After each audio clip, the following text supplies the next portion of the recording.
He had endured half a month of torment in the Xinjiang Mountains, a desolate stretch in the far north where cold winds carved into bone and survival itself felt like a trial. The land was brutal, unforgiving, but at the end of his search, he finally found it. An ancient parchment lay hidden from the world, its surface covered in strange, archaic script. Most of the words were meaningless to him, but one truth stood out with terrifying clarity. These were genuine immortal records. 600 years ago, a legendary immortal swordsman had left behind these secret records. The discovery should have been triumphant, but it wasn't. His dantian, the very core of his cultivation, had long since been destroyed. Keeping such a treasure was meaningless. Worse, if any martial artist learned that he possessed these records, they would tear him apart to seize them. So he chose the only option left to him. He wrapped the records tightly, sealed them inside a hollow bamboo stick, concealed them with care, and swallowed it whole. At the very least, he needed water to force it down. That was when two figures emerged behind him. They had been searching for him for a long time. Mon Su, head of the Yellow Dragon clan and a high figure within the Murim Union, stepped forward. His gaze was cold as he accused the boy of being a spy for the blood cult and demanded to know whether he had found the immortal sword's secret records. The boy answered honestly. He had found them and hidden them somewhere absolutely safe, but he would only hand them over if the promise made to him was fulfilled. Bekahin, the fourth historical union of Amrim, spoke next. He said he had already heard about that promise on the way here. It concerned removing the blood parasite embedded in the boy's chest. Monsu's hand moved to his sword. Yes, there had been such a promise, he admitted as the blade slid free. But there was no longer any need to honor it. Even if the parasite were removed, the boy had nowhere left to return to. A former member of the So clan of Chong County, cast aside long ago. The words shattered what little hope the boy had left. 10 years ago, after his dantian was crippled, he had been expelled from his clan. Not long after, the blood cult abducted him, implanted the parasite, and turned him into their puppet. Even freedom would change nothing. There was no home waiting for him. Monsu laid it all out with calm precision. The boy stared at him in disbelief. He hadn't expected this man to know everything. Every wound, every failure, every buried truth. His voice trembled as he asked what Monsu was really trying to say. Monsu stepped closer, a thin smile forming as he asked the boy to hand over the immortal sword's secret records. He spoke lightly, adding that if the records were surrendered, he might even consider removing the blood parasite. The sword hovered near the boy's beard, close enough for him to see his own pale reflection trembling along the blade's edge. The boy swallowed and told Su that the records were hidden in a place only he knew. He spoke plainly about his situation, admitting that he never expected the Orthodox sects to make an exception for someone like him or welcome him back into their ranks. All he wanted was to rid himself of the blood parasite and live like a normal person. Lowering his head, he begged them, actually said the word please, to remove the parasite first. If they did, he swore he would give them the immortal sword's records without resistance. Behind Monsu, Bekahin merely smiled. He called the boy amusing. In the next instant, the blade drove straight into the boy's chest, piercing through the heart area. Blood burst from his mouth as his body convulsed. At that moment, everything became clear. To Monsu, it was obvious where something valuable could be hidden. He had already judged the boy a third-rate spy, the type who would conceal his prize inside his own body. Only now did the boy realize the truth. They had planned to kill him from the very beginning. The sword was pulled free, leaving him collapsing, his strength draining away. Monsu's final words were calm, almost gentle. He told the boy not to be angry. Pointing at him, he said that from the moment he became a spy, his fate had already been sealed. This was how he was meant to die. As he fell, despair filled him. His entire life flashed past, and all he felt was disappointment at having lived such a miserable existence. The sword flashed again, light glimmering briefly along its edge. Then it swept through him again, and again, each strike carved into his body until at last, a hollow bamboo stick tumbled out, slick with blood. When the record fell free, Mon Su froze in surprise, even though he himself had claimed it was hidden inside. Before he could react, blue flames suddenly burst from the boy's body. Strangely, there was no heat. The fire did not burn the air around it. Confusion flickered across Mon Su's face as he tried to understand what he was seeing. As the boy's consciousness faded, a single thought lingered. He hoped that in his next life, he could live one less miserable than this one. He felt unbearably cold. Then, abruptly, icy water slammed into his face. He gasped, eyes flying open, and saw two young men standing before him, a bucket in their hands, the water they had just poured directly onto him. He pressed his hands against his body, panic rising when he found no wounds, no burns, nothing at all. It made no sense. Then a voice came from beside him, calling his name, Manhwa. Two young men stood there. One introduced himself as Shock, the other as Wuhan. They looked at him with lazy familiarity and said he had finally woken up, joking that the Hanan twin blades had once again drunk more than they could handle. He stared at them in disbelief. These were martial artists of the blood cult, the black and white twin demons. Yet something was wrong. They looked far too young. His mind reeled. Hadn't he burned to death? The two frowned at his expression, confused by his shock, and asked what was wrong with him. He stumbled to a mirror. The face staring back at him was unmistakably his, but young. Unscarred. Whole. His voice slipped out before he could stop it. Is this me in my youth?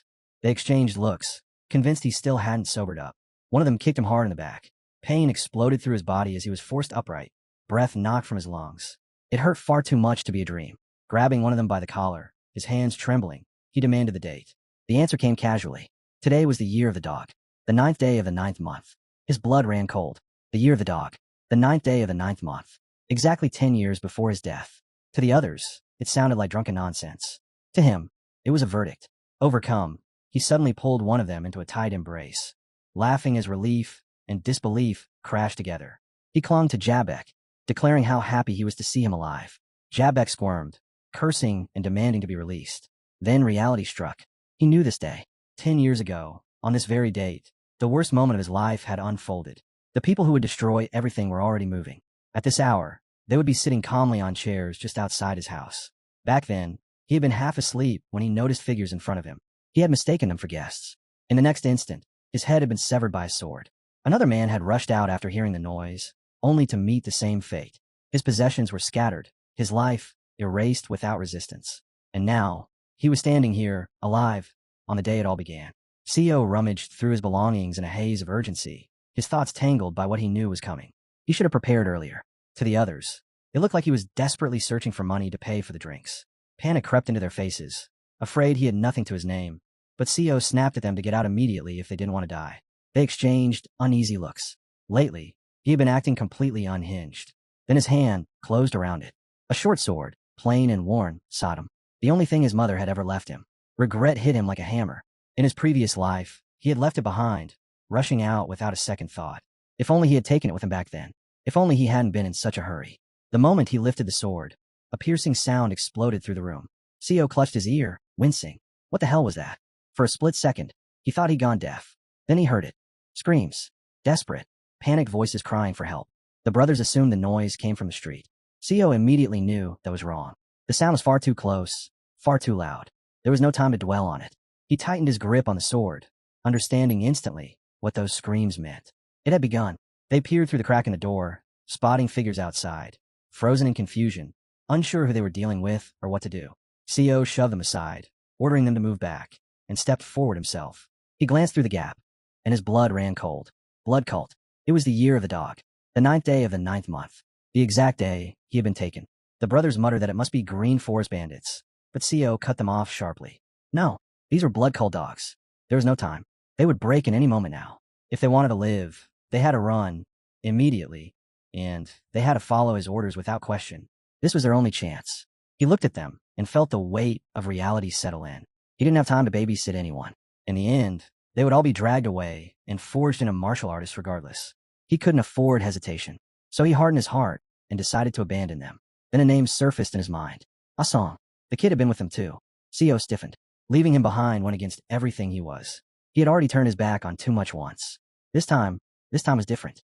He spun around and sprinted toward his room. There was no hesitation. This child was the only one from the Co clan who had ever stood by him. The only one.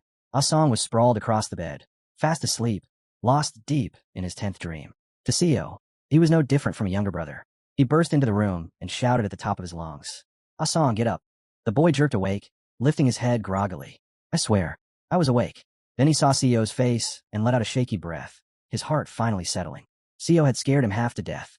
Co didn't waste a second. He grabbed Asong by the hand and dragged him up, telling him they were leaving now. Asong didn't understand what the young master was doing. Nothing made sense. But there was no time to explain properly. Co decided he would explain while they ran.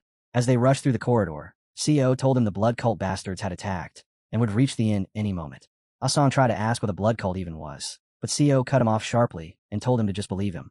The exit was on the opposite side, but they couldn't use it. The village was already surrounded. If they went that way, they would be caught instantly. Panic flooded Asong's face. He begged to go back and hide in the room, maybe inside a closet or anywhere at all. Co shut that down immediately. That kind of hiding was pointless. He told them flatly that the blood cult wasn't here for money. They were here for people like them. They would search everywhere anyone might hide. Closets, wine jars, storage rooms. The moment they started looking, they would be found. Asong's face went pale. To him, it sounded inevitable. Kidnapped. Taken. CEO snapped at him to stop talking nonsense. There was still a way. They just had to hide somewhere no one would even consider, somewhere that wouldn't cross their minds, even if they tried. He pulled the boy along and led him to a place so absurd it made Asong freeze. CEO told him no one would ever imagine someone could hide there. Then he shoved him toward it. Asong panicked, protesting loudly. No one hid in a toilet. He refused. But this wasn't a discussion. CEO told him he should be grateful he was even being allowed to hide there. The last words Asong managed to shout were, "Wait, don't push me." Then he was gone. The blood cult would never think to search that place. CEO wanted to hide in the toilet himself, but that option was gone. There was no time left. If he stayed here, the cult would find him. He needed another place now. His eyes snapped to the stable. A horse stood there, and beside it, a manger piled high with hay. CEO moved instantly. The horse bolted, startled, hooves thundering away, and in the next breath CEO was already buried in the hay, his body pressed deep into the middle of it. It wasn't bad. Anyone searching would likely look for the missing horse, not dig through its feed. Still, it wasn't perfect. If a first-class warrior came through, they could sense him even through the hay. Just in case, he reached for his sword. The moment his fingers closed around the hilt, a voice snapped out. It complained. It cursed the filth, called the place disgusting, and demanded he not touch it with such dirty hands. CEO froze. He stared at the short sword, unsure whether the voice was real or if panic had finally broken his mind. But the complaints kept coming, telling him to wipe his hands, insulting him like a brat, and demanding he pay attention despite its eyes. CEO swallowed. Was the sword possessed? The instant that thought crossed his mind, the voice snapped back at him. What ghost? The sharp denial hit him harder than the insults. Then the sword introduced itself, stating plainly that it was Sodom, the short sword his mother had given him. That was when it hesitated, because CEO had answered it. A tiny figure suddenly appeared, hovering near the blade. She looked like a small fairy, though she had no wings. Her white hair shimmered softly, and she was no bigger than a butterfly. She circled the sword lazily, tilting her head, then said that if he could hear her, he should be able to see her too. CEO's heart nearly stopped. This had to be a hallucination. Terror washed over him. He squeezed his eyes shut, forcing himself to believe none of this was real. He couldn't see her. He couldn't hear her. Hey, hey. The voice was right in front of him. She drifted closer, hovering inches from his face, and calmly told him she knew he could both see and hear her. She explained that when swords come into contact with someone, they can read that person's thoughts. CEO opened his eyes. She was still there. He could see her. He could hear her. Before he could react or scream, a sound echoed right beside them, close enough to make his blood run cold. He hissed at her to be quiet for a moment. She tilted her head, confused, and asked why he was acting so strangely just because of the man nearby. Calmly, she told him everything was fine. After all, he was the only one who could hear her. That didn't help. Her voice was cutting straight through his focus, and that distraction could get him killed. He repeated the demand, forcing her to stop. Outside the hay, the man was moving. Boots shifted, a slow, deliberate presence. He scanned the area, eyes sharp, searching for signs of life. His gaze dropped to the muddy ground. Footprints. Fresh. His eyes narrowed, tracing them until they stopped, right where the horse had been standing. The sword slid partway from its sheath. The man's shadow stretched forward, falling directly over the manger where CO lay buried. The girl, oblivious to the danger, leaned forward with open curiosity. She whispered questions, wondering aloud what would happen if the man found him. Would he kill him? Did he even have the strength to do it? She paused. She could hear his heart. It was pounding fast. He was afraid. The man's hand reached toward the hay. In the next instant, the hay exploded outward. CO burst from beneath it in a single motion, blade flashing once. Clean. Precise. The bastard's throat opened before he could react, blood spraying as his body collapsed. The girl blinked. Is he afraid? She wondered. No. He looked almost exhilarated. CO didn't slow down. He told her to watch closely and swore that this time, no matter what, he would survive this life. Even she was stunned by what she saw. The way he moved. The lack of hesitation. The ruthless efficiency. This wasn't the useless drunk who wasted his days drinking with the Song brothers. She was seeing him properly for the first time. Naturally, she started asking questions. Where'd he learn this? How long had he been able to do that? The noise scraped at his nerves. He snapped at her shut up. To her, it just sounded like an awkward attempt to avoid conversation. For now, he chose to ignore her, forgetting, too late, that she could read his thoughts anyway. The situation was deteriorating fast. Blood cult warriors never moved alone. They came in groups of 3. That meant the man he had just killed had partners, and they would be here soon. Even with the body hidden back under the hay, it was only a matter of time before someone noticed. If the roles were reversed, he wouldn't hesitate. He'd kill immediately. That meant there was only one logical choice. Finish dealing with the corpse. Then leave, before it was too late. She flew to him, calling his name the moment she reached his side. He snapped at her to leave him alone, telling her he needed silence if he was going to focus. She insisted she was trying to help. Hovering close, she suddenly pointed past him and said a blood cult warrior was standing right behind him, and that she thought he should know. Out of all her endless chatter, that was the last thing he expected to hear. A calm voice followed. The warrior asked whether he was interrupting, then added that it was fine. Co could continue burying his friend. The words were smooth, but the sarcasm underneath was sharp. He stood at the doorway of the house, one shoulder resting against the frame, posture loose and unbothered. His eyes moved slowly, studying Co with open curiosity. Co felt his pulse tighten. How long had he been there? Then his gaze dropped, fixing on a man's waist.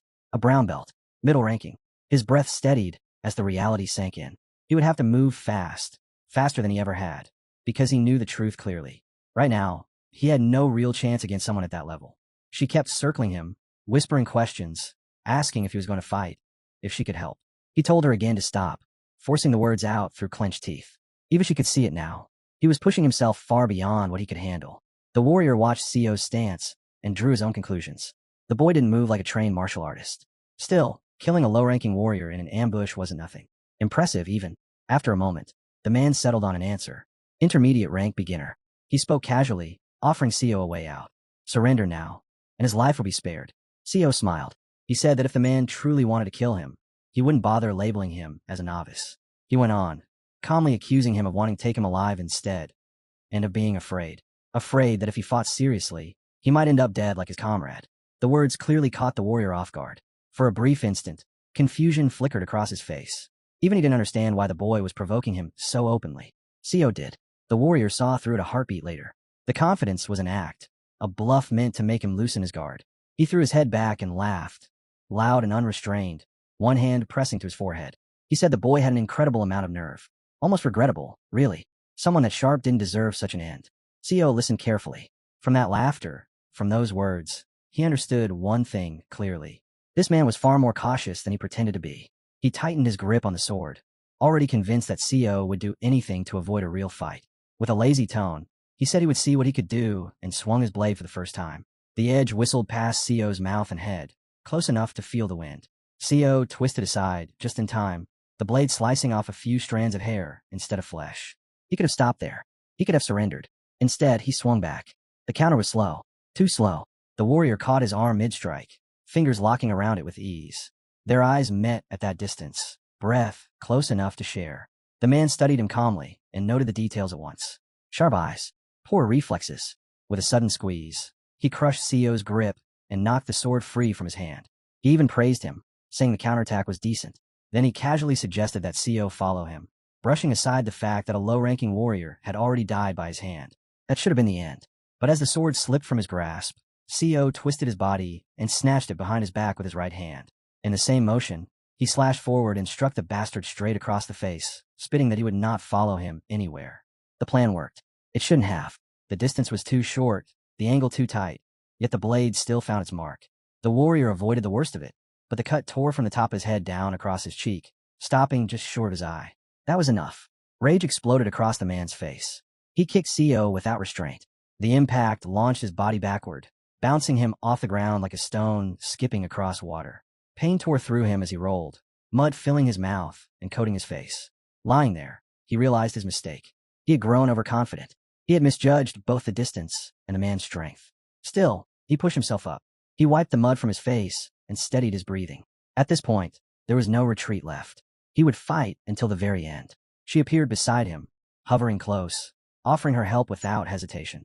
He knew the truth now. Alone, he had no chance. In his mind, he asked what she could even do in a situation like this. She called him stubborn and pressed him, demanding to know his next move. He answered calmly. The cut wasn't deep, but it would make using the left eye difficult. That meant he would have to keep attacking from that side. Across from him, the warrior picked up his sword and slowly tightened his grip around the handle. He asked whether Co truly wanted to die. Then he added that at first, he had only planned to teach him a lesson and drag him back to the cult. But his thoughts shifted, dark and final. He abandoned the idea of restraint and decided to kill him instead. He lunged forward, intent on tearing Co apart. The basic blood cult sword art unfolded, sinister blood sword. The strikes came fast, far too fast for Co to read. Curse that bastard. He wasn't even aiming to finish it quickly. He deliberately skirted past fatal blows, toying with him, savoring the fear. He was certain the boy would die here and kept pressing in, swinging again and again without pause. CO could only retreat, step by step, backward, barely holding on. As he watched more closely, he realized something was wrong. False attacks. Feints layered inside real strikes. His mind raced, unsure how to respond. Then she darted up to his ear and whispered sharply, telling him to strike her on the forehead. Another attack came. CO raised his sword and blocked. The impact rang out hard. The warrior froze for a split second, clearly confused. He didn't understand how the boy had endured it. CO twisted his blade mid-contact, redirecting the force and knocking the warrior back. Both of them were sent stumbling away from each other. As CO steadied himself, disbelief washed over him. How'd he block that? Her voice flooded his mind again, chattering excitedly, praising how clean the block had been and bluntly stating that without her, he would already be dead. That was when it clicked. It wasn't instinct. It wasn't luck. It was her. She could see the attacks. She explained it plainly. To her, the movements of a third-rate weakling like him were painfully obvious. She even patted his head, then asked what he planned to do next, and whether she should stay quiet this time. He apologized, finally, for brushing her off twice already. He asked for her help. She stretched lazily, like something utterly unconcerned with the danger around them, then said she supposed she could help. She couldn't just let an extraordinary creature, one who could talk to her, die so easily. She asked if he had any way to attack if she read the strikes for him. He admitted that in his current state, it would be extremely difficult. Still, he had managed to counter once already. The problem was clear. The warrior wouldn't step close again so easily. But difficulty didn't mean impossibility. They would force him into acting rashly. When that happened, the opening would appear. Across from him, the warrior stared in silence, still trying to understand how that block had happened. He assumed the boy had somehow grasped his swordplay. No, that couldn't be it. It had to be luck. There was no way he could have done it that easily. That was what the warrior believed. Gripping his sword tighter, he charged forward, shouting that now he would kill him. That was the moment. They both knew it was time to act. The plan was simple. Drag the fight out, block the attacks, force mistakes. Or rather, she decided it, and CO understood immediately. He would follow every word she gave him. All she needed to do was call out the direction of the blade. The warrior closed in without slowing. Step by step, the pressure mounted. Then the attacks came. She spoke instantly. Left shoulder, feint. Now right. She narrated every strike as it happened. Impossible. That was the only thought in the warrior's mind. How was the boy doing this? And then there was the blood. It kept running into his eye, blurring his vision, breaking his rhythm, ruining his focus. She told CO that if the man tried to circle behind him, he would grow impatient. Attacks launched into his blind spot would be faster, cleaner. She already knew what was coming next. A horizontal slash. She told CO to slow his step by just one beat. He obeyed without hesitation. Each movement followed her guidance precisely, and slowly, doubt crept into the warrior's mind. Was this boy playing tricks on him? Then her voice cut through everything. Now, CO drove a kick straight into the warrior's shoulder. The man barely managed to raise his arm in time, blocking the blow at the last moment. The impact sent both of them flying backward, sliding several meters apart. The warrior stared at his arm as it trembled uncontrollably. One word filled his thoughts. Fear. Had it broken? He convinced himself it hadn't. Still, he admitted one thing. Exploiting the blind spot had been clever, but it didn't change reality. The boy was still third-rate. Even with a broken arm, he could finish him easily. He would send him to hell right there, pinned and unable to move. CO's hand tightened. What had been relaxed became a fist hard enough to tremble. He lifted his gaze, locking eyes with his opponent, and understood it clearly. This was it. He moved. A clean somersault carried him forward, his sword flashing as it deflected the enemy's weapon mid-swing. The warrior felt it instantly. Something had gone wrong. The blade passed too close. Far too close. Pain bloomed across his throat. The cut stole his breath, his strength, his future. Blood sprayed into the air as his body collapsed. No longer able to live, no longer able to serve his clan. CO stood frozen, staring as the enemy fell, blood splattering around him. He couldn't believe it. He had done it. The sword spoke for itself. The warrior lay on the ground, bleeding out, slipping away from this world. For her, it had been an impressive game. She had even believed, for a moment, that CO had truly broken a man's arm. But the final strike impressed her far more. The way he extended his legs, spun his body, and cleanly slit his opponent's throat. CO understood it clearly. None of it would have been possible without her. Gratitude welled up inside him. Suddenly, she burst with excitement, and he asked what was wrong. She explained, almost indignantly, that if he was truly grateful, then why hadn't he washed the blood off her? Off the sword. After all, she and the sword were one and the same. She claimed she wasn't angry when he asked, but the sharpness in her voice made it obvious that she was furious. She went on, complaining that he should also clean the rust, because his mother had taken terrible care of the blade. CO, get down, she suddenly said. He turned his head instinctively. Before he could react, something smashed into his skull. A massive, brutal fist struck him from the side, snapping his head violently as pain exploded through him. The attacker appeared, as if from nowhere. To the man, it was almost amusing. He had come because the two warriors hadn't returned. It amused him even more to see that they had lost to a mere child. At least, that was what he thought when he saw Co. The blow was heavy enough to draw blood, which streamed down Co's face. After checking his identification, their expressions changed. They recognized him. This boy was surprisingly well known in Hunan province. And yet, they mocked him openly, calling him a useless fool.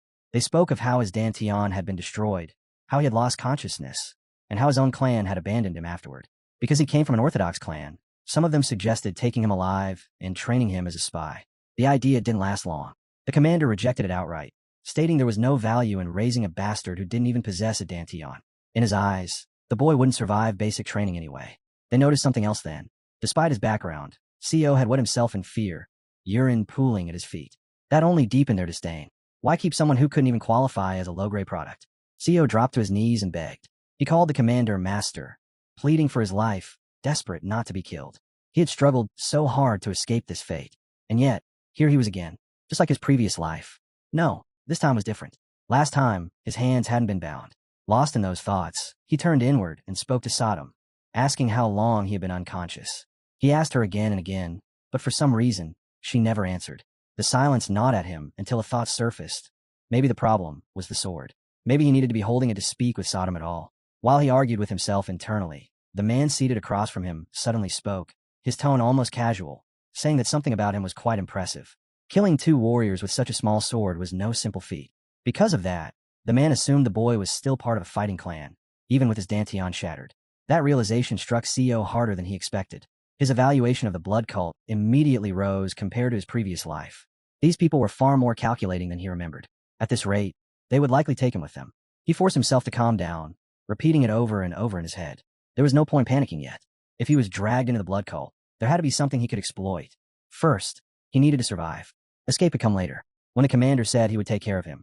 A faint smile even surfaced on Co's face. It vanished almost instantly. They labeled him a middle-grade commodity and began discussing whether he could be used as a spy. Their voices were calm, detached, as if they were discussing livestock. Soon, they dismissed the idea. There were plenty of people with intact dantians who could serve that role. Using a defective product made no sense. Killing him was more efficient. Co understood then that he had no other option. Just like in his previous life, he began to beg. He pleaded desperately, clinging to every shred of hope he could find. The man listening to him responded coldly, telling him to stop searching for a way out and simply pay the price for killing their fellow soldiers. The situation had somehow become even worse than before. His mind raced. What could he do? He needed to think, to slow everything down.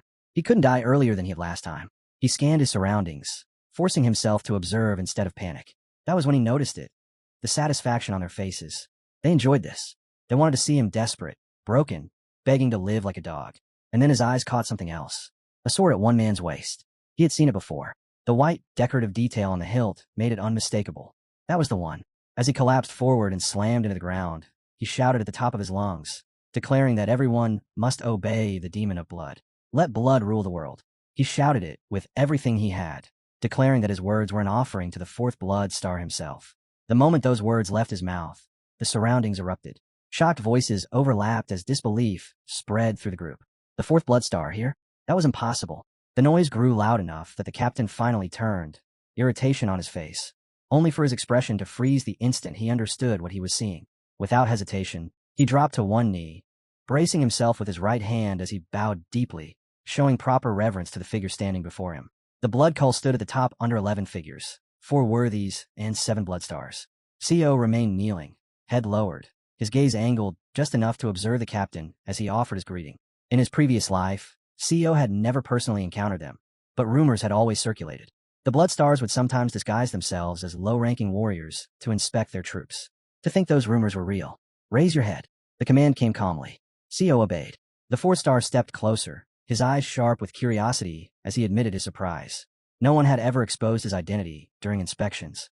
He asked how a boy who wasn't even part of the blood cult had realized who he was. Co answered without hesitation. It was the sword. The decorative patterns and the leather wrapping on the hilt weren't ornamental. They were crafted in honor of his horse, Becky. That explanation drew genuine interest. The 4th star listened closely, allowing Co to continue, his attention sharpening with every word. Naturally, suspicion followed. How could an outsider know such details? CEO felt it immediately, but suspicion didn't unsettle him. If anything, it was expected. In his previous life, he had survived 7 years as a blood cult spy, hiding among Orthodox sects, navigating situations like this countless times. Lying, acting, adapting, it was second nature. So he spoke smoothly, claiming that blood of the blood cult flowed within him. The captain stiffened, clearly stunned, snapping his head aside as he questioned what kind of nonsense this was. His companion quickly added that the boy was implying there were blood cult descendants hidden within the CO clan. But before they could push further, it became clear they were interrupting for nothing. The fourth blood star was still listening. He said his maternal grandfather had taken part in the Great War between the Orthodox and unorthodox sects, serving as nothing more than a low-ranking soldier in the Blood Wolves. During the chaos of that war, his grandfather was gravely wounded and forced to withdraw. With nowhere else to go, he fled with his only remaining family, his daughter, and searched desperately for a place to survive. That was how they ended up settling in Yulon County. The war had spared his life, but it left scars that never healed. His body suffered, and his spirit festered. Medicine was expensive, and his daughter worked herself to exhaustion trying to afford it. Eventually, she entered the CO clan as a maid. That was where she met CO's father. That was how CO was born. The moment he mentioned the Blood Wolves, the fourth star's interest sharpened visibly. His grandfather being part of that squad was no small detail. He urged the boy to continue. What he had said so far wasn't enough. Not nearly enough. CO went on, explaining how his grandfather had trained him relentlessly from a young age. He complained constantly back then, saying the training was far too harsh for someone his age. Each time, his grandfather would scold him and bring up the Blood Wolves captain, No Jmin, and his son. Captain No's son, he would say, endured the same training at that very age without complaint. That was when the captain standing behind the fourth star stepped forward, unable to restrain himself any longer. He demanded to know how this brat could possibly know the names of both the former and current captains of the Blood Wolves. CO didn't falter. He continued, saying his grandfather always believed the blood cult would find them one day. Even 5 years ago, lying on a hospital bed, barely clinging to life, his grandfather would mutter about how much he missed the blood cult. The fourth star listened in silence. Then he let out a slow sigh. He said this explained everything. How CO had managed to kill 2 of their warriors, even with a shattered Dantian. Only he continued speaking. From behind him came muffled laughter and a careless remark telling him not to toy with the captain. That was enough to make the captain snap. He pointed at CO and insisted the blood star should not listen to such nonsense from a brat. Then a single word came from the fourth star. Oh. The sound alone crushed the atmosphere. The captain froze. The fourth star turned, red eyes burning as he faced him directly, and asked who had given him permission to interrupt. How dare someone of a mere captain's rank interrupt a blood star? That was all it took. The captain dropped down, lowered his head, and hurriedly apologized. Even the boy could see it. The captain had shrunk back in fear. Just a few words and a single glance from the blood star were enough to reveal the power he held. Then, unexpectedly, the blood star apologized to him. He said it was strange, but he believed the deaths of their soldiers had been justified as self-defense. Still, there was something he didn't understand. If the boy truly carried blood cult lineage, why hadn't he revealed it to Captain O? Why beg for his life instead? CO lowered his head and answered carefully. He said he was afraid. Afraid that despite his identity, killing 2 cultists would still earn him punishment. He apologized for his cowardice. It didn't take much for the fourth star to see through it. Truth and lies were tangled together in CO's words, and the discrepancy was obvious. The moment it was pointed out, CO finally let out a quiet breath. Then the fourth star laughed, loudly. He stood right in front of him and admitted that his joke had gone too far. He said he understood the boy's thinking well. If his grandfather had truly been part of the blood cult, then they were practically brothers. He added that they had nearly lost an important descendant and asked whether CO wished to follow his grandfather's will and return to the blood cult. CO bowed his head and answered that it would be an honor. His grandfather would surely be pleased. He had survived, yet the irony cut deep. What was the point of reincarnation if he ended up walking back into the cult by his own choice? When the fourth star prepared to leave, CO bowed deeply and spoke the words aloud. It all begins with the blood demon. Let blood rule the world. From ahead, he heard the response, welcoming him into the blood cult. Only then did it truly sink in. He had lived, but he was back where it all began. Still, it wasn't over. The fourth star said that fate had brought them a descendant of the cult, and because of that, he would grant him a single wish. CO didn't understand why someone of that status would entertain the request of a mere boy. He assumed it was a test. Since he couldn't grasp the blood star's intentions, he knew he had to choose carefully. So he asked for the return of the short sword. It was his mother's keepsake. He extended his hand. Captain O stepped forward without hesitation and placed the sword into it. Yes, master. The fourth star took the weapon, studying it in silence, examining and weighing its value. He noted that although the weapon was old, it was still nothing more than a fairly ordinary sword. Then he did something no one expected. Fixing the blade in his hand, he pinched the tip between 2 fingers and pulled. The sword snapped cleanly in half. He called it appropriate compensation for the 2 dead soldiers. With a casual flick, he tossed the broken weapon toward the boy, saying he hoped he would be more careful the next time he wielded it. The tip struck the ground, bounced twice, and rolled to a stop right in front of him. A heartbeat later, the rest of the blade followed, stabbing straight into the earth. Breaking a sword with 2 fingers was not just a display of strength. It was a warning. Co understood that suspicion still lingered. But that didn't matter. The important thing was that he was still alive. The 4th star then told him to stand, asking how long he planned to keep sitting there. Co reached out and picked up the broken sword. He was relieved to have Sodom back, but the damage hurt her. A part of her body had been severed, her hair, and she complained loudly about it. He quickly soothed her, promising to take her to a blacksmith as soon as possible. She snorted and said that if she could move on her own, she would have shaved the bastard's head bald, clearly referring to the 4th star. She had heard everything and asked whether he was truly from the blood cult, and why she hadn't known. He answered honestly, saying it wasn't entirely a lie, but not entirely the truth either. She sensed something was off and asked why he suddenly sounded so serious. He warned her that she wouldn't believe him if he told her the truth. Still, he did. He said he had returned from 10 years in the future. As expected, she immediately assumed he had been brainwashed. While that was happening, the 4th star moved closer to Captain O. He ordered him to send men to Yulon County and investigate the boy's maternal family. The captain asked if his master had also noticed it. The reply was calm. Yes. And to be honest, it didn't matter whether the boy was telling the truth. What mattered was something else. The kid had been watching every movement, every reaction, trying to read intentions like a seasoned spy. It didn't matter which side he truly belonged to. He knew far too much about the blood cult. The 4th star told the captain to be careful with him. Sodom tried to piece everything together. He had lived 10 years as a spy for the blood cult, only to be unjustly murdered and wake up here.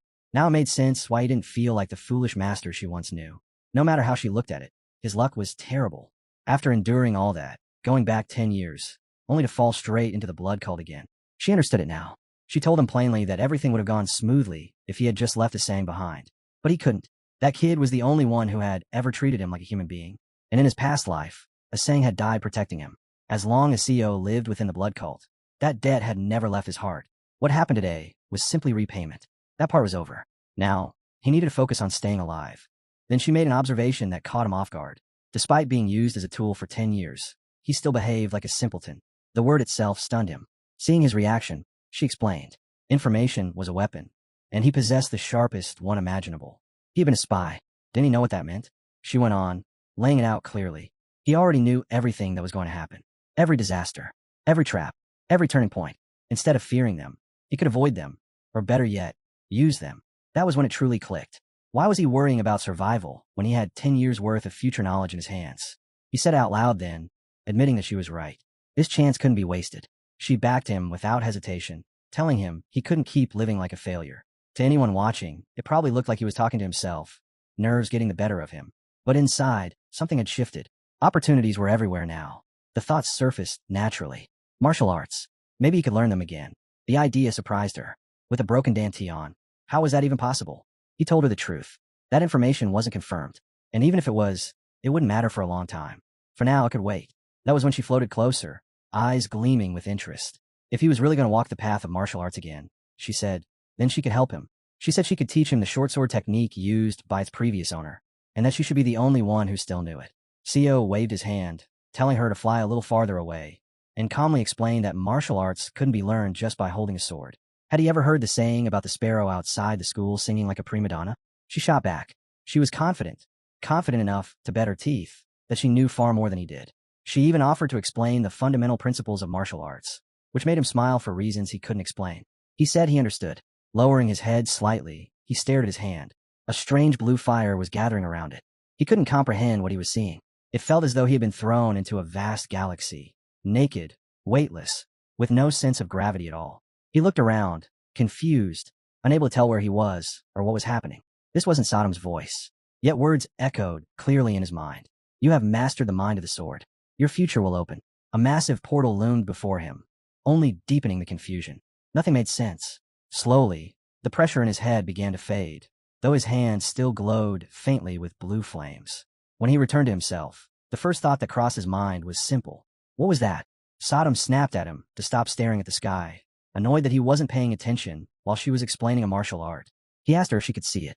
Holding his hand out toward her, he waited. She looked at it blankly, clearly not understanding what she was supposed to be seeing. He told her to look closer, pointing out the small dots on the back of his hand that resembled the Big Dipper. Sodom scoffed and said the Big Dipper was her ass, and all she saw was his crooked hand. She assumed the short sword technique bored him so much that he couldn't even pretend to listen. Was he the only one who could see it? Offended, Sodom told him not to call her again until they arrived. Co gripped the handle of his sword and apologized, reminding her that the journey would take at least half a month. After that, he leaned back onto the straw, holding his hand in front of his face, unable to make sense of it. The same blue fire he had seen before flickered faintly once more, like something that had followed him back from the past. He was almost certain that whatever he had seen was tied to the secret records of the immortal sword. The straw beneath him made for a surprisingly comfortable bed, and he slept through the night without trouble. By morning, he was already examining his arm, trying to understand why the blue fire hadn't appeared again. No matter how hard he focused, nothing happened. Below the barn, footsteps stopped. Someone was approaching. The door swung open, and harsh light poured in, washing over every prisoner lying inside. A sharp voice cut through the silence, asking how long they planned to keep lying there. It was time to wake up. They were ordered to get on their feet and follow. Anyone who tried to discard anything along the way would be killed on the spot. Co stepped outside, raising his hand to shield his eyes from the blinding brightness. They were loaded up and taken straight to the Valley of Blood. Once the wagon stopped, they were told exactly where to stand. Sodom had slept through the entire journey. When she finally woke, she was confused by the noise and surroundings, unable to tell where they were. This was one of the blood cult's bases, a place where kidnapped people were brought to be turned into warriors. Everyone present had been taken against their will. The man standing on the platform was responsible for training them, while the captain of the Bloody Annihilation Squad, Guswagen, oversaw the Blood Valley itself. Someone suddenly muttered in disbelief that a person from Chong City had been caught. The man turned around, unable to tell who had spoken. Jabak and Wu Hyun burst into laughter. They mocked him openly, pleased that someone who thought he knew everything had still ended up here. Their amusement only grew when they noticed that Co wasn't even tied up. When asked about it, he brushed it off, saying it was a long story. They immediately demanded to hear it. Before he could answer, a voice thundered from the platform, ordering them to shut up and pay attention. The man gestured behind him and announced that he would count to 5. When he finished, they were to run to the platform. The moment the count ended, everyone surged forward at once. Dwabak froze in shock. No one was hesitating. To him, it looked completely insane. Co turned to him and said quietly that they had no choice. If they didn't do exactly as told, they would die. Dwabak stayed rooted in place, watching the man walk away. They shouted after him, demanding an explanation, unable to understand what was going on. The man on the platform watched them all in silence. In the end, the brothers realized they had no idea what was really happening and started running. Blood sprayed through the air as a girl screamed. One man was cut down without mercy for failing to move. Then a second fell. Then a third. Panic spread instantly. Everyone else broke into a sprint. The brothers glanced back and froze at the horror unfolding behind them. It was exactly as Co had warned. They were shaken by how everything was happening just as he said, never once suspecting that he carried memories from another life. They quickly caught up to him, understanding at last. Whatever he did, they had to copy it. Without question, they ran onto the platform. Those who made it in time and survived dropped to their knees the moment they arrived. The man watching them couldn't hide his surprise. These children knew to kneel before they had ever been taught. That alone told him enough. This had to be the boy Captain O had mentioned, the one claiming blood cult descent. Sodom watched in silence, unsettled. How was he doing all of this without instructions? As someone of pure blood cult origin, Co understood it instinctively. Claiming descent meant nothing if he didn't act the part. If he failed even at this, they would kill him on the spot and use his corpse as a warning. Then the voice rang out again from the platform, demanding attention. The man announced that they should rejoice. They had been chosen. The will of the great blood demon had guided them here to the great blood cult. The kneeling prisoners exchanged confused glances. They had no idea what any of this meant, but the name alone carried weight. It terrified and fascinated them. One man stood up. He shouted for them to stop, demanding to know what being chosen meant if all they did was kidnap and slaughter people. His resentment spilled out in a rush. Co closed his eyes, not in anger, but pity. This man had just volunteered to become an example. Sodom sensed it too. She understood what was coming, even if she wished it weren't true. Co told her calmly that she might not have seen it earlier while they were running, but the blood cult never hesitated to kill the weak. Loyalty here wasn't earned. It was forced, and fear was an effective tool. The warning came immediately. Anyone who continued to bark would end up just like the dead man. The message sank in fast. Every kneeling figure began to tremble. The next thing Sodom couldn't understand was how he had even survived his past life. Co answered her honestly. There was nothing admirable about it. He lived by obeying like a dog. That was all. And now, the ceremony to join the blood cult was about to begin. Before it started, The man on the platform raised his hand and said there was something that had to be done first. He pointed to the one seated at the very front and asked if he knew what was inside the box the girl beside him was holding. One of the brothers stiffened, but he was lucky. Co was right next to him and quietly told him the answer. Bloody parasites. The man demanded an explanation. What was a blood parasite? Co spoke loudly and clearly. It was a poisonous insect planted deep inside a person's chest, meant to ensure that a new cult member never wavered in devotion. Medicine had to be taken every 24 hours. Miss it once, and the parasite would ride inside the body. One of the brothers wondered how he knew such things. The man on the platform was satisfied.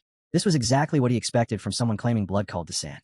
When the word descendant reached the others, suspicion immediately followed. One of the brothers leaned toward Co and accused him of being a blood cult spy.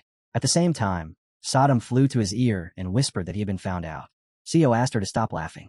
He genuinely didn't know what to do in this situation. The man reached for the box of writhing insects and announced that everyone would now prove their devotion. Then he turned his attention to Co and said it would be an honor if he received the bloody parasite before his comrades. There was no way out. Still, Co hadn't expected this much attention. In his previous life, he had been nothing special, but survival came first. If living meant swallowing a bloody parasite, then so be it. He bowed his head and declared that he was grateful to be granted such an honor. The man watched him closely. He noticed that Commander Gu was observing Co with interest. Whether or not he was truly a descendant hadn't been proven yet, but the commander clearly wanted to see how this would unfold. Once everything was prepared, the parasite was placed at Co's throat. A few drops of water were given, and he swallowed it whole. Whenever a man approached him, Co raised his hands to his face and spoke loudly. Praise the blood demon. May the world of blood rule. Thank you for granting me this chance. He deliberately made himself an example. The squad captain even asked the others if they had seen how it was done. Sodom appeared beside him, shock written all over her face. Only now did it fully sink in. In his past life, Co had lived with a worm gnawing at his chest for 10 long years, and now, after barely 15 days, he had returned to that same revolting fate. Then it hit him. A wave of nausea surged up as violent pain exploded in his chest. Heat flooded his body, so intense it felt like he was burning from the inside out. He didn't need to guess where it was coming from. The pain was centered exactly where the blood parasite had settled. That made no sense. The parasite wasn't supposed to rage without cause. Something was wrong. That was when Co realized it. Captain O had done something. The squad captain stepped up behind him and demanded to know what was happening. Co collapsed at Captain O's feet, clutching his chest and gasping, asking over and over whether the blood parasite inside him was raging. Captain O looked down at him with thinly veiled amusement and remarked how strange it was. A man claiming to be a descendant of the blood cult shouldn't be suffering like this after accepting a parasite during a sacred ceremony. Co was barely conscious, writhing on the ground, nails digging into his chest as he fought the pain.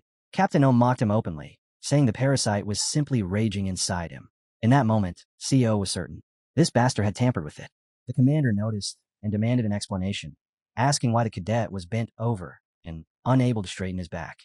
Captain O answered calmly that nothing was wrong. The parasite had simply reacted poorly when the boy swallowed it. Then he stepped closer, told Co to turn around, and claimed he would calm the parasite with his power. It wasn't mercy. The other cadets were starting to panic, and that couldn't be allowed. Slowly, the pain began to sink lower through Co's body. He forced himself to speak, telling the captain that the pain was easing, but warned him not to make any sudden moves. If something went wrong, the pain would become unbearable. Captain O ordered him to tense his abdomen. Co complied without hesitation. He was sure this was exactly what needed to happen. When it was done, Co told him to step away. In his case, the most effective weapon turned out to be a fart. Captain O was standing right behind him, and the stench rose mercilessly, slipping straight under the man's mask. Co even said calmly that he had warned him not to stand behind him so confidently. Sodom burst into laughter. She found the timing perfect. The more she thought about it, the harder she laughed. She had been bored ever since they arrived, and this alone made the whole ordeal more entertaining. She even thanked him for it. Co told her to stop. He felt awful, but not because Captain O was choking on his fart. It was because of the bloody parasite still inside his chest. That said, the pain was completely gone now. The crushing pressure had vanished, and he could finally breathe properly again. One of the brothers asked where they were going next. Co didn't answer. He didn't know everything, no matter how it looked. Before anyone could press him, a voice rang out behind them. Attention, everyone. In his previous life, it had been a different captain. This time, it was Captain O. He announced that they would now be evaluated. There was no need to panic or act on impulse. All they had to do was listen. He pointed toward the cave behind him and explained that each cave held a cult examiner. They would be tested there. Once the evaluation ended, they would receive badges marking their level, low, medium, or high. It was obvious what he wanted. He wanted them aiming for the highest rank. He continued, saying that the cult valued strength above all else, then drew attention to his belt. Blue belts marked the highest tier warriors. Those who reached that level, he said, would have the blood parasite removed. If their efforts and abilities were acknowledged, they would be rewarded. They simply had to prove themselves. Desire ignited instantly. No one wanted to live with a parasite squirming inside their chest. Only CO realized the truth. None of them even noticed they were already being molded into members of the blood cult. Then Captain O raised a whistle to his lips. A sharp blast pierced the air, echoing through the entire valley. CO heard the whistle and instantly clamped his hands over his ears, his face twisting at the sharp, unpleasant sensation. One of the boys nearby didn't understand why he reacted like that. The sound didn't seem that loud. Then his face turned pale. Nausea hit him hard. All around them, bodies crumpled. Every participant was racked with pain. Sodom appeared beside CO, asking if he was all right, even though she already knew the answer. When that whistle sounded, the blood parasites were supposed to go berserk inside their host chests. Screams and groans filled the air as everyone collapsed, clutching themselves in agony. Everyone except CO. He was the only one standing there in shock, because he felt nothing. No pain, no burning, nothing at all. Maybe it was because he had covered his ears in time. The captain spoke again, reminding them that reaching a higher rank was not optional. It was necessary. He asked how many of them thought they could reach it. 2 or 3 at most. The rest would live their entire lives with a parasite gnawing inside them. No one wanted that fate. Gritting their teeth through the pain, they forced themselves up. Not all of them succeeded. The captain sneered and urged them on, asking how long they planned to lie there and ordering them stand. CO grew more certain by the second. He wasn't feeling anything. That meant only one thing. He might not have a parasite in his chest at all. Sodom wondered if blocking his ears had caused it. CO dismissed the idea. Even sealing your ears completely shouldn't stop a blood parasite from reacting. The only sure way to confirm it would be to check his body directly. That was when one of the brothers finally understood the truth. Once the parasite was swallowed, there was no turning back. His eyes hardened. He declared that he would reach the highest rank, have the parasite removed, and then take revenge. CO stared at him, genuinely confused. He didn't even understand what that idiot was talking about. Before the captain could continue, a hand shot up from the crowd. The same idiot stepped forward, burning with impatience. CO and Sodom both assumed he was angry because one of his questions had been ignored. Captain O called him out and told him to come forward. He answered crisply and obeyed at once. As he stepped out, he turned his head towards CO and declared that he would prove he was better than him. The moment he stepped forward, a fist appeared beside his cheek. The captain struck him without hesitation, the blow powerful enough to send his body flying backward. The captain coldly asked if he was deaf. He had never said they could act however they wanted. No one was to move without permission. He called him a pathetic cadet and ordered him to remember his place. When a superior gives an order, you answer. Nothing more. Then the captain turned his attention to CO and announced that he would be the first to be evaluated. The intent was obvious. He was deliberately making things difficult for him. 5 seconds passed in heavy silence before the captain asked what was wrong, whether the so-called descendant of the cult had any objections. CO replied calmly that he had none. He added that he couldn't possibly object and thanked the captain for his kindness. The words tasted bitter even as he said them. It was clear his life here wouldn't be easy. He began walking toward the cave. In his previous life, it had been Captain Hegium standing there. Facing this trial again felt unreal. Fear crept in despite himself. Sodom was curious what rank he had received back then, though the answer was obvious. Without a Danteon, it had to be low. Low ranks were sent to run errands and used as disposable labor. He stopped in front of the man waiting inside. The moment the man spoke, CO knew he was in trouble. The voice alone was enough. The face was younger, but he recognized him immediately. Sodom asked if he knew the examiner. CO answered that he did. He explained that this man had been his direct superior in his past life. She asked which unit he belonged to. The answer came instantly. The Blood Wolves.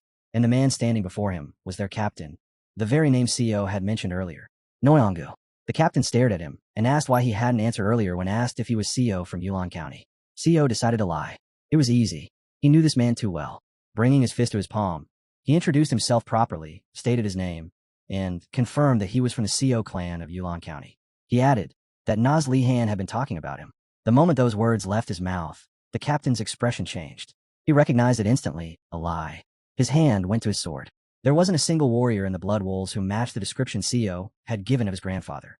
That realization snapped something inside him. Who the hell are you? The next instant, CO's throat was locked in the captain's grip. Rage poured out of the man as he threatened to kill him on the spot. CO tried to explain, saying his grandfather had served under the captain's father, but that only made things worse. This man had climbed the ranks of the Blood Wolves from the very bottom. He remembered every warrior who had served under his father's command. Every single one. CO knew drawing his sword now would only seal his death. He had to talk. The problem was whether this man would even allow it. The attacks didn't stop. Blow after blow crashed into him. His back screamed as if it were about to snap. He couldn't understand how someone of that age could move with such terrifying speed. If he didn't make him listen now, it would be over. Another kick slammed into him, driving his back into solid stone. The impact was brutal. Blood spilled from his mouth. The old man showed no mercy. Seeing that, Sodom had no choice but to draw her blade. She warned him urgently. The old man was closing in. Sio's head struck the rock hard. The world tilted. Everything swam before his eyes. Sodom glanced to the side and immediately understood why. There was blood smeared across the stone. Panic surged through her. She told him to brace himself and defend the moment she spoke. Now, the first strike came. A horizontal punch aimed at the right side of his neck. He needed to block it. He had to. But his body was sluggish, blood running warm down his skin. Still, somewhere deep inside, he forced strength out of himself. He shoved the sword up into the path of the blow. It was enough to intercept it, not enough to stop it. The force sent him crashing to the ground. He had come terrifyingly close to death, saved only because he listened to Sodom's warning. But the assault didn't end there. He saw the next movement clearly. The captain's foot slammed down onto his stomach, crushing the air from his lungs and pinning him helplessly to the ground. He had planned to squeeze information out of the kid anyway, so he asked who had told him about his past. For Sio, this conversation was exactly what he had been waiting for. He seized the opening and calmly asked if the captain wanted to find his younger sister. The captain stiffened. Shock flickered across his face as he wondered how much this boy truly knew. But Sio quickly realized his slip. He had assumed his sister was dead. There was no room to hesitate. He corrected himself at once, saying Lady Noi was still alive, claiming she had been kidnapped on the very day the captain was killed. It sounded impossible, yet the captain kept listening. Sio added that a body had been found, burned only halfway for reasons no one could explain. He stated firmly that it was just a body, not proof of death, and that she was alive. If the captain wanted to see her, a deal could be made. From the ground behind them, Dom watched without making a sound. The story rang dangerously true. The boy knew her name. That alone was enough. The captain suddenly raised his sword and drove it down, the blade slamming into the stone beside Sio's head. The impact echoed sharply. After a long pause, he released the hilt. The boy wasn't bluffing. He was ready to listen and ready to decide. Sio spoke again, his words deliberate. Moonflower Trade Union. The captain repeated it under his breath, disbelief creeping in. Moonflower Trade Union? Sio explained that Moonflower belonged to the first Blood Star, the same figure who had killed the captain's father, the one who had ignited his hatred, the one who sought to control the Blood Wolves. Sio named her plainly. Zhang Rang. The captain snapped back at once, calling it nonsense. His father's wounds had been made by orthodox sect techniques. There was no doubt about that. Sio didn't flinch. He asked a single thing. Had the captain seen it himself? Then he pressed harder. Who had confirmed it? Wasn't it the Moonflower Trade Union? Wasn't it their leader? Well, silence followed. The captain didn't answer. That was enough. Sio delivered the final blow without raising his voice. His sister was being held at a Moonflower Trade Union branch in Jiangjiang Province, Jinghai County. There would be too many eyes there, which was why only trusted people should be sent. That alone made the captain finally ask the question that had been lingering since the start. Who are you? Sio lowered his head and spoke honestly about his guesses, about the unspoken agreement forming between them. He said that when the time came, he would need the captain's help. The captain reached out and grabbed the boy by the face, his grip firm and cold, warning him that if this turned out to be a lie, he would hunt him down and cut off his head wherever he was. Sio didn't pull away.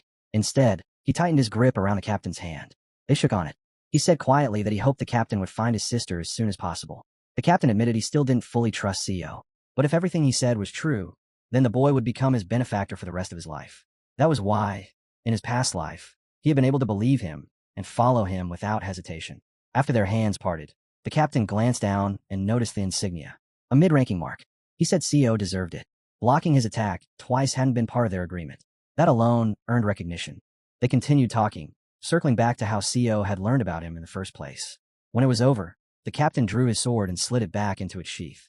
He muttered that he couldn't tell whether the boy was smart or stupid. Since Sio hadn't revealed his grandfather's name, the captain assumed that a little more pressure would have made him spill everything. Sio stayed in character. He rubbed the back of his head and laughed lightly, saying that he must have improved. The captain didn't know what the boy was planning. This time, though, he chose to believe him. Their conversation ended there. They walked toward the cave's exit, where Sio spoke with Sodom, admitting that when he had been knocked out, she had thought he was completely finished. Sio himself admitted that he had been extremely lucky. From behind, the captain watched him leave. A strange man, he thought. To remain calm in a situation like that required a frightening level of composure. Even luck wouldn't explain everything. The first block might have been fortune, but the second wasn't. When Co blocked that attack, his eyes had been closed. His movements were slightly slower than they should have been if he had sensed the captain's presence.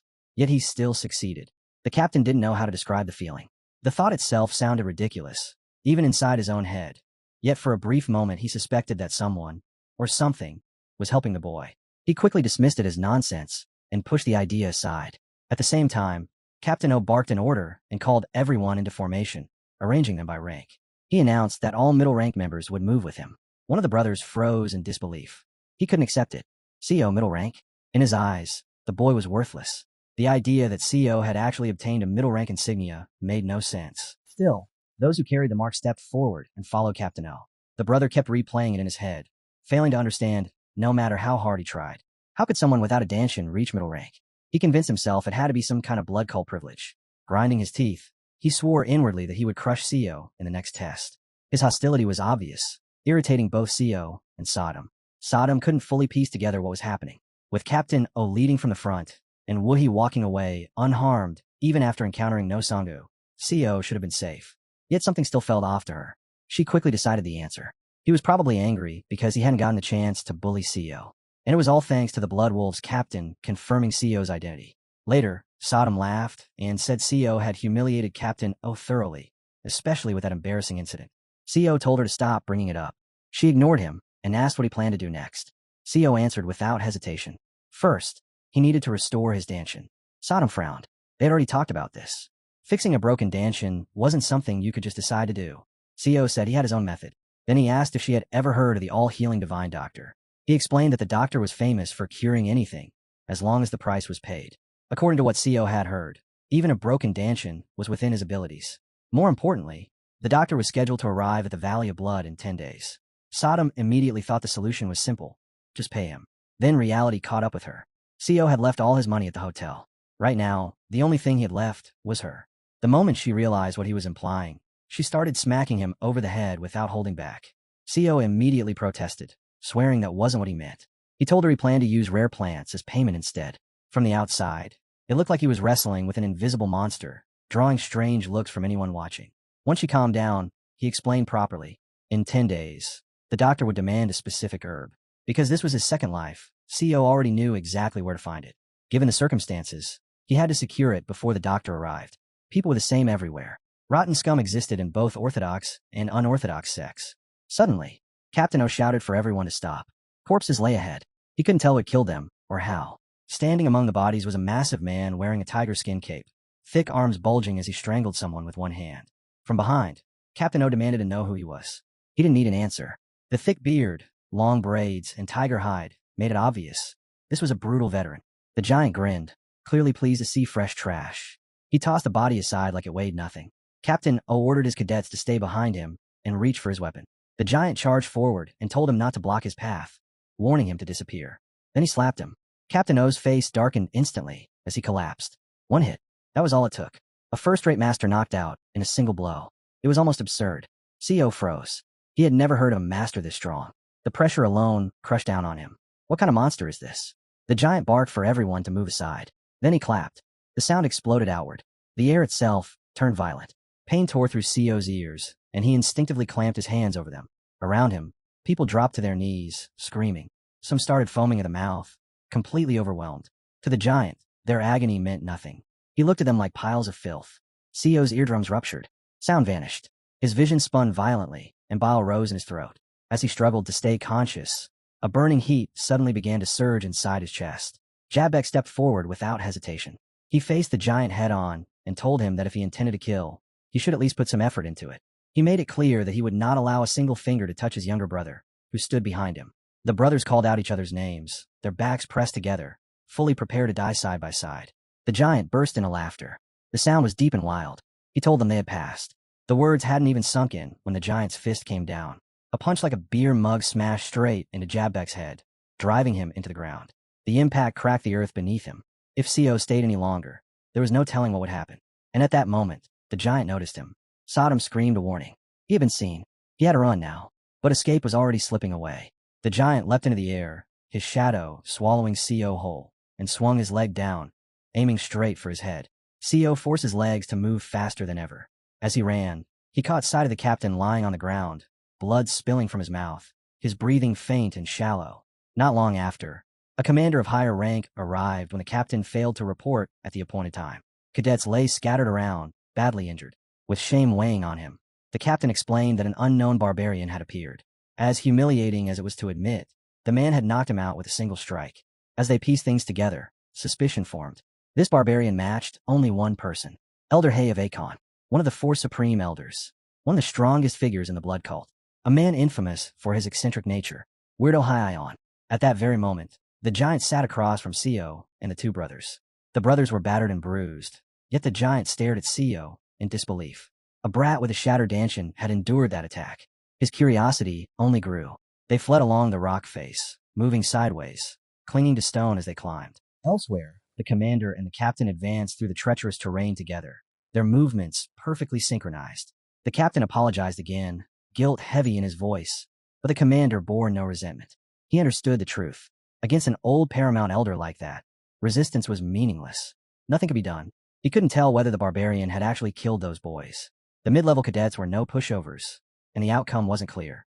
The twins, however, were on an entirely different level, and no one knew what had happened to them. The commander was aware that the deranged old man occasionally appeared in this area, but he never expected him to interfere with the cadets like this. They hurried toward the gorge where the cave was hidden, speaking in low voices. Even among the black elders, that man was infamous, extravagant, erratic, and nearly impossible to reason with. The captain showed proper respect as they approached, both of them mentally preparing themselves. When a captain asked whether they should enter and inspect the cave, the commander stopped him at once.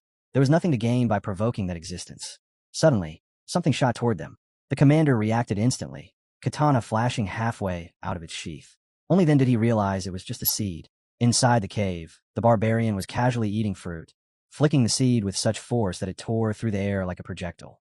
The captain and the commander remained outside, speaking to him from a distance. They understood their place. Compared to a supreme elder, they were nothing more than insects. The barbarian guessed their reason for coming without being told. It was about the boys and the commander's 2 brothers. He said plainly that he had intended to make them into warriors for the cult. Then he asked if the captain was afraid he might hurt them. The captain immediately denied it, a little too quickly. Inside the cave, the twins were fast asleep, snoring loudly. The barbarian glanced at them and muttered that he might teach them a few tricks while they were staying there. The commander froze when he heard that. A supreme elder, personally teaching disciples? Until now, that old monster had never taken students. The commander raised his sword to his forehead and bowed deeply, acknowledging the intent and sealing it with a salute. He said he understood, adding that the elder was likely using them to ease his solitude. Commander O, however, couldn't tell if this truly meant taking them in as disciples. Even a brief period of guidance from a powerful martial artist could alter a life forever. And this wasn't just any master. This was one of the supreme elders. Commander O didn't want boys from the Co clan to receive such an opportunity. He spoke up, saying that one of his own students, Co Wuhi, had a broken dantian. Even the commander was surprised when the captain said it aloud. The moment the commander declared that Co was unworthy of training, a seed shot out like a meteor. It struck him with such force that his body was sent flying backward, posture twisted midair from the impact alone. The message was unmistakable. Ververa had no interest in the captain's opinion, and he made that clear without a single word. He cut them off entirely and ordered them to leave. Only the commander remained, bowing deeply near the cave and stating that he understood. They would withdraw. Moments later, their figures vanished into the fog. Losing the twins was regrettable, given their potential, and there had even been thoughts of using Co Wuhi as a spy within the Murmur Union. Those plans collapsed just as quickly. Once they were gone, the barbarian scoffed and muttered that they were unbearably annoying.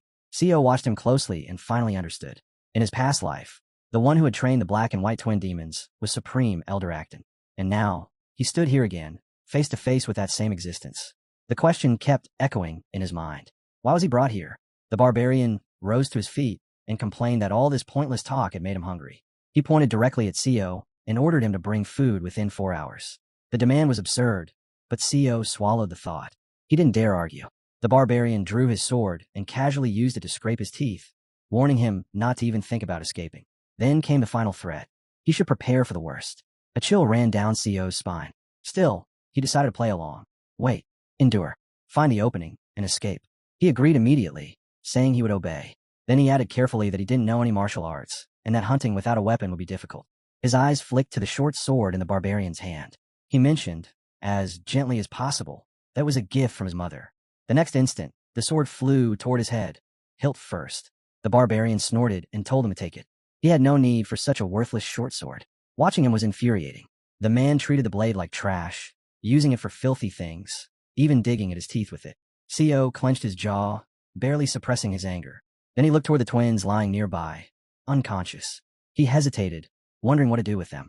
The barbarian didn't hesitate at all. He stepped down hard on one of them and punched the other without a second thought. At that rate, it looked like the twins would die, but they woke up surprisingly fast, only to pass out again after another round of beating. Satisfied, the barbarian glanced toward the cave entrance. He muttered that he was craving meat and reminded the boy not to forget it. Then, in the next instant, he vanished as if he had never been there. Co rushed out of the cave, trying to see where he had gone. A violent wind slammed into him the moment he stepped outside. He frowned, confused about where it was coming from. Then he reached the cliff's edge and looked down. His breath stopped. He was terrifyingly high above the ground. That was why the wind howled like this. The barbarian had given him 4 hours to bring meat. 4 hours wasn't even enough to climb down. Where was he supposed to find meat? Sodom fluttered up beside him, gently touching his hair before pointing to the left. She told him to look. Co followed her finger and froze.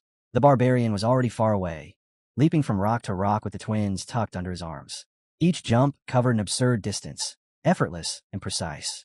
Escaping something like that wasn't just difficult. It was impossible. The last traces of hope drained out of him. Sodom hurried to calm him, telling him this wasn't the time to give up. If he did, he would end up as that old monster's slave. Co clenched his teeth. She was right. He had no choice but to try. The descent was brutal. The rock face was nearly vertical. He reached for a stone to lower himself, only for it to snap loose. His body dropped instantly. He barely managed to grab a branch, his arms screaming as they absorbed the force. He nearly broke himself. Clinging there, he wondered why his life was still this miserable, even in his second run through it. Sodom tried to console him, saying at least he was coming down quickly. Co didn't dare look below for long. His legs were shaking as he asked how far he had descended. She hesitated, unsure whether he truly wanted the answer. He had only made it down 1/10 of the mountain. She smiled anyway, and told him he was almost there. 4 hours passed. The barbarian suddenly appeared in front of him, and asked if he had dared to ignore his order. His gaze hardened, as he followed up with a single statement. He asked if Co was ready to die. Co looked up at him, hands trembling and completely numb, and said calmly that he was actually looking forward to it. Meanwhile, the forest teemed with life. Small game moved through the undergrowth, starting with hares, prey he could actually hunt. Co drew the bow, steadying his breath, and aimed. The string snapped forward. The arrow shot out and pierced straight through the hare's body, dropping it on the spot. Sodom praised him, saying he had become good with the bow. It wasn't surprising. 2 months had passed. In the beginning, he had nearly died, having burned every last bit of strength just climbing down the mountain. Even Sodom had thought he wouldn't survive. At one point, he had tried to escape and paid for it dearly. He had been beaten until surrender was the only option. That was long ago. Today would go smoothly as long as he caught a few more. A heavy rumble sounded behind him, like something massive approaching. It wasn't an animal. It was the big man. The Supreme Elder appeared without warning and noted that Co was early today. He asked only one thing, whether food had been caught. His stomach was empty. Co handed over a hare and said they would be eating fried rabbit for lunch. The Elder counted the prey. 2. His expression darkened. There were 4 mouths. Why only 2? He muttered that perhaps the number of mouths should be reduced. Another unlucky day, though that was hardly unusual. No one ever understood what went through the Elder's head, only that there was always a reason behind it. For the next 2 months, Co lived like a slave. Every day, he climbed down the mountain, where one wrong step meant death. He searched the forest relentlessly, hunting anything that moved. If he brought back food, he was beaten. If he failed, he was beaten worse. If he passed out, he was tied to a tree. The first time, he vomited. Over time, he stopped reacting. His body hardened. His skills sharpened. The twins grew stronger as well, yet they were beaten whenever Co failed to bring back enough food. As they approached the tree where he was hanging, one of them told him the Elder was looking for him and that he should return. Sodom noticed something strange. This time, he was being summoned 2 hours earlier than usual. She wondered what the Elder intended to do to him now. When they reached him, the Elder looked at them once and ordered them to take off their shirts. They didn't understand why they were being told to take off their shirts. It made no sense. Still, the Elder repeated the order without patience. Take it off. Co hesitated, confused, but did as he was told. The big man watched him in silence, eyes scanning his body. After a long moment, he finally spoke, saying it had been about 2 months and that the boy was ready. His body was solid now. Strong. Co's mind stalled. Ready for what? Sodom whispered near his ear that the constant descents, the hunting, the beatings, and the time spent hanging from trees had reshaped his body completely. He had endured more than most ever would. The elder turned to one of the twins and told him that starting tomorrow, he would be responsible for gathering food.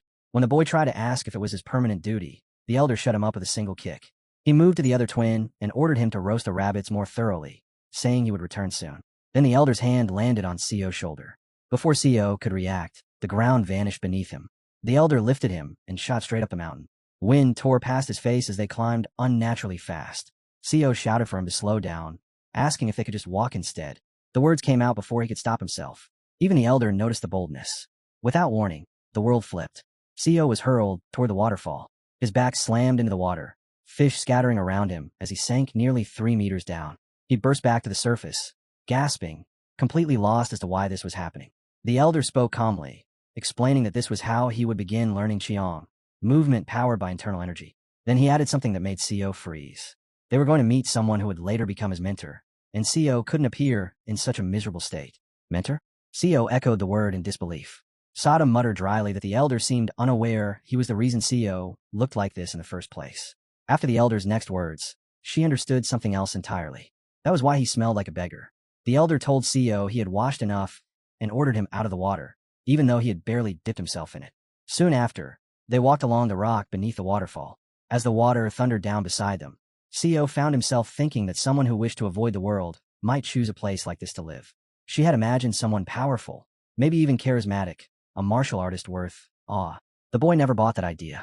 Who would believe this old man even had a friend willing to take in a disciple? Everything pointed to someone ordinary. The elder stopped at the cave entrance and announced that they had arrived. Facing the presence inside, the big man ordered him to show respect immediately. From this moment on, he said, the one before him would be his mentor. Sio dropped to one knee without hesitation. Everyone worships the blood demon. Let blood rule the world. Cult cadet of the middle rank, Sio Wuhi, pays his respects to his mentor. Sodom never believed that greeting would be accepted. The meaning of her words struck the boy the instant he saw what stood before him. Or rather, what remained. It was not a man, but a heap of bones lying beside a sword. Whoever this was, he had been dead for a very long time. Sio turned sharply toward the elder, asking if this was some kind of joke. The response came as a booming laugh. The elder said he had far better things to do than play pranks. He told him to look carefully at how much he had changed over the past 2 months. He had grown stronger climbing sheer rock walls. His endurance had hardened while hunting rabbits. Being beaten repeatedly had strengthened his body, and far more importantly, his spirit. Even being tied to a tree had served its purpose as balance training. All of it, the elder explained, had been meant to build the basic physical foundation required to learn martial arts. The boy lowered his head. With his back to the elder, he spoke quietly, asking for forgiveness, and admitting that he had lost his dantian in childhood when raging energy destroyed it.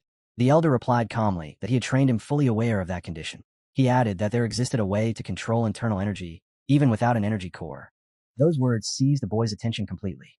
The idea of controlling inner energy without a core stirred something deep within him. The elder continued, explaining what essence truly was.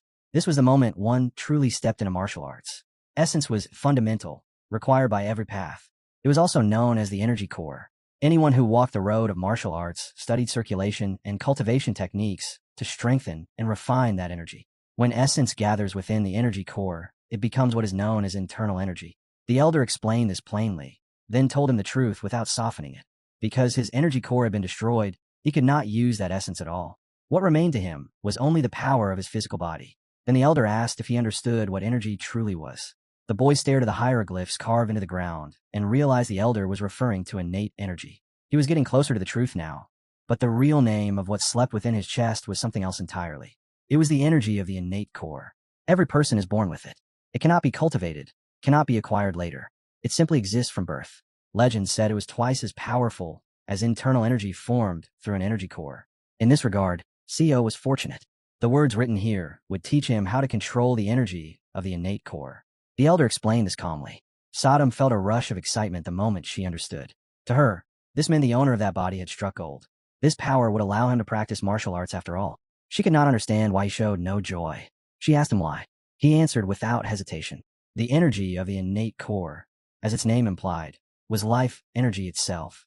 A warrior only used it when facing death alongside his enemy. Once spent, it could never be restored. Using it meant shortening one's lifespan drastically. As he explained this, Sodom understood. If he learned to use that energy and relied on it, his life would be brief. The cursed old man seemed to believe he would gladly accept such a gamble. He did not. Not for any reason. Still, He knelt before the Supreme Elder and thanked him for such precious knowledge, doing it only for appearances. Then he spoke again, saying there was something his foolish mind could not grasp. He spoke of his dantian, how it had collapsed when his energy reacted abnormally during training because of his lack of talent. He said that everyone in the clan had told him the same thing for years, that he had no talent. And so he asked the elder to reconsider before deciding to teach someone like him. Sodom was stunned. He was lying cleanly, yet not a single muscle on his face twitched. Even she had trouble finding a crack. It worked. The elder said that everything he had gone through was necessary to temper his body, and that talent had never been his strength to begin with. Then the elder's voice sharpened. He said that he was not blind, that he knew the boy was deliberately avoiding this technique because it required innate energy.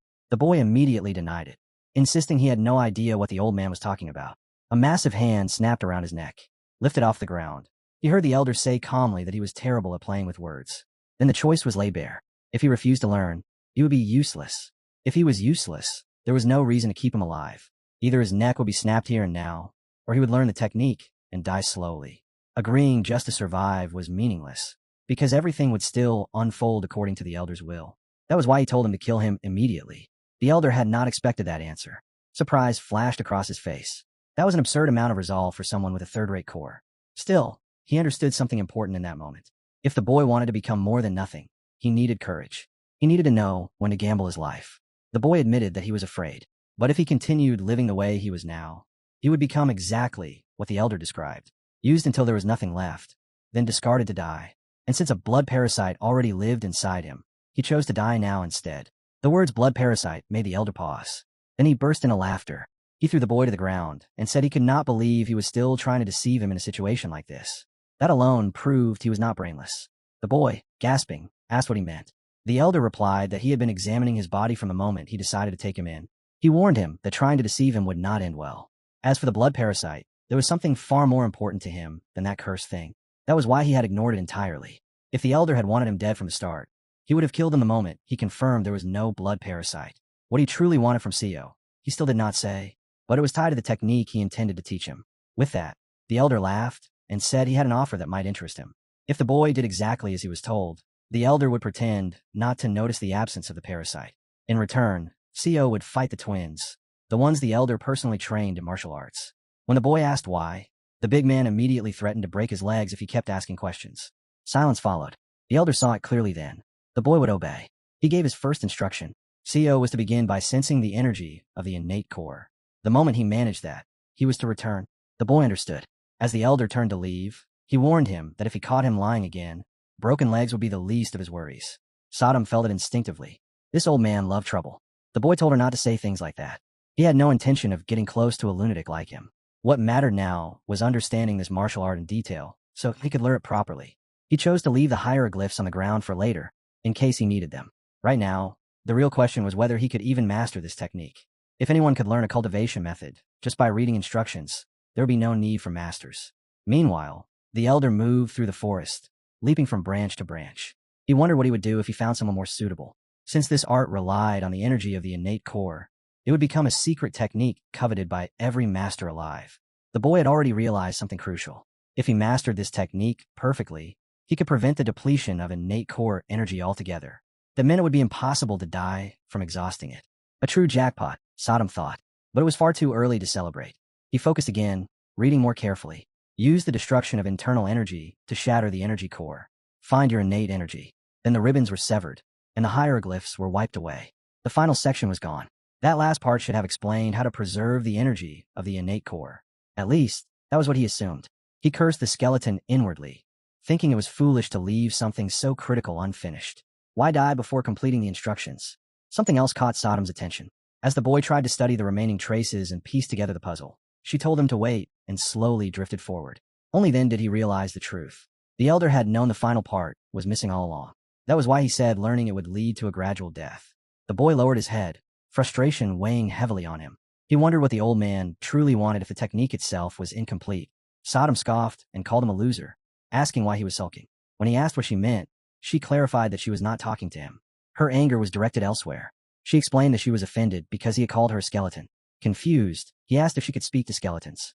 She snapped back, calling him an idiot, and pointed out that she was not talking about bones at all. She was talking to the sword, lying beside them. It was an iron sword, a black sword. She spoke to it, as if it were human, and mocked him for not doing the same.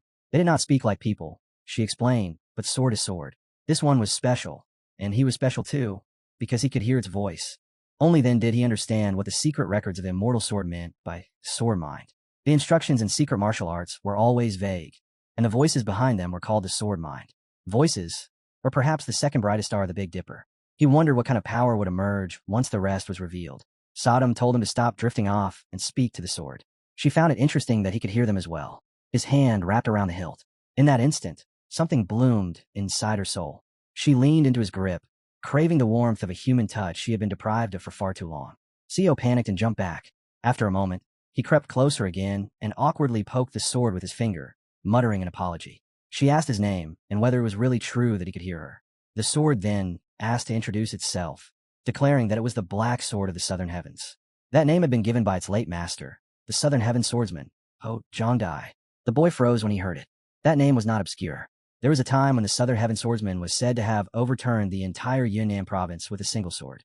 If he had not vanished so suddenly, he would have stood among the strongest in the Central Plains. Some even said he could have become the 9th supreme martial artist. That made no sense to him. How could someone like that die on the peak of an unnamed mountain in the southern provinces, leaving nothing behind but bones and a sword? He asked if it had been that madman Axon. The sword answered calmly that it was someone else, and that Axon had never defeated its master. Even Axon of the Supreme Bullets and Blood had never bested the Southern Heaven swordsman. Then who could have killed someone so powerful that even Axon could not overcome him? The sword refused to speak of it for now, only promising to explain when the time was right. It already understood the situation. It had heard everything. Seo needed to learn the method of cultivating innate energy and fight the Ion twins. The sword told him that it could teach him the cultivation technique. Seo agreed without hesitation. This was tied directly to the legacy of the Southern Heaven swordsman. If he died without properly inheriting his master's art, that legacy would be stained. The Black Sword wanted its master's martial arts to be passed down to a new generation. That was its wish. Staring at the Black Sword, Seo felt genuine awe. He thanked the Black Sword of the Southern Heavens sincerely. Then the sword spoke again and proposed a deal. It said that Seo should become its new master. A sword existed to be wielded, and while honoring its former master mattered, preserving the meaning of its own existence mattered even more. He'd been lonely all this time. That was the truth. He wanted the boy to become his new master, to touch his steel body every day. Sodom shot up and slapped Seo across the cheek, furious. She snapped that he was making her believe all swords were abnormal. Shock was an understatement. Seo went completely blank. For a moment, he even considered abandoning the cultivation technique altogether. In the end, he swung the sword over his shoulder and accepted becoming its new master. But he set a condition. If the sword kept breathing like a pervert or asking to be touched, he would give up on the cultivation technique immediately. The sword drifted closer and sighed that it was a pity. Then it relented and said they should begin learning the technique. It explained that what people usually call the lower core was located beneath the stomach. The lower energy core had nothing to do with innate energy. Innate inner energy had to be sensed through the chest. Its previous master had called that place the middle energy core. This was the first time Seo had heard of such a thing. If there were lower and middle cores, then an upper one must exist as well. The sword confirmed it. The upper energy nucleus was located externally, in the center of the forehead, an area known as enlightenment. But that did not matter now. What mattered was sensing innate inner energy through the middle core. It was not supposed to be difficult. One simply had to feel the pure energy of life itself. Seo closed his eyes and tried as instructed. Nothing happened. He felt nothing at all. He asked how he was supposed to feel the energy of life. The sword explained that feeling it directly was difficult. It would be faster through the fifth sense, through the senses themselves. The energy of life revealed itself most easily in moments of danger, when life was on the line. In such moments, one could draw strength they never had before, or feel a violent surge of power rising from the chest. That was innate inner energy. This was why training the body alone was not enough. The big man had not been tormenting him for no reason. He had been forcing him into situations where innate energy might surface. Still, the fact that he knocked the brothers unconscious like it was nothing made him a complete mystery. A deranged jerk through and through. The Black Sword did not know what had changed, but it realized that he had felt innate energy before. Seo agreed. He thought he had felt it once as well. With that realization, the Black Sword told him to recall that sensation. Not just the feeling, but the situation, the emotions, the moment itself. He needed to remember the instant when his desire to live was at its strongest. Seo closed his eyes. The memories surfaced on their own. They all led back to the same scenes. The moments with the big man, when his eardrums burst as his throat was being crushed. The moments he ran from soldiers, fighting desperately as they tried to tear him apart. In this life, From the moment he became a spy, death had always been waiting for him. And yet, no matter what, he had always wanted to survive. He felt it then. He understood. This was his innate inner energy. The hot mass swelling in his chest felt disturbingly familiar. She asked him if it felt like before, when he swallowed the blood parasite and his eardrums ruptured, when the same burning heat rose in his chest. The Black Sword spoke again, clearly surprised. It said it had not expected this. Its previous master had suffered for months before sensing innate inner energy for the first time. Yet Seo had managed it in just 4 hours. It called him remarkable. She added that perhaps it was because he had died once and been brought back. The Black Sword repeated the words slowly, calling them an excellent metaphor. But it was not a metaphor. He had truly died, and he had truly returned. Now he had to focus. He needed to feel his innate inner energy as a small lump, no bigger than a fingernail, resting within his middle energy core. If he mastered the method of cultivating innate energy, he would be able to refine this essence. But what he felt was larger, much larger. To him, it felt closer to the size of 2 fingers. The Black Sword immediately dismissed that thought, saying it was impossible. It explained that by using the accumulation gate, he could spread internal energy through the heart meridian and gain control over innate internal energy. Then it told him to strike a nearby stone pillar while maintaining that state. The pillar looked solid. The Black Sword said it did not matter. Even if his hand broke, innate internal energy would aid his recovery. That aid, however, was not guaranteed, but there was still a chance. Seo muttered that it was easy for them to talk when it was not their fist about to break. As he stepped toward the stone pillar, tension crawled up his spine. He did not want to disappoint them. Let's see how strong it's become, he thought, feeling something gather tightly around his fist. He swung. His fist passed straight through the stone before he even realized it. The pillar shattered as if it had never existed. Both swords were stunned. Neither of them could understand what they had just witnessed. Sodom wondered if this was truly the power of innate inner energy. Even the Black Sword had never seen anything like it. Its former master's innate energy had been powerful, but nothing on this level. With this much innate inner energy, the boy could master the deeper secrets of cultivation techniques 10 years faster than normal. It felt as if he had already spent 10 years walking on the edge between life and death. The Black Sword finally asked the question that had been forming in its mind. Seo, have you truly been reincarnated? Seo stared at his hand, stunned. He could not believe he was awake. This was far beyond what he had imagined. He flexed his fingers again, still unable to accept that this power now belonged to him. Then the giant appeared. His displeasure was obvious. He slammed his foot down, pinning the boy to the ground, and demanded to know if he was really trying to run away. Seo hurriedly made excuses, calling it an unfortunate misunderstanding. He explained that even after 2 months of climbing these cliffs, he still lacked the skill to return quickly. The giant was not convinced. If the boy had left half a day earlier, he would have made it back in time. After that, the giant asked a simple question. Had he managed to feel his inner energy? Silence followed. The giant frowned and asked why he was not answering. Seo had to think carefully. Then he stood up, walked forward, and knelt before his master. He said that not only had he failed to feel his inner energy, he had not noticed anything at all. The master showed clear dissatisfaction, though he understood that sensing inner energy was not easy. Sodom snapped at him, asking why he did not just tell the truth. Seo replied quietly that in any sect or place like this, it was better to keep your trump cards hidden. Only then did he finally reveal the truth. Just as the Black Sword of the Southern Heavens had said, no one could sense another person's inner energy unless they deliberately seized it. The owner admitted that he had almost believed the lie. Almost. But he understood the reason behind it. The boy was hiding his power to survive. Because of that, he decided it was time to make him understand how serious the situation truly was. He laid out the conditions. If the boy lost the battle, his energy would be handed over to the captain. After the barbarian dragged him away, the boy returned here more than once. The owner ignored him every time, yet it was obvious he wanted to take Sodom away. Even so, the stubborn boy kept following him. The twins warned the owner that they were watching him closely. And what would happen if they discovered that the blood parasite was no longer inside the boy? The giant rose to his feet and walked toward him. He said that if things continued this way, the boy would return and spend the rest of his life as nothing more than a middle-ranking warrior. The boy questioned him, asking why the conditions had suddenly changed, because that was not what his master had promised. The giant replied coldly that he had never promised to keep his word. Still, it seemed he viewed awakening the boy's ability to sense inner energy as a good deed. He said that if defeat meant death, then victory should come with a reward. Watching the boy closely, he noticed something unexpected: fearlessness. To give him proper motivation, he declared that if the boy won, he would grant any request he made. 2 books were thrown onto the ground in front of him. The owner told him to study them. The first was a martial arts technique from the light chakra school. The boy wondered how he was supposed to fight when the only thing he knew was refinement. Now, for the first time, he was being given a real chance. The light chakra technique was designed to balance energy circulation and allow its user to master most martial arts without major issues. Sodom realized then that the owner was trying to place the boy on equal footing. Even though the twins had already trained in this technique, there was still the second book, the Shining Star Sword Technique. The giant explained that this manual belonged to the skeleton. In other words, it was the legacy of the boy's master, the sword art of a Southern Heavens warrior.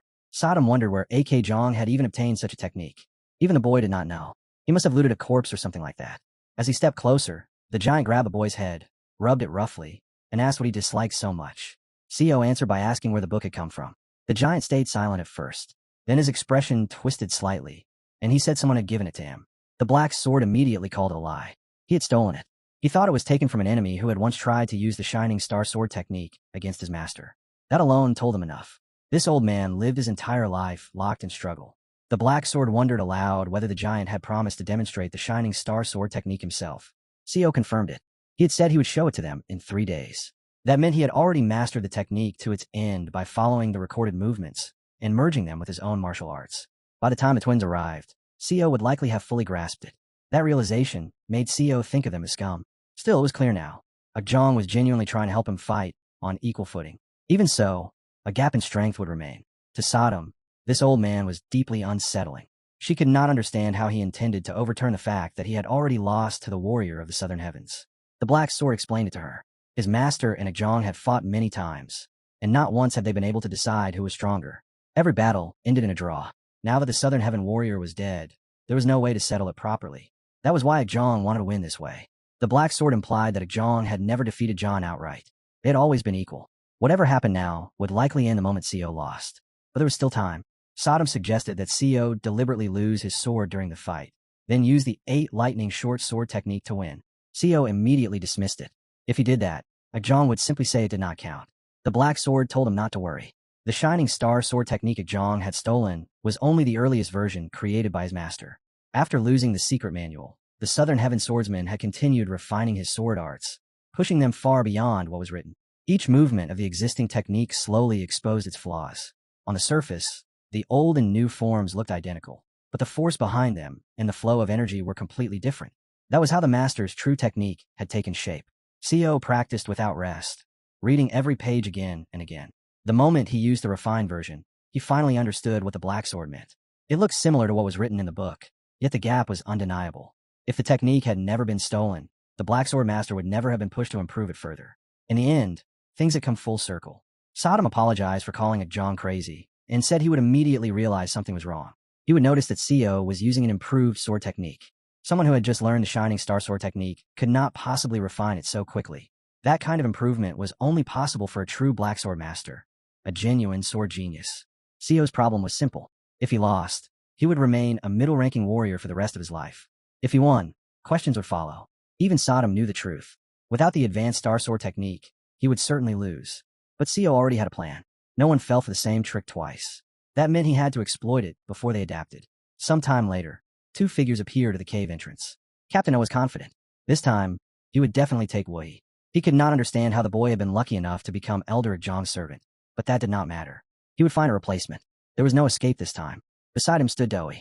Captain O had already told him to show the big man the power of an advanced warrior when they met. Doi rolled his shoulders, warming his hands, eager to demonstrate. They greeted Co as if it had been ages since their last meeting.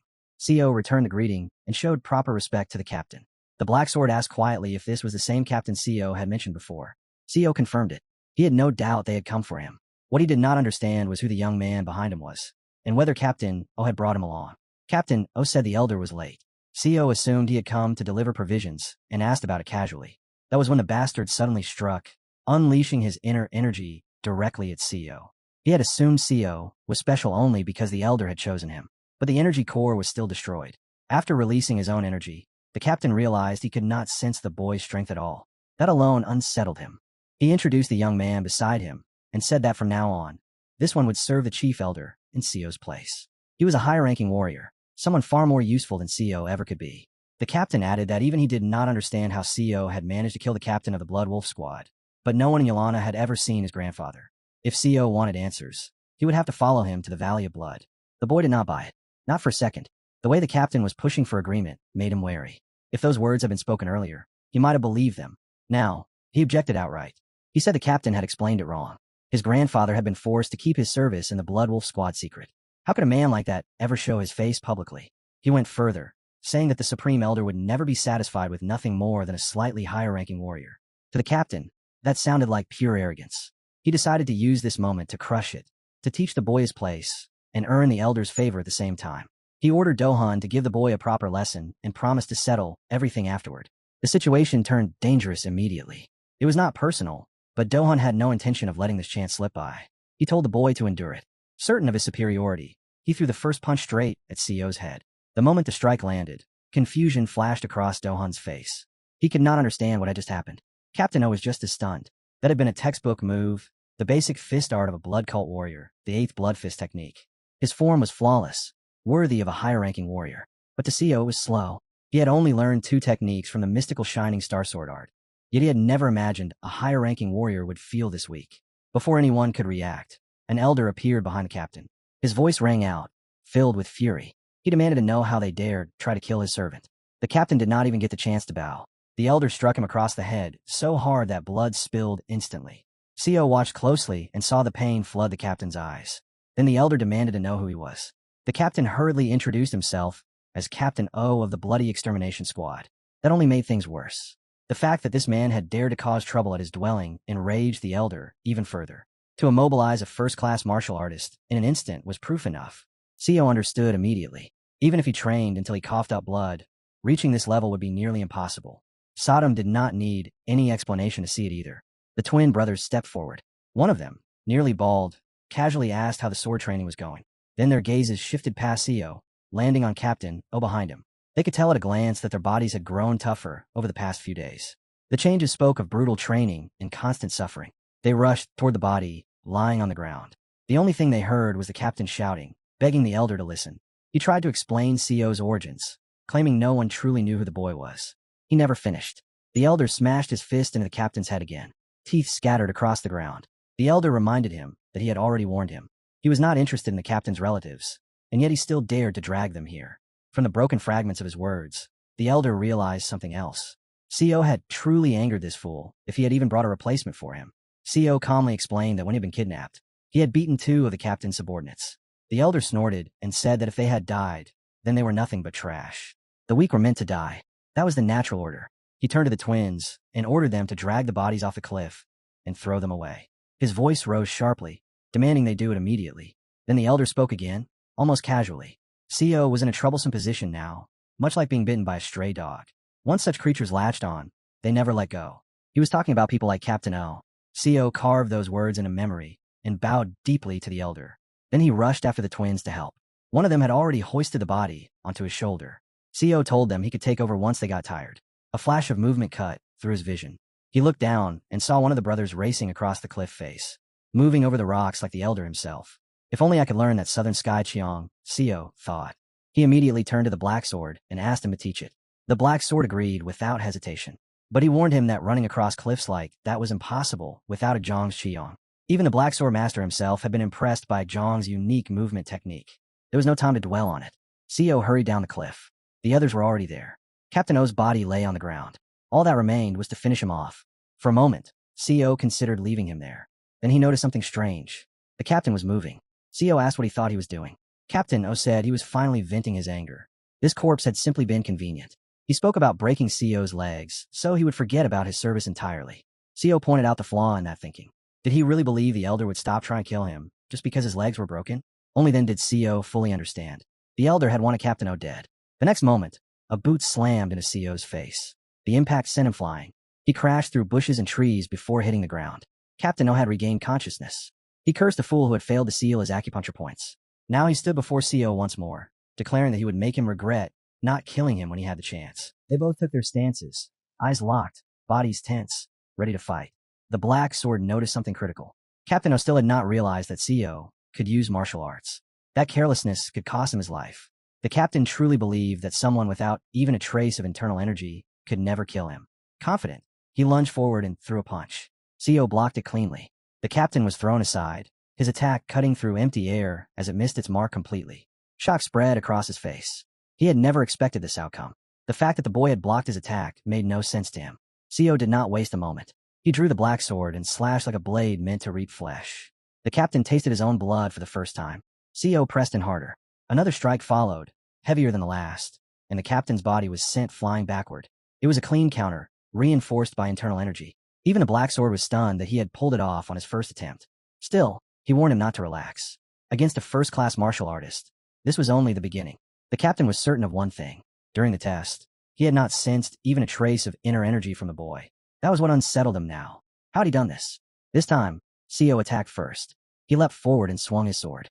The captain twisted his body into a crude, almost humiliating donkey roll to avoid the strike.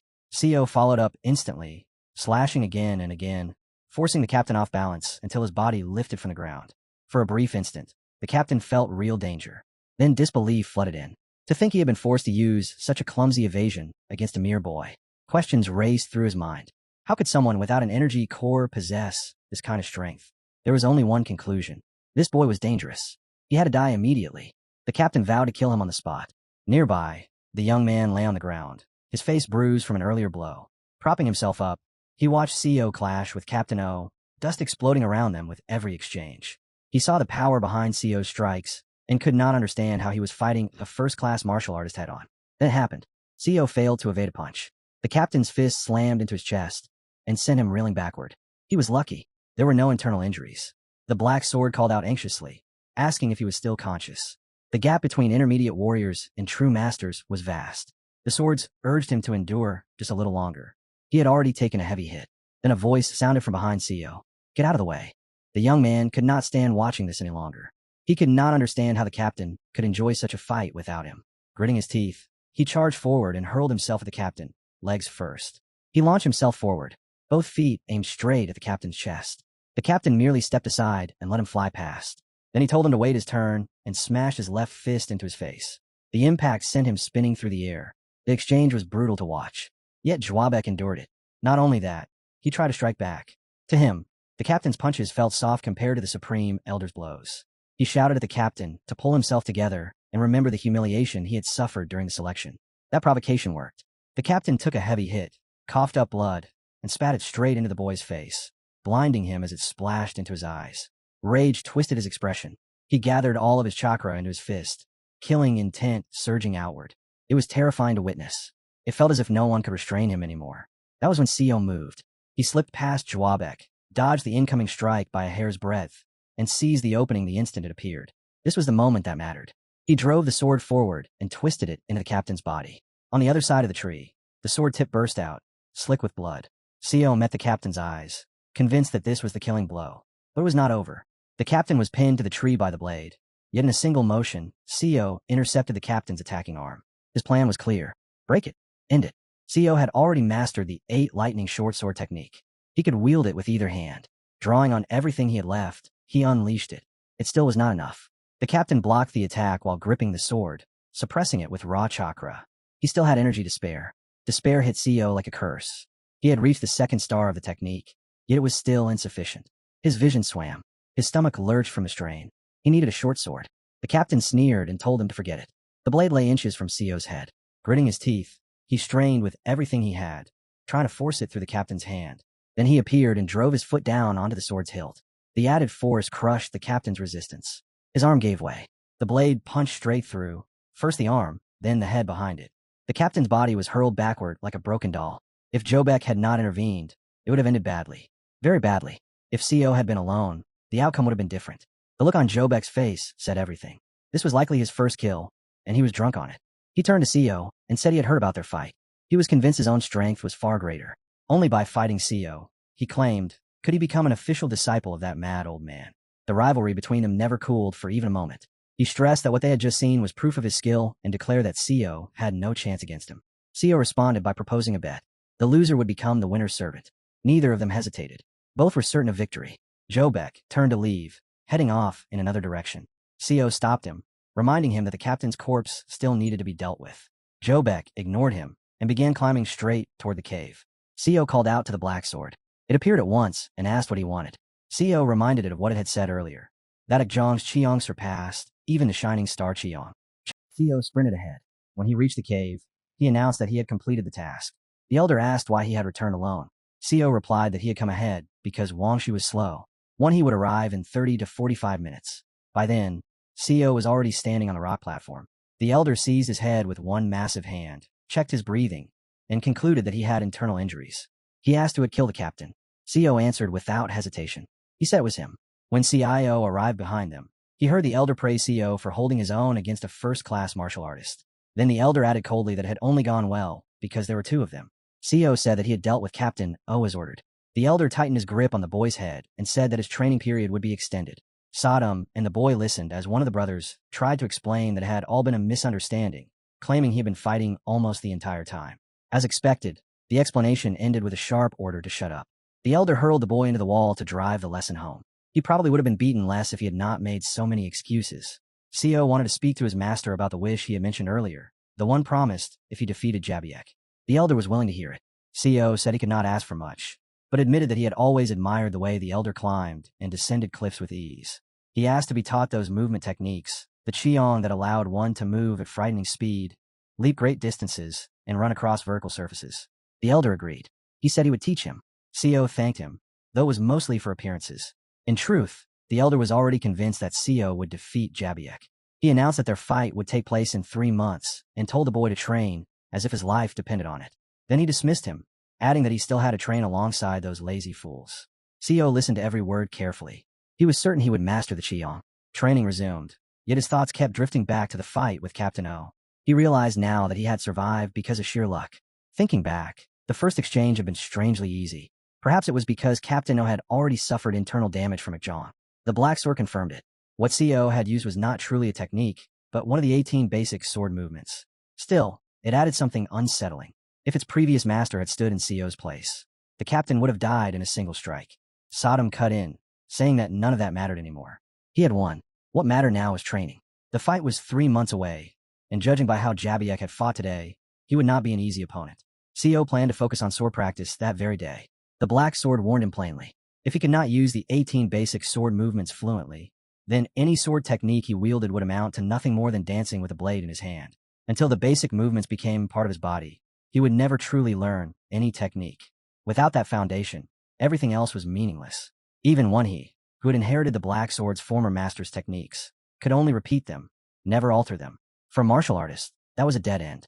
True progress demanded understanding, not imitation. The elder, meanwhile, continued beating the boy. He called him an idiot while trying to force something into his head. He personally demonstrated the Shining Star sword technique again and again, unable to comprehend what the problem was. Was it really necessary to struggle this much just to learn? From his perspective, the boy understood nothing. That blankness infuriated him.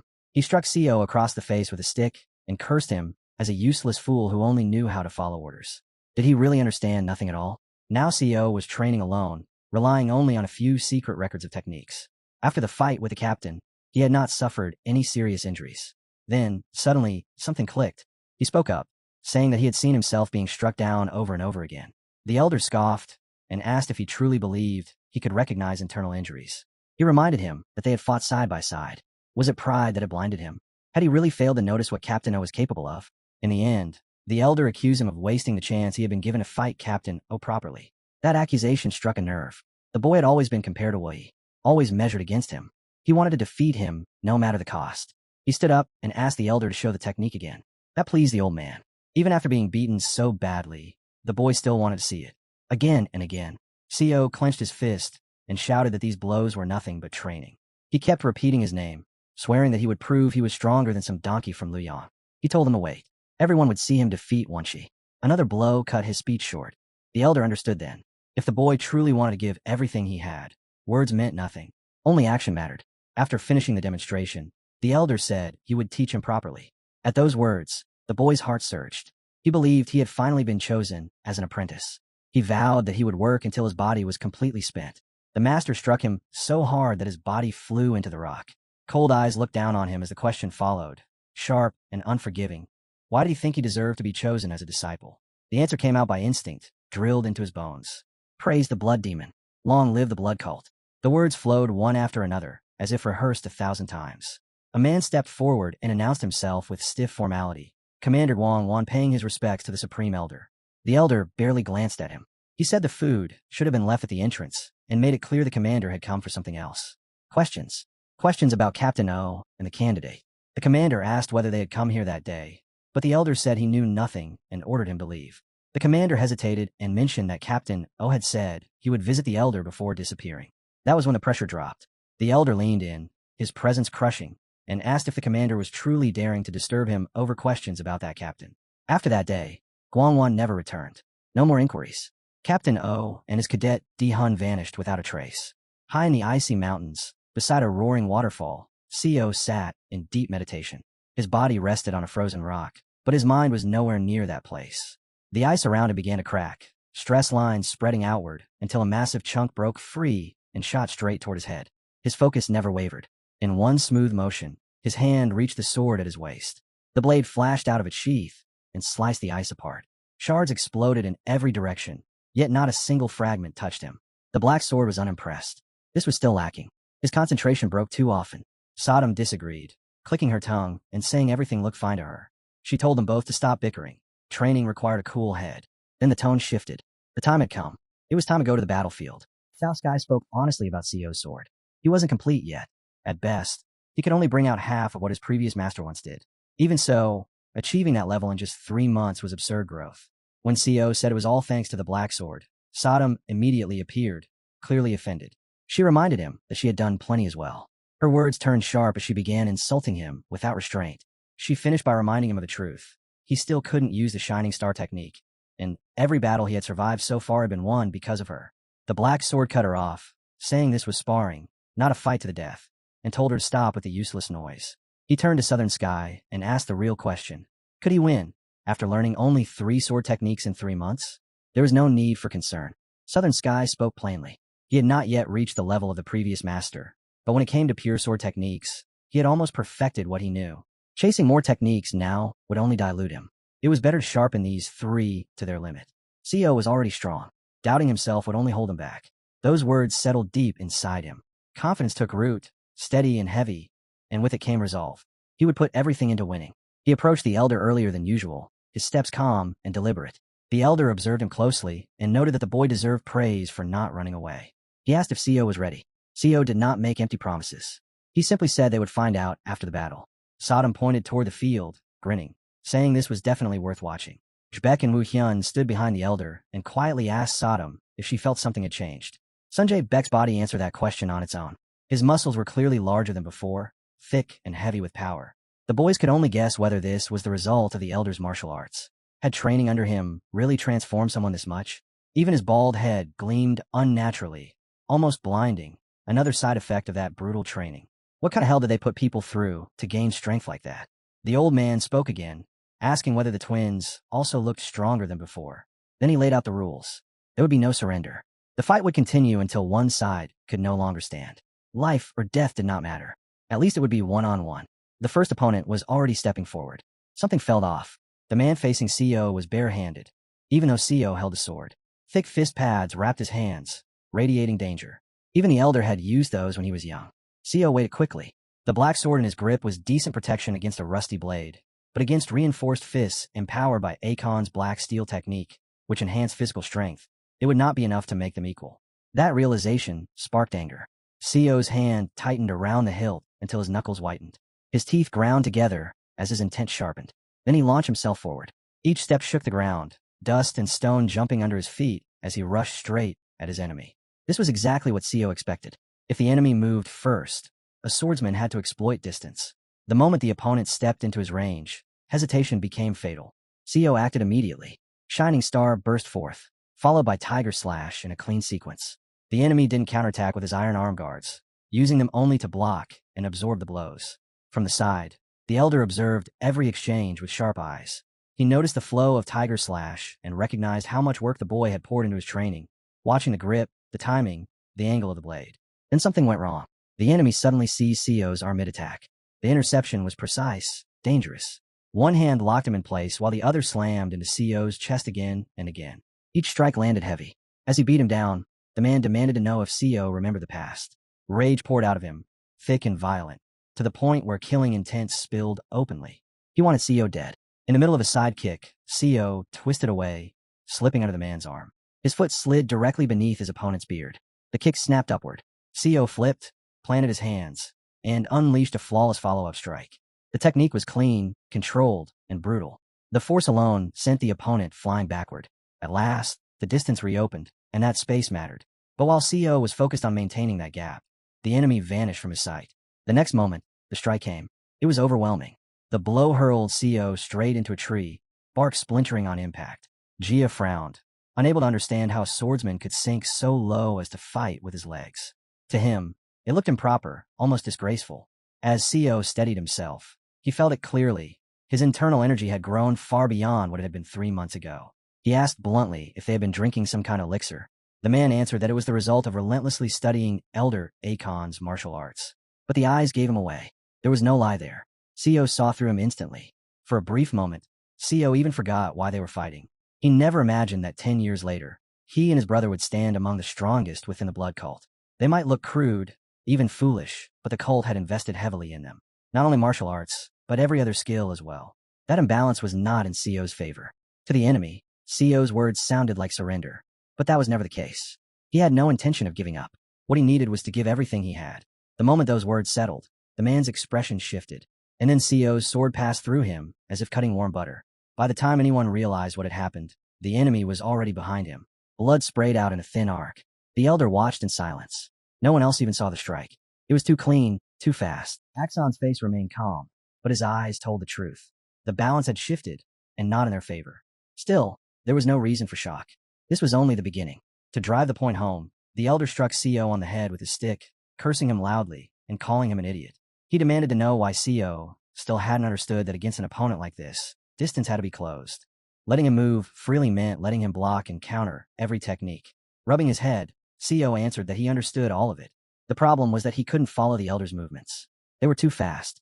Hearing that, the elder snorted and moved even faster, striking him again with the stick. CO had been beaten so many times by the Shining Star Sword technique that his body now recognized it on instinct. His opponent, however, had responded with the Ringing Elm Sword.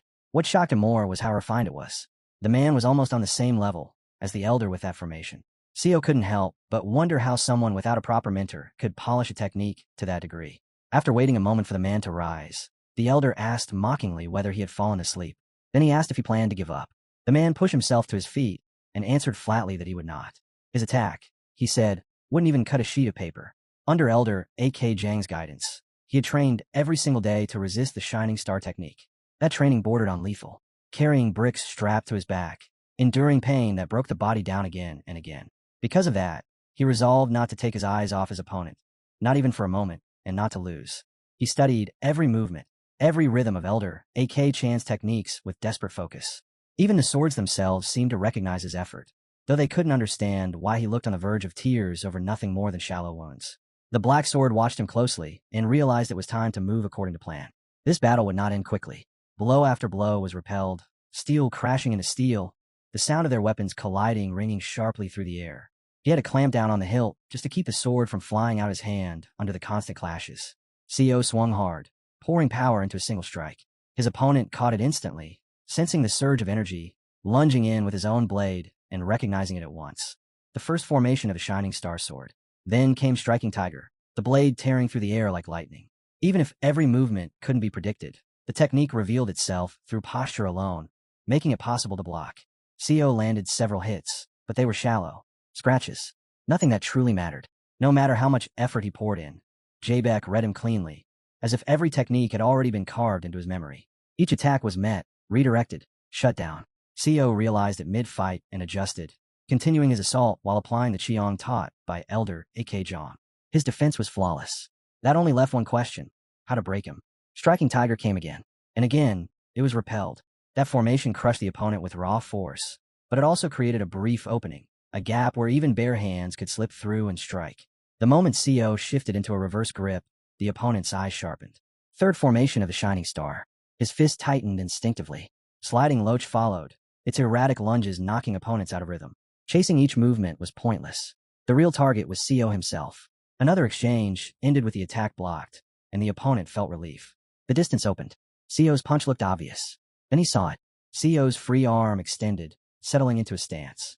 Reflecting Clam, a Shining Star formation that turned an incoming strike into momentum, releasing it back with equal force.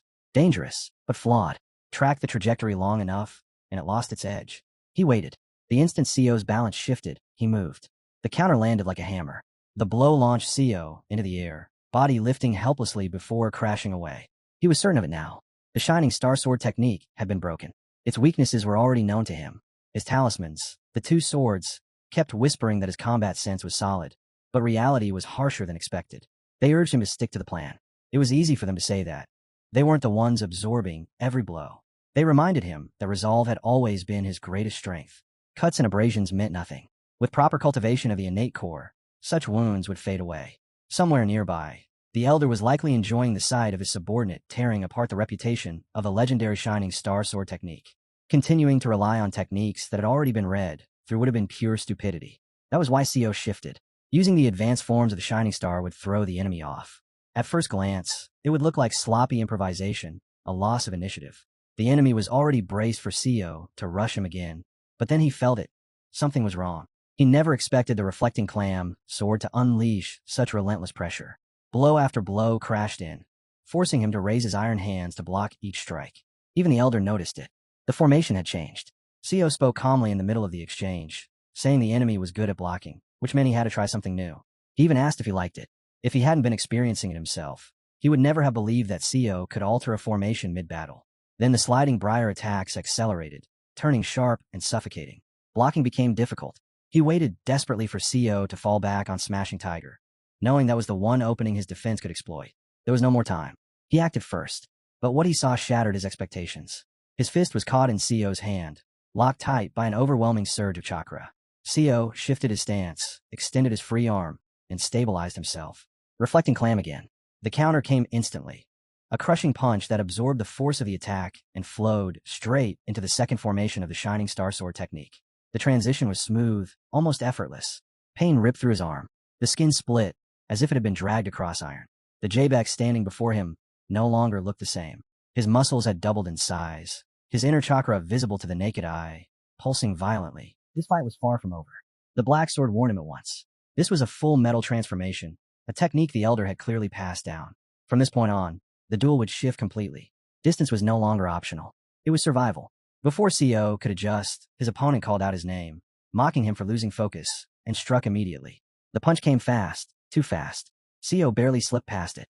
With Chiong reinforcing his movement, the man's speed had surged. He had always been quick, but now it was on another level. That strike had only been a warning. A full power blow would be impossible to dodge, especially if it came without warning. Sio had never expected the fight to escalate this far. Against an opponent like this, hesitation meant death. The tide had to be turned in a single moment. Power and technique fused together. Fists and sword moved as one. Attacks came in a relentless chain. Sio's blade slammed into his opponent's body again and again, yet the damage was negligible. Striking Tiger was useless here. Completely ineffective. The fists were another matter. Their power was terrifying. One blow to the stomach was enough to rob the body of strength, making it hard to even remain standing. His aura radiated dominance. He had grown far stronger. Even his movement changed, twisting through the air, flipping to close distance instantly. He came out of one rotation with a kick aimed at Sio's head, but a sword-shaped guard snapped into place, stopping the leg just in time. Koya barely caught the timing. Reflecting clam. The second formation of a shining star. The counter sent the enemy sliding back, yet he stabilized instantly, feet planting, stance intact. Time was slipping away. Sio had to move faster. His opponent noticed the pattern. Every time Sio tried to force distance, reflecting clam appeared. Then the battlefield warped. Massive stones rose in front of Sio and shot toward him, but he saw through it at once. An illusion. At the same time, the enemy vanished. The strike came from behind, so fast it was almost invisible. Still, Sio drew his sword in time. Watching him, one might question whether he was still thinking clearly. When Sio asked if he was fine, the answer came flat and calm. It didn't matter. The black sword's voice turned sharp. This was dangerous. Something had to change. But the danger wasn't aimed at Sio. It was closing in on Sanjabaek. The black sword had seen this technique many times before, back when his previous master trained under A.K. John. But never like this. Never with veins swelling to such an extent. Never with skin tearing away in strips. This was the backlash of forcing a technique far beyond what the body could endure. The black sword understood immediately what would happen if it continued. Sanjabaek's end would be brutal. Fatal. Sio understood him as well. But there was a problem. Most of his attacks were meanly landed. Smashing Tiger failed to slow him down. Slithering Briar couldn't restrain him either.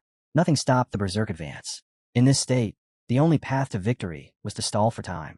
But doing that meant gambling with Sanjabayek's life. If this continued, the fool would kill himself. Winning wasn't enough anymore. He had to win and save him. And that made the situation far more dangerous. Then, during another exchange, blood suddenly spilled from Sanjabayek's stomach. If CO hadn't ducked at the last instant, that strike would have pierced straight through. And yet, Sanjabayek didn't retreat. He didn't even flinch. He simply grabbed the blade with his bare hand and held it there. That was when CO saw it. The knot untangled itself in his mind. The only path forward revealed itself. CO shifted closer, released the sword, and instead clasped Sanjabayek's hand, threading their fingers together. Their chakras collided. Pressure surged. Energy screamed. Both the enemy and the elder stared at their locked hands. Around them, the swordsmen froze. Some understood instantly. Others had no idea what they were witnessing. The black sword's focus sharpened. CO was forcing a spirit duel. He was mixing his opponent's aura with his own innate energy, aiming to neutralize the full metal transformation at its core. Without mastery of the Shining Star energy cultivation technique, this would have been suicide. Southern Heaven's unweed energy was clearly weaker on paper. By raw presence alone, Sanjabayek's aura dominated. But the black sword knew the flaw. Sanjabayek burned through his power too fast. He fought like someone ready to kill, yet his movements had lost refinement, his mindset slipping, his control unraveling. To the watching swordsmen, the outcome still looked obvious. They believed in his strength. They believed victory was guaranteed. Jia scoffed at the idea that a spirit clash could defeat him. Yet cracks were already spreading. The full metal transformation was collapsing. Just a little more pressure, and it would break completely. That was when the elder stepped in. With a single motion, he shattered the clash, hurling them apart and scattering their bodies in opposite directions. They had almost nothing left. Their bodies were so drained that they couldn't even land properly. Thrown through the air, they crashed down like empty shells, strength completely spent. CO couldn't understand why the elder had intervened at that moment. The explanation came quickly. If it continued, they would burn through every last trace of innate energy. Neither of them would survive it. That was why the elder stopped the fight. He declared the result without hesitation. Neither could defeat the other. The match was over. A draw. That answer sat wrong with CO. Too many things didn't add up. And, just as he expected, the real discussion followed. The elder asked him why he hadn't used the technique from the secret records he had been given. The reply was simple. Fearlessness was required. CO said he was experienced enough to use those techniques, and because of that, wise enough to understand their limits and weaknesses. That was precisely why he altered them. The elder's gaze sharpened. He asked who could have taught him to do that, because no one should have been able to decipher the records without his knowledge. He claimed this was merely the limit of CO's current ability, and that the weaknesses were obvious. Weaknesses deliberately left behind to avoid drawing attention. CO answered calmly that the idea of a technique's creator leaving such blatant flaws untouched was absurd. The moment CO mentioned an improved version, the elder reacted instantly. Southern Sky. That settled it. No victor was declared. The fight officially ended as a draw. CO, however, knew the truth. With just a little more time, he would have one. He pointed to his opponent lying there, completely exhausted, and asked the elder whether he truly disagreed. The elder replied that he didn't know anything. That was a breaking point. CO finally snapped. He shouted, demanding to know whether the elder genuinely believed the fight had been fair. He laid everything out. His own foundation was nothing more than basic energy cultivation. His opponent had techniques personally taught by the elder, full knowledge of CO's methods and their weaknesses, an elixir that boosted internal energy, and liquid armor reinforcing his hands. Under those conditions, CO said, there was no question about it. Jia had held the overwhelming advantage. And yet, despite all of that, it was CO who had been moving toward victory in a fight designed solely for him to lose. Staying silent under those conditions was meaningless. He pressed on, openly voicing his anger at the rules and the blatant injustice woven into the match. Then he asked the question that truly mattered. If everything had been fair, no wristbands, no elixir, would the elder have ever allowed him to fight Jia? The elder burst into laughter. He threw his head back, laughing until rough grunts escaped his throat. Then he walked over to Jia's unconscious body and kicked him square in the face. The blow was brutal enough to jolt Jia awake. Half conscious, he started cursing wildly, demanding to know who had given him permission to use that technique when he clearly hadn't earned it. The elder snapped back, asking about the elixir, because Jia genuinely believed that what he drank every night had been won. Then the elder turned to CO and asked why he thought techniques hadn't been taught for so long, yet were given to these two. He answered himself without waiting. Their bodies were ideal for full metal transformation. Their blood circulation was far higher than normal, allowing them to accumulate internal energy at an abnormal rate. But that same circulation meant the technique accelerated their death. If left unchecked, they would die for real. That was why balance was necessary. Velvet tree bark extract, blood regulation methods, anything to slow the collapse. As for weapons, The elder dismissed Seo's complaints outright. Seo was wielding a personalized sword. Old, worn, familiar, but still vastly superior to any ordinary blade. The black sword coughed softly behind him and admitted that, for once, the elder was right. Then the elder added the truth. Yes, the fight had been unfair. Completely. It had been arranged so that Seo would lose. Every one of them had been nothing more than a pawn, exploited for his purposes. But that didn't change the fact that Seo had been trying to deceive him all along in order to win.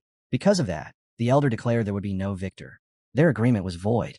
In his eyes, they were still disposable pieces, tools that might one day become official disciples. Nothing more. The word struck hard. Seo was stunned. The elder admitted it was regrettable to lose fighters like them. They possessed real talent, real innate aptitude for martial arts. But regret alone changed nothing. People like them would have learned how to fight, even without being taught. To A.K. Jang, what Seo had gained through the South Sky Gardens looked no different from an innate gift. Still, it would never have been possible without Seo himself, because no one else in the world could hear swords speak. The exchange had turned surprisingly calm, but it wasn't over yet. One matter still had to be settled. Seo asked directly. If he became the elder's personal disciple, would he be taught his personal techniques?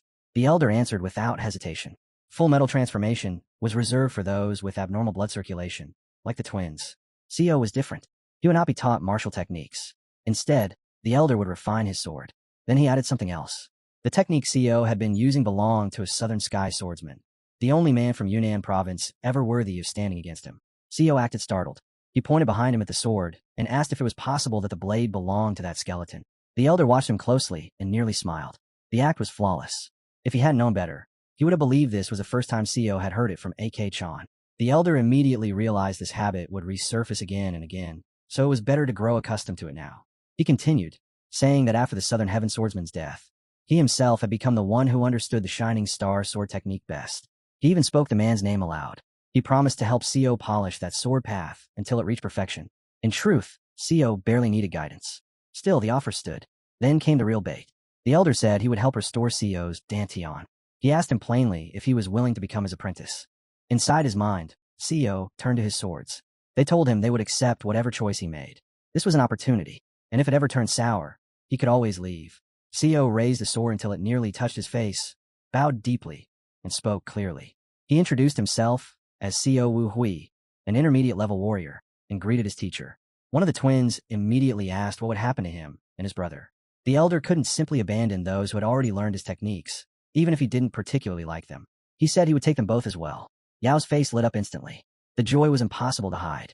Both twins bowed at once, greeting their teacher properly.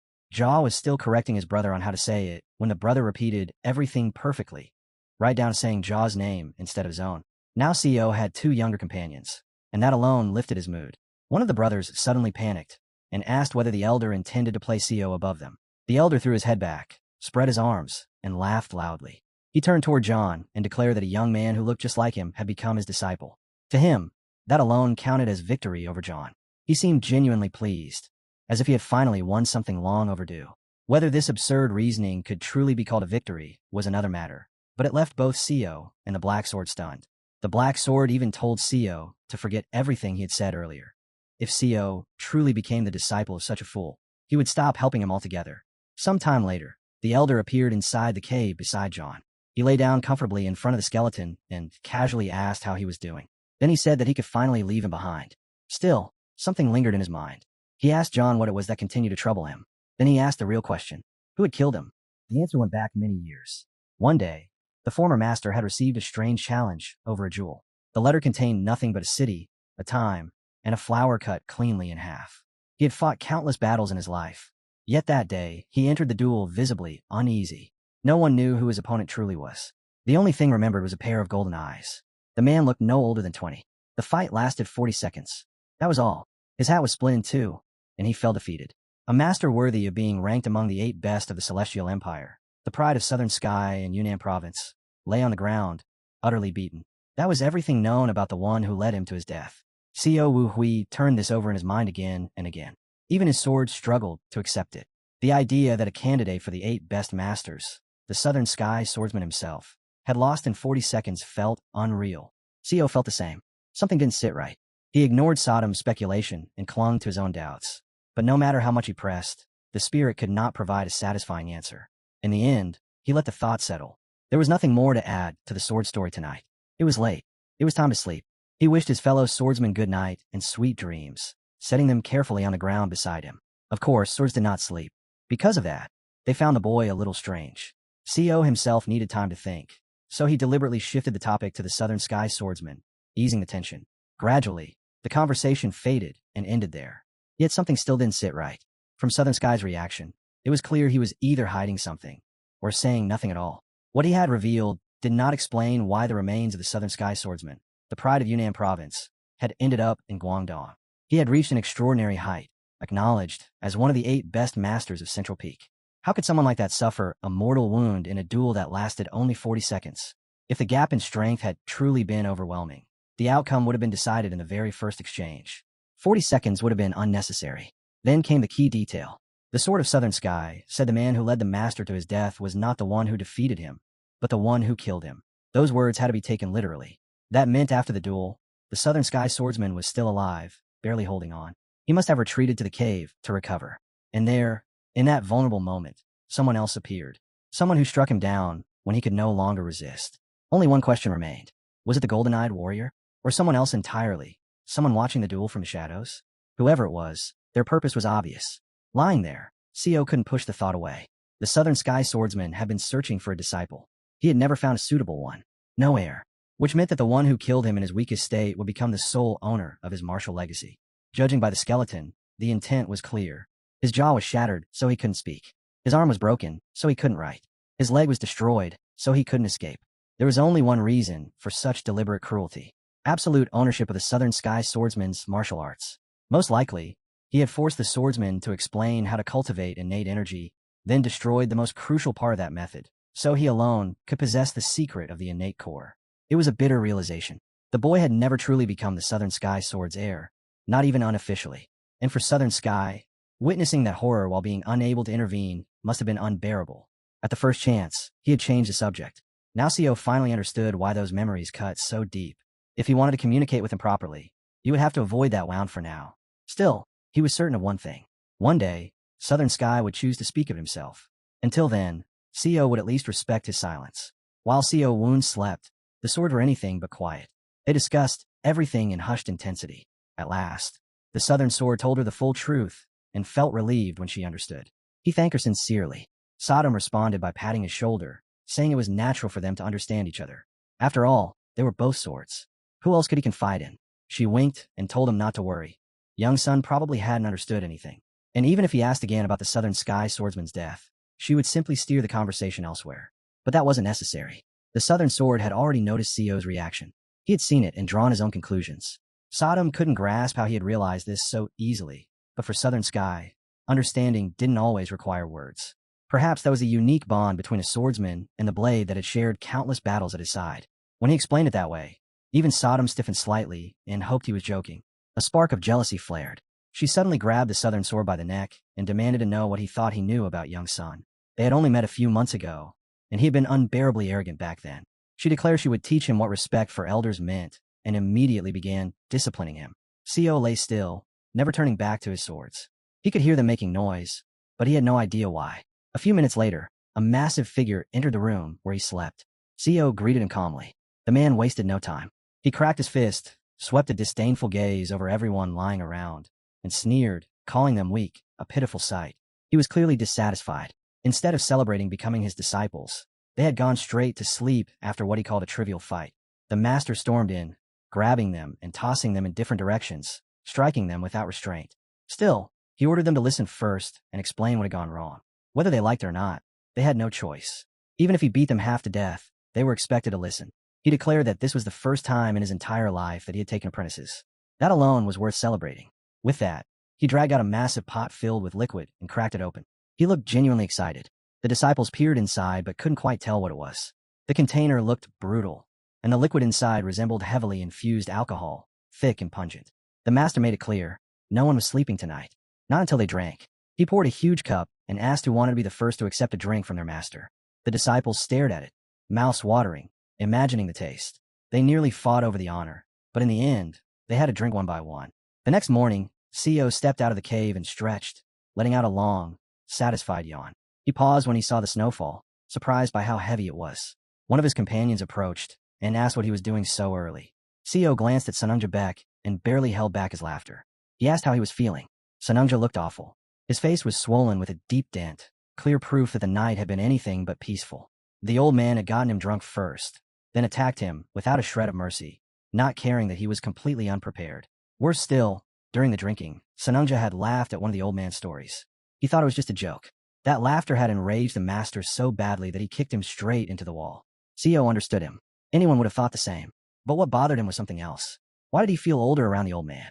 They were comrades, weren't they? And on top of that, he still owed him a favor. He had almost forgotten about that debt.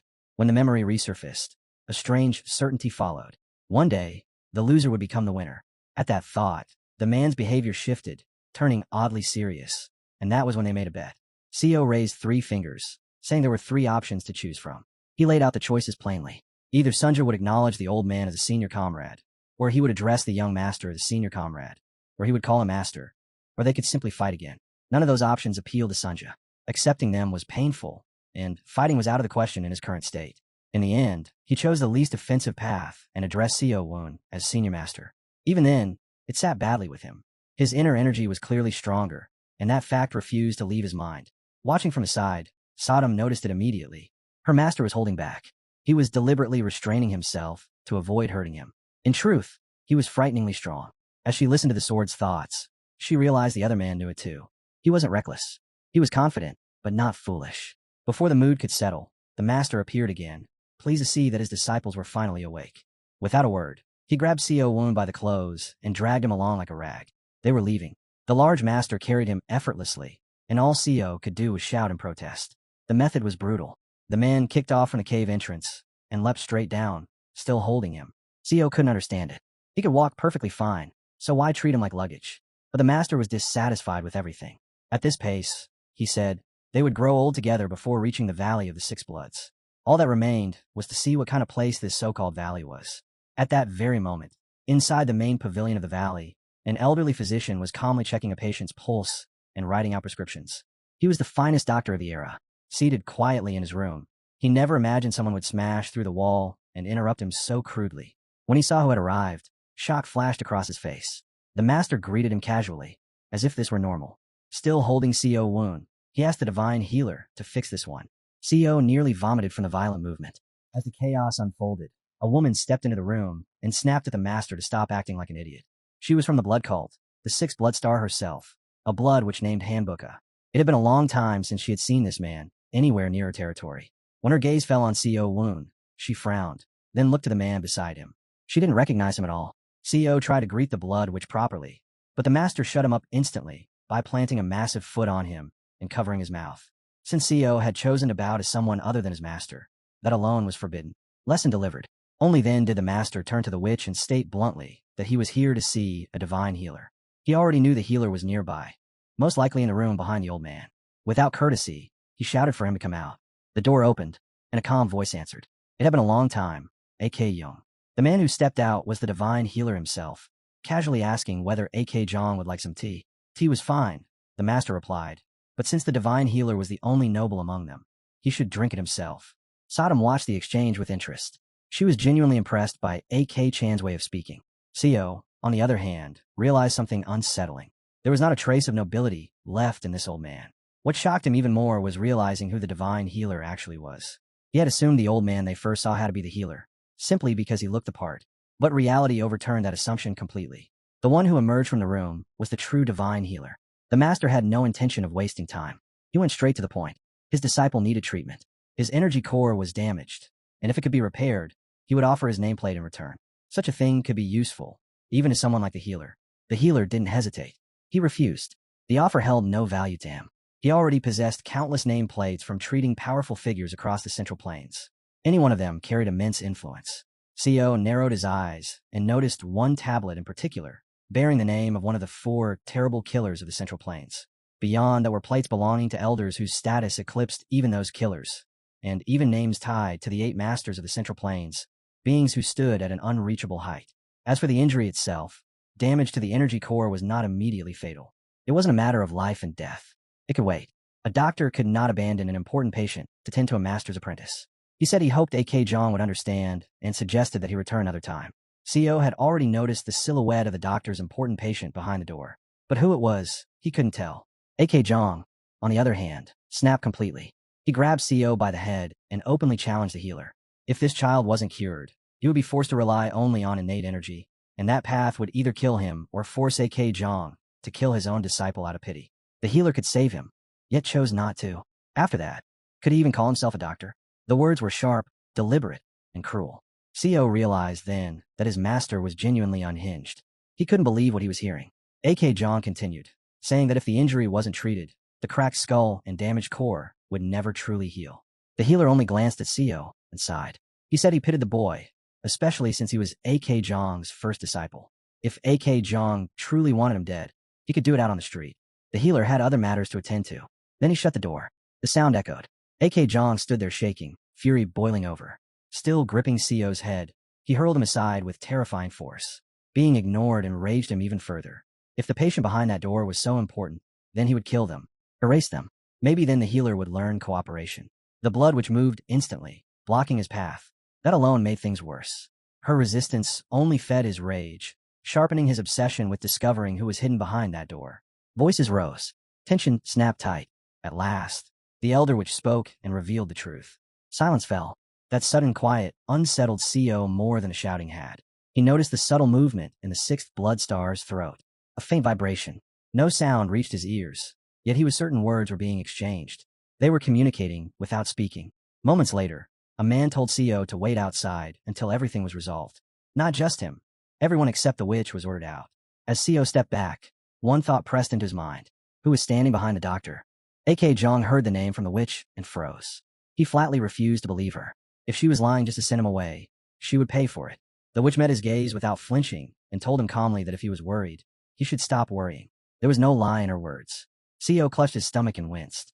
The pain finally caught up to him. After drinking that much the night before, it wasn't surprising. He felt sick. Sitting outside the room, Co wondered what kind of patient could be so important that even a master like that wouldn't dare lay a hand on them. He also wondered how long those two inside would keep talking in circles. Sodom suddenly asked if he had any idea who might be behind that door. Co hesitated. The blood leader was already dead, and he couldn't imagine anyone else's teacher would show restraint toward. The southern sword turned toward Sodom. Her question struck him as strange. Thinking back, she often hovered around Co, and this wasn't the first time she had asked something like that, as if she were speaking from another time entirely. Co then clarified it plainly. She had died once and returned from the past. Hearing that it wasn't a metaphor, the southern sword was stunned. Even so, he kept insisting that she wasn't lying, despite knowing Co would never truly believe it. That only irritated her. She snapped at him to shut up and stay out of sword talk when she was speaking. With that settled, Co decided to find water. His throat was dry, and sharing a single jug of alcohol among 3 people had been a terrible idea. He didn't overthink it and headed toward the food warehouse. As soon as he opened the door, he noticed someone inside through the narrow gap. A girl was standing atop the stack supplies, eating with complete focus, clearly enjoying herself, and unaware she wasn't alone. Co stepped in and immediately noticed her appetite. Whoever she was, she ate without restraint. As he moved closer, a sense of unease crept in. The moment he noticed her cheeks were noticeably puffed, he froze, apologized on instinct, and turned to flee. She stopped him at once, saying that if her guess was right, he could one day become one of the 4 supreme elders. Then she told him to forget everything he had just seen. She was on a diet, after all. Co stared, doubtful. Forget it. He had just seen her devour beef jerky, hardly something associated with restraint. She panicked and shouted that she had barely eaten anything, just a little, because she was afraid she might faint from hunger after not eating at all. From his perspective, it looked more like she was preparing to empty half the warehouse. She hurried over, urging him to keep quiet. In return, she promised something interesting. From her pocket, she produced 2 silver coins and pressed them into his hand, offering them in exchange for his silence. Co found it strange. A simple request for silence would have been enough, yet she had offered money without hesitation. Still, he ended up benefiting from it, so he let the thought pass. Not long after, his master's voice rang out, ordering him to hurry because the elders were waiting. Sensing trouble, Co immediately broke into a run. To A.K. Jang, even that was too slow. He struck him mid-movement as punishment, saying such sluggishness was unacceptable, especially when others were being kept waiting. The master demanded to know what his disciple had been doing in the village. Co wanted to say he was just thirsty, but another voice echoed in his head. He caught sight of the girl from the warehouse in the distance and instantly understood. If he spoke, she would kill him. So he said he'd been looking for water and found none. The blood which glanced at her own subordinate. who quickly assured her that she hadn't eaten anything. The witch commented that the bond between master and disciple seemed solid enough. The fact that A.K. Jang had finally taken an apprentice was a blessing for the cult. Then her gaze shifted to Seo. It lingered, circled him, probed his energy. A wave of dizziness washed over him, his vision blurring, his body growing light, as if he were about to lose consciousness. A sharp slap snapped him back. A.K. Jang warned him not to meet her eyes. Someone this inexperienced couldn't resist her power. Only then did Seo realize what had happened. The dizziness had been witchcraft. His innate energy had reacted on its own. The master coldly told the witch not to try anything foolish. She laughed it off, saying how could she help herself when one of the future four supreme elders stood before her. She offered a brief apology, then announced her departure, saying they would meet again soon. Once she was gone, the master's tone shifted. Things are not simple. Before anything else, they needed to find a medicinal herb, something capable of stabilizing him. As Seo listened, a name surfaced in his mind. The lower Dantian Renaissance flower. It was the very herb the divine doctor had been searching for in his previous life. The master told his disciple that if he delivered this herb to the doctor, he would be given a special tablet, one that would grant him treatment from the doctor at any time. It was the dead of winter, the kind that buried the mountains and strangled life itself. So finding such an herb should have been impossible. Yet the boy knew exactly where to look. All he could do was hope that the cursed young lady would not get involved. The master warned him to keep silent about her. One word to the wrong person, and he would be killed. When the boy recalled the girl who stood behind the divine healer, the truth finally struck him. She was the granddaughter of the former leader of the blood cult. The realization shook him. He had never known that the mouth of the blood demon still existed. Even in his past life, he had remained ignorant of this fact. That man had been a monster etched into Muram's history, someone who unified countless dark masters into a single force called the blood cult. To stop him, the orthodox sects abandoned their endless feuds and formed a temporary alliance. Even the strongest warrior of that era entered the war, all for the sake of ending one man. The battle that followed was brutal beyond words. Muram's finest paid with their lives, and the blood demon himself was gravely wounded. The alliance did not stop there. They hunted down his entire clan to ensure the blood cult would never rise again. That was what the boy had believed until now, until he found himself standing so close to one of their descendants. Still, there was a silver lining. Because of this connection, the old man accepted the divine doctor's offer. And with the boy's knowledge from his past life as a blood cult spy, he now had a real chance to gain a powerful benefactor, the very person seeking this medicinal herb. Opportunity alone was never enough. If Seo failed to grow stronger, then even with a better starting position than before, he would remain nothing more than a weak pawn in the hands of those above him. Sodom noticed his intention to search for the herb and understood what he was planning. From her perspective, the decision was obvious. Ties with powerful figures had never harmed anyone. On that point, even he agreed. Yet hesitation lingered. Deep down, he feared that someone else might reach the herb first, and that thought gnawed at him more than the danger ahead. However, our hero did not go there right away because there was no point. The flower could not be seen yet. It was still sleeping. The divine doctor had taken 4 full days to find it simply because he was unaware of this trait. Once the sun set and everyone withdrew, that was when the search would truly begin. That was the plan. What he failed to realize was that someone had already set their eyes on him. Seo cut through the forest under the cover of night, moving with confidence, certain this time would be different. His body felt light, powerful.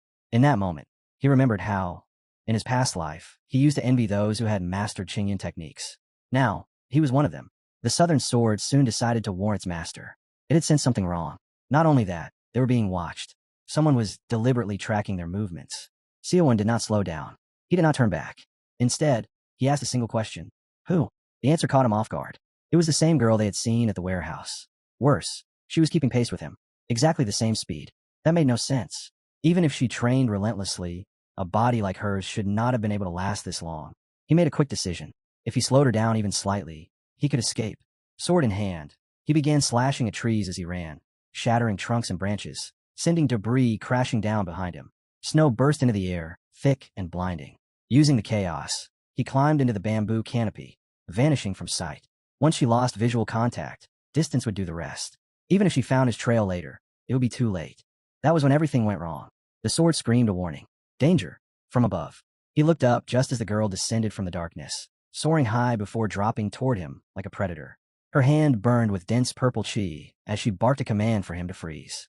There was no hesitation in her strike. Seo reacted instantly. He raised his sword and met her attack head-on. The impact rattled his bones, but he held. He deflected the blow successfully. What shocked him was not the attack itself, but the force behind it. He had not expected her to hit him that hard. When he landed, boots grinding into the snow, one thought became clear. This girl truly believed she was stronger than him. He tightened his grip on the sword as she descended more slowly this time, her expression no longer calm. Surprise flickered across her face. She had heard that Siowon's dantian was damaged. Yet the Qingyun he displayed was far beyond what she had been told. She attacked again, this time using a blood brotherhood technique. The punch grazed past him by a hair's breadth, close enough to tear the air apart. He barely avoided it. As he steadied himself, he tried to read her movements. They were sharp and precise, like a hawk gliding down on its prey. Red chi coiled around her body, dense and violent. That alone told him enough. This was the technique of a blood witch. The realization tightened his chest. If this fight dragged on, his situation would only deteriorate. He pushed back with everything he had. But even as he moved, he understood the truth. He had no real chance against her in a prolonged fight.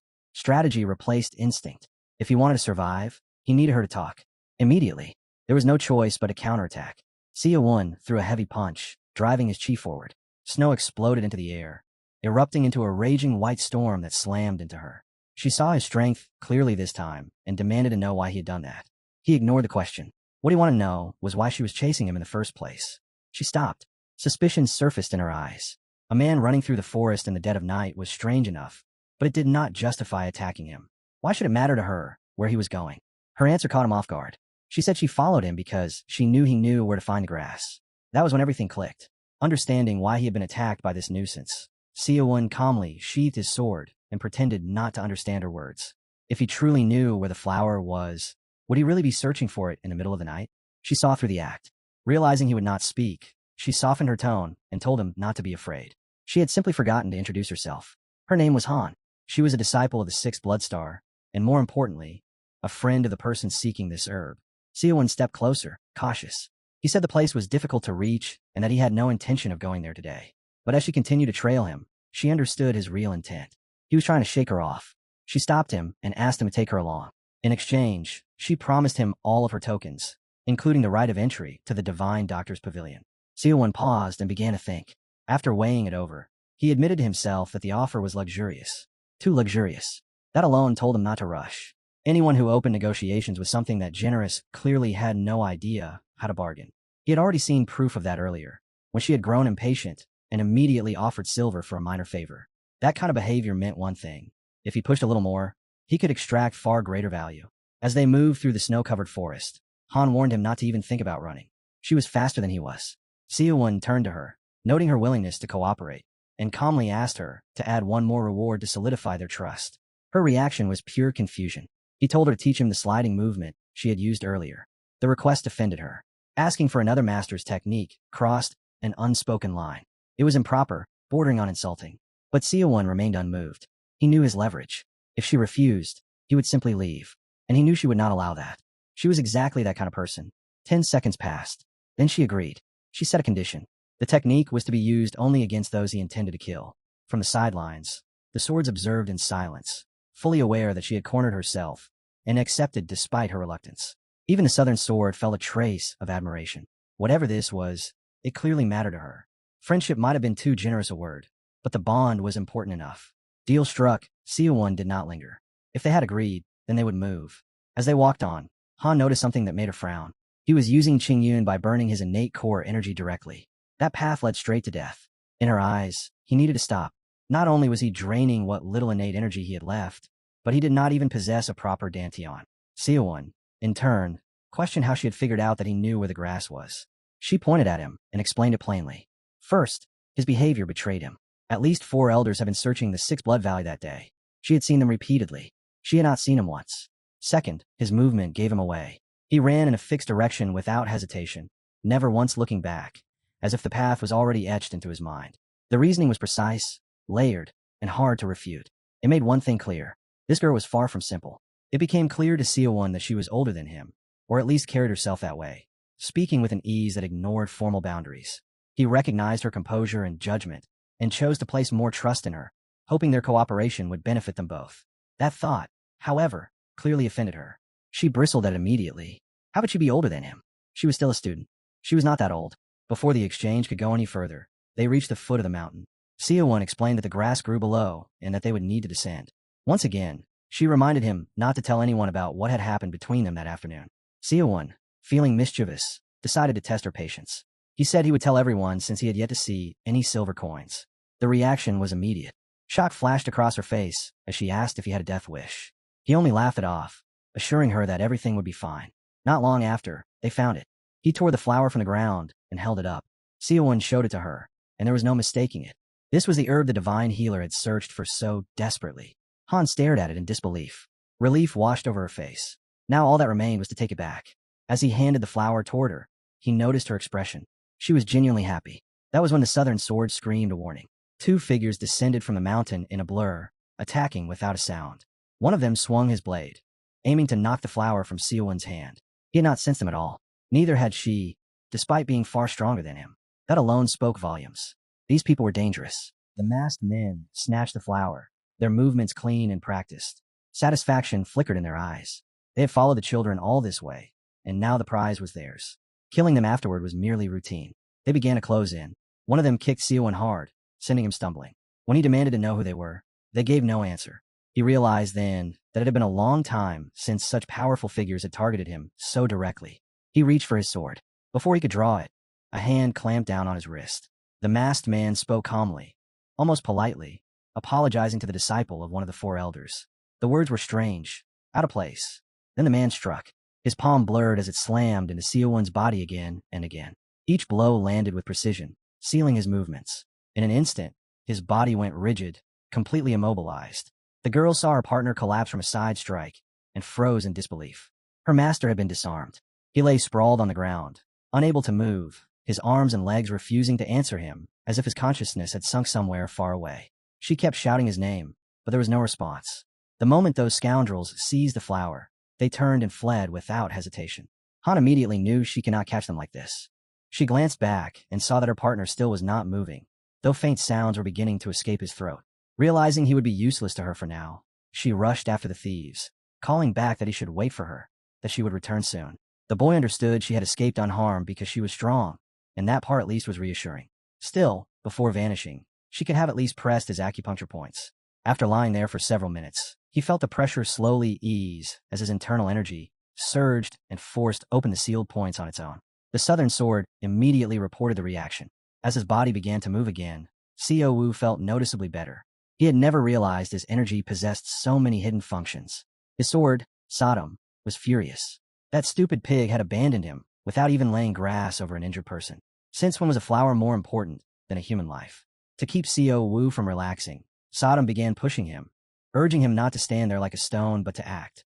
In truth, did he really need the nagging? The flower they had stolen was not fully ripe. The fruits of the lower Dante Renaissance flower changed as it matured. A perfect specimen carried 7 fully formed fruits, glowing with a faint green light. What those thieves had taken only bore 5 yellow spheres. In this region, every plant grew in an unripe state. Even if it was valuable, it was incomplete. The truly mature flower grew behind the 7 frozen waterfalls, and that was where the boy was heading. In a twisted way, they were lucky the thieves had struck so early. Otherwise, the real flower would have been taken. Passing behind the frozen waterfall, the boy was swallowed by darkness as moonlight failed to reach inside. Then his sword noticed it first. Something was shining faintly in the distance. Guided by her directions, he climbed up and found the flower, silently thanking Sodom for her sharp eyesight. Everything was as it should be. All 7 fruits were formed, each emitting a faint green glow. There were only 2 flowers, but both were fully ripe. This herb was divine, blooming only during winter nights. Even before it touched his palm, a biting cold crept into his skin. As he tore it out, he was careful not to damage the roots, knowing that was the most important part. The cave behind the frozen waterfall was unbearably cold now, though in summer it would have been a beautiful place. At that moment, Sodom sensed something nearby. A broken blade was trying to speak to their hero, but the guy was focused on pulling out the flower, putting all his strength into it, unwilling to be distracted when he was almost done. He would not have understood anything anyway. Sodom chose to speak to the blade herself. Its cracked voice was faint and distorted, its core damaged, making most of its words impossible to understand. Still, one word came through clearly, compressed into a single syllable. Run. Sodom rushed back to her master, telling him not to ask questions and just run. But as she reached him, she saw everything had changed. A massive snake was coiled along the wall, its enormous body filling the space as it prepared to strike. The guy barely dodged its sharp attack, completely unprepared for such a creature to exist here. He could not tell what kind of monster it was. Even his trusted sword had never seen anything like it.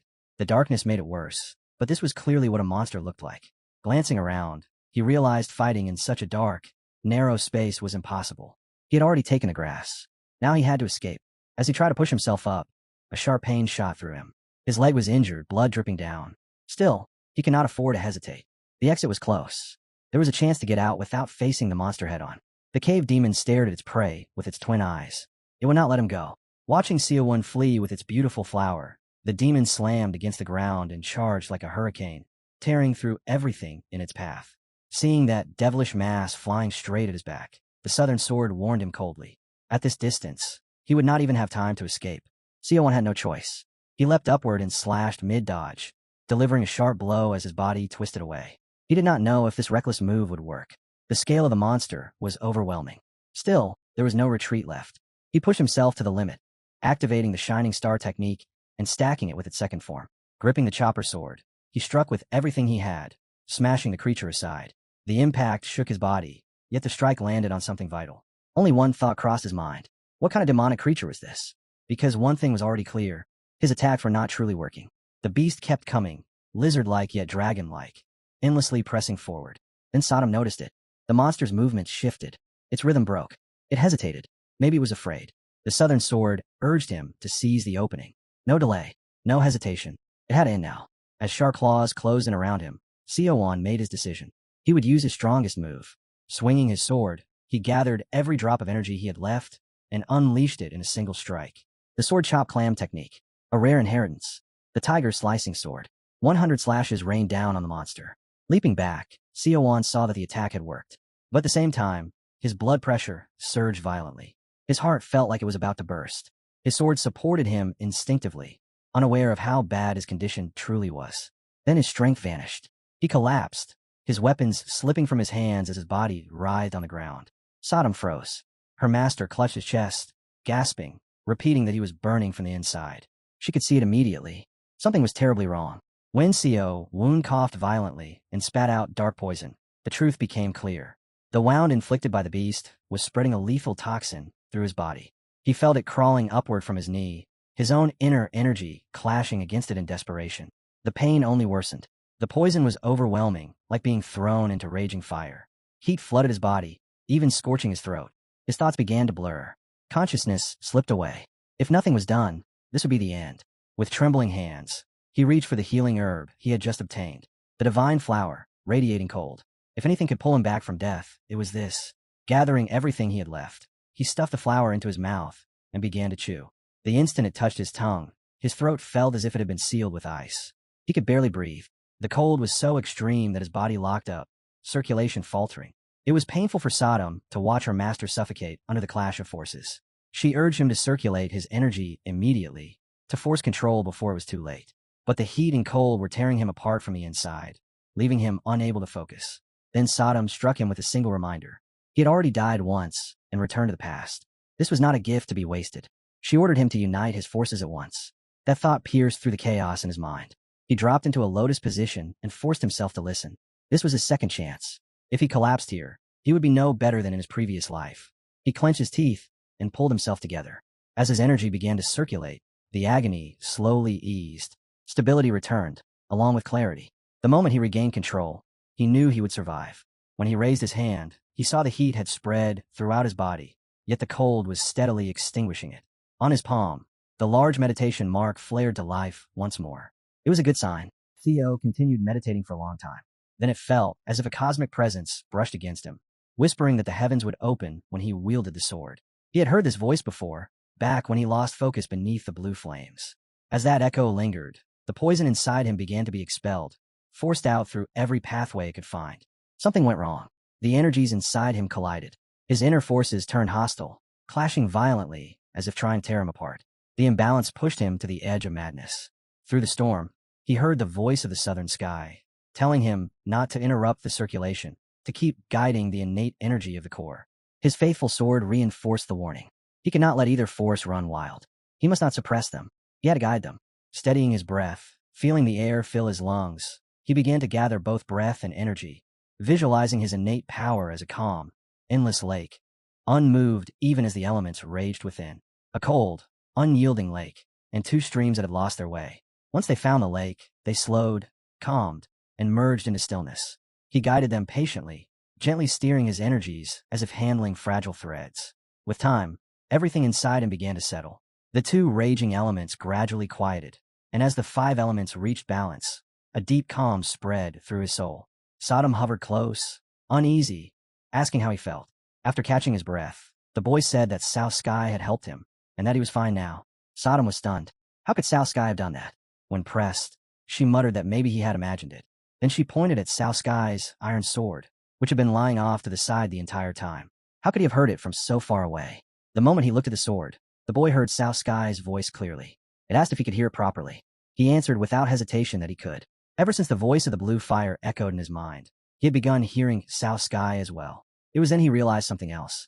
Each time a new star lit up on his hand, this ability grew stronger. He even wondered how far away he could now hear his sword, though he did not yet grasp how terrifying that was. This was an entirely new ability. If he ever left the Valley of the Six Bloods, he would have to search for the secret records of the immortal sword. Nearby, the massive body of the demonic beast lay motionless. He had destroyed it with his punch. After examining it, his sword suggested that the creature's form might have been close to immortal. The same beast had appeared in his past life to the one who obtained this flower. The coincidence was shocking, but the instant South Sky mentioned that the creature might still be alive, the boy knew he had to leave immediately. He staggered and lost his footing, tumbling deeper into the cave as he pushed off the rock face. When he slammed into the ground, the impact was brutal. He was unharmed, yet that did not explain why he had fallen in the first place. South Sky looked at him and advised him to use the core's inner energy to examine his organs. Recognizing the wisdom in that, he activated it at once. What he saw next was strange. The energy began to rise. Looking at it more closely, he realized it had grown. The amount of energy he could now draw on was the same as what he once possessed after 30 years of cultivation. South Heaven heard this and explained that innate core energy was directly tied to vitality itself. It wasn't something limited to slow training alone. Potions could push it forward, and extreme situations could force it to awaken even faster. The poisonous saliva of the beast and the freezing cold of the medicinal flower had both acted as catalysts, driving his innate energy to evolve. Once he understood that, the boy could no longer ignore what was happening inside him. When he examined his inner state, even he was shocked. His core energy was massive. After everything he had endured, the total amount now surpassed the level of a first-class martial artist. It was unbelievable, yet to him, it felt like an opening rather than a miracle. If this was the result of brushing against death, then surviving that pain again would only make him stronger. Sodom, of course, didn't waste time. She proposed a bold idea. There was still one flower left. If he went through the same ordeal again, this time deliberately balancing poison and cold, his core energy would rise even further. If he survived, he would step into a realm equivalent to 60 years of innate core cultivation. A true martial arts master. Our hero accepted her words without hesitation, cold and decisive, and left her behind at the cliff's edge. Only then did Sodom start protesting, laughing it off and claiming she was joking, calling after him to come back. Elsewhere, the two robbers who had stolen the flower were already on their way back, planning to return it. One of them was barely holding on. His strength was fading, his vision blurring. His companion noticed it immediately and muttered that since the man had grown fat, his stamina had clearly gone downhill. Even so, they still had the flower, and watching those two kids had seemed like the right move at the time. Yet one question kept gnawing at him. Captain Sion, how could someone with a destroyed Danteon keep fighting like that? They had taken the medicinal herb without resistance, but the situation never sat right with him. As they prepared to move again, his friend's condition worsened, slowing them down. Then everything changed. A sudden presence cut through him, sharp and overwhelming. In that instant, another will took hold, and before he could react, he saw Captain Maki Hong standing there. She looked at him coldly and said, "Put the flower back." Now, the bandit's heart dropped. He recognized the technique immediately. Only then did he realize how far things had spiraled out of control. He wanted to condemn her, yet he couldn't even grasp how she had done it. Still, he chose to fight. In a situation like this, everything could change in an instant. The moment he moved to strike, 1,000 strands of red lightning tore through him at once. There was no struggle after that. The blow was fatal. Only then did the bandit understand who he was facing. A 6-star. He never survived long enough to regret it. The 6-star had arrived to protect her student. The bandit collapsed into the snow, lifeless. Those scoundrels had never imagined who they had dared to lay hands on. The flower was already recovered, though now it was stained with blood. Han held it tightly, pressing it to her chest. The witch approached and asked why the bandits had attacked them in the first place. Greed, most likely. They had seen a reward and thought they could escape with it. None of that truly mattered. What mattered was that her student was unharmed and that the flower was finally in her hands. The very one they had stolen. The very one she had been searching for. The moment she examined it, she knew. The search was over. With the flower secured, she could return. Still, the girl had one last thing to do. She turned back toward the place where she had chased the bandits earlier. The sixth star didn't understand her reasoning, but she offered no explanation. Back with our hero, he gathered his inner energy and climbed out of the cave. It felt effortless now. His jumps carried him high into the air. Innate core energy was the power of life itself, and as it grew, every physical ability followed. His swords were the first to sense her presence. From far away, they noticed the glutton closing in. Watching her run, he realized she had never stopped chasing them, not even once. It was impressive. For an ordinary person, such a distance would be exhausting. With her body, it demanded an absurd amount of strength. Only unbreakable willpower could sustain that. South Sky told him that with his current understanding of innate energy, he could now endure and perform on par with anyone. Each surge of strength brought the same sensation, like he could defeat anyone standing in front of him. When the girl finally reached him, she was completely worn out. He saw it instantly, yet she froze when she noticed him standing there, unharmed. With her duty finished, she no longer rushed forward. Even so, in C1's eyes, she had made the only correct choice and had escaped without suffering serious harm. As she steadied her breathing, her gaze dropped. That was when she noticed his leg. It was badly injured. She wanted to check his leg. To her, the wound looked serious. He waved it off immediately, saying it was nothing more than a scratch and that she shouldn't worry. Instead, he asked the question that actually mattered to him. Had she managed to retrieve the flower? Hayne hesitated, clearly embarrassed, before admitting that the master had intervened and helped her recover it. Without wasting time, she hurried over to him. Just to be safe, she handed him the medicinal herb and told him to take it to the divine doctor. It wasn't exactly her proudest moment, passing the flower along so easily, but as far as she was concerned, the agreement stood. He would get his tablet. Still, the idea felt strange. Did she really expect someone to simply hand over such a thing to a disciple without conditions? Sensing his doubt, she reassured him not to worry. She would definitely give him the tablet, though perhaps she might ask for something in return. When that happened, he would understand what she truly wanted. If so, it could even shift the direction of everything. On their way back to the tavern, the witch finally spoke plainly. She told the master she would only hand over the tablet if he fulfilled her request. He stopped her immediately, reminding her that she had promised not to interfere. How could she now demand something in exchange? In her mind, his feelings didn't matter. There were only two paths. One was for him to join her. The second was an option she refused to think about. Far away in the mountains, a red-haired girl walked along a cliff toward the city. She had come from a distant land, her eyes burning with red chai energy. The witch didn't let up. Again and again, she reminded the master that sooner or later, he would have to choose. But did she truly believe he would submit to her demand just for the sake of his disciple's damaged Antillon? She scoffed and said that no matter what, the student would give up eventually, so why waste time on him at all? That remark enraged the master. If that was her stance, then she could keep the divine doctor's tablet. All he could do now was wonder whether she was bluffing or deadly serious. Before the matter could go further, her students returned from their mission, and Su Wong came back with them. The master examined his disciple closely. As always, he grabbed him by the head and scolded him for being late, declaring that he no longer belonged there. Then the doctor's door opened. The verdict was simple. The flower was wrong. He sighed, apologetic, and said he would need a new one. The reason became obvious soon enough. The flower was immature. Its healing power simply wasn't enough. A fully ripened flower was supposed to have 7 green pearls. Yet this one had only 5, and all of them were yellow. The witch's expression darkened the moment she heard it. The wizard, on the other hand, looked almost pleased. Her mistake meant the search had to begin again. Before the tension could spiral further, the boy stepped in and told them to calm down. There was no need to look for another flower. He already had a fully ripened one. At first, no one believed him. They all waited, watching him closely, expecting nothing to happen. Then he revealed it. The moment the flower appeared, the room froze in disbelief. What were the odds? 2 different people finding the same rare herb at the same time. This one had 7 petals and 7 fruits. There was no doubt about it. This was exactly what they needed. The master burst out laughing, genuinely amused and proud. His apprentice had earned that respect. Hen's face, however, went completely pale. Right there, she realized what it meant. He had kept this from her. He had deceived her. When she confronted him, he answered calmly. He had given her a flower, just as agreed. She was the one who broke the contract. As for learning techniques, that part never applied, and it had nothing to do with him. After that awkward turn, Co Wu asked his master whether the divine physician's plate had been obtained. The master hesitated before explaining. The witch had said that unless he performed a favor for her, he would never see the tablet. Hearing this, the boy approached her again. He met her eyes directly and asked if she had decided to give him the tablet now. This time, she had no answer prepared. The flower had been found. There was no excuse left. Looking at her student, She understood that she had no choice but to keep her word. After a long silence, it was settled. They would take care of Siowon. After thanking the women for their help, our hero noticed Hyen's expression. She looked clearly displeased, but there was nothing to be done. This was a game played at high stakes. Not long before Hyen arrived at the Valley of the Six Bloods, they had already discussed this matter. Back then, she had explained why the boy didn't trust her master, reminding him that she herself had taught him the Qinggong technique. So why did he still doubt her words? Son only shrugged and answered honestly. Despite everything, he trusted her. He just wasn't convinced that the six-star would truly hand over the plate.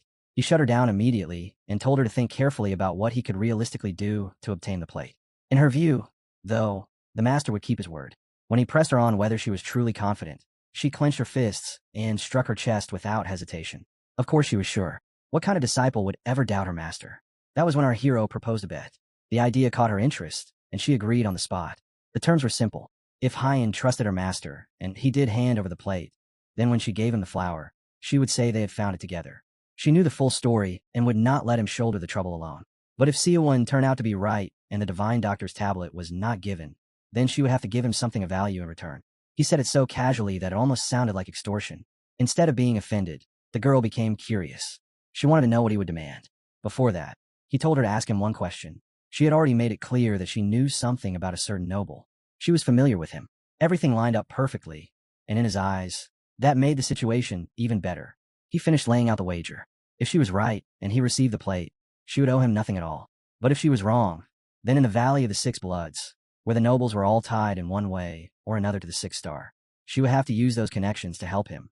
In truth, he wanted only one thing, the plate. And if it came to that, she would be the one to ask the divine doctor for it. When they returned to the doctor's residence, the witch suddenly severed 2 of her own fingers in front of everyone. Then she knelt and bowed deeply, admitting her negligence and confessing that she had failed to consult the elder properly. She said that even losing her entire hand would not be enough to atone for such a grave mistake. Still kneeling, she begged the master to consider that she carried important duties and could not function without both hands. The master stared at her and asked if she had lost her mind. Then he accepted her apology. She bowed again, thanking him for his mercy. The doctor, witnessing the scene, told her not to pull such stunts when there was a critically important patient waiting. The master, however, was focused on only one thing, keeping his servant under control. If the doctor was right, all that was left was to hand the plate to his student. It was nothing more than a formality, and regardless of how it played out, the request itself never changed. The doctor accepted the ticket, and with the patient now officially assigned, he set aside a few minutes for the master's apprentice, giving him a brief examination and telling him to return later in the afternoon. The next day, the young master headed into the mountains. He had time to spare and decided to test himself. Pushing off the ground, he ran straight up the slope, clearly feeling that his stamina had grown stronger. Just as he expected, in terrain like this, movement techniques showed their true value. Sodom spoke up, remarking on how strange it was that Han seemed convinced everyone around her had to acknowledge her presence. Just yesterday, the divine healer had only glanced at her before deciding to accept the boy. The blood which had done the same earlier, her attitude shifting the moment she saw Han. And yet, at that moment, the girl had simply stood there, watching the teacher slice his fingers, carrying herself as if she stood above even the blood witch. Listening to those thoughts, the idea began to feel disturbingly plausible. If this assumption was correct, then she was not merely an eyewitness tied to the blood witch's past. She could very well be the granddaughter of a blood demon. Sodom was shaken by the realization. Even Sao Sky was stunned by the notion that someone like that plump girl could be descended from a demon king. The thought itself felt absurd, and yet it had already taken root. Sao Sky even speculated that her weight might be deliberate, a way to conceal her true identity. Thinking back on her words, she had mentioned being on a diet, and it was possible that the weight gain came from some underlying condition. If Co understood the implications correctly, she was a future heir of the blood cult, and such an affliction was a curse that spared neither women nor men. On top of that, there had been another woman seated near the doctor, someone who looked very much like her double. It would not be surprising if multiple heirs were searching for a blood demon, each hoping to exploit that existence for their own ambitions. Still, one detail continued to bother South Sky. The territory itself was under blood cult control. That meant even servants of the cult might be forced to hide who they truly were. And it strongly suggested something even more unsettling. There did not have to be only a single heir. There could be several bloodline descendants, all stained by the same origin, all competing to rise as the next head of the clan. The moment our hero stepped into the tavern, he sensed it. Soldiers dressed in red were already there, positioned as if they had been waiting for him all along. They had surrounded him, yet he paid them no mind at first. That changed the instant he heard it. The voices of swords. They were starving for battle, thirsty for blood, and their cries crashed into his ears like a storm. The noise was so overwhelming it nearly drowned out his thoughts. When he demanded to know what was happening, Sodom calmly told him it was a side effect of his newly awakened ability. Sasuke added his own advice, telling him not to focus on it. Think of it like walking through a crowded street, he said. You hear people talking, but you don't listen. But something about this was different. These voices were far too loud to ignore. Worse, they rang inside his head, sharp and persistent. He clutched his head and staggered through the street, not even realizing that someone had already been waiting for him. Step by step, he pushed forward, and as he consciously guided his energy into his head, the voices slowly began to fade. That was when he stopped short. A girl stood directly in his path. She looked at him with open curiosity, questioning who he was and how he had managed to reach the temple. Trapped between the lingering noise in his head and her unblinking stare, he introduced himself. It didn't matter. The girl, dressed in her uniform, suddenly attacked. Her fist tore into him, ripping his clothes apart. In her eyes, whether he was a student or not meant nothing. The punch carried real killing force. He barely survived by channeling his inner energy at the last moment. As he twisted away, he realized just how terrifyingly strong she was. What saved him was his innate core. Power equal to 30 years of cultivation erupting at once. She froze, staring at him in disbelief. The fact that he could endure her strength left her stunned. As he steadied himself after dodging the blow, he felt an overwhelming sensation surge through him, as if his insides had been turned inside out in a single instant. To her, it was amusing. She reached for the red sheath at her side and pulled her sword free, the blade scraping as it emerged from beside a massive building. At that moment, Han noticed what was happening. Panic flashed across her face. She shouted for her to stop, declaring that he was not just any student, but Elder Shine's disciple. The woman paused. The words made her hesitate. An elder taking in a student was unexpected. Another second later, and she would have killed him without a second thought. CO1 understood it then. This woman was dangerous. From the very beginning, she hadn't cared who he was. If no one had stopped her, she would have ended him in a single strike. Continuing her monologue, the woman remarked that his master had trained an impressive disciple, since he was the first among the first-tier students to ever block her attack. Then she casually asked how his master was doing. The question caught the boy off guard. The way she spoke, proud and unapologetic, made it sound as though she placed herself above the master she mentioned. She went on, saying that no one had really seen him over the past few years. Much like the second Blood Star, our hero kept watching her closely. In her eyes, both the Blood Star and the Elder were nothing more than landmarks, things she acknowledged without reverence. That attitude felt familiar. It reminded him of Han. The thought crossed his mind that the two might be sisters. At that moment, Han came down the stairs. She rushed over to the woman and demanded to know why she had come back after saying she was leaving. She could not force her out, but she urged her to hurry and go. The woman clearly disliked Han's tone. It sounded as if Han believed the Valley of the Six Bloods belonged to her, as if she were the one in charge. The woman made it clear she would leave when she wanted, and no one had the right to rush her. Gripping her sword, she looked at Han with growing irritation. The tension between the two was unmistakable. They were completely incompatible, their presence clashing at every level. Sensing the pressure in the air, our hero realized that if he had known this was how things would unfold, he would have chosen a different time to come. That uneasy thought was broken by the doctor's voice, which immediately drew everyone's attention. When the divine healer stepped out of his room, he noticed a familiar face and greeted it warmly. His appearance came at the perfect moment. The red-haired woman visibly relaxed. She pulled down her hat, as if concluding that whatever business she had here was finished. As she passed by Co Woon, she told him to give her regards to his master.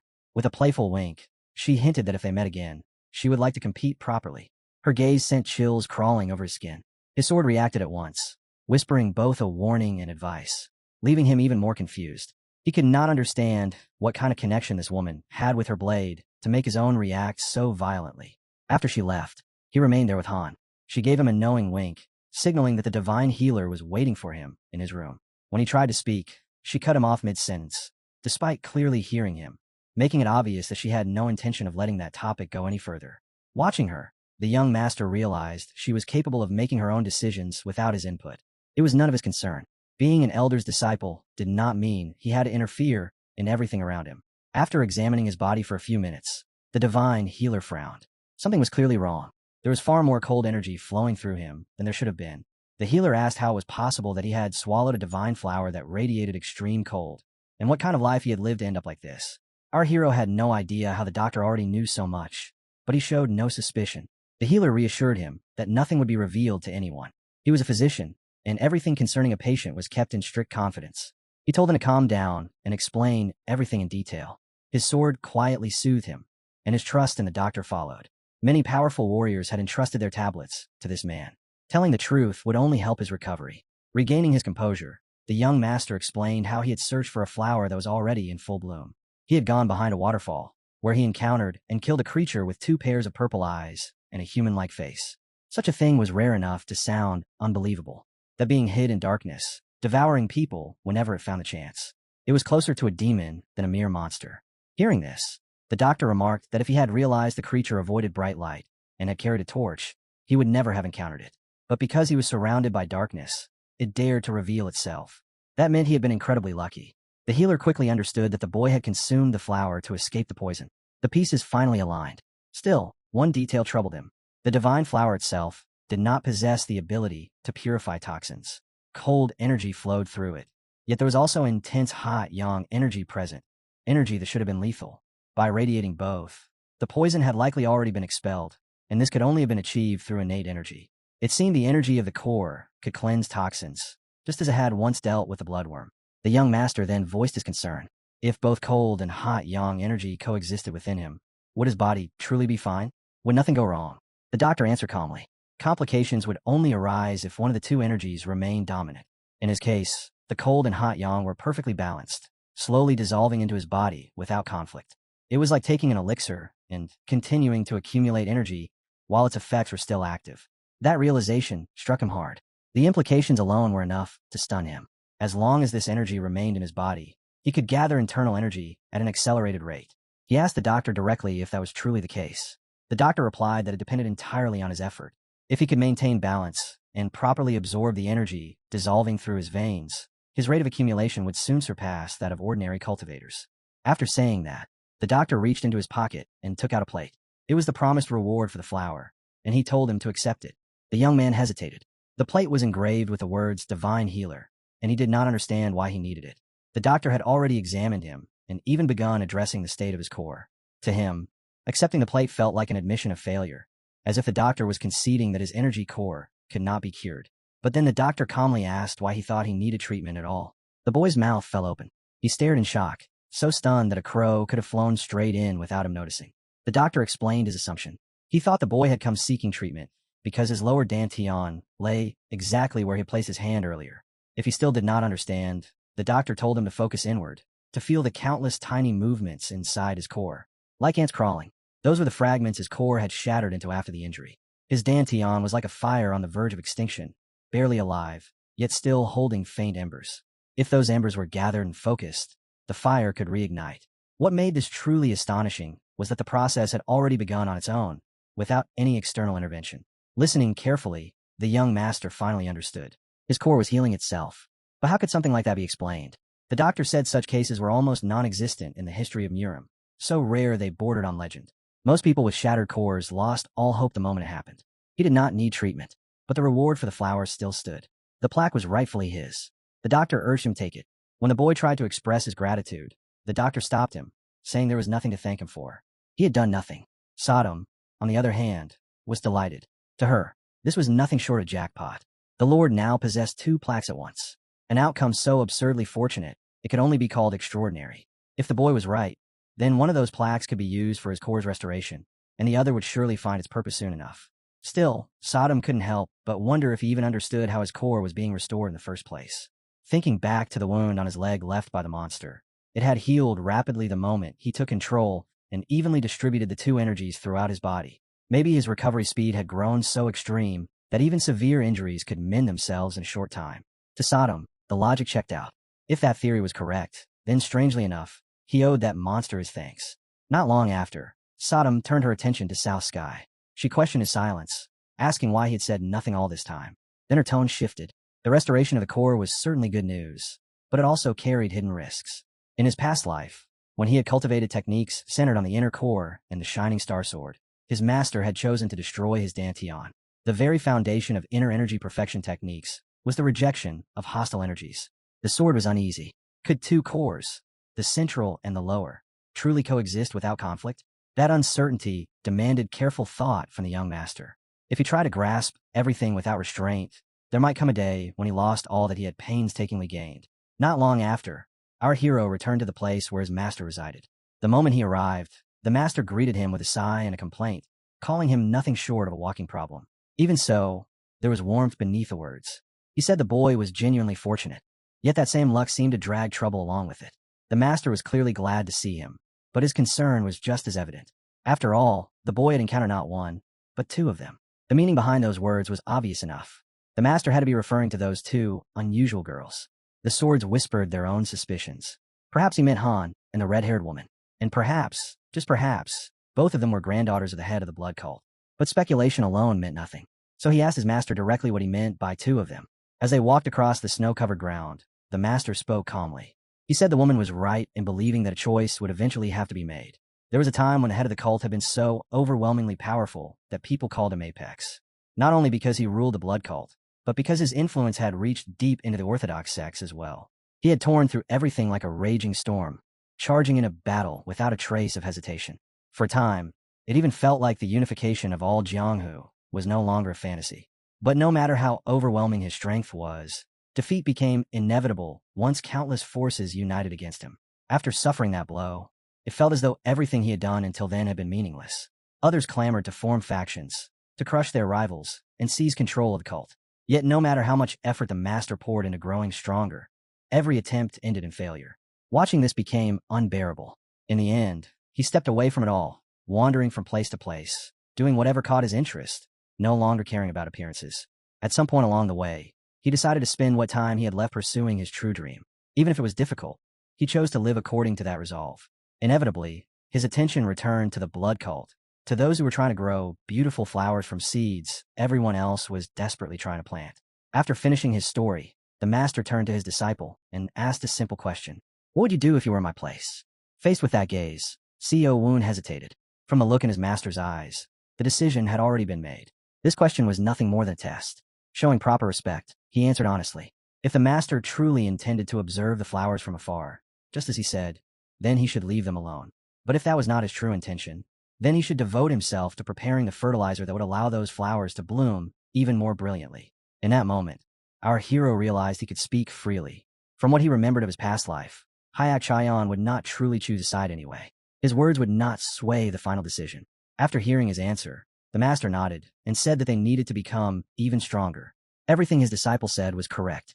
No matter which path he chose, fertilizer would be necessary, and his people would need to shoulder even greater tasks. There were roughly 6 months left before he had to rise to the level of a commander. Our hero understood this well. This was not empty talk. He intended to multiply his forces. He had always been different from the other 7-star elders, eccentric and withdrawn, keeping to himself. But now, something had changed. He was no longer content with standing apart. He wanted power, and he intended to expand it. This meant that the story of Akon, as he remembered it from his past life, was already veering onto a completely different path. The future he once knew was no longer intact. Even back then, he hadn't known every detail of Akon's fate, but some events were clear once the blood cult resurfaced. The 4 elders had received direct orders, yet the eccentric Hyak Zhang chose to act independently. That single decision eventually led him into a duel with one of the 8 strongest masters of the Central Plains, Jinyu, the King of Flame. He was gravely injured in that battle and lost his right arm. But all of that was still 6 years away. As our hero meditated, Sodom hovered near his eyes, her thoughts unsettled. In her view, it was impossible to predict how things would truly unfold now. Perhaps in that past life, the master had remained neutral and never tried to expand his power. Even without that, too much had already changed. Back then, he had only been a cadet. Now, he was the disciple of one of the 4 elders and had even come into contact with descendants of the blood cult. He had taken a completely different road, and every step he took rewrote the future. His memories were no longer something he could depend on blindly. From now on, he had to expect the unexpected. Cao Sky sensed it as well. With all these changes, the possibilities ahead had multiplied. And he was right. If Hyak Zhang truly grew stronger, then as his disciple, this would become a powerful springboard for his own rise. But before he could seize that chance, he first had to become a captain. By now, he had finished circulating his energy. He was certain of one thing. Internal and external energy could not be used simultaneously. They could coexist, but his clan's cultivation technique alone was insufficient. Until he learned how to properly absorb both yin and yang energy, his growth would remain stagnant. At his current pace, his goals were simply out of reach. Sodom asked South Sky if he knew of any cultivation techniques. He recalled the basics of the method his former master had once used when destroying his Dantian. At its core, it was nothing more than a pathway through which blood and energy flowed. If one wanted the blood to move faster, The foundation had to be the veins themselves. They needed to be strengthened first. Hearing this, Co Woon's eyes sharpened. An idea clicked into place. It was something he never would have realized on his own. And suddenly, he remembered a technique that might fit perfectly. While his colleague was training, Co Woon approached him and asked if he could teach him the metal transformation technique. The answer came exactly as expected. The colleague refused, saying the master had strictly forbidden him from sharing it with anyone. Co Woon wasn't surprised. He had only asked because the master himself was nowhere to be found, constantly busy and rarely returning lately. Nearby, the twins continued their practice, standing still with their hands lowered at their sides. Watching them, Co Woon remarked that this felt like nothing more than a wasted morning. He couldn't help thinking that if he had been placed in the energy circulation acceleration class, they might have grown closer, not as seniors and juniors, but as equals under the same master. Just as he turned to leave, one of the twins suddenly grabbed his leg. He had sensed it. Co Woon's core had finally recovered. The twins spoke bluntly, saying it would be a waste for him to keep cultivating only a single circulation technique when he was clearly capable of more. Since they were both disciples of the same master, it was only natural to treat each other as equals. Co Woon felt a quiet satisfaction. His small manipulation had worked. He thanked him sincerely, pointing out that they were all from the same city, so there was no need for needless hierarchy and distance.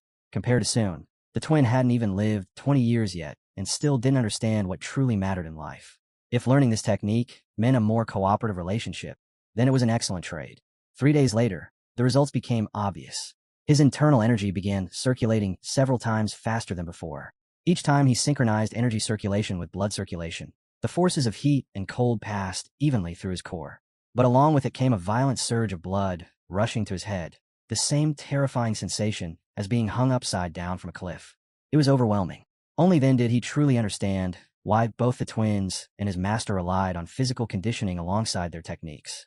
Without a strong body, enduring this process was impossible. If circumstances demanded it, he would eventually be forced to choose between the two techniques. Even as he sensed someone approaching, he remained seated in the snow, unmoving. A girl stopped in front of him, greeted him calmly, and asked for a moment of his time. She said she had been sent by the Sixth Blood Star. Only then did he realize he had no idea why this woman was looking for him at all.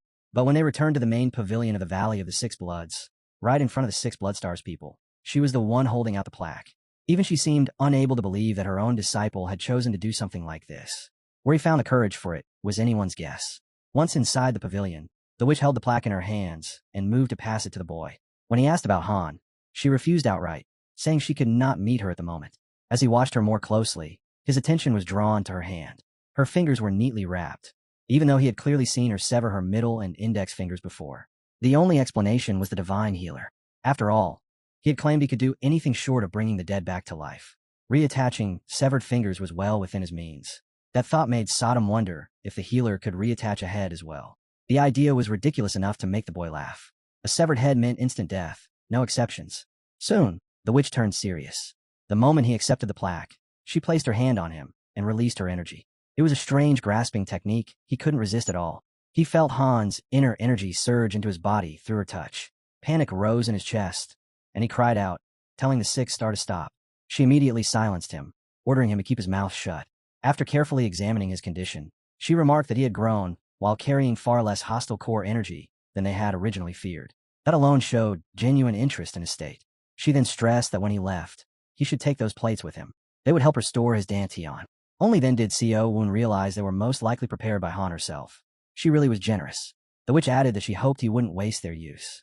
He bowed respectfully and asked for permission to leave. At the very least, he had gained something valuable from this meeting. Even a master like the Sixth Blood Star could not fully sense the true state of his core's inner energy. Just as he was about to go, her next words made him freeze. The witch proposed a bet. If he was worried she would seize what Han had given him, there was no need. She would not touch him. But as Han's master, she still wanted compensation. In the boy's eyes, the fact that she was talking about taking the plaque back at all felt deeply suspicious. He told the witch he could not make a bet with her and asked her to withdraw the offer. She did not argue. Instead, she presented something far more tempting. If he won, she would teach him something interesting. Though, as she casually added, his master might be able to do even better. That remark made him pause. For a moment, he wondered if she was being overly confident, assuming he would accept without hesitation. He apologized and said he did not dare rely on her understanding of techniques. She cut him off before he could finish. If she won, she said, then he would go to his master and ask him to reconsider the proposal she had already made. The exchange itself carried weight. It was a fair trade, one that benefited both sides. From her tone, it was clear she was willing to do whatever it took to persuade his master. Realizing this, Sodom quietly pointed out that there was no real disadvantage for him. The boy smiled. It was not such a bad offer after all. Everything would depend on the outcome, but his curiosity had been stirred. He asked what the bet would involve. The witch answered by calling someone forward. Her disciple stepped out and asked, almost playfully, how many years and winters had passed since their first meeting after joining the blood cult. With a smile, she said she was now a disciple of the sixth blood star. The boy focused on one thing alone. Who was she? He asked if she even knew him. She frowned, taking his question as an insult. She reminded him that she remembered everything from before and after they had been brought into the cult together. Of course she knew him. It had simply been a long time since they last met. Seo explained himself bluntly. Back then, he had been too busy trying to survive to concern himself with anyone else. The witch seemed amused. So they already knew each other. She formally introduced the girl, saying her name was Manhwa. She had taken her in 3 days ago, though the girl had already been living in a valley of the six bloods for some time. The boy stared, stunned. Manhwa. He did not recognize her face, but he knew the name well. In his past life, she had risen from an unknown low-ranked cadet to become a sixth blood tutor. Eventually, there was no one left who did not know her name. Yet now, standing in front of him, she looked like nothing more than an ordinary girl. The witch looked at the boy and calmly stated that in 6 months, the cult would hold a rank promotion test. Before that day arrived, she intended to raise this girl into a high-ranking warrior. South Sky immediately understood what that meant. She was planning to push her to the level of first-class master within 6 months. It was an outrageous claim, and yet, our hero could not dismiss it outright.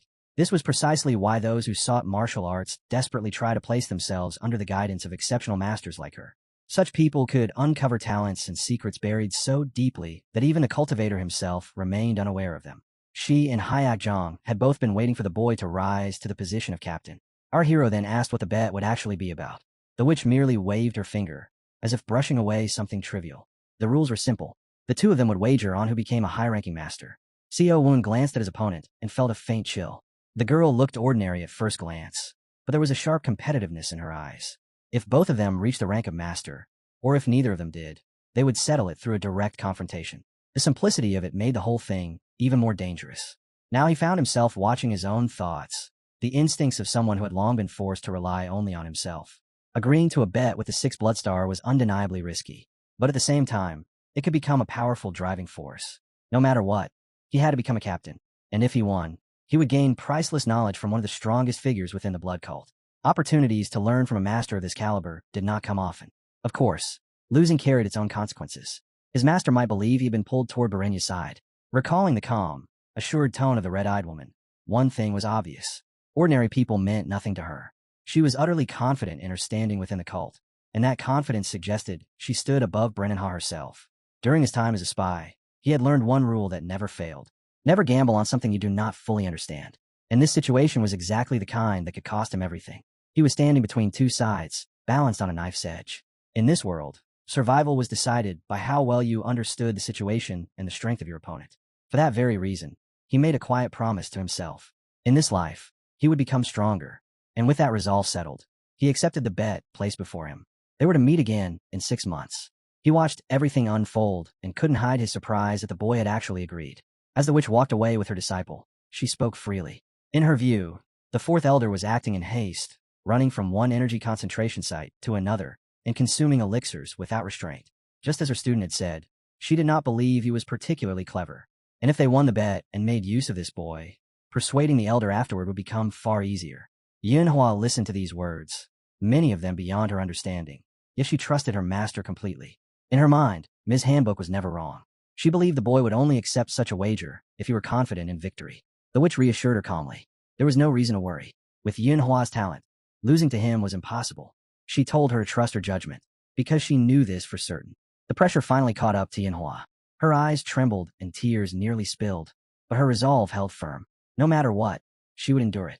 6 months later, the same test was held in the arena of the Valley of the Six Bloods.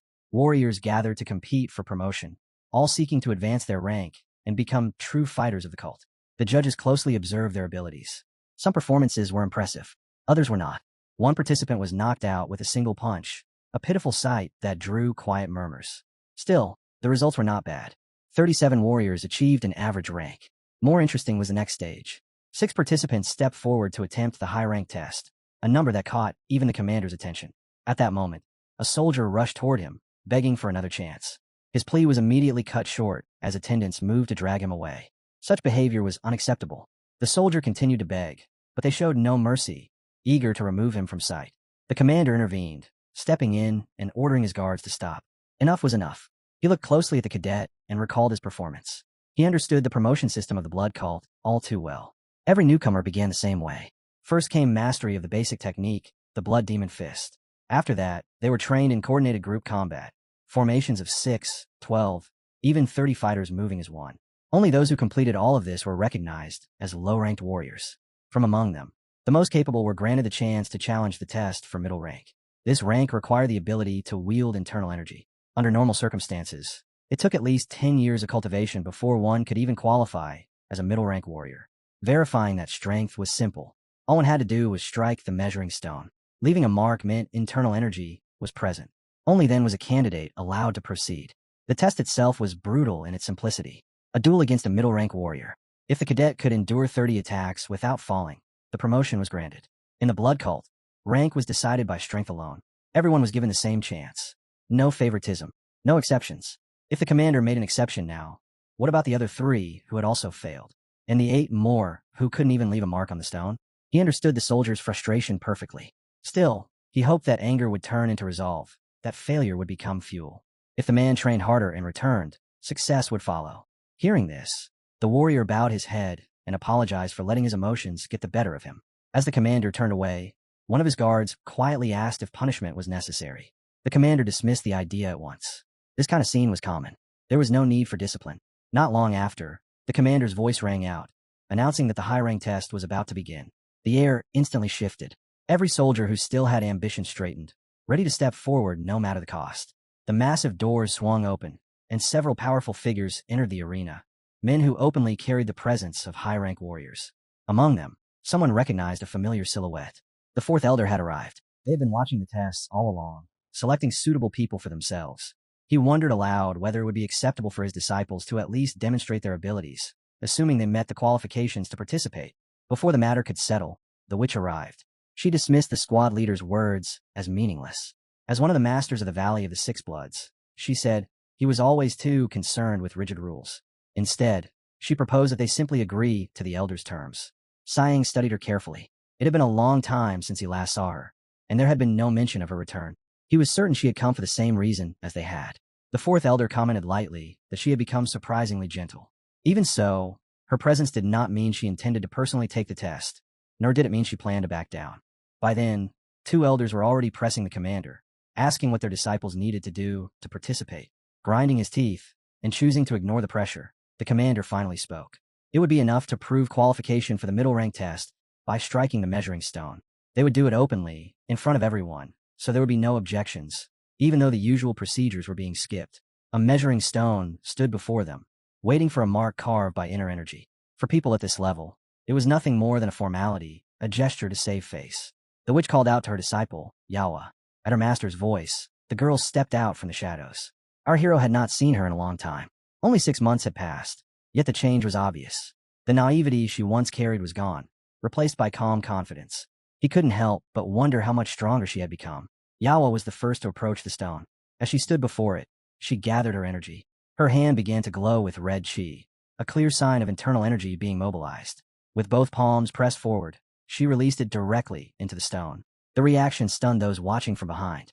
There was no longer any doubt that she was truly a disciple of the 6th Blood Star. Some even remembered hearing that just 6 months ago, she had taken in a low-ranked cadet and pushed her to this level in such a short time. The mark she left was more than sufficient to prove her qualification. When she finished, she reported that this was the limit of her current strength. The commander accepted the result without hesitation. It was more than enough to confirm her talent. Sao Sky quietly asked the boy whether he intended to use internal energy today. He answered no. This was only a test. His innate energy would remain hidden, a trump card best saved for later. There was no reason to reveal it now. As she passed by Co Woon, the girl greeted him casually, telling him that she had grown several times stronger over the past 6 months and that she intended to win the bet. At that moment, our hero understood what he had to do.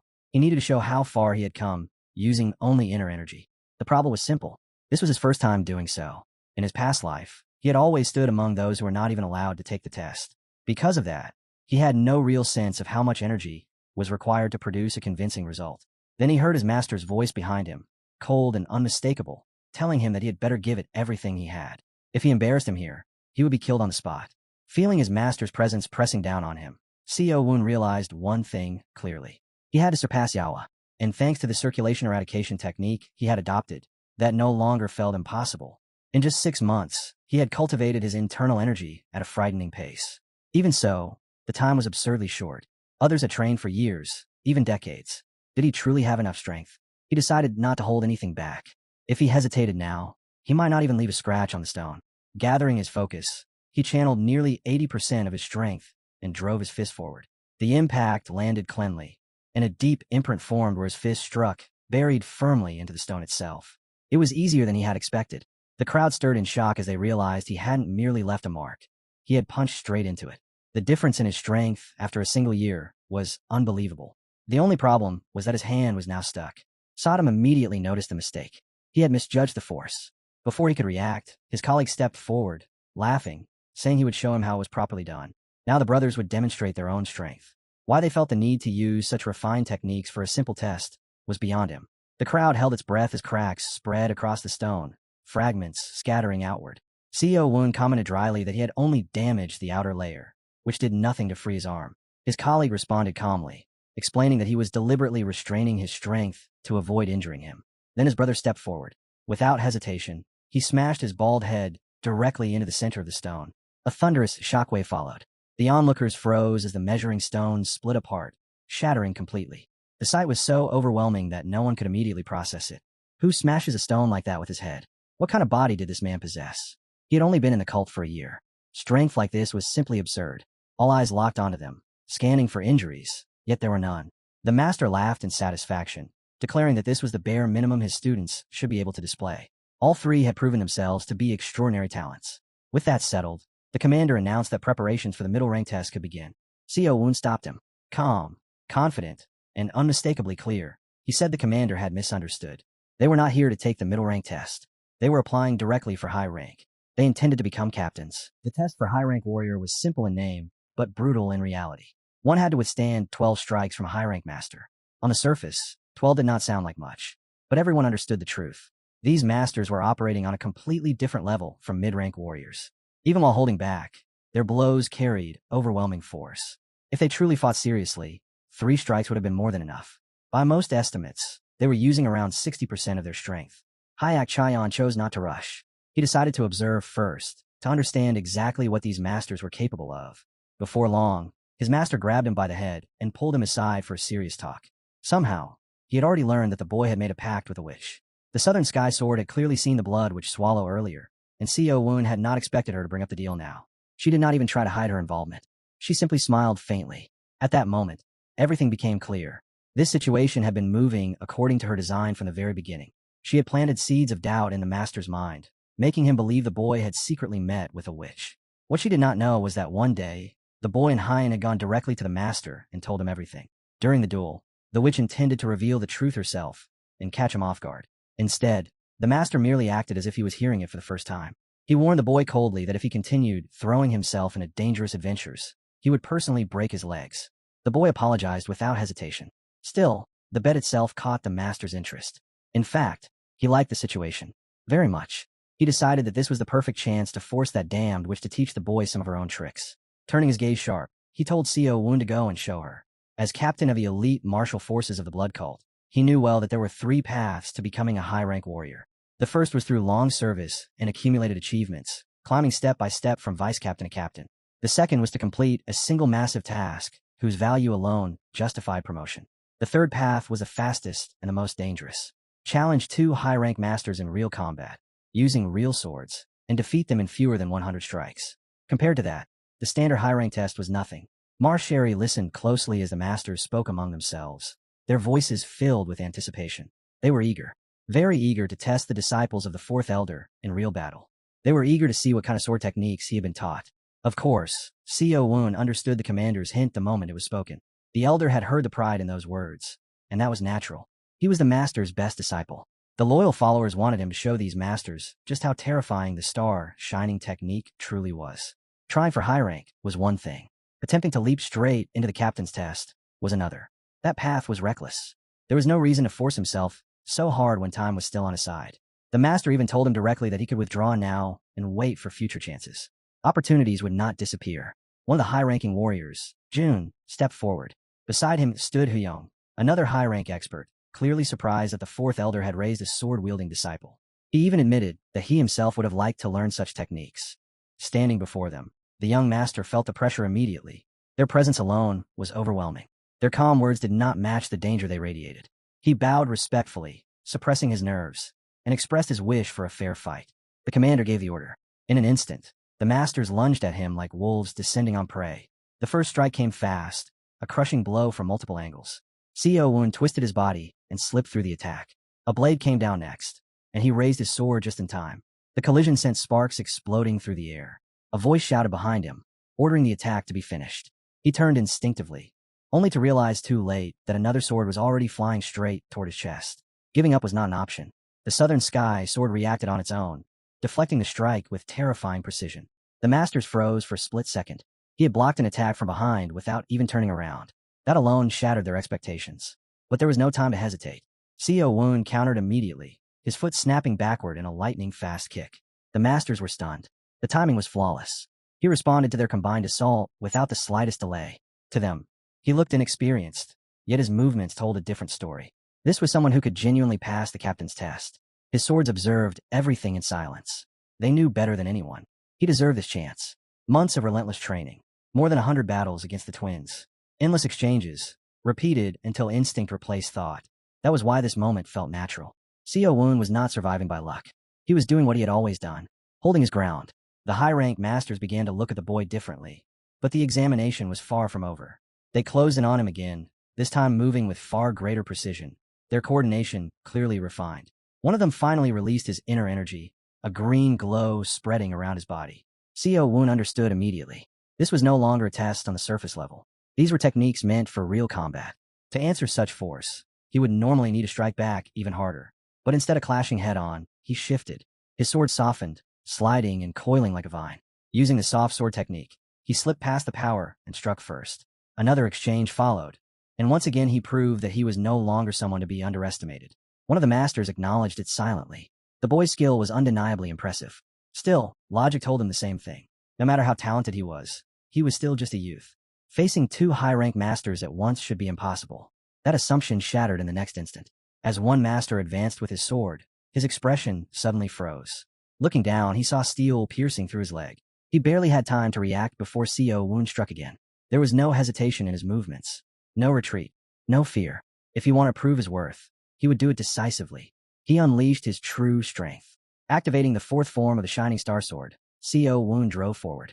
The Rising Dragon technique exploded outward, flooding the area with overwhelming energy. One master was sent flying, his body hurled aside as dust and force erupted around them.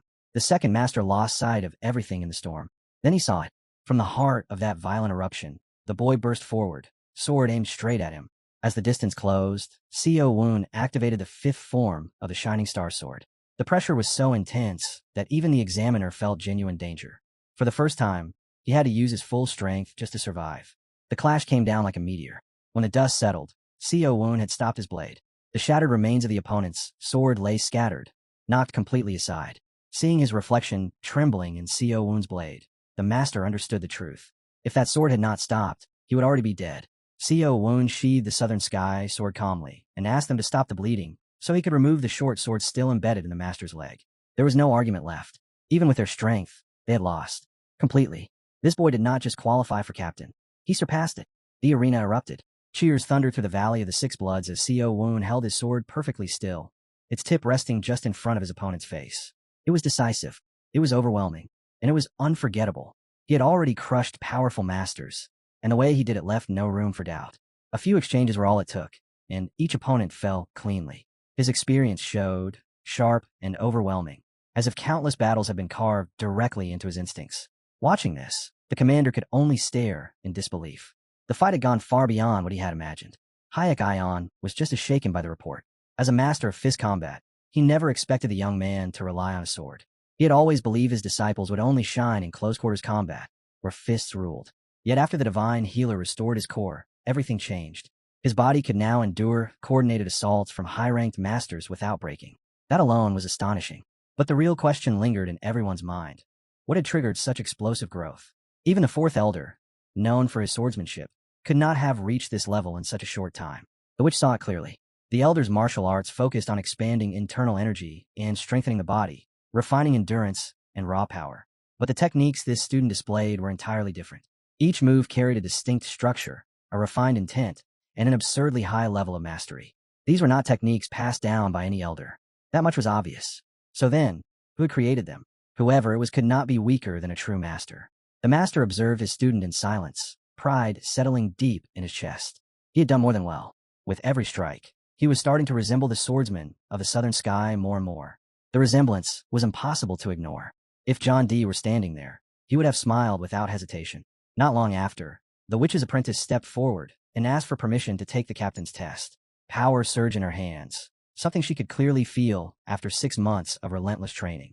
Her strength had risen sharply, and she trusted the techniques her master had given her. She believed her effort would finally bear fruit. With her resolve hardened, she swore to defend her honor and claim the position of captain. Reality was merciless. The battle ended with her bruised and shaking on the ground, tears streaming down her face as her body gave in to exhaustion. Daira failed the test. She could not even reach 50 strikes in the captain's examination. The master then turned his attention to the next student and immediately sensed trouble. The boy fought like a complete nuisance. Shan Wu muttered that high-ranking warriors had grown more cautious, but it sounded more like a poor excuse. Over 60 attacks had already been exchanged, and by now it was obvious. They had decided he was Hagon's true successor. Watching his colleague struggle, the South Sky swordsman felt nothing but bad luck clinging to him. Unable to show his true strength and eager to end the ordeal, he pushed through the remainder of the test as quickly as possible. When it was over, the witch approached the master, her eyes filled with admiration. Training students of his caliber was no small feat, and she made sure he knew just how impressed she was. The master almost laughed it off. To him, her words sounded like a joke. Why would she mock him now of all times? But that was not the case. Not everyone could learn his personal martial arts, and she knew that. Still, when it came to the sword, she could not hide her astonishment. It genuinely shocked her that someone famed for fist combat like Master Sanaa could produce sword techniques of such refinement. The doubt in her eyes was obvious, and the master caught it immediately. She was implying that these techniques were not truly his. On that point, she was frighteningly perceptive. No one present had recognized the origin of those moves. Yet the truth was simple. No one here had ever seen the techniques of the Southern Sky Swordsman in person. The moment she heard that legendary name, the witch froze. Her breath caught. It made sense. Too much sense. These were indeed the sword techniques of the world-renowned Southern Sky Swordsman. But that man had died long ago, and his secret records now rested in the hands of the master who had trained this boy according to them. The witch immediately drew her own conclusion. If the Southern Sky Swordsman was dead, then the one who killed him must have been this master. The warriors erupted in congratulations, praising him for slaying such a legendary figure. He shut them up with a sharp gesture. Their words bored him. He had no interest in empty praise. What he had taken from that encounter was far more valuable than their admiration. An opportunity stolen from fate itself. That alone was worth savoring. Sun Woon watched from the side, stunned. His master had revealed everything. It was completely unexpected. He could have claimed he killed the Southern Sky Swordsman outright, and no one would have questioned it. No one here knew the truth. Yet he did not, which raised a far more dangerous question. If he did not kill the Southern Sky Swordsman, then who gave him those records? The book in his hands was incomplete, but he had fought countless battles relying on it. No one alive understood its contents better than he did. The witch caught on quickly. He was implying that he had corrected its flaws himself, refining the techniques where they were lacking, then passing them on to his student. You can consider him both my apprentice, he said plainly, and the apprentice of the Southern Sky Swordsman. He placed a hand on the boy's head and presented him to the entire tribune. Xiong Wan finally understood what that old fox was really doing. He was not just preserving the legacy of the Southern Sky Swordsman by raising his successor. He was declaring something far more dangerous, that he had the ability to comprehend, dismantle, and improve even the techniques of his sworn enemy. And by doing so, he ensured that if anyone in the blood cult ever dared oppose him for those techniques, they would gain nothing. The Southern Sky Sword itself accepted this outcome without resistance. To it, this was the best possible path. Otherwise, its master's legacy would have vanished without a trace. More than that, the master had formally named Sun Win as the successor of the Southern Sky Sword Master, and for that reason alone, the sword held gratitude toward him. The high-ranking masters were stunned as they watched the boy fight. Every movement carried the unmistakable imprint of the Southern Sky technique.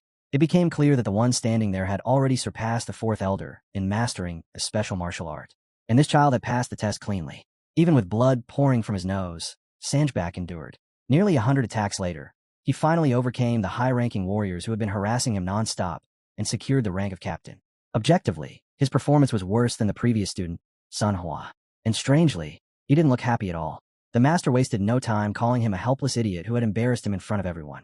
A sharp strike landed on his head, leaving a swollen lump, and he nearly burst into tears on the spot. Still, Shanwu spoke up for him. His fight might not have been as overwhelming as Shanwu's, but if the high-ranking warriors hadn't relied on group tactics and constant evasion, they would have died far sooner. Our hero didn't understand why this man was making excuses for him, but the praise stood. Once all the exams concluded, the commander turned to the remaining cadets and called for Song Woo-hyun to step forward. The master leaned in and issued a warning. If he performed as poorly as his brother, he would be starving for a long time. Those words hit hard. Rage ignited in the boy's eyes, sharp and uncontrollable, begging to be unleashed on whoever stood in front of him. Sun Ung-woon stared at him, confused. Something about his expression had changed completely. But more importantly, this round was different. They released a swordsman and a fist-fighting master at the same time. It was obvious they didn't want all three to pass. Maybe they only intended to take one swordsman, unwilling to provoke Hanai any further. The commander announced the start of the test. In less than a second, the master's bald disciple seized his opponent by the head and slammed him into the ground. The man went unconscious instantly. The remaining swordsmen on the field didn't even look eager to fight him. Sunlight reflected off his bald head as he stood there, unmoving, victorious. Sun Woo-hyun had advanced. Saddam quickly understood one thing. Going without food was not an option.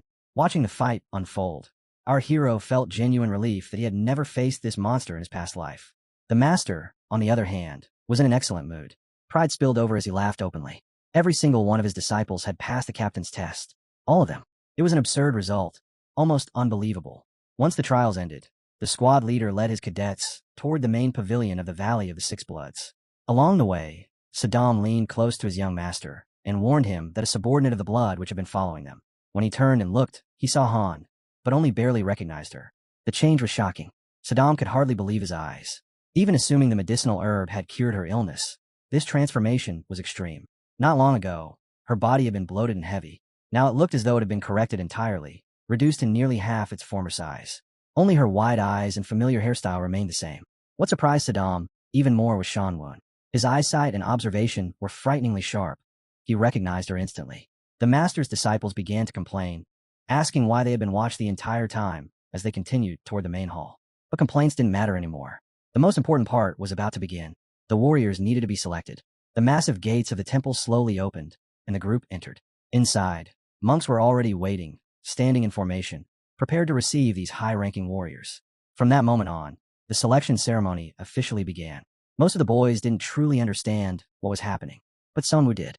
Memories from his past life surfaced, and he realized the truth. It was nothing more than the assignment of newly promoted warriors to their official positions. The names of those who passed the test were engraved onto plaques, sorted by rank, high, middle, and low. Commanders, Bloodstar messengers, and elders would then choose the ones they wanted. In his past life, the Bloodwolves commander had chosen him. This time, Saddam quietly questioned how things would play out. But the rules had changed. Low-ranking warriors were excluded from the ceremony entirely. The master didn't bother waiting. He directly assigned their positions, almost casually. It felt less like a formal appointment and more like a contest. Who could secure the best high and mid-ranking warriors first? Someone hurried over and asked the master if he planned to participate in the selection. The answer was simple. He had no subordinates, no captains of his own. He wasn't here to choose anyone. So where was his competition? Everyone present was stunned that the fourth elder would personally make the selection, while the rest, acting only as representatives, could do absolutely nothing about it. The only thing left to decide was where he would begin, high rank or middle rank. Without the slightest hesitation, he declared that he would start immediately if no one objected. He dragged his finger slowly across the tablets, reading names as he went. The warriors watching from the outside couldn't understand what he was doing or why his finger lingered on certain plaques. It felt deliberate, as if he already knew exactly what he wanted. Then he stopped, pressing his finger firmly into the center of one plaque. He left a clear mark. From there, he traced a straight line downward and pointed to another board. Out of the 37 warriors here, he said calmly, I'm cutting off the last 10. A pause followed. I'll take the remaining 27. The other masters froze.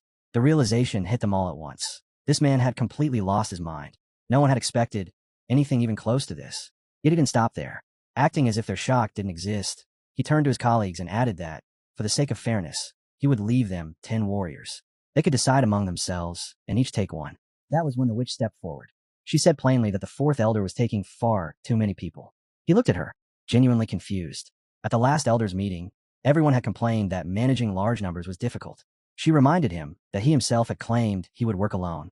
Taking this many candidates would also upset the balance of rank. But instead of being annoyed, the master smiled. He was glad she brought it up. His position had changed. He was no longer interested in staying isolated. Growing his own force was now the goal. That was the real objective behind this move. Does anyone object? He asked. His massive hand slammed down on the sign, ending the discussion. Since he had no subordinates to begin with, he might as well take everyone. Leaving Tim behind was already an act of generosity. Just enough so the others wouldn't completely lose face. Watching all this, Shan Woon understood. This was his master showing mercy. And it was fascinating to see how the others' expressions twisted as their carefully chosen candidates were stripped away in an instant. The master made himself clear. If anyone had objections, they were free to report him to their superiors. And if someone wanted to complain directly, they could come to him. If they preferred something faster, he was more than willing to settle it on the spot. He said it plainly. If needed, they could simply tear out everyone's throats and end the matter on the spot. The elders exchanged glances, yet none of them dared to object. Once an elder openly declares his intention to expand his power, he has every right to take as many warriors as he wants. No one can stop him. But the real shock lay elsewhere. He had always been a lone wolf, untouched by factional struggles. Now, by stepping into the game, he was tearing the balance of the entire blood cult apart. When this news reached a certain woman, there was no chance she would stay silent. Something that had never been imagined before was beginning to move. A shield that once only dreamed of battle had finally awakened. And once it started moving, how dangerous would the road ahead become for the young mistress who walked beside it? The southern sky sword turned its attention to its young master. In its eyes, he now possessed something close to a superpower. With the old man publicly revealing his intentions, both major sides would inevitably move to win him over. They would flaunt their strength, test their influence, and apply pressure from every direction. In the meantime, our hero would have the freedom to observe, measure, and choose the path that benefited him most. It was sharp advice, clever even. And when, exactly, had Sodom become so insightful? The sword bristled at the implication, clearly offended. She had always been capable of this kind of reasoning. Still, the words rang true, and the boy knew he had to think carefully. Soon, the real selection would begin. 6 high-level candidates who had passed the test were called forward. Before anything else, the commander announced that each commander-in-chief would give a short speech. The candidates would listen and decide based on those words. This system had existed even before our hero's rebirth. High-ranking commanders did not simply pick subordinates. The soldiers chose who they were willing to follow. At this stage, everything depended on eloquence. Whoever spoke best would win loyalty. Not long after, the master quietly told Sun that he had high expectations for him and left the rest in his hands. His goal was clear. He wanted all of them. He ordered Woon to use every ounce of his presence and charisma to draw these people in and make them choose him. The young master hesitated. How was he supposed to do that? Seeing the confusion on his face, the master made it clear. Act. Don't think about how the master himself would handle it with his authority and status. This was Sun's stage. The master studied his disciple and caught the glint in his eyes. That crafty fox was clearly planning to embarrass him. Standing there, Sun began praising himself without restraint, listing his own merits one after another. Watching this, the master felt a familiar urge rise within him. If his disciple wanted to show off, then he would respond in kind. And this time, he would show everyone exactly what his best looked like. Soon, the commander asked who wished to speak first. Before anyone could react, the young master stepped forward and began climbing the stairs to the podium, taking the place meant for the fourth elder. There was an unspoken hierarchy here. Elders usually spoke last, each in their own way, and by that logic, he would probably end up at the end anyway. Some of the warriors noticed that this choice actually made sense. Others didn't care at all. A few laughed when they saw the young master take the stand. Someone had to start, after all.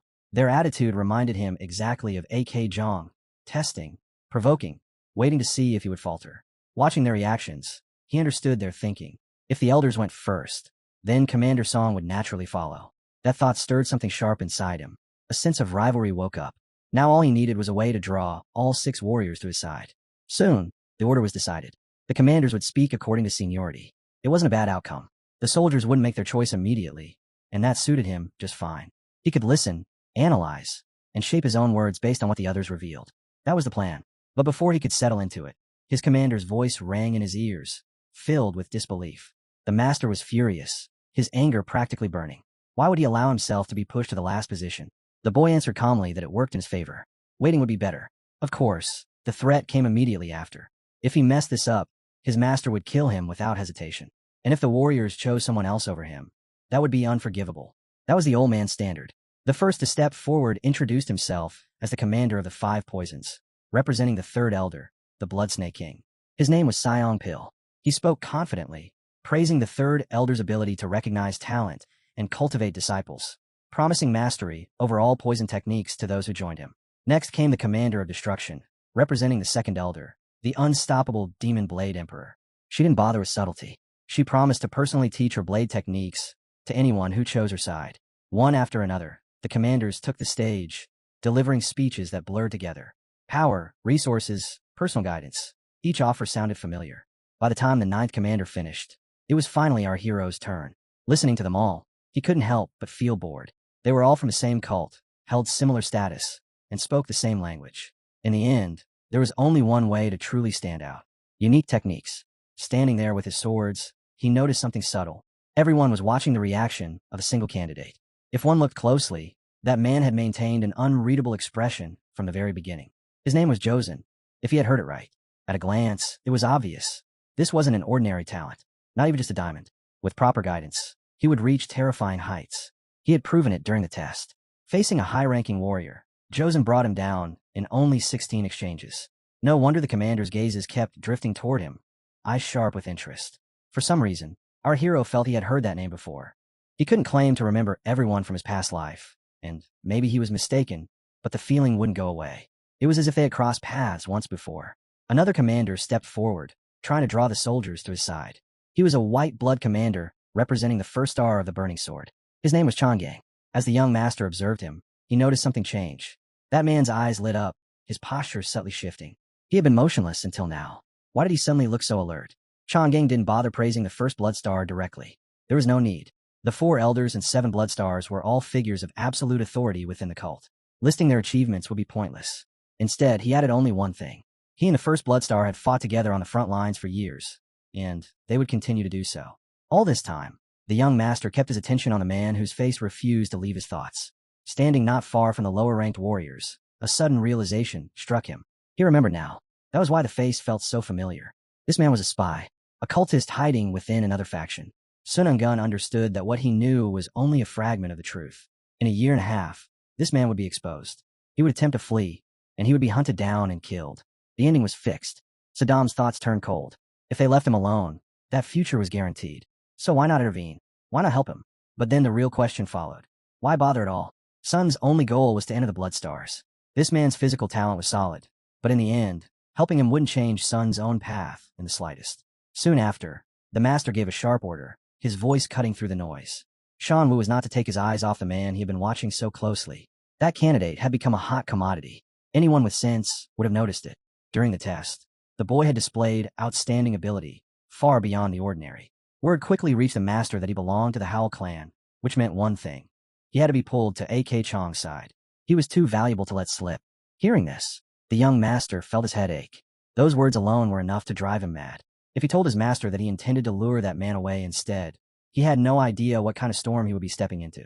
One hesitated, then asked if he could request a favor. Those around Seong Wu assumed that asking now would surely earn him approval. The old man hated doing favors for anyone, but just then their teacher called the master over, who had been laughing lazily from the sidelines. One admitted he didn't know what to do and asked for forgiveness instead. The teacher snapped at him for speaking nonsense and ordered him to hurry to Suin at once. At last, it was our hero's turn. By now, it felt as though everyone had already made up their mind. If he wanted to draw all the warriors to his side, he needed to stand out. He had to offer something different. Stepping forward, the boy greeted them calmly and introduced himself as nothing special, just another ordinary student like the rest. His name was Sun Wangwei, a newly appointed captain. 6 candidates stood before him, and he intended to secure at least 5. Some of them likely already knew he was the 4th elder's disciple, which made him slightly more fortunate than the others who had spoken earlier. On the opposite side, a few soldiers scoffed, thinking he was merely showing off, unable to grasp his intent. But he didn't stop. He had no desire to drag out his speech. If he did, he would lose his rhythm. Instead, he spoke plainly. He said he was lucky.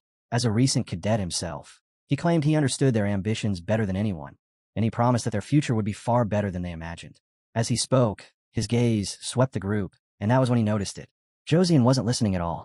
The boy gestured toward the commanders who had spoken earlier. One of them, Shimhek, scoffed and said there was no point in talking about a master's achievements and glory.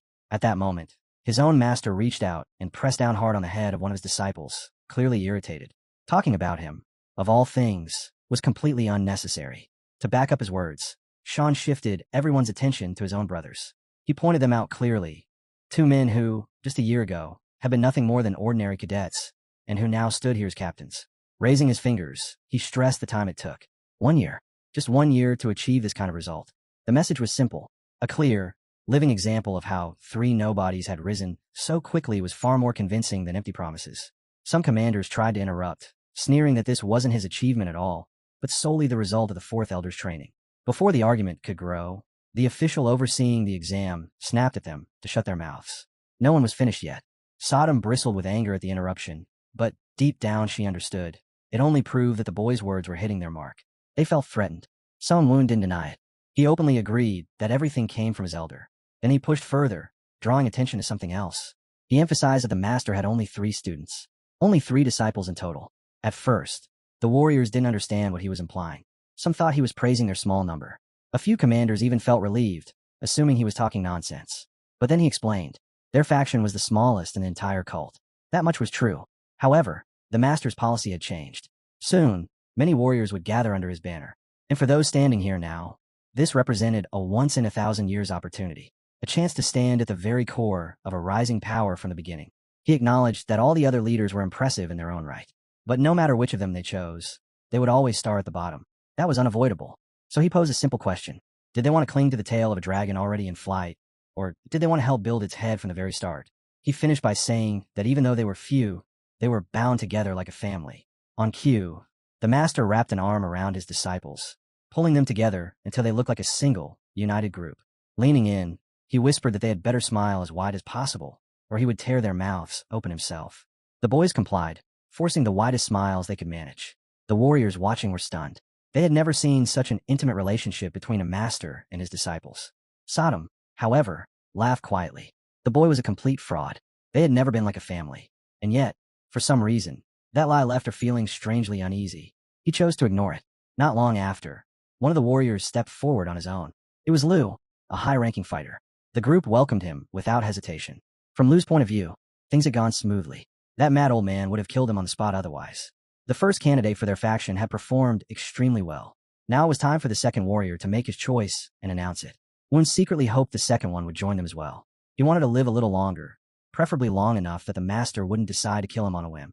But that man hesitated, and from his expression, it was obvious he had already chosen the other side. What made it worse was his nervousness. Every commander was speaking at once, pressing him, trying to pull him over. Our hero barely had time to say anything and squeezed out his words as best he could. Then someone else stepped forward. Another warrior chose their side. It was Hunshin. The master burst into laughter, clearly delighted.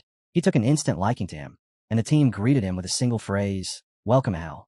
Thinking back on everything, Sun On One realized he had done well with his speech. Even he was surprised that 2 people had already chosen them. Then the next candidate entered the arena. This man was the real problem. It wouldn't be an exaggeration to say he alone was worth 5 of the others combined. Every side wanted him desperately. He was like a cup of priceless imperial wine, except the wine was poisoned.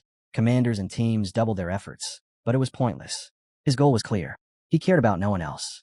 All he wanted was a path to the first blood star. Woon thought it through. If he brought someone like this to the Elder, would they toss this bony fish to the others? Or would they try to swallow him whole? In the end, it didn't matter. You couldn't persuade a spy who had made his choice long ago. Still, when Woon looked at the master, he saw longing in his eyes. The master couldn't let that man go. He wanted him back desperately, and all but begged Sean Woon to pull him over to their side. When the man finally walked to the opposing faction, Sean Woon had no choice but to accept it. He had no intention of starting a conflict with Akon over someone like that. In his past life, he had been a spy for 10 years. And there was nothing more terrifying for a spy than being exposed. Sunan looked at that man and addressed him casually, calling out, "Hey, beggar." The man didn't understand what he meant, but Sunung continued without hesitation. He said he knew exactly what kind of beggar he was. One who marked the ranks of the first blood star just to get close to the peak, only to be exposed sooner or later. The exchange happened on a mental level. No one around them could hear a single word. The spy cautiously asked what he wanted. Without revealing anything unnecessary, the boy answered plainly. If he didn't join their organization, he would expose him. That was all. At that very moment, the master had already accepted the candidate and placed a hand on his shoulder. Suddenly, the man stepped away. He walked straight toward our hero, dropped to one knee, and declared that he was ready to join them. The master was overjoyed, convinced he had made the correct choice. The disciples, however, felt uneasy. Everything had gone far too smoothly. The boy sensed it as well. Things were unfolding exactly as planned, yet he felt himself stepping away from a destiny that no longer aligned with his past life. History was turning over once again. Still, he didn't know if this choice was right. The more the present changed, the harder the future became to predict. After consulting among themselves, the other captains were stunned. Almost everyone had chosen the same side. They demanded to know why Akin was trying to take all the candidates, accusing him of having no shame and not even leaving them a shred of face. Standing there, the young master felt deeply uncomfortable, his thoughts clashing and piling up in his head. Eventually, the high-level selection ceremony came to an end. The result was clear. 4 out of the 6 experienced warriors had sided with Akin. The master was dissatisfied. He told his disciple that the persuasive talent he bragged about had only been half effective. Those words sent a chill through Shanwan's body. He disliked how the master phrased it, as if he had only managed to take half the people. From the side, one of his colleagues started cheering, joking that the guy was about to get scolded. Akin noticed and struck him on the head, silencing him immediately. Not long after, someone approached our hero. He hadn't even heard the man arrive. The newcomer calmly remarked that the young master's skills were truly impressive. Although he didn't realize it at first, his presence had only just been discovered. This man had been watching them the entire time. Shanwan sensed that he knew Chong. Yet this was the first time he had ever seen someone his master treated with such warmth. The man immediately apologized to the elder, explaining that he found the place fascinating and wanted to observe it from outside. Before approaching, he had deliberately concealed his presence to watch everything unfold. The master introduced him as someone who had served under him 10 years ago and asked him to greet them properly. The man bowed to the young master and introduced himself as Jang Munu, commander of the Huzuan. The disciples quickly lowered their heads, showing respect to such a high-ranking friend of their mentor. Soon after, Jang Munu reported that he had completed Ayan's request and brought people from the old mountain county. The results were clear: 24 low-ranking members, 30 middle-ranking ones, and 2 high-ranking warriors.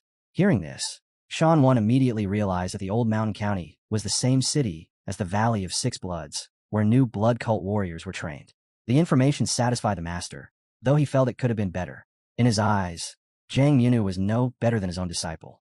Jang Munu apologized without argument, admitting his shortcomings, but stated plainly that this was all he could manage since he lacked the young master's persuasive talent.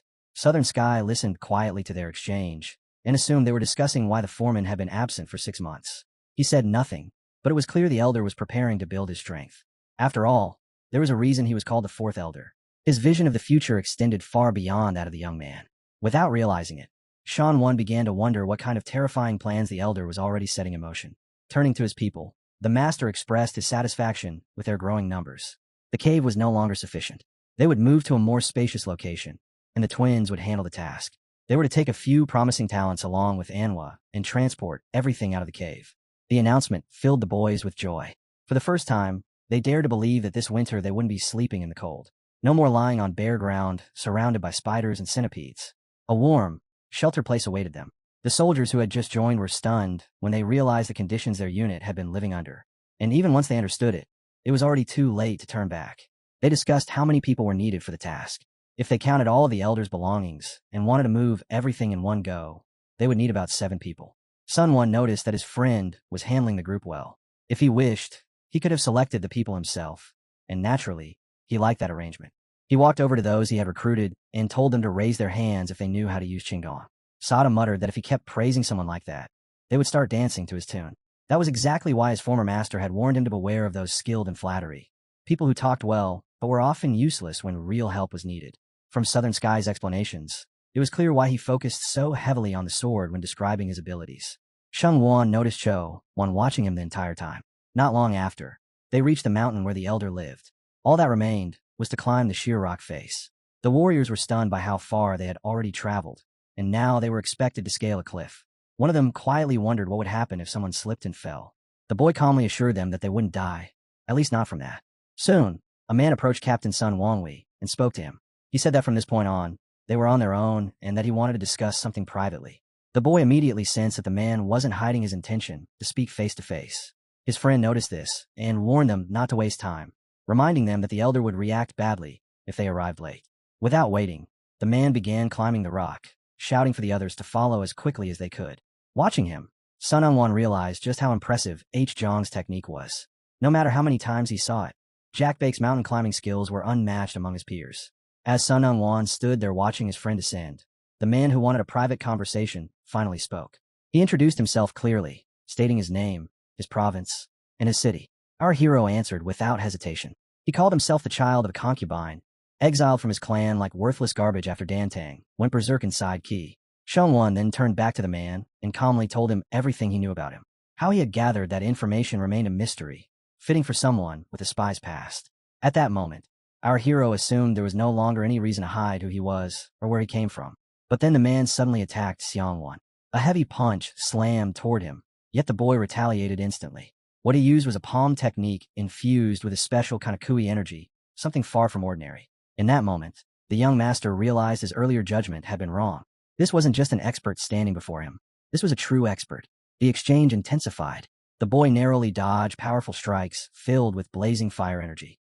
Southern Sky sensed his agitation and tried to calm him, but there was no room for hesitation. He was forced to evade the 18 palms of the pacifying dragon. That technique was extremely rare, something only the leader of the beggar sect was known to possess. Questions flashed through his mind. Where did this man come from? And why was he here? Drawing in chi. The spy began to compress his energy, generating power, so violent it felt capable of erasing the boy completely. A massive sphere of energy shot forward. The impact exploded outward, filling the area with dust and debris. The spy assumed he had struck the boy squarely in the head. He turned and warned him coldly. If he drew his sword, things would only become harder, yet it would still be meaningless. If he used his head, he would understand that Cyan Woon was not on his level. He wanted answers, demanded them even. But Shan Woon refused to be led astray. Instead of responding, he attacked with his sword. The spy sneered inwardly and met the blade with his bare palm. He wasn't concerned about the boy's strength. He believed he could deflect any strike with ease. Then Shan Woon poured everything into his next attack. The force behind it shocked him. The spy had to strain, his confidence cracking as the blade nearly severed his arm. Staring at him, he realized the truth. This bastard had been hiding his real strength all along. Shan Woon understood it as well. It was already too late to turn back. Thanks to his innate core, liberated 4 months ago when he reached the fourth formation, he could now harness both external and internal hostile energy. On top of that, he was practicing the sword of the shining star. This alone proved he had stepped into the realm of true experts. He pressed the attack, determined to show that intimidation meant nothing to him. In response, the spy thrust his sword forward, stabbing into Shan Woon's arm. Shan Woon knocked it aside with his elbow, barely saving the limb. Blood spilled freely, staining his sleeve. In that instant, the spy understood something he didn't want to admit. He could not defeat this boy. Even though he failed to completely block the elbow strike woven into Shan Woon's blade, it was far from the end. In the next instant, our hero's sword flashed past the spy's head, close enough for death to brush his skin. Despite the relentless pressure, the spy admitted to himself that he could still see the attacks. But that illusion didn't last. In a blink, Suvan was already behind him, and this time there was no chance to defend. The spy barely had time to register the shift before the boy slid to the side and struck from an unexpected angle, unleashing the might of the southern sky and overwhelming his senses with sheer power. In that moment, the spy understood it clearly. This was the end waiting for him. A crushing blow smashed into his head, ripping a scream of pain from his throat. When he thought it was finally over, the boy calmly picked up his sword and told him not to exaggerate. It was only a light tap to the forehead, but that only deepened the terror. One question burned in the spy's mind. Why hadn't he killed him? The owl had no intention of ending things so quickly. Instead, he drove his blade into the spy's leg.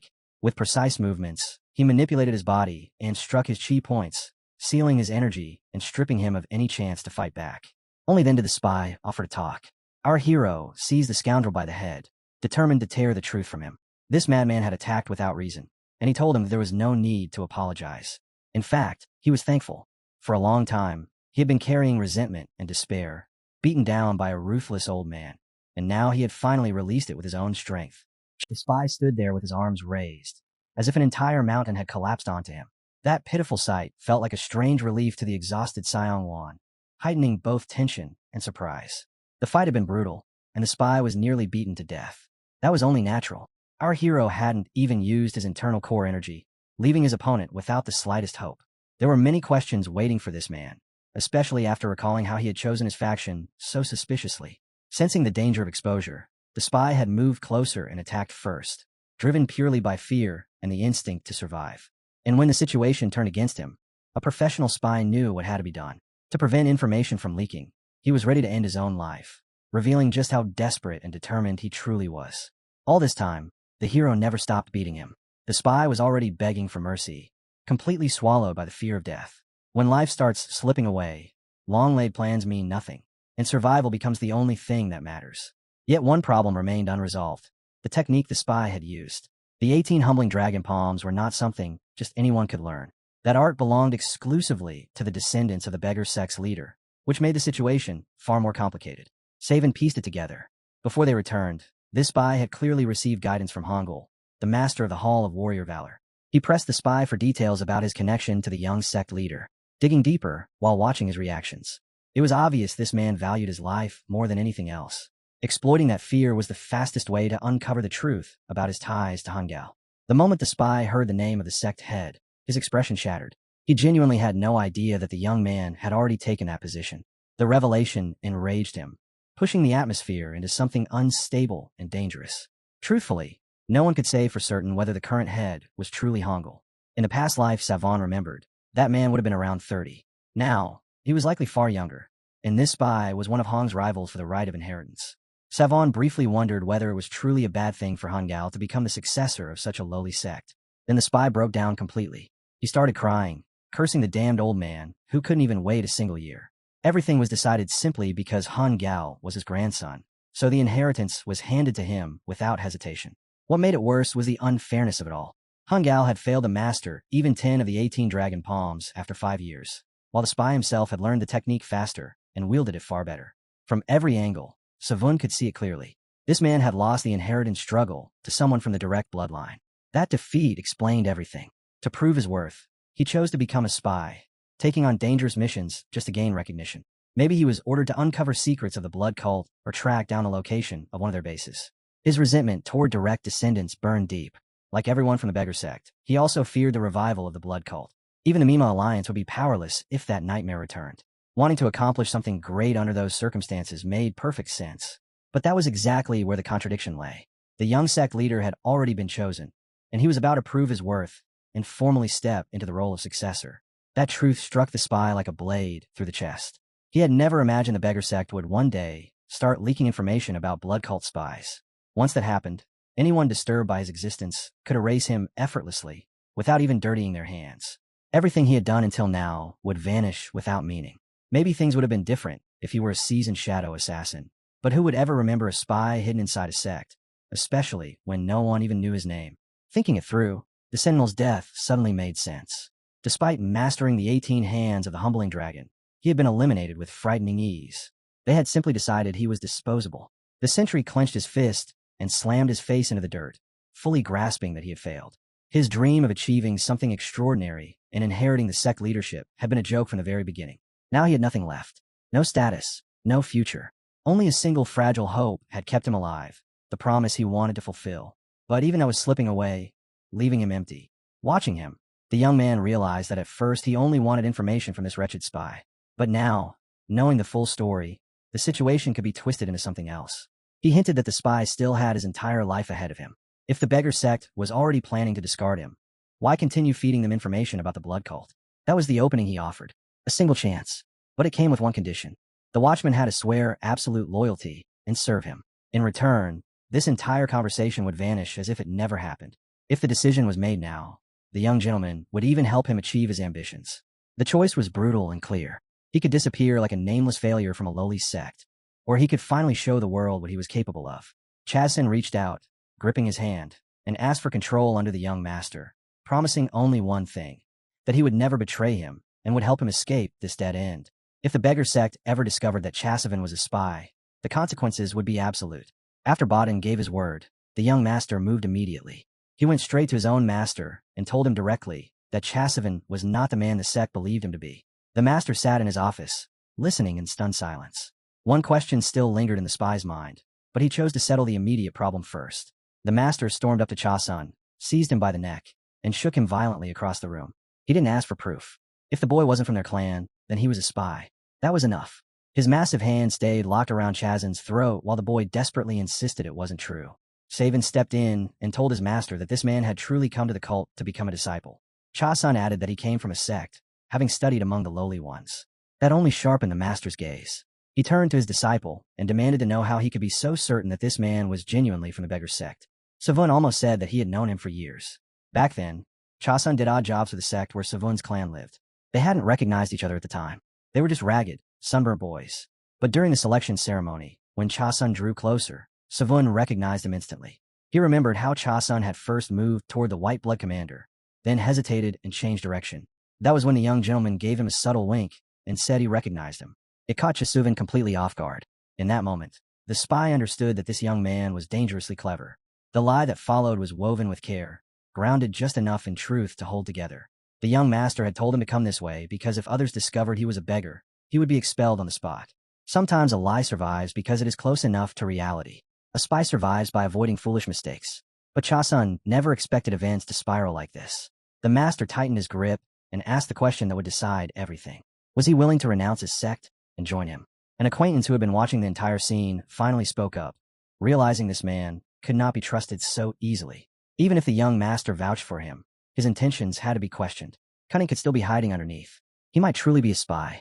Faced with that pressure, Chasun understood he had no choice left. He had to reveal his trump cards, even in front of the timekeeper. Though he had spent only a single year in the Valley of the Six Bloods since childhood, he had not wasted it. He shared information that immediately caught their attention. The relationship between the Marima Alliance and the incomparable faction was about to fracture, and when it did, the consequences would spread far beyond this room. No matter how it was framed, the information was true, yet Chasun looked like a man driven into a corner. The young master noticed it at once and told him to stop wearing that obvious expression. Calm down. Then the story continued. In roughly 6 months, the Murim Alliance and the Peerless faction would sever their ties. As the two dominant powers of Murim, their split would plunge the entire world into temporary chaos. In his previous life, the young master wouldn't have cared. He had been a nobody, someone with no influence over such matters. But now, directly tied to the upper layers of the blood cult, this knowledge carried real weight. After studying the so-called spy once more, the master finally loosened his grip and let him go. If Chasun hadn't lied, then taking him in was the right move. He was far more useful than initially expected. That carefully crafted truthful lie worked perfectly, and our hero could feel his reputation solidifying step by step. Just as planned, the problem would resolve itself once the beggars revealed their hand. Too many things had happened in a short time, leaving Chasun's thoughts tangled beyond repair. Strangely, he no longer worried about his own survival. But the deeper he thought, the darker the future became. If the blood cult ever spoke openly about the Watcher, and those rumors reached the beggar sect, Chasun wouldn't just be hunted by beggars. Every orthodox sect would turn on him as well. For a successor, that was a nightmare scenario. Cornered by fate, the spy had unknowingly become a traitor, selling information to the blood cult that he himself barely understood. The young master made it clear to his new servant that there was no path back for him. Yet as he read his thoughts, he also realized something else. This man was a terrible spy. His emotions leaked through every word and gesture. Still, that raised an unsettling question. Who exactly was this man? How did he possess information that even Chasuvin had never encountered within his own sect?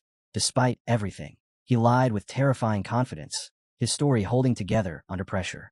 At this point, even calling him trash from a lowly clan felt inaccurate. On the contrary, instinct screamed that keeping such a man close was dangerous.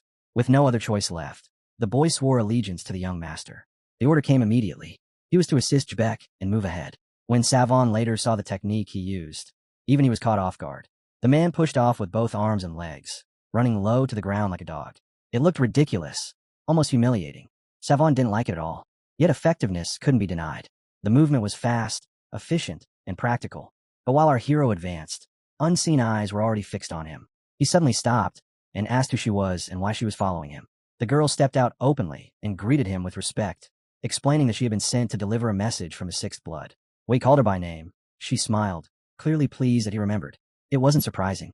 She was the only one who had passed the captain's exam back then, and the cost of that success was still etched into her body. Seeing her like this carried weight, especially knowing they had all once entered as disciples on equal footing. The young master still didn't understand her intention, but she calmly reminded him that she hadn't repaid her debt from their bet yet. His information had been far too valuable, which was why he needed to come to her pavilion that very night. When darkness settled in, the boy arrived at the pavilion of the Sixth Blood Star and noticed how late it had grown.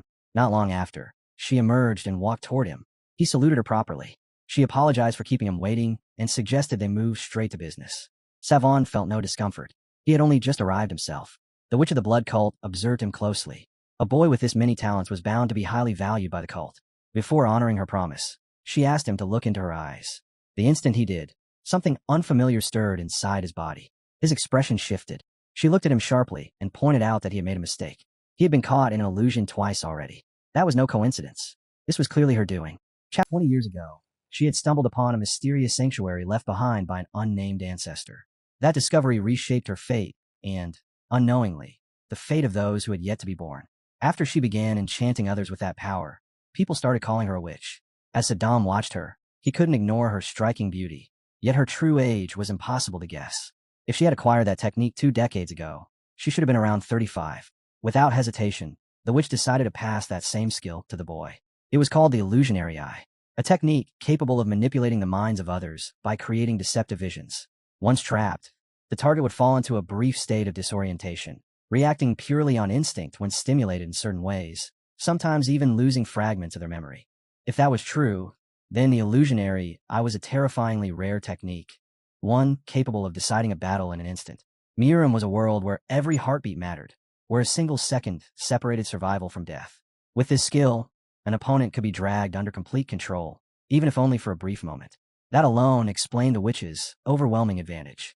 For a short while, the boy couldn't help but imagine just how dangerous a weapon she was placing in his hands.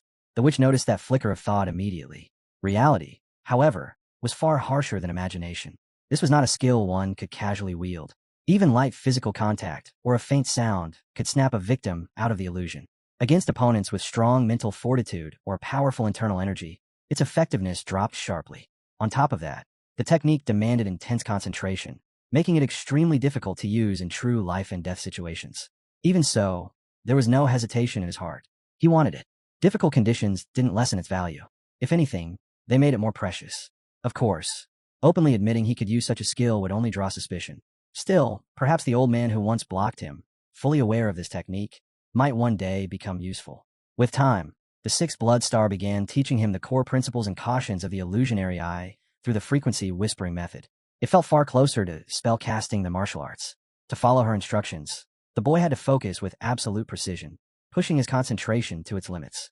After that, she explained what little history the records contained. According to the text, the illusionary eye had 4 levels. The first allowed the user to confuse the enemy. The second granted the ability to control the target's actions. The third let the user project illusions directly into the enemy's perception, creating an overwhelming advantage in combat. The fourth level, however, was a mystery. The text was incomplete, mentioning only that all 5 senses were involved. Even the sixth blood star didn't truly understand its meaning. It reminded him of the sacred star's mystical arts, where every fragment of knowledge mattered. Even grasping a fraction of such a technique could prove valuable someday. For now, that was all she knew, and all she could pass on. Why shouldn't he try using the skill after only a few lessons? With that thought, the witch turned to her student and told her to step forward. The boy was briefly puzzled about why she had been brought here, but the reason quickly became clear. Even so, the witch was convinced she had made the right choice. The others were already far too advanced, and Etchen was present as well. The girl nervously asked him not to hurt her. She seemed to think he might suddenly attack, her expression so tense that she even apologized to the young master in advance. The moment she noticed his stunned expression, as if his eyes were about to pop out of their sockets, she burst into laughter. It was so genuine that even he couldn't help but smile. Saddam realized she was laughing at him, and he hurried to downplay himself, insisting he wasn't that skilled. Still, he could feel the situation slowly slipping into embarrassment. If he had been able to choose again, or if he already possessed the second level of the illusionary eye, he would have handled it differently. This technique demanded immense concentration, and using it properly meant paying a real price. Before he could fully process it, something unexpected happened. The girl suddenly froze, as if hypnotized, then opened her robes without understanding why. The young gentleman's hand rested on her face, her eyes unfocused and dazed. Trembling, she begged him to stop, and he quickly reassured her that everything was fine, calling it a relief. Even so, the owl had no idea how it had happened. A fleeting thought had crossed his mind, and somehow things had moved exactly in that direction. From the outside, the witch watched in stunned silence. She immediately realized it was a backup manifestation of the illusionary eye. But how? When she asked, the boy simply said he had done nothing. The girl looked around in confusion, unable to understand why everyone was reacting so strongly. She couldn't remember anything at all. Then she looked down, realizing what she had exposed. Her face burned red with shame. She collapsed to the ground, desperately covering herself. The owl stood there, equally flustered, not knowing how to react. Even his faithful sword seemed to echo the actions of its master, declaring him a real man. Yet in his own thoughts, only one idea surfaced. If he ever mastered the second level, he could put someone in a far more awkward position than this. In that moment, a reckless thought crossed his mind. He wondered how absurd it would be if she suddenly started dancing naked. Even he knew those were depraved thoughts for a young master to have. Watching closely, the witch felt a chill. This boy might truly be capable of reaching the second level of the illusionary eye. She herself had failed to do so even after 12 years of research. That made no sense. How could he advance so quickly? Suspicion crept in. She thought he was hiding something, deceiving her, that someone else must have already taught him or explained the method. But the truth was simpler and far stranger. He hadn't done anything deliberate. He had only imagined it. The witch questioned him directly, asking whether he had thought it would be nice if Yin took off her clothes. He admitted it honestly. Even so, she didn't believe him. To be certain, she told him to look again and make her undress once more. This time, the girl resisted. She knew there would be consequences. Before things could spiral further, a masked girl stepped forward and confirmed the young master's words. He wasn't lying, and this had to end immediately. They needed to leave. Only then did the witch allow herself to believe him. From her side, the promise had been fulfilled. Still, she admitted that today wasn't suitable for further discussion. The masked girl removed her mask, clearly wanting to say more. She introduced herself simply, a beautiful demonist, leaving him with only one sentence, that they would meet again. It was obvious she was a candidate for the left wing of the blood cult. That strange fantasy hadn't changed her decision. Even so, he could read it in her eyes. She thought he was a pervert. He knew it, cursed it inwardly, and accepted it. Despite that, things weren't beyond repair. There would be a chance to explain this misunderstanding someday. The problem was that he had no idea when that day would come. Still, it wasn't all bad. She had personally witnessed the manifestation of the second level. Just knowing it was possible was an enormous clue for someone at her level. As he passed through the halls, he woke his brothers. They asked where he was going at this hour. Solon brushed it off, saying it was nothing important, and returned to his writing. As for why he was wandering around in the middle of the night, even our hero didn't have a proper excuse ready. If only it were that easy to explain. Maybe next time, using the illusionary eye on a friend would be the simplest answer. Since he already possessed the skill and carried it with him, he decided to test it directly with his own eyes. Fixing his gaze on him, he muttered something vague, wondering why Beck was looking at him like a swindler. Savin immediately sensed the flaw. The technique didn't work properly. He still needed far more training. At least this meant he wouldn't have to deal with this guy anymore. When he went to bed, he casually told his brother that the illusionary eye hadn't worked and wished him good night. But his brother didn't move. He stood there, stiff and unmoving, as if frozen under hypnosis. A moment later, he suddenly swung his fist and smashed it into Blizzik's bald head. The hit was so clean and heavy that Blizzik didn't even understand why it happened. Steam practically burst from his hand. He was consumed by rage at his own ridiculous action and felt an overwhelming urge to smash his brother again. Even though he kept insisting it wasn't him, his own hand betrayed him too perfectly to deny it. Jahan rushed in, restraining him with all his strength, and only then did the owl understand. The illusion had worked after all. What followed went far beyond his expectations. The conflict between the Murim Alliance and the faction did not erupt as predicted. Instead, the information Savon had provided triggered consequences far more severe. The scene shifted to Changi province, atop a towering rocky peak. As soon as the first rumor surfaced, the entire province buzzed with speculation. 9 days ago, the news reached a high-ranking official. In another 15 days, every corner of the blood cult would be aware of it. Events were accelerating at a frightening pace, far faster than anyone had anticipated. The master clenched his teeth, still confused by the mention of an interesting green-haired guy. When it was time to move again, he issued his orders. Gimbin and Aggie were to be brought in at once. Preparations had to be made for their journey to the Valley of the Six Bloods. The young man accepted the order without hesitation. Even the master himself would have to go. Despite the cult still being divided and unstable, the decision was final. He would personally enter the valley. Bon was not yet considered a candidate, despite her sharp instincts. The scene returned to the Valley of the Six Bloods. 4 days had passed since the young master learned the illusionary eye. He spent every one of those days practicing relentlessly, and in that short time alone, he had already grasped far more than he expected. While testing the technique on those around him, he confirmed that the first stage of the illusory eye matched the rumors tied to the Sixth Blood Star. With a single glance, it could force a person to retreat instinctively. The second stage was on an entirely different level. It allowed direct control over another person, but only for about 5 seconds.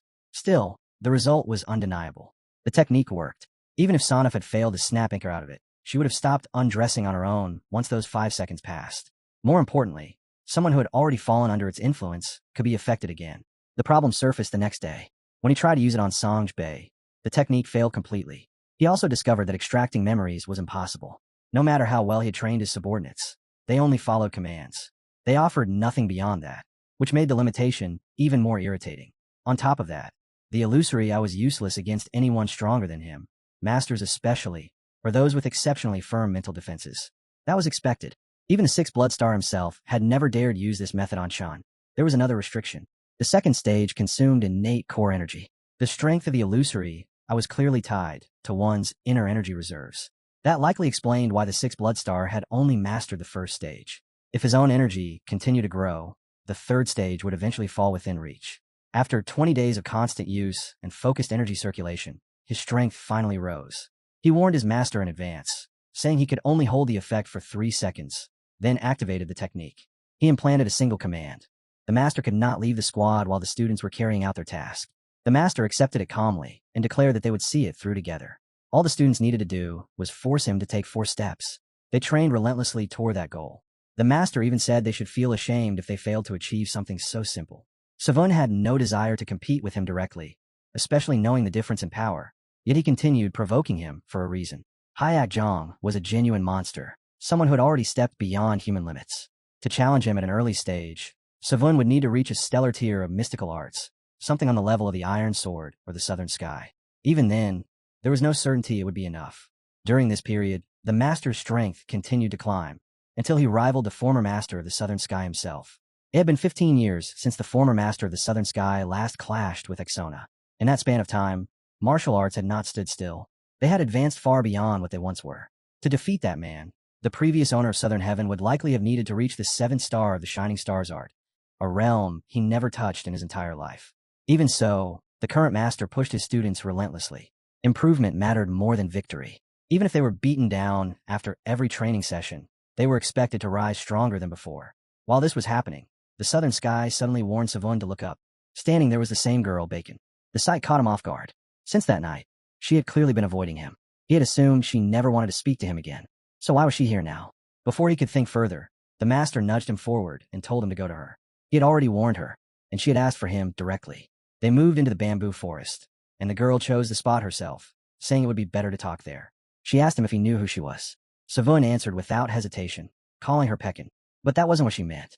She was referring to something else entirely. She found it strange that he hadn't realized it yet, especially after claiming he knew everyone she had ever met. To her, it made no sense that he hadn't guessed. In truth, Savun knew exactly who she was. He simply pretended otherwise, because she was deliberately hiding her identity. As their conversation continued, he began dropping subtle hints, just enough to let her realize that he wasn't as ignorant as he appeared. Before she could respond, a rough voice cut into their exchange. A man stepped out, complaining that he had been searching for them for a long time and had finally found someone. He said he'd gotten lost and hadn't met a single person who could guide him. Asking casually, he wondered if they were from the valley. Savun immediately noticed the man's face. It resembled a frog, an impression that stuck the moment you saw him. Savun bowed politely and confirmed that they were indeed from this place. The man relaxed and explained that it was his first time here, but that he had lost his way. He asked if Savun could lead him once he had rested a bit. His tone was overly casual, almost careless, and nothing about him revealed his true standing. Then he introduced himself. He was the second disciple of Salgama, the second Supreme Hoya. The name struck Savun instantly. He remembered it clearly from his previous life. 10 years later, this man would become infamous across the martial world, feared under a single title, the Frog Blood Swordsman. He earned that name both for his appearance and for the brutal way he dealt with anyone foolish enough to call him that to his face. He was someone Savun had feared in his previous life, but that fear no longer existed. Still, he bowed politely and said it was an honor to meet the second disciple of the Second Supreme. After introducing himself as the first disciple of the Fourth Supreme, Savun felt the frog-faced man's gaze lock onto him. It wasn't curiosity. It was fixation, sharp and invasive, like a man examining a test subject. Savun immediately understood why.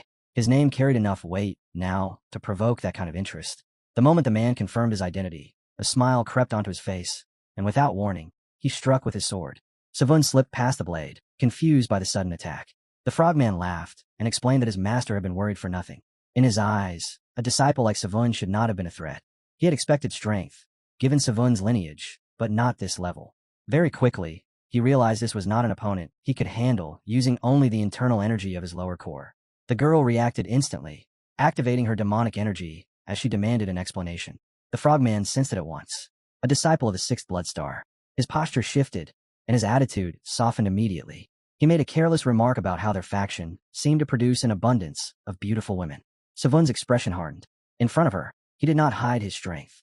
He stepped forward and placed himself between her and the man, taking responsibility for her safety.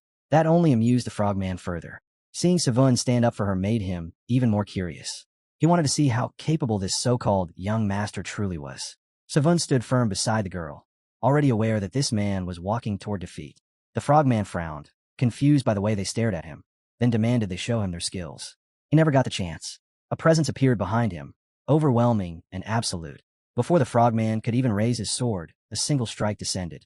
One brutal blow sent him flying, stripped of all threat in an instant. His body would have shattered if not for the hand that caught him midair. The mentor behind him set him down carefully. The frogman, shaken and barely conscious, thanked his master.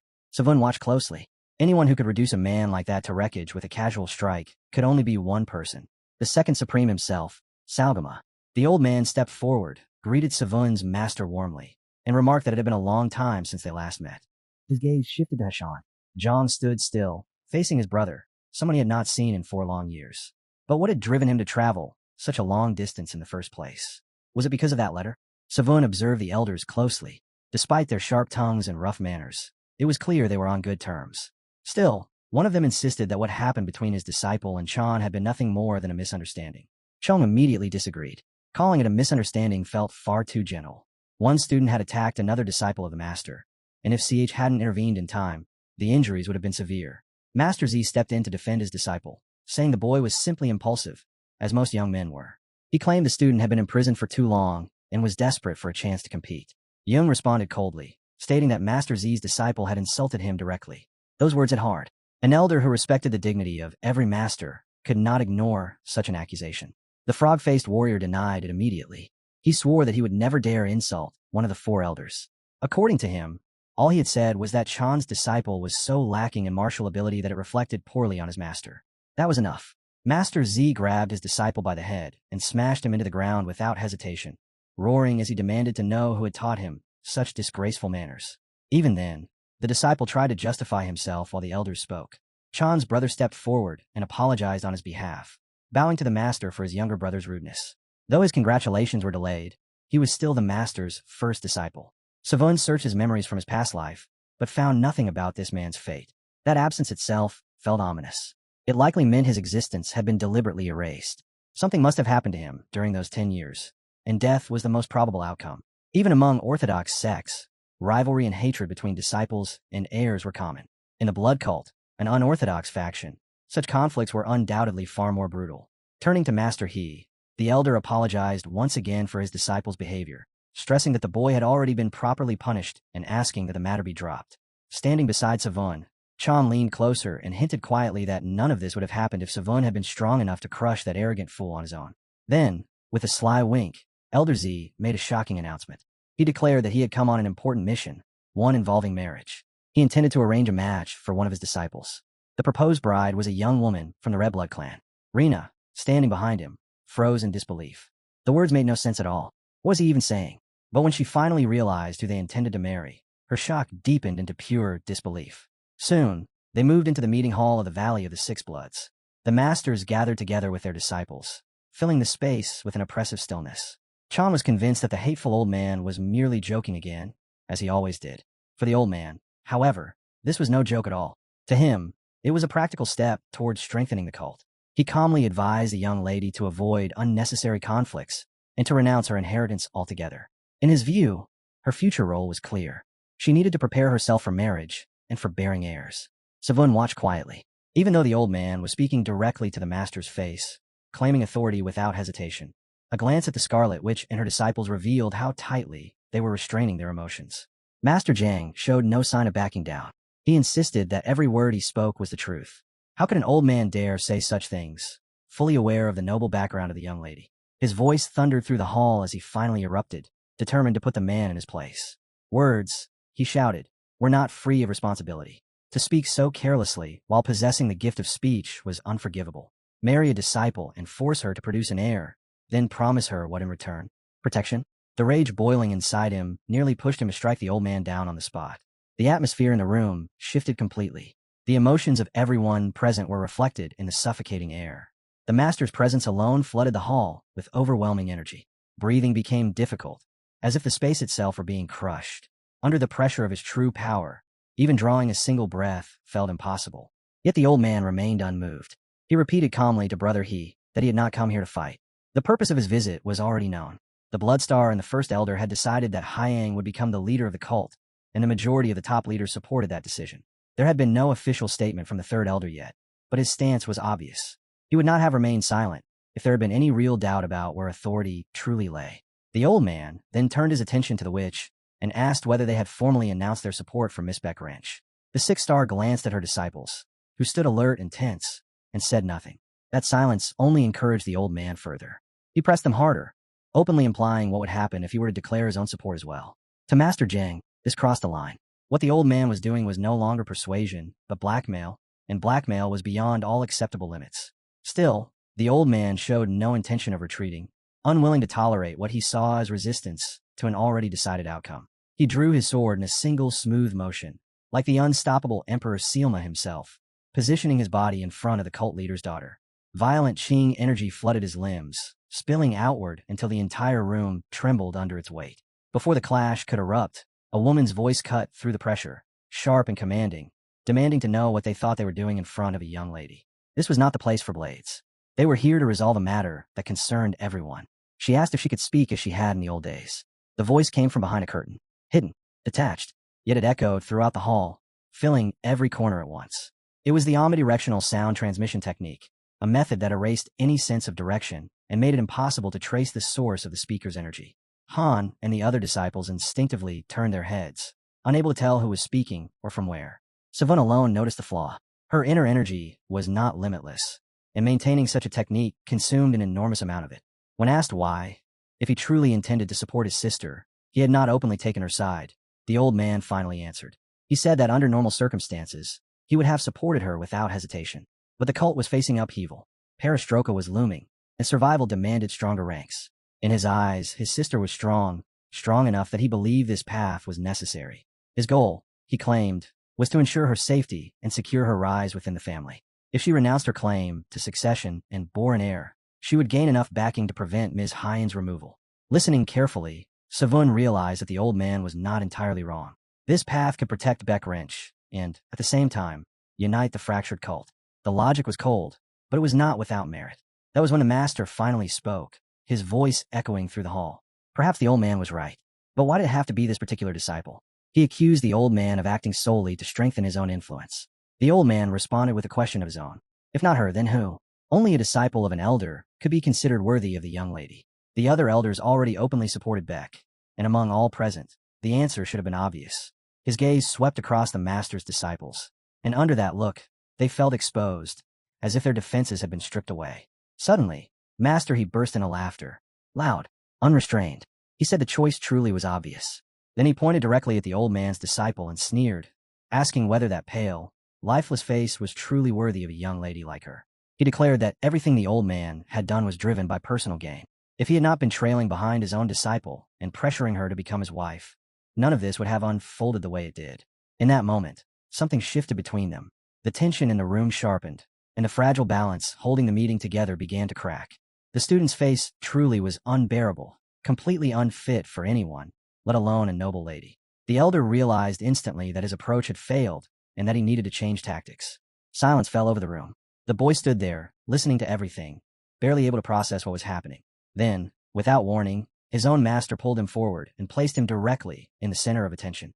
The movement was so sudden that the boy did not even realize how he had been dragged there. At that moment, the old man dropped to his knees, begging forgiveness for his disciple's behavior. He hurried to explain that he had another student, Kim Won, someone far more composed and refined, without flaws, a person who could truly match the young lady. But almost immediately, Master He turned toward his old friend, Zeke Galma, and questioned him sharply. Why was it that only his students were always deemed suitable to become husbands for such a woman? Then, as if he had been waiting for this moment, Master He decided to present a truly worthy master and disciple to everyone present. The instant Savun understood what was happening, discomfort washed over him. He wanted to disappear. There was nowhere to hide from the embarrassment. The master's voice rang out as he pointed him out, declaring that this boy was far superior to those unrefined disciples who had grown up like beasts, hidden away in caves without proper guidance. Savun realized the situation had spiraled out of control. This was no longer a casual exchange. It had become a declaration. Master, he openly questioned the value of the other disciples, stating without restraint that his own students were clearly superior.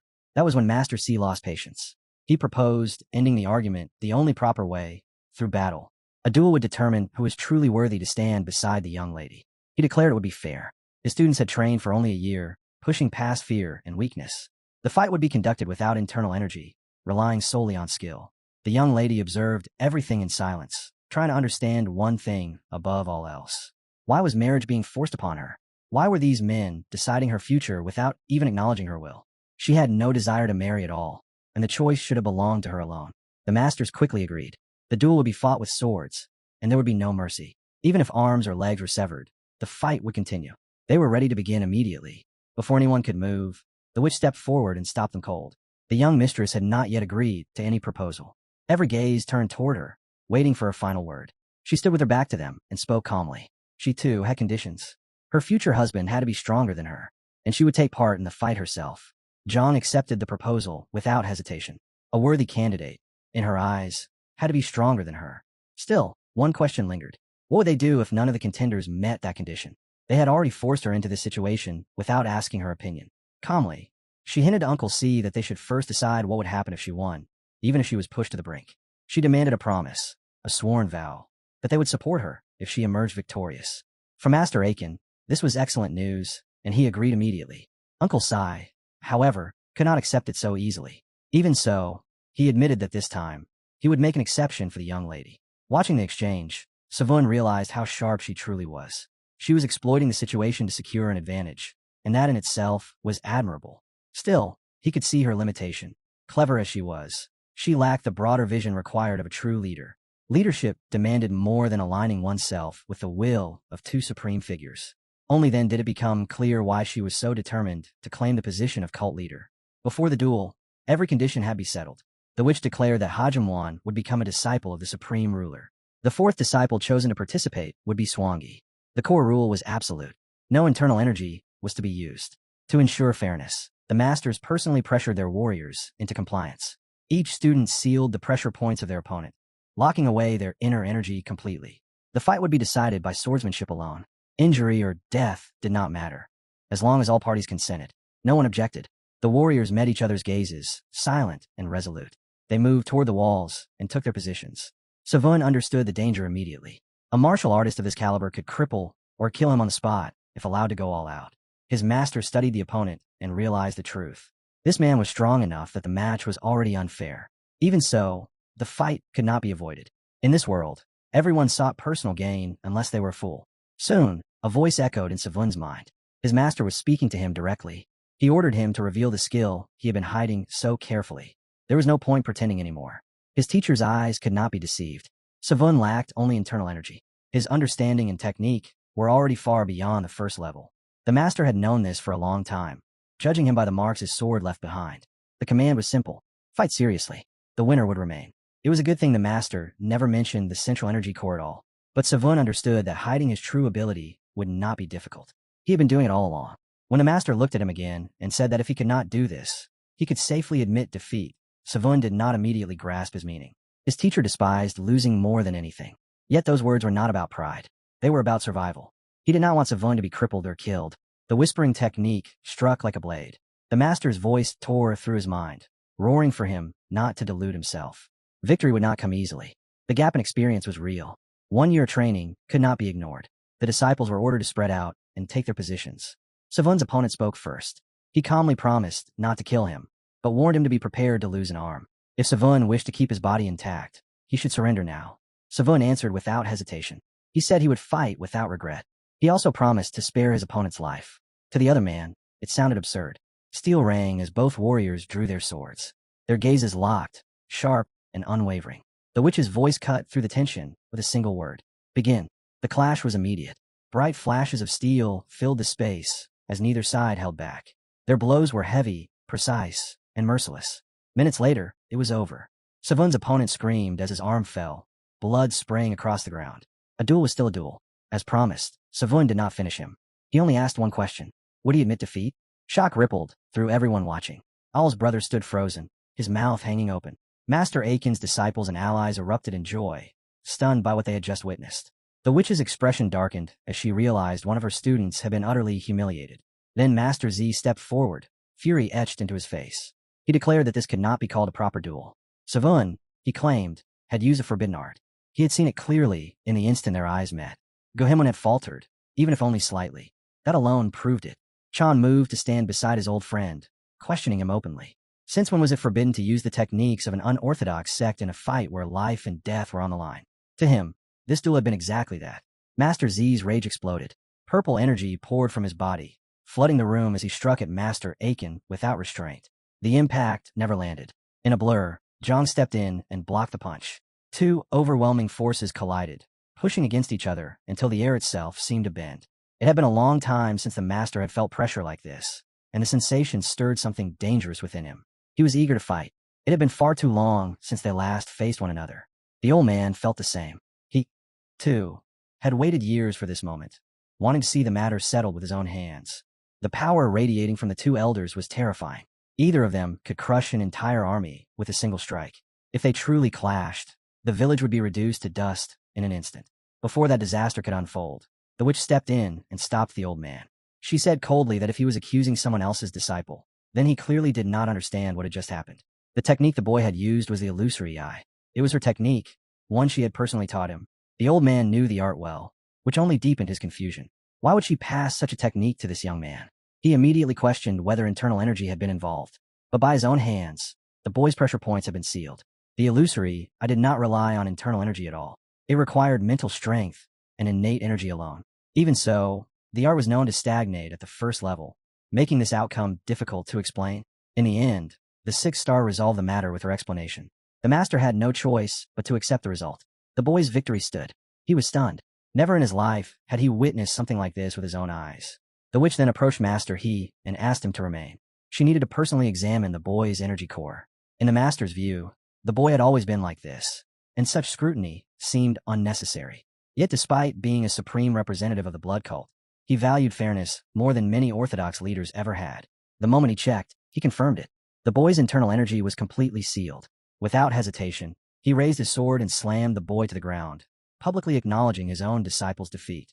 Then he turned away to tend to his injured student. Some realized that the severed arm might have been restored if handled differently. Seeing this, Sasuke spoke up. Why not use all the divine healing tablets held by the doctors?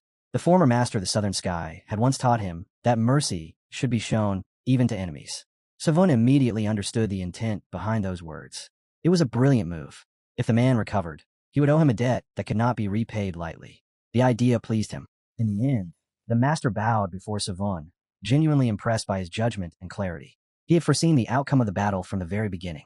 Still, he never expected matters to escalate to the point where he would need help from both Zhang and Brother He. That alone proved one thing. This boy truly carried the blood of a warrior. Sanva watched him closely and sensed something was off. Yet the weight of the atmosphere left him unable to interfere. Everything had become far too serious. Zhang struck several precise points on the boy's body, unlocking his sealed energy. The sensation hit him all at once, and he had no idea what was happening. From the side, the witch observed him carefully, her gaze carrying a quiet hint, as if signaling something unspoken. In that instant, the thought crossed his mind that something about this situation felt strange. The sixth blood star stepped forward to defend him, only for Heeksh to reinforce their position by calmly stating that the decisive skill used in the duel was one he himself had taught the student. From the old man's expression, it was clear he understood the implication. In any other circumstance, that mad elder would have exploded in outrage and denied everything on the spot. This time, he remained silent. In the end, he made his choice and openly decided to support Beckerench. With that decision made, there was no longer any need for a second duel, and the boy felt the last of the restraints on his body fade away. Soon after, a girl approached Uncle Z. He noticed her immediately. She had changed so much since the last time he saw her. She was as beautiful as ever, and the sight genuinely pleased him.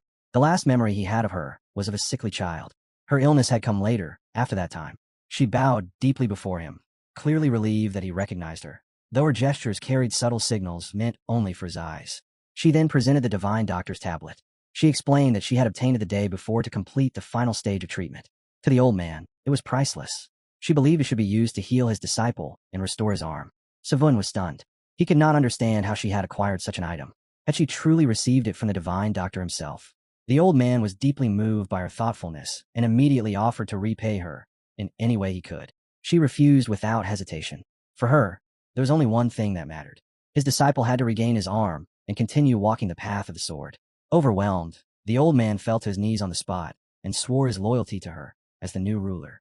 He asked her to accept his devotion and service. Soon, the fourth would follow, and others would kneel as well. Victory was already within her grasp. But Savun was not finished. A different plan had begun forming in his mind. When he told his master that he needed to step away for a moment, the master immediately questioned him, asking what he was planning now. He met his gaze directly and made one thing clear. This was not over.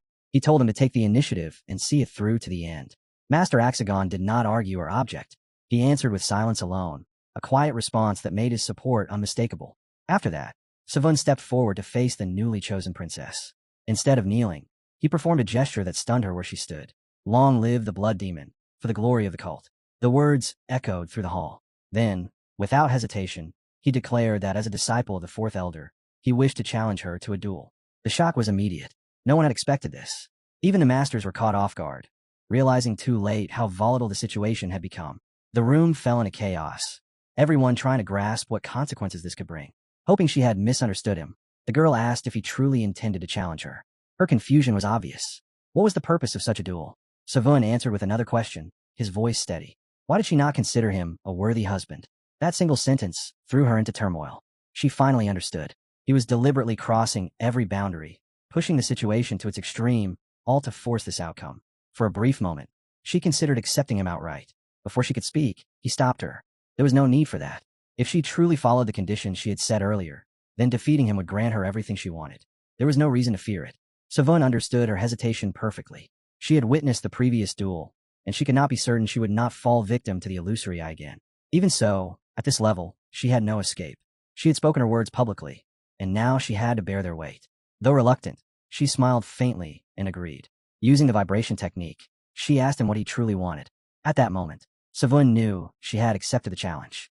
Even so, Sao Sky still struggled to believe it as he looked at her. The witch stepped in and declared that once the lady accepted, the pact would be sealed. The seals would be broken, and the duel would begin. There would be no delay, no conditions left to negotiate. As Savun passed by her, he spoke quietly. Vindicate my teacher and all his disciples, including me, in your name. It was insurance, a way to cleanse them before the entire cult regardless of the outcome. A guarantee that was not immediately necessary, yet valuable to have all the same. Still, they were stepping into a dangerous game, and every move from here on demanded preparation for the worst. If he ever chose to sever all ties with the blood cult, she made it clear that no privileges should be extended to them in his name. He sent her a brief mental reply, telling her that was enough. Yet one question continued to weigh on him, one he could no longer ignore. How had she obtained the divine doctor's tablet? Her answer came directly into his mind. The tablet had not come from the doctor himself. More precisely, the sixth Bloodstar had decided she did not deserve it. The one who brought the medicinal herb had not been the witch. As she recalled the moment they discovered that flower together, she swore she would never forget him. That tablet was the promise she had made back then, when he handed her the healing flower. In her eyes, once he received treatment, her part of the agreement had already been fulfilled. Only now did he realize she had hidden this from him. She disliked the misunderstanding as much as he did and apologized sincerely. If that tablet had been given to someone else, she believed she would have had to atone for it. There was no time to dwell on it further. They were already late. The masters moved in, sealing their powers by striking specific pressure points. Master Z turned sharply toward Unvi and issued a cold warning. Under no circumstances was dark magic to be used against the girl. Even if his master attempted anything questionable, he was certain this old man would personally crush his skull. The statement caught Savun's attention. It revealed far more than it seemed. Soon, they stood facing each other within the fighting ring. Every eye followed their movements. Voices brushed against Savun's mind through telepathy, all asking the same thing. Did he truly like the girl? He did not even understand why they were asking. The master, however, understood perfectly. At the very least, he had no doubt about what his student was doing. With that, he gave Savun complete freedom to act as he saw fit. In that moment, despite every possible consequence, he trusted him fully. The witch raised her hand, signaling the start. They stood opposite one another, ready to decide whether Savun was worthy of her hand and her heart. And closed her eyes, cutting off the possibility of his technique taking hold. She guarded herself against the illusory eye, then moved. With a single, breathtaking motion of her sword, she seemed to vanish. In the next instant, she reappeared directly in front of his face. The strike was fierce, lightning fast, and overwhelming. Savun barely managed to dodge in time. She barely managed to graze his cheek with her fingernail. One heartbeat later, and the duel would have ended right there. Before he could steady himself, she struck again. A sharp blow landed, followed by a slap delivered cleanly in front of everyone. It happened so fast that he did not even register the movement. Only when he touched his cheek did the sting sink in, along with the shame. The crowd understood instantly. This fight was only going to escalate. Her attacks were precise and merciless, leaving almost no room to defend. The speed and weight behind each strike were terrifying. She looked thinner than before, her recent weight loss obvious, yet none of that weakened her. If anything, it made her sharper. Ruthlessness burned in her eyes as she moved flawlessly until she made a single mistake. That opening was enough. He seized it, twisted her balance, and launched a kick straight toward her head. Seo drove his sword into the ground to regain stability, then surged forward to counterattack. He survived that exchange only because he was quick enough to exploit the moment. She noticed immediately. He was no longer holding back. She could feel it clearly now. His intent was absolute. He was prepared to fight to the death for the young heir. For a fleeting moment, her thoughts drifted to the madness of the previous night, to how boldly young Seo had looked at her without restraint. The clash continued. The sixth star watched in silence, hoping he would not fall here. Near his eye, her finger began to glow red. He recognized it at once. A finger technique. She flicked her hand, and the attack shot toward him. Her index finger was covered in hardened calluses. Finger techniques were far more difficult than fists or palms. Fingers shattered countless times during training, Meridian's wrist being sealed, and few survived mastering them. This art was not one of the blood demonists. Even the black sword reacted, sending a warning to the boy. Both of them understood the truth. This was not merely a technique. It was demon blood. The assaults came relentlessly. He barely managed to deflect them. Her speed increased again, her finger slicing past his throat by a hair's breadth. Only the sword in his hand kept him alive. Blow after blow was narrowly repelled. He revealed then that he had trained his left hand as well, a choice that now proved invaluable as he brought a dagger into play. By the time they separated, both were breathing heavily. The duel had dragged them to the edge. Strength was nearly gone on both sides, yet neither showed any intention of stopping. She asked him calmly if he planned to use his blade. He told her the truth. He was only trying to properly block her finger technique, and he had assumed she would understand his intent without words. He had entered this duel fully aware that defeat was likely. Still, he wanted to clash head-on with someone who had truly inherited the martial arts of the blood demon. That alone was worth the risk. She responded by lowering into a fighting stance, clearly preparing to continue. The black sword reacted at once, warning him that what she was using was no ordinary technique and that he needed to be ready. Even standing still, the pressure from her stance was already suffocating. There was no choice anymore. If he wanted to survive, he would have to draw on the Shining Star sword. She did not hesitate. She rushed him.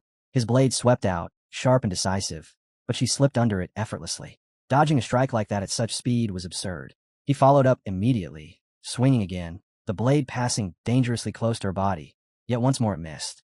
The sword accelerated with every strike, growing faster, heavier, more relentless. She kicked off the ground and soared upward, ending directly above him. In that instant, he knew that if he raised the Sodom sword and cut upward, Bayek's attack could be stopped. That realization came with another. This was the moment to end it.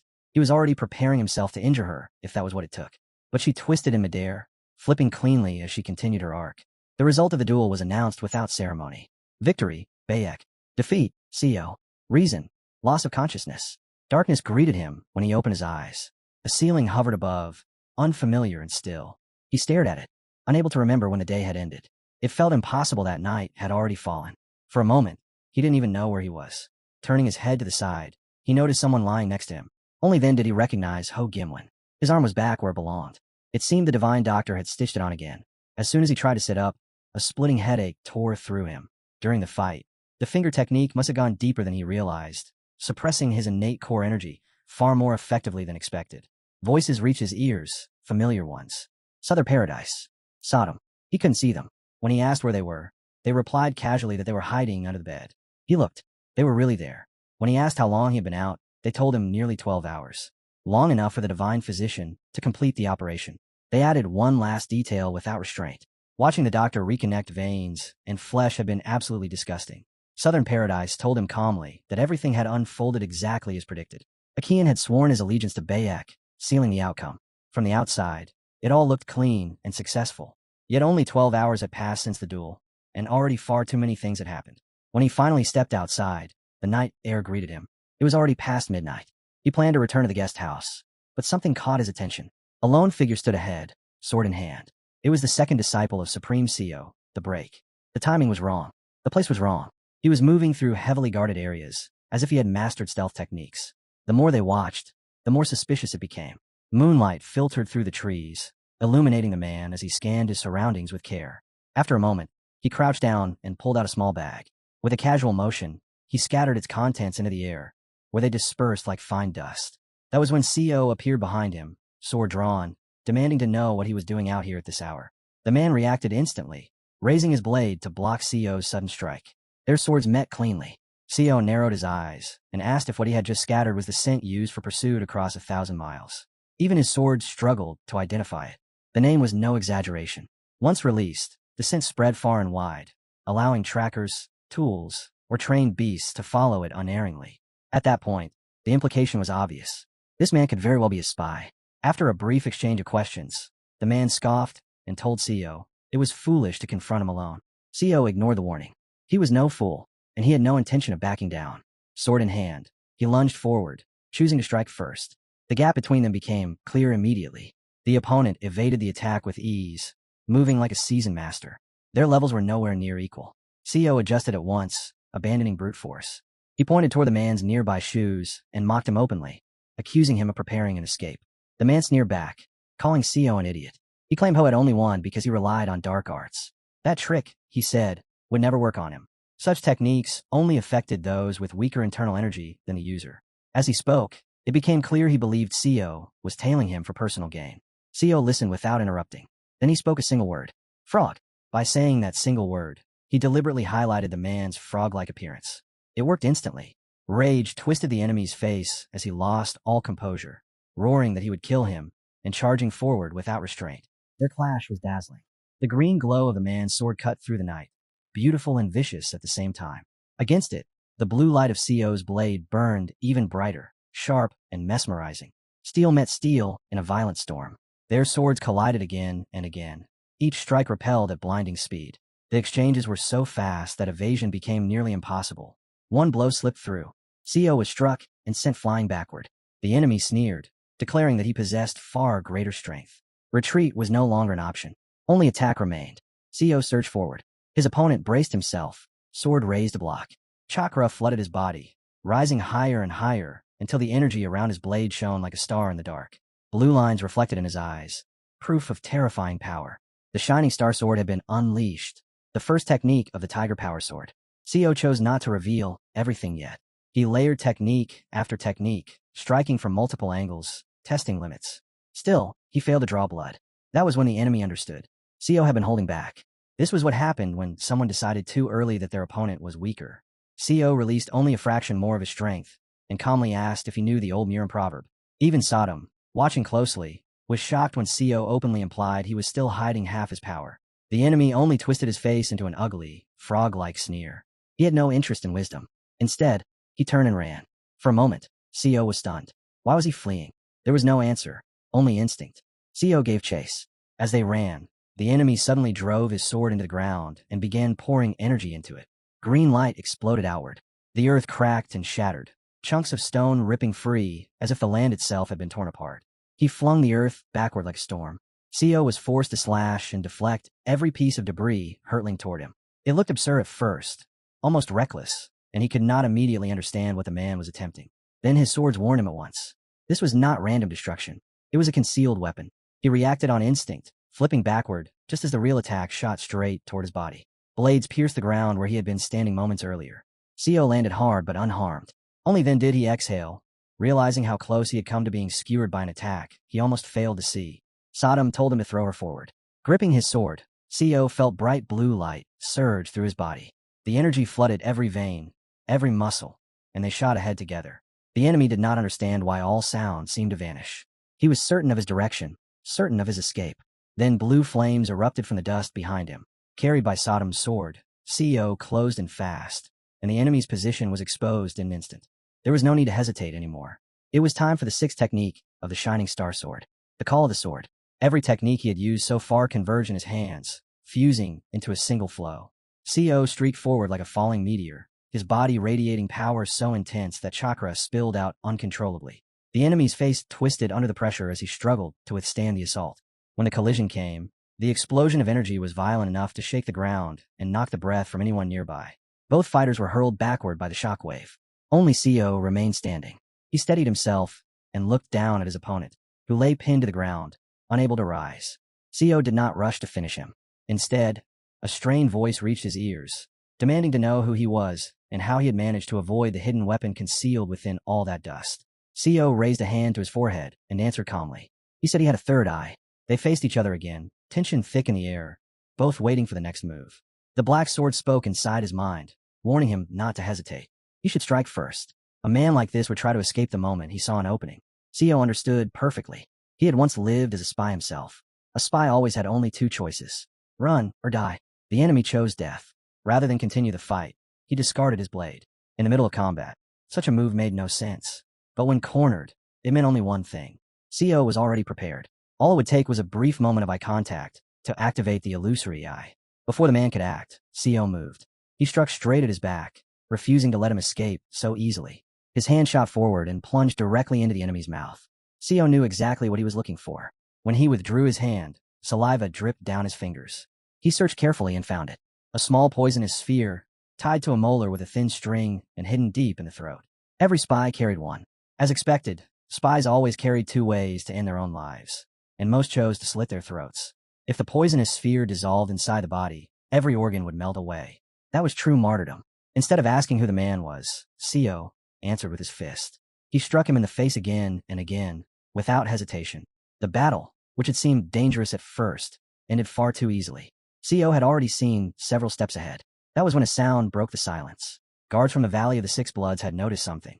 It was likely because of the frog. Using a 1,000-mile scent meant he wanted someone else to find this place. In his previous life, the location of the valley had already been exposed, but not yet in this one. The Emperor of Blades of Chaos, the Break, would never have come here without that information. Perhaps it was because of what Co himself had leaked. Yet if Ho had not come, he would have been defeated eventually anyway. Ho Gimlin's fate had also shifted. If Co's judgment was correct, he would still die at the hands of EJ, no matter what changed. Too many things were moving too fast. There was no room for careless conclusions. He needed to move.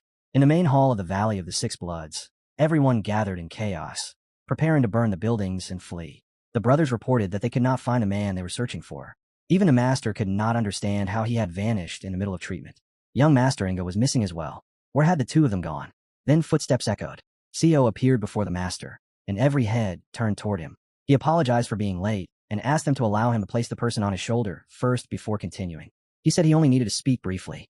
Several blades were already pressed near his neck, and he could see his own reflection in their steel. She realized at once what this meant. Hundreds of armed groups surrounded the mountain. Scouts who did not belong to the cult had already infiltrated the area. Turning to Co, she demanded to know where he had been and what he had been doing in secret, especially now that the bells had rung. She added one final warning. The sudden return of the Second Supreme's disciple left them with only one option. If he could not explain himself, he would be arrested on the spot.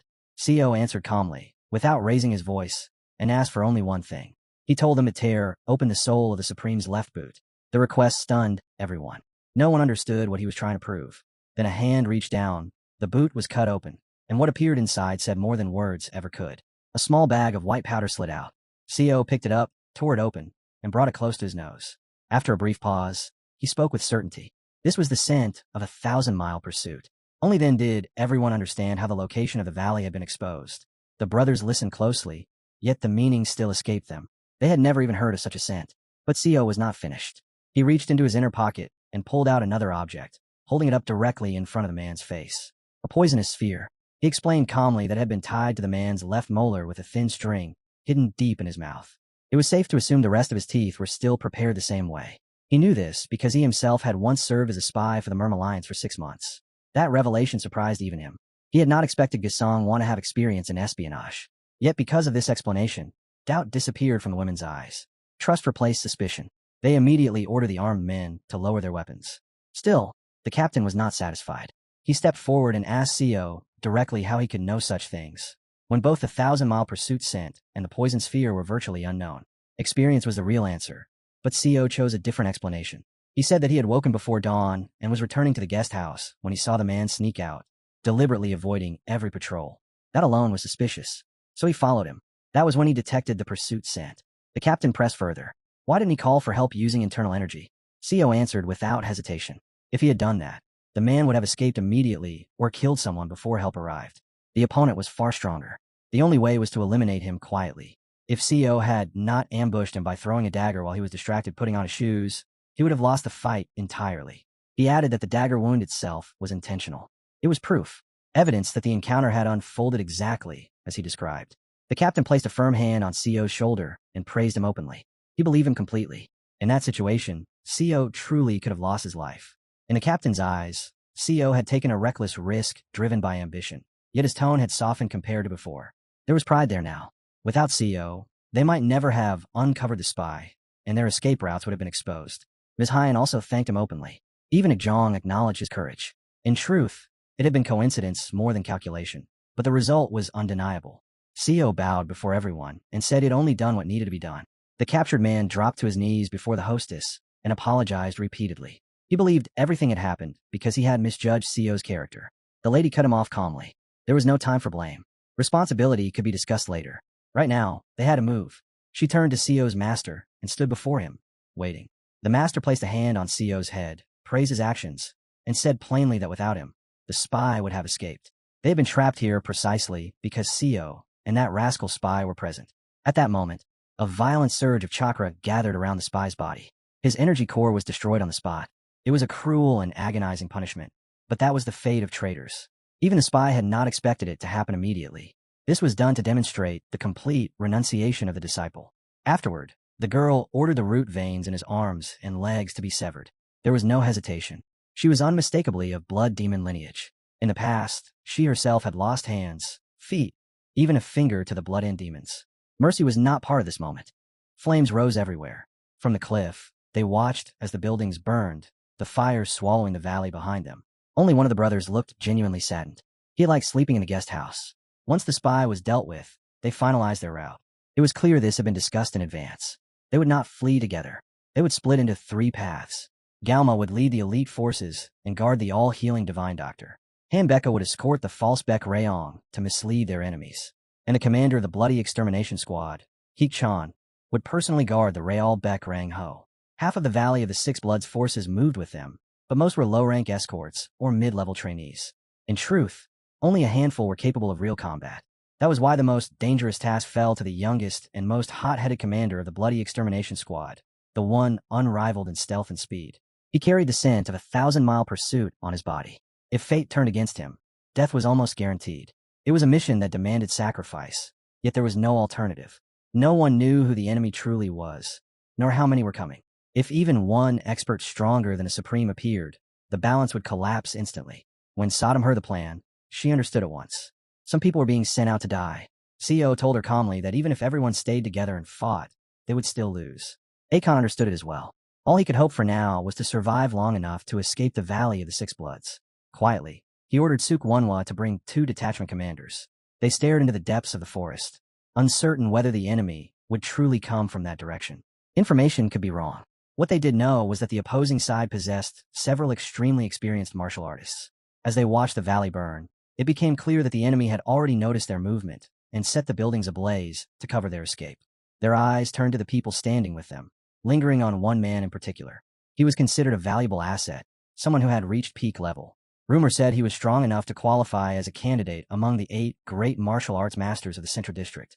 His senses were sharper than a hound's, able to detect the presence of others with frightening accuracy. Hearing the praise, he waved it off, saying they thought too highly of him. Yet he still promised he would not disappoint. He admitted that only a true great expert could pass through what awaited them, and even then, the chances were slim. She understood the situation clearly. With Uncle Hay, the squad leader, and CO together, they could only be considered a small reconnaissance unit. Staying here any longer would be courting disaster. No one knew what information might leak at any moment. Behind her, the only sounds were quiet complaints about hunger. Uncle He and Mr. CO needed to return as quickly as possible. That was when the boys heard a noise ahead. Before any of them could react, a sword pierced straight through one man's head. A figure dropped down from above, appearing as if from nowhere. In an instant, he moved through them, fists crashing in a chest with brutal precision. One man was seized by the neck and lifted off the ground, fingers tightening until blood spilled from his mouth. Calmly, the attacker told them they would answer his questions honestly. If they did, he would grant them a painless death. If not, their end would be slow and unbearable. At the same time, the rest of the team surged forward. CO immediately sensed that their numbers were larger than expected. This was not a simple scouting party. Moments earlier, CO had been running ahead, and even now he could hear the voices of swords reacting. At least 5 fighters were responding to blade sounds alone. If heavier weapons or more seasoned warriors were involved, there could be even more hiding nearby.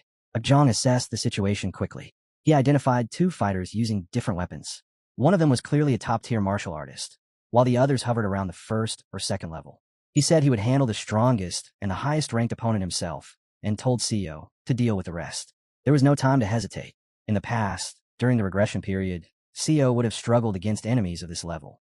His martial skill then barely matched the second tier. Now it was different. He moved without hesitation, driving his blade straight into an enemy's neck. The man screamed, begging him to stop, but there was no mercy. The sword went through cleanly. CEO acted immediately, sealing the man's action points before he could die. He picked up the fallen man's sword and spoke to it, asking if it could hear him. A voice answered from within the blade, shocked and confused. How could a human speak to a sword? CEO told it simply that he could hear it, and asked whether it wanted its master to die. The sword panicked and begged him not to kill its master. If the man died, it would lose him forever. CEO pressed further, demanding to know who the master was and where the rest of his companions were. The sword hesitated, then asked a single question of its own. Was he a member of the blood cult? It went on, saying it had heard that blood cult members were cruel, evil beings who deserved to be destroyed for the sake of Junggu. Hearing this, CEO understood there was no longer any choice left to him. Without another word, he swung his blade down toward the man lying helpless on the ground.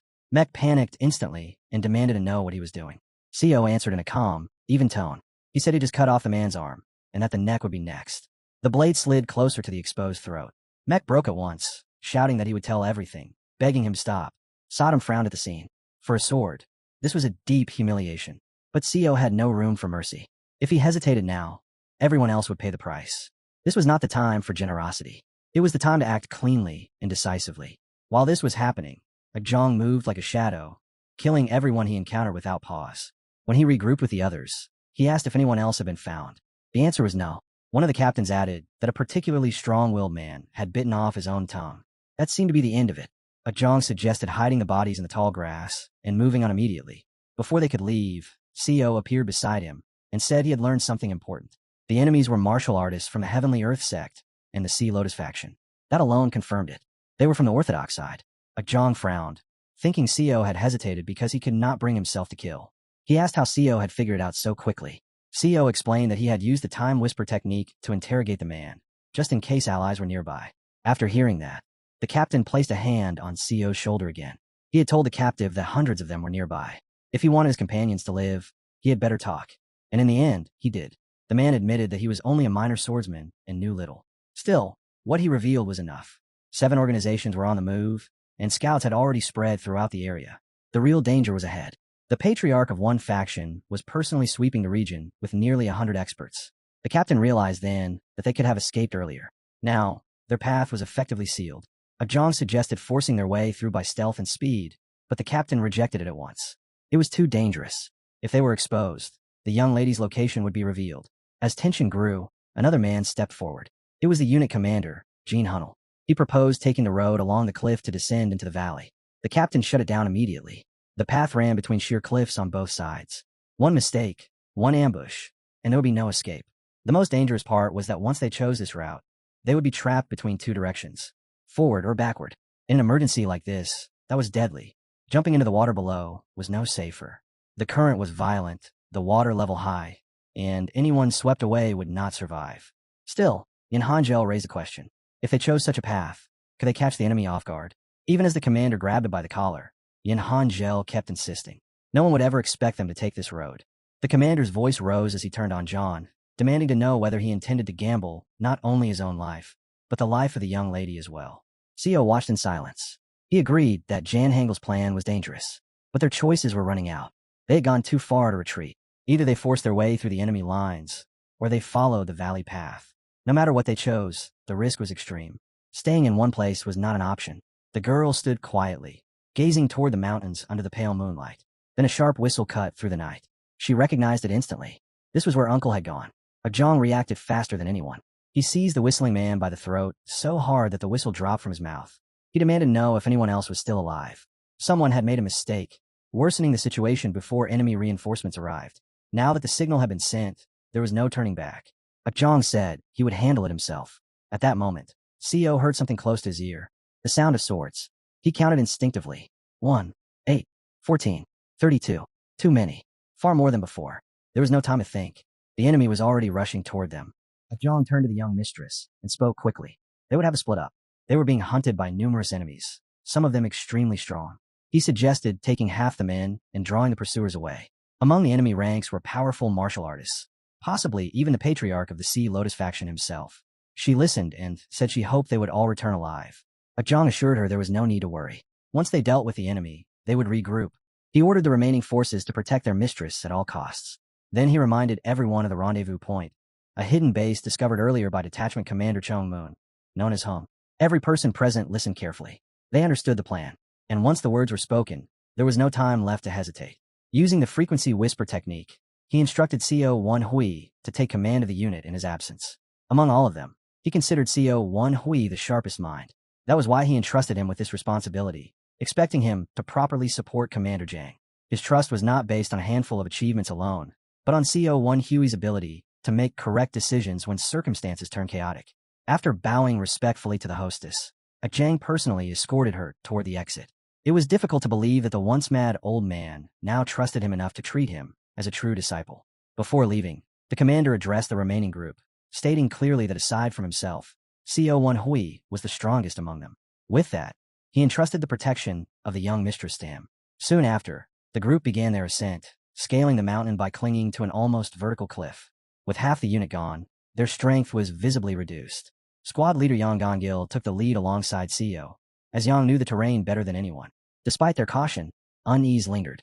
This formation was meant to protect Baek Rei Ho, yet Hyak Zhong seemed to be moving freely, with no pursuers in sight. Then, voices surfaced in CO's mind again. They came from below, following the same path.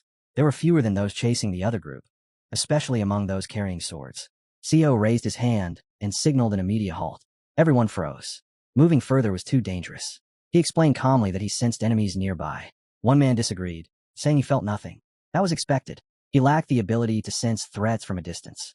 Sodom understood immediately. If the man knew CO was hearing voices, he would think him insane. CO then stated firmly that the squad leader, Hu Zong, should take the front. The man refused outright. He argued that the commander's duty was to protect the young hostess, not to charge into danger. They should be the ones to face the enemy. CO had not anticipated such resistance.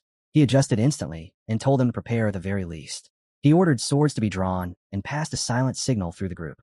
As he raised his blade and looked over every member, CO understood one thing clearly. Even if Baek Rei Anga was their priority, confronting enemies on a narrow mountain path would be lethal.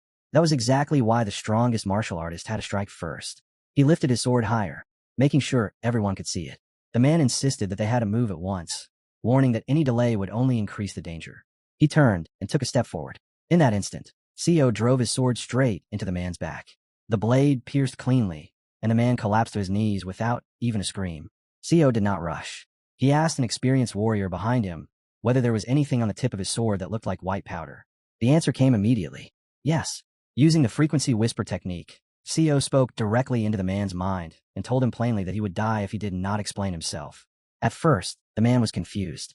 Then CO asked a single question. Why was the scent of a 1,000-mile pursuit lingering on his sword? Understanding dawned instantly. When CO picked up the Southern Heaven Iron Sword, the truth was already there. The sword itself told him what Yang Gongil had done. Without the ability to hear the voices of swords, this deception would have passed unnoticed. CO told the man that he had already confirmed everything with the blades behind him. There was no point hiding anymore.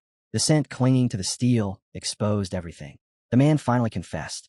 He had done it so that the commander of the Bloody Extermination Squad and the Fourth Supreme could track them and catch up. Even then, CO did not fully accept his explanation.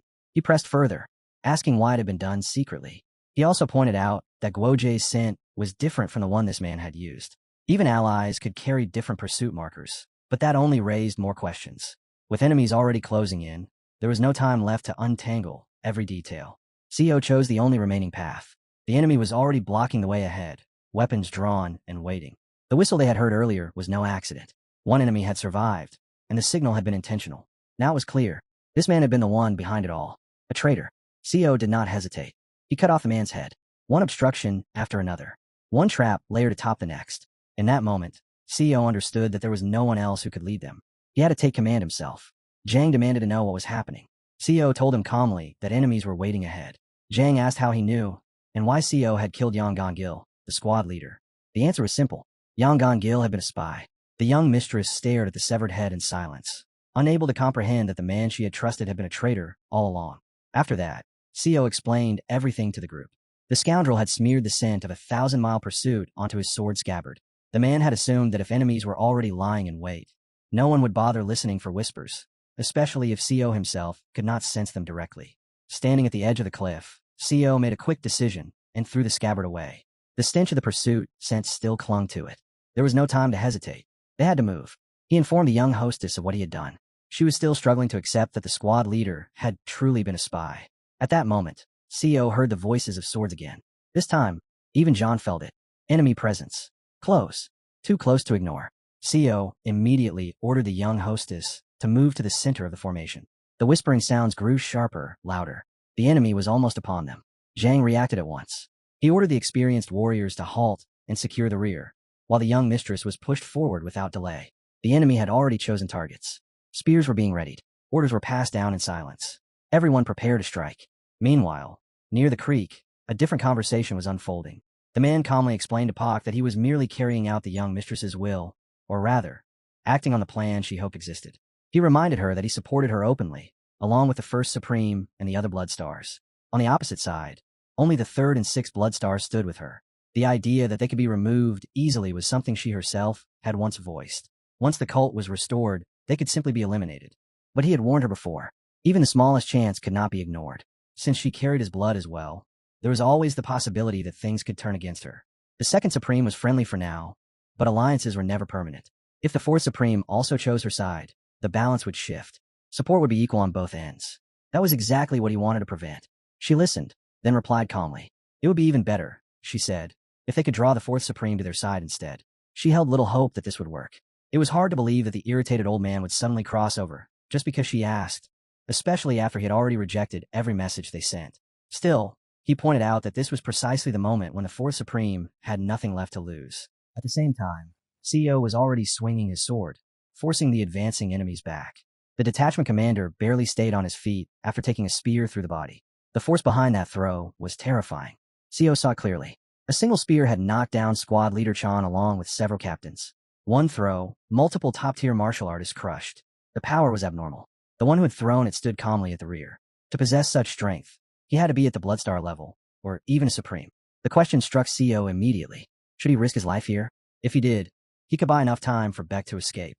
Sodom kept urging him to run, telling him that no one cared what happened to the others. He should stop thinking like a loyal hound of the blood cult. Survival came first. The self came before the cult. Co glanced to the side and noticed the cliff. If he fell from here, the impact would be brutal. Survival was unlikely, but not impossible. There was still a sliver of hope. Then the enemy spoke. He asked if there was a woman named Beck Ryanga among them. The attackers stepped closer, closing the distance until they stood face to face. The threat was clear. If there was no such woman, they would slaughter everyone here and end it. Co followed the enemy's gaze and understood instantly. Beck Ryanga was indeed among them.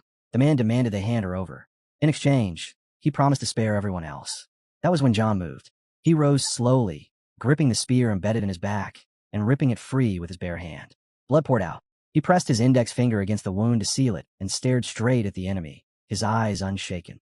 His will was unmistakable. Squad leader Chan also straightened, radiating the resolve of someone prepared to die fighting. Everyone felt it. Death was close. Co turned to the squad leader and spoke quickly. He said he was buying time. Chan had to take the young hostess and escape. Neither the commander nor Sodom could understand why Co was choosing this path. He had already taken several steps forward, and retreat was no longer an option. His second plan was crude but final. If things truly went wrong, he would simply throw himself off the cliff, and the conversation would end there. The enemy showed no patience, warning that they would begin killing everyone if this dragged on any longer.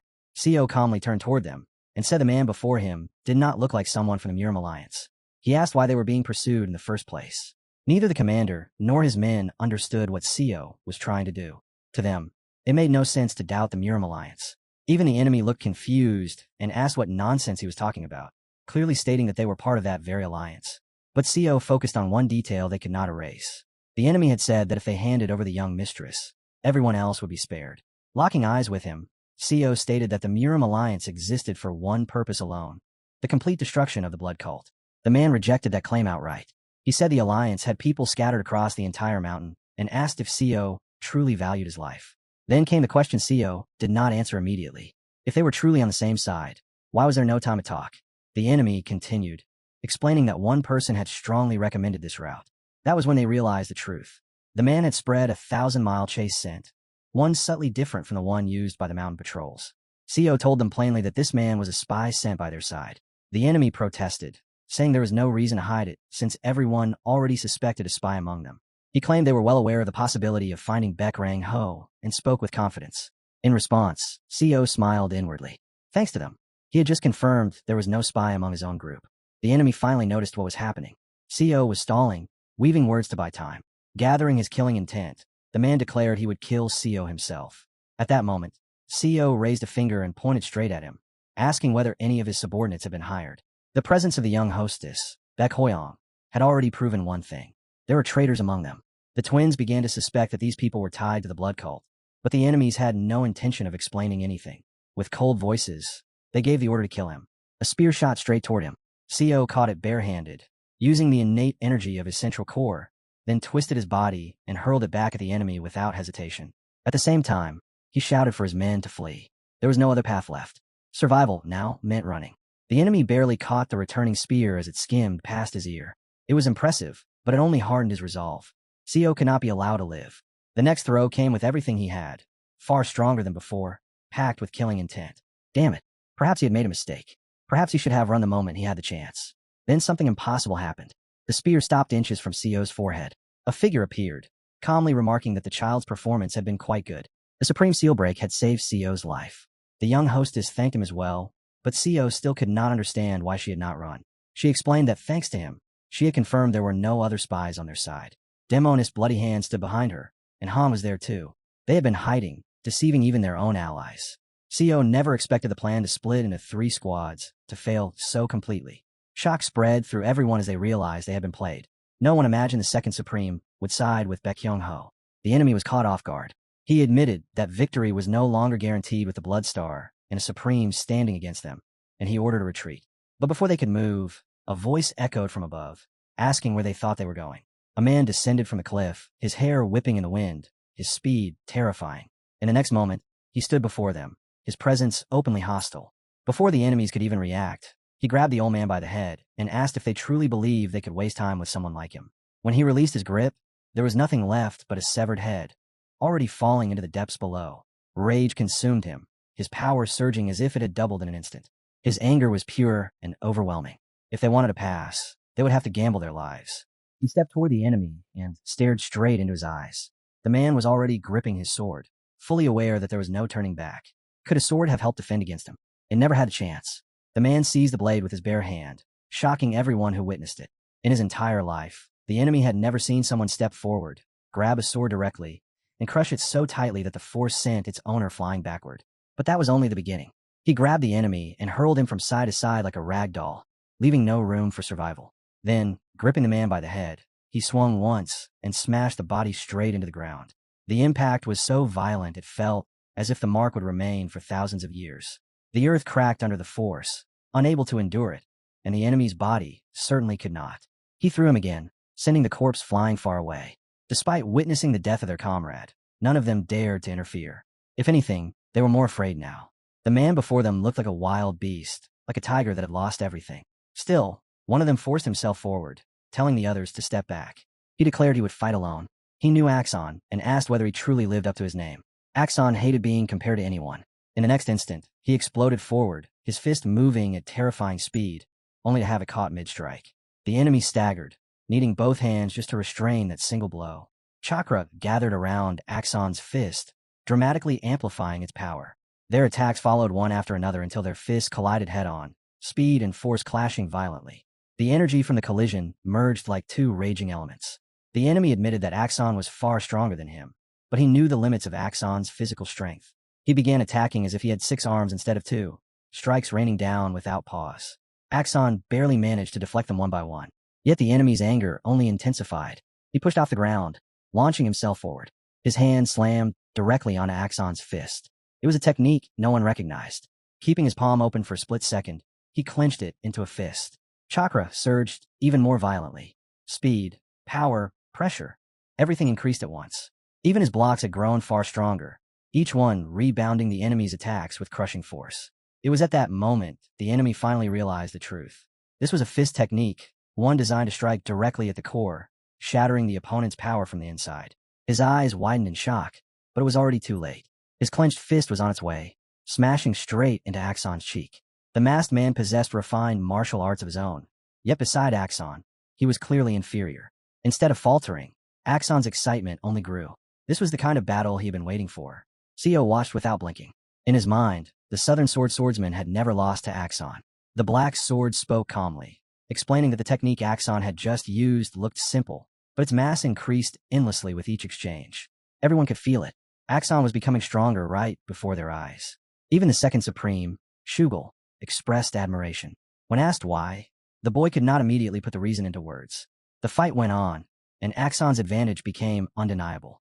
Panic spread through the enemy ranks, something the young hostess noticed at once. She stepped forward and proposed a solution. They should surrender, reveal their identities, and in return, be allowed to live. Suggesting surrender in such a moment was unexpectedly sharp. It led Co to suspect that Bekrianga herself had laid this trap. Sodam caught on to the idea and asked what she had done. She explained that the trap was designed to deceive even their own allies, forcing everyone into chaos so no one could tell who the spies truly were. She knew Peck would act this way, so she moved first. Truly, a dangerous pair of sisters. Lisa, by contrast, seemed like someone who avoided such games of the mind. As the pieces fell into place, Co realized someone was scheming against her, and Beck was trying to uncover who it was. It made sense that the culprit might not belong to a family where intrigue ran in the blood. Co handled the situation well, keeping his focus sharp. Sodam even praised his judgment. At the same time, the young hostess issued her final warning. This was their last chance. If they refused, only death awaited them. One man stepped forward, sneering as he called them bastards, and declared he would fight to the end. In that instant, everyone understood. The enemy had no intention of surrendering. They chose to end it quickly, deciding to eliminate the rest and capture whoever survived. The enemy surged forward at once. The old man turned to the sixth Bloodstar and ordered him to protect the young lady, while he himself stepped out to deal with the enemy leader. Returning to his men, he asked for a sword. When it was placed in his hand, the blade gleamed with killing intent, ready to cut down anything in its path. Yet something felt off. He clearly did not like the weapon. The sensation was different from his usual longsword, and Co could tell just by watching. Still, a true swordsman never blames his tools. He addressed the gathered martial artists and told them to follow him. Kill the enemy. Show them no mercy. Face death head-on. Co tightened his grip around the black sword. This was it. The moment had come. A swordmaster's lesson, delivered through blood. In the next instant, the two sides crashed into each other like fire meeting water. Swords, maces, and blades of every kind filled the battlefield. Metal struck metal, sparks bursting in every direction. Ko noticed that the enemy was launching more than 10 attacks in a single breath. This was how true martial artists fought. There was no time to stand back and observe. An enemy charged at him, screaming. Co could have watched the battle unfold, but reality forced his hand. He moved decisively, ending his opponent in a single exchange. He adjusted his stance, positioning his blade for maximum efficiency. Blood sprayed into the air as the first enemy fell. Chaos was his ally. In this disorder, his skills shone brightest. He deliberately targeted weaker opponents first. They were easier to cut down. He moved through them as if they barely existed, shifting from one to the next without pause. Different attacks flowed naturally as his blade pierced anyone who stood in his way. The enemies began to notice a pattern. He was hunting those below the second rank. John, meanwhile, cut down everyone he encountered, his sword ending lives one after another. Fear spread through the enemy ranks. They shouted warnings to watch out for the scarred man, unable to understand how someone so injured could be so terrifying. Co knew the truth. Chan Won Bubo was so skilled that even among top-tier martial artists, he could dominate without relying on weapons. But the enemies pointed at Co instead, barking orders to kill the bastard wielding the rusty sword. 3 of them closed in on him at once. He had no intention of drawing attention, but there was no other option left. The Shining Star sword technique flared to life. The fourth form followed instantly, and the Rising Dragon strike ended it. All 3 enemies were cut down before they even understood what had happened. They never expected such a sudden counterattack. As their bodies fell, he warned the others to stay alert and pay attention to everything around them. The battlefield did not allow even a moment of carelessness. A flash of danger came from behind. A bald man launched himself forward like a falling meteor. The girl met him head-on, driving a piercing strike straight into him. Blood burst from his mouth. One clean sword strike would be enough to finish him and put an end to that bastard. They were here to fight as one, to support each other, and to destroy their enemies. That was exactly what she had said to Co earlier. Switching seamlessly into hand-to-hand combat, she unleashed blows as heavy as a mace, each strike shaking the air. A quick glance around revealed that only about 10 enemies remained. Even so, no one relaxed. Vigilance was mandatory. The ones still standing were all first-class warriors. At that moment, Co's attention shifted to the Supreme's battle. It was obvious why he carried that title. Every movement was flawless, every strike precise. The enemy could do nothing but defend, locked into survival alone. Suddenly, one of the enemies broke away and hurled a spear straight toward their leader, aiming for the Supreme. The weapon flew with lethal speed. The Supreme could not disengage, his sword still locked against his opponent. Just as the spear was about to strike, Co appeared and cleaved it cleanly in half. The enemy stared at him, unaware of what was happening behind his own back. The clash between the Supremes continued, each exchange growing heavier as their strength slowly drained away. The enemy felt something pass over his head, but failed to understand it at first. Only when he looked down did realization strike. His palm was gone. That was all it took. He dropped to his knees, staring at the Supreme in disbelief. Yet he still refused to surrender. Gathering the last of his chakra, he launched another attack. Varavni brushed it aside with ease. Then the enemy struck the young lady in the side as he passed her. Looking at her, he spoke through clenched teeth. Even if he was going to die, he would not fall quietly. The sixth star suddenly appeared in front of the girl, standing between her and death, clearly intending to face the enemy himself. Seeing there was no escape, the man lunged forward. Why did he have to appear now, at this exact moment? Co knew something had to be done immediately. Even at his peak, blocking this barehanded was impossible. The shining star sword technique fused with the sixth form, pouring everything into the blade. Like a flash of lightning, the strike tore across the enemy's face, carving a deep mark straight through his head. Instead of retreating, the enemy deliberately threw himself onto the sword. He stared Co directly in the eyes and spoke calmly. He was a disciple of the eccentric Axon, and he would make Co pay for interfering. It was never about choosing Co over Bei. Co had been his target from the very beginning. Standing at the edge of the cliff, he dragged Co with him and leapt. The young lady reached out, trying to grab him, but her hand closed on nothing. All she could do was scream, calling out, "Young master," as both figures vanished into the abyss. They crashed into the water below. Co's head burst back to the surface, coughing violently as water flooded his lungs. The current was terrifyingly strong. His sword struggled to help him stay afloat, urging him not to let go, but his body kept sinking. At that speed, the current could drag him away and kill him without effort. Suddenly, a glowing blue thread wrapped around his arm and yanked him upward, lifting him above the surface. He could not tell what had happened. The same thread flung him onto the shore with overwhelming force. An advanced martial arts master had pulled him from the current, yet remained hidden, nothing more than a shadow in the darkness. When Co finally saw his savior, his breath froze in his throat. What stood before him was a terrifying monstrosity, its long tongue flicking through the air, its form utterly unnatural. Even so, he thanked it. Lowering his gaze at the black sword's urging, he saw a mountain of human bones beneath his feet. When the creature began to growl, Co understood instantly.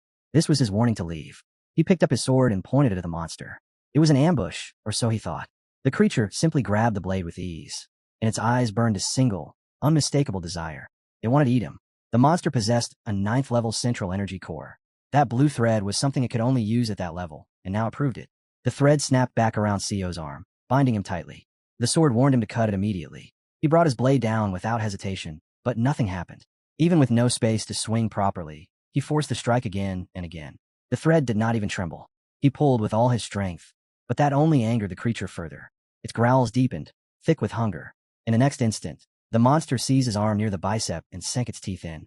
Pain exploded through his body. It wrapped itself around him, crushing him with terrifying strength.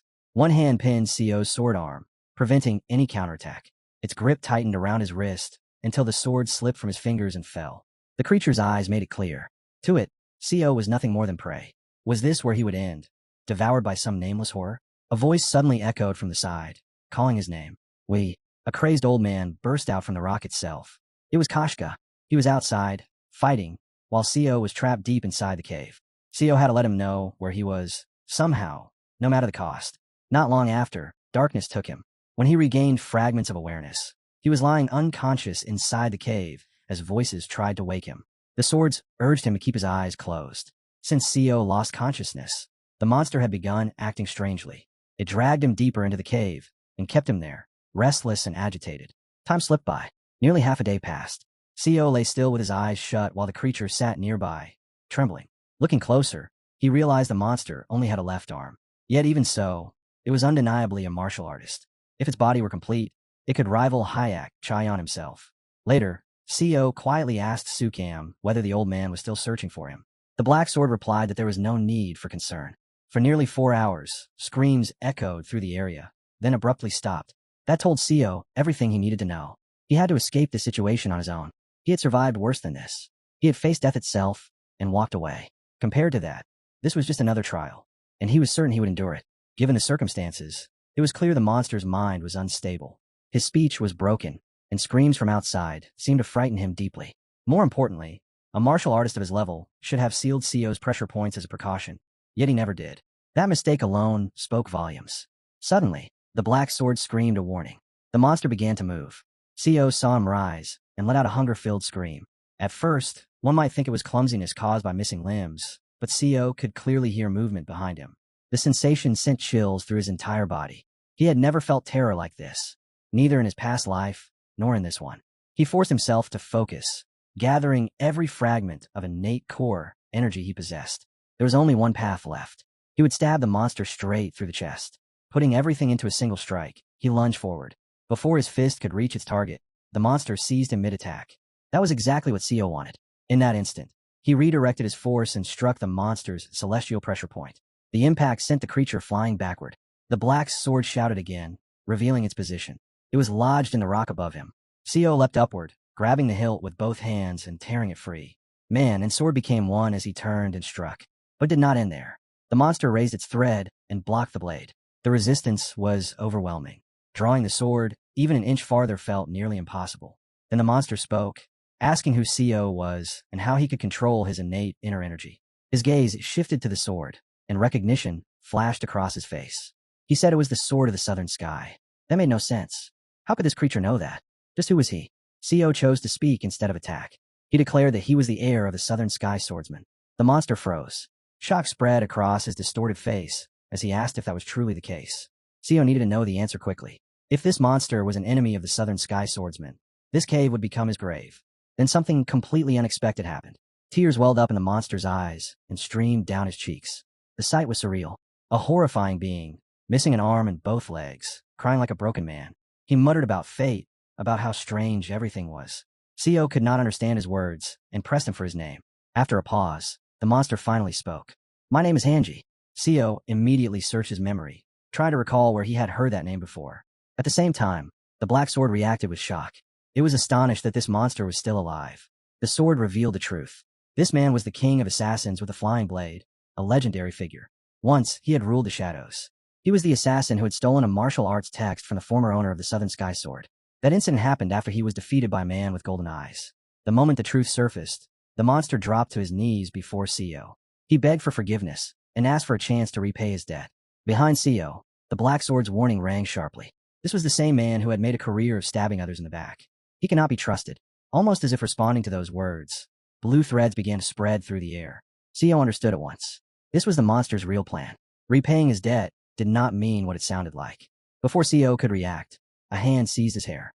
The monster declared that he would repay his debt whether Co accepted it or not. He began explaining calmly, almost obsessively, that the celestial pressure point was also known as the hundredfold fusion point, the most efficient point for absorbing innate core energy. His voice was steady, as if he were discussing something ordinary. Then pain exploded inside Co's head. A crushing headache pierced through him as energy began to gather violently around his skull. Blue energy flooded his body completely, and the pain intensified with every breath. The king of assassins with the flying blade, known as Shi, was no ordinary killer. He was a legend said to have surpassed all known assassins. His martial arts were abnormal, even by Miram standards. The incident that made him famous was also his only failure. Ji-sen had once dared to assassinate Jinkying, one of the 8 great martial artists of the Central Plains. He survived that confrontation, and that survival alone crowned him as the king of assassins.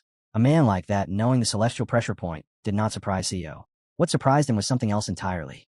He had expected death. Instead, she was channeling innate inner energy directly into him.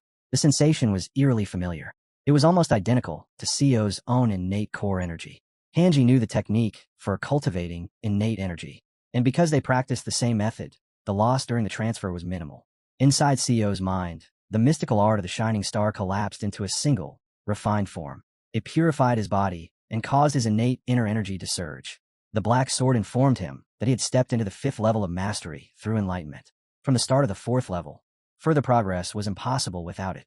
Thanks to the words spoken by the king of assassins with the flying blade, enlightenment had finally descended upon Seo. The innate energy within his central core condensed into an entity that had been maturing for 16 long years. To reach the 6th level of the shining star's mystical art, he now needed only another moment of enlightenment. That alone was enough to mark this achievement as extraordinary. He was now just one step behind where the Southern Sky Swordsman had stood in his previous life. By any measure, Hanji deserved gratitude for this. Seo wondered if Hanji had truly been like this all along. Was it possible that he had already died, having poured out all of his innate energy? The Black Sword, however, showed no sympathy. Given what Hanji had become, it believed he deserved such an end.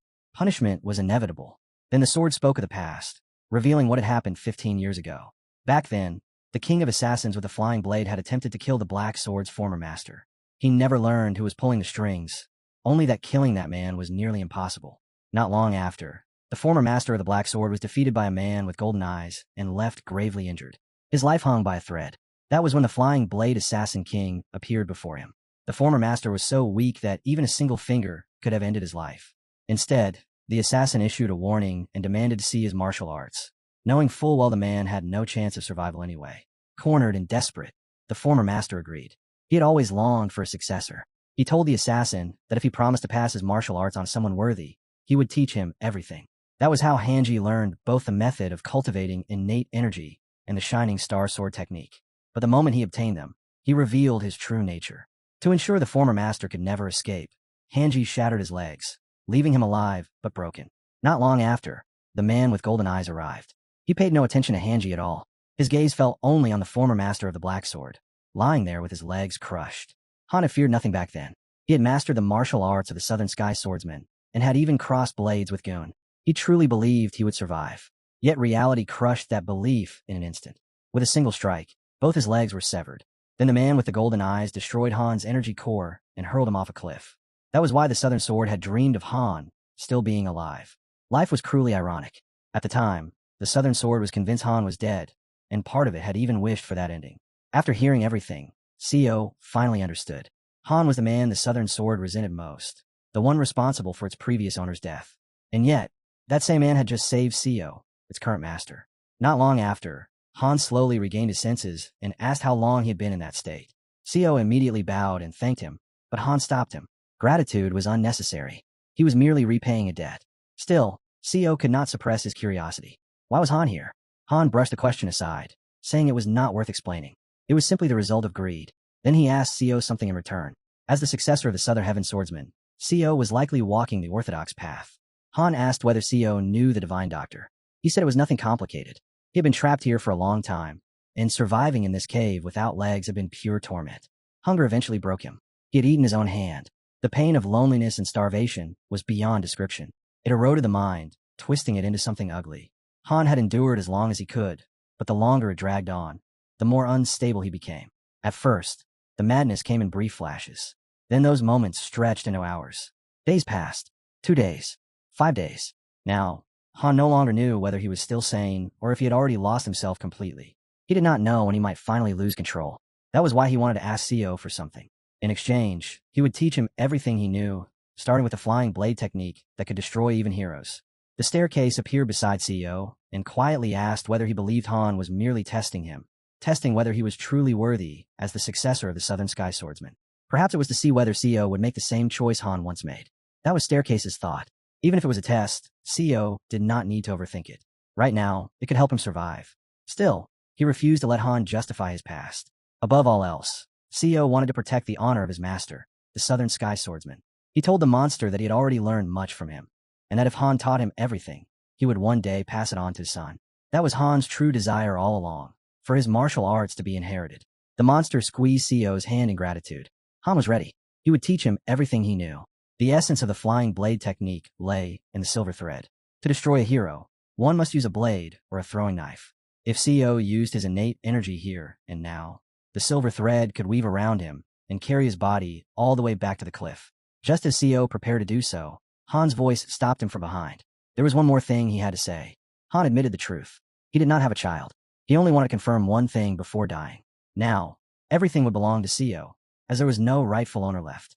If Co rejected it, Han believed that outcome would simply be his punishment. Standing before the roaring waterfall, Co said he heard nothing, even though he had heard every word. He chose to leave. Han was still a monster, one who had tried to eat him, harmed his master, and stolen his martial arts. Yet Co treated him with restraint and respect for one reason alone. Han had saved his life. The monster watched him quietly and thought that the Southern Heaven warrior had chosen a worthy successor. Co's eyes reminded him of something he had once seen in himself. Until the very end, Han suffered. Each cough brought blood from his mouth. Even so, he was grateful. Grateful that his final moments were lived as a human being. Co now possessed a new technique, a powerful art that allowed him to control a blue thread of immense strength. He could tie it to the hilt of Soatum and throw it, making the blade spin through the air. If Han still had his limbs, he could have escaped the cliff at any moment. But that no longer mattered. When Co finally left the cave, he could climb back the usual way. This path was no longer necessary. With his new technique, distance meant nothing anymore. He could go anywhere. Staircase would simply have to get used to flying alongside him. There was no time to linger. Co needed to reach his destination immediately. Near the raging river, the situation was spiraling. The bald man with a scarred head was growing increasingly irritated. He believed the man he was questioning belonged to an unorthodox faction, yet he could not understand why the fox would even care. They were supposed to be enemies. Why chase him this far? The answer was simple. Any connection to the blood cult made someone a common enemy of Mirim. When asked who decided such things, the bald man answered without hesitation. The Mirim Alliance. The exchange dragged on, fueling his anger. Even if the other side was a newcomer, they were not weak enough to be ignored. Seeing that bold attitude, the bald man lost patience. He drew his sword and ordered his men to seize him. That was exactly what the other man had been waiting for. Then everything froze. A figure flew between the rocks. Shock rippled through the group. He was not running or jumping. He was flying, stepping through the air itself. No one could understand what kind of technique this was. Some nearby martial artists were known to use Qigong, but this was different. Far faster, far cleaner. The silver thread moved with a speed no foot technique could match. To them, Co could only be a seasoned blood cult expert. Co had no intention of fighting. He wanted to escape, to disappear, to live quietly. But recent events had made that impossible. His existence was already known to the blood cult. If danger was inevitable, then there was only one solution. They had to fear him. Co would have to become stronger than all of them. Before he could move on, a shout rang out. A young boy screamed toward the sky, calling him the Flying Master and begging for help. The title sounded ridiculous, but the Southern Sword reacted sharply. That call mattered. The moment Co was addressed, every eye turned toward him. There was no leaving now. Co descended and landed directly in front of them. Lissi immediately ordered his men to retreat. Then he stared at Co and asked a question that made the air go still. Are you one of the Four Supremes? The words hung there, heavy and absurd, yet no one dared laugh. With his central core sealed, his aura should have felt no stronger than that of a beginner. That was exactly why the sword in the enemy's hand grew furious. Co had not used any airborne leap or Qigong. He had simply clung to a thread, to the sword, that made him a foolish master. Co immediately understood the misunderstanding. They had taken the silver thread for some legendary movement technique. In their eyes, only one explanation made sense. Co was one of the Four Supremes, the peak existences of the blood cult. That mistake was useful. Co Onwi was known as the high priest of the blood cult, though in truth he hid behind another identity. Co did not know who the man before him truly was. But since help had been requested, he had no reason to refuse.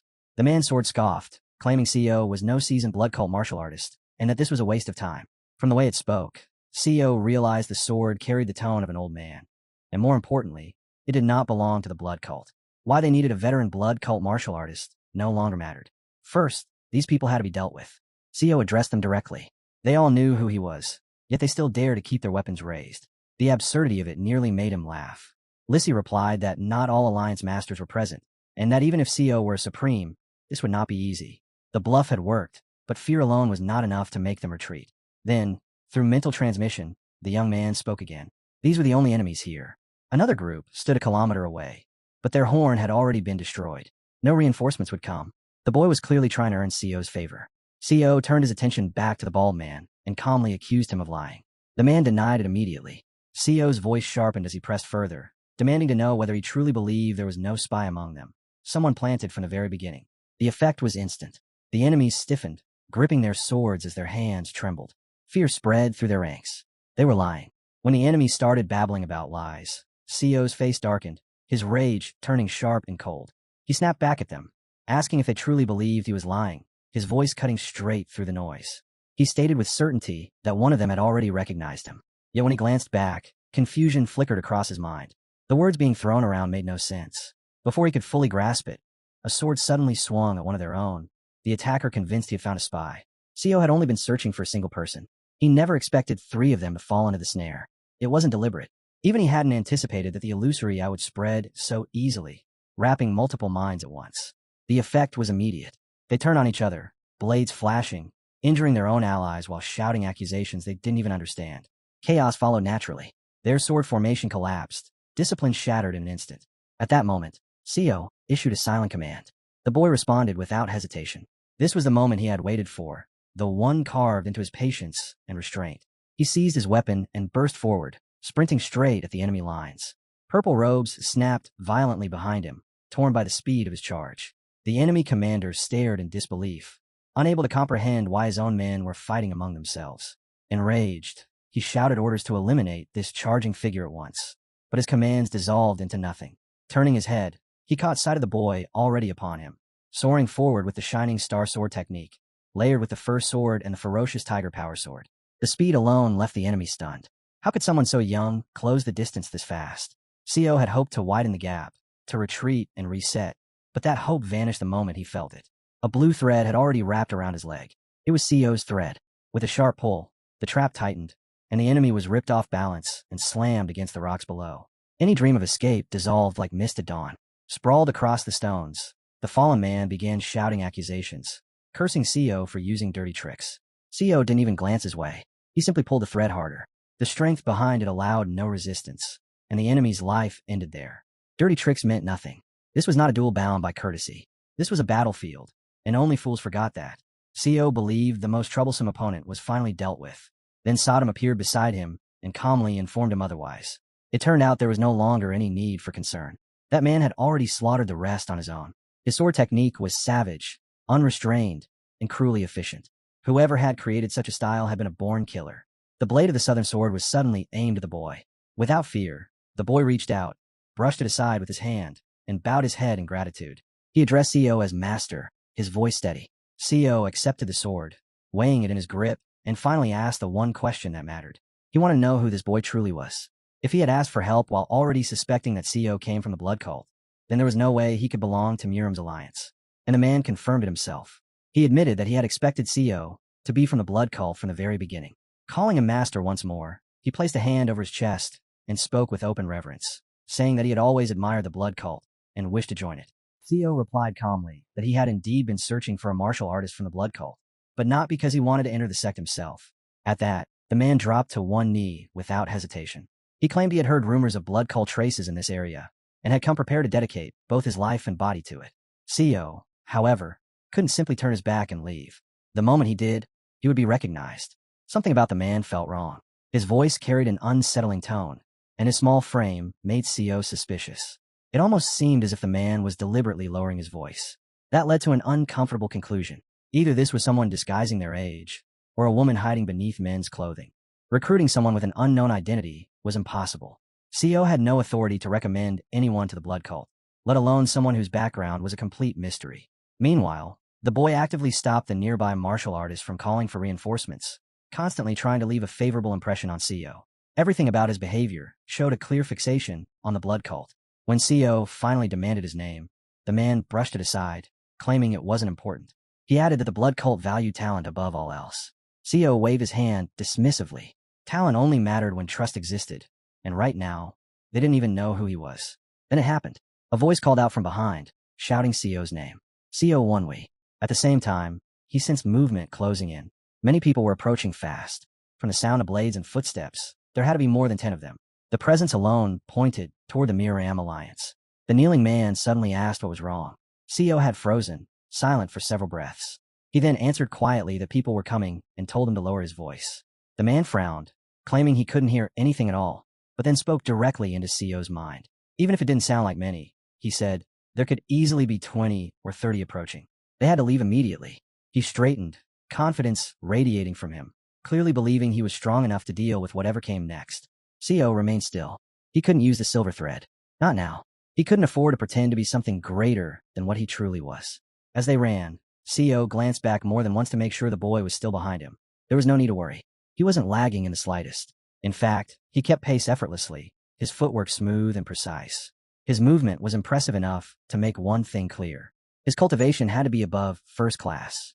The question of who he truly was refused to leave Co's mind. Only when the pursuers drew much closer did the boy finally sense them as well. At once, his expression tightened. There was someone dangerous among the enemies, someone exceptionally strong. He conveyed this not aloud, but directly through thought, which only deepened Co's curiosity. Being able to judge an opponent's strength like that was no simple skill. The distance closed too fast. Escape was no longer an option. They had no choice but to turn and fight. Both of them halted, shifting into combat stances, silently agreeing to strike at Co's signal. The moment passed in a blink. The enemy was suddenly right in front of them. Steel flashed. The sword in the boy's hand was extraordinary. Yet the instant he clashed with the enemy, Co felt it. His palm was shredded by the shock of the impact, a sharp and unpleasant sensation tearing through him. Still, the fight couldn't continue. Co abruptly raised his hand, signaling for the boy to stop. He had seen the face, a face he could not bring himself to fight. The man standing before them was a supreme, one who looked just as stunned. Varavni stepped forward, eyes wide, then reached out and tapped Co on the shoulder, remarking that he had been certain Co was already dead. The boy stared at Co in silence, realization dawning at last. So he wasn't a supreme after all. Not that Co had ever claimed to be one. Suddenly, a sword tip appeared inches from the boy's face. The supreme raised his blade, studying him closely. He remarked that the boy bore the face of a man but the voice of a woman, adding that it looked as though he was wearing a mask. Co explained calmly that the boy had helped him remain unnoticed by the enemy. He added that the boy claimed to have come here to join the sect, though his identity remained unclear. Turning his head, Co told him to answer the old man truthfully. This was no ordinary elder. He truly was a supreme.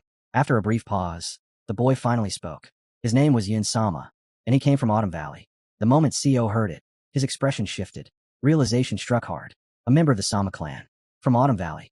The revelation left him genuinely impressed. The Supreme questioned her again, asking if she truly belonged to the Sama clan and whether she seriously intended to join their sect, especially given her origins in a renowned martial family. Yin Sama answered without hesitation. She had nothing to do with that clan. The Sama clan, she said, was her mother's enemy. She added that she could do nothing against them on her own. They were under the protection of the Murim Alliance, and that was precisely why she wanted to join the blood cult. Co listened in silence, his expression dark and unsettled. Sodom appeared beside him and quietly asked if her words reminded him of his own past. Co answered after a moment. There were many people in the Central Plains with the surname Sama, but only one Sama came from the Autumn Valley of Sichuan, the first of the four evils, the wielder of the evil moon sword, Samachuk. The four evils were transcendental martial artists, standing on the same level as the 8 great martial artists of the Central Plains. Samachuk's blade, the evil moon sword, was infamous across the land. Years ago, in the southeastern region of Sichuan, an entire sect had been wiped out in a single night. More than 200 people, slaughtered without mercy. Enraged, the allied sects gathered their forces and launched a retaliatory raid on Autumn Valley, where Samachuk resided. 400 martial artists marched together. Not a single one returned alive. It was believed that Samachuk had killed them all by himself. Someone like her, someone seeking to enter the blood cult, showing interest in the Southern Sword made sense. Yet something refused to align in Co's mind. He remembered this clearly. Before his regression, when he had been sent as a spy into the Murim Alliance, Samachuk had personally confronted a powerful faction that was flourishing at the time. The Alliance had hoped that faction would be crushed. Instead, Samachuk exceeded all expectations and joined the unrivaled faction. Later, the truth surfaced. His disciple belonged to that faction. If that was the case, then Sama Yin should have been part of the unrivaled faction, not seeking refuge with a blood cult. The realization struck hard. This was before the faction massacre, before everything collapsed, and Co was the only one who knew the truth. He alone knew that she was Samachuk's disciple. He alone knew what Samachuk was about to do. With that knowledge, he could shape the future, push Baek Rayong Hai toward the same heights as Baek Hyeon. This child was a trump card. The Supreme finally spoke again, asking why she was hiding her face if she truly wished to join the blood cult. If she had resolved herself, then there was nothing she needed to conceal. Slowly, his hand reached out and caught the edge of her skin. With a steady pull, he peeled it away. Beneath the disguise was a gentle-looking girl with deep purple eyes. Her expression was calm, almost fragile. She wanted to be acknowledged for her skill alone, not her gender, not her face. For a moment, no one could say a single word. He simply stared at her and said nothing. Within his mind, the Supreme turned to Co and quietly asked for his judgment. Since CEO had met this child first, could she be trusted? CEO understood the weight behind that question. If it was revealed that she was the daughter of one of the four evils, the Supreme would never allow her into the blood cult. She looked at CEO with eyes burning with longing. The desire to join the blood cult was written plainly on her face. When CEO finally turned toward her, her expression lit up. She mistook his movement for approval, her lips already stretching into a smile. But all he did was call her name. Then he asked her, calmly and without emotion, what she could offer him in return if he helped her enter the cult. Beneath the Valley of the Six Bloods, within the outer buildings near the temple, lay a hidden chamber belonging to the blood cult. Akon knew there was only 1 hour left before the agreed time expired. The commander behind him remarked that they would have no choice but to leave once that hour passed. A young lady stepped forward, lightly patting Akon on the shoulder, telling him to leave everything to her. She approached Axon, sat down in front of him, and explained that her uncle was still searching despite the danger. She urged him to trust them and wait a little longer. Axon eventually stood up, deciding that it was time to move. At that moment, the commander suddenly pointed toward the entrance. The Supreme and CEO had returned. Laughter filled the room as they entered together, their shoulders brushing, their expressions relaxed. Akon's face lit up the instant he saw them alive. Overcome with relief, he cursed them loudly for making him worry and rushed toward them without hesitation. The old man's face trembled with emotion. He was genuinely happy, joy washing over him as he took in the scene. The first person he went was CEO. He sat down beside him and greeted him warmly. Jaw and the commander stood behind, but the old man soon turned his attention to the boy. His words were harsh, accusing him of being a foolish bastard who had ended up in such danger because he let his guard down. Even Sodom noticed the scolding, yet it was obvious the old man was delighted. Understanding the situation, the boy played his part. He dropped to his knees and admitted his fault, saying he had fallen for the enemy's trick due to his lack of vigilance. He apologized sincerely.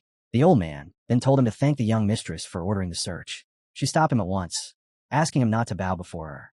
To her, this was insignificant compared to everything he had already done for them. She made it clear that he had uncovered 2 spies and even bought them time, risking his own life in the process. For that alone, she said, she was sincerely grateful. Rewarding him wasn't just a formality. It was something she wanted to do, something that would put her mind at ease. She acknowledged his recent achievements and announced her decision to promote him, instructing him to carry out his duties faithfully as the newly appointed deputy commander of the detachment.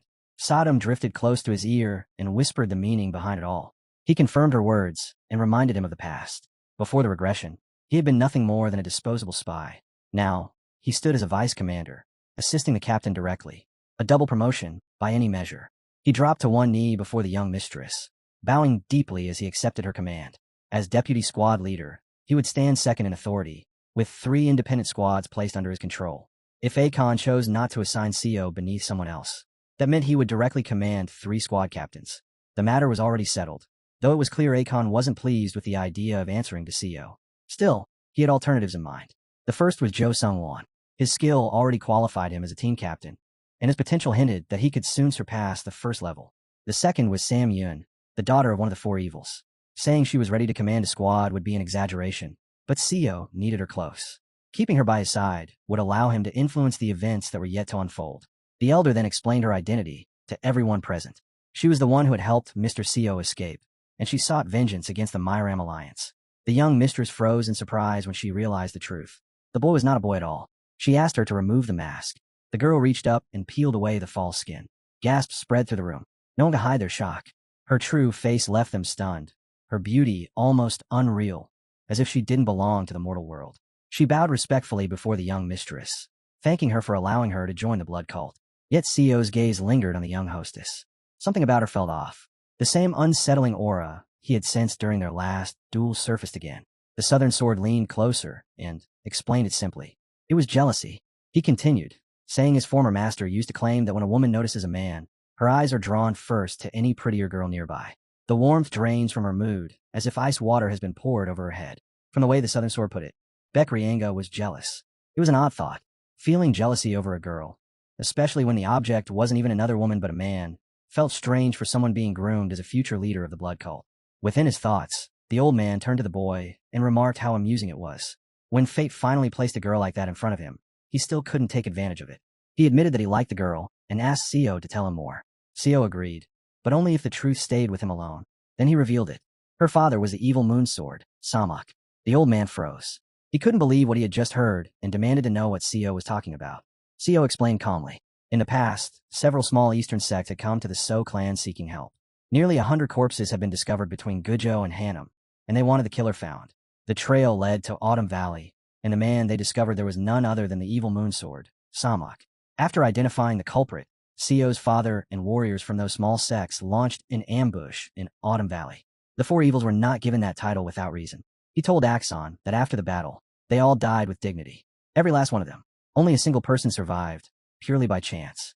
Axon guessed that Seo's father must have carried deep shame afterward, especially since the incident was never made public. What shocked him most was that the boy had managed to uncover the girl's true identity. As the story ended, the two swords burst into laughter, mocking Seo for being such a convincing liar. Then the tone shifted. One of them warned that the girl was a ticking time bomb. Bringing someone like her into the cult was extremely dangerous. The boy answered that he saw things differently. If they kept her close, there was a chance they could draw the evil moon sword to their side. Axon shook his head and replied that if it were truly that simple, someone would have done it long ago. Axon might have a foul temper, but he was far from foolish. He was already weighing the risks. And that was something Seo had learned clearly over the past year working alongside him. He continued, saying that at this point, there was no easy way out. He asked directly whether Seo intended to reveal her identity and force her to leave.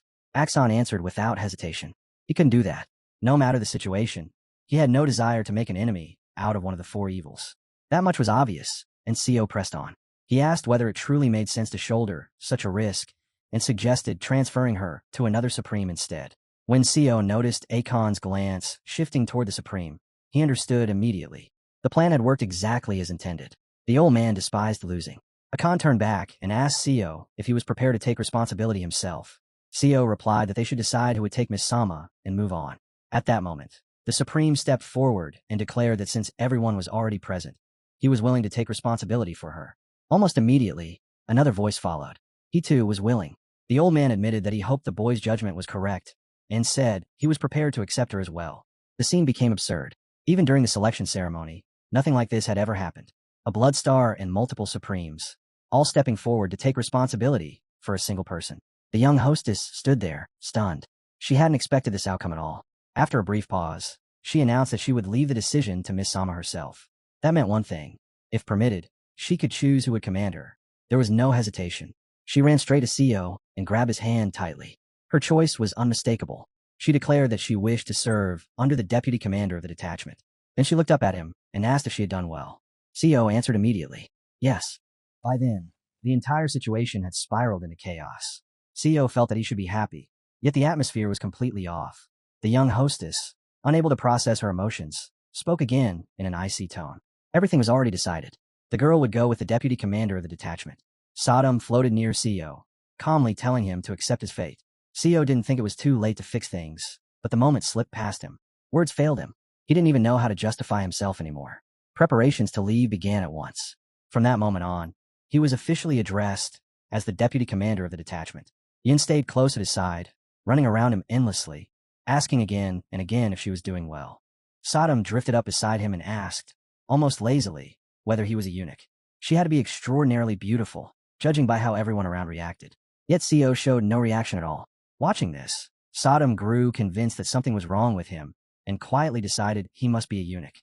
One of the twins soon approached her. He introduced himself as Sun Jabek, loudly declaring that he was a fellow disciple of that bastard, the deputy commander of Seo's unit. It was obvious he was trying to look impressive. Seo didn't laugh. In his past life, men that age had tried the same thing. He already understood something important. In Miram, beauty alone meant nothing. Truly sincere women were rare, and the more beautiful or influential they were, the more calculating they became. When choosing who to associate with, they weighed benefits first. Appearances mattered far less than people believed. The young man continued showing off, flexing his arms as if that would settle everything. He bluntly asked her why she chose Seo instead of him, pointing at Seo's insignia and mocking the fact that his rank was the lowest possible here. She answered calmly. Seo was the only person she knew. From the very beginning, he had treated her with respect. The boy frowned, claiming that if she had ambition, she should have chosen a Supreme instead. She shook her head. They frightened her. One in particular terrified her. Her father had been the same way. She had no desire to live under that kind of pressure ever again. It made sense. She was, after all, the daughter of one of the four evils. The boy scoffed and told her that their master was terrifying as well. As if summoned by the words, the master appeared at that exact moment. He demanded to know what the boy was doing, told him to stop wasting time, and ordered him to prepare to leave. The boy bolted immediately, like a startled dog. Yin glanced at Co and nodded. It seemed the boy was right. Then she smiled faintly and added that he wasn't. So who exactly was scary? 2 weeks later, at Peak G, the base of the Flower Moon Trade Association, the screams echoed endlessly. The man had completed his mission, but at the cost of every subordinate he had brought with him. The pain he endured was far worse than he had imagined. He howled until his voice cracked. The man before him listened coldly and stated that he only answered questions that were asked properly. He accused him of failing his mission and turned away. His index and middle fingers were already burned black. As if deciding that this punishment was insufficient, the man drove 2 fingers straight into his shoulder. The red-haired girl stood nearby, watching in silence, listening to his desperate pleas without a single change in her expression. She had heard him claim that his subordinate had truly killed that bastard, Co, but the words died in his throat. They were lies, and everyone knew it. His body collapsed to the floor as a thin red line appeared beside his face.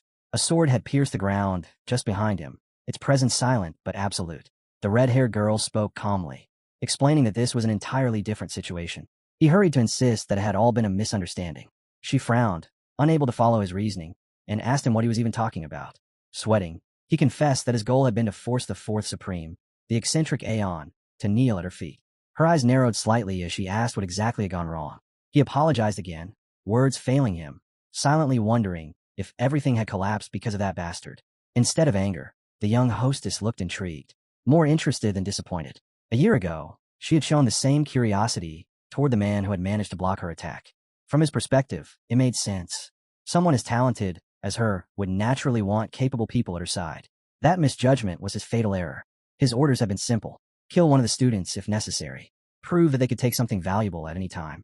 He never imagined that this particular student would draw the attention of the young mistress herself. After a brief silence, she spoke again, her tone sharpening. It wasn't amusing anymore. Things had been different before, but 6 months ago, she had already surpassed him. He lifted his sword, pressed it against his own throat, and offered his life if she wished to repay him. She told him to stop spouting nonsense and ordered him to lower the blade. At that moment, a man rushed in with urgent news. The unrivaled faction had officially announced the dissolution of its alliance with the Murim Alliance. The man froze in shock, but the red-haired woman merely asked why he looked so surprised. This outcome had been inevitable for a long time. She rose, gripping her sword, and said the time had finally come. 1 month after leaving the Valley of the Six Bloods, southeastern Guizhou region, Jiao County. This land had originally been prepared as a foundation for Aeon's forces, but after deciding to support Bayak Ryonghai, it became their temporary base instead. With the alliance between the unrivaled faction and the Murim Alliance collapsing far sooner than expected, the struggle for dominance within the blood cult accelerated rapidly. For the past 10 years, Bayak Ryonghai had wandered the Central Plains, deliberately avoiding Bayak Hua. With the backing of 2 Supremes and the 6th Bloodstar, she began building her own force. Letters were sent to the 3rd Supreme and the 2nd Bloodstar, setting things into motion. While all of that unfolded, Co was occupied elsewhere. He focused entirely on training the martial artists placed under his tutelage. They climbed to the peak and descended again, repeating the cycle exactly as he commanded. The training was brutal. He made it clear that exhaustion was not an excuse. They were not allowed to slow down. He told them plainly that he once survived by climbing those same slopes day after day just to find food. Compared to that, this was nothing. Then his brothers arrived, urgency written all over their faces. Co was needed immediately. He turned to Yun, who stood ready, listening intently. He told her to continue the training while he was gone. He trusted her. More than that, he asked her to take responsibility for everyone else. That single word, trust, struck her deeply. The moment he left, she faced the group and said they had rested long enough. It was time to climb again. Her next words were chilling. If they couldn't do it, then everyone would die. Around the same time, replies arrived from the 3rd Supreme and the 2nd Bloodstar. The messages were different in tone, yet strangely aligned in meaning. The 2nd Bloodstar stated that he would not acknowledge someone unqualified taking over authority. The 3rd Supreme said he would only recognize someone who inherited the position of cult leader properly. That was when the pieces finally came together in Co's mind. He understood why they had been summoned. They were being sent to the Murim Alliance base to steal the Blood Demon Sword. The Blood Demon Sword was not just a weapon. It was a relic of the blood cult, the symbol of its leader. Known as the Long Sword of Rarity, it had always drawn blood wherever it appeared. 20 years ago, during the Great War between the Orthodox and unorthodox factions, the 15th Blood Demon lost the sword. Since then, the Murim Alliance had displayed it at the very center of their base. Even before Co's regression, the blood cult had attempted countless times to reclaim it. Every attempt ended in failure. Sodom questioned why the sword mattered so much. The answer was simple. It was history made tangible. a symbol of authority, just as the Shaolin Buddha's jade staff, the bamboo staff of the lower sect, and the illuminated sword of Yadanatai Chi embodied their respective sects. The blood demon sword embodied the blood cult itself. By losing it and allowing the Murim Alliance to possess it, the blood cult had lost more than a weapon. It had lost its symbol. In other words, reclaiming the blood demon sword meant reclaiming their symbol. CO understood that if they launched a direct invasion against the Murim Alliance, none of them would survive long enough to see the outcome. Jan clarified that they would proceed by an entirely different method. Akon grew curious. He asked why those two had made such specific requests. All eyes immediately shifted to CO. They believed he was the only one sharp enough to piece it together. CO said he had a rough idea. First, because of his request, the straightforward routes had already been abandoned. The young hostess watched him closely, waiting for more. CO continued. Second, this created an opportunity for the young lady herself. Then he explained the third point. The third Supreme had already made his stance clear to the second Supreme. A single message would not change that resolve. Finally, CO voiced the most dangerous possibility. A trap. It cannot be dismissed. There was a real chance that both of them were already aligned with the young lady Baek Hoayan. If you're on her side, CO said, he would use this exact situation to set a snare. He would force an unnecessary concentration of forces, then strike at the moment they split up to search for the blood demon sword. Or he would exploit the inevitable weakening that followed a failed search. Jan nodded in approval, telling CO that drawing such conclusions showed real insight. He added that there was even a third path they might have missed had there been no additional clues. Then he produced a letter. It was a message the third Supreme had sent to the second Supreme. The contents were clear. He would remain neutral until mid-autumn. But if Peck obtained the blood demon sword, neutrality would no longer be possible. That meant only one thing. She was hunting for the blood demon sword as well. They were certain of it, thanks to information from an embedded spy. Everything lined up. The ceremony had been postponed deliberately. Now that CO reconsidered it, the reason became obvious. She had delayed the ceremony by 3 months for this very purpose. Before the regression, Bakryanga had likely been eliminated much earlier, which explained why she had so easily gathered support back then. But now things were different. She had her own power, the backing of the second and fourth Supreme Counselors. With that foundation, she had no reason to rush in a direct confrontation, and she would never let an opportunity like this slip by. Not when the unity between the Murim Alliance and the faction had already collapsed. The only way to prevent that outcome was to unite the forces of the cult. There was one absolute rule within the blood cult. Whoever wielded the blood demon sword would become the new blood demon. CO finally grasped the full weight of the situation. When Zhang noticed the shift in his expression, he told him to focus on something else. It was an official announcement from the Murim Alliance. A martial arts competition. The winner would inherit the position of Master of the Blue Dragon Hall.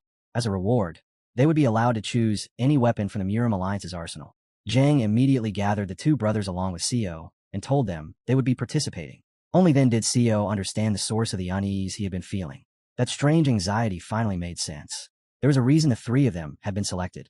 8 days later, in the northern region of Yulon County, Hunan Province, they arrived at the Sakhalin estate in Yan. The heat there was suffocating. The guards barely dared step out of the shadows, counting each passing moment until their shift ended. It was already noon. At least another hour remained, possibly more. Then 3 figures appeared before them.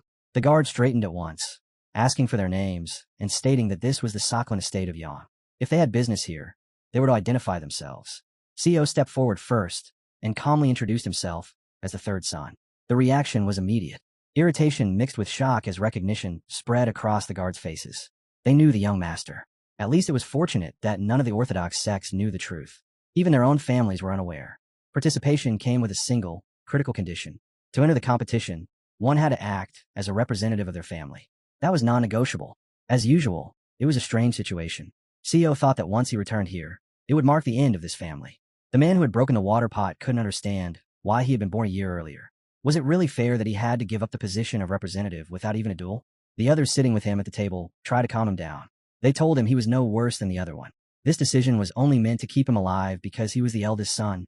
Still, the anger burned inside him. Was he being treated like some kind of disposable sacrifice? That man was the second son of the CO clan. His name was CO Chu Jiangyan. He drank heavily, and on that day, he drank even more than usual. Sitting beside him was the eldest daughter of the Song Yanghua clan. She watched him with thinly veiled disdain, unable to understand how 2 people from the same family could turn out so differently, even if they were born of different mothers. If he hadn't been her fiancé, she would have left long ago. She would never have agreed to marry him if he hadn't belonged to the Yang clan. Suddenly, a guard rushed in. The man turned his head irritably and demanded to know what the commotion was about. The guard reported that young Master Soi had returned. The room stirred. Some had thought he'd been driven out for good. The man sneered, saying he already felt miserable, but that Soi's return made things even better. What he really meant became clear as he tipped back his glass and kept drinking. He announced loudly that there would be a fine show tonight. Elsewhere, Co approached the guards and asked permission to question them. He calmly asked whether a certain servant had visited recently. The guards hesitated, asking if he meant an ordinary servant or someone specific. Co clarified. It was the servant involved in the kidnapping incident. One of the few reasons Co had been glad to return at all. The guard nodded slowly. He remembered, though it had been some time. The servant had caused a disturbance, insisting on seeing the patriarch. He smelled terrible. They had beaten him and thrown him out. Co's expression changed instantly. His voice hardened as he demanded the guard repeat himself. It was the first time anyone there had seen Co truly furious. He stepped forward aggressively and asked whether they had beaten the man simply because he had asked for help. How could they throw someone out for that?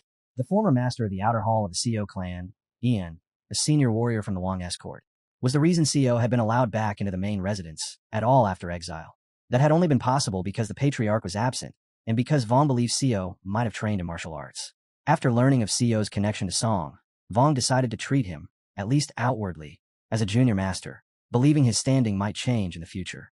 Remembering all this, Co came to a single conclusion. They hadn't just chased the servant away. They had beaten him with a baton. The guard hurried to explain himself to the young master, but Yin moved first. She stepped in without warning, seized him by the throat, and cut his words short.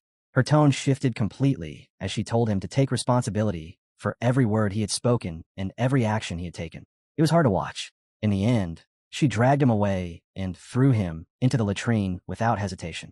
In her eyes, people like him only learn through pain. He had raised a baton earlier, ready to show who held power and how others should behave. Yen's response was swift and merciless. It was brutal, but no one could deny how impressive she was. Her retaliation made sense. Even so, it had gone far enough. The mood around her changed quickly. People began to like her more, not less. Even Sodom started clapping, openly praising her actions. Eventually, one of the men stepped forward and told her to put the baton down. It was an order from the unit commander. As always, the responsibility fell to Co. He turned to her and told her plainly that he had no choice but to stop her. He asked why she had acted on her own without waiting for orders. Yin answered honestly. She couldn't stand seeing him looked down upon. And when she heard what had been done to Co's friend, she decided the man needed to be taught a lesson. Sodom immediately came to her defense, insisting that she had done nothing wrong. He tried to sound serious for once, pointing out that she often acted independently during missions anyway. More importantly, she hadn't killed the guard. She had only crippled him. Co listened, then spoke calmly. He told her that if the situation had been more serious, she would have been punished. He asked if she understood him clearly. From that moment on, she was to ask permission before taking action. Her only concern was whether he was angry with her. When he told her that he wasn't, and that he was even pleased, she let out a soft laugh, light and innocent, like that of a small child. Afterward, Co turned to the others and explained that Yin was the type who could never ignore injustice. He then asked if they knew where he had gone. They shook their heads. They hadn't seen him anywhere, not even in the village. They were still furious over what had been done to their friend. Moments later, a man came running with news. The damaged ones had already left. Of course, they had destroyed him before going. Co frowned. It had been a long time since he had last seen that man. He asked quietly who had been foolish enough to let a scumbag like that inside in the first place. Co didn't bother choosing his words carefully. The man in front of him was already pitiful enough. Stepping closer, Co asked quietly whether he had forgotten something. The answer came lazily. They hadn't seen each other in a long time. That was all. In Yulong County, this man was known as nothing more than a shameless loafer. The moment Yin heard that tone, she was ready to step in and settle everything her own way. Co stopped her, not because he intended to play the Buddha, but because there was something he needed to confirm himself. He looked straight at the man and asked what had happened to his mother's memorial plaque in the records hall. The response was casual, almost amused. Did Co want to see the small wooden plaque? He added that it had probably already been burned as firewood. That kind of atmosphere had never suited Co before. Yet now, he stood there like an arrogant child, speaking only from himself, without restraint. He said that everyone here was the same and expressed surprise that they still had time to sit around drinking in the middle of the day. His words didn't just target one man. They struck everyone nearby. The reaction was instant. His companions bristled with anger. The blue-haired fool staggered closer, his words slurred by alcohol. He mocked Co, saying that back when he lived here, he hadn't even been worthy of speaking to them. That was enough. Co's fist clenched and drove straight into the man's chest. The impact was heavy. Still, Co pulled back at the last moment. He didn't want things to spiral out of control before meeting the patriarch. But restraint only lasted so long. The blue-haired idiot lunged first, shouting that he had no brother like Co. As the blows were exchanged, confusion crept into his mind. How was someone with a shattered energy core blocking his attacks. His friends scoffed from aside. They couldn't understand why he was trying so hard against someone they considered weak. They thought he was merely toying with them. Co realized it wasn't enough. He needed to push further. He spoke again, his voice cold, calling him a bastard. He said he was talking as if he still believed himself to be some kind of righteous man. Maybe he never even had a brother at all. Then he added the final spark. He had been born 3 months earlier, so Co should address him properly. Young Nim. The moment those words landed, restraint vanished completely. Co rushed forward, drew his sword, and prepared to strike. A hand grabbed his arm from behind. His fiancée had appeared, her voice urgent as she begged him to stop. The patriarch was about to arrive. He twisted away from her, cursed her openly, and told her to stay out of it. She collapsed to the ground. In his mind, it didn't matter. No one would mourn the death of useless trash. The tension, however, thickened instead of breaking. And at that moment, Co released his power. A green hue spread outward, washing over everything around him. His eyes lit up the same color, cold and sharp. He straightened, sheathed his killing intent, lifted his sword properly, and bowed. He apologized for his harsh words. He apologized for attempting to kill him. Co accepted the apology at once, calmly, as if nothing strange had happened. The girl was completely lost. Just moments ago, he had rejected her, pushed her aside, and now he was apologizing to the very man he had tried to kill. Around them, the tension eased. Everyone felt relieved. They had been certain a sword fight was about to erupt. Co even apologized for causing trouble. But the moment the man recovered his breath, he spat curses again, calling Co a son of a bastard and demanding to know what he had just done. His sword swung wildly, meaningless and desperate. That was when Yin appeared. She caught his arm effortlessly. Her eyes shifted to Co, asking without words whether she should act. Co nodded. That was enough. She understood immediately. No one would be upset if someone like this disappeared. With a single, precise movement, the man's strength vanished. His body crumpled to the ground. North of Yulon County, not far from the village outskirts, travelers moved along the road, some on foot, others on horseback. Among them was Zhou Zhong-un, the finest swordsman of Mount Han School. He turned to Ian, the head of the Saklan, who was overseeing the reception of their guests. Zhou Il, a disciple of Mount Han, stepped forward and expressed her gratitude. She said that when she first saw her, she thought she was a true heroine and hoped she would become a role model for her own daughter. The eldest daughter of the Co clan, Co Yun, stood quietly and listened. She watched her father speak warmly, wearing the face of a caring parent for all to see. But she knew better. Soon, she would leave Mount Han School. When the year ended, she would be summoned back to the main residence. She would be married off to someone chosen by the clan head. That was a daughter's duty in a martial family. Her father had reminded her of it countless times. If she hadn't been so talented, she would have been married away long ago. That was why she was entering the tournament. She had to win. If she won the women's bracket, or even placed second and obtained the title of Phoenix Hall Master or Deputy Master, she would be allowed to remain within the sect. With enough luck, she could delay the marriage, perhaps even cancel it entirely. That was why winning was not optional. It was necessary, no matter the cost. A man suddenly rushed over and greeted the master of the finest sword and the warrior of Mount Han. When asked what had happened, he hesitated. That brief silence was enough to make everyone uneasy. Before he could answer, her father stepped in, calmly explaining that a minor issue had occurred at the main residence. He asked if the children could be sent ahead first. No one objected. They agreed immediately. She still didn't understand what was going on. Only later did it become clear that she was being sent away deliberately. They had realized that Zhang Yun would cause trouble if he failed to enter the residence, just as the eldest son of the family had warned. Without wasting another second, they began to run. As they moved, she asked what had truly happened. He told her that the donkey from Luyang had returned.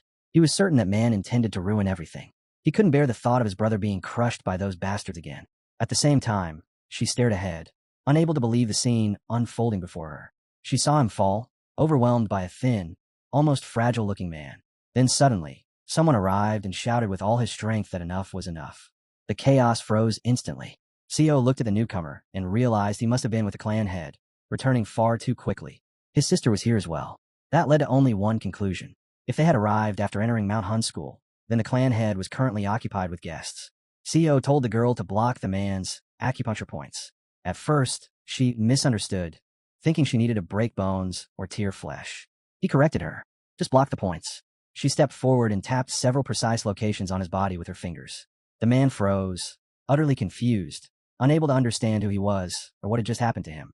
When he finally regained his footing, he tried to introduce himself. He said he was a disciple of Co's elder brother, and that his name was Mayun. The older man stared at Co in disbelief, unable to accept that she was truly his student. It turned out they hadn't seen each other in a long time. The man demanded an explanation, offended that they would dare treat him this way. Sodom, watching closely, immediately realized one thing. This man was nothing like Jang Yun. Unlike Jang Yun, this one cared about how others saw him. He watched his words, guarded his image, and understood appearances. That was exactly why what had happened made sense. A drunken fool deserved to be treated as one. Yin stated plainly that she would never stand by and watch her teacher be cut down by a sword. She warned him to think carefully about what he had said. In her eyes, her brother was a noble man, and everything she had done was for her teacher's sake. CEO interrupted her calmly and asked why he was speaking through the power of thought when he clearly had a mouth. Was he trying to hide something, or hoping to say something secret? That was when CEO noticed movement behind him. Several people were standing there, listening. The man immediately realized he could accuse the student of rudeness. CEO, however, remained composed. He said the rudeness came only from urgency. Then he added something that no one could deny. Breaking an arm within the territory of the same residence, especially between participants of that residence, was unacceptable. He spoke deliberately, knowing people would agree, and they did. By doing so, he pulled everyone to his side, presenting himself as calm, reasonable, and in the right. At the same time, he noticed something else.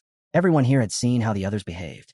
His sister, standing there quietly, suddenly wondered why she had ever been afraid of these people. Realizing she had a voice of her own, she asked them to wait. She said she already knew everything. The second brother had been drunk. He had crossed a line. He had tried to kill the third brother. The third brother? The man froze, confused, and demanded to know who she was talking about. Then his tone shifted. He demanded to know how she dared call and exile her brother, even if they shared the same mother. He grabbed her wrist and spat an insult, calling her mudblood. Tears welled in her eyes. He had insulted her mother. His grip tightened, harder and harder. That was when CO stepped forward and told him to let her go. She herself tried to stop him, asking him not to interfere, but CO recognized that look in her eyes. He had seen it before. He used to think she hated him. Now he understood the truth. She had only been cold because she didn't want to be hurt again. She cared about him. Warmth spread through his chest, a feeling entirely different from anger. He spoke her name and said quietly that from now on, he would protect her. She stared at him, confused by his words, and told him not to interfere any further where he had not been asked. It turned out her brother was gripping her wrist for nothing. Energy gathered instantly around CO's hand, dense and violent. With a single motion, he struck. The force slammed into the bastard holding his sister, sending him crashing to the ground. The impact was brutal. Blood spilled from his mouth as his body rolled. For a brief moment, no one even understood what had happened. CO stepped closer and crouched beside him, his voice low and clear. He told him to listen carefully. He was no longer the donkey from Luyang, and he warned him never to even think about touching his sister again. The man's body trembled, yet he forced himself upright. Staring straight into CO's eyes, he came to a conclusion. His energy core had recovered. That assumption wasn't wrong, but no one intended to reveal the truth. CO wasn't finished. Not even close. He had almost brought Yin to tears, and that alone was reason enough. This man was the eldest son, far more experienced than Jang Yun. To maintain the illusion, Yin released a trace of her inner energy, just enough to make it seem as if CO stood somewhere between the first and second levels. Confidence surged through the man. He reached for his sword and began to draw it, convinced now that he had the upper hand. Yin warned CO to be careful. This one was dangerous. Others believed he lacked experience and wasn't much of a threat. CO turned to his sister and told her there was nothing to worry about. The next instant, the man launched himself forward, sword slashing through the air. It was a fatal mistake. He attacked too quickly, pouring all his inner energy into a single strike without thinking it through. The counter came immediately. He was sent flying back. He didn't even understand what had happened. The moment his feet touched the ground, blood poured from his mouth. The backlash tore through him. This was the price of raising his hand against his sister. One of the 3 techniques the CO clan prided itself on was their sword art. CO knew it well. Too well. Using it here would be foolish. Facing someone who knew the form meant exposing every weakness. It was better to use something unfamiliar, something CO had never shown before. CO was stronger, far stronger, and now, the boy before him had given him the perfect excuse. This was his chance. A chance to repay every insult, a chance to answer every sin, and a chance to strike down the one who dared humiliate the younger brother who had once saved his life.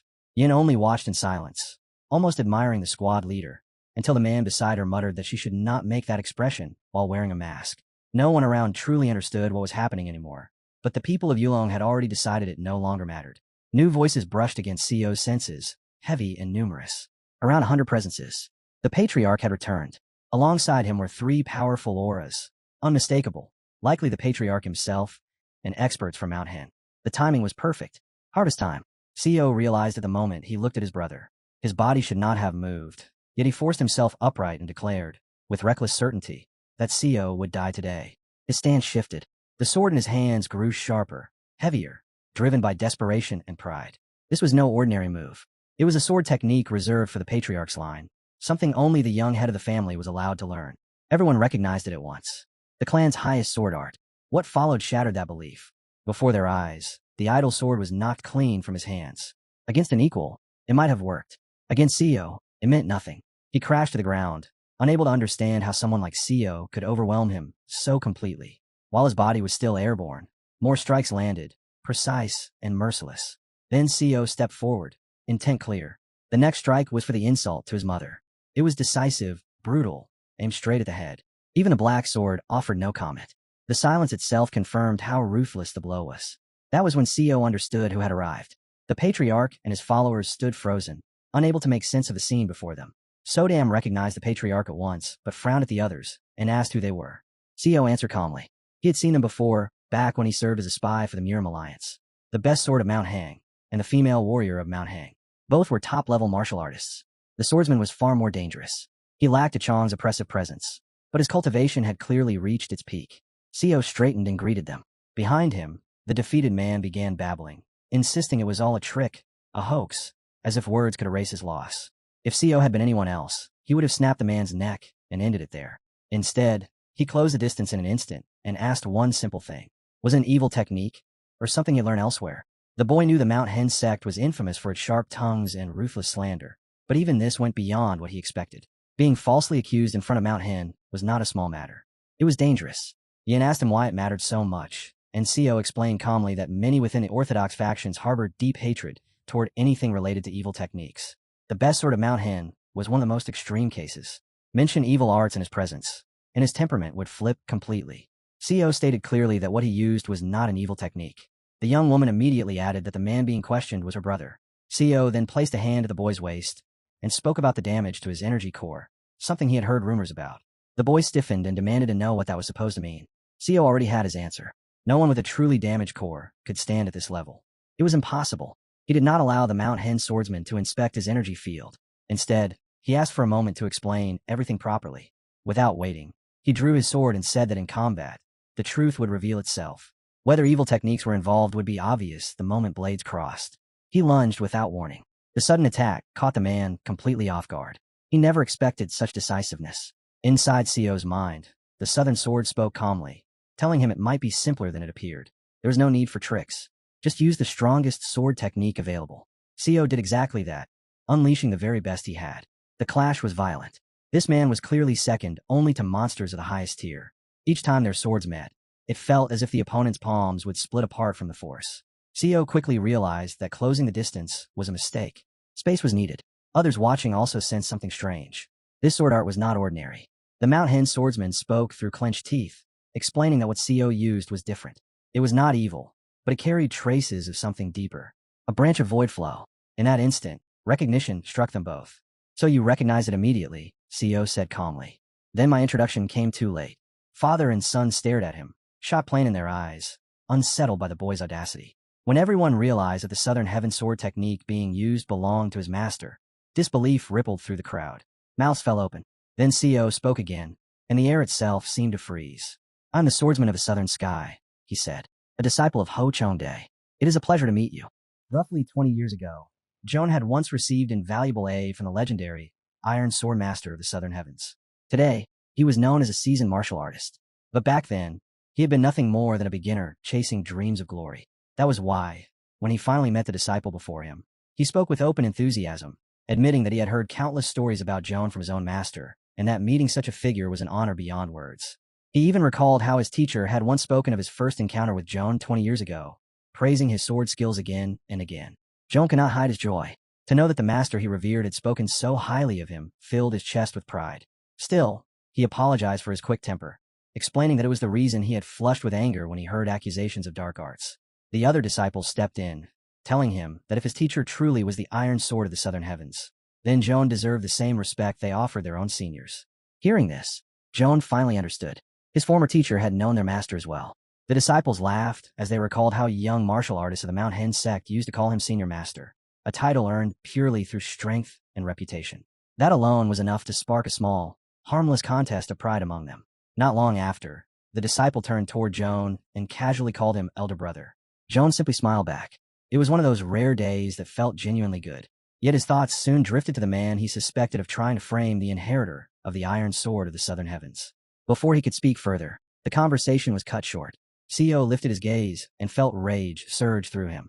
This was the man who had never treated him like a human being, the one who had cast him out of the family without hesitation. If he had possessed even a shred of responsibility, his mother would never have suffered as she did. But emotion could not dictate action here. CEO bowed deeply and offered a formal greeting. He stated calmly that he had heard about what had been done to his brother and pointed out, without raising his voice, how rude such actions were. He then apologized and explained the situation in full. When he finished, he lowered his eyes and waited in silence. The reply was cold. Punishment would come later. For now, there were guests to attend to. The fact that his father did not even ask why he had returned felt strange, but there was no time to dwell on it. As everyone began to move on, CEO seized the moment. He called out to him, as his father, and requested permission to take part in the upcoming fighting as a representative of the family. About an hour later, inside the guest house of the main residence of the Soklin and Ian, CEO tore into a piece of meat with barely concealed hunger. He kept shoving the food into his mouth one piece after another, while Yin clicked her tongue and mocked him for being so well-mannered. She told him to stop chewing so loudly. When she spoke like that, she would suddenly call him Big Brother, blush slightly, and tell him to eat more. Then, without warning, she would turn back to the other guy, grab his head, and slam it against the table. Watching this mess, CEO had no choice but to think ahead. His father had deliberately avoided giving a clear answer, but the position would have to be passed on. Two of them were already injured and would not be able to participate in the tournament. That much was certain. Even Sodam could see it clearly. He was not being treated like a son at all. The servants in the guest house were also strange. They did not look like elite guards, yet every one of them had martial training. It was subtle, but to trained eyes, it was obvious. This was a warning from the patriarch. He wanted CEO to understand that this was still Soklin territory. Being a disciple of the Iron Sword of the Southern Heavens did not grant him freedom here. Rash actions like before would not be tolerated. The patriarch was watching him closely. A woman soon arrived with a message for the young gentleman. Madame was inviting him to her residence. He had not expected it, but he rose without hesitation. Wishing everyone a good appetite, he said he would return shortly and left. The peony hall lay within the patriarch's residence, where Madame Yang of the Soklin kept her garden. Red peonies bloomed everywhere, forming a flawless, elegant scene. It was the season for flowers, yet the sight filled him with disgust. They reminded him of Madame Yang. For a brief moment, he felt like burning the entire garden to ash. Before the thought could take shape, a woman opened the door and instructed him to enter. Ms. Zong was waiting inside. She dismissed all the servants at once, leaving only the two of them. That alone was unsettling. CEO said nothing, only that he was listening. She began by saying she had heard of his status as the heir to the Iron Sword of the Southern Heavens and offered her congratulations. He knew immediately that this was not why she had summoned him. She did not waste time pretending otherwise. Admitting that their relationship had never been good, she said she would speak plainly. Then, to his surprise, she knelt before him. She said she could beg for forgiveness hundreds, even thousands of times, and pleaded with him not to try to take Younghoon's place. Just as CEO had expected, no matter what she was still a mother in the end. This, __, spoke of apology, claiming she was ready to beg him, even though he still remembered clearly how she had once insulted him and struck his face without hesitation.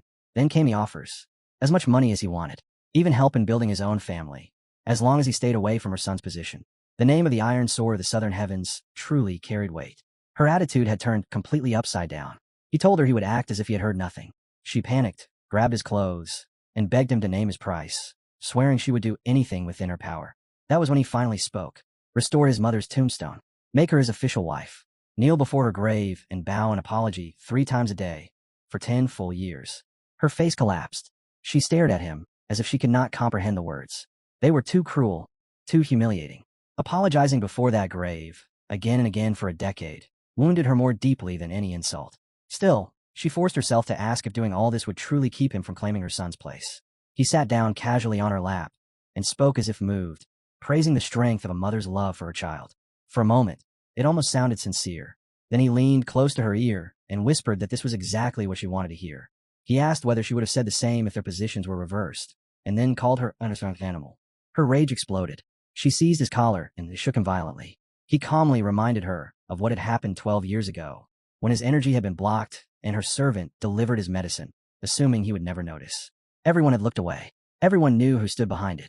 He laughed softly, saying it was almost amusing that she still thought giving up her son's position was enough. He told her never to seek him out again over something so foolish. Even then, She clung to his hands, begging him to stay a little longer. He already knew a man was hiding upstairs. He spoke aloud, saying he had no intention of harming the mistress, and advising him to remain where he was. The guard leapt down anyway. Even she seemed unprepared for his appearance. With a faint smile, he congratulated the heir of the iron sword of the southern heavens. The man answered coldly that there was nothing left to discuss, and turned away. The guard followed him immediately and spoke before he could leave, saying that the servant sent that day had not acted on Madame Yang's orders. The one who sent the medicine was him. He admitted it openly, standing behind her back. Theo remembered that day clearly. He had been 8 years old, unable to swallow solid pills, forced to take the medicine dissolved in liquid. It weakened the effect. The elixir triggered a violent storm of internal energy, and his dantian collapsed. For a child born into a martial family, unable to cultivate, that meant exile in everything but name. An outcast. A future cut short. He had blamed Madame Yang for all of it. Yet now the truth stood before him. The guard bowed his head and explained. He had served his mistress even before her marriage. She had given his life purpose. To him, she was a precious sister. Watching her grow anxious simply because CO existed was unbearable. That was why he acted. He made it clear that everything had been his own decision. He planned it. He carried it out. Madame Yang had nothing to do with it. She lunged forward at once, shouting that it had all been her doing, screaming for CO not to listen to the guard trying to protect her. They turned on each other, arguing over blame, each insisting they were responsible. The scene was almost absurd, as if CO were some thief being pitted by two guilty accomplices. He sat down and told them calmly that their closeness had unsettled him, that it almost made him feel like a terrible person for harming them. It sounded gentle, almost kind. Then came the butt. The butt arrived as a fist crashing across her face. The impact was clean, satisfying. He watched her fall and felt no regret. The guard moved after her, and in that moment it became clear that they had both known about the poison from the beginning. She struggled to her feet and shouted that after this, he would no longer be allowed to represent the family in the tournament. It meant nothing to him. He told her to do as she pleased. If she wanted to report to the clan head, she was free to do so. He added one final thing, spoken without emotion. If she spoke, he would reveal that the wife of the clan head had poisoned her 8-year-old stepson. She was stunned that he dared to threaten her at all. Then she saw what he did next, and she froze. In a single move, he shattered the guard's dantian and left him collapsed on the floor. Her mind went blank. She could not speak. She only crossed her arms as if that could protect her. In her hand was poison, a small round pill, the one he forced her to swallow. He did the same to the guard, tossing the pill straight into his mouth without hesitation. She called him a traitor, accused him of trying to destroy his own family. In truth, he felt nothing but satisfaction. He hated them. He hated her deceitful smile and her venomous face more than anything else. Even he had not expected it to go this far, forcing both the guard and Madame Yang to write formal confessions, watching them press their personal seals onto the documents. Those papers were now his guarantee, his insurance. From this point on, she would think carefully before speaking his name again. They had no choice. Refuse, and there would be no antidote. With that settled, all that remained was to wait for the tournament. But the estate did not slow down, and neither could he. The masters had already gathered. The courtyard was full. The meeting hall buzzed with restrained tension. Inside, they spoke among themselves about the so-called renegade who had become a disciple of the swordsman of the southern heavens. Someone questioned whether there was any real proof. That was when 3 figures appeared in the open doorway. It's been a long time, masters. A very long time. The words carried calmly into the hall. No one answered. Only their gazes pressed down on him. The 4th master was the first to speak, offering congratulations to the 3rd young master. The 5th master followed immediately. Those below them lowered their heads at once. The top 3 did not move at all. They questioned how he had entered. Guards were stationed at the entrance. Only the clan head, the young head, and the masters were permitted to attend. His father confirmed it coldly. The senior master was correct. Even as a young master, this was crossing the line. If he had something to say, he was told to return later. He smiled faintly and played along, asking the man why he no longer shouted at him like he used to. Did he remember those days, back when he was small? CO calmly recalled the moments when he had been struck across the face, slammed to the floor, and finally kicked out of the house with orders never to return.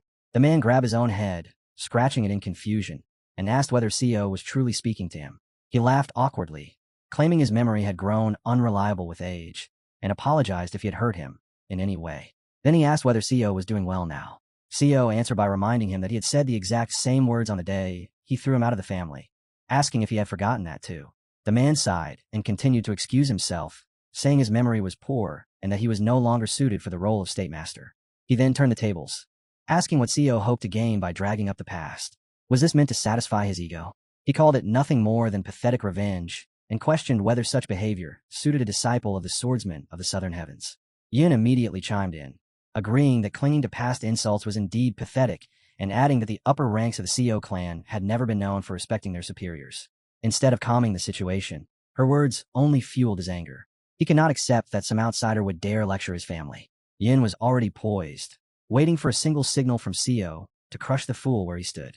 Sensing the shift, the man hurried to apologize. He realized that the words of a Southern Heaven disciple carried real weight. Suggesting that the discussion continue after the clan had arrived, he declared the meeting over and dismissed the masters. But he had no intention of ending things so easily. He ordered the doors shut. His men moved at once, sealing the hall. Confusion rippled through the room as the others failed to grasp what was happening. He raised his hand and told them not to react so violently. He claimed he only wanted to talk. One of the men stood anyway, suspicion clear on his face, and reached for his sword. The man stopped him with a single sentence. He said he had an offer, not a request. An offer. There would have been no reason to come here if this were about the tournament. He stated plainly that he was giving them a chance to change sides. At those words, the man recalled one of the core rules of their family. The masters of the estate held the right to challenge the family head's decision regarding the young head, provided a majority agreed. CO spoke calmly, asking whether they were now discussing the position of the family's acting parent. It was almost laughable. Just a year ago, he had been shocked and disgusted by these people, drifting through life like drunks. Now, with more than 18 years of experience as a spy, facing them directly felt trivial. The man warned him that if he kept provoking conflict, he would not be able to remain uninvolved. CO laughed lightly, apologized, and admitted that his conduct had indeed been rude. He then spoke of his intentions, saying his doors were always open and that they were welcome to visit whenever they wished. With that, he turned and left, taking his men with him. Those left behind could only sit in silence, replaying every word. None of them truly understood what he had meant or what he was aiming for. One of the men suddenly dropped to his knees, declaring his deep disappointment in everyone present. Something about the conversation had felt off. His strange behavior raised alarms. Another master noticed a subtle vibration in his throat, a telltale sign of the frequency whispering technique. He immediately turned to the first young master and declared that no one would leave the room until they found the person he had been communicating with. Confusion spread. Eyes darted around the hall. Someone asked the great master why he was certain the culprit was among them. The man coldly suggested that it might even be him, accusing him of trying to corner everyone else while keeping himself clean. What followed was chaos. The shouting grew loud, accusations overlapping. As the argument spiraled, CO cut in sharply. He said he had not used that technique at all. He had only pretended to. That was when understanding finally struck. This had been his intention from the start, to toss them a bone and let them tear each other apart. It was a tactic CO had relied on countless times as a spy. Once suspicion took root within a group, it never truly faded. Amid the tension, Yin tugged at his sleeve and casually asked when they were going to have dinner. CO replied that they had already eaten. She frowned and pointed to the side, asking him to look. Wasn't that his sister? She stood nearby, speaking to her husband. Her voice was calm as she told him she had nothing more to say, that she would never become his wife. The talk of marriage ended the moment the patriarch spoke. That should have been the end of it. Yet the man kept pressing until she finally understood that the patriarch was right. He wanted it finished. They told the man, righteous wind, that they had nothing more to say to him. He refused to accept it. Instead, he reached out and grabbed her hand. To him, her resistance only made her seem more appealing, as if playing fragile made her charming. Fear flickered across her face, and for CO, the sight became unbearable. Yin demanded to know why he continued humiliating himself when the girl had clearly rejected him. Righteous Wind straightened, introduced himself proudly, named his clan, and demanded to know why Yun was interfering. The more he spoke of some supposed bond between them, the more irritated the girl became. In her eyes, there was no such relationship. Yun's instinct was simple: protect her. But the man told Yin to stay out of it, saying he could no longer restrain himself. He tightened his grip on the girl's hand and declared that this was their relationship. Her expression shattered. It was as if the world around her had collapsed in an instant. He convinced himself that she was rejecting him because another man existed and announced that he would be magnanimous, that he would still marry her despite her low background. Yun's palm struck his face cleanly and without hesitation. Shock froze him. He could not believe he had been hit by someone like her. His hand moved toward his sword, a fatal mistake. At that moment, a presence emerged behind him. Patriarch Seo, the girl's father. He calmly invited young Master Cho to attend the evening banquet and advised him to rest instead of lingering there. Cho bowed stiffly and obeyed at once. Murmurs spread as everyone realized who had appeared. Righteous Wind left without another word. The patriarch then turned his gaze on Seo and asked how much longer he intended to disgrace the family name. Without waiting for an answer, he motioned for Seo to follow him. In that instant, Seo understood. There was no reason to wait for the banquet. A decision had to be made now. They went straight to the Seo clan's patriarchal training room. a place meant only for the patriarch himself. The question was clear. Why had he brought Co here? The patriarch spoke coldly, saying that Co had ignored every warning, throwing the household into chaos. First, his position as a representative in the tournament. Now, even his place as a young leader was being called into question. He turned his head and asked the boy if he truly believed the patriarch could not see through his intentions. The patriarch's voice hardened as he added that if Co chose not to be honest, he would die on the spot. Co answered calmly that he understood he was hated. His father continued, saying he could not trust someone who vanished for a year and a half, only to return and stir unrest throughout the family. As a father, he claimed he had watched him since childhood. After his mother's death, Co had lived like a failure. And now, suddenly, he stood before him as a disciple of the iron sword of the southern heavens. His energy core had once been destroyed, yet not only had he recovered, he had even surpassed the first level. None of it made sense. His father admitted as much, but insisted that Co was standing here only because he allowed it. Even so, he refused to believe that a person could change so completely. He suggested another possibility. Perhaps his son had become a puppet of the blood cult. He spoke with confidence, declaring that Co was one of them, pointing to the moment he had revealed his sword as proof. Co looked at him and asked whether he truly believed that. The question itself seemed to shock the patriarch. He told Co to stop pretending to be ignorant. Someone kidnapped by the blood cult did not simply return and shake the family to its core. He spoke as if he already knew that the twin fools had been captured. It had happened so quickly that not even a full day had passed for information to circulate. Redhead might be aware something was wrong, but she did not even know yet that Co was alive. Hearing this, Co frowned and asked what his father was talking about. Who had said he was kidnapped by the blood cult? The answer came unexpectedly. Asung. Everyone believed Asung had been expelled, but in truth, he had been acting under the patriarch's orders. Co froze. He could not accept it. Asung had cared for him and his mother with genuine devotion. He had chased after Co, even after the patriarch cast him out. For a moment, Co thought this was nothing more than a test. He asked where Asung was now. The patriarch cut him off, demanding a direct answer. He said he already possessed clear evidence that Co belonged to the blood cult. Appearing right before the Murim tournament and immediately demanding the position of representative was no coincidence. Then he asked another question. Did Co even know why the Murim tournament was being held? Co looked at him and asked quietly what he meant. The patriarch explained that the blood cult was active once again. It had never disappeared. It had only hidden itself, patiently accumulating strength. Did Co truly believe such power appeared out of nowhere? There was no mystery to their methods. They kidnapped boys just like him and raised them as tools. And this tournament was the perfect opportunity. Co almost laughed at how sharp his father was, despite being the head of nothing more than a fighting family. Then another thought struck him. Did they also know about the attempt to recover the bloody demon's sword? At that moment, something else fell into place. Asung was alive, not dead, and his father knew he had been taken by the blood cult. Before his regression, Co had been cast out once more upon his return. He never imagined that saving Asung's life would lead to this chain of suspicion.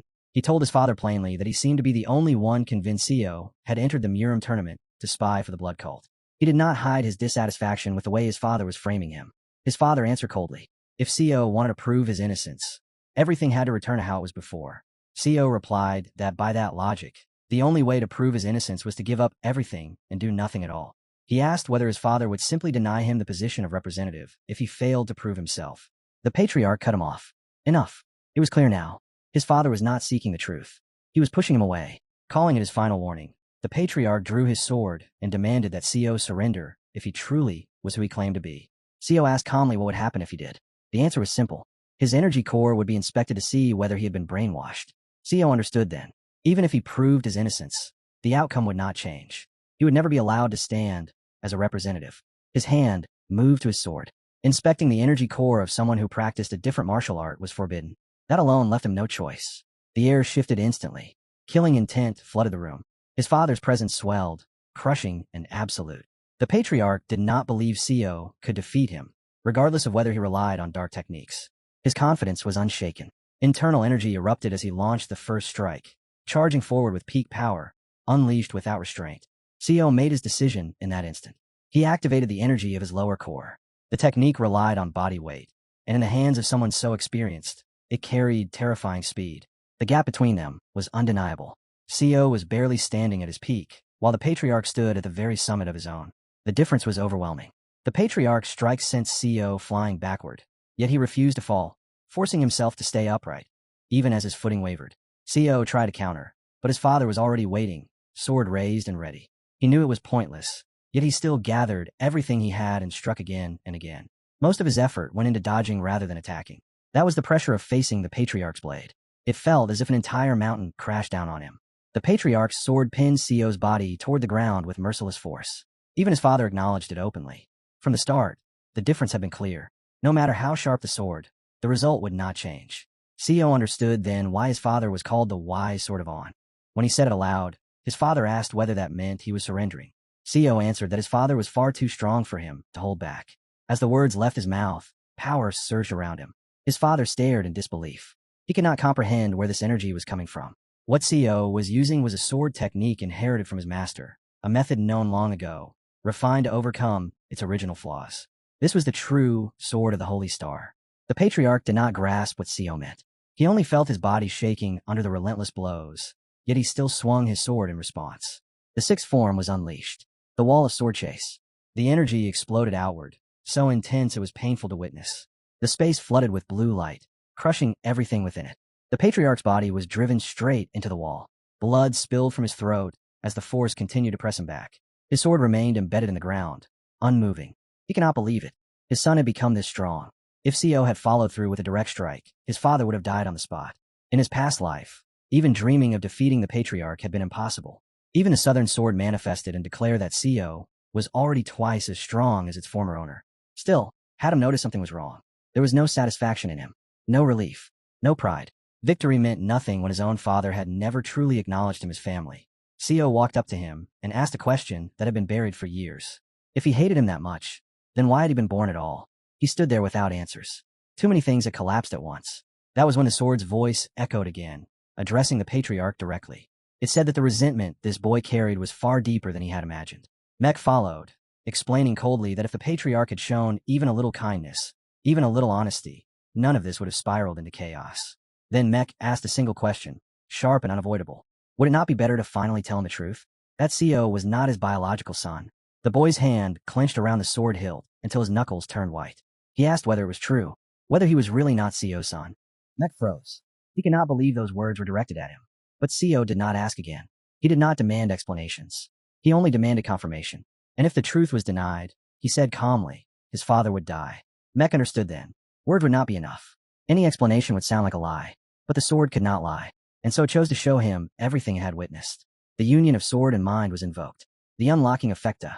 The third fact star awakened. In an instant, Sio was dragged into the past. He stood inside a memory, watching a woman being begged to at least think of the child she carried.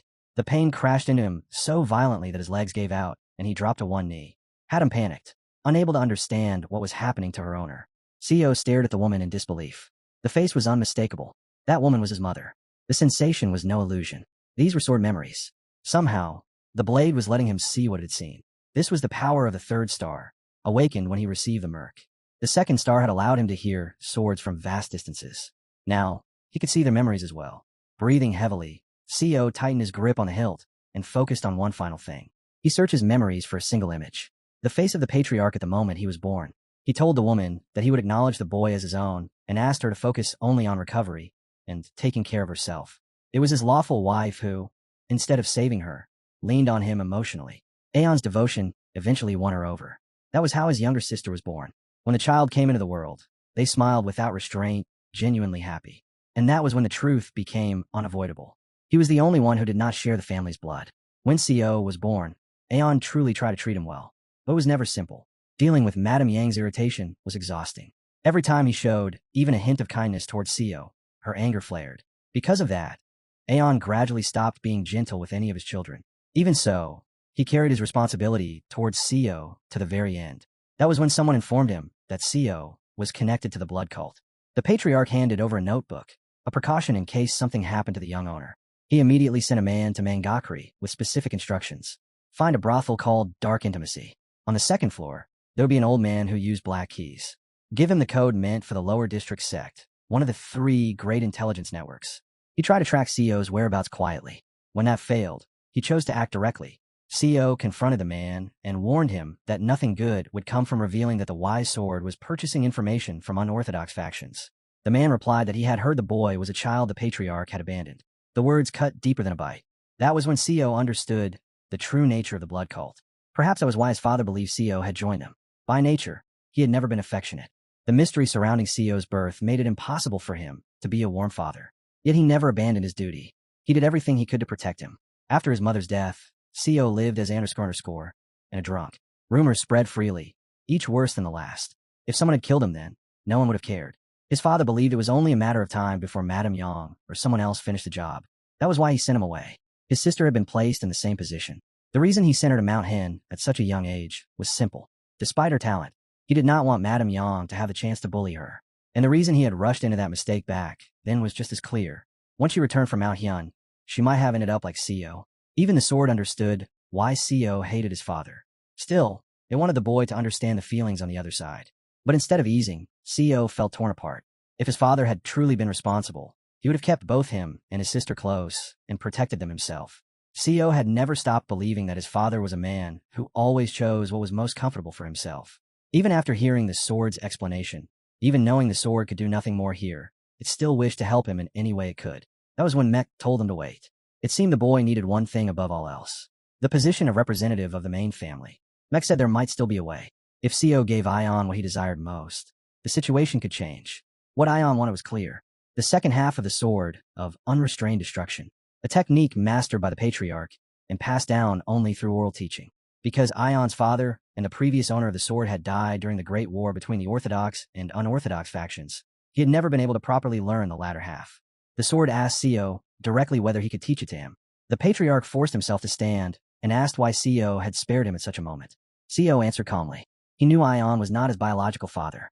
Even so, he believed Ion had been using that truth as an excuse for his own selfishness. If he truly wanted to protect him, then he should have done so decisively. Acting half-heartedly was nothing more than evasion. If Ion considered it his duty, then he should act like a man. Sending him into the streets was not protection. It was abandonment. Sio threw something into his hands. Ion caught it instinctively and stared at it in disbelief. A tablet. The mark of the all-healing divine physician. It was because of this that Sio had been able to restore his energy core. That was the truth. Even if Ion had believed the recovery was the result of evil techniques, this was the reality. At last, the words Sio had waited to hear were spoken. His father admitted that he was eligible to hold the position of representative, even though the patriarch himself did not fully understand how things had come to this point. After that, the boy settled into the original stance of the sword of unrestrained destruction, and a man could only stare in disbelief. What he was witnessing was not something he had ever seen before. It was the sword of unrestrained destruction itself. The 10th form. High press, sword striking. Just moments earlier, Sio had been watching the memories of the blue ghost sword, and now those very movements flowed through his own body. Every motion, every stance felt natural, as if they had always belonged to him. They engraved themselves directly into his memory. Mek asked whether he had already learned the technique. In truth, he had not learned it in the conventional sense. He had made the memories his own. His foundational movements were already fast, but this heavy sword differed greatly from what he usually wielded. They chose a simple sign to decide. Flip the coin upward, and he would dive back into training. The sword agreed. There was no need for hesitation. He did not even have time to blink. When martial arts reached a certain level, imagine training surpassed physical repetition. All he had to do was think. He could clearly picture himself repeating every movement. Seeing it, feeling it in his mind again and again was enough to engrave the foundation, as if he had practiced it in reality. After repeating it around 20 times in his thoughts, his body responded as though it had already performed the technique countless times. With the sword's memories, learning took seconds. This was the true ability of the third star. That was when he was informed that the man had regained consciousness. And now, they stood in the present. After unleashing the sword of unrestrained destruction, Sio asked calmly whether it still seemed useless. The patriarch could not answer. He could barely comprehend what he had just seen. Sio continued, explaining that the divine physician never healed without equal compensation. In exchange, he demanded ancient manuscripts or records of secret techniques. Hearing this, Patriarch Sio finally understood. His father had never known the truth of Sio's recovery. People cling to lies because they are easier to accept, shaping them into versions they can live with. Now it was clear who should be asking and who should be answering. In the Een family's banquet hall, the tables overflowed with food. Laughter filled the air as everyone shared drinks and expressed gratitude for one another's presence. Sio watched the man who was no longer his father and noticed that his wounds had yet to heal, yet he laughed easily, relaxed as if nothing had happened. Someone addressed Sio as Junior. He turned and saw a familiar face, asking for permission to sit beside him. Sio did not mind, but it clearly put the head of the family in an awkward position. Before anything more could happen, attendants stepped in and guided the man away, saying a place had already been arranged for him. There would be time to talk later. Still, the warning was clear. Drinking in company always carried the risk of loose words. Now it was time. Through a silent thought, CEO told his father that the moment had come to make the announcement. The patriarch rose and addressed the hall, thanking all the honored guests of Muram for attending. Before the banquet officially began, he asked for their attention.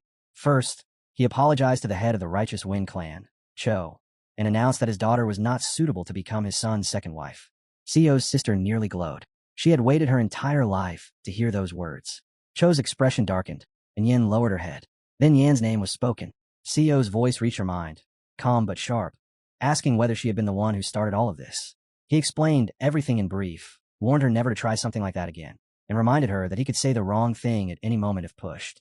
She needed to be ready for that reality. Yin said nothing. She only bowed her head. That was what the weak always did. The patriarch stood again. There was one more announcement to make. This one concerned the upcoming tournament. More precisely, the person who would represent their family. He declared that the representative would be his son, Unhai. The hall froze. No one had expected that name. Shock rippled across the tables. The girl jumped to her feet and turned toward her brother, ready to question him. But his seat was empty. Only a clean bowl remained where he had been sitting. Outside, night had already fallen. Everything he needed to do here was finished. As he left, his friends asked why he was departing so early when the banquet was still ongoing. CEO answered simply that there were still matters he had to take care of. Someone muttered something at CEO, and Yin knocked him down without hesitation. At the same time, his sister came running toward them, shouting his name. She stopped in front of him, breathless, and asked if he was really leaving already. CEO told her that his master had ordered it, and that he had already informed the family head. She suggested they go to the tournament together, but that was exactly why he needed to leave early. The best sort of Mount Han was being overly friendly, and that alone was enough to invite trouble. Sooner or later, she would have to understand that they could not leave side by side. CEO had promised his master that he would depart early. She glanced at Yin, remembering the moment Yin had taken her hand before. Yin stepped forward and gently told her not to be too upset. She said they would see her older brother again very soon, at the tournament itself.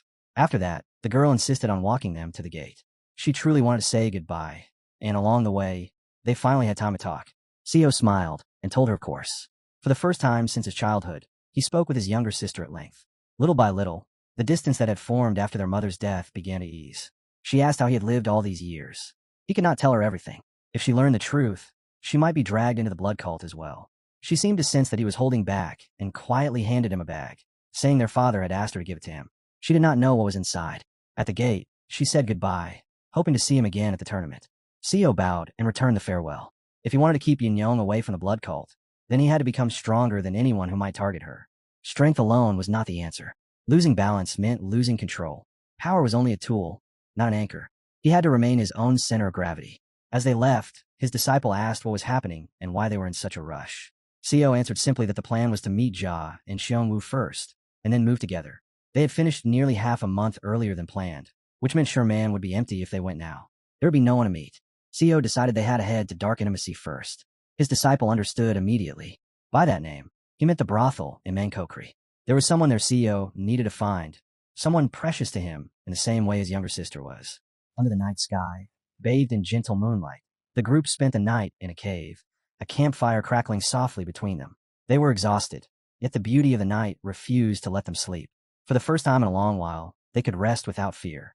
One of the boys wondered aloud how CEO managed to look so neat and composed beneath his mask. Taking it in his hands and stretching it slightly, he realized it was no ordinary item. It had been made specially by her father. Then the ghost of her father appeared. The moment his figure formed, everyone froze. No one could speak. He was one of the 4 great criminals, a name that carried terror across Muram. As silence lingered, CEO unfolded the cloth Yun Yong had given him on her father's behalf. Inside was a medallion. His breath caught. It was the same one his mother had carried when they first met. To him, it was beyond value. His mother had entered the family with this medallion and the image of a crane spreading its wings. No one in Yunnan province had ever seen such a symbol. Even CEO, who had spent 10 years as a spy traveling endlessly in search of cures, had never encountered it. Martial families favored fierce beasts, tigers and wolves, symbols of strength and dominance. The crane was different. It stood for longevity and elegance, a rare choice for martial artists, one usually tied to families of ancient lineage. For CEO, this medallion was a thread to the most precious thing he had ever lost, his mother. At the same time, it concealed everything tied to his father and raised questions he was not ready to answer. The girl noticed the medallion and gasped softly, stepping closer in awe. CEO stopped her with a look, not allowing her near. He sat there for a long time, staring at it, his expression so heavy that it hurt to see. She hesitated, knowing his boundaries, yet she could not leave him alone like that, not even if he was angry with her. Though the owl disliked the way she rested her chin on his shoulder, he said nothing. She moved even closer until their eyes met, the distance between them shrinking until their lips were almost touching. So froze when he looked at her. The firelight danced across her face, sharpening every delicate line, turning her calm presence into something dangerously captivating. They were close, close enough that one more breath, one careless step, and their lips would meet. The moment stretched, heavy and fragile at the same time. Then the servant ruined it. With the timing of a curse, he muttered that he hoped they would sleep in proper beds tonight, instead of another cold cave. The girl's eyes flickered with clear disappointment. The air between them collapsed. So exhaled, steadied himself, and said they should rest. Tomorrow's road would be long, and exhaustion was a luxury they could not afford. The servant sprawled across the floor, squinting and shifting as he tried to convince himself that stone could pass for a bed. The girl walked over slowly. Then she started hitting him without mercy. Her fists landed hard, one after another, loud enough to echo. She called it friendship, but the force behind each strike carried her anger for the stolen moment. So watched without intervening. He already knew the truth. His colleague provoked her on purpose, fully aware of what would follow. After the beating, the servant fell asleep instantly, peaceful at last. Silence returned. So glanced at the girl and felt something tighten in his chest. It was dangerously close to affection. She leaned nearer and asked softly what was troubling him, calling him senior with a gentle smile. That smile unsettled him more than the darkness ever could. He couldn't decide whether it was sincere warmth or the calm expression of someone capable of crushing her enemies without a word. He had learned that such composure often concealed sharp edges. Trust did not come easily. When he finally lay down, sleep refused him. His thoughts circled an old discussion. How a true master must recognize intention, especially when it hides behind beauty. His friend had dismissed that idea as a path to solitude, so wasn't convinced. Sometime past midnight, he found himself standing before a place called Dark Intimacy. From the outside, it was nothing more than a common brothel. In truth, it was one of the 3 core bases of the house sect. Sodom joked under his breath, wondering where the branches were, since the sect had 3 main bases and not a single true leader. They passed a group of powerfully built men. The assistant hesitated and quietly asked his deputy if this confidence was justified. The answer came not in words, but in pressure. Cold, stern gazes swept over them, heavy with chi, sharp enough to kill. The assistant felt fear crawl up his spine, even if he refused to admit it. Then he reminded himself of the plan. Fear was pointless when the path was already chosen. They moved forward. Inside, they held their posture and took a seat. A charming woman approached with practiced ease, smiling as she welcomed them, and invited them to share a cup of sake. Without wasting time, So decided to head for the second floor. Rumors claimed the liquor personally brewed by the chairman was exceptional, rare enough to draw crowds on its name alone. As he lifted his gaze, the girl guiding them glanced upward as well, and her eyes met the stern stare of the man watching from above. Though he was surrounded by beautiful women, his presence felt sharp and deliberate, as if he were measuring the room rather than enjoying it. The man seemed unsure who exactly was meant to face him tonight. The girl raised her finger and shook her head. Only one could go up. This was a test, and it had to be taken alone. His companions understood without protest. They remained downstairs, ordering noodles and whatever else caught their interest. The assistant even urged the girl to choose something filling while their commander was busy. Opportunities to eat properly were rare, and none of them wasted such chances. So climbed the stairs, and soon noticed an old man seated calmly ahead. At first glance, he thought this might be the one who had once shown him the blue, ghostly sword. But as he drew closer, the feeling fell apart. The memory tied to the sword did not align. This was someone else entirely. The old man spoke first. He said that nets woven from words could sweep worries away like a broom. Then he gestured for the young guest to sit. 2 bowls rested on the table between them. Their placement alone carried meaning, reflecting the weight and complexity of one's desires. So understood immediately and chose the lower-ranked bowl without hesitation. The old man nodded and began to pour liquor. So stated that he had 2 simple requests. The old man listened, expression unchanged, and allowed him to continue. So spoke of an incident from a year and 3 months ago, when the old man might have been asked to locate the 3rd son of the Sun clone. The atmosphere shifted. The old man replied that he could not reveal information about his clients. So pressed on, asking only whether he knew who the person was. The old man studied him, curious now, wondering what kind of reason could justify such a question. What could this boy possibly offer that made this matter so important? So revealed the truth. That missing son was his servant. The balance of the room tilted instantly.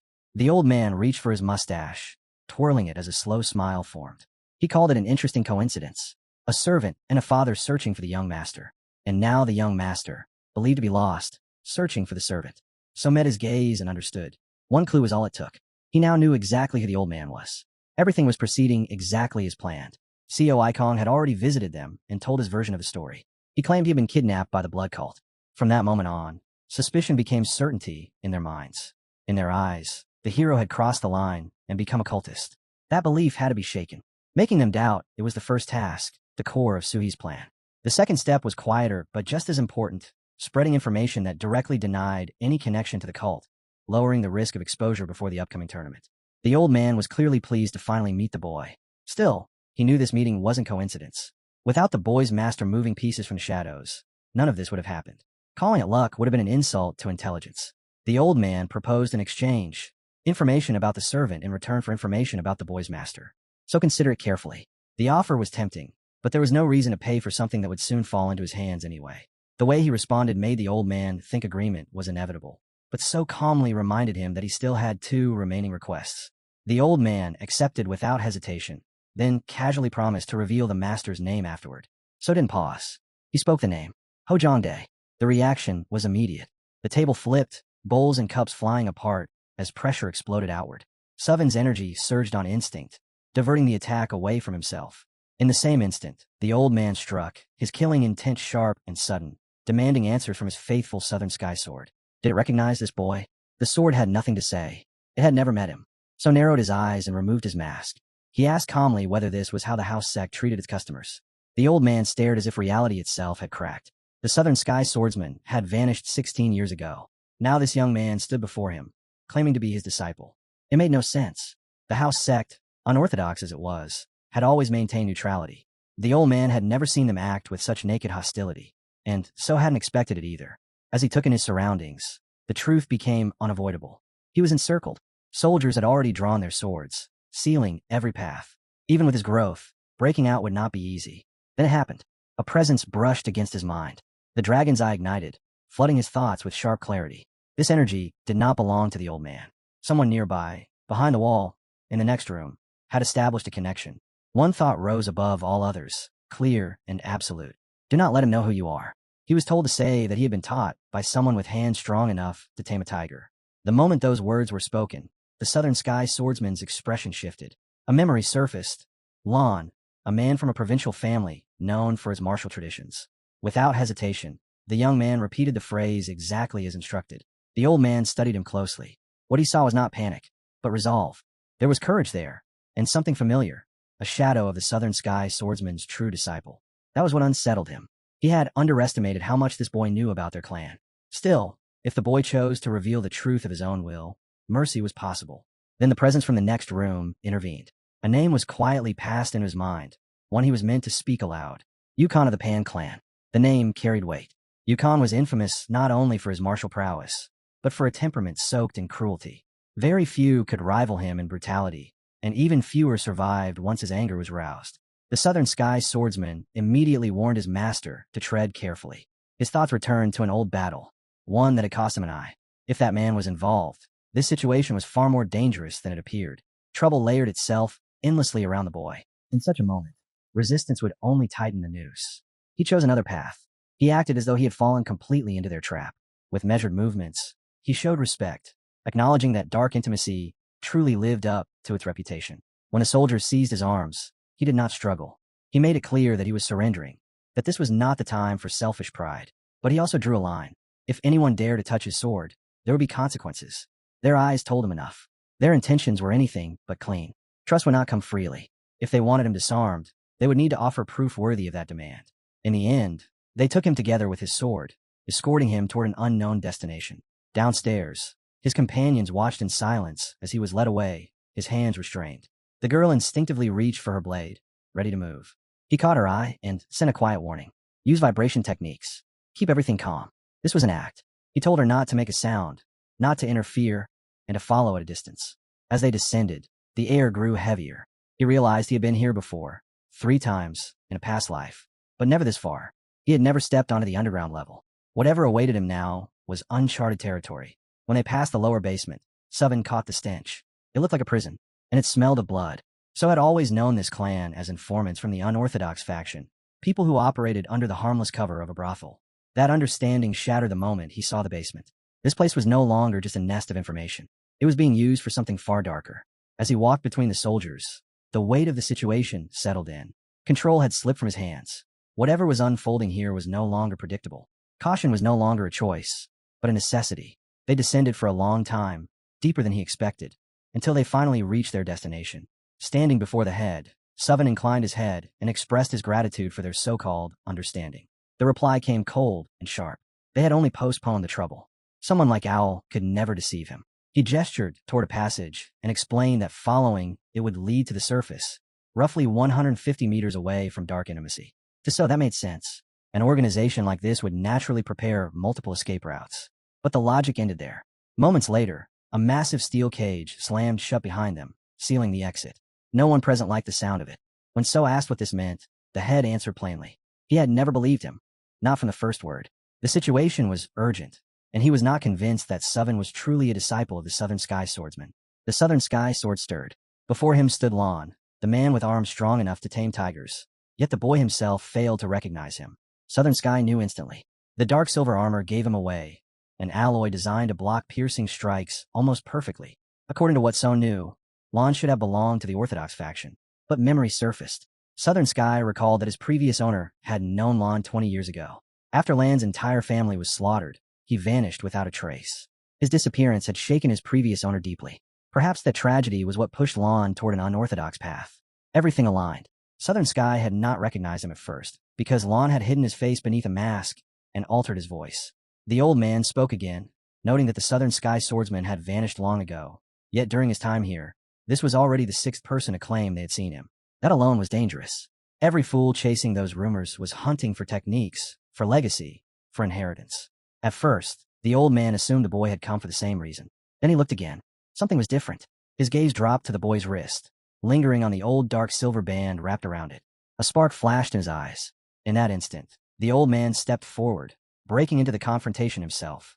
His expectations of the boy rose sharply. If he truly was a disciple, then he would know the Shining Star technique. That was the test. Without warning, the head launched an attack, his energy surging forward with crushing force. So remained calm.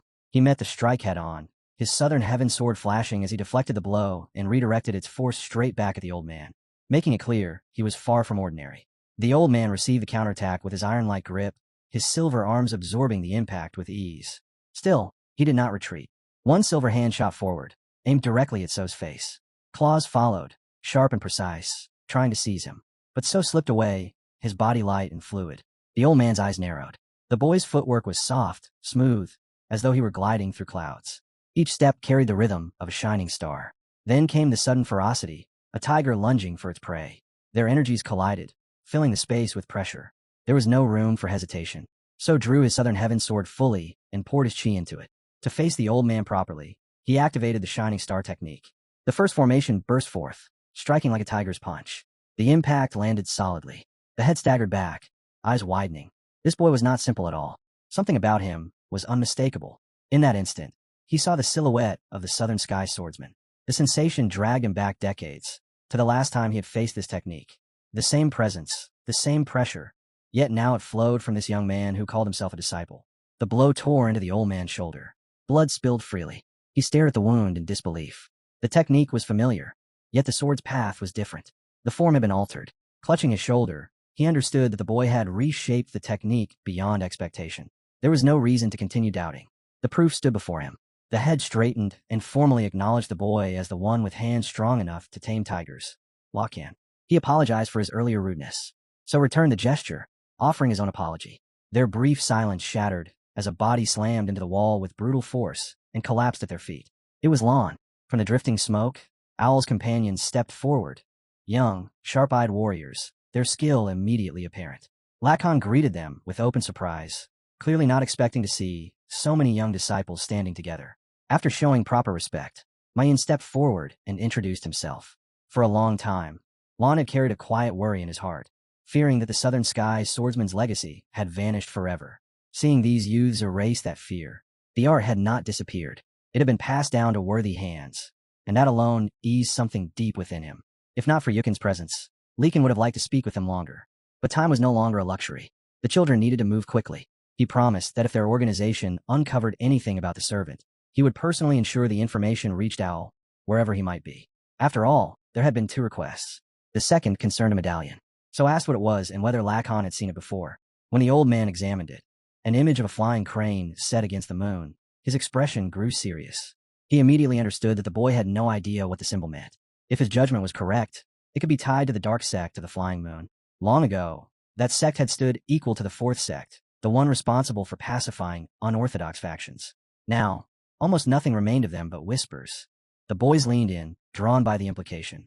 But when it came to the crane, Lacan raised his iron hand and stopped them. He was not certain this was something they should rush into. Those days were buried deep in the past, and truths like these demanded patience. Understanding would come, but only with time. This request was of a higher rank, and it carried an additional price. Suvin caught the meaning immediately. He decided he would pay whatever was required. He had hoped that invoking the swordsman's name might soften Lacan's stance, but there was no sense in lingering. Once the information was obtained, Lacan would pass it along. That was enough. They departed through winding caves that seemed endless, twisting until direction lost meaning. Then, at last, light appeared ahead. They emerged from a well, unscathed, surprised by how cleanly they had escaped. Their next destination was Shiman Province, where the twins awaited. Yet unease followed them. Al felt at first the sense of unseen eyes. The others noticed it soon after. As they climbed out through the ruins, they saw them. Nearly 20 figures stood ahead, blocking the forest path. They carried no swords, and not a single movement had betrayed their approach. They were masters of concealment. The thought crossed their minds. Could they really defeat everyone blocking their path? The answer didn't matter. There was no time to waste on meaningless battles, and hesitation would only tighten the trap. Before any decision was made, one man stepped out from the shadows, his voice loud and deliberate. If the house had gone out of its way to secretly escort these people, then they were clearly disciples. That much was obvious to him. So felt a chill. This man was dangerous. Red chi rolled off him in waves, thick and violent. An eye patch covered one side of his face, while the exposed eye glowed with a cold, blood-colored light. He cared about only one thing. Where was Ho Jong-dai? That question alone told so enough. So decided to speak first. If there was old resentment tied to the Southern Sky swordsman, it was better to defuse it now. He stepped forward, introduced himself, and apologized for any misunderstanding. He didn't even finish the sentence. The man attacked. Suvin barely raised his guard in time. The force behind the strike was terrifying. Another instant, and his arm would have been torn apart. A whip snapped through the air, its path unpredictable, its power brutal. The man sneered. He had no interest in someone as young as Suvin.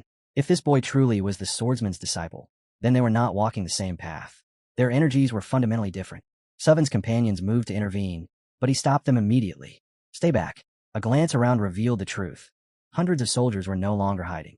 They had surrounded the area completely, weapons ready. The result of this clash would be decided by speed. So gave his orders without hesitation. His friends were to handle the warriors. He would take the strongest one himself. The man burst out laughing. Even if all 3 attacked together, he believed they would struggle to block him. So stepping forward alone made him look insane. A reckless fool in the eyes of a monster. Words meant nothing now. So didn't argue. He let his actions speak. The southern sky soared filled with energy, humming violently as chi surged through it. He struck. The structure beneath his opponent shattered, the rack exploding apart under the force.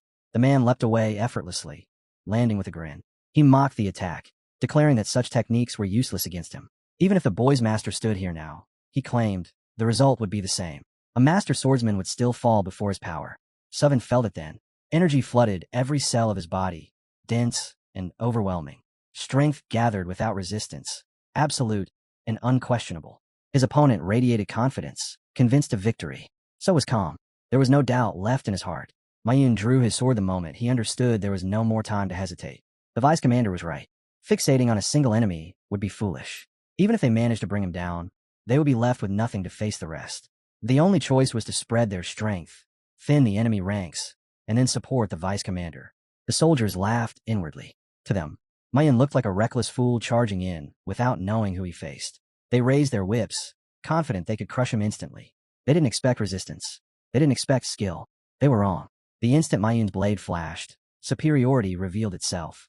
One of the scoundrels fell before he even understood what had happened. Death came clean and final, sending him straight to hell. The confidence on the warriors' faces shattered. The first disciple of Panlon had died in a single breath. During sparring, they had seen Mayun's calm gaze and sensed he knew killing techniques, but witnessing that level of lethality was something else entirely. Compared to this, even gouging out an eye felt like a joke. Mayan paused for a fraction of a second, surprised at himself for stopping. That hesitation vanished immediately. The vice commander was still in danger. There was no time for reflection. He moved again, cutting through the fools and rushing to her side. Watching her tear through enemies without mercy, he realized with grim certainty that one day, she would drag him straight into the grave with her. Even so, he followed without hesitation. Elsewhere, the real clash continued. Sven faced a monster.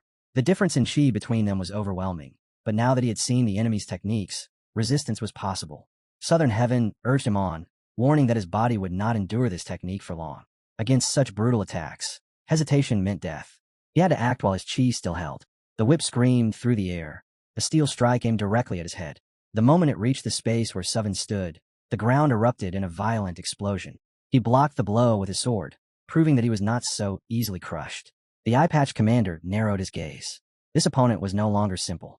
When the whip coiled around the blade, Sven moved. He activated the shining sword technique, releasing the second formation. The force surged outward, sharp and decisive. But the enemy's grip did not loosen. The whip held firm, wrapping tighter and tighter. Only then did Sven realize it. Without noticing, he had been completely ensnared. To continue the fight, the first thing he had to do was free his hand. He leapt upward, twisting his body and tearing himself out of the whip's hold. His opponent roared that the game was over and swore to destroy him. So knew he had driven himself into a corner. He also knew that, under normal circumstances, this scoundrel could be killed by his left hand and the short sword he wielded to erase enemies. But against this man, that power meant nothing. The villain laughed, mocking him as a mere child who would never learn anything worth mastering. Then the sword slipped from So's left hand. Instead of falling uselessly, it was swallowed by chi in midair. The boy's control did not break. From a distance, he guided it. The moment his opponent's vigilance wavered, the sword slammed into the ground and struck upward, catching him off guard. The enemy's expression changed. Anyone capable of such control was rare. He demanded to know who So was. Left-handed sword techniques were almost unheard of, but there was no reason to answer. This fight would only end one way. So activated the Shining Star technique again. He aimed to finish it, directing the rotating sword of his chi straight at his opponent. The strike carried terrifying force. Before it could land, the whip flashed. It struck his back like a falling mountain. Blood burst from his mouth as his body was hurled forward. This man was stronger than anyone Sven had ever faced. He shattered the technique, almost playfully, cutting it apart with a casual flick of the whip.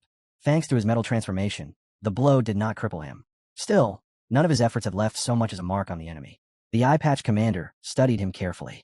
The boy was reaching his limit. He had shown techniques of the Southern Sky Swordsman, yet something felt off. Was he truly a disciple? The commander spoke coldly, saying that what he saw resembled metal transformation more than sword arts. And yet, the boy somehow knew techniques belonging to two martial artists who had vanished years ago. So did not answer. He had no need to. He would consider explaining, if the commander ended up kneeling. The commander scoffed. Answers could be forced out by tearing out lungs if necessary. Then his gaze shifted. All around them, his soldiers lay dead, bodies soaked in blood. His teeth clenched as realization hit him. Every one of his disciples had been slaughtered by this same boy. How had he allowed this to happen? What had he been doing all this time? One thought echoed clearly. A single youth had forced an overwhelmingly powerful man to reveal his hidden technique. A vast surge of chi erupted, flooding the entire space. An overwhelming sea of chi surged into the sky. The whip ignited, its flames spinning faster and faster, compressing terrifying amounts of energy as it expanded at a monstrous pace. The man became so fast, so dense with power, that his form blurred and vanished from sight. If he touched Al even once, he would tear him apart. One mistake here meant death. So tightened his grip on the bloodstained sword. When the attack crashed toward him with killing force, he abandoned restraint. He poured everything he had into resistance, flooding his body with chi. Amid the chaos, his perception sharpened. His sword hand trembled, not from fear, but from contact with something different. This energy was not the same. For a fleeting instant, the Southern Sky Swordsman reached him through the third star. The connection lasted only a breath. Al's pupil contracted sharply as memories surged back. He saw it clearly. The moment the Southern Sky Swordsman had once faced this very warrior. Using that vision, he pushed off the ground and struck straight for the man's eye. It was a phantom of a swordsman long dead, yet the technique lived on. And in this moment, it was enough. So I understood immediately. That vision carried immense power. He had to cling to it, focus on it completely. The man roared in fury, swearing to kill him on the spot, disciple or not. But the Southern Sky Swordsman will cut through the noise. Stay focused. Endure. Observe everything. So analyzed every movement in real time, searching relentlessly for an opening.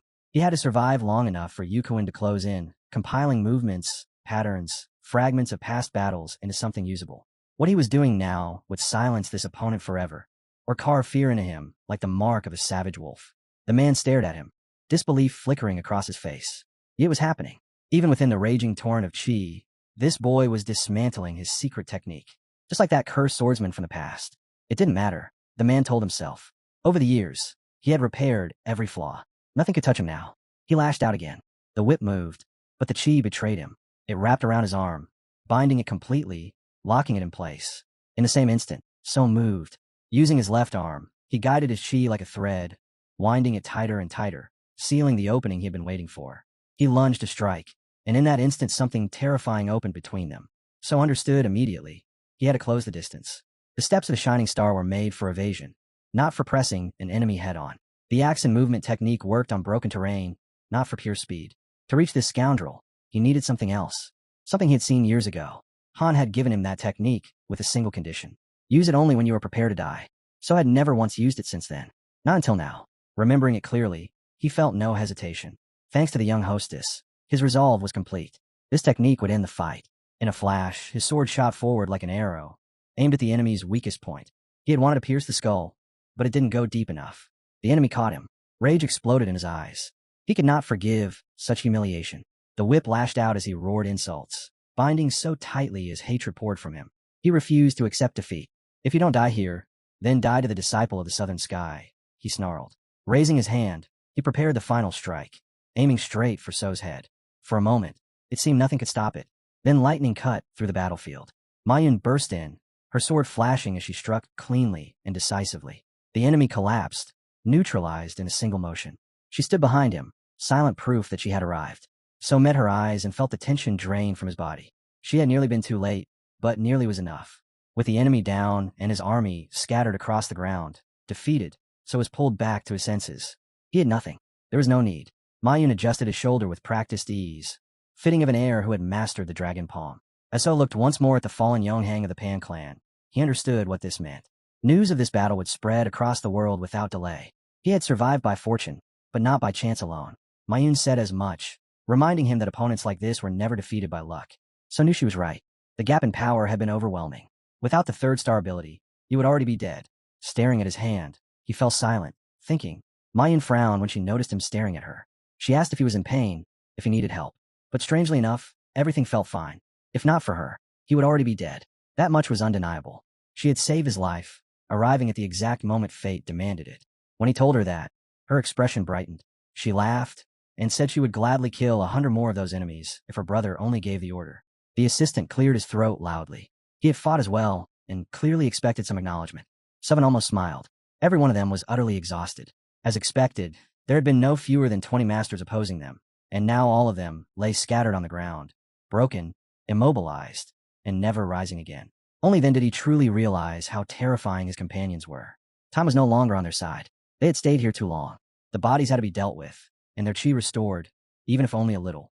But the moment he tried to stand, the backlash of the metal transformation surged through him. His body gave out.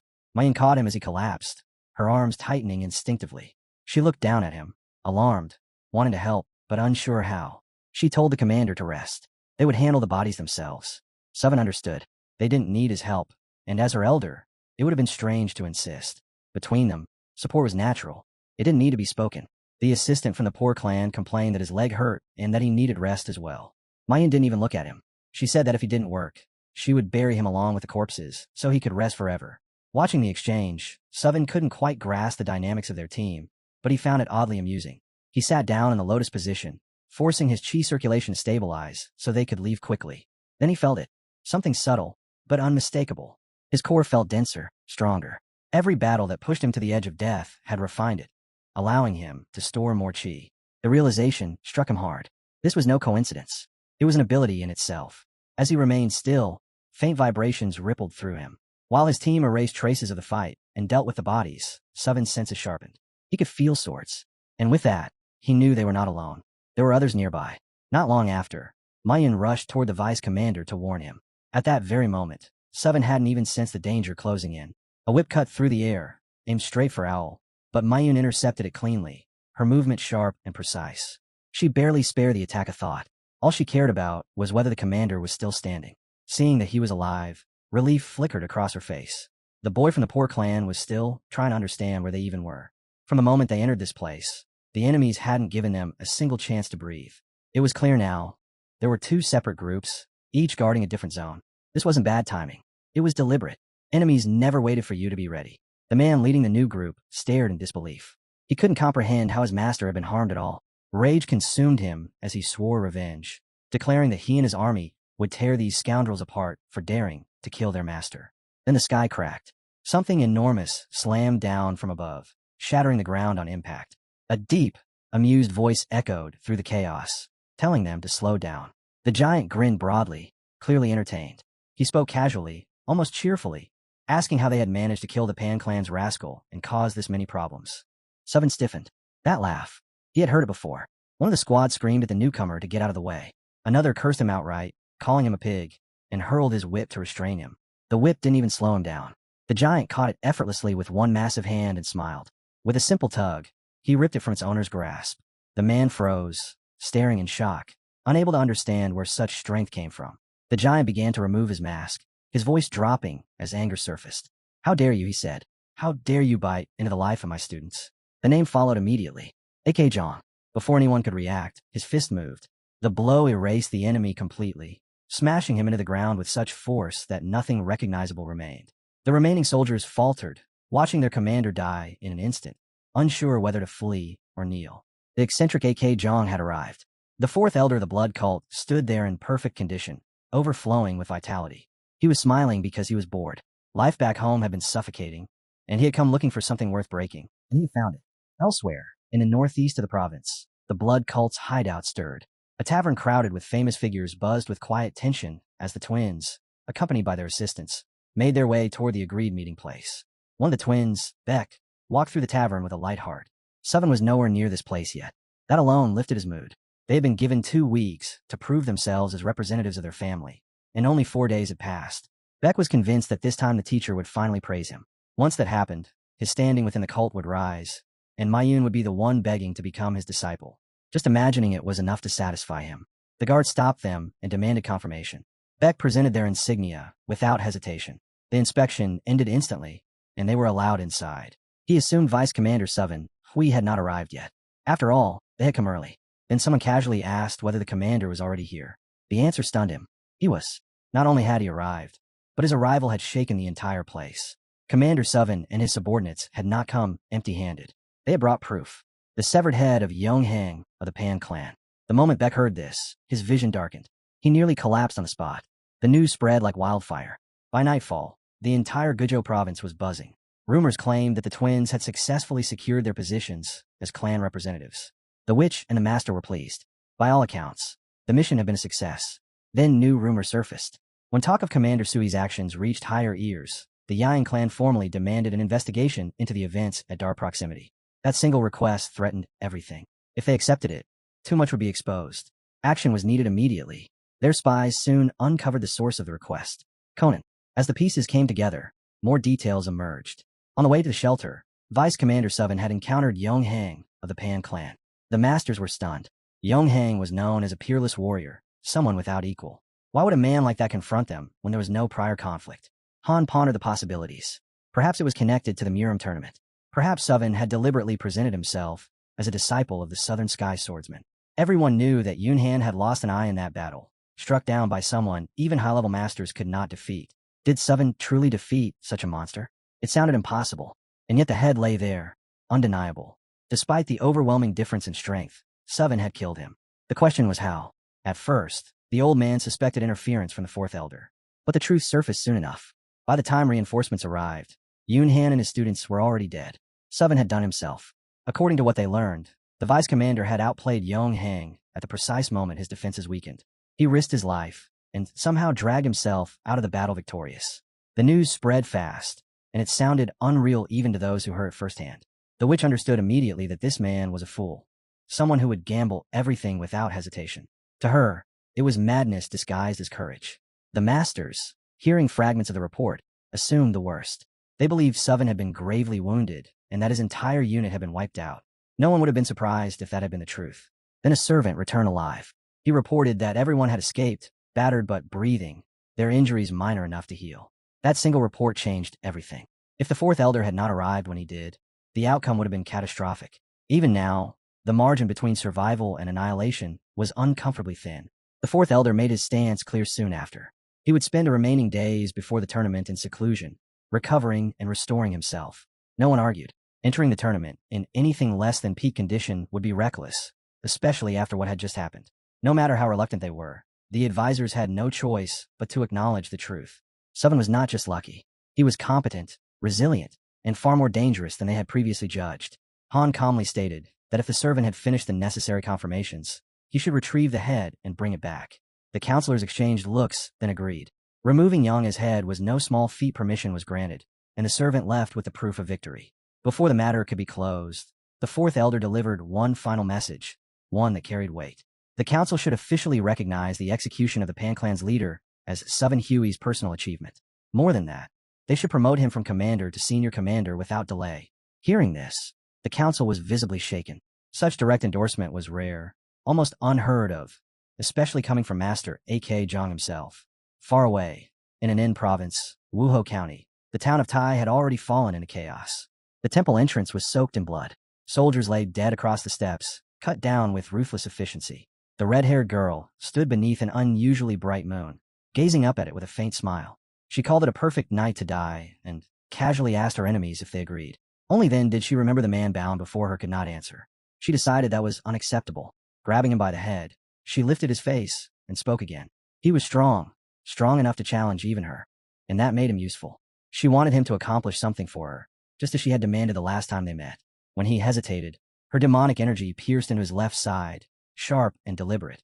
She told him calmly that agreeing earlier would have spared him the pain. Before leaving, she gave him 3 days to complete her order. Moments later, one of her warriors returned. She asked if it was done. All 5 targets had been erased.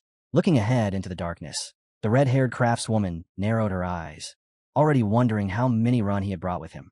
But the warrior was confident the number was far smaller than she feared. Even if the enemy managed to control a handful of strong fighters, they would never be enough to challenge her warriors. Her aide spoke with certainty, telling her not to concern herself. He promised that he would personally see to it that the sword was delivered into her hands, no matter what it took.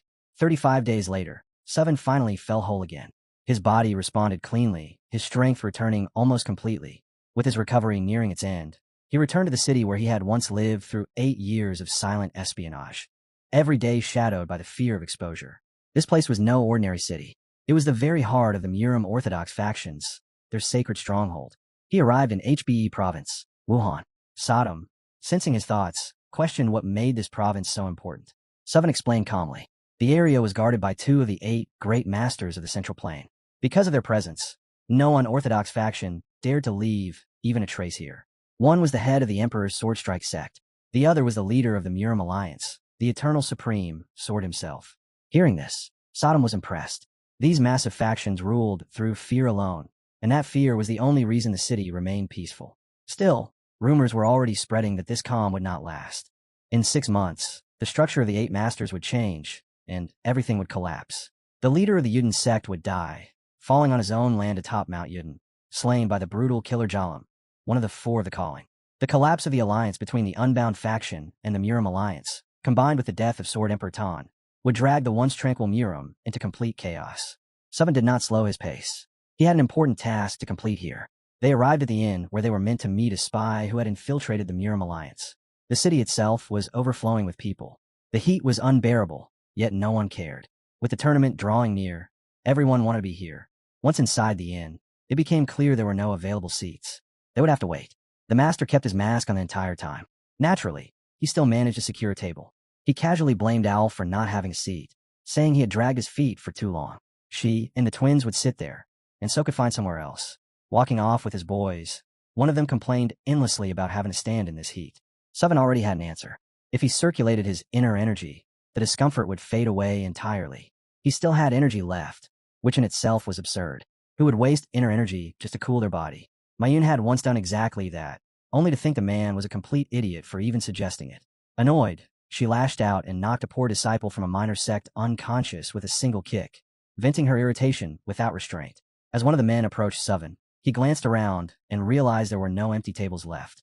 Instead of leaving, he offered to share his seat. Seven accepted with polite gratitude. But the moment he sat down, his expression hardened. He recognized the man immediately. His swordsman sensed the shift and grew uneasy, asking who the stranger was. Standing just behind him, Suvin finally confirmed it for himself. This was no ordinary person. It was the burning king of the Supreme Blade, one of the 8 great masters. Jinkying. His chi pressure alone was overwhelming, dense, and refined to an almost frightening degree. Of all places, of all moments, they had crossed paths here. Jinkying did not belong to any orthodox sect or unorthodox faction.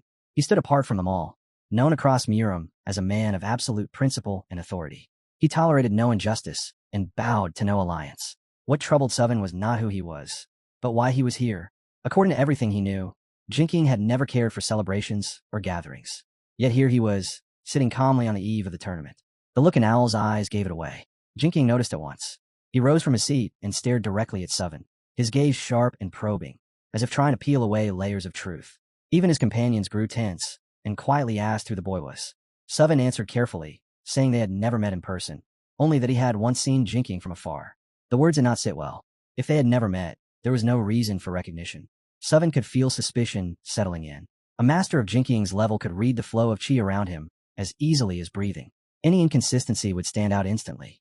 Cornered by the situation, Suvin focused on one thing only: ensuring the Burning King did not interfere. If force was invoked here, nothing good would come of it. The memory surfaced unbidden. Long ago, Jinkying had crossed blades with Chan and severed his arm without hesitation.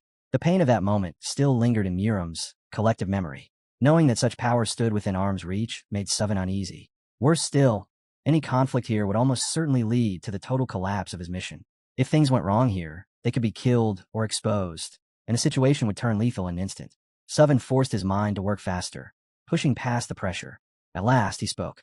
He said Jinkying could not recognize him because he had only seen him once, at Lake Daunting, lost among a sea of people.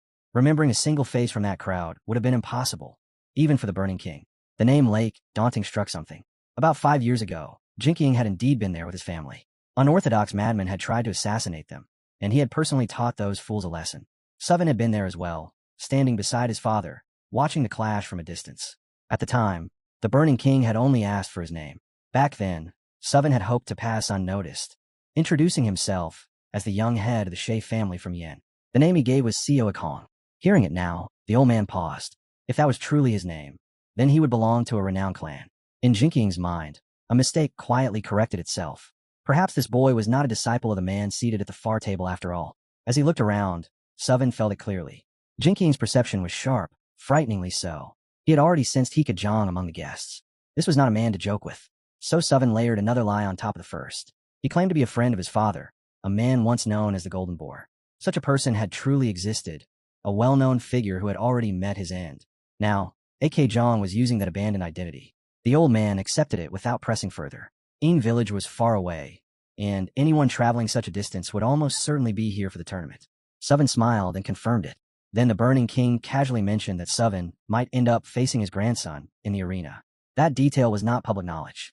Jinkying's grandson would be participating, and he had just arrived. As the young man stepped in, he wore a satisfied smile, pleased that he had fulfilled his grandfather's request by settling the bill for the meal. This was Jin Yang, grandson of the Burning King of the Supreme Blade. Finding the innkeeper in such a packed hall had not been easy. Al studied him closely. Jinkying's reputation had been forged by his sword, and there was no doubt his grandson had inherited that legacy. This would not be an easy opponent. The aura radiating from Jin Yang was dense and controlled, the unmistakable presence of someone standing at the peak of great skill. If our hero were to defeat him, he would have to rely on the enemy's core energy. That much was unavoidable. Still, he expected nothing less from someone who carried the blood of one of the 8 strongest masters in Murim. When the grandson finally sat down, he casually asked the old man who the people beside him were. The boy responded first, introducing himself as the 3rd son of the Unfai family. In return, Zhang Yun introduced himself politely and expressed proper respect. His gaze then shifted to our hero's companion. Noticing her presence, he asked for her name.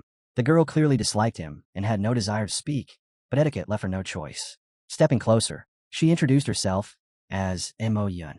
Our beauty answered flatly and turned away at once, directing her attention elsewhere. After a few brief exchanges, Zhang Yun decided her manners were dreadful. Still, he restrained himself. Looking down on her brother would be even worse. The situation was painfully awkward. Neither side made eye contact. Both turned their backs as if the other did not exist. He wished she had even a basic sense of the atmosphere. Then happened. A sudden, brutal impact struck the Burning King's grandson without warning. No one understood what had occurred or why he had been sent flying. Even our hero froze, unsure whether what he had just seen was real. The master, however, remained calm. He sighed lightly and admitted that he must have raised his grandson too gently, accepting the blame himself. As his only grandson, he apologized on his behalf, hoping no one had been offended. Only then did the true weight of his power become clear. With nothing more than a splash of alcohol, he had unleashed enough inner energy to send a man flying. Just a few drops in his hand were enough to generate an explosive force. His stern gaze fell upon his grandson. He ordered him to apologize to Axon for his disrespect. Axon complied immediately, bowing and offering an apology. Watching him, it was obvious he did not mean it. The words were forced out by fear of his grandfather, not regret for his actions. Our hero saw the opening and decided to make use of it. He calmly stated that he understood everything. The boy simply lacked the intelligence to deserve serious attention. He was not offended, only concerned. To outsiders, such behavior reflected poorly on the family's honor. With measured words, he reproached Zhang Yun for bringing disgrace upon his grandfather's name. Hearing those words, the grandfather decided it was time to teach his grandson a proper lesson before the tournament began. Our hero watched closely, curious to see how that rigid, intolerant nature would be put to use. As Master J's grandson prepared to leave, Al calmly wished him luck and reminded him to take care of himself if he was going.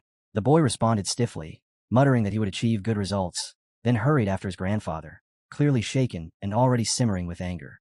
Moments later, a familiar pressure rippled through the air. The master felt it immediately and asked who it was. The answer came quietly. The Burning King had already left. He waved it off, calling it nothing unusual, apologizing for how suddenly it happened and telling them not to dwell on it. There was no need to take it to heart. He understood everything, including the tension that had been building and the fear that a clash might erupt. They could not forget why they had come here in the first place. Before the atmosphere could settle, a man entered the tavern, surrounded by companions. His name was Du, a first-class spy who had been embedded within the cult for 9 long years. He knew this place well, knew the currents beneath the surface, and understood every movement happening around him. A conversation with him could uncover more than most would dare to imagine. He approached our hero and invited him to sit, noting that the table was now free. Of course he recognized him. In his past life, some of the most valuable advice he had ever received came from this very man. Du spoke again, saying his training as a spy was complete, but before stepping away, he wanted to leave one final lesson. No matter how skilled or insignificant a spy might be, the end is the same for everyone. One should never expect something extraordinary at the final moment. Those words had stayed with him ever since, because they were painfully accurate. Sitting at the table, the spy finally delivered his last line. Through him, the details of the mission would now be revealed. But there was a problem. One of the men was growing nervous, constantly glancing around. If Beck did not stop, he would draw attention. Exposure would be inevitable. Our hero understood at once. Anyone actively searching for a spy would notice such behavior immediately. Beck alone could ruin everything. Far away, deep in the mountains, John trained his grandson beneath a moonlit sky. The cold light followed every movement. The old man's voice thundered through the night, demanding to know who had allowed him to lose his footing. He ordered him to stand and fight. The boy's body trembled, his legs giving out as he collapsed again, unable to rise. The sight only fueled John's anger. Then another old man stepped forward, telling him not to judge the boy too harshly. He was certain the failure had not been intentional. He could not understand it. The boy standing behind him was clearly far stronger than the so-called third son of the family, yet he chose to remain in the shadows. In that case, the failure was even more unforgivable. The old man stated calmly that he had never once doubted his ability to perceive an opponent's true strength. Was he truly the only one among the three who had seen through it, who realized that the young man carried power far beyond what he showed on the surface? John folded his arms and spoke coldly. If both he and his grandson were to hide their swords, he would not even dare to say which of them would win. The scene shifted to the outskirts of the district, where the one responsible for coordinating the plan had selected a discreet meeting place. Every room in an unremarkable hotel had been reserved in advance. Beneath one of the beds, a message containing intelligence on the Murim Alliance was carefully hidden. Several masters could identify Axon instantly just by sensing his aura, and this area was under the watch of 2 of the 8 great masters. If Axon stayed too close, no disguise would deceive them. Because of that, for the entire duration of the tournament until its final day, the master would remain away from the crowds, stationed on the edge of the city. The situation was delicate, and everyone understood their role. That left his brothers as the only ones free to move without restraint. They would gather every piece of information the spy delivered. The group would split into 2 teams. One would be led by our hero, the other by Sojek. If both teams somehow reached the finals together, Sojabek would deliberately yield victory to our hero. Preparations continued in silence, including a specially crafted scabbard designed to conceal an additional sword. 10 days before the tournament, Al had his own task to complete. On the outskirts of the city, a place known as the heart of the Mima Alliance, craftsmen from every path gathered together. Any artisan would feel at home here. Sin walked these streets with confidence. Anyone who had ever witnessed the Southern Sky Iron Sword Tournament would recognize it instantly. Those who had known the Southern Sky Swordsman personally would identify his technique the moment they saw his blade. He had not yet taken on the look of a follower hiding in damp caves. The man was polishing a sword, and only a seasoned blacksmith could restore the distinct, cold sheen to the steel. As Sin passed through the village streets, he counted nearly 40 blacksmiths, each surrounded by customers, their forges alive with sound and heat. Our hero needed a place no one cared about, somewhere overlooked. His request would take time, and a popular forge would never wait. A mediocre blacksmith would also be useless. Cold steel demanded real skill. He needed a specific place, a name half lost to time, and he was not even sure it still existed. Somewhere in these forgotten streets, there had to be a blacksmith of rare talent, one who had once risen to fame after repairing a sword for Bakenmook himself, only to fade back into obscurity. That meant searching the slums for someone who had not yet been discovered. This part of the city felt abandoned. There was no ringing of hammers, no roar of furnaces. It had not yet earned a reputation. The former owner of the Southern Sky Sword used to say that the greater your skill, the easier it was for others to find you. He compared it to food. Many restaurants look terrible, yet their dishes are unforgettable. That belief had guided him for years. Saddam disagreed with that logic, and so did his fellow blacksmith. If such a person truly existed and they found him, there would be no doubt. They entered a warehouse that looked ready to collapse. Inside was nothing but scattered junk, and an unrecognized blacksmith passed out in a drunken stupor. At first glance, Saddam dismissed him as a worthless drunk. Nothing would come of this. Yet something was wrong. There were no broken sword fragments anywhere near him. After a moment, a familiar sensation crept in. Voices. Swords were crying. They begged for their lives. They carried the weight of endless suffering. And our hero had heard this sound before. From one blade, he sensed a desire for death itself, a plea to stop existing. It was not just one or two swords. This place was filled with them. Whatever had happened here had crushed their will so completely that their cries were unbearable. He stepped past the sleeping blacksmith and pushed open the inner door. Inside, objects calling themselves swords were scattered everywhere, piled into a massive vessel. The sight burned itself into his mind. They resembled copies of Beck Hunmuk's sword. Dozens of them. Why would anyone forge so many blades for the head of the Muram Alliance? Did they break that easily? Or was there another reason entirely? There was only one way to find the truth. He would have to take one in his hand and sink into its memories. As the warrior blindfolded himself, the vision surfaced. An old man raised a sword. His face was unmistakable. No one who had seen it could ever forget it. It was the face of the head of the Muram Alliance, the Eternal High Sword. The moment that man appeared, a chill ran through his body. One glance was enough. The swing, the posture, the sword path itself felt as if it came from an entirely different realm. He had watched the Southern Sky Swordsman countless times, a man who sharpened his skills day after day, pushing himself without rest. Yet even compared to him, this was different. Becky Hyangmuk stood on another plane altogether. His swordsmanship was not refinement or experience alone. It was dominance. When the blade was placed in his hands, the head of Muram tested it briefly and declared it excellent. The blacksmith, tense and hopeful, asked if it suited him now. The answer was calm and merciless. Not yet. 2 fingers rested on the blade, and fire erupted. An overwhelming heat flooded the steel, corroding it instantly. The sword burned in his grasp, saturated with scorching energy. The blade screamed as they collapsed, breaking apart under the flames. He destroyed them without hesitation, without mercy. And yet, it still was not enough. Again and again, he forced the blacksmith to remake them, each time condemning the swords to the same fate. Only then did our hero understand. Becky Hyangmuk's aura was soaked in bloodlust. Whatever had happened to him had twisted his chi itself. The moment his power touched the swords, they were doomed. Crippled from birth, their existence became unbearable pain. They were broken the instant they were created. Holding the ruined stump of a blade, barely more than a hilt, he gently stroked it and told it not to blame itself. This suffering was not its fault. The sword thanked him, its presence faint but sincere. Saddam stood frozen, unable to grasp what was happening, when the sword suddenly crumbled into dust. A presence formed behind him. He spun around sharply, reacting on instinct, defensive and tense. The blacksmith stood there silently. Before accusations could be made, the man spoke first. He said he would pay for the sword that had turned to dust. Then he asked him to do the same for all of them. He gestured toward a massive container, overflowing with blades. These swords were his life's work. He had poured everything into them, but now they could no longer be used. He could not bring himself to destroy them. He wanted the boy to give them release. Only then did it become clear. This crude incense vessel was not decoration. It was meant to purify the souls of the broken swords he had forged with devotion. As Seven studied the blacksmith more closely, he realized something else. This man did not look like a craftsman alone. He carried the bearing of a swordsman. Perhaps payment did not have to be coin. He drew his own sword and presented it.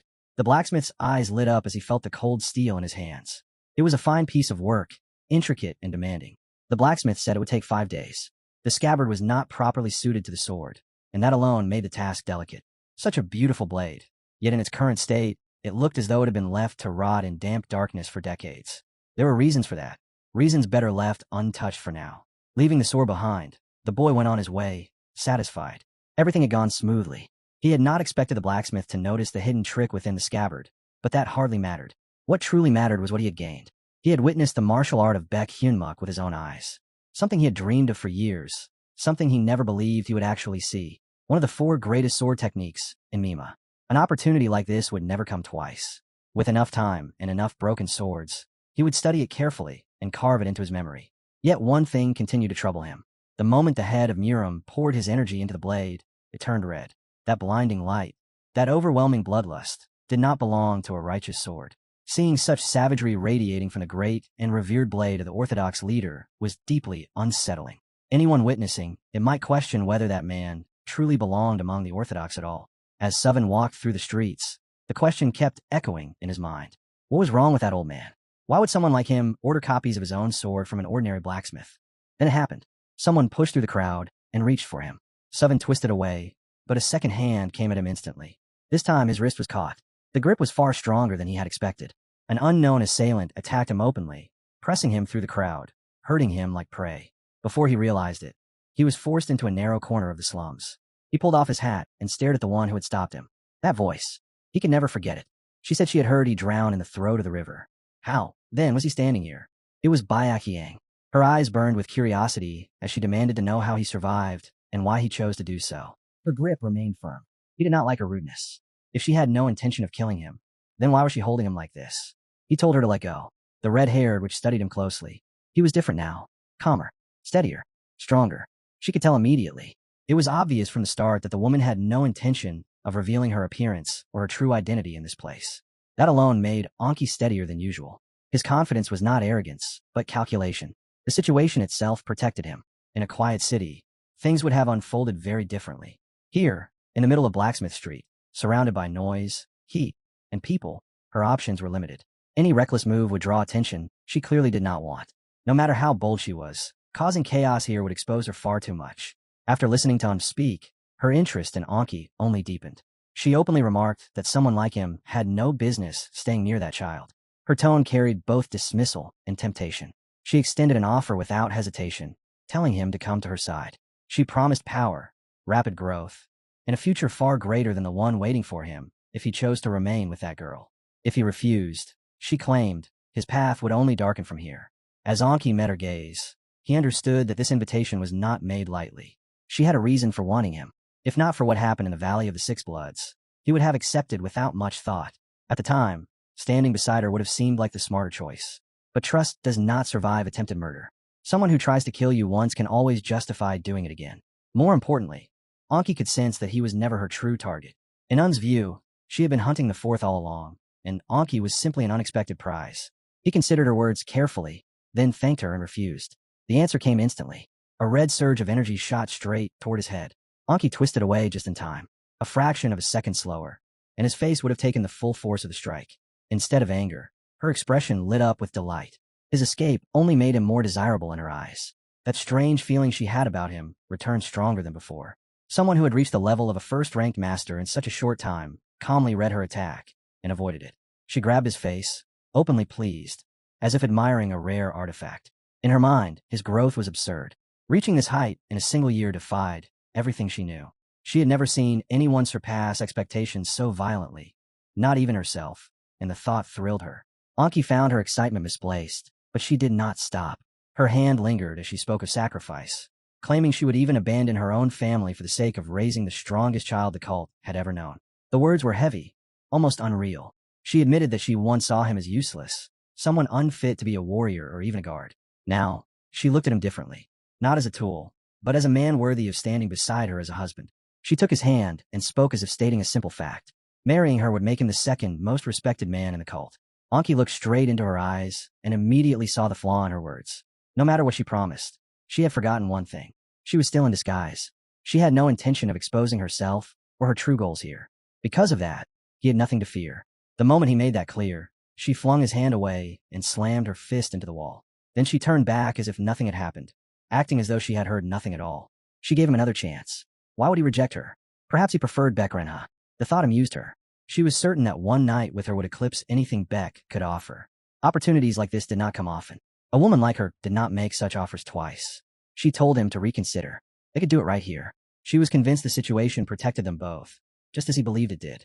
Unhai, meanwhile, focused on one thing alone: how she could afford to waste time on him. She showed no concern. The sword would be hers sooner or later. He should not worry about that. That confidence was dangerous.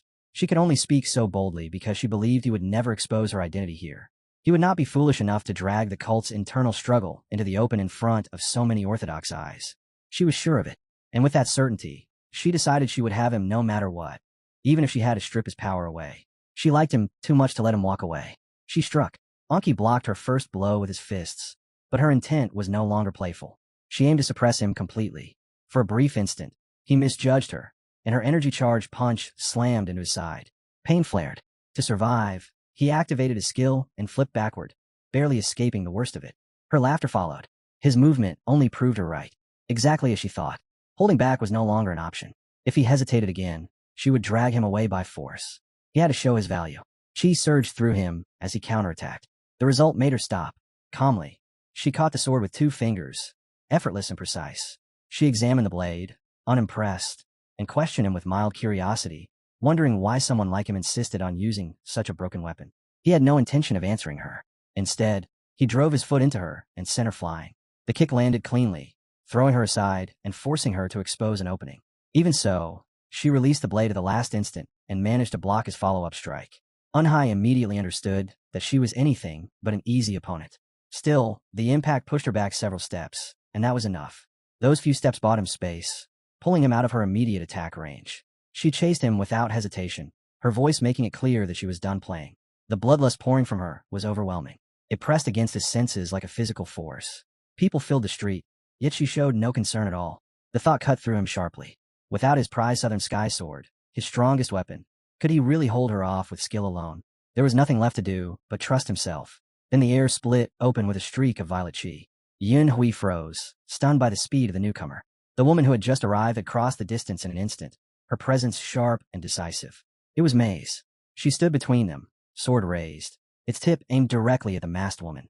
For a brief moment, the woman hesitated, clearly trying to place her. Maze struck first.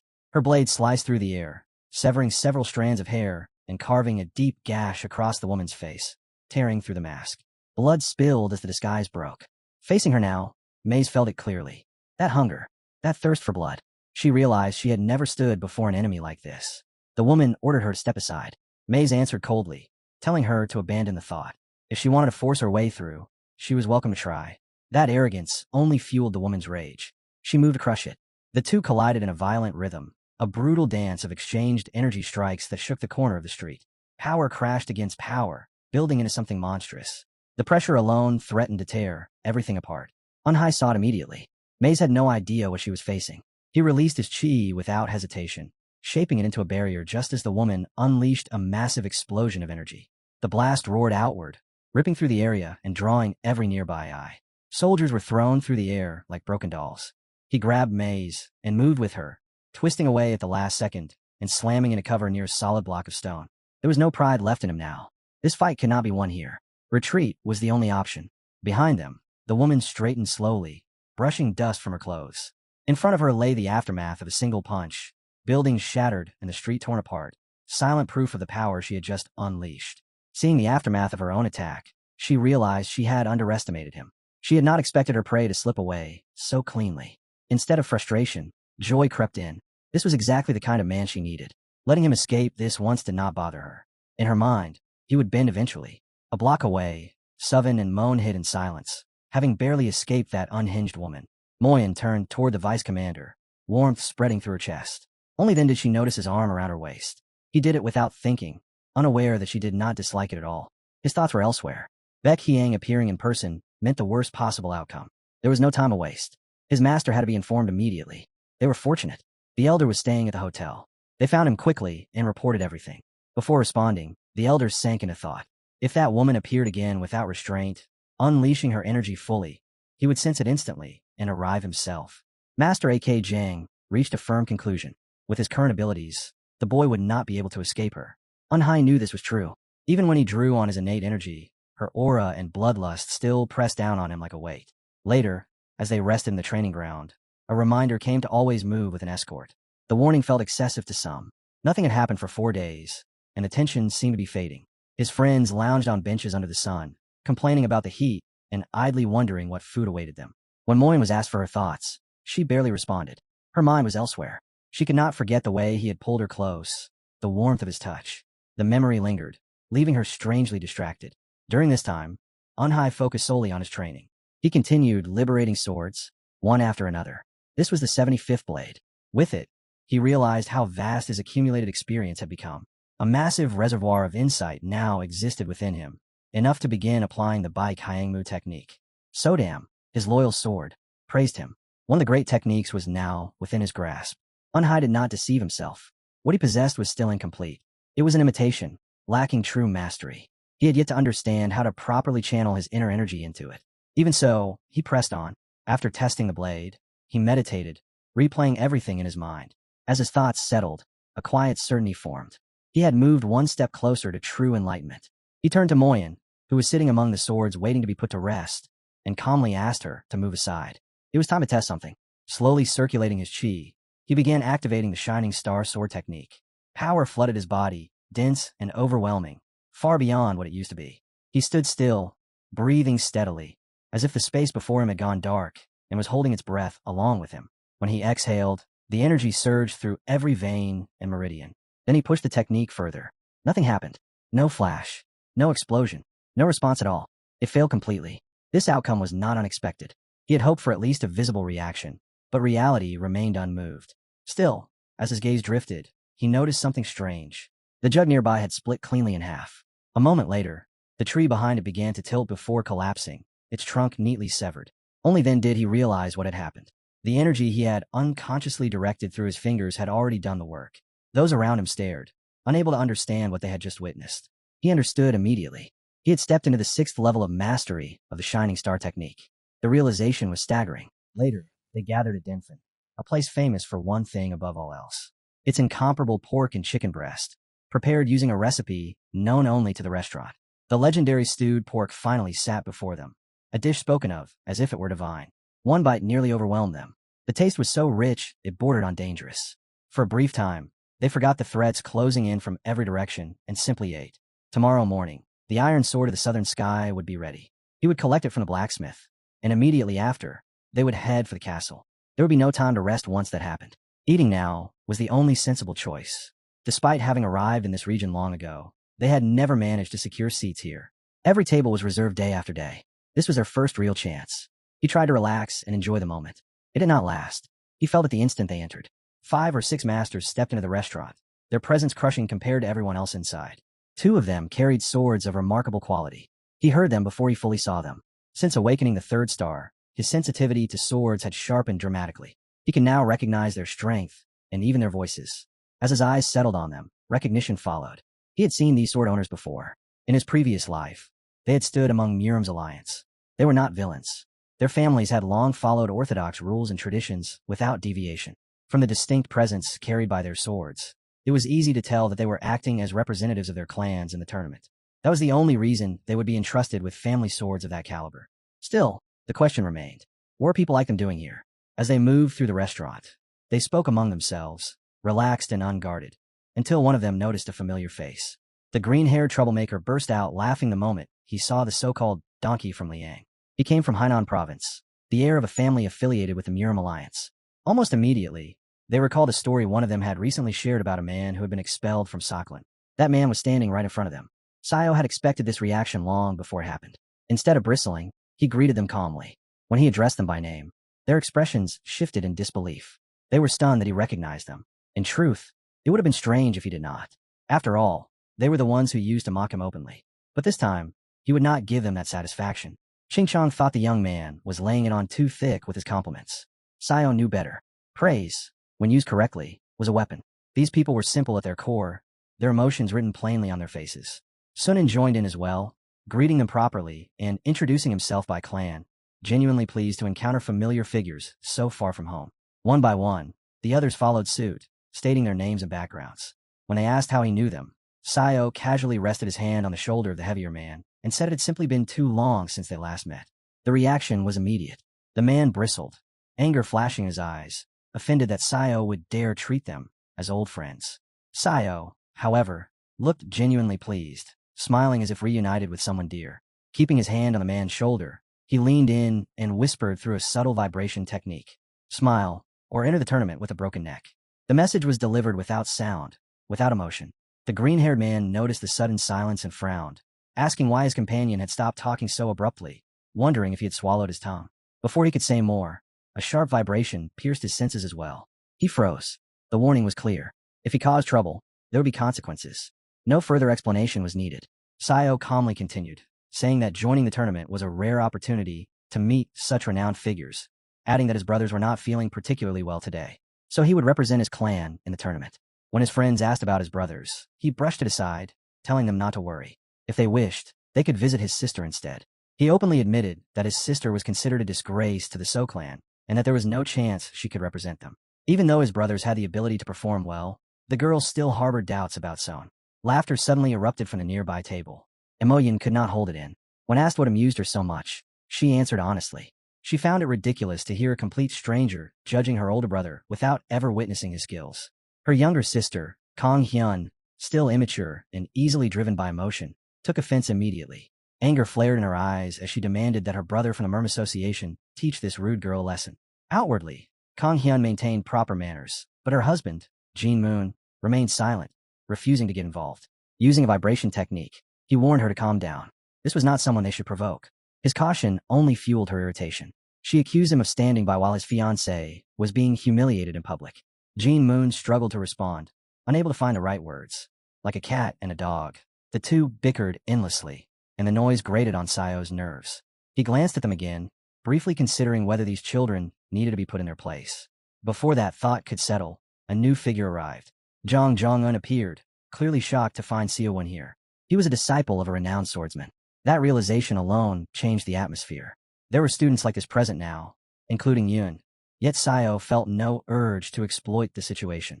Everything had unfolded exactly as it should. Jong Jong-un introduced John Y to the group, stating plainly that he was a disciple of the Southern Heaven Swordsman. Sayo calmly added that, if they had not realized it before, they should now understand the connection between their sect and the great master Hojo Dae. The people who once laughed at him froze, mouths hanging open. None of them understood how things had turned out this way. Whispers spread through the restaurant. Someone muttered that he was a disciple of the Southern Sky Swordsman. The claim alone made people uneasy. Shock turned into respect. One by one, they introduced themselves properly and apologized for their earlier behavior. Watching their sudden change, sensing the weight of his newfound reputation, Sayo calmly asked them why they had looked down on him earlier, especially after speaking so boldly about teaching him a lesson. Addressing them calmly, he asked which one of them planned to do it. Silence followed. Their earlier confidence evaporated, replaced by fear. No one dared answer. One of them, Jack, finally muttered that people were waiting for him and that he had to leave, awkwardly adding that they could talk later. Seo nodded, telling him to pass his greetings to their squad. With that, he turned to leave the restaurant with his now fully satisfied group. His companions, however, were reluctant to go empty-handed. They asked for takeout, wanting more of the food they had just tasted. Son agreed without hesitation, even telling them to pack portions for the teacher and the twins as well. Moments later, they rushed off in high spirits, clearly delighted. The food truly was exceptional. He had never tasted anything like it in his previous life, and now that he had the chance, he did not intend to waste it. He enjoyed it. As he stepped outside, a small boy suddenly ran into him, hurriedly apologizing. The child slipped a piece of paper into his hand and urged him to take it. Seo frowned. Who sent this? For a moment, he suspected it might concern their mission. Once he steadied himself and unfolded the note, he realized it was something else entirely. If you don't want to lose your sword, come to Forge number 1 tonight. That night, Seo arrived at a darkened forge where flames still burned faintly inside. The furnace was hot, ready for work, which immediately felt wrong. Tools lay scattered across the ground. A fight had taken place here. Before he could examine further, figures emerged from the shadows. Ninjas clad in red kimonos stepped forward. One of them commented on the beauty of the blade in question. It was the Southern Sky sword. In the corner, a blacksmith lay cut down. Siowen's body tensed at the sight. Who would dare do this? Before he could act, one of the strangers spoke, saying he was only here to deliver a message from a young lady. Siowen was to withdraw from the upcoming tournament. He was also told to inform Lady Bria that surrender would earn her mercy. If Siowen believed he understood the situation, then he was mistaken. Defiance would only lead to greater loss. Keeping his movements slow, Siowen raised one hand, pretending calm, as if unarmed. He asked the man to relax and not do anything foolish. In that instant, his energy surged. His sword responded. The blade coiled toward him, ripping free from the man's grasp before the fool even realized what had happened. The sword returned to Siowen's hand, solid and familiar. At once, he understood. This was not Bekhai's doing, and the man's initiative, bold as it was, had sealed his own fate. With the Southern Sky sword back where it belonged, Siowen's confidence settled in fully. He straightened, looking at them evenly, and suggested they continue the discussion, starting with everything they had just said about his sword. With the sword once again under his control, the tone of the exchange shifted completely. Yunhai studied the man and concluded that he could not see her at all, protected by a secret technique and a mask. His opponent tightened his grip on his weapon, clearly preparing to fight. His intention was obvious. Sio withdrew from the tournament. If he refused, the price would be paid immediately for ignoring the warning. The moment hostility surfaced, Sio moved. A massive surge of energy erupted through the man's red aura and crushed down on his face. In the next instant, he was slammed into the ground. Sio pinned him effortlessly, striking precise acupuncture points and sealing his energy flow on the spot. It was almost laughable. Someone this weak, someone who did not even need to open a central core, dared to threaten him. Pinned to the ground, the man begged for his points to be released. He warned that it would be a mistake to think he had come alone. His people were everywhere. The words had barely left his mouth when Siowen's team dropped down from above. They casually asked if he meant those people, explaining that they had already dealt with everyone nearby and had reported the situation to their vice commander. These were not amateurs. They were high-ranking soldiers. The man fell silent, frustration twisting his face. At that point, persuasion was no longer necessary. Torture began. After enduring more than enough, the boy finally broke. He introduced himself as Yo, the second disciple of the fifth blood star. Given the circumstances, he was ready to answer anything. He only begged them to stop tearing his legs apart, mentioning that Mo Yun was particularly skilled at it. Mo Yun did not stop. She enjoyed it far too much. Sio, however, was already piecing things together. Something did not add up. He did not believe this man was acting on her direct will. Earlier, she had clearly said he was not her opponent in the tournament. She had even gone as far as proposing marriage. Why demand his withdrawal now? The answer was obvious. Someone else was pulling the strings. Someone who saw him as a threat and stood to gain if he stepped aside. Fixing his gaze on Yo, Sio asked coldly whether Bikiang had sent him. The answer was yes. Yo explained that the order came from an elder, delivered in secrecy, specifically hidden from the young mistress. She was only observing and did not wish him harm. The moment those words were spoken, Mo Yun's fury exploded. How could someone dare target the vice commander for such a pathetic reason? Mo Yun snapped completely and began tearing into him without restraint. Even Sodam fell silent, analyzing the situation, because none of them had ever heard of this so-called elder before. It became clear that this man had acted on the elder's orders, openly defying the direct will of the young mistress. That alone explained why the first disciple had been deliberately sent away. The pieces were finally lining up. They did not waste time with complicated methods. He still had a few nails left. That was enough. Under pressure, the boy finally spoke. He confessed that the guarantor had panicked the moment he heard that Sio might become the young lady's husband. Hearing this, Sio immediately understood. The elder had acted based on a false assumption, believing marriage was inevitable. In reality, the young mistress would rather die than bind herself to someone she did not choose. They had stumbled onto the schemes of a madman. Mo Yun ripped out another nail. The pain was unbearable, and her anger burned hotter than ever. She was furious that the vice commander had kept something like this from her. But he hadn't, because it was all fiction, delusion, absolute nonsense. A sword pressed against the man's head. Was this really the reason they had been hunted so persistently? Mo Yun could not endure it. Someone had set their sights on what she considered hers, and rage consumed her to the point she offered to kill him on the spot. Son sensed something off immediately and moved to restrain her. Even the Southern Sky sword noted calmly that women tended to lose reason when hearing such things. Sio stopped her. Killing him now would solve nothing. In fact, it would hand the senior Blood Star disciple a perfect excuse to come after them openly. That was likely the goal from the start. Sio decided to let them go. There was no need to stain their hands here. If their assumptions were correct, those four would not live much longer anyway. Mo Yun demanded to know how he could be so certain. Sio answered simply. He already understood the young lady's nature. People who dare to act behind her back would be punished. That was inevitable, given her temperament and her strength. And indeed, when those soldiers returned, they collapsed before their mistress, kneeling and begging for forgiveness. The elder froze when he saw them. He could not believe those idiots were still alive. They should have died at the hands of the fourth elder. Their return ruined everything. If they had died, the plan would have succeeded perfectly. He would have had a perfect excuse. One word of high hicken, one push in the right direction, and the young man would have been punished. Maybe the elder would not even have been able to kill him afterward. The mistress turned this over in her mind for a long time. In her eyes, they were nothing but complete fools. In the end, she made a simple decision. She ordered them to keep watching him. Nothing more. The soldiers dropped to their knees and begged for forgiveness again and again. One of them secretly contacted the elder through vibration, reminding him of his promise to handle the consequences. He begged the elder to intervene. The answer was cold and sharp. Sit still. Stay quiet. Don't anger her further. Then the lady stepped forward. Her gaze swept over them, calm and terrifying. She asked what was done to dogs that disobey orders. Everyone already knew the answer. There was only one solution.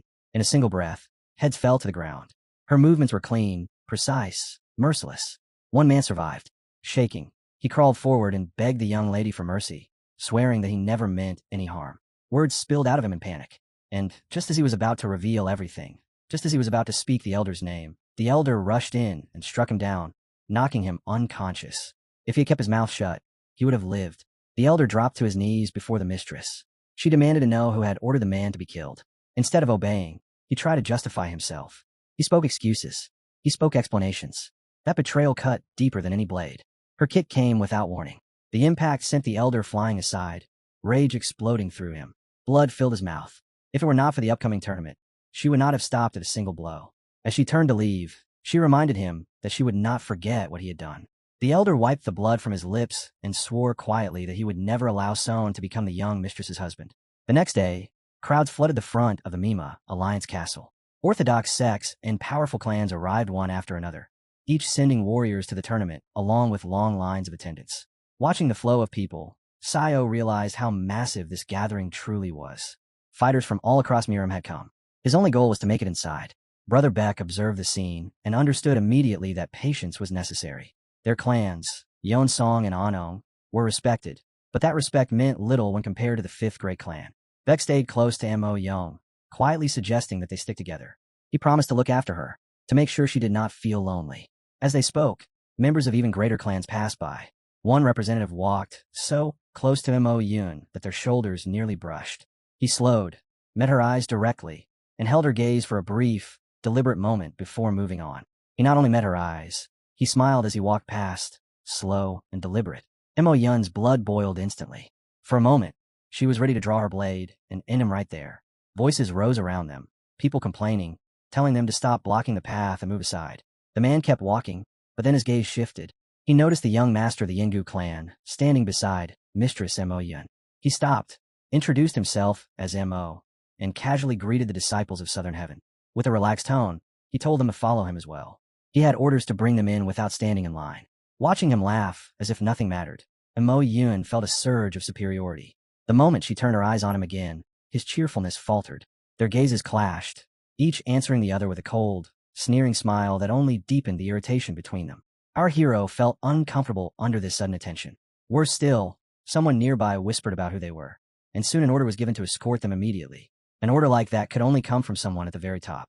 They had barely taken a few steps when a shout came from behind, telling them to wait. Two figures hurried over. They were twins, Song Jabek and Sun Hyun from the Johansong clan. Their name carried little weight among the nobles, and there was no order to let them skip the line. They would have to wait. The news clearly displeased Joe Beck. Trying to keep his pride intact, the bull turned back toward the line. He hid his face well, but the deep sigh he let out betrayed his frustration. Watching him return, Saddam spoke quietly, telling him not to leave them behind. He was right. Support mattered, especially here. Turning to their guide, the boy stated firmly that they would go together. He would not move an inch without them.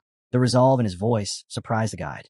After a brief pause, he nodded and agreed to bring them all along. Minutes later, they arrived at the Azora Heavenly Pavilion of the Morm Alliance. The guide instructed them to wait for a short while. The place was breathtaking. No matter how many times one visited, its beauty never failed to draw the eye. At that moment, Ponganunjin of the Habuk Pulon approached and greeted them politely, asking how they were doing. Soundwee then introduced himself by name, a name many had already heard rumors about. Most whispered that he was the heir of the Southern Sword. Pang On Jin studied him closely, anticipation rising in his chest. In his mind, he was already looking forward to a great battle with Soundwee. He greeted them, of course, but the question lingered. Why approach them at all? Perhaps it was nothing more than a need to be noticed, a desire to leave an impression, to prove his own worth. The soldiers standing behind Commander Pongyan looked away in quiet embarrassment, clearly uncomfortable with his behavior. The boy noticed it immediately and understood their shame. Beck, however, did not miss the chance. To him, meeting someone from the Habukpang clan was an honor. He stepped forward, introduced himself properly, and expressed sincere respect. The response was cold. Pongyan glanced at him once, said nothing, and then turned away, walking back toward his brigade as if Beck did not exist. His subordinates were clearly displeased, but Beck burned with anger. Being ignored like that was the height of rudeness. Owen, on the other hand, understood the situation clearly. It was Beck's own mistake. One should never insert themselves into a conversation when people with swollen egos were measuring each other. Moyu quickly adapted to the surroundings, and soon discovered that the place even had its own garden. The thought crossed his mind. Was this special treatment because they were heirs of the Southern Sky Swordsman? He had expected privileges, but not an entire building. Jabek and his brother were given only a single room, though it was spacious. Still, it could not compare to what had been assigned to our hero. If they saw it for themselves, they would understand just how generous this treatment truly was. But when things looked this good, someone was always pulling strings from behind the scenes. The question was who? Not long after, a man approached and asked whether they had finished settling in, offering his help. Everything was already done, but together they made sure nothing was overlooked.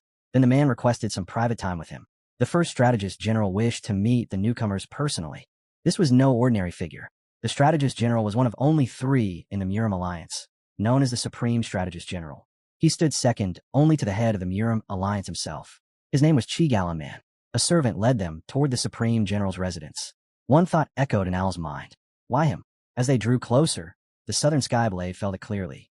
A powerful weapon was hidden inside. If even he could sense it, then its owner was anything but ordinary. Chi Galan Man was famous as a master of fist combat, which meant one thing was certain.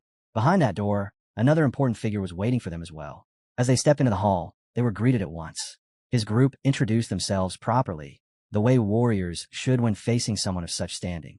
Chi Galan Man remained seated, his gaze turned slightly aside. He told them not to take it as disrespect. Then his eyes shifted to the boy, and he asked him to show the sword carried on his back. All this time, the Southern Skyblade had felt a strange familiarity from that weapon. Now he understood why. It was the Northern Skyblade. At the general's signal, a man stepped forward. Guo Qianjin, an extraordinary master, once considered a candidate among the 8 great masters.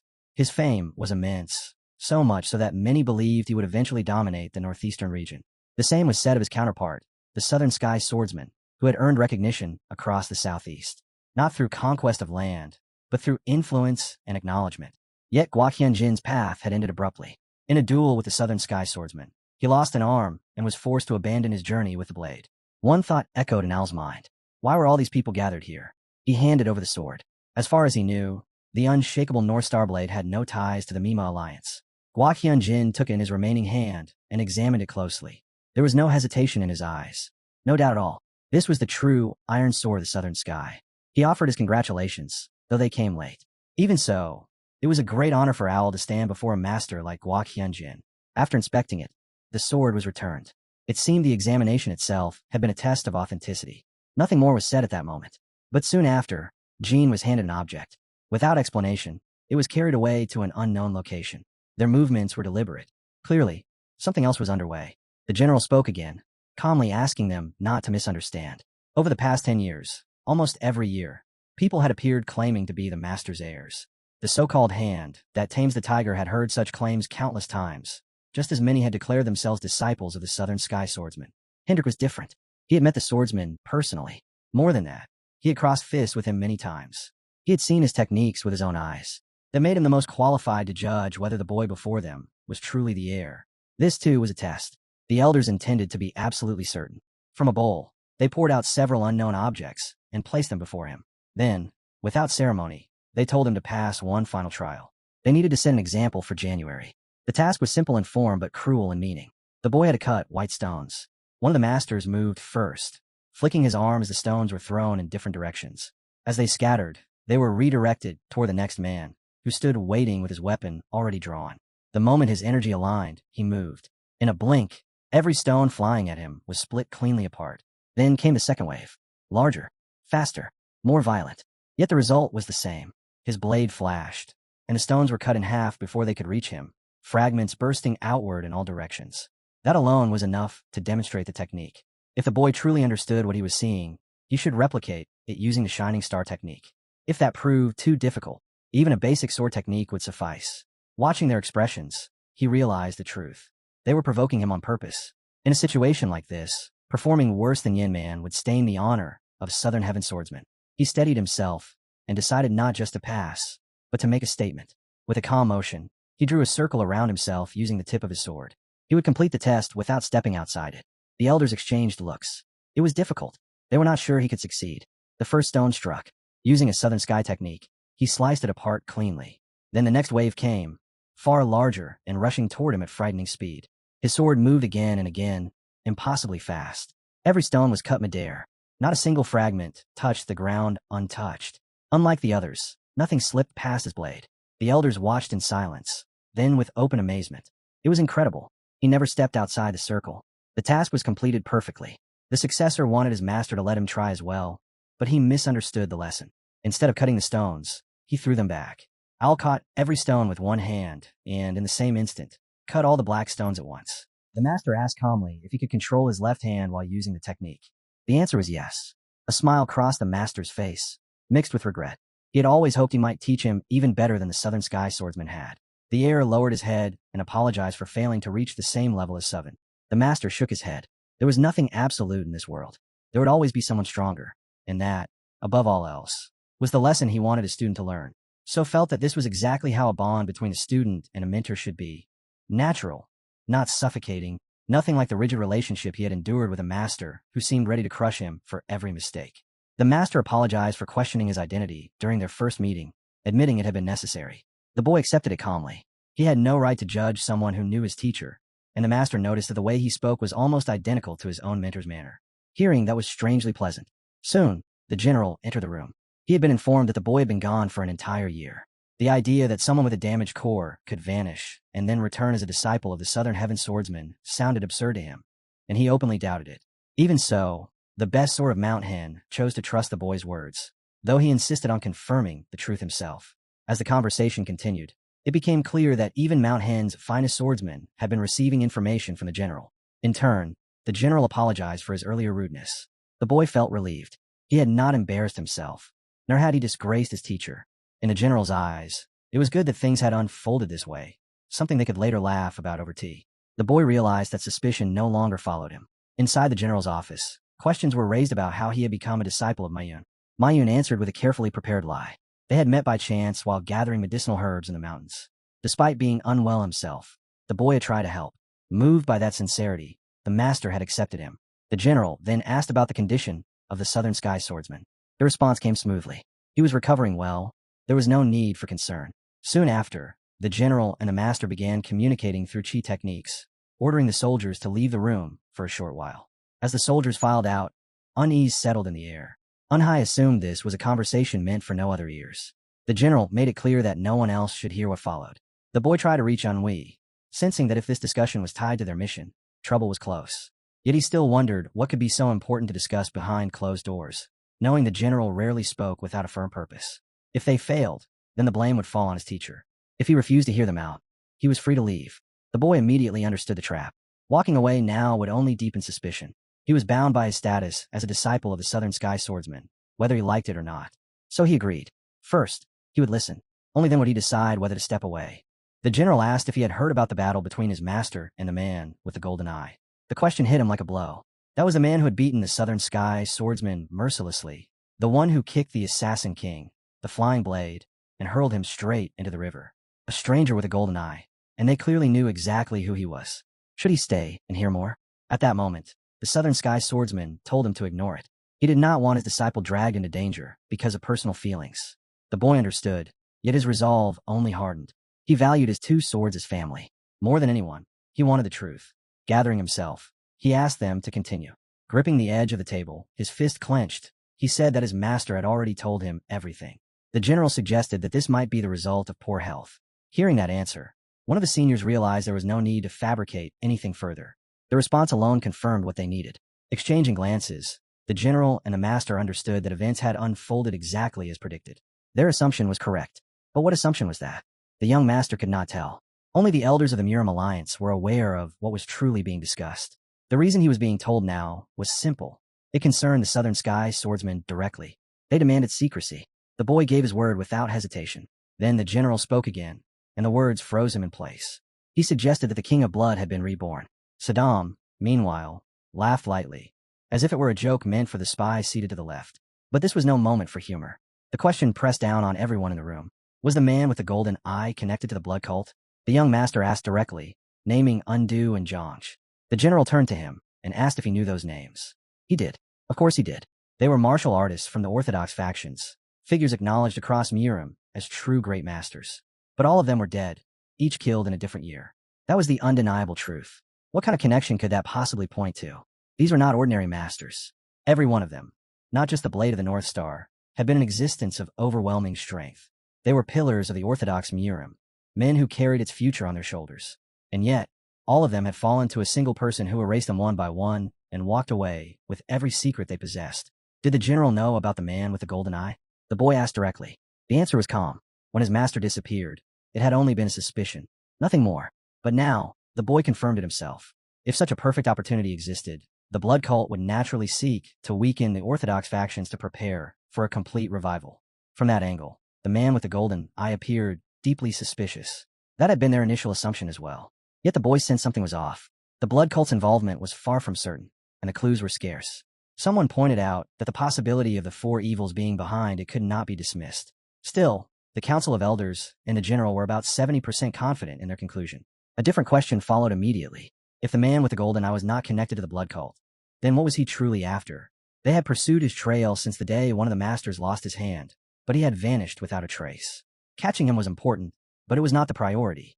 The larger picture mattered more.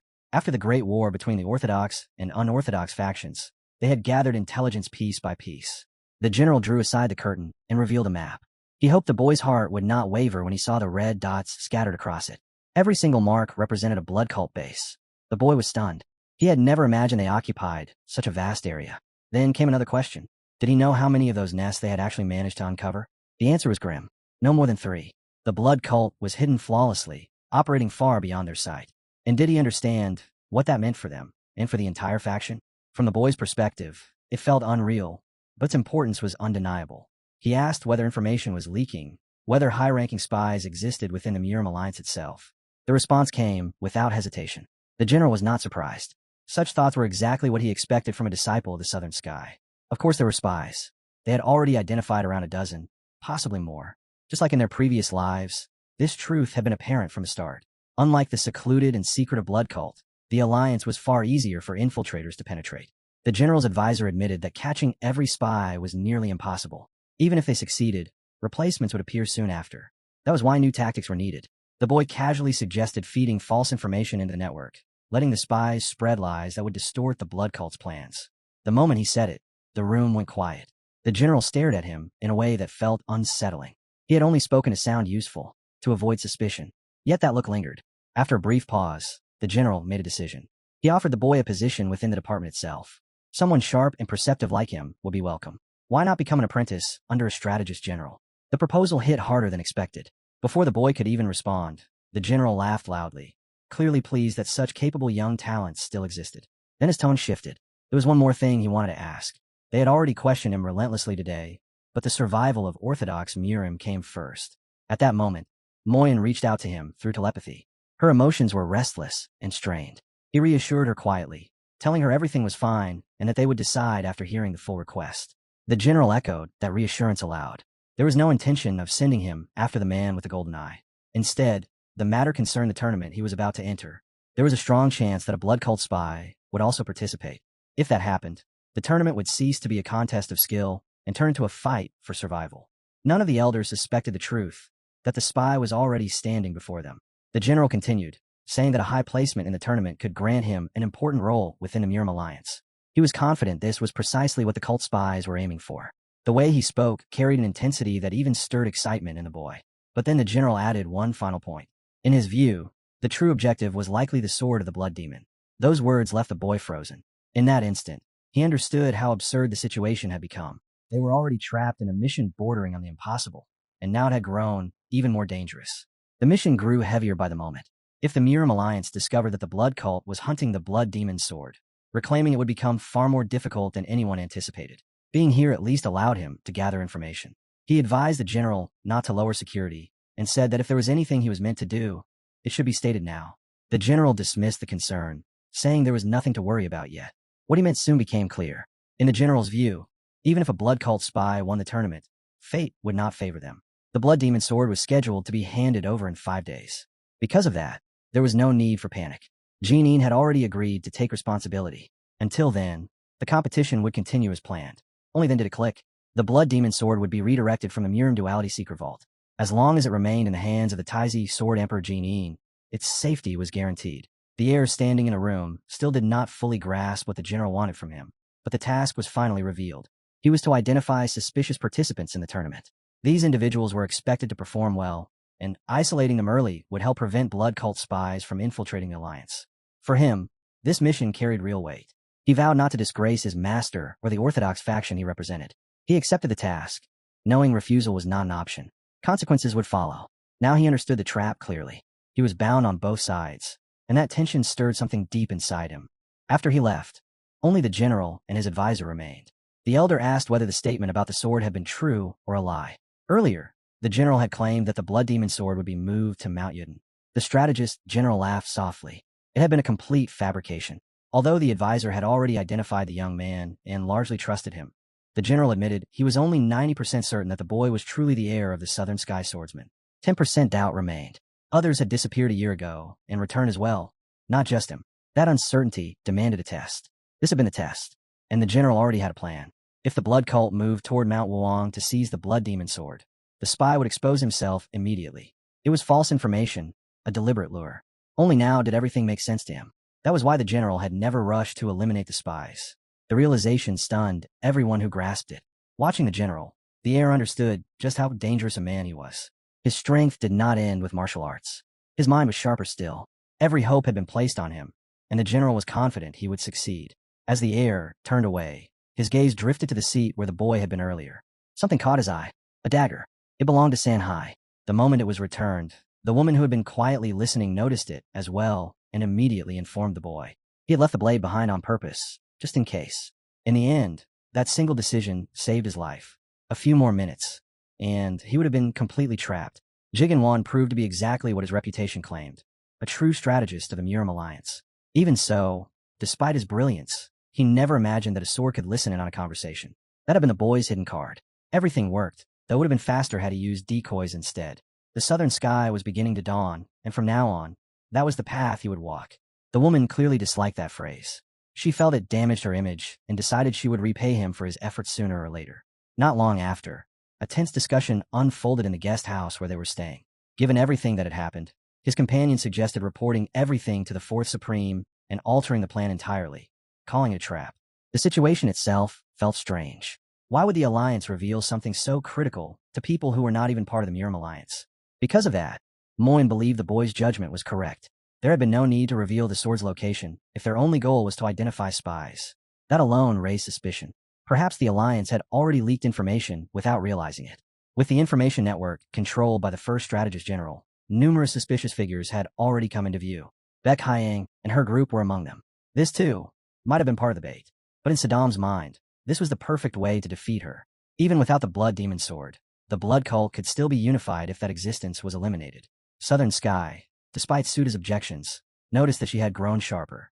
She was right, but the matter went deeper. If Ba Hyang truly walked into this trap, the Miram Alliance could use it to further consolidate the Orthodox factions. In that moment, the Blood Demon Sword would cease to matter, reduced to nothing more than a symbol. It could be destroyed without hesitation. In a worst-case scenario, if supporters rushed in to save it, the Blood Cult would suffer a decisive blow before it could ever regain its influence in Jiang.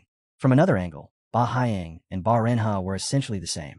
Their conflict was internal, and it needed to be resolved with minimal losses if the Blood Cult hoped to revive. That was why they were willing to risk everything for the Blood Demon Sword. Judging by his expression, the vice commander intended to make contact with Baek Hyang herself. His team was stunned. It sounded insane. Finding one person in such a vast region was nearly impossible. Yet he only smiled. Why search on his own when he had such a capable friend? He gave him 5 days. That was all. The task was simple on the surface. Carry whatever medicine could be found. But the meaning beneath it was far heavier. Mayun wandered around during all this, unable to settle down. Hours passed before she finally turned to Owl, thinking he was late. She still needed to visit the blacksmith, but there was something else she wanted to ask first.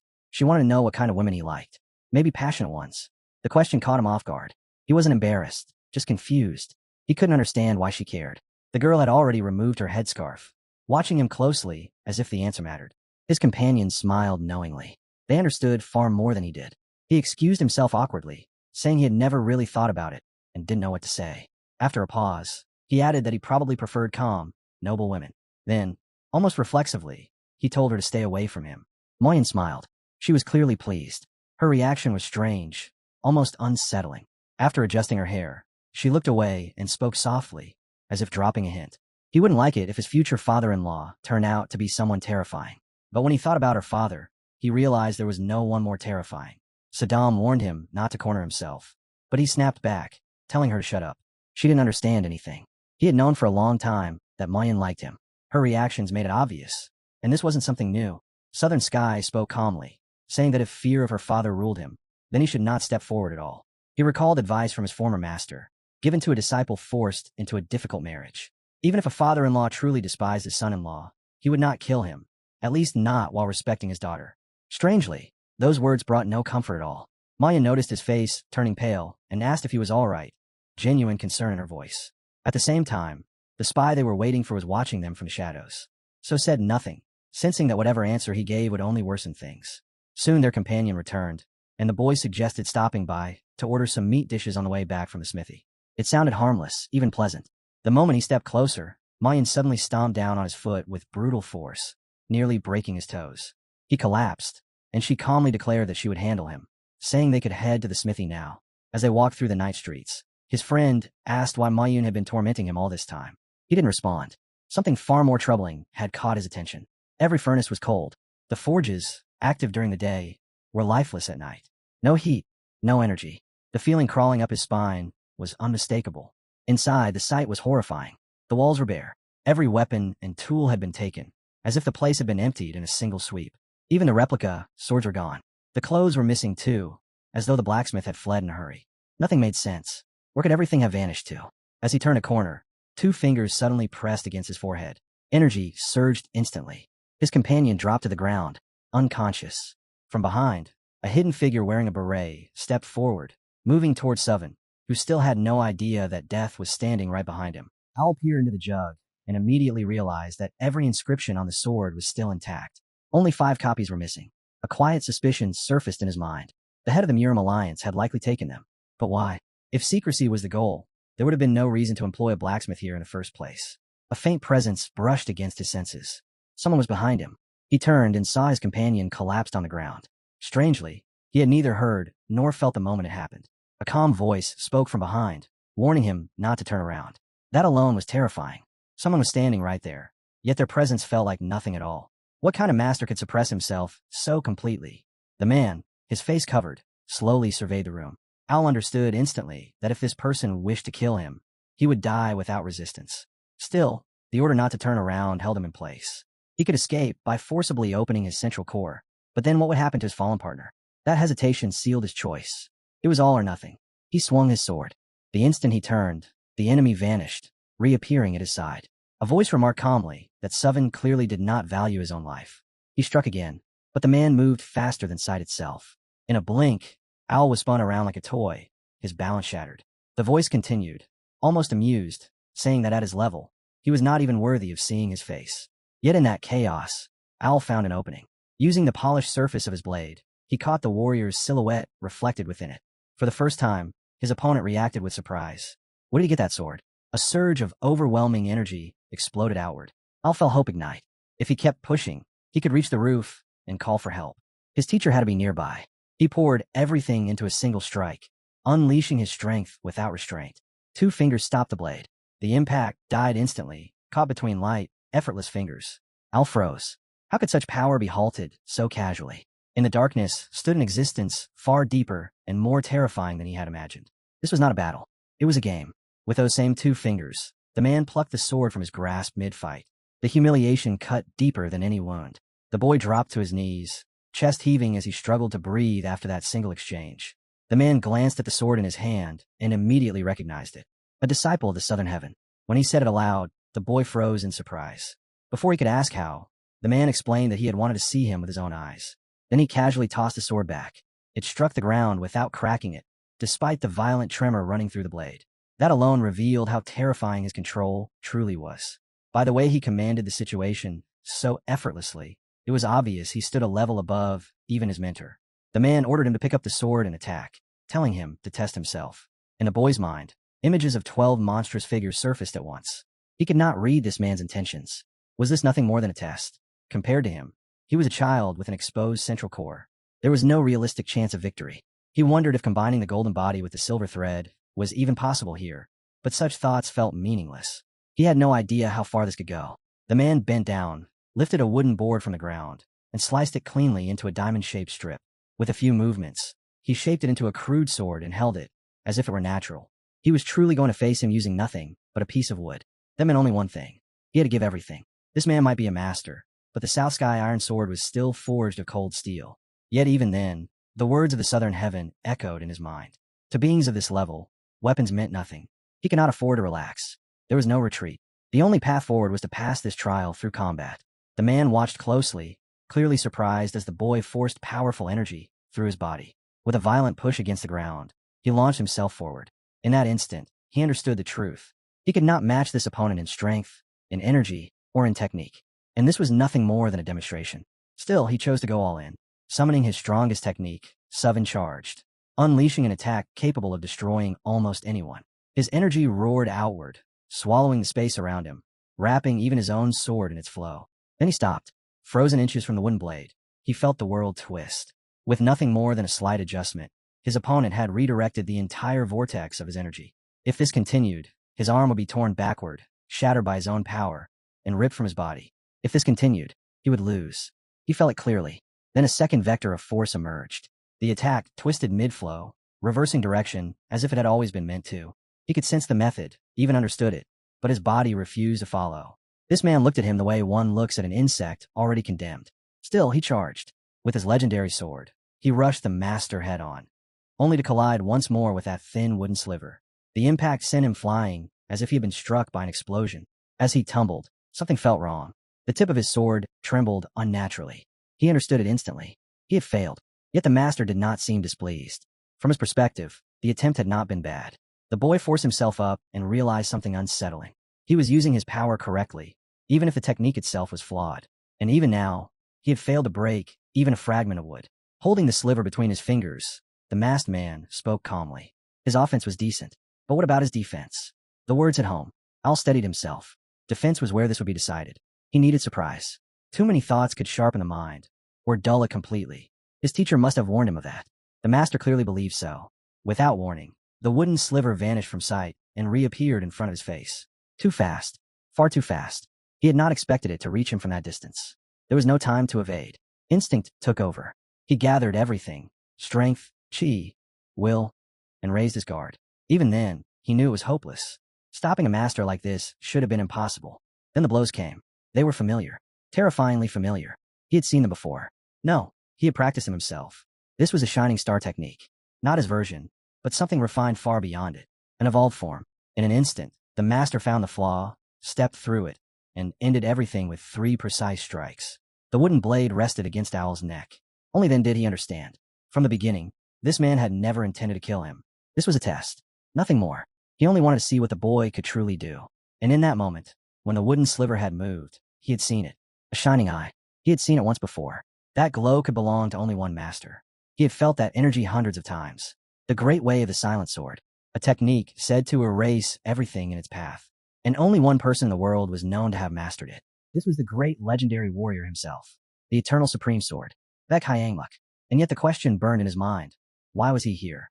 A master of this level could wield any sword technique without moving his feet at all, leaving behind 2 blade paths, as if the world itself had been cut.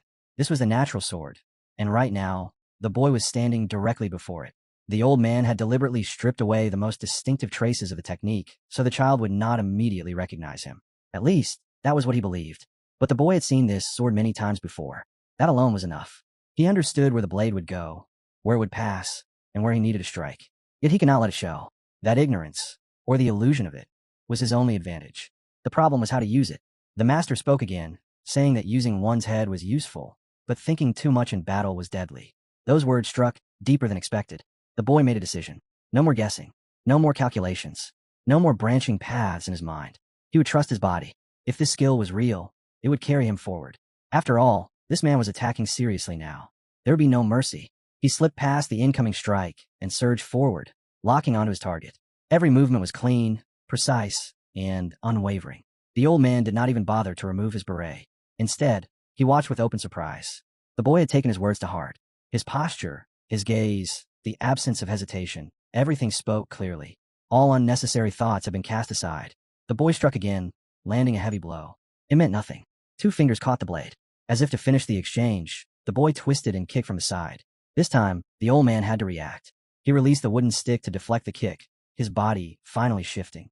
Like a spinning top, the boy slipped past him, rotating through the air with flawless control. His skill was undeniable.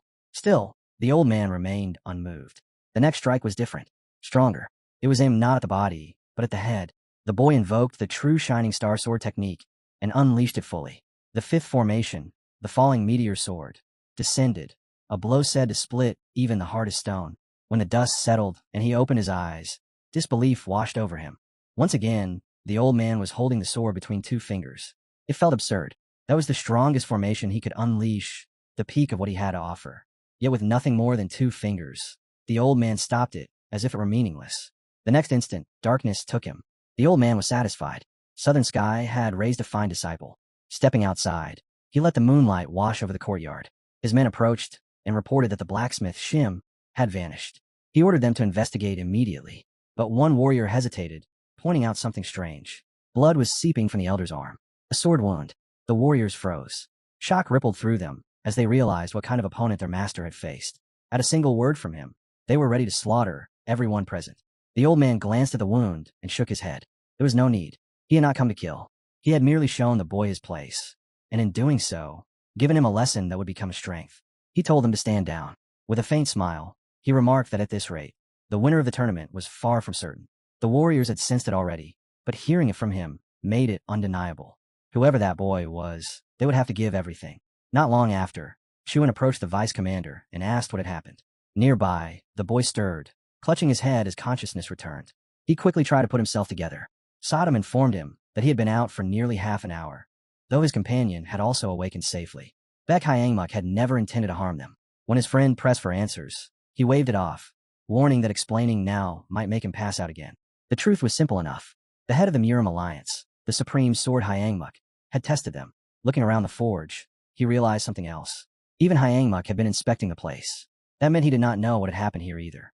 The blacksmith could not have vanished on his own, and the head of Murim had nothing to do with it. This pointed to a third party, someone who knew about the replicas of the Sword of Silence. Aside from the blacksmith himself, only a handful of people had ever seen those replicas. Him, the Murim head, and one outsider.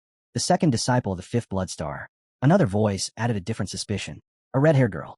Moments later, Moang arrived, and with her came the red-haired Baek Hyang. Moang immediately sensed that something unusual was going on with the boys, yet she offered no explanation for why this woman had arrived with her. Why were the 2 of them together? Baek Hyang caught the boys' attention for only one reason. Moyen had brought this scoundrel along openly, without a mask. The scene shifted back in time, to Fundong's restaurant. The place was crowded, voices overlapping as dishes were ordered nonstop. After requesting 3 meat dishes, Moyen was told she would need to wait a few hours. Standing in the lobby, she noticed people staring at her. It made no sense. She did not stand out at all. A sudden unease crept in. Was something wrong with her mask? The thought unsettled her enough that she decided to move upstairs. As she climbed, she noticed several men already gathered on the 2nd floor. Unlike the noisy first level, this space was quiet and wide. The people seated as if they belonged to the same clan. She chose a table by herself. The atmosphere was heavy, unfamiliar. While eating, she tried to calm herself. The food was good, but something felt off. Then she saw her. The woman raised her hand. Moyen froze mid-bite. It was a signal. In that instant, she understood. An ambush. Men closed in from all sides, swords pressing against her throat. They had identified her as one of Unhai's subordinates. Memory struck like lightning. The woman sitting opposite her was Baek Hyang.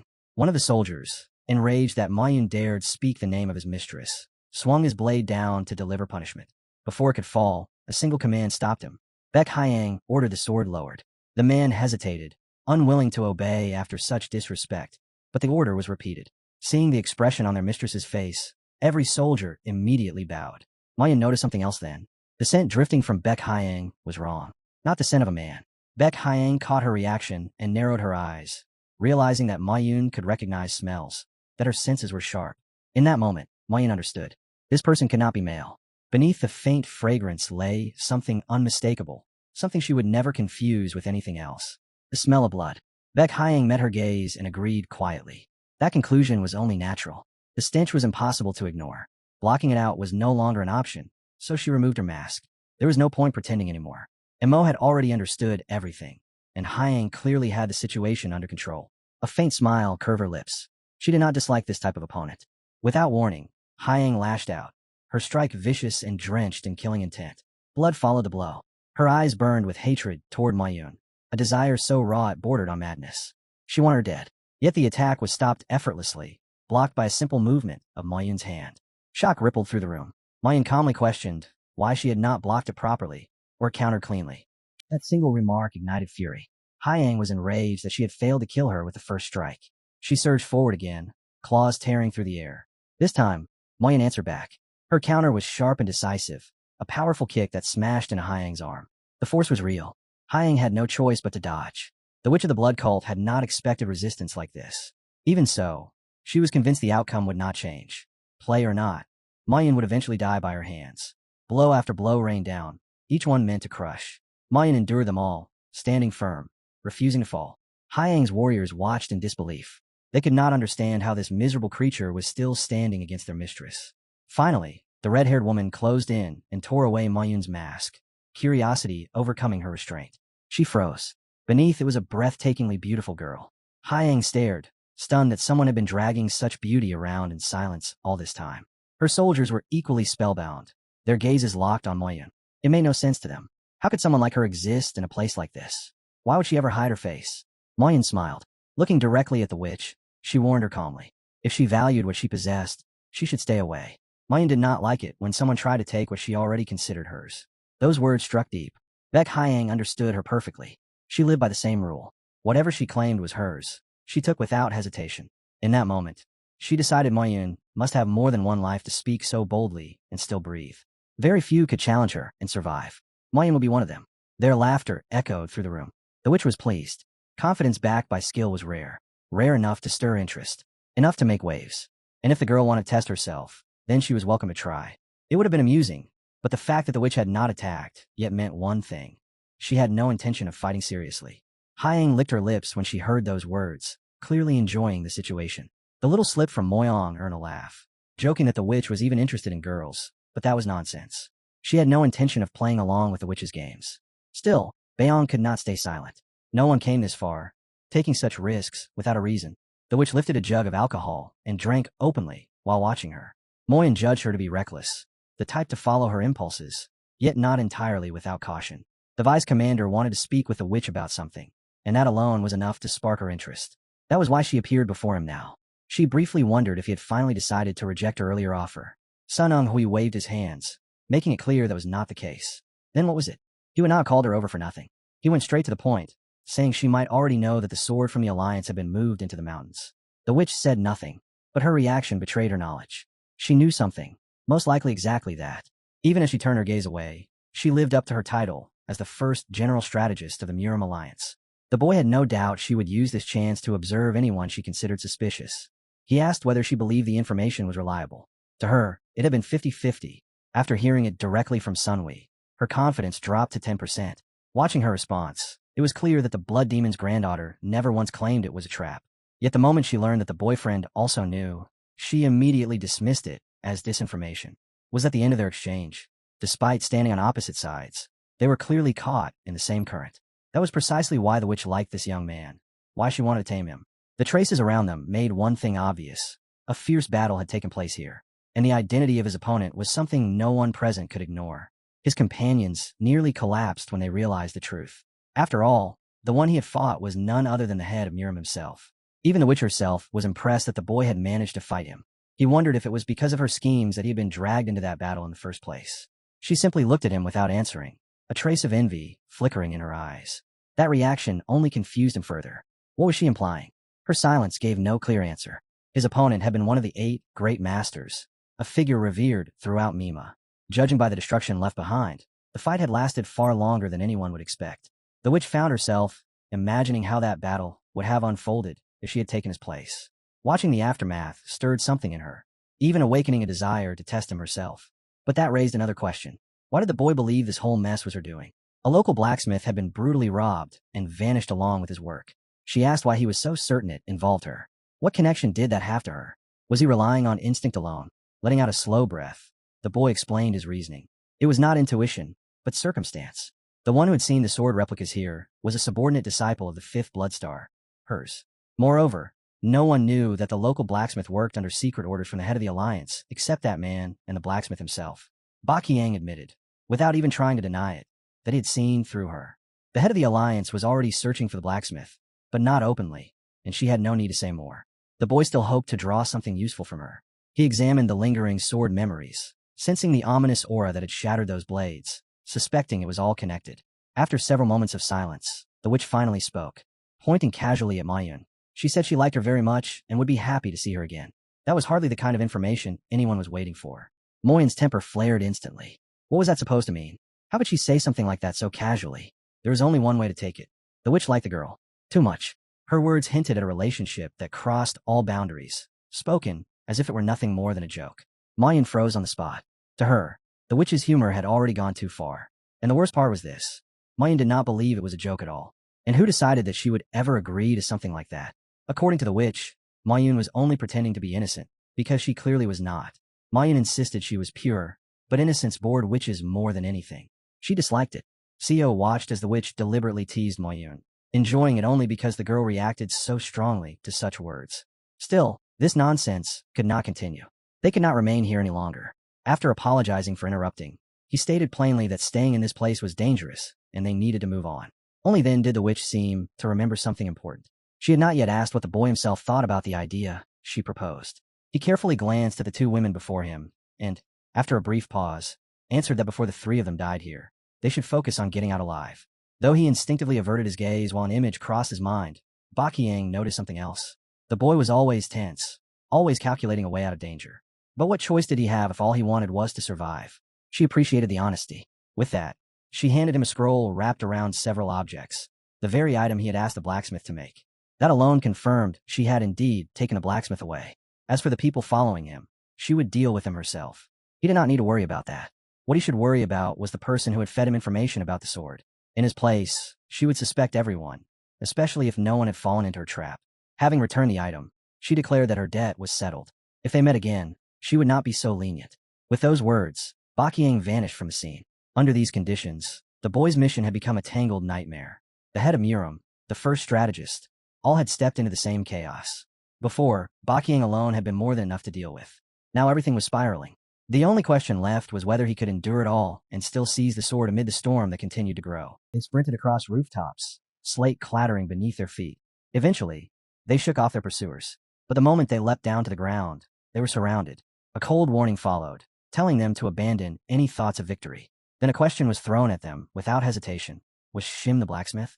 Without waiting for an answer he never expected to hear, the order was given to neutralize them. Their final words rang out with forced pride, claiming the unrivaled faction would never forget this insult. Those words ended there. Before anyone could act, they slit each other's throats, denying their enemies even the chance to touch them. They remembered their faction's creed and chose death by their own hands. Watching it all, he wondered whether their last declaration held any truth. He turned his head to the right and noticed people staring at them in confusion. No one understood what they had just witnessed. Words like resentment were thrown around, but nothing made sense to the onlookers. By morning, the entire town was already buzzing with rumors about the events of the previous night. He repeated everything to his companions when they asked if the gossip was worth hearing. Then, without warning, he led them into a crowded restaurant, even though they ate there often. Where people gathered, information flowed faster. In his hands was a sword Kausnetz had reforged from a broken short blade. After 77 long chapters, It was finally restored, enough to make her cry with relief. Even without instructions, he had chosen to gather information first thing in the morning, a clear sign of his sharp instincts. But her methods lingered in his mind. He had wondered how she planned to erase the Alliance's attention, yet he never imagined it would be done this way. It was undeniably Beck's style. Her aim was not to make the Alliance believe the story, but to make them doubt it. She redirected suspicion from those chasing Kausnets toward a third party. Even if the Alliance dismissed it, the smallest chance of truth would force hesitation and investigation. He knew this tactic well. Spies used it when exposure loomed, and it worked as long as proof was missing. The Alliance could no longer be certain who stood behind Kausnets' kidnapping, and that uncertainty compelled them to examine every possibility. To cast that bait, she sacrificed her own subordinates, treating their lives as disposable pieces. She broke them without hesitation. A terrifying woman. During her escape from the Valley of the Six Bloods, she had done the same, abandoning lives to mislead pursuers. That was the nature of blood cults and unorthodox factions. No matter how sick it made him feel, he understood the truth. In her position, he might not have had a choice. One day, he too would be forced to sacrifice someone. So he chose to go straight to the general strategist. Just as Beck had said, suspicion had to be lifted from him first. That was why he now stood on the steps of the residence belonging to the Murim Alliance's top strategist, General Murm. The general wasted no time. He remarked that the tournament was approaching too quickly and that there was an overwhelming amount of work to finish before it began. He was busy, extremely so, and suggested they get to the point immediately. As he spoke, he recalled their previous conversation and the request he had made days ago. He had asked them to help determine whether members of the blood cult would infiltrate the tournament. After bringing this up, the strategist looked directly at him and hesitated. He admitted he was unsure whether he was even permitted to speak so openly, since CO was not formally part of the Murim Alliance. The hesitation betrayed his awareness of how insecure his words might sound. It was fine, he said. He told him to speak freely and not hold back. The general explained that he valued the opinion of someone destined to become part of the future Orthodox faction. CO then asked whether he had already mentioned that they had come for the sword. The strategist answered yes, but his gaze sharpened, as if it could pierce straight through him. The danger was unmistakable. This man was wise, alert, and frighteningly perceptive. One careless word would be enough for him to grasp everything. Then CO spoke again, saying he had an idea to expose the spies. He laid it out plainly. Find someone suspicious and deliberately feed them information about the sword. Announce a time and place for its transport, both of them false, and wait. There would be no need to risk the actual sword. If cult spies heard that the sword was being moved, they would not ignore it. They would send someone to investigate. That would be the moment to capture them, and with luck, seize them all at once. Every word he spoke carried the structure of a strategist's scheme. From beyond the gate came laughter. The general laughed openly, then laughed even harder, praising it as an excellent idea. He added that he had always been jealous of Master Ho Jongda, before calmly stating that he had arrived at the very same conclusion. CO immediately bowed his head and apologized, admitting his shame at failing to realize the strategist had already thought of it. The general waved it away. He said it did not matter. With people like CO, the future of the Orthodox faction would only grow stronger. Leaving the strategist behind, CO realized he could no longer confidently label him a spy, especially when no one had fallen into the trap. He could not even imagine that the sword itself might have overheard their conversation. Yet the strategist, left alone, reached a different conclusion. He noted that the security of his residence needed to be rebuilt from the ground up. CO's proposal had mirrored his own thoughts too precisely for comfort. Coincidences like that were hard to trust. Information leakage became the obvious concern. He could not rule out the possibility that the traitor was one of their own. With that in mind, he ordered the replacement of the entire staff, sparing only security and upper management. At the same time, he commanded that the unyielding North Star Blade and his disciple be observed closely. Only a handful of people knew of his plan, and those two were among them. There was a chance that one of them had spoken to CO Manhwa. He then ordered someone to keep an eye on CO Manhwa as well. When asked whether this meant distrust, the strategist replied that it was not suspicion, but concern over naivety. If CO had truly devised the plan on his own, then perhaps it really was coincidence, however unlikely. And if CO Uni truly stood on their side, then he would have to be considered as a future successor to the head of the alliance. Talent like that could not be ignored. Later, at Uno's guest house, CO arrived to find Yunyong already waiting for him. When he asked why she was there, she flared up, offended that after all the effort it took her to arrive, that was his reaction. She said she still had time to spare and suggested a walk if he was not busy. Then she added, almost casually, that he was one of her 3 favorites. The word caught him off guard, and he asked what she meant. She explained that he was one of the 3 most discussed candidates to win the tournament. The others were Jin Yan, the grandson of the king of the Supreme Blade, and Jiang Mong Yun, disciple of the unyielding North Star Blade. CO, unhigh. After all, was the apprentice of the Southern Sky swordsman. But she had not come just to flatter him. She had something important to tell him. The rules of the second qualifying round had changed. This had never happened in his previous life. He immediately asked what was different, and was told that the change was, frankly, absurd. The next morning, at the Miram Alliance's main arena, CO was greeted by a splitting headache, overwhelmed by the endless clamor of clashing swords. Although he had expected it, knowing that 70 masters wielded the sword here, the place was still hailed as the king of battles. Even so, this was CO's first time standing amid such a crowd, and he had not imagined it would feel this overwhelming. Then someone approached him, asking whether he was here to make a name for himself, telling him not to feel ashamed if he lost in the first round. It was the second elder of the Miram Alliance, the white sword of the blossoming plum from Manhwa, Hoyin. The first qualifying round of the Rising Star tournament was announced. The audience erupted, hands raised high as voices thundered together, shouting for the tournament to begin. A century ago, this event had been known as the most famous tournament in the world, back when the boundary between orthodox and unorthodox factions had not yet hardened. In those days, it was called the Clash of Swords of Manhwa. Martial artists gathered there to prove who stood at the peak, in an era when the sword was seen as the truest symbol of martial arts itself. Swordplay defined strength, and martial arts were understood through the blade. That era was gone. No weapon now stood above the rest. Because of that, the clash had become merely a martial arts tournament, stripped of its former meaning, though the organizers still clung obsessively to tradition. Sodom explained it bluntly. The orthodox factions had changed, and so had the tournament. It was no longer about competition, but about uniting orthodox forces.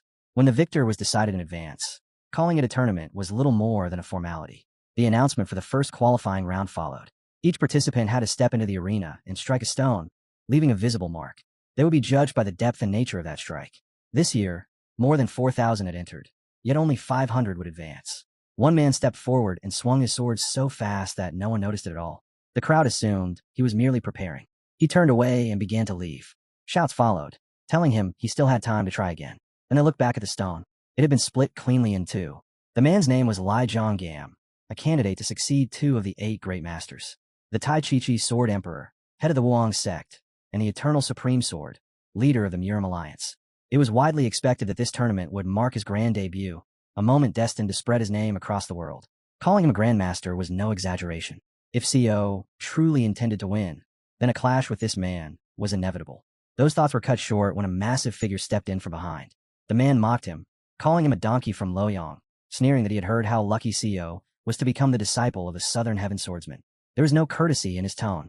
He bluntly asked whether CO felt no shame, living off his master's reputation. Then came another jab, demanding to know why he had stayed silent when his so-called friends from the Hanan Association insulted him. Yet the moment Huang Bo-hyun of the great Hango clan stood nearby, the man immediately shrank back. Here we go again, CO thought. He could hardly believe how rotten these people were, still trying to provoke him at every chance. But causing a scene here was impossible. The brute lost his temper and swung at him without restraint. CO reacted instantly, slipping under the attack and moving behind him, defusing the situation before it could explode. Because of that single move, Dong was disqualified, and CO's name was called, ordering him to step into the arena. Yun believed in her brother without question. She sat beside him, ready to support him no matter what, and she had questions she wanted to ask. At that moment, CO stepped forward, lost in thought. Then he turned his head and saw it. True to his title, the ever-flowing sword of the Moyen clan, Mo Yinsu, had cleanly split the stone in two. The Moyen clan's representative pointed straight at CO and openly challenged him. The announcement boomed across the arena. A match between 2 rising contenders. One of the faces CO had seen just before dying in his previous life. The man who had once laughed as he shattered his hopes and cut him down now wanted to flaunt himself before the crowd. CO felt no hesitation. If Mo Yinsu wanted a stage, he would give him one. He accepted the challenge. Yin Yong shouted at him to tear that bastard apart, but the boy beside her asked calmly whether she knew him. Her answer came instantly. She had seen him countless times at the Dragon and Phoenix tournament, always insulting her brother, always trying to humiliate him. He deserved to be gutted and torn apart. The boy jumped to his feet, roaring that it was time to show that piece of trash his place. Given the nature of the second stage Yin Yong had already described, going all out in the first qualifying round would be a mistake. As the apprentice of a Southern Heaven swordsman, CO had no need to flaunt his strength. Everyone already had a rough idea of his level.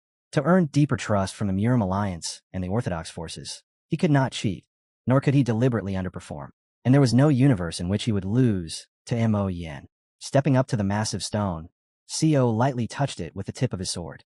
Driving a blade into stone was nothing special. Even a low-ranked master could manage that. or so his opponent thought while watching. Then Seo's presence changed. A terrifying surge of energy erupted from him, his body glowing with a deep blue light. An explosive force burst forth, and the energy drilled straight through the stone, leaving a perfectly clean hole behind. The commentators froze for a moment before reacting. Creating a hole like that, they said, was far more difficult than simply splitting stone. The crowd erupted. The South Sky Sword Spirit asked whether it was a sword dance, but Co corrected him. This was sword essence. He had activated the rotating Chu Jie sword without a single visible movement. Memories of countless training sessions flashed through his mind, watching Baekhyangmuk use this technique again and again. After witnessing it in real combat, he had finally grasped it himself. For now, it was unsuitable for actual battle, especially against a moving enemy. But as a demonstration, it was flawless. Even so, Co understood the gap between himself and Mo Yin. Their difference in sword skill, energy control, and overall martial ability was absolute. Revenge could wait. What mattered now was the path ahead. As the next contestant stepped forward and split the stone with ease, Co's eyes narrowed. This one would be dangerous. Not on the level of Lai Zhonggam, but close enough to be taken seriously. The stands buzzed with discussion, voices murmuring that the Wind sect still hid talents no one had expected to see. Where had they been hiding someone like this until now? The crowd whispered among themselves, calling him another candidate for victory, on the same level as Lai Zhon of the Wind sect. Co frowned. He had never heard of such a person in his past life. This name had never appeared at the tournament. That meant only one thing. A spy sent by Baekhyang, and likely her most capable subordinate. The man stepped closer from behind and quietly warned Co not to turn around. The two stone pillars nearby were watching them. Then, as if discussing the weather, he said he had heard a lot about him and had now personally confirmed that Co was perfectly suited to become the lady's husband. Co found it absurd. No one had bothered to ask his opinion, yet they spoke as if the decision was already made. Huan Yinha, Beck's follower, recalled his conversation with Beck herself. He had once asked whether it was true that Co had blocked her attack. Beck had answered calmly that Co was likely hiding his real abilities, and that his true strength might rival her own. Quan already knew the rumors, that Co was the fourth elder's disciple, the one who had defeated both disciples of the second elder. Quan had also asked what would happen once the sword was recovered and the cult reunited. Beck had replied without hesitation that she would make Co her husband and accept his seed. Quan had nearly spat out his drink. Beck, puzzled, asked what displeased him. He had answered that nothing was wrong. He was simply surprised. Since then, Quan had been watching Co carefully, trying to understand what made him so special, why Beck had chosen him. If Co could manifest sword essence at such an age, then his future was obvious. And if they crossed paths in the tournament, he would be an extremely troublesome opponent. He finally introduced himself, claiming to be a disciple of the first elder, Yinha. Co already knew the truth. He was Beck's subordinate, though most did not know that the first elder's disciple was present here. The first elder was Tan, the emperor of the blood-destroying sword, widely regarded as the strongest figure in the cult. His disciple's appearance at this tournament alone showed how critical the sword's return truly was. Quan dropped all pretense and spoke directly. Co should join them. If he did, the internal conflict within the cult would become meaningless and resolve itself. He added that Co should bring his master as well, because otherwise, their faction stood no chance of winning. Hearing this, Co sensed their confidence. Quan reinforced it without hesitation, saying they would definitely obtain the sword. Co understood, then, that provoking on Hui with a few sharp words would lead nowhere. He turned away, wished him luck, and walked off as if nothing had happened. The crowd's attention shifted to the next contestant. It was Humble Jia, a representative of a minor sect, demonstrating the 18 hands subduing the dragon technique. Co waited for him. When Humble Jia approached, Co casually asked whether he had found anyone like him. Humble Jia replied that there was indeed someone, and was about to point him out, but suddenly his foot caught on a raised stone. He stumbled and fell straight towards Co. Co steadied him and told him to be careful, remarking that the ground was uneven and he clearly had not been watching his step. Then a quiet question reached his ears. Was it because of Humble Jia? Co immediately understood. He told him to focus on the task at hand and save revenge for later, reminding him that a promise had already been made. The boy stared at him, convinced Co was playing tricks. He said he could do the same and decided it was a brilliant idea. Pretending to trip, he deliberately fell toward her. But the moment he asked if she was all right, the unexpected happened. Her palm slammed into his face, sending him flying so far it felt as if he vanished beyond the horizon. After that, Co finally saw the person he had been waiting for.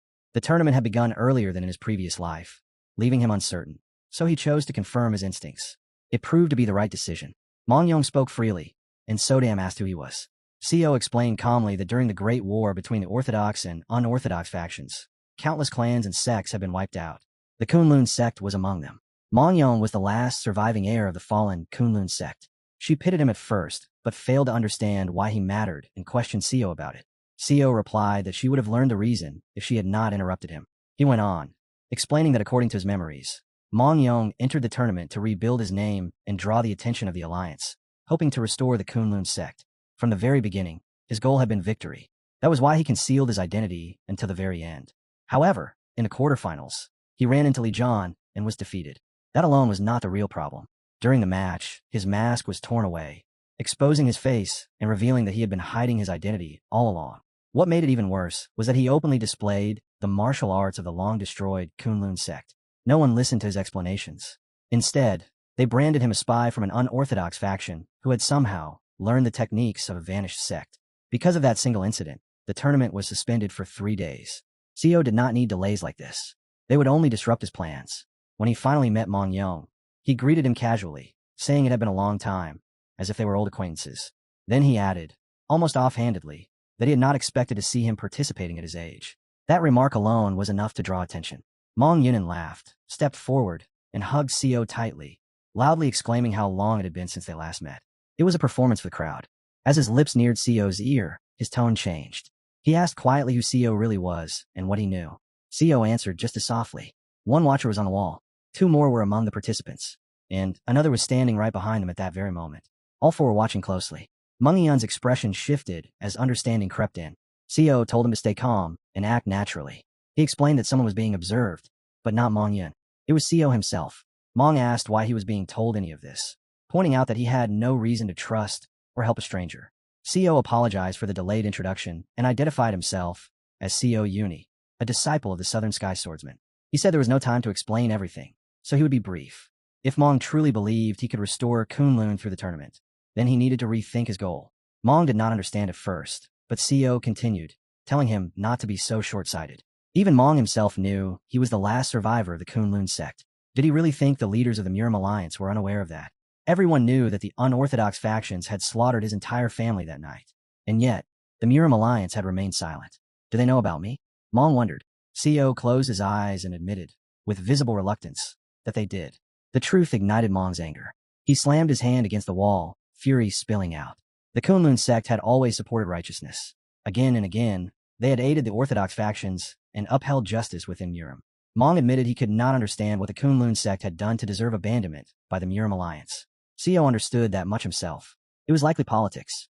In times of war, neutrality did not exist. You were either an ally or an enemy. There was no middle ground. He said this was only his personal conclusion, not something he could prove. He did not know what truly guided the Alliance's leadership. Then he said there was something more important. Seo reached for his sword and suddenly hurled it into the asphalt in front of a man nearby. In an instant, he closed the distance and demanded to know whether he had been following them. The man looked genuinely confused and asked what he was talking about. Seo warned him not to play dumb. Leaning closer, he gestured toward Mong and said that Mong had claimed 4 people were tailing him. Seo added that it appeared Mong was right. He asked him directly whether he was a blood cult spy. The man recoiled in shock, telling him not to throw such accusations around. He insisted he was a master of the Alliance. Mayo covered her mouth in disbelief, asking how blood cult members could even be present here. Seo pressed further, demanding to know why he was following them and how he intended to prove his affiliation with the Alliance. The man ignored the accusations, continued walking, and warned Seo not to attack innocent people without cause. When Seo returned to Mong, he said the matter had been handled. He added that Mong now owed him a favor. After Seo swore solemnly in the name of the Southern Heaven Swordsman and made his intentions clear, Mong chose to withdraw from the tournament, displaying a dignity few could match. Even the guards realized what Seo had accomplished. He had eliminated a serious threat to the cult, done a righteous deed, and gained a valuable card for the future, all at once. In his past life, Seo had never needed such goodwill. But this time, the Miram Alliance learned the truth of Kunlun's fate and promised its restoration. Seo joined them without hesitation. On the front lines, he fought relentlessly against unorthodox factions and the blood cult, eventually earning the title Poisonous Eye of Kohen. By being the first to extend his hand, he rose within the Miram Alliance, preserving both his honor and his dignity. The sword told him not to be so modest. Without Seo's interference, the Kunlun sect might have been forced to abandon its long-held stance of non-interference. She pointed out that Seo always acted with profit in mind.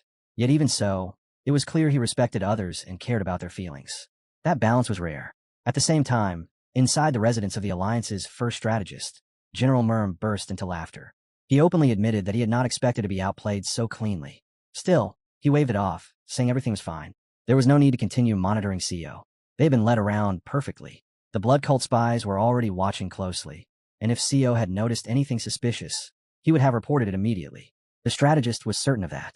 Either CO would come straight to him, or he would handle the spies himself. A young man then asked whether the strategist believed CO had already figured out who was watching him. The answer was yes, though it had completely exceeded expectations. That realization alone proved that the boy was both intelligent and bold. When asked if suspicion towards CO remained, the strategist replied that it was still too early to decide. The truth would reveal itself during the second stage of the selection. Morning arrived, and with it, the second stage began. 16 platforms had been erected across the arena. The rules were slightly different this time. All participants were divided into 16 groups, each assigned to a platform. Only the last person left standing on each platform would advance. Those who performed best in the previous round would take the platforms first. This ensured that the strongest could not hide or avoid confrontation. They would have to defend their place against everyone else. The explanation dragged on, sounding tedious to CO. He asked what would happen if participants joined forces. The answer was simple. Teams of more than 2 were forbidden. That meant pairs were allowed. Strong fighters would be restricted, while weaker ones gained an opening. Anyone hoping to advance had to prove they could remain dominant even under disadvantageous conditions. At the same time, newcomers could seize this opportunity to make a name for themselves through real combat. That, at least, was how the rules were presented. Listening to the polished words echoing from the loudspeaker, CO understood the truth. They were nothing more than beautifully packaged phrases. In truth, it was nothing more than a way to burden the stronger participants. Soon after, the loudspeaker rang out again, instructing those who had received plaques to stand by their assigned platforms. CO's plaque bore the symbol of fire. The platforms themselves were divided into 4 groups, each aligned with a heavenly element. To his right, CO noticed several familiar figures. First place in the opening stage belonged to Li Zhan, the student and heir of 2 of the 8 great masters. Second was Quan, representing the Wind Sect. Third stood Jin Yong, grandson of the Burning King of the Supreme Blade. Fourth was CO Uni himself, the apprentice of the Southern Sky Swordsman. No matter how much he tried to pace himself, CO knew one truth well. No one could defeat 30 opponents in succession without rest. As the rules were reiterated, the organizers confirmed that once the round began, remaining participants would enter the platforms in descending order of strength. With that, the second qualifying round officially began, and everyone was ordered onto their platforms. The host announced the overseer of the fire platform, the white sword of the blossoming plum of Manhwa, second elder of the Murim Alliance. His gaze settled on CO. He greeted him openly, calling him the disciple of the Southern Sky Swordsman, then corrected himself, suggesting perhaps the disciple of the fourth elder, CO on Y, would be more accurate. Another member of the fire platform stepped forward at once. Dobby. She asked CO if he planned to stay on the defensive. CO decided this suited him perfectly. If so, he could simply eliminate all of her followers in one sweep. The third participant of the fire platform was Song Jaebek of the Yeonsong clan, a disciple of the fourth elder of the blood cult. Seeing CO here was the last thing he expected. CO had already ruined too many of their arrangements.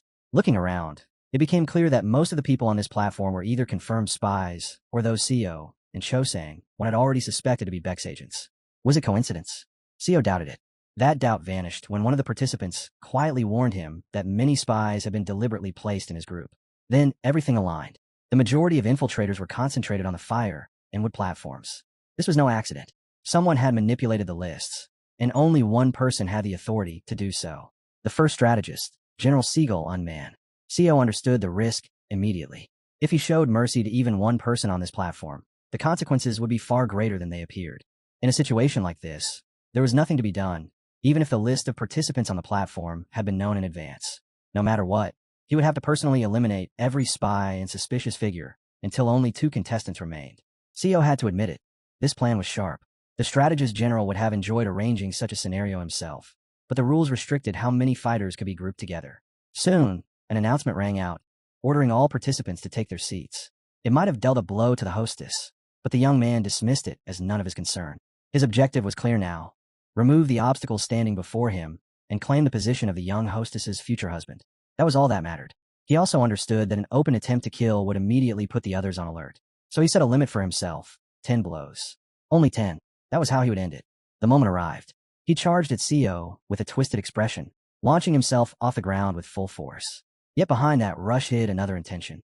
He planned to strike first, then deliver the remaining 10 blows in succession. But CO stood there, unshaken, his posture calm to the point it was unsettling. It became difficult even to approach him. The enemy noticed it at once. The instant he sensed CEO's true strength, his confidence shattered, and the idea of 10 punches suddenly felt ridiculous. In that moment, he understood his opponent was far beyond the beginner stage. Around them, the other participants watched in silence, the scene seeming to take on a bluish haze before their eyes. That was when they realized it too. CEO had been hiding his real abilities all along. Before a single sequence of 10 strikes could be completed, the voice of the next contestant echoed as he stepped toward the ring. Rage boiled inside the defeated man.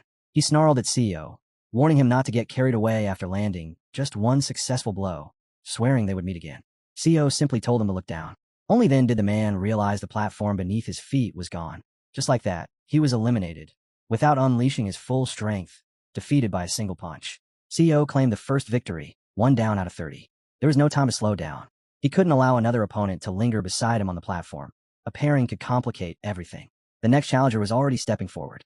Thick, scarred arms flexed as the man prepared himself, a single thought repeating in his mind. Jabek only hoped he could last a little while before being eliminated. These thoughts surfaced as he glanced at the previous contestant who had been crushed without resistance. It was obvious. This man in front of him would not go easy. High above, the tournament organizers sat on the balcony, watching closely. They had expected CEO to conserve his strength, knowing he still had 30 opponents to face. Yet it looked as if he had chosen a fight at full power from the very first moment. His platform was filled with those suspected of having ties to the blood cult, and the organizers wanted to see whether he would show them any mercy.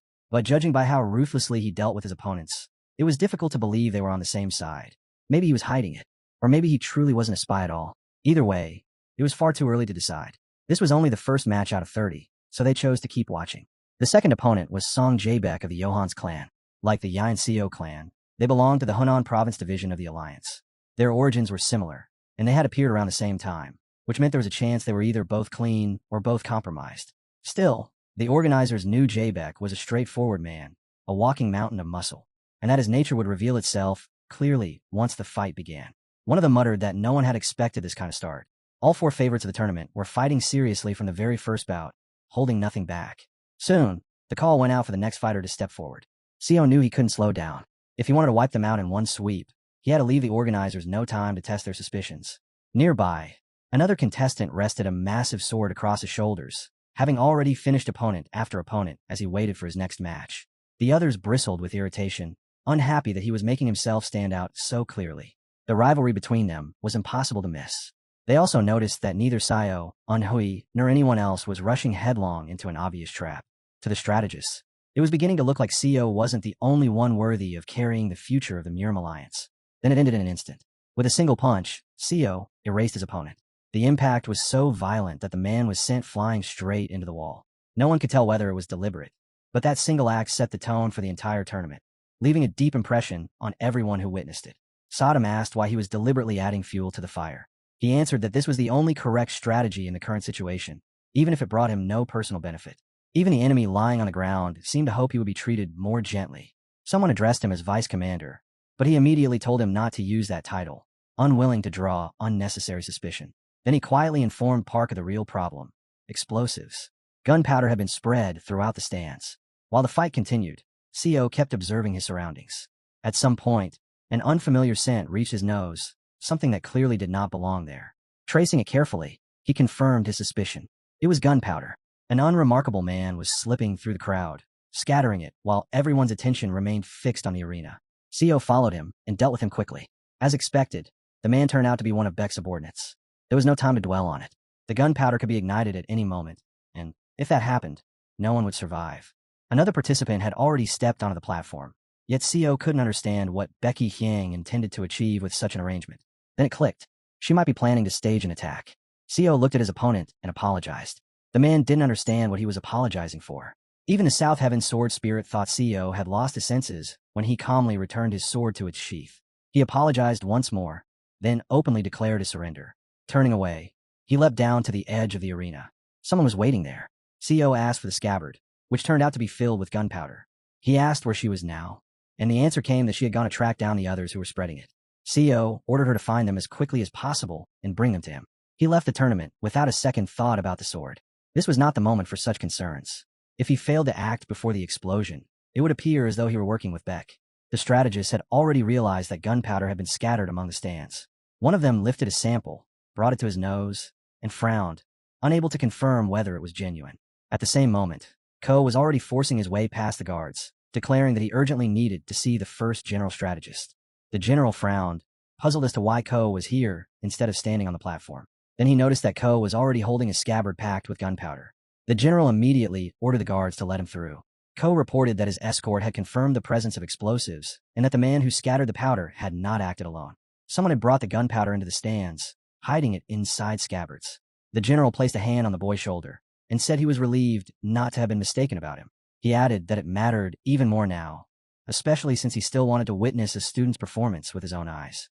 Still, he urged CO to return to the arena. No matter how tight their security was, the absence of the Alliance head greatly weakened their defenses. CO barely had time to react before a figure appeared before him. For a moment, he couldn't tell whether it was the head of the Alliance himself or the Grand High Sword, Pek Hyangmuk, who had likely come in secret to watch his disciple. That realization hit hard. If so, then the strongest master of the Murim Alliance was no longer guarding the sword. Now Beck's calculation became obvious. The general asked whether the boy could help. It was clear he had finally placed his trust in CO. If CO had done nothing, everything would have unfolded very differently. CO asked what kind of help was needed. Announcing the gunpowder and stopping the tournament would throw everything into chaos. Yet doing nothing and allowing the explosion would create even greater disorder. In that confusion, those involved could simply escape. The general planned to gather all the masters and seal off the exits of the arena. CO was ordered to assist the elders of Hoyong and the Hom in arresting those they suspected of being spies. Who would have thought he would be asked to confront Beck's people at this very moment? There was even a chance he would face her directly, and if they clashed, the general would order her arrest without hesitation. Beck's plan was now perfectly clear to CO. She never intended to win the tournament. Her goal was chaos. Enough confusion to slip into the secret vault where the sword was kept. She aimed to deceive not only the Alliance, but even her own allies, and she had succeeded, going so far as to use the first Elder's apprentice. Shouts suddenly erupted from the crowd. Someone was yelling that there was something strange on a man's belt. CO turned his gaze and saw a chilling sight. Spybeck was standing there, a belt pack full of gunpowder wrapped tightly around his waist. People tried to stop him, shouting in panic, but he only laughed and roared that the unrivaled faction would never forget this humiliation. Then he pressed the switch.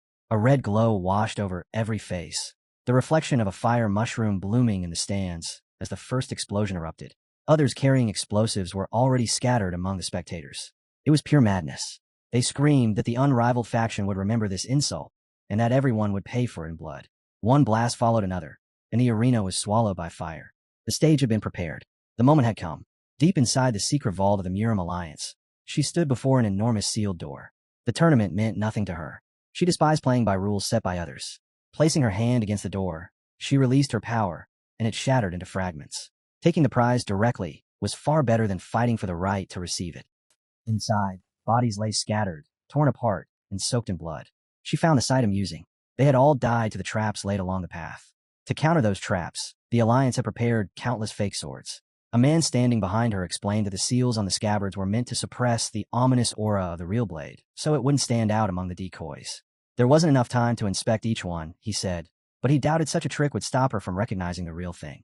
A deeper, heavier aura surged from her body, dyed in crimson.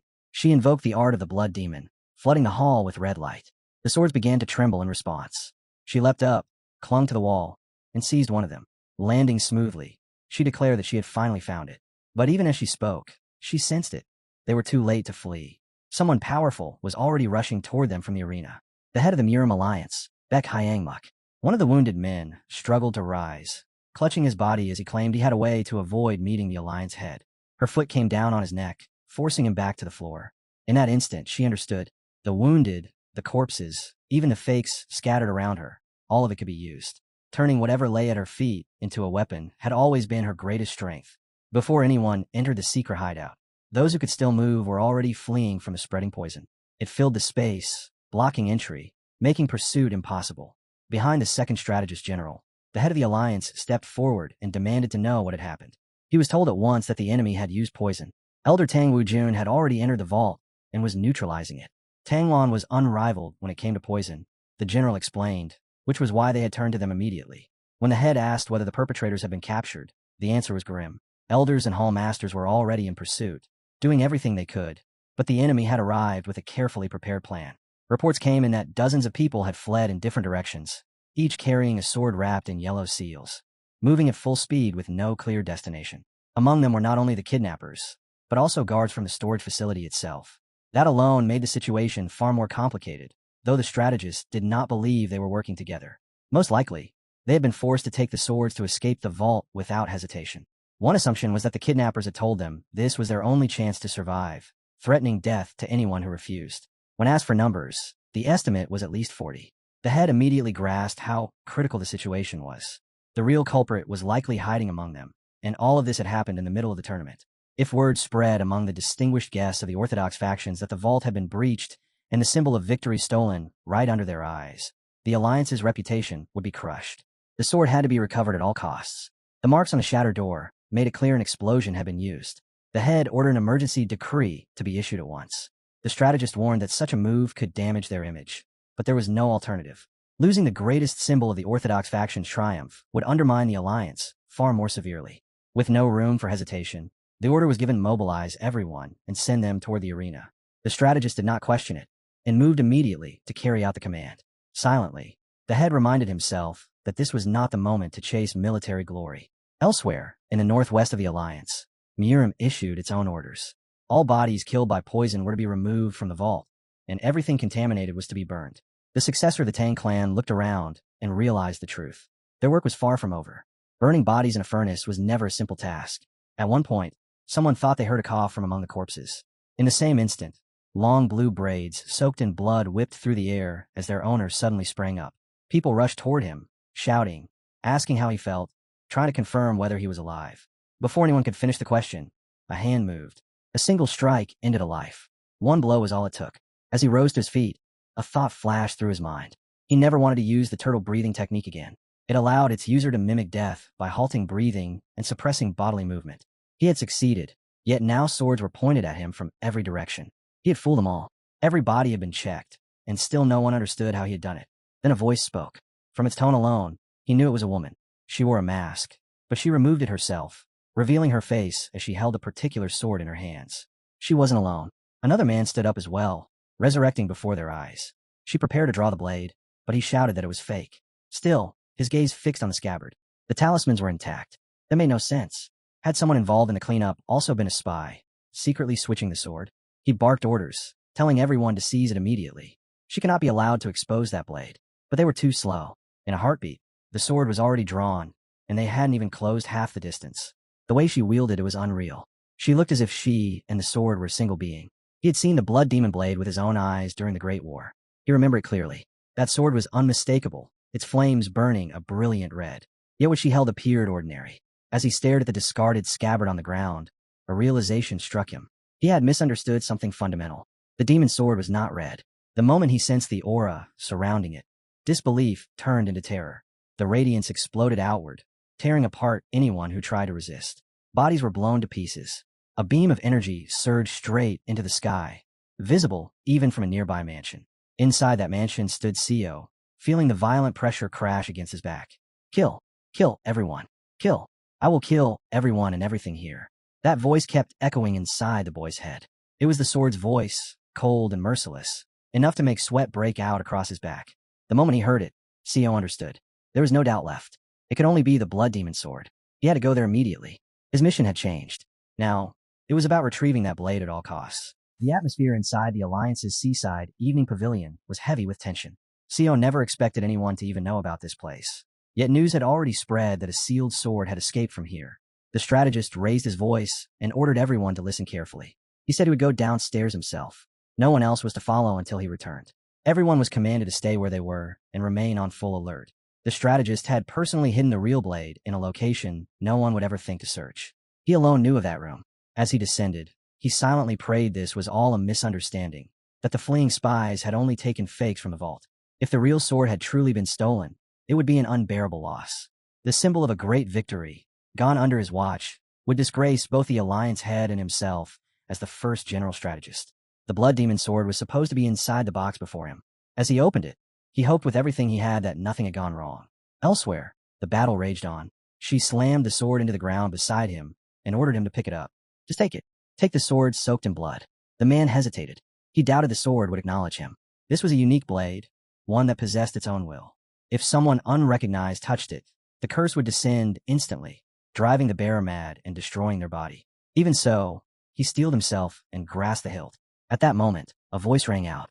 PC declared that the sword was fake, an excellent replica, but a replica nonetheless. She immediately realized it was the work of the same blacksmith, combined with the strategist general's design. She couldn't confirm it completely, but there was no time left and no clue where the real sword could be hidden. Anyone she suspected of being a decoy carrier should have already been captured by now. She assumed the chaos in the arena had likely been suppressed and brought under control. Mori's alliance was far too vast to be shaken by a handful of petty tricks, or so she believed, but her thoughts were cut off by Han's voice. If this sword could withstand the great heavenly blood art, didn't that mean it was good enough to replace the original? As he spoke, the red aura of the unique blood demon technique, passed down only through its lineage, flared around him. He stared straight into her eyes and said calmly that even a fake could stand in for the real blade. At the same time, the strategist general opened the box and froze. The original sword was still there. For a brief moment, confusion crossed his mind. Then blood splashed across the blade. Pain tore through him as a strike pierced his body. The attack came from the one person he had never suspected. He had never imagined that the traitor had been at his side all along. The blow drove into his stomach, and the strategist general was sent flying back into the wall. The traitor picked up the sword and carefully inspected the seals on the scabbard and the blade, convinced that this was the true difference between a replica and the original. He had heard that an ordinary man could not even lift this sword. Now he understood it was no exaggeration. The energy pouring from it was unmistakable. Reeling from betrayal, the strategist general asked if this was the work of the peerless faction. The traitor questioned why he thought so. The general answered that if the blood cult had known the sword was here, they would never have needed an elaborate scheme involving gunpowder. The traitor laughed and praised his insight before kicking him in the head. He said that someone so clever should have taken better care of his people. For 20 years, he had served at the general's side and gained nothing. Then a stranger appeared, someone known for barely 5 minutes, and was already being spoken of as a future heir. He spat a few words about the Mori alliance, saying that as long as it was led by people like the strategist general, its reputation would only rot, forcing the alliance to constantly rebuild its name. The general steadied himself and replied that he was curious to see how the traitor intended to secure a comfortable place among them after this. He raised his sword and asked a single question, whether the man had learned anything at all during the 20 years they had spent together. He pressed further, asking whether the traitor truly believed any faction would accept him after such betrayal, and whether he thought people would not unite when facing the blood cult. Calmly, the general said he had never seen him as more than an escort, someone whose role only highlighted the limits of his own ability. The traitor repeated that the general would die soon and kicked him in the head once more. Then a light flared without warning, shining straight into his eyes. It blinded him completely. He froze, unable to understand what kind of light it was, his body trembling in shock. It was a small trump card given to the strategist general by the Tang clan, a device that used gunpowder to launch poison needles. He wondered how many of those needles the traitor could endure without an antidote. Panic set in, and the traitor turned and fled at full speed. The general almost laughed inwardly, thinking the man a fool. If such a weapon could be fired repeatedly, it would have been adopted in a military strategy long ago. But luck was cruel. A sword suddenly pierced into the strategist general's spine. He needed to report the situation of the blood demon sword, yet he could no longer feel his legs. As his vision blurred, something unexpected caught his eye on the stairs. A body was tumbling downward, lifeless. For a brief moment, the general believed the heavens were truly aiding him. The one who appeared next had never disappointed him before, but then doubt surfaced. How did he know to come here? The answer struck him like ice. The only reason someone who was supposed to be hunting spies could appear here was simple. He was a spy as well. The heavens had not saved him. The sword rested coldly against the strategist general's throat. The traitor offered a polite apology, explaining that the general had simply been in the way of their plans. Then he turned and walked calmly down the stairs toward the exit. Thus ended the life of the first general strategist, a man who had devoted everything to his duty. In his final moments, he thought about the one who killed him. Whoever that man truly was, he would have deceived anyone, not just me. To the outside world, it appeared as though the strategist general and the soldiers of his escort had slaughtered one another in an internal clash. All of it stemmed from his belief that Seo was not a spy. A 10% doubt had turned into a gamble far greater than he ever imagined. In the shadows of the Murim Alliance, the young man could hardly believe it. He was holding the real blood demon sword. The strategist general had tried to protect it, even at the cost of his own life, and that alone was proof enough of its authenticity. As if to confirm it, the sword's voice kept echoing relentlessly, whispering and screaming at the same time, demanding blood, repeating that it would kill everyone. The spirit of the South Heaven Sword was clearly displeased. Sharing a scabbard with such a terrifying presence made him deeply uncomfortable. As compensation, CO promised he would polish him properly later. He quickly told everyone that they were heading toward the rendezvous point. The situation was unstable, but their master would be there in case of an emergency, and once they met, the sword would be handed over immediately. Then the ground trembled beside them. CO's heart sank. Not him, but it was already too late. A figure appeared right in front of them. The former candidate for the 8 great masters of the Central Plains, the invincible blade of the North Star, Guak Hyunjik. How strange, Guak said as his voice echoed. What are you doing here? Running into the unstoppable blade of the North Star at a moment like this was pure misfortune. CO immediately began searching for a way to resolve the situation without fighting, especially with the sword's voice roaring inside his head, shouting that it wanted to kill everyone. The words coming from Guak barely reached him through the noise. Sodom reacted at once, demanding that they isolate themselves from the sword's voice. As long as it remained sealed inside the sheath, there was no reason to listen to its mad cries. Inside the scabbard, the spirit of the South Heaven Sword watched the blood demon sword closely. He could hear the dissatisfaction, the overwhelming bloodlust pouring from it. Then he noticed something alarming.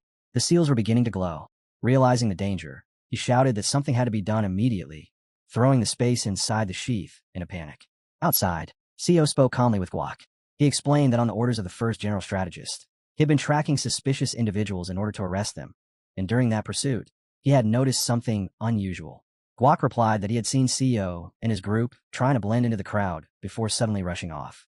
He wanted to know where they were going and why. CO understood at once that this encounter was no coincidence. Even at full concentration, he hadn't sensed Guak's presence at all. That alone proved his strength. Guak stood on the same level as a Southern Heaven swordsman and claimed a place among the 8 great warriors. Pointing a finger at CO, Guak voiced his suspicions, then added that he still trusted him. Finally, he asked a single question: how CO intended to strengthen that trust. To test him, Guak asked to see the scabbard on the boy's back. At first glance, it seemed like a casual request, but he had already noticed something odd. CO's scabbard was wider and longer than what a Southern Heaven swordsman would normally carry. Catching the hesitation in Guak's tone, CO wondered if he could still sway him. He remarked that such a thought was rather bold and asked whether Guak was suggesting there were 2 swords hidden inside the same scabbard. Guak replied that this was no mere assumption. To prove it, he revealed that his own scabbard was constructed in the same way. Then he asked again, calmly, to be allowed to inspect CO's. After a brief examination, Guak let out a faint, bitter smile. What a tragedy, he said. Ho's successor, Young Dae, had turned out to be a spy after all. That conclusion became unavoidable the moment he saw CO holding the sword. Guak admitted that he truly wished to resolve the matter without bloodshed, and that it was still possible if CO surrendered right now. As his words faded, more figures appeared, gathering behind Guak in silent support. CO did not hesitate. He rushed forward. Even though they outnumbered him and were physically superior, he crushed their momentum in an instant and made his position clear. Guak continued speaking as if nothing had changed, saying that he could not ignore those who strayed from the orthodox path. Drawing his sword, he allowed CO to strike first. CO accepted without hesitation. He knew there was only one way out of this. He would have to defeat Guak. Their swords collided, and a fierce battle erupted. The exchange was breathtaking. CO couldn't help but notice how perfectly Guak maintained his balance. The loss of an arm did not weaken him at all. If anything, it seemed to have refined his strength even further. A lingering unease gripped CO, the sense that this could end far worse than the clash with the Pan clan. At one moment, he failed to evade a strike aimed directly at his head. A sharp pain flashed across his face as redness spread over his skin. It was a metal transformation technique. Without it, his skull would have been split open. Only then did the reason for Guak's strange blade become clear. Its design allowed it to be controlled with the foot. Handling 2 swords at once was already difficult, but extending one through the foot dramatically widened the attack range. When CO blocked the blade in Guak's hand, the sword guided by his foot inevitably followed through and struck its mark. Once more, Guak questioned CO, asking why he should not return to the Orthodox faction. He added that he would not even ask how CO was connected to them. He explained that he couldn't believe someone like CO would remain among them without a compelling reason. Such a choice required a serious motive. Still, he said, it wasn't too late. There was yet a chance to step away from the unorthodox path. Even after CO had been exposed as a spy, Guak showed no haste to turn his back on him. He never doubted that CO was truly a disciple of the Southern Heaven swordsman, and he was willing to accept that there was meaning behind his actions.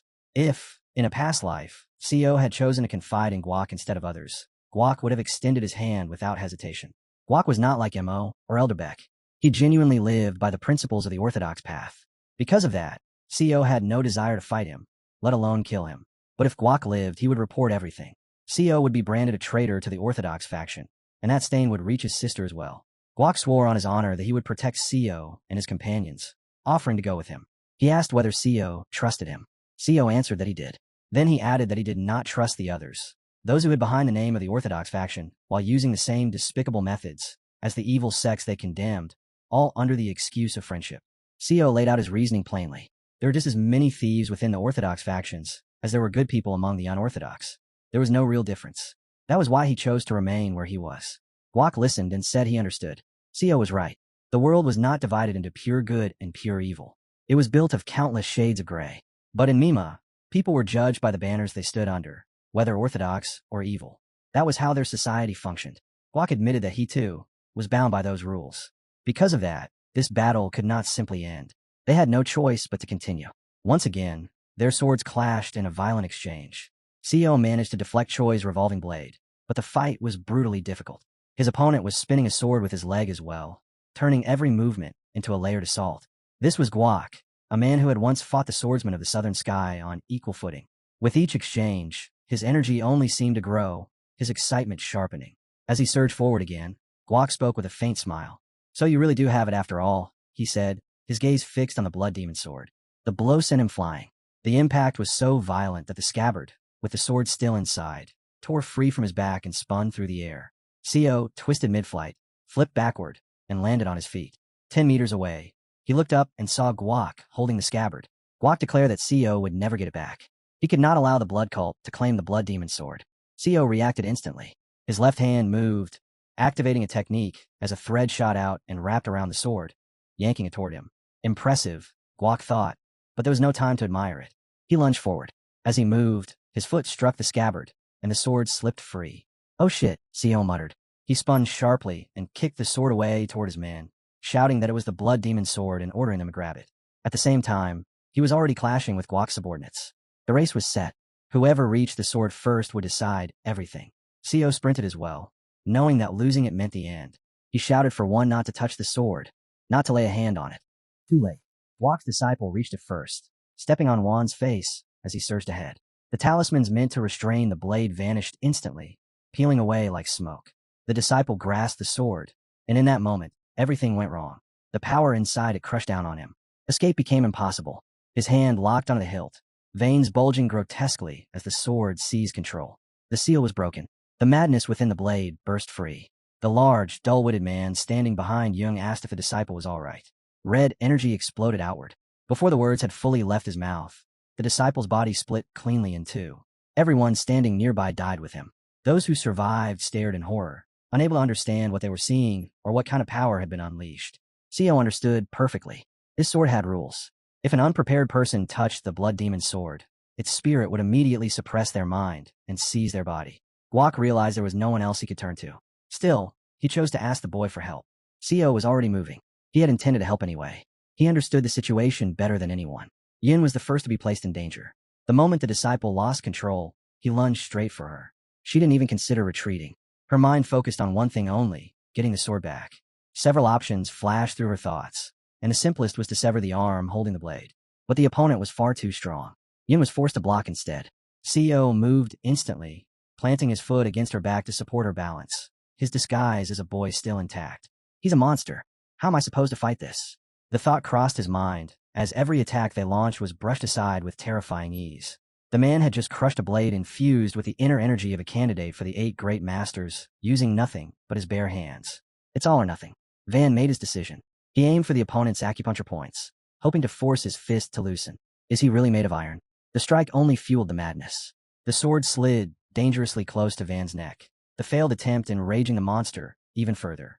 At that critical moment, Guak appeared behind Jung and smashed a kick into his legs, sending him crashing onto his back. The opening was enough. One slipped behind the fallen body. Guilt weighed heavily on Guak's heart. He had put Jung Mong in this state with his own hands. Still, he told himself to endure and swung his sword, believing that since he had caused this madness, he was the one who had to end it and save Mang. Each of Guak's strikes carried overwhelming power and aura, and with them came memories he could not suppress. The day it asked, "What is your dream?" The question had confused Mang. Guak had spoken of his own dream, of becoming one of the 8 great masters of the Central Plains. He had always warned that power and fame should never be the goal. Mang had nodded in agreement, at least on the surface. He said he was driven by something else, though he couldn't put it into words. He had told Guok that he believed his master was the greatest martial artist in Mima, that his sword techniques were unmatched, and that he wanted everyone who came to Jonhang to witness them. Those words echoed through Guok's mind as blades clashed. His sword slipped from his hand. He couldn't bring himself to strike down his own disciple. Mang seized the moment. He raised the blade, ready to deliver the final blow. For someone enslaved by the blood demon sword, killing was effortless. Control was already gone. Then at the very last instant, blue energy surged between them. The fatal strike was stopped. Unhoe appeared like a shadow drawn by fate itself, arriving just in time to save Guok. For a brief moment, CEO forgot that it wasn't just the teacher's life hanging by a thread, but the lives of those children as well. The teacher apologized, saying he could only decide now, and hurled his sword into the air. As it fell, terrifying energy surged around his body. Guok lashed out, kicking the sword and sending it straight toward Meng. The force behind the kick carried the blade like a projectile. It slammed into Meng's stomach, yet failed to pierce his flesh. It was obvious Guok had held back, as expected from one of Murim's strongest masters, once said, rejoicing along with the girl. Guok had used the penetrating palm, a technique where internal energy invades the body and disrupts the flow of qi, causing severe internal damage. Meng's circulation was now in chaos, and the sword would no longer be able to move his body freely for a while. Guok suggested cutting off Meng's arm once he regained consciousness, warning CEO that this would end his life as a martial artist. CEO answered calmly. He himself had lost an arm and still continued his sword path, reaching great heights. He believed his disciple could do the same. Guok apologized again and asked CEO for help one more time. If nothing else, he wanted his student to live. CEO said there was no need to sever the arm. There was another way. Try his plan first, and if it failed, then cut it off. Guok was startled by what CEO had devised in such a short time, but he agreed to trust him immediately. CEO named one condition. If this worked, Guok would owe him a favor. He explained that he would create an opening, and Guok only needed to seize it and suppress Young. CEO added that his two comrades would also take part. Meng's chi flow had long since gone berserk, yet the blood demon's sword continued to force his body forward. If this continued, his meridians would burst, leaving him crippled, but at least he would survive. With that resolve, CEO moved. He closed in on Meng and began striking with his sword. And with every clash, a single thought echoed in his mind. What is this? His arms were already going numb from the impact. It was unbearable for him, and he could barely keep his sword raised. Guok noticed immediately. There was no way not to. CEO was at his absolute limit, clinging to consciousness as his strength peaked and began to slip. What is he thinking? Can he really endure this? Guok watched as CEO did nothing but replace his blade again and again, barely suppressing the storm of attacks. The ground beneath his feet started to fracture under the pressure. One mistake here meant death. CEO was laid on a block, and Guok saw it clearly. He was already preparing himself for the moment CEO would fall, and every plan would collapse. Then something impossible happened. The Shining Star Sword technique held the enemy's blade in place. To achieve that, CEO poured every remaining ounce of power he possessed into that single moment. Without pause, he shifted into the reflecting clam sword technique, attempting to twist the weapon from Meng's grip. Just as expected, it failed. Still, it wasn't meaningless. Meng lost his footing, and that alone was enough. The opening arrived the instant CEO roared. Now. They swarmed him. One grabbed his neck, another seized an arm, another clung to the other side. Holding him was torture. His strength was monstrous. With his bare hands, Meng hurled one of them to the ground. At the same time, the child was torn from someone's grasp. Before she could hit the floor, CEO appeared behind her and caught her just in time. Behind Meng, Guok locked him down with everything he had. All that remained was the sword. Someone had to tear it from his hand. When the others saw CEO reaching for it, they thought he had lost his mind. That was exactly why he had never told them. If he had, they would have stopped him without hesitation. The blood demon sword had to release its hold on Meng's body. Thanks to CEO's ability to control swords, the plan was not as reckless as it looked. First, he had to reach the blade. Then he had to speak to it. That was when the South Heaven sword spirit issued a warning. Inside the blood demon sword, there was something beyond a sword spirit, something obsessed solely with killing. It cannot even be called a spirit. This thing devoured the souls of anyone who dared to interact with it. In that instant, everything went silent. The question arose whether the blood demon sword's influence had truly been suppressed. For a brief moment, it felt as if they had escaped without further bloodshed. But when CEO turned his head, he saw Jiang Meng lying unconscious on the ground. What happened? How did this happen? I must have blacked out at some point. What the hell? He looked around, and his thoughts shattered. Bodies were everywhere. A heap of people lay motionless across the ground. He couldn't understand it. He couldn't accept it. Near his feet, the sword slipped from his hand and fell, but he no longer had the strength to hold it anyway. Then he saw her. Beneath the tree lay the blood-soaked body of a girl he believed to be his sister. It was impossible. No matter how dangerous the plan was, this was never supposed to happen. He was prepared to risk himself, not them, until the very last moment. He had believed they were all alive. He had never once allowed himself to imagine this ending. His scream tore through the silence. How could I let this happen? Where did I go wrong? He blamed himself for dragging them into this, for letting them follow him on such a mission. Then his thoughts twisted. No, it wasn't his fault. It was the Murim Alliance. They were responsible. He would make them pay with blood. He would slaughter everyone involved. That was the resolve that filled him as he picked the sword back up. His entire body trembled. Guak rushed to him at once, checking on his student. A girl ran up, asking if he was all right. Suddenly, the world around Co was dyed red. A violent crimson glow erupted from his body. His energy surged explosively, throwing the girl far away. This was wrong, completely unlike him. Guak froze. Co's hair had turned red. His heart sank. He had seen this before. The red hair, the blood-colored sword, even the way he spoke. It was a face Guak could never mistake. A blood demon. Co answered in a cold voice. Are you telling me to put down my sword? He invited Guak to try and force him if he could. His presence was overwhelming, terrifying. Nearby, the girl coughed violently, clearly suffering from internal injuries. However, to one observer it looked as if she had simply hit her head, because her eyes sparkled with hearts as she stared at the older man, completely mesmerized by his presence. Guak did not hesitate. He rushed straight at Co with his sword, trying to stop him. Even as he charged, he shouted for the boy not to let the sword control him, warning that the consequences would be irreversible. Co did not respond. His eyes were drowned in red, and reason no longer existed. With a single swing, he sent Guak flying back, overpowering a master of his level with terrifying ease. Guak struggled to regain his footing, barely managing to block one strike from the blood demon. The impact nearly shattered his palm. At that same instant, a crimson blade flashed before his face, moving with lightning speed. By sheer instinct, Guak dodged, but his sword slipped from his grasp. The red blade shot toward his leg, and he forced himself to counter, landing a strike that slowed Co for just a moment. Even so, it wasn't enough to stop him. Guak refused to retreat. He attacked again, swinging with everything he had. The blow was so powerful that dust exploded across the ground, swallowing the area whole. In his heart, Guak prayed that Co would suffer, even if it meant giving up his own life to pull him free from the demon's grip. From within the dust, Co's foot emerged.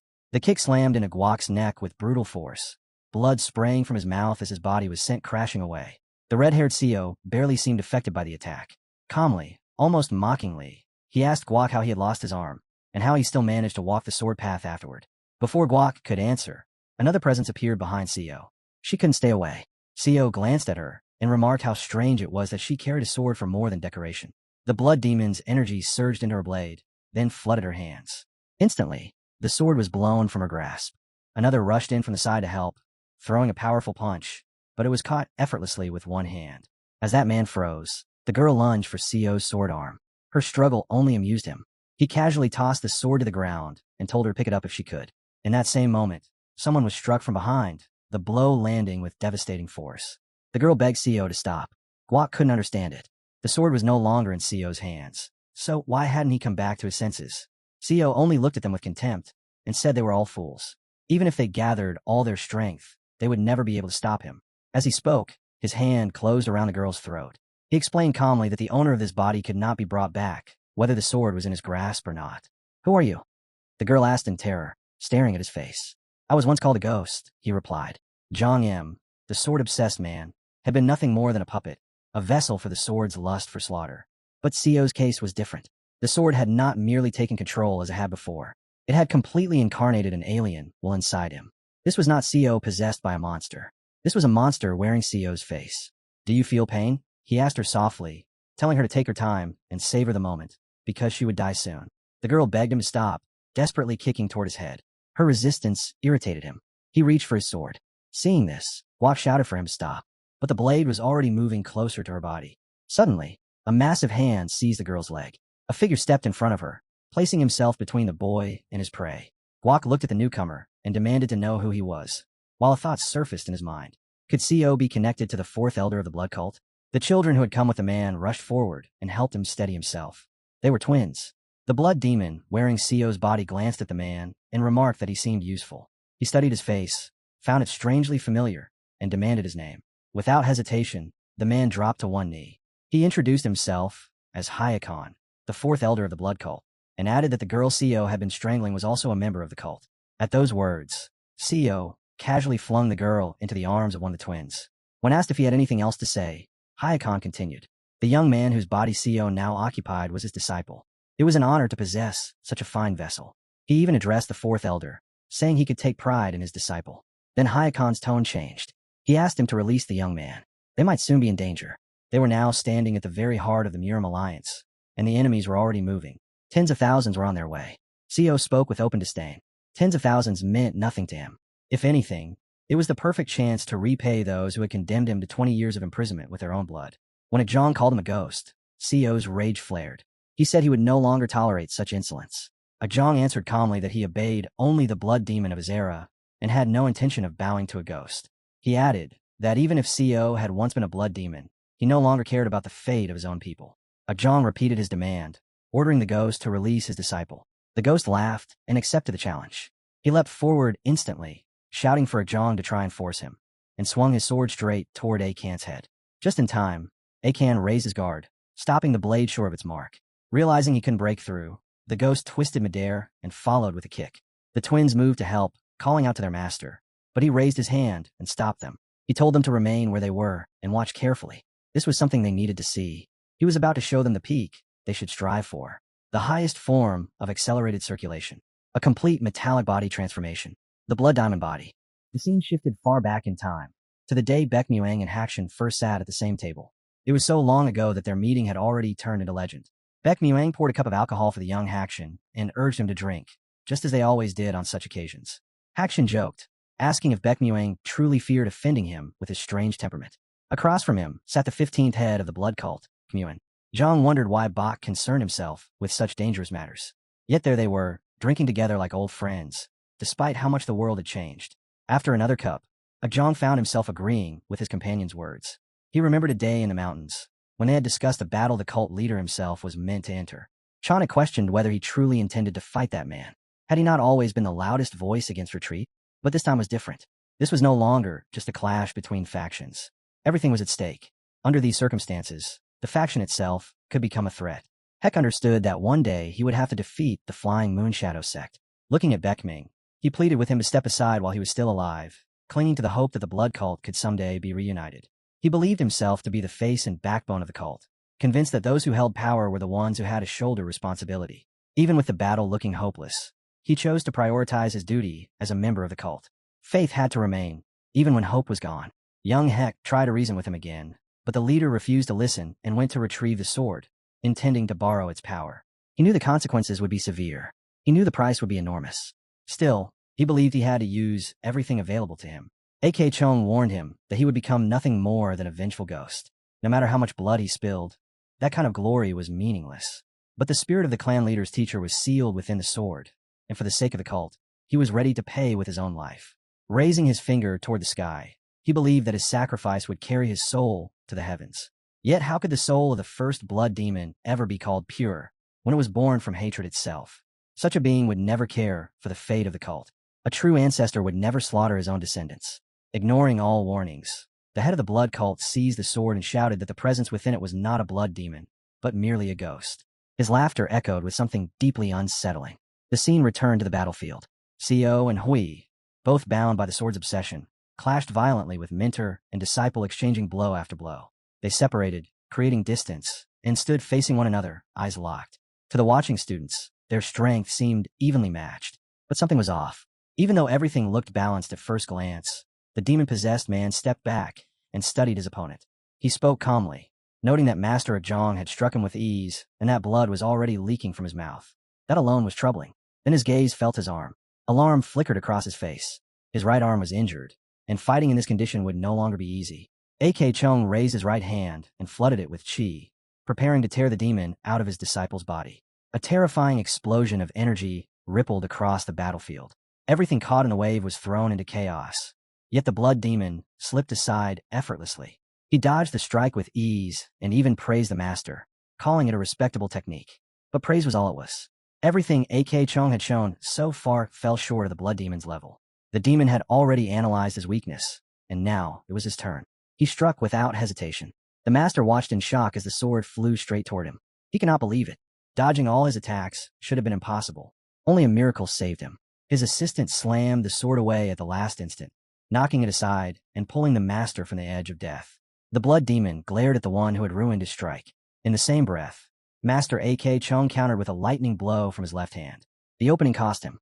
A brutal counterattack followed, strong enough to force him back into clarity and caution.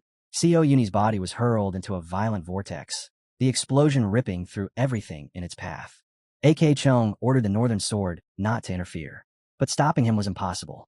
Every word from the Northern Sword sounded like nonsense, spoken by someone trapped in delusion. He believed Master Action was abandoning him, when in truth the opposite was happening. Long ago, the Master had made a promise to his disciple, and now he intended to repay that debt. From the outside, the situation almost looked absurd. Even if the disciple released the sword, the Northern Sword would still force its way into the plan, breaking free from all restraint. If there was any chance to restore things to how they once were, it had to be taken immediately. Co Uni, his gaze crazed and consumed by the blood demon, surveyed the battlefield. Raising his overwhelmingly powerful blade, he summoned a whirlwind of destruction, gathering chaos as he prepared to unleash a devastating strike on everyone before him. A.K. Chung saw the crimson demon sword approaching from the horizon. He did not hesitate. The instant he caught the sword with his bare hand, the demon drove through it. No one could understand why he chose to do so. All they could see was the master using his already injured hand to absorb the full force of the blows. As the rascal activated the great blood demon technique, the heavenly blood network, he placed himself in a posture that looked almost like an invitation to be killed. His blows rained down on the master, striking straight into muscle and bone, yet they caused no real damage. Only then did the demonic sword realize the truth. The master's body was strong enough to endure such attacks head-on. Even with the sword trapped in his hand, the master kept it under control. He stared at his opponent and declared that without a sword, he was nothing more than an ordinary ghost. Those words ignited the sword-obsessed disciple's fury. He swore that he would crush the one who dared to insult him. At that moment, the North Star sword appeared on the horizon and lunged at the villain without hesitation. Ajong shouted a reminder to his ally. They had to strike together at the same instant, aiming for 2 vital points on the head. The master's hand moved to the heavenly blood point and pressed down. At the same time, the North Star sword pierced the brain blood point. Their movements were flawless and impossibly fast. These attacks had to succeed. With his strength, the enemy would never allow a second chance. That was why both sides struck at once, targeting the 2 points simultaneously. There was no room for error. If their calculations were wrong, Co Unhoi's disciple would die on the spot. Time seemed to freeze. The impact locked all of them in place, including the disciple. His face twisted violently, his tongue jutting out as his body convulsed beyond his control. When it stopped, the master remained beside him, waiting. No one knew whether it had worked. This method had been created by the blood demon cult to subdue those possessed by the blood demon sword, but there was no certainty it would succeed here. Then a demonic roar erupted from the disciple's throat. The possessed man screamed in rage, accusing them of daring to oppose him, swearing that he would slaughter them all. The master understood immediately. It had failed. There was no time left. Everyone had to escape at once. An overwhelming torrent of power burst from the young man's body, blinding everything around him. The blood demon revealed itself fully, its presence flooding the battlefield with red and black lightning. It had tried to restrain its power until the body adapted, but their actions had forced it to release everything at once. After the explosion, Ajong's disciples lay scattered across the ground, helpless and stunned. At the center of it all, the villain rampaged freely, smashing everything around him with devastating punches. As he passed Amiyun, he glanced back at her and smiled coldly. He called her a beautiful girl and said she would be the first name on his list to be erased. The demonic sword arced through the air and flew straight toward her. She couldn't move. She couldn't react. All she could do was close her eyes, certain that this was the end. When she opened them, she was still alive. Standing before her was the vice commander, sword in hand. Something unbelievable had happened. Something she could not see, yet felt deeply. Ajong was fighting the demonic existence itself. The sword could not comprehend it. His body and soul should have already been devoured. But young Master Ajang was resisting, fighting for the body that belonged to him and demanding that the cursed ghost leave forever. For a long time, Co and Hui saw nothing but blood. An endless crimson sea stretched in all directions. He drifted within it, weightless, unable to remember anything from his past. There was no pain, no fear, only emptiness. Then, a faint light pierced the bloody haze. He didn't understand what it was, but instinctively turned toward it, searching for meaning. Figures emerged from the glow. Their shapes were unclear, yet strangely familiar. Suddenly, Saddam burst out of the void and punched him without warning, shouting for him to wake up and calling him an idiot. Cao Sky stood nearby, watching in silence, while Saddam roared that the man who once defeated death was now losing to a mere ghost. CEO Onyuni stared at Saddam, who was ordering him to regain control immediately. In that moment, he understood. A rogue ghost was controlling his body, hurting others in his place. But he didn't know how to stop it. Then a shard of glass flashed past his eye, and clarity struck. He began to see the truth of what was happening. A vast, violent rage was moving his body, acting freely through him. Yet beneath it, he felt something else. A force responding to his own will. It wasn't internal energy. It wasn't innate power. It was something different altogether. Only one question remained. Did everything truly depend on his will? He raised his hands and chose to resist. To take control. To reclaim what had been stolen. Could he undo what the cursed ghost had done and seize his body back? This power was unlike the energy of a lower core, and unlike the innate force of the central core. It was something else entirely. It was not internal force, nor innate energy. It was the power of thought itself, the force of the mind that resided in the upper realm of the body, the domain of awakened consciousness. Because of the strikes to the heavenly blood and brain blood points, he could now clearly sense those currents. They wrapped around him constantly, filled with the wills of others invading his body. And that meant one thing. He could interfere. He could disrupt the ghost's flow of desire. The moment he did, the ghost panicked and ordered him to retreat, declaring that this body already belonged to him. Fear crept in instantly. CO Uni felt as if countless demonic hands were crawling over him from every direction, tightening their grip. But instead of yielding, he resisted. When the demonic arms closed in, we realized something crucial. Their power no longer worked on him. Even a most overwhelming oppressive will could be shattered if the mind stood firm and the gate of heavenly power was open. His soul flooded with an immense force pouring down from above. Wrapped in that light, he tore the shackles apart and drove the rascal out of his body. A crushing force descended on the demon, who begged him in vain to stop. The demonic curse fused with the energy of the young master, who began to seize control of that very power. Above them, a blazing red sun appeared, as if it belonged to the demon gazing upon it. It was a blood demon from the past, manifesting once more. No one understood what was happening inside him, but from the outside, everyone could see it clearly. The blood demon had stopped. It no longer moved. Some of the masters thought this was their chance to strike, but Master Akong raised his hand and stopped them. From the look in his eyes, it was impossible to tell whether the ghost still ruled the body or whether the disciple had returned. It seemed as though he was fighting himself, prepared to sacrifice everything to reclaim his soul. The state of his shattered hand confirmed it. Slowly, the young master's face softened and returned to normal. He smiled faintly and said that he had regained control. His master rushed to him at once, pulling him into a tight embrace, calling him an idiot with obvious relief. At the same time, he scolded him harshly for speaking instead of standing still like a pillar when he arrived. Everything had worked out, but the cost of this battle was severe. The North Star Master knelt beside one of the warriors crushed against a rock. His condition was critical. The meridians throughout his body had been torn apart by unbearable strain. After wounds like these, even standing would be a struggle, let alone practicing martial arts. When CO Uni approached the North Star Master, he told him to leave and not worry, promising that he would handle everything himself. The boy spoke calmly, adding that he would not hide any future encounters with them. There were many unanswered questions about the warrior's condition, but he had no intention of covering anything up. He placed the responsibility squarely on his master, Akon, and made one thing clear. No one should claim that these deaths were caused by an obsession with the demon sword. The blame belonged to the blood cult elder, and it should be acknowledged as such. No matter how carefully the truth was buried, it would eventually surface. At least one thing was certain. CO Uni had saved Song's disciple, and because of that, the master no longer needed to fear the worst. There was no point in hiding their meeting. Without him, stopping the demon would have been impossible. There was no reason to lie. Still, the regret over losing the sword was obvious. The boy grew serious, sensing something he did not fully understand. He took the master's hand and pressed something into his palm. A tablet. He told him to come to his side immediately and assured him that he was ready to accept his situation and make it known to others. The tablet was like a physician's seal. With it, things that once seemed impossible could now be done. It was one of the divine amplification tablets, capable of healing his disciple. When the North Star Master asked why he would help, despite not walking the orthodox path, the answer was simple. He had no desire to follow the orthodox way, but that did not mean he would dedicate his life to darkness either. He intended to walk between the two, a wrong path, chosen by oneself. As absurd as it sounded, it was the middle path. In Murim, such a path was seen as heretical and incomprehensible. Even so, his choice, and his invitation for others to accept it, would decide who was willing to stand with him. Master Akong could only hope that his disciples' words carried no hidden intent. The North Star sword stated plainly that the blood cult would not aid him on this road. Yet if he truly chose to walk his own way, the middle path, he would still have this man's support in the future. As Zhang looked at his apprentice, he questioned whether giving him the divine physician's tablet had truly been the right choice.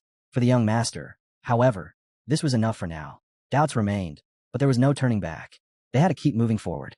They withdrew into a cave to recover in seclusion after the brutal battle. As his body began to stabilize, the young master sensed something was off. Saddam noticed it as well and grew uneasy, fearing that Jiang Ming's body had been damaged by excessive strain. Yet the result was the opposite of what they expected. His physical condition had improved. More than that, his innate energy reserves and his central dantian had increased by nearly a third. South Sky immediately understood what this meant. The power of desire was terrifying. Even the young master's appearance was changing. His eyes and hair were turning red. That phenomenon only occurred upon reaching the 5th level of the Blood Demon Great Art. But then a strange thought surfaced. How do you know this? At that moment, a familiar presence appeared behind him.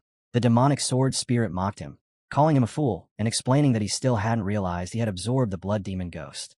Seo Wuhi instantly recognized the voice. The sword noticed it too, clearly surprised.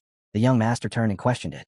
Why did it speak of itself in the third person, and why was it so arrogant?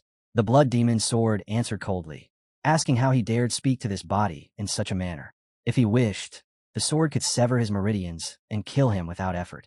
Still, it claimed to be in a good mood today. It would spare Seo Wuhi and even show him something, now that the irritating mass of resentment and madness had been expelled from his body. The demon added that Seo Wuhi was interesting. Even that ghost had failed to dominate him. For the sword, this was astonishing. A human who could hear it clearly. That alone made him special. In a sense, this body owed him for its liberation. There was likely no one else with such ability. As an exception, the demonic sword would grant him a great favor. It would accept him as a subordinate, an honor not only for him, but for the entire world. The young master responded with indifference, clearly sensing the naked arrogance behind those words. Sodam could not restrain himself and scoffed at the sword. Who did it think it was, imposing authority and demanding submission? If anything, it should honor its savior and address him properly. At the very least, as a master. The demon sword took it as an insult. Its voice turned sharp. What was that squeaking? To it, Saddam was nothing more than a short blade, utterly unqualified to interrupt a superior existence. The words ignited Saddam's fury. She lunged violently, trying to strike him, but the difference was absolute. The demon's sword restrained her with ease, not even bothering to release its energy. Seo Unhui watched the scene in silence, realizing how quickly the two swords had begun circling each other, like old rivals destined to clash again and again. 3 days later, not far from Hongho City, Master Zhang and his disciples moved through the forest. They had spent more than 3 days sleeping in their saddles, and Sanjabek finally complained that his backside was about to die completely.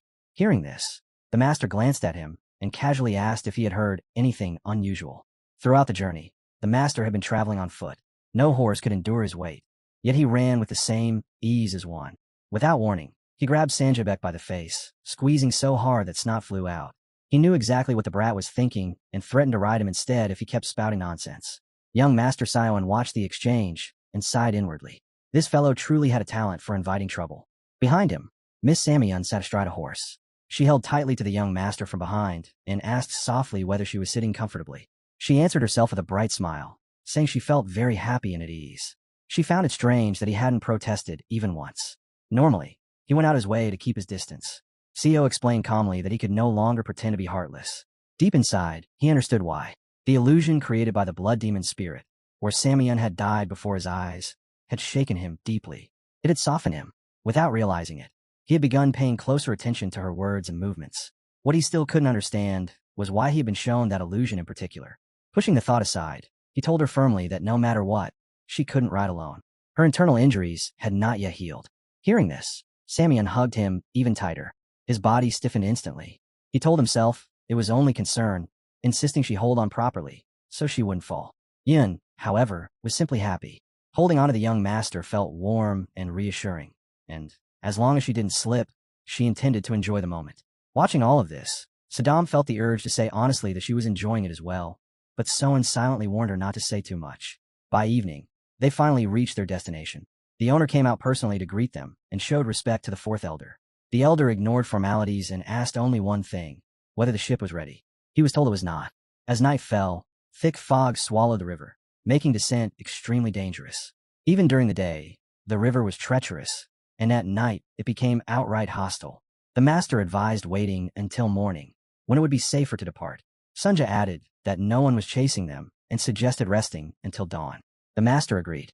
He had expected Becky Hiang's men to appear by now, but since no one had shown up, this was the perfect chance to recover. Permission was given to stay the night and sail once the fog lifted. With that settled, everyone relaxed. The elder went inside for dinner, though food clearly wasn't his priority. He asked for something stronger instead. Of course, there was alcohol. In a place tied to rivers and trade, there was never a shortage of drink. A lavish table was prepared, filled with fine dishes and even finer liquor. At last, they could eat properly, and judging by the mood, indulge far beyond that. Glasses were poured, and the evening turned into a true feast. They drank, laughed, and enjoyed every moment the night offered. By the end of the meal, everyone was so full that even breathing felt heavy. The master quietly observed them, then shifted his gaze to the young master. Without ceremony or emotion, he spoke a single request. Hand over the sword. When the young master asked if he was certain, he still reached for it and offered it forward. But the master wanted confirmation for himself. He took the sword into his own hands. The instant he felt its overwhelming power, he channeled it into his massive palm. A terrifying force wrapped around his body. It was too much. Unable to contain it, he hurled the blazing sword onto the table. He could not control it. Now, it was the young master's turn. He would have to take the sword himself and test it on his own body. No one present could understand why Seo Hui was now able to touch the sword without suffering backlash.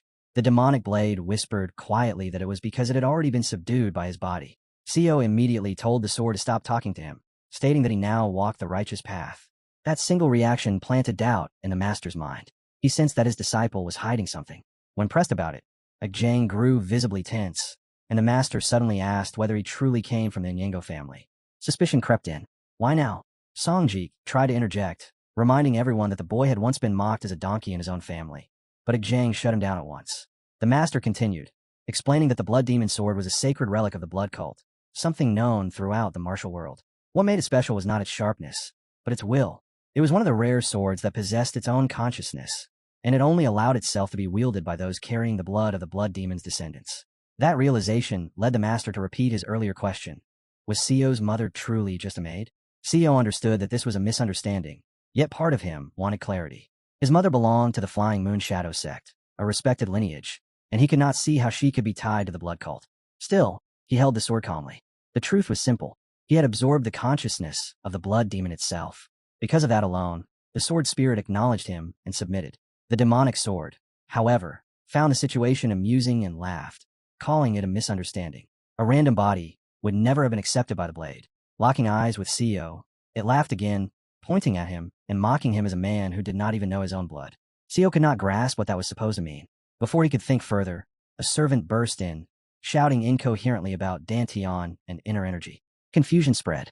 Seo suddenly felt something shift inside him, an unfamiliar change in the flow of his inner energy. Around him, the other disciples realized their internal energy had stopped accumulating altogether, and unease filled the room.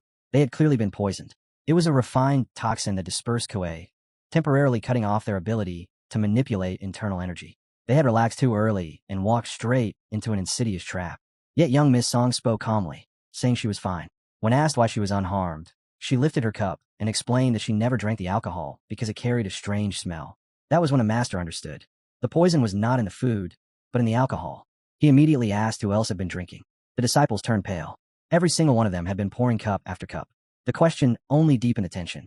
Seo Uni suddenly began to hear the resonance of swords echoing around them, and warned the master that they needed to leave immediately. By his estimation, at least 20 armed individuals were already closing in, and that number was still rising.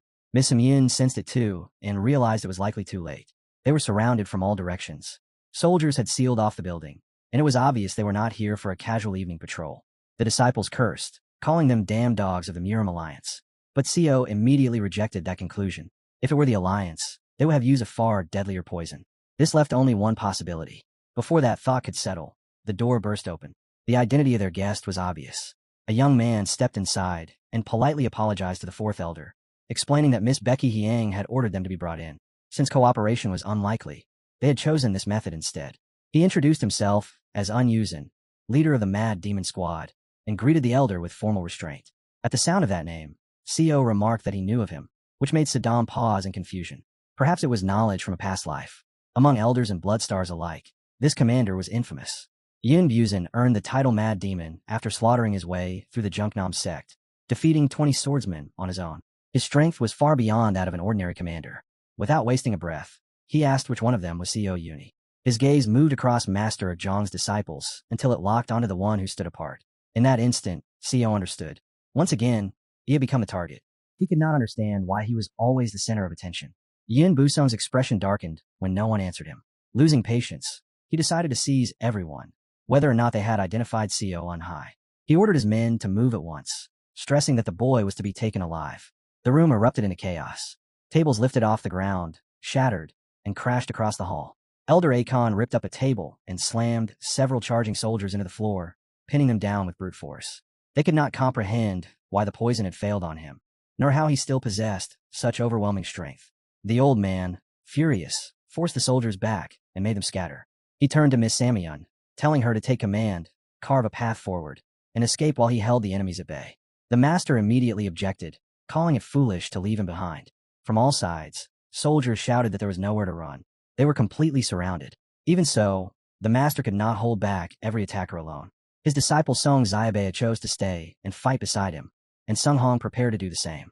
He urged Miss Samyun and young Master Co Unwai to leave at once. If they failed to reach safety, it would all be over, especially since Co Unwai carried the blood demon sword, making the danger far greater. One of the enemies overheard them, noticed Co on high, and rushed toward him at terrifying speed.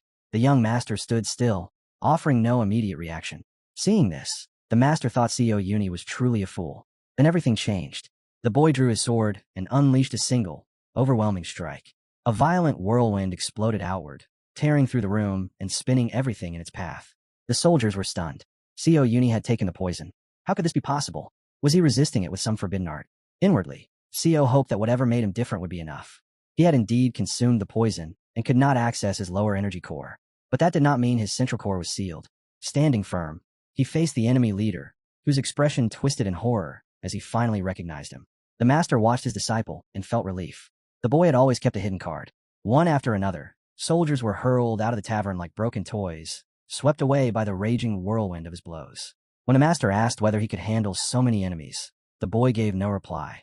Instead, A.K. Chong calmly stated that he would focus on circulating his ki and expelling the toxins from his body, but he needed complete calm to do so.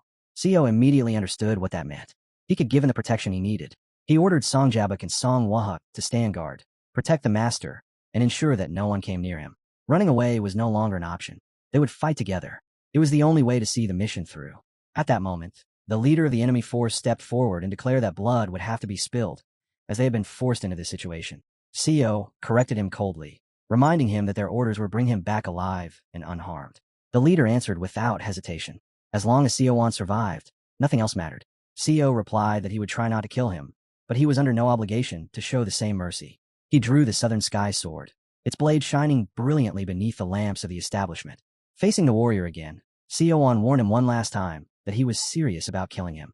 Far away, beneath towering mountains, a boat drifted quietly along a river. The man aboard asked for another drink for the woman accompanying him, pleased that she had come to see him in person. He was Munyal, commander of destruction and subordinate of the 5th Blood Star, Bak Hai Hiang. He wondered what had driven her to appear here, then realized she must have heard a name long forgotten and decided to see its owner with her own eyes. If she was weighing who truly deserved attention, the boys could have gone with the others. After all, even their opponent was only a 4th elder, and safety lay in numbers. Munyal felt no concern. The poison had already been tested on the elder. Their forces were elite, refined for slaughter. He could not imagine a scenario where the mad demon blade itself, its subordinate high-ranking warriors, and dozens of mid-ranking fighters would be defeated and wiped out. Soon after, a man hurried toward Munyal and delivered the news. The mad demon blade had been defeated. It had been completely destroyed. The plan had failed. And now, only one question remained. Why hadn't the poison worked on the elder? That question lingered, unanswered, but there was no time to dwell on it. His disciples were now standing in the way, and a man rose sharply, intending to resolve everything himself. He was stopped at once, reminded to think before acting. No matter the circumstances, they would have to move together now. On the battlefield, Co Uni fought side by side with Miss Samyun. Wounded soldiers littered the ground, yet more kept coming, forcing their way forward. He knew that individually, none of them were a match for him, but their numbers far exceeded what he could handle alone. He was bound to the entrance, forced to defend it, while his enemies moved freely without restraint. All he could do was hope that the master would not take too long. Then a sudden unease washed over him. He sensed danger and realized it was coming from behind. When he turned, He saw the figure approaching, sword already drawn. The man spoke calmly, praising how impressive it was to become an elder's disciple in just 2 years and raise one's skill to this level. In that moment, Co Uni understood why the lady wanted him so badly. Standing before him was the fourth blood star, Dachango. Co Uni bowed in respect, even though he felt undeserving of such acknowledgement. He knew that if Dachango joined the battle properly, survival would be impossible. The fourth blood star calmly ordered him to be left alone and instructed the others to deal with the elder. Commander Moon moved immediately. Co's fears were confirmed. Even if he could somehow endure a clash with a blood star, the rest would break through elsewhere, and everything would collapse. The master still needed time. That much was clear. Co Hui knew he had to delay them all, no matter the cost. Watching silently, the demonic sword seemed amused by the situation. Then Sion remembered it. The blade he had completely neglected. He drew the demon sword and raised it for all to see, declaring that anyone who wished to live should think carefully before taking another step. Confusion rippled through the soldiers. Commander Bake scoffed, assuming it was a childish bluff. In his eyes, the real blood demon sword was already in the lady's possession, making this one an obvious fake. Co Uni corrected him coldly. Everyone had been deceived. The sword the lady held was the fake. Commander Beck burst into laughter, dismissing it as pure nonsense. If the sword were truly in Co Huey's hands, there was no way he could wield it. Without hesitation, Son answered that doubt by extending the blade toward him. The moment the commander touched it, his expression changed. Demonic energy surged into him, violent and invasive, making his body tremble. His hand burned as if set ablaze from within, and in that instant, all doubt vanished. This was real. The demonic sword, furious at being called fake, decided to educate the fool personally. Chi exploded through the commander's meridians, swelling beyond control. With a cry, he flung his own sword away, unable to endure it any longer. Co Uni calmly reached out and took the blade back, leaving the commander staring at him in disbelief, unable to understand what he had just witnessed. Co Uni spoke evenly, stating that this was no trick. This was power. He had earned the right to say, so the moment he was acknowledged by the real blood demon sword. He reminded everyone to look carefully at what it meant that he could hold such a weapon freely. Then he turned to the fourth blood star and asked him to explain it to the others himself. At that moment, the demonic sword spoke directly into Co's mind, warning him that if he handed it to another again, it would destroy him. Co Uni replied without concern, reminding the sword that it had enjoyed the first time. The blade answered coldly that this time was different. The fourth blood star stood frozen, shock and disbelief written across his face. Even now, he tried to rationalize it away, convincing himself it had to be a trick, a drug, or some elaborate deception. Co Uni decided to end that doubt. He released his power. Demonic energy erupted from his body. His presence ignited, and his hair slowly turned crimson. In that moment, he resembled the blood demon itself. The sword blazed in response, recognizing the blood it had inherited along with its will. Co Uni's red hair mirrored that of their mistress, and the warriors around him began to tremble. Saddam, his loyal sword, asked if he was all right, if he had not surrendered his soul once more. Co assured her calmly that he was fine. This transformation came only because he had already mastered the blood demon sword, perhaps because he had absorbed the blood demon's power long ago. The hall fell silent. Shock, fear, humiliation. None of it mattered anymore. The outcome was already decided. He could not rely on the demon sword at all times, especially not with the fourth blood star standing before him. He had drawn it only to make a point. What mattered more was Changho's reaction. As the fourth blood star, Changho now appeared to hold command over the situation, yet the slight tremor in his gaze betrayed his excitement. Co Uni noticed it immediately and pressed further, hinting that Changho of all people should understand what this truly meant. Commander Bayak barked orders, telling his men not to be shaken. He insisted that the only true inheritor of the blood demon sword was their mistress, Bekuren. But how certain was he of that claim? And did he truly believe his own words? The sword defect was right in front of his eyes. Either he could not see it, or he was deliberately ignoring the laws of the blood cult. Those laws were absolute. Whoever wielded the blood demon sword became the next cult leader and the next blood demon. At that moment, the demonic sword laughed, clearly pleased, treating Co Uni as if he were already beneath it.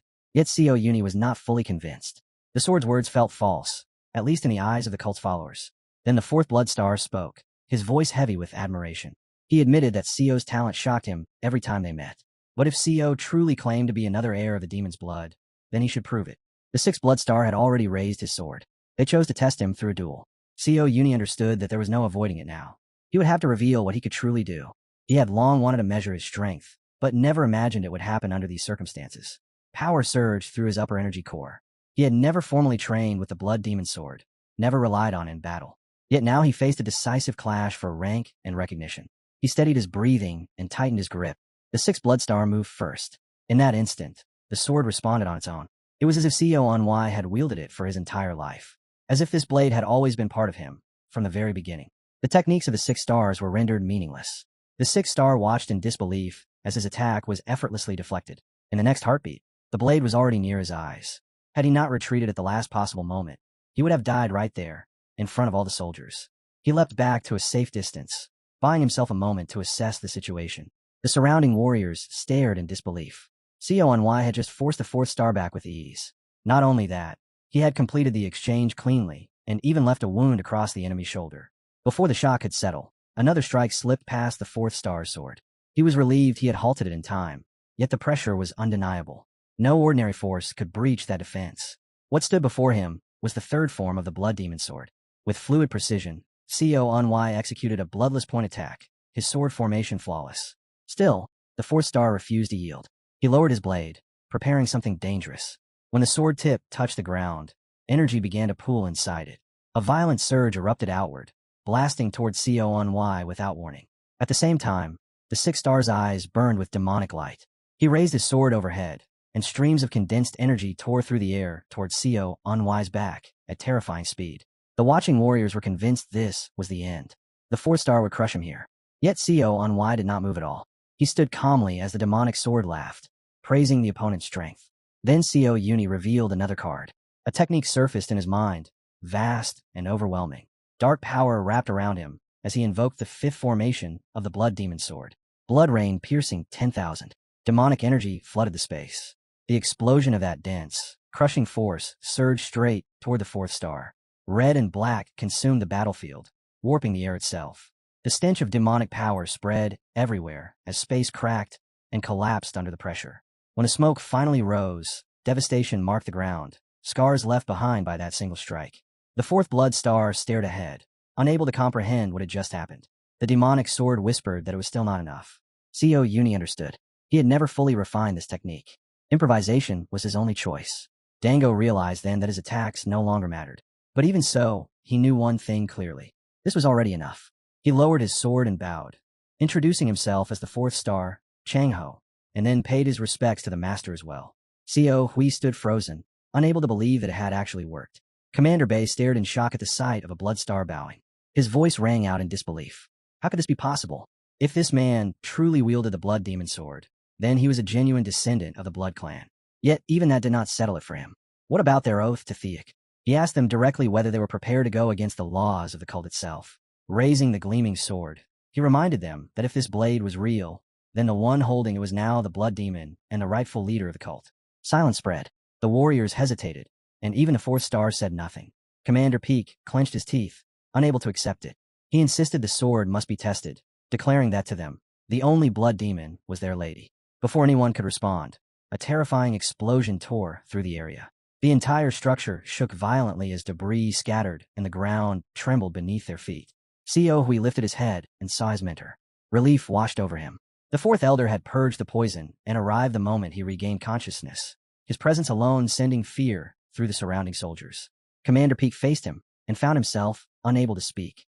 Manhwa only remarked that things had been difficult, but now it was time for the master to handle what came next. Master Akong looked at his disciple and said he understood his intentions. Drawing in a deep breath, he swung his sword, then turned his back on the enemies before him. His voice thundered across the battlefield as he ordered the soldiers to kneel, accusing them of daring to raise their heads against the true leader. He declared that the great blood demon stood before them, their rightful master. Manhwa was stunned by his mentor's actions and hurriedly told him not to do this. Though he understood what his master meant, confusion still churned within him. Commander Peck saw it clearly. The soldiers had already changed sides. Even as he ordered them to stand, claiming their legs would grow tired, no one obeyed him. They remained kneeling. The fourth star stepped forward and greeted the elder. There was relief in his voice. It had been many years. Ajung acknowledged that time had indeed passed, then calmly asked why he himself had not knelt. The fourth star answered that he was trusting his judgment, that perhaps this outcome was fate. He then turned to Commander Beck and asked directly whether he intended to serve Manhwa as the new blood demon. Beck erupted in fury, accusing him of betrayal and shouting Becky Hiang's name. The fourth star cut him off without hesitation. Ajong and the newly acknowledged blood demon watched in silence, concealing their shock. The squad leader collapsed to the ground, finally powerless to interfere. The fourth star asked for orders and pledged to remove any obstacle the young master desired. The warriors saw this and followed without hesitation. Their allegiance shifted completely. In that moment, Xiao felt a weight settle onto his shoulders. Authority over dozens of lives had been placed in his hands. Nearly 40 people now lived or died by his word. The realization unsettled him. As he looked at them, a memory surfaced, a gaze he had once felt, heavy and piercing, measuring him, testing whether he possessed the qualities of a true leader. A faint smile appeared as he recalled it. The demonic sword whispered mockingly, accusing him of pretending to be righteous after enjoying slaughter with his own hands. Xiao answered inwardly that he did not kill for pleasure. He acted out of necessity, not desire. Whether it had truly been necessary was another matter entirely. These people had shown loyalty. Yet the sword reminded him that doubt could only be erased through blood. Since he had spared them, it asked whether he was prepared to walk the path of blood regardless. Fear must be conquered. Loyalty must be seized. That, the sword declared, was the only true path forward. Xiao answered only once, just to silence the sword, calling it a true madman. After that, the demonic blade fell quiet. Its voice faded, and even its presence seemed to withdraw. But another voice stepped in. The southern sky sword addressed Xiao directly, stating that they no longer had any other path forward. The demon sword sneered, questioning why the southern sky sword would side with Xiao when the law of strength had always ruled. History itself proved that the strongest had always become the leader. To the southern sky sword, that view is narrow. It replied calmly that the young man standing before them was not simple at all. He was far more complex than either blade could fully grasp. Hearing this, Xiao turned toward the soldiers who had chosen his side and thanked them sincerely for their support. He promised to give them a chance. That single sentence stirred the ranks, whispers spreading as the soldiers exchanged uneasy glances. Xiao stepped forward and stopped in front of one man. Locking eyes with him, he asked whether he was a follower of the blood cult and whether he supported Miss Bayang. The soldier answered honestly that he was indeed a follower of the cult. Xiao pressed further, asking why he did not follow the cult's leader instead. Or did he truly wish for his mistress to remain the leader? His gaze was sharp, cutting straight through the man. Xiao moved among them, placing a hand on another soldier's shoulder, and asked a simple question. What was a blood demon? The warrior answered in a trembling voice, reciting the law. According to doctrine, the blood demon was the core of the cult itself. Xiao continued, stating that he now embodied the cult, and that rejecting him meant rejecting the cult entirely. The answer he received was firm. No, these men, having lived within the cult for so long, could not abandon it so easily. Their entire lives had been built around serving it. One soldier finally voiced what many were thinking. Were they truly ready to give everything up for a single lady? The same doubt echoed silently through the others. They understood that those who abandoned their lord were destined to die. And if doubt spread among the followers, what would become of the cult itself? Xiao asked them one last time whether they were prepared to lay down their lives just to remain loyal to the lady. His voice was steady as he added that he did not wish for them to die. He reminded them that every one of them was part of the cult, and together, they were the blood cult itself. Xiao had started from the very bottom, just like them. That was why he understood their fear so clearly. He had felt the same pressure they were feeling now, the constant knowledge that they could be used as bargaining pieces and discarded at any moment. As grim as it sounded, he understood the weight of those consequences. Memories from his previous life surfaced, reminding him how suffocating that burden was and how people learned to survive under it. He had once been no different from them. He too had lived as part of a cult. When his words ended, most of the masked soldiers slowly knelt and pledged their allegiance. Those who remained standing were not condemned. Xiao gave them a choice. If they wished to defend their honor, they could do so. As a sign of respect for their loyalty, even if they refused to recognize him, their bodies would be buried with honor. At those words, the gazes hidden behind the mask softened. The blood demon was the cult, yes, but the new blood demon declared that the cult was not just him. It was all of them. For those who had believed themselves powerless or disposable, a new era had begun. Xiao turned to the fourth blood star and said that this was his answer. This was his way. By the laws of the cult, De Changho knelt before Xiao Hui and acknowledged him as the new blood demon. A young man nearby remarked coldly that if Changho truly intended to serve him, he should never test his power again. The word struck like thunder. The fourth star answered at once, calling him elder. The next instant, Master Akong's fist tore through the air and smashed into Changho's face, sending him flying aside.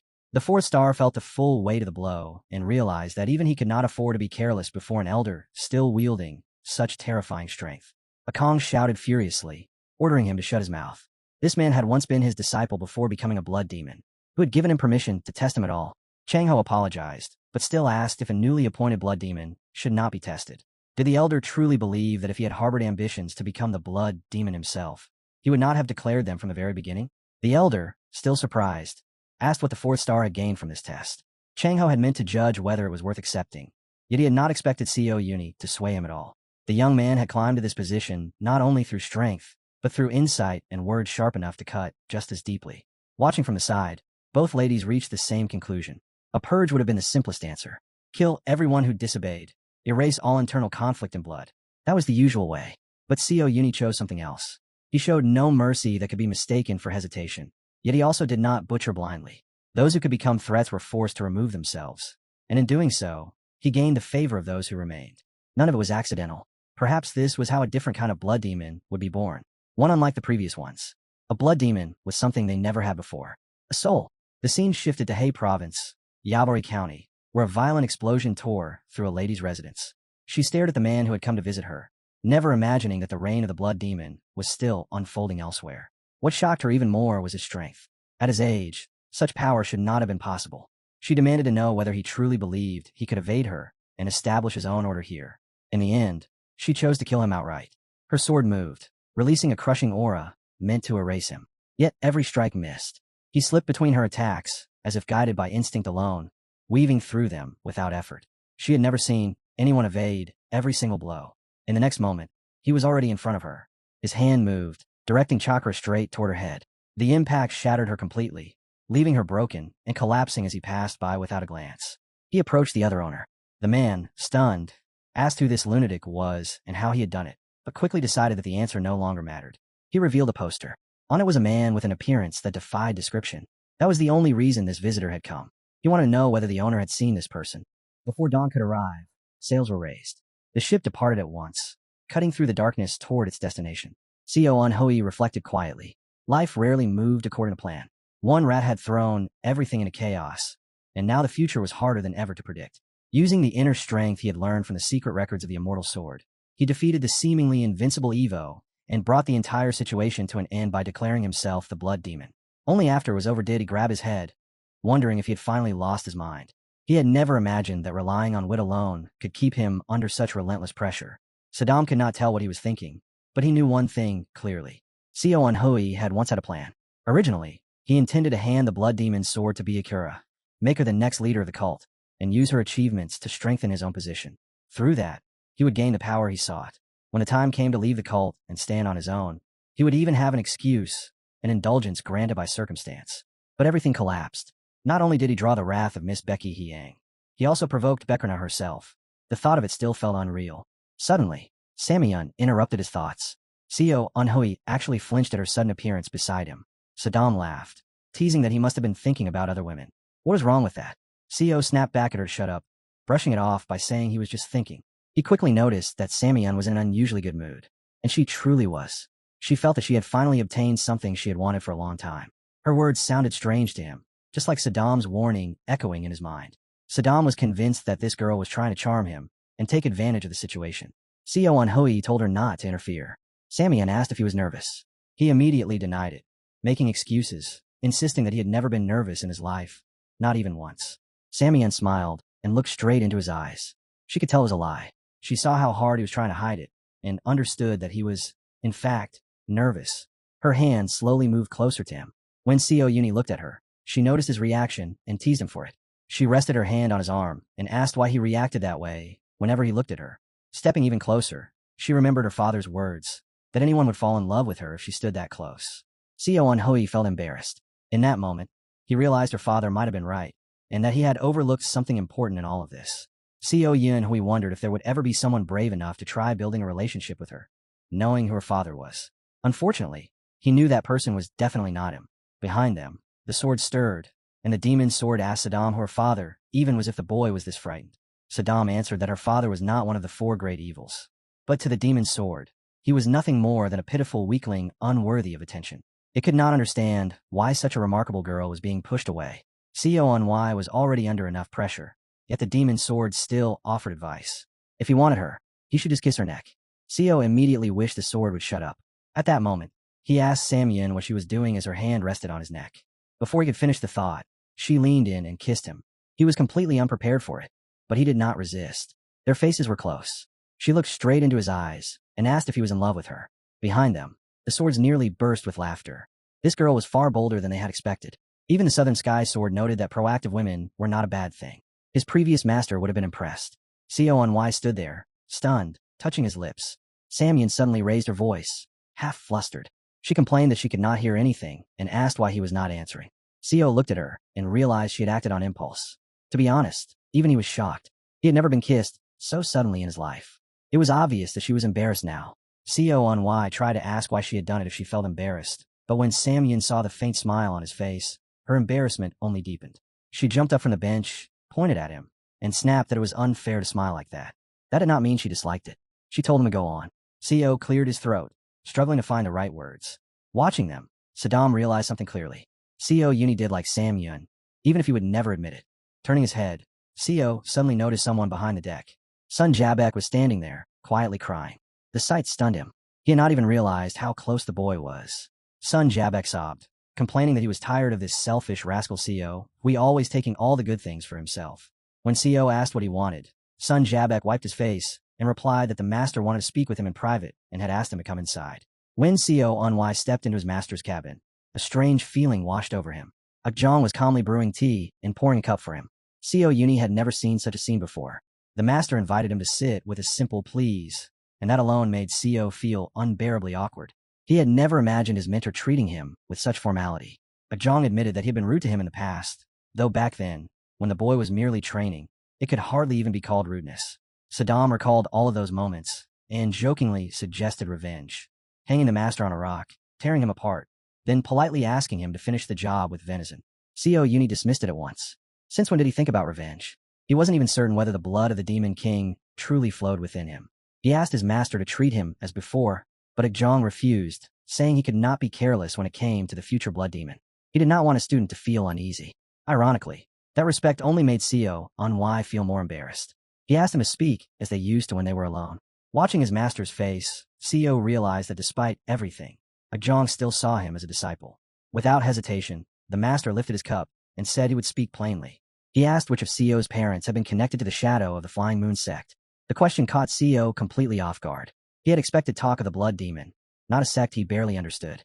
Was it related to the blood cult? Seeing his confusion, Akjong guessed the answer might indeed involve that sect. Truthfully, even the master did not know whether there was a real connection, but he felt it was something that had to be asked. Seo did not hesitate. He took out a medallion and handed it over, explaining that when he returned to Ian after completing his mission, the head of the family had given him his mother's belongings. That was when he learned that the man he believed to be his father was not his true blood parent. Holding the medallion, Akjong recognized the emblem at once. It bore the mark of the shadow of the flying crane. In that moment, it became clear that Seo's mother had hidden many secrets from her son. Yet even now, the medallion itself remained an unresolved mystery. The master already knew the medallion's history, while the young man knew nothing of it. Seo admitted he could not even guess its importance. So the master explained that nowhere in the Murim world could such a moon-shaped medallion be made. It was an object crafted as a gift from the emperor himself. Those words struck Seo hard. An imperial gift meant a direct tie to the imperial family. The master dipped 2 fingers into his tea, infused them with Sari energy, and spoke slowly, saying the tale was long and bound to the uniqueness of the Flying Moon Shadow sect. He knew the blood demon was once again drawing near, and that the blood demon lineage had long been divided into 2 branches, a truth known only to a few. One branch was Bak Jong-un, the other Bikjun. Bikju-un had been a great blood demon who may have already awakened the full power of his blood. By then, the young master understood that Bak Jong-un had been the firstborn, and the master confirmed it. By tradition, the eldest should inherit leadership. Yet Bak Jong-un refused that path. He devoted himself to scholarship, passed the civil service examinations, and entered officialdom. His talent and learning impressed the emperor, who granted him the title of Flying Crane along with this medallion. His bloodline merged into another clan, and as long as he served as an official, no conflict arose. Everything changed when Kim Sanj ascended the throne. That reign marked the beginning of calamity. War was declared upon Murim, and persecution spread without restraint. Even the people of the Flying Crane Shadow were swept away that same night. Kim Jai sought to erase them entirely. When imperial warriors encircled the clan, the sect could not abandon those who share their blood. They sacrificed everything to help them flee beyond Kim Jai's grasp. Later, Sahui learned that the Flying Cranes did not return to the cult. They chose another road, rejecting all factions and walking a neutral path, severed from direct influence. The revelation made Saddam lean close and whisper that it was unsettling for those of the same blood to end up so far apart. Why hadn't they joined the cult? Their return would have only increased its power. Co On turned this over in his mind, thinking about how those who shared the same roots inevitably competed for authority and for the right to inherit the title of cult leader. If the flying cranes had returned, they would have fallen into the same struggle they once escaped, so avoiding it made sense. That was why the ancestors of the Flying Moon Shadow sect had been flying cranes who once served in the imperial court. From that lineage, the very cult in which the young master now lived had been born. And now it was clear that the Shadow Flying Moon sect itself descended from the blood cult. That meant if his mother or biological father had belonged to that sect, then he too carried the blood demon lineage. Ajong immediately grasped the implication. Co Huey's blood could be acknowledged, and he would be able to face the former cult leader in the other world without shame. But recognition alone was not enough. How could the boy prove his right to inherit? If his mother truly came from the Shadow Flying Moon sect, then there was one test the master proposed. Strengthen the blood bond by marriage. Marry one of the two ladies. When the master asked this, addressing him as the new blood demon, the words sounded ridiculous to Co On. He laughed, convinced it was a joke. Even if demon blood flowed in him, it was distant at best. What difference could it make? Yet the master remained calm. Since ancient times, marriages between distant relatives have been used to reinforce bloodlines. Even the imperial family arranged such unions for power and stability. Through them, new clans were born and blood was preserved. What puzzled the master was not the logic, but Co On's anxiety. Why was he taking it so seriously? To him, the situation was anything but pleasant.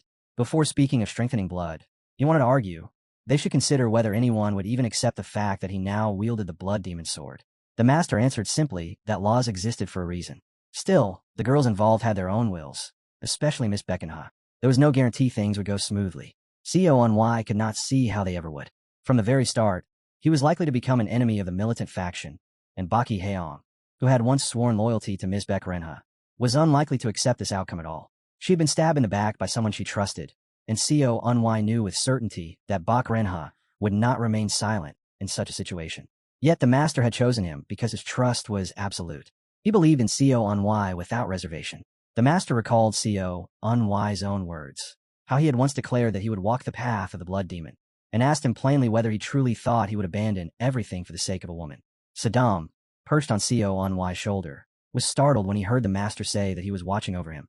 Co On had always assumed the master cared only about reviving the cult, but now he realized that his faith lay in his disciples themselves. The sincerity in the master's voice struck deep, touching something within him. At that moment, Co On resolved to live up to those expectations.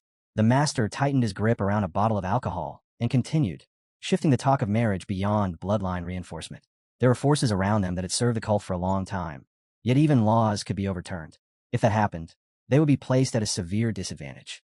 Under BK Hyang's banner stood the 1st and 5th blood stars. The 3rd and 6th followed Brennanha.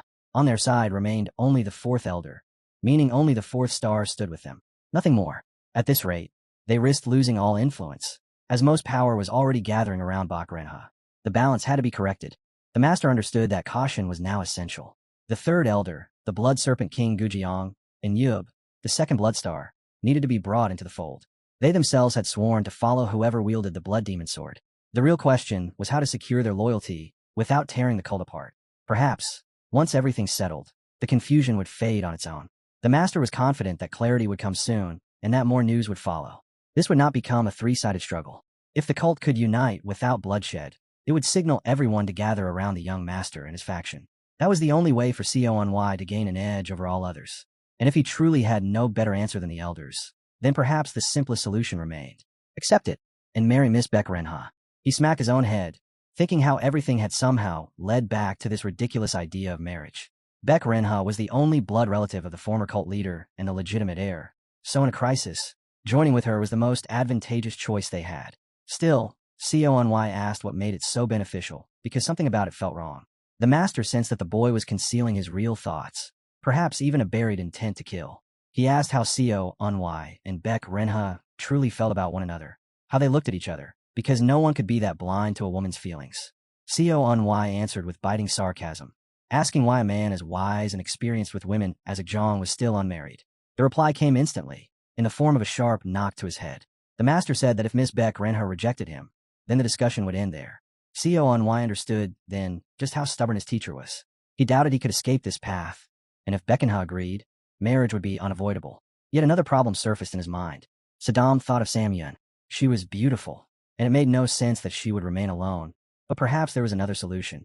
Silence stretched between them as the master waited for Seo Unwise answer. The boy hesitated, then admitted that he liked Sam Yun.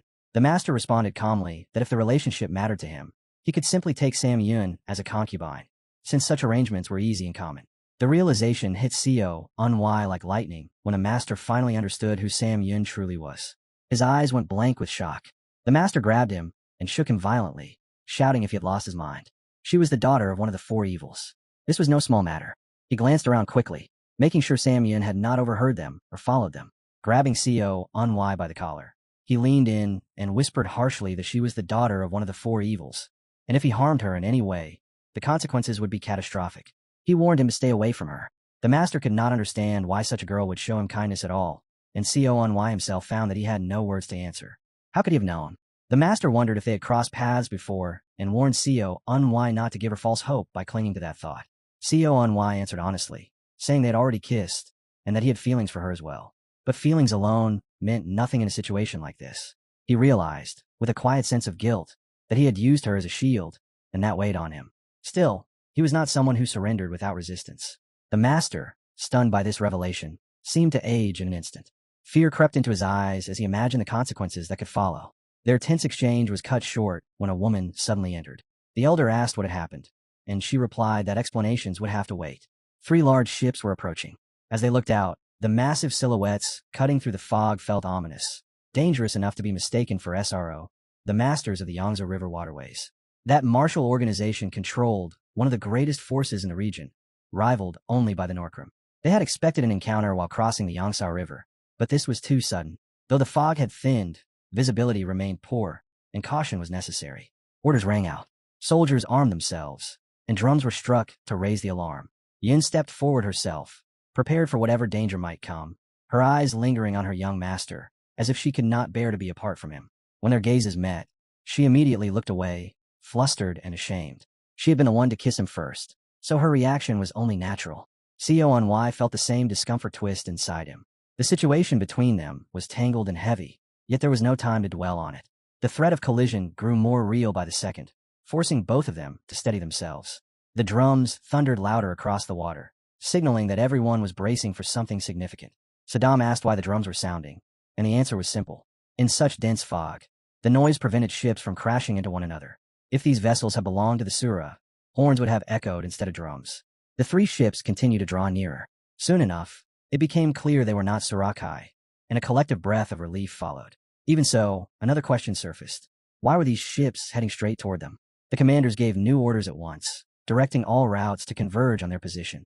Master Chong couldn't understand why these people were so frightened of them, but he chose caution over pride. Avoiding trouble seemed wiser. That thought barely settled before he looked ahead and sensed something was seriously wrong. Without hesitation, he barked orders, commanding his soldiers and the blood demon troops to prepare for battle. The young master was caught off guard by the sudden shift. These weren't Surash, so why this level of alarm? Yet the tension crawling up his spine told him the danger was real. The ships crashed together, cutting off their escape. From every direction, soldiers closed in, boarding without explanation. No one knew what they wanted. It was their ship, yet these strangers acted as if a fight was inevitable. What began as dull routine twisted into open conflict. The young master understood there was no longer room for negotiation. Force was the only answer. And then, at the edge of the horizon, a familiar figure appeared, sailing straight toward them. It was Baek Renha. One look was enough to tell she had changed. She looked younger, sharper, almost reborn. Beside her stood her witch teacher, and the severity in that woman's eyes made it clear something was deeply wrong. As the scene shifts back to her ship, buried truths from the past begin to surface. Baek Renha silently prayed she wasn't too late, that her sister hadn't already claimed the opportunity. She wanted to see the sword, the one that promised power beyond measure. The witch soothed her, saying everything was under control. Seo Unwise was clever, she reminded her, and the 4th elder was with him. There was no reason to panic. Still, safety was never guaranteed. Before long, another ship appeared on the horizon. They slowed, watching carefully, checking for pirates. The witch dismissed the concern. Pirate strongholds never traveled alone. They announced themselves with a blare of trumpets, and this ship was silent. Ordinary vessels, most likely. But as they drew closer, the witch's expression hardened. What she saw made no sense. Seo Unhai was there, standing beside his master, but he wasn't alone. The 6th star was with them. Her pulse quickened. That man never moved without reason. Baek Renha, also spotted Sundali on board, and the sheer number of people gathered there shattered any illusion of coincidence. When she clearly recognized the sixth star, unease turned into dread. He did not act independently, and he did not obey without cause. Her gaze sharpened as she turned to the witch and asked why her uncle was with them. She had always believed he served her sister without exception. That was the truth everyone accepted. So seeing an influential fighter like Marima, accompanied by such a large force, standing beside Master Song, made no sense. The witch sensed Lady Beck's unease and quietly urged her to steady herself. The situation could collapse at any moment. There was even a chance that the fourth star had aligned with them, a possibility so unexpected it unsettled everyone. Without delay, the witch ordered her warriors to board the ship, bring Uncle and Mr. Sun over, and prepare for combat. The scene snaps back to the present, where all of this has already come to pass. Ms. Bayek confronted her uncle directly, demanding clarity, demanding to know why the fourth star was traveling with them. The elder lowered his head and apologized, admitting that what he was about to say would be difficult to accept. She refused to waver. Everyone knew the sixth star had always served her sister. Something drastic must have happened to pull him to their side. The fourth star only smiled, finding it absurd that they thought he had defected on a whim. He wanted to explain everything and lay the truth bare, but the master cut him off. There was no time. A blood demon was now present on the ship. The weight of those words sent a ripple of shock through the elders. Rage flared instantly. They suspected betrayal, believing this was an attempt to abandon Lady Beccahan and switch allegiances. Before the accusations could deepen, the young master stepped forward. In his hands, he revealed the clan's blood sword and declared that betrayal was impossible, forbidden by their laws. The moment the elder saw the blade, his breath caught. Shock froze his expression. The same reaction spread through everyone present, including the young lady and her attendants. This was no imitation. It was real. The blood demon blood sword itself now rested in the young master's grasp. A stunned silence followed. Such a sight defied all reason. Anyone who claimed that sword was supposed to be consumed by its power and die. Yet Master A.K. Young suddenly burst into laughter, his voice echoing across the deck. He said they were all about to be shaken to their core, because this young man was now the new blood demon. The declaration felt unreal. It violated everything the clan believed to be absolute. Still, the legend was clear. The one chosen by the sword became the blood demon. Birena stepped forward at last, her instinct screaming that something was being misunderstood. The title of blood demon could belong to only one person, and that fate, as far as she knew, had already been decided. What would happen to Muram if everything they believed suddenly changed? The witch voiced a possibility, suggesting that the sword in the boy's hands might be a fake. The moment those words left her mouth, the young master responded without hesitation, tossing the sword straight toward Lady Beck. She caught it sharply, gripping it with confidence, and coldly declared that whoever made this replica had done impressive work. The master immediately questioned the young man, asking what this meant and why her hand wasn't burning. If she could truly hold it, then what did that imply? The young master answered calmly, saying there was no need to worry. Nothing would happen. Only seconds passed before the witch suddenly flung the sword away, her palms burning as pain surged through her hands. Her expression twisted in disbelief. This wasn't a copy. It was real. The legendary sword. The sixth star watched silently, clearly understanding more than he let on. The witch turned serious, warning the young mistress that this blade was indeed the true blood demon sword. At that realization, the girl understood something was terribly wrong. If this was genuine, then there was a force at play they didn't yet comprehend. Something unseen. Without warning, the elder dropped to his knees before the young master. Acknowledging his authority, he asked Lady Beck to take the sword herself and test it. The young master supported the idea, telling her to try. Everything would be fine. He wouldn't take offense. When questioned about his confidence, he only replied that she should trust him. Beck stepped forward and picked up the sword, overflowing with demonic energy, the very blade she had waited for all this time. She was certain that once she touched it, it would acknowledge her as its master. But in the next instant, she screamed and hurled it away, clutching her hand as the sword hit the deck. Burning pain tore through her palm. The elder stared at her in shock and asked how she felt, unable to believe what he was seeing. Beck stood frozen, realization crashing down on her. She was no longer the leader of the cult. Desperate, she tried to reach for the sword again, but the young master moved faster. Strands of his chi bound the blade instantly. He reached out calmly, grasped the sword, and it submitted to him without resistance. Beck screamed in disbelief, demanding to know why. She had been certain the sword belonged to her. In response, the demonic blade surged with power, pouring its energy into its chosen master. The proof was undeniable. The young man's hair turned blood red as the sword accepted him completely. In that moment, everyone saw the truth clearly. The sword and its master were now one. The demon sword hovering nearby leaned close and whispered into the young master's ear. It set like the girl too, but it liked Shunhui more. It even mocked her, thanking her for personally delivering herself into his hands. The boy understood better than anyone how swords behaved once they gained will, but he had no intention of letting something that shameless go unchecked. The witch stepped forward at once, staring at Mr. So and declaring that this was impossible. He was not a son of their clan. The young master answered calmly, reminding her that she already knew how the sword chose its owner. He raised his hand and revealed the medallion of the clan patriarch. Then he spoke plainly. The man he called father was not his biological parent. His mother had entered the clan already pregnant. She had belonged to the Flying Shadow Moon sect. The moment the elders saw the medallion, disbelief washed over their faces. This revelation shook the very foundation of the blood cult. Such a twist felt unreal. The witch, still stunned, pressed further and asked whether he believed his mother or father truly deserved to belong to the Flying Shadow Moon sect. The young master understood immediately. She was probing his lineage, searching for weakness. He met her gaze and asked whether any of that truly mattered. The sword had chosen him. Was bloodline more important than undeniable authority? He continued, pointing out that Lady Beck had declared herself the leader of the cult, yet she failed to claim the blood demon sword. His blood might not be perfectly pure, but possession of the sword made him the rightful leader. Turning to the fourth star, he asked whether he knew Lady Beck possessed a legitimate bloodline. The fourth star confirmed it without hesitation. Then came the real question. If that was the case, why hadn't he chosen her side? The fourth star answered honestly. He had believed Lady Beck had the qualifications to become the blood demon. Supporting her seemed reasonable at the time. But in his eyes, the young master's talent far surpassed Lady Beck Hyang's. The old man listening could barely comprehend it. He was lost, unable to accept such a comparison.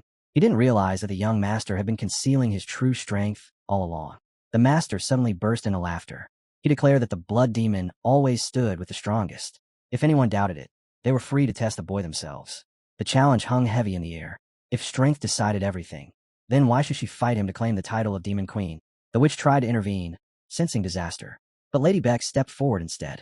Her voice was steady when she spoke. She accepted the challenge. All she wanted was to fight for the position of Blood Demon Queen. Deep down, she never wished for leadership to be decided through violence. Yet reality gave them no other path. Their duel would decide everything. Whoever won would become the Blood Demon. If he emerged victorious, she would stand with him, just like the rest. The young master understood the weight of that condition. Losing wasn't merely personal defeat. It would determine whether the entire cult accepted him or turned away. Lady Beck laid out the wager without hesitation, and he accepted just as calmly. She lowered into a fighting stance, every muscle tightening as her intent sharpened. Locking eyes with him, she made her resolve clear. If he believed himself stronger, then he would have to prove it. There would be no restraint, no mercy. She would unleash every ounce of her power. Beck Hyang burned with energy as she stared at him, her gaze fierce and unwavering. The moment arrived. The tension snapped. She charged first, striking without pause, her attack fierce and direct. Yanhai didn't move. He stood still, waiting, as if measuring her resolve. Then, with a simple motion, he released a sharp wave of pure energy. Her formation shattered instantly. The ease of it made her heart sink. Doubt crept in before she could stop it. In that instant, she understood the truth. He had been hiding his real strength all along. Dark energy surged before her eyes, heavy and oppressive, sending fear racing through her veins. His power seized the space itself, nearly ending the fight in a single move. Beck Ryanha recognized the technique immediately. It was one she had once taught him herself. Circling to his side, she convinced herself that those techniques alone couldn't defeat her. Yet before she could complete her move, he struck, interrupting her flow without even shifting his stance. The master watched in silence, pride evident in his eyes. This blade existed for destruction, and its wielder embodied that truth. Beck Ryanha lost control of her body. Overwhelmed by an inexorable force she couldn't resist. Drawing on the Blood Demon sword and activating the Blood Demon technique, she tore herself free from his grasp and crashed onto the deck. She pushed herself up at once, preparing to move again. She barely had time. The young master was already upon her, his eyes blazing with intent. A lightning-fast strike flashed past, nearly taking her head. The violent mist of energy slammed into the ship's side, scorching it so fiercely it almost melted the hull. The sword was embedded beside her head, close enough to promise death, yet held back just enough to spare her life. That alone told her everything. Beck Ryongha surrendered without another word. Standing on the edge of execution, she acknowledged the boy as Demon Blood and the new leader of the clan. The moment the truth settled, his followers erupted in celebration, their voices crashing together as they rallied behind the victor. For the elders who had devoted their lives to Beck Ryongha, the result was devastating. Accepting it felt like tearing out their own hearts. But the era had already shifted. A new blood demon had risen, and all of them were forced to bow. Baek Ryongha turned toward him, her expression composed, and asked how he had mastered such a technique. The hero answered simply. The sword had taught him. It whispered its secrets, and through it he absorbed the blood demon's power. To him, that explanation was enough. She listened, unconvinced, suspicion flickering in her eyes. Still, she asked to speak with him later, away from prying ears. Once things calmed down, there were matters she wanted to discuss in private. As she left, the hero couldn't understand the faint relief on her face.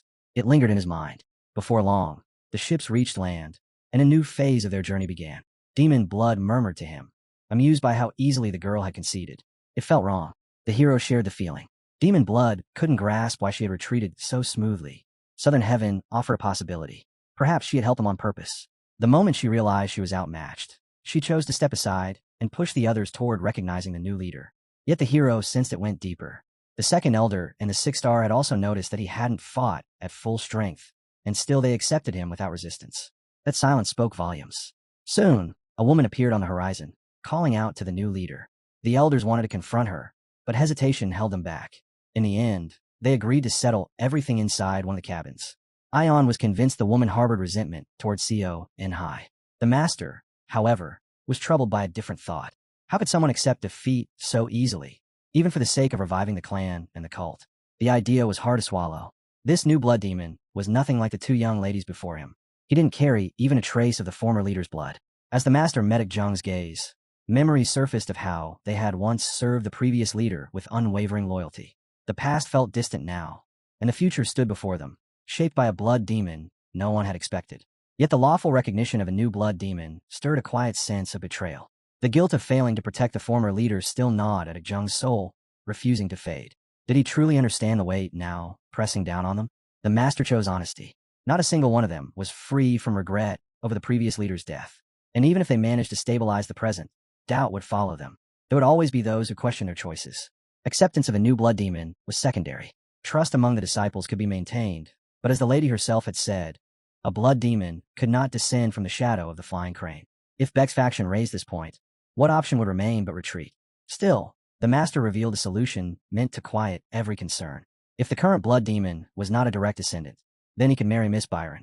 The sword had chosen him, and she was the legitimate heir. Their union would reinforce authority and silence opposition. It was an elegant answer. Jung felt both shock and admiration, wondering how such a sharp idea had formed so quickly. As they exchanged glances, satisfaction settled between them, though uncertainty lingered.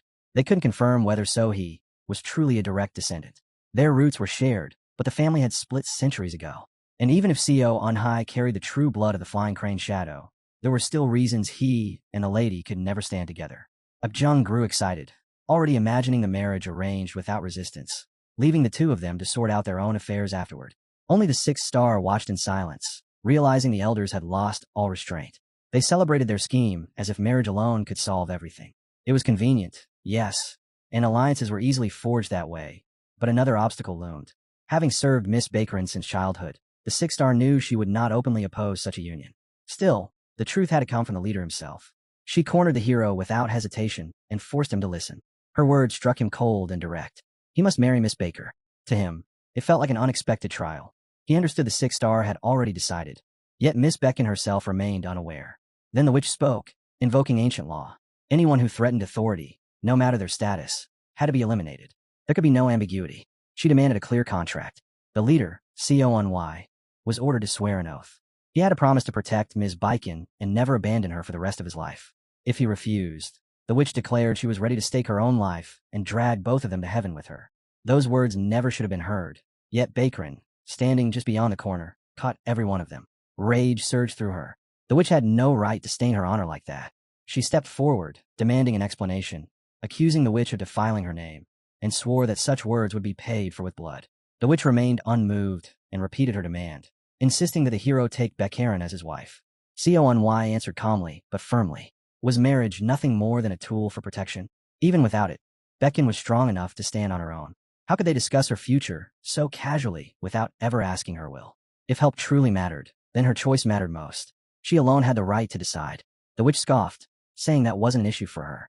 Then, without hesitation, she added that she genuinely liked the hero. The words struck him like a blow. Beckin flushed, stunned and embarrassed, and immediately rejected the idea, insisting she wanted nothing of the sort. Still, the confusion was written all over her face. She apologized quietly, admitting she had wanted to speak for herself, not have someone else force the matter into the open. Seo On-Y recalled Master Akong's old jokes about this very situation, and now, faced with it in reality, he had no idea how to respond. A sharp cry suddenly shattered the tension. Yoon stepped forward, her face twisted with fury, fists clenched tight. She shouted that it was absurd to discuss the young master's marriage without her presence. Ripping off her mask, she declared that demon blood already belonged to her. She said she had liked him the moment she saw him, that he perfectly matched her ideal. Seo On-Y stood frozen, unable to speak. One problem after another piled up, leaving him questioning what step he could possibly take next. Much later, after the long swim, exhaustion weighed heavily on the soldier's standing guard. Fighting sleep became its own battle. One muttered that the other should pinch his thighs to stay awake, warning him that he hadn't rested in days and would collapse if this continued. Still, they stayed alert. Pirates could appear at any moment, from any direction. Then, on the distant horizon, a strange silhouette emerged, shaped like a lone stone. Suspicion immediately crept in as they strained their eyes toward the unknown figure. One of the guards rubbed his eyes, convinced exhaustion was playing tricks on him. The silhouette shouldn't have been there, yet it moved, slowly, deliberately. Human. He looked again, telling himself it was nothing more than a ghost born from fatigue. The next instant shattered that hope. The shadow leapt forward and a blade flashed. One guard's head fell before he could even scream. The killer's hand shot out, seized another warrior, and hurled him into the sea with effortless force. As the man struggled in the water, the stranger leaned close and demanded the truth. He asked only one thing, his voice cold and direct. Was the fourth elder, Co Uni, on the ship? The scene cut back to the brewing clash among the women aboard. Yin stepped into the dispute, unwavering, determined to defend her right to stand beside the hero. Her words carried the weight of an old saying. If the water is clear on the surface, then the filth lies beneath. Her gaze turned toward the sixth star as she implied he was unworthy of standing beside the blood demon, let alone guiding the cult. The witch bristled at the insult, fury flaring in her eyes. Yin raised her sword and pointed it straight at Baekran. Baekran answered calmly, saying she understood the situation, but first the blade had to be lowered. She demanded an apology from a sixth star as well. Baekran felt mocked. To her, this was more than provocation. It was an open insult. How could anyone laugh while claiming to defend demon blood? That was the final spark. Unable to tolerate it any longer, Baekran chose to punish Yun's arrogance herself. Yin tightened her grip on the sword. Her stance showed no hesitation, no fear. Every line of her posture said she was ready. Baekran struck first, unleashing a crushing blow filled with overwhelming energy, enough to destroy an opponent in a heartbeat. Yun slipped aside at the last moment. When Baekran missed, momentum shifted instantly. Yun's blade swept past Baekran's face, so close it grazed the air beside her skin. Like a gust of wind, Yun flowed away from the counterattack, escaping the violent surge with elegant precision. But Baekran refused to retreat. She pressed forward, resolved to fight to the end. Yun, too, revealed the strength she had long concealed, letting her true skills surface at last. Even as weapons clashed, Yin called for restraint, insisting that the real issue was the six star's audacity toward the blood demon, and that he should be punished. Those words only enraged Baekran further. This was not Yun's place to interfere. Yun, however, did not argue. She asked a single question, letting it hang in the air like a drawn blade. Why, then, did it not apply to her? Her voice trembled with raw fury as she demanded an answer. She declared openly that she served the blood demon alone, not Baekran, not anyone else. For Baekran, that was the final insult. Her patience snapped.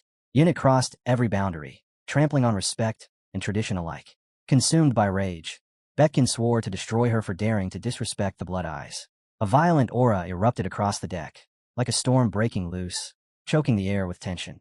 The young master moved instinctively, raising his sword to put an end to the chaos. But the witch caught his hand mid-motion. She urged him to stop, warning that such an act would wound the mistress's devotion beyond repair. The hero noticed Baekran's gaze fixed on him, filled with fierce pride. Though he still did not acknowledge her as a blood demon, he spoke plainly. If she stepped back now and let this end, punishment could be avoided. To the witch, the meaning was clear. He would never accept Baekran as his wife, and this incident would be buried and forgotten. But she refused to retreat. She swore she would remain by his side, even if it meant fighting to the bitter end. Her defiance left him no choice. The hero released the sword's power, striking without mercy. The blow sent the witch flying, slamming her into the cabin wall. Pain twisted her expression, yet her strength was undeniable. She rose again, stepping between Yun and Baekran. The witch stopped them both, declaring that the hero would not marry anyone. Feelings meant nothing here. Even if marriage could reinforce his authority as blood demon, he saw no need for it. Yin couldn't understand why they were forcing such a choice. To her, it was wrong. Trust and morality could not be dictated. Marriage was a private bond between two people, not a political tool shaped by others. Betkin paused, then quietly asked Yin if she truly liked demon blood. The question caught her off guard. Her arrogance cracked, embarrassment flooding her face as she struggled for an answer. The tension broke. Laughter followed, soft at first, then clearer, as they realized Yun's bravado had only been a mask. To the witch, it all seemed absurd. She couldn't imagine someone like Yin ever becoming the blood demon's wife. Then everything changed. A crushing presence surged behind her. An overwhelming aura pressed down on the deck, freezing everyone in place. A cold voice cut through the silence, asking calmly about someone like her. In that instant, every soul aboard understood. Someone terrifying had just stepped onto their territory. Betkin recognized him instantly. The legendary warrior spoken of only in whispers. At the same moment, Een froze in horror, realization tearing through her. The man standing before them was her own father. The witch, burning with fury, swung her hand to stop him, unable to comprehend how he had appeared here at all. She never finished the motion. In the blink of an eye, her arm was severed at the shoulder. The witch crashed to the deck, screaming as pain overwhelmed her, while the man calmly held her torn arm, as if it were nothing more than scrap. Akyong stared in disbelief, his mind struggling to grasp who would dare mutilate the sixth star so brutally. The stranger's gaze remained cold and detached, as if he were merely confirming that events were unfolding exactly as planned. He had arrived at the perfect moment, absolute control radiating from him. Watching him, Akyong felt a chill crawl up his spine. This guest was not just dangerous. He was merciless. The master, too, understood now, and that realization confirmed their worst fears. This was Samok, one of the 4 legendary evil swords of Moon Mountain, standing before them in the flesh. Betkin turned toward the witch, writhing in agony, terror breaking through her composure. Samok stepped closer and coldly asked Betkin why she had taken the witch out of his hands. Betkin didn't understand his hostility, but she answered calmly, urging him to restrain himself. The warning came too late. His strike was already aimed straight at her. The hero reacted instantly, bringing his sword up to intercept the blow meant for Betkin. The impact rattled him to the core. The opponent's blade was impossibly sharp, overwhelmingly powerful. Samok glanced at him with clear disdain, unable to understand why this boy had interfered at all. He despised weakness, despised those beneath him. And yet, here stood the blood demon. He wondered what he would think of this young man had he simply stood by and watched. The hero greeted him respectfully, calling Samok a great senior, declaring that as the blood demon, he was willing to assist him if ever needed. Samok studied him in silence, his gaze cutting deep as he assessed him from head to toe. He had heard rumors, but the reality did not match his expectations. Hatred flickered in his eyes as he realized this boy had not only entangled his daughter's heart, but was also rumored to be planning marriage with another woman. The hero tried to explain, insisting it was a misunderstanding. Samok answered with violence. He unleashed his technique without warning, forcing silence upon him. A sphere of purple energy erupted, roaring forward and annihilating everything in its path. Before it could strike true, Akyong lunged ahead and caught the attack with his bare hand, halting the destruction and pulling the hero back from the edge of death. He addressed Samchuk coldly, warning him that such disrespect toward the new blood demon was unacceptable. He urged him to calm down first and resolve everything without resorting to slaughter. Yin rushed forward, pleading with her father to stop at once. She begged him to hold back, if only to refrain from killing anyone on the spot. Instead, her father pulled her into his arms and declared that he had come to take her home, back to her small and quiet room. Yin resisted, accusing him of imprisoning her for years, saying that was the reason she had fled. Only then did the hero and master of Zheng realize the truth. She hadn't merely escaped. She had stolen her father's sword as well. Yin used the vibration technique to speak directly to the young master, her plea urgent and desperate. She asked him not to interfere. She wanted to handle this herself, to persuade her father and end it without bloodshed. Turning to him, she said she wanted to introduce him to the people she had met. She began with Demon Blood, the one who had helped her. She told him she had taken up martial arts, that living this way made her happy, that she no longer felt alone. Her father's expression did not change. He declared there would be no introductions. Everyone present would soon be dead. His words carried a clear threat. If she chose to remain beside Demon Blood, he would kill them all, including her. Before Yin could finish speaking, her father struck. Her acupuncture points were sealed instantly, robbing her of movement. He held her limp body in his arms and stated calmly that he had known everything from the beginning. That was why he had come fully prepared. Betkin scanned the deck, reading the fear etched onto every face. The hero's companions stood frozen, terror and confusion plain in their eyes. Co Unhai understood then that the situation had crossed into true crisis and demanded an immediate answer. Yun's father raised his voice, declaring that there was no one present whom he could not kill. The clash that followed shook the ship. A battle erupted between monsters of the martial world. The warriors could only watch, their thoughts reduced to a single wish: survival. Each strike from Samchuk thundered like a cannon blast, overwhelming in force. His technique stunned everyone. Rumor claimed he possessed the most powerful metal transformation art, able to turn any attack into pure devastation. As the fight escalated, it became painfully clear that the legends surrounding Samchuk were no exaggeration. He had completely mastered his sword. The impossible was now reality. He began to use remote sword control, a technique few believe could truly exist. Seeing this, Akyong turned urgently to the blood demon and shouted for him to retreat. Samchuk would not stop. He would fight until nothing was left. Taking responsibility upon himself, Akyong tried to buy time, urging the hero to jump from the ship and escape. Demon Blood refused without hesitation. He declared that he would never abandon his teacher, even if the end was already written. Whatever awaited them, he would face it together with him, even death. With a trace of dry humor, he added that a disciple should at least show proper respect to his master. Akyong laughed, excitement burning through him, and accepted his student's resolve. He stepped forward, ready to fight. Samchuk sensed danger approaching from behind and realized that these martial artists knew exactly how to uphold the authority of Demon Blood. Attacks meant for him were diverted again and again, striking nothing but air. Those fighting beside him understood there was no choice but to follow Demon Blood's command. Samchuk stood surrounded, utterly calm, fully prepared to kill every one of them if needed. Demon Blood spoke firmly, promising that he would not fall so easily and that his followers would stand against this enemy. The challenge was answered instantly. Dark matter surged forward like a blade, tearing straight towards Samchuk. The strike carried such force that even he had to react in a flash, moving like lightning. At that moment, Akyong attacked from the side, laughing wildly as his massive fist crashed toward the enemy. But Samchuk's sword was faster than any assault that dared approach it. The blade sliced through the air, and the counterstrike landed squarely on Akyong. Blood sprayed as the old master was sent reeling, gravely wounded. Still, he did not fall back. He forced himself upright, refusing to yield. Samchuk decided then that Akyong had to die first. The killing strike flew toward the old man, unstoppable, inevitable.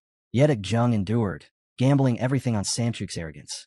At the final instant, he deflected the blow and lunged in low, pouring every remaining ounce of strength into a desperate attempt to sever his opponent's leg. Thousands of rapid strikes crashed into Samchuk like a raging storm. Blood scattered through the air, tension tightening around the battlefield. But it was clear that Akyong had reached his limit. He staggered back, gasping for breath, his body barely holding together. Samchuk looked at him with contempt, scoffing at such resistance. What kind of level was this? What a pathetic attempt. His sword descended mercilessly, ready to end it. Then the wind split. From behind, another fighter rushed in. In a novice's hands, a sword burned with blue chi, blazing fiercely as he charged forward, desperate to land even the smallest wound on the enemy. The hero struck from above, trying to catch Samchuk off guard, but a surge of purple chakra slammed into the deck beside his feet, shattering the surface and tearing apart his balance. In the next instant, Samchuk moved like chaos itself, smashing through the boards ahead and rushing forward without pause. Then he vanished, sinking downward as if swallowed by the earth. Just as the hero thought he had lost him, a chill ran down his spine. Samchuk was already behind him, standing there as though the space itself had bent to his will. The hero couldn't comprehend such speed, such impossible movement. Before that thought could settle, a blow far heavier than anything before crashed into him. The impact was merciless, forcing his body to absorb power beyond reason. Samchuk sensed their intent at once. They were trying to coordinate, to strike together. To him, it was laughable, a waste of effort. His aura shifted violently, purple bleeding into white and black, becoming even more oppressive. Akyong watched in silent horror, realizing just how monstrous this power truly was. A violent explosion followed. Akyong was hurled backward, smashed off his feet like a broken doll. Baekhyun stared in terror as a single man overwhelmed the three strongest masters of the cult. He didn't merely defeat them, he scattered them apart, breaking their formation so completely that even the bravest warriors trembled. The gap between his strength and theirs was like the divide between heaven and earth. Samchuk, one of the four legendary evil swords, stood as the embodiment of absolute dominance. His superiority was undeniable. Calmly, he observed the young hero press forward once more. The hero knew the truth. There was no chance. Still, he did not hesitate. Drawing on everything he had, he activated a forbidden move. Power gathered from the 10 stars, pouring into his body as he unleashed the true Shining Star technique in its fifth formation. His strike descended like a falling meteor, every fragment of his strength focused on a single point. Samchuk stopped it with 2 fingers. The sight defied belief. This was no longer fear. It was pure horror given form. Without delay, Samchu countered. His punch detonated on impact, an explosive wave tearing through the air. The blow sent the blood demon flying, his body thrown aside with such force that any hope of victory seemed erased. Seeing the end approach, Saddam shouted for him to flee if he wished to live. The hero heard the plea, but he already knew the answer. To escape now would be the same as betrayal. Being someone others trusted, he could not betray that faith. Once, he had chosen distance. No bonds, no trust, not in others, not even in himself. Back then, he believed that detachment was the only way to survive. Now, standing on the edge of death, he understood how wrong he had been. That choice had stripped him of his true strength. Faces surfaced in his mind. Companions who had stood beside him, allies who believed in him, people ready to die for his sake.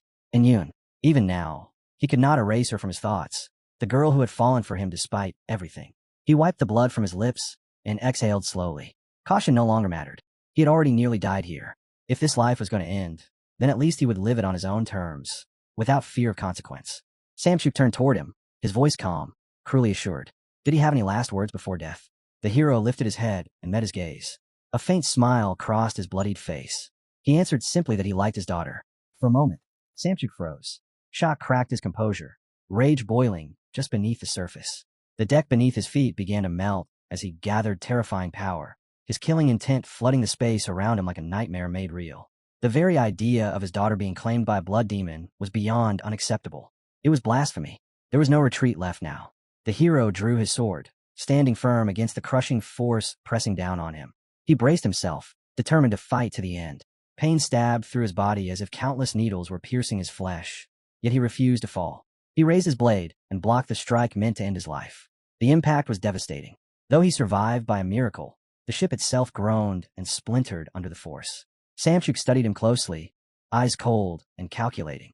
He said he could not understand why this boy clung so desperately to life.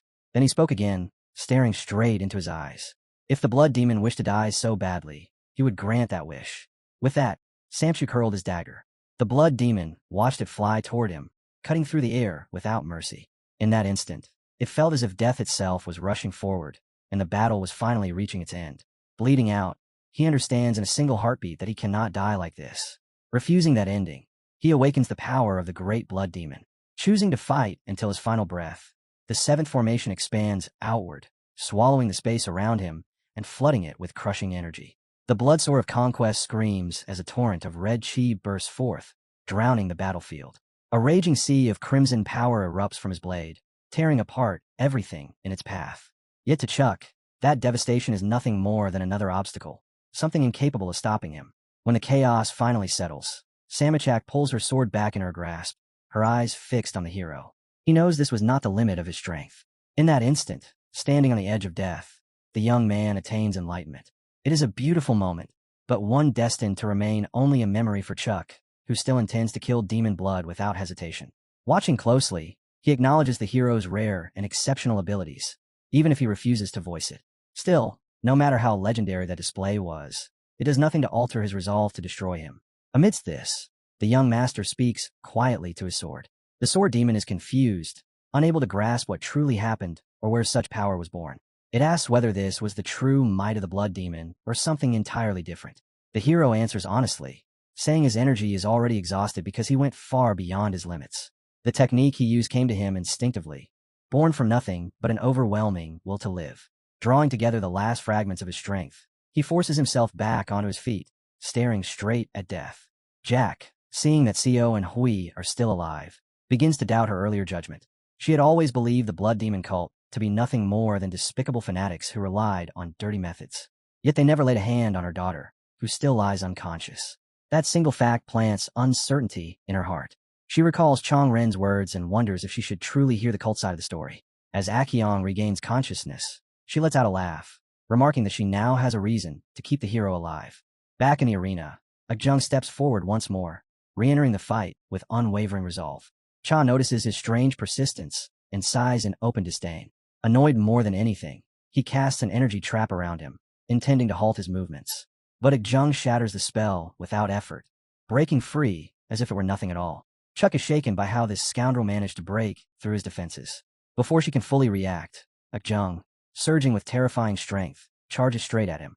A violent gust slices through the air as Akjung's deadly fists crash down with overwhelming force. Samika's sword flashes in response, carving deep and drawing a spray of blood from Akjung's body. Even so, Akjung does not slow. He keeps advancing, both fists flying like a raging storm. Samik stands firm, unmoving like a wall. He knows this opponent will not fall quickly. Akjung's presence feels like an obstacle that must be crushed no matter the cost. With cold precision, CH blocks Akjung's killing blow, leaving him no opening at all. The impact is catastrophic. The ship splits apart under the force, plunging the battlefield into chaos. Warriors lose their footing as the deck collapses, bodies tumbling into the water while the shattered vessel can no longer support them. The witch rushes to the mistress, urging her to escape at once and move to the boat. The mistress refuses without hesitation. Leaving demon blood behind would be betrayal. At that moment, her eyes catch sight of Yun falling unconscious into the water. Demon blood reacts instantly. He dives in without a second thought, wrapping both arms around her and forcing her above the surface. Holding her close, he swims toward the remaining wreckage. He lifts her onto a broken plank, desperately trying to wake her. His voice trembles as he begs her to come back to him. Suddenly, Yin coughs, water spilling from her lips. She is alive. Relief crashes over him as he realizes how close he came to losing her, stirring emotions he cannot suppress. But his strength is gone. Slipping deeper into the water, his body begins to sink, exhaustion dragging him down. Just before he drowns, a hand seizes his wrist. Samachak pulls him out effortlessly, as if lifting something weightless. He stares at the boy in silence, fully aware that this young man saved his daughter. One thought lingers in his mind. What should be done with this boy now? 17 days later, in Crescent Valley of Sichin Province, an elder's furious cry echoes through the halls. Akyong, visibly shaken, demands to know what is happening. Demon blood has vanished. He argues that the search should be stopped, that the danger has grown too great. For over half a month, they scoured every possible place, yet not a single trace was found. Expanding the search into the Central Plains would almost certainly provoke the Murim Alliance or Bekhan. Master Akjong, worn down by frustration, insists on searching for him personally, but the elder stops him, warning that reckless movement would only worsen the situation. If the blood demon's location were exposed too soon, Beck would gain the upper hand. Until he is found, his whereabouts must remain buried in secrecy. Their attention should instead turn to Madame Bayek Rain, who may hold the key to untangling everything. Bayek Rain, confident and unshaken, declares that the priority now is securing the third elder and the second star on her side. She accepts the current state of affairs and has no intention of making drastic moves until demon blood is recovered. Bryn backs her stance, stating that she has fulfilled her duty and deserves leniency given how tangled the situation has become. Akyong voices a grim hope that demon blood is still alive. If he dies, I will never forgive him, he says, bitterness seeping into his words. Far away, the young master who had been imprisoned in a cage in Shanxi province finds himself taken to an unknown location. Yet Saddam has always known exactly where they are. Cha appears before the hero herself, her resolve unmistakable. At first, I intended to kill you, she admits. I've lived freely my entire life, but I still understand gratitude, Sama Chuk continues.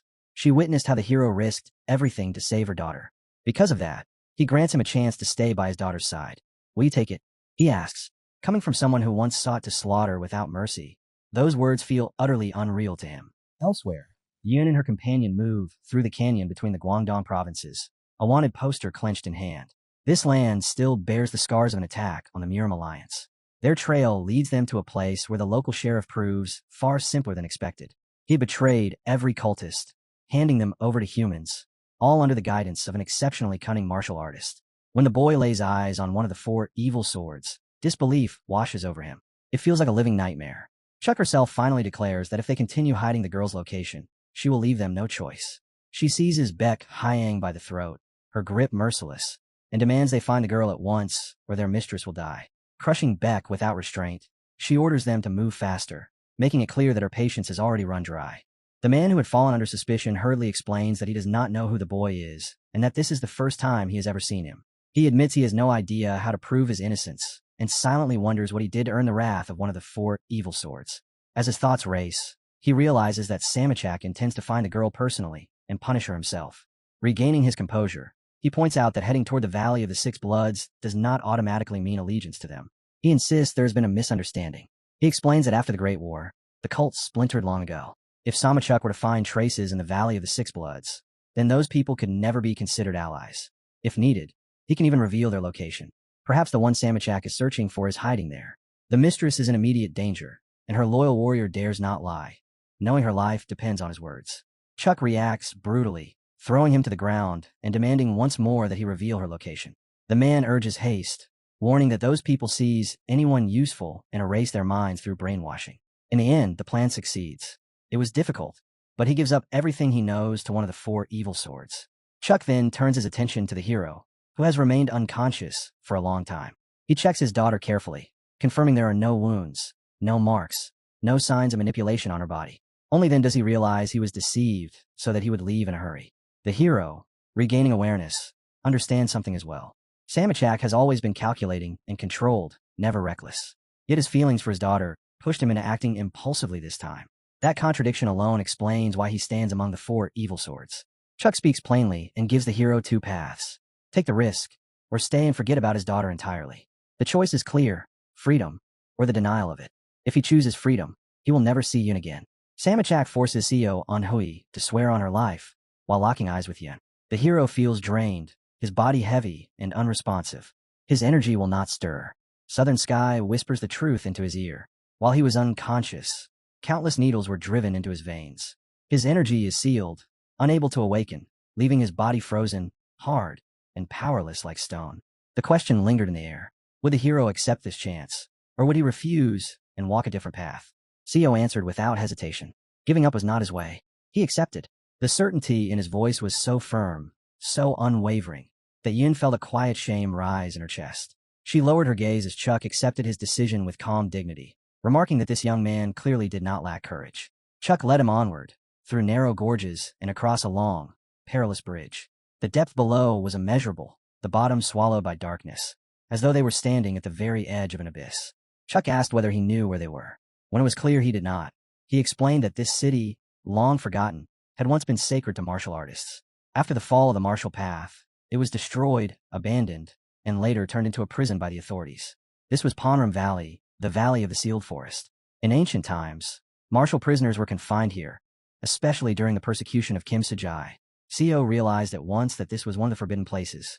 According to legend, no master had ever left this valley alive. Those imprisoned here were never released. Chuck observed the hero closely, noting the unique method of energy circulation he used. He found it difficult to believe that someone so young could master such a technique. It was clear the boy had trained relentlessly, though it was easy to overlook. Those born with innate energy often fail to control it properly, and in such an unstable state, breaking one's limits was impossible. Chuck ordered him not to move, warning that even slight motion could cripple him. As 2 needles were pulled from his body, the hero felt a wave of relief. Yet his inner energy still refused to respond. Only 8 of the 36 needles were removed. Chuck warned him plainly. His internal energy would remain sealed, and for an entire month, he would be unable to use it. This was the trial Samachak had chosen personally. The hero must survive here for 1 full month, without relying on his internal energy. Yin was stunned by her father's harshness. To her, sealing his energy and abandoning him in this place was no different from condemning him to death. She begged him to give the hero a chance, not to cast him into such a deadly land. Chuck answered coldly. If she had asked for a chance for him, then she had no right to regret it now. If he cannot survive here for a full month, then he does not deserve this chance. Samachak's words were cold and absolute. Chuck made it clear that the hero was free to refuse. He did not have to take this path. But if he endured 1 month, Yun's father promised that he would no longer interfere, no longer care whether they met or not. The young master chose to believe those words. With calm confidence, the hero accepted the chance placed before him.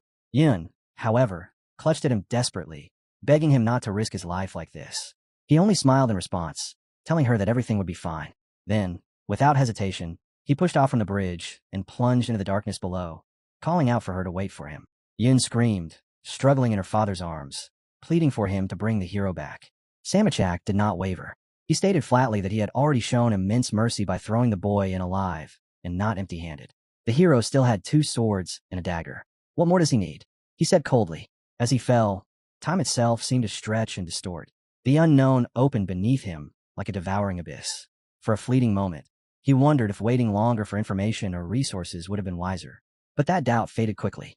If Samachak truly intended to kill him, it would have been done cleanly and without ceremony. This was not an execution. It was a trial, one set by one of the 4 evil swords. And it was a trial he had overcome. The demon sword spoke, its voice thick with irritation, cursing Samachak's arrogance.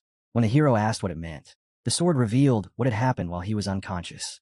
Samachak had carried him in her arms without the slightest hesitation. Worse, she had grasped the sword itself, showing neither fear nor restraint. She even tried to crush it outright. Yet her strength was so overwhelming that even a demonic sword could not injure her.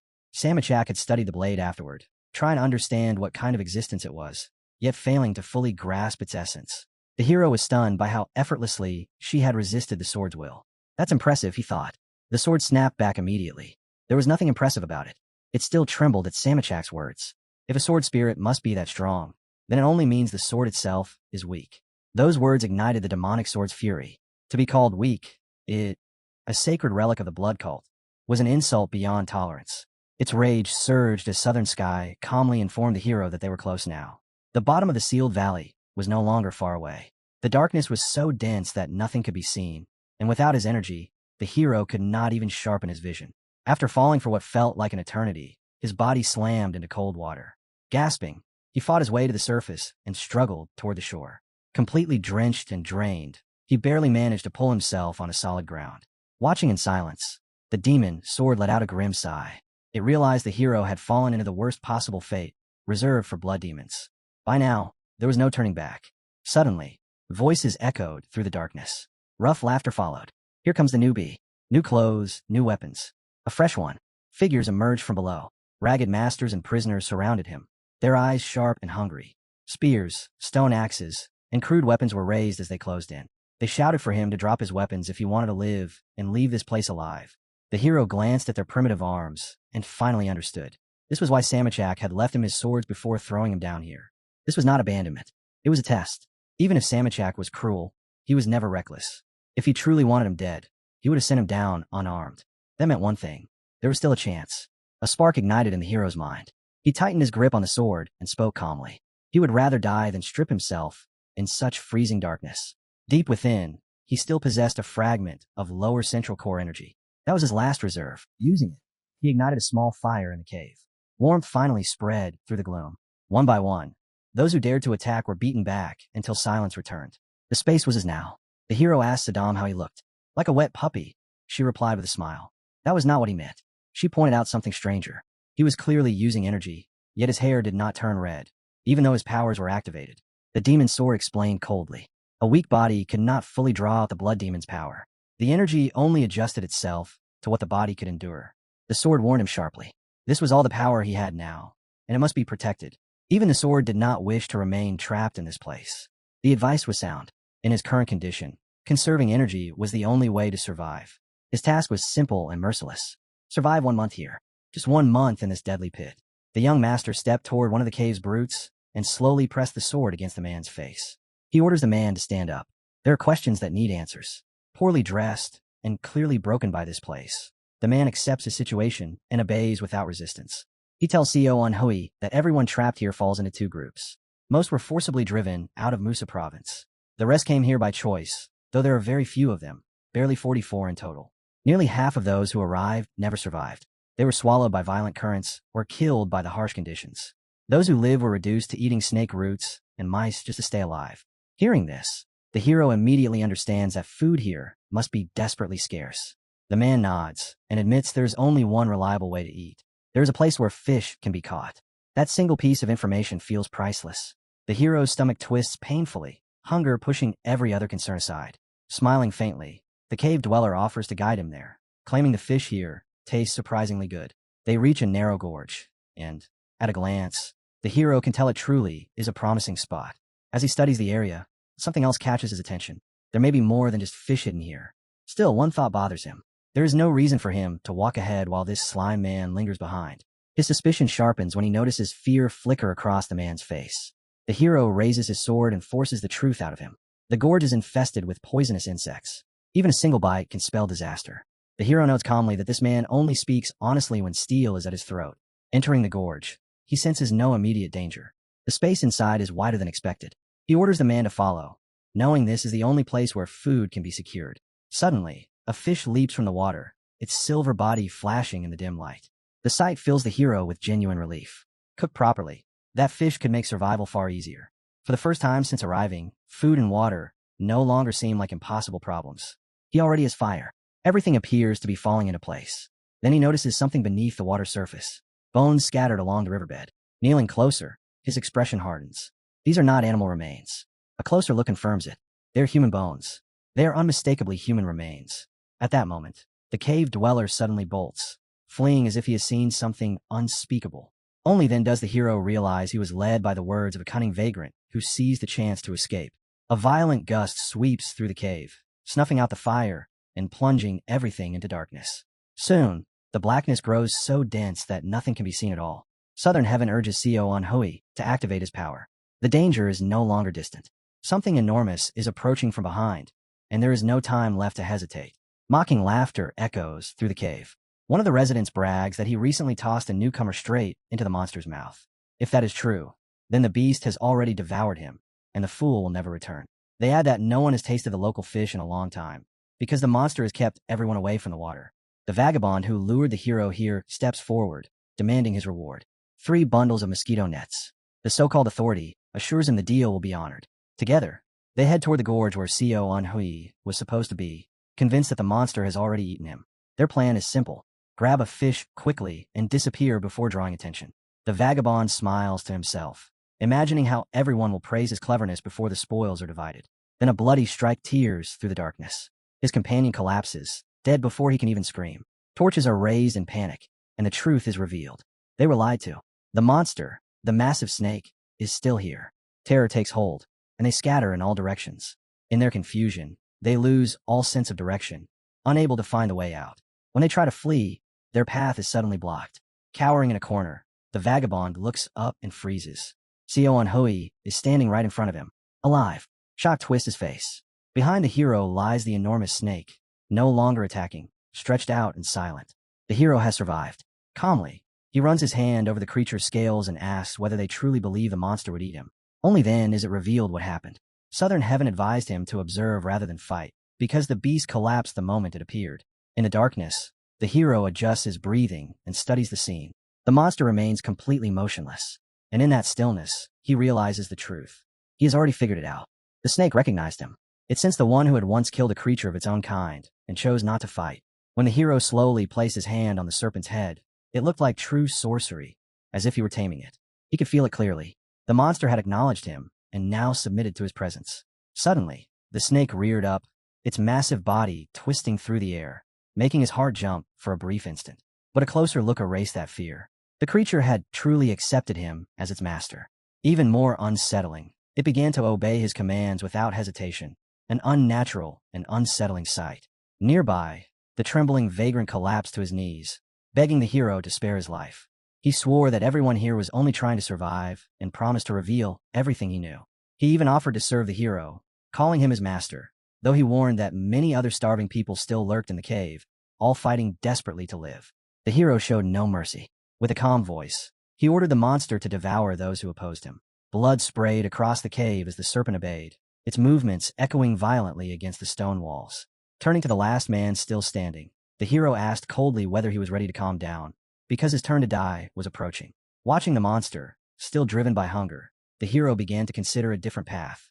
If survival was the goal, then honest cooperation with the remaining people in this cursed place might be necessary. Soon, shock spread through the ranks of the soldiers and their leader.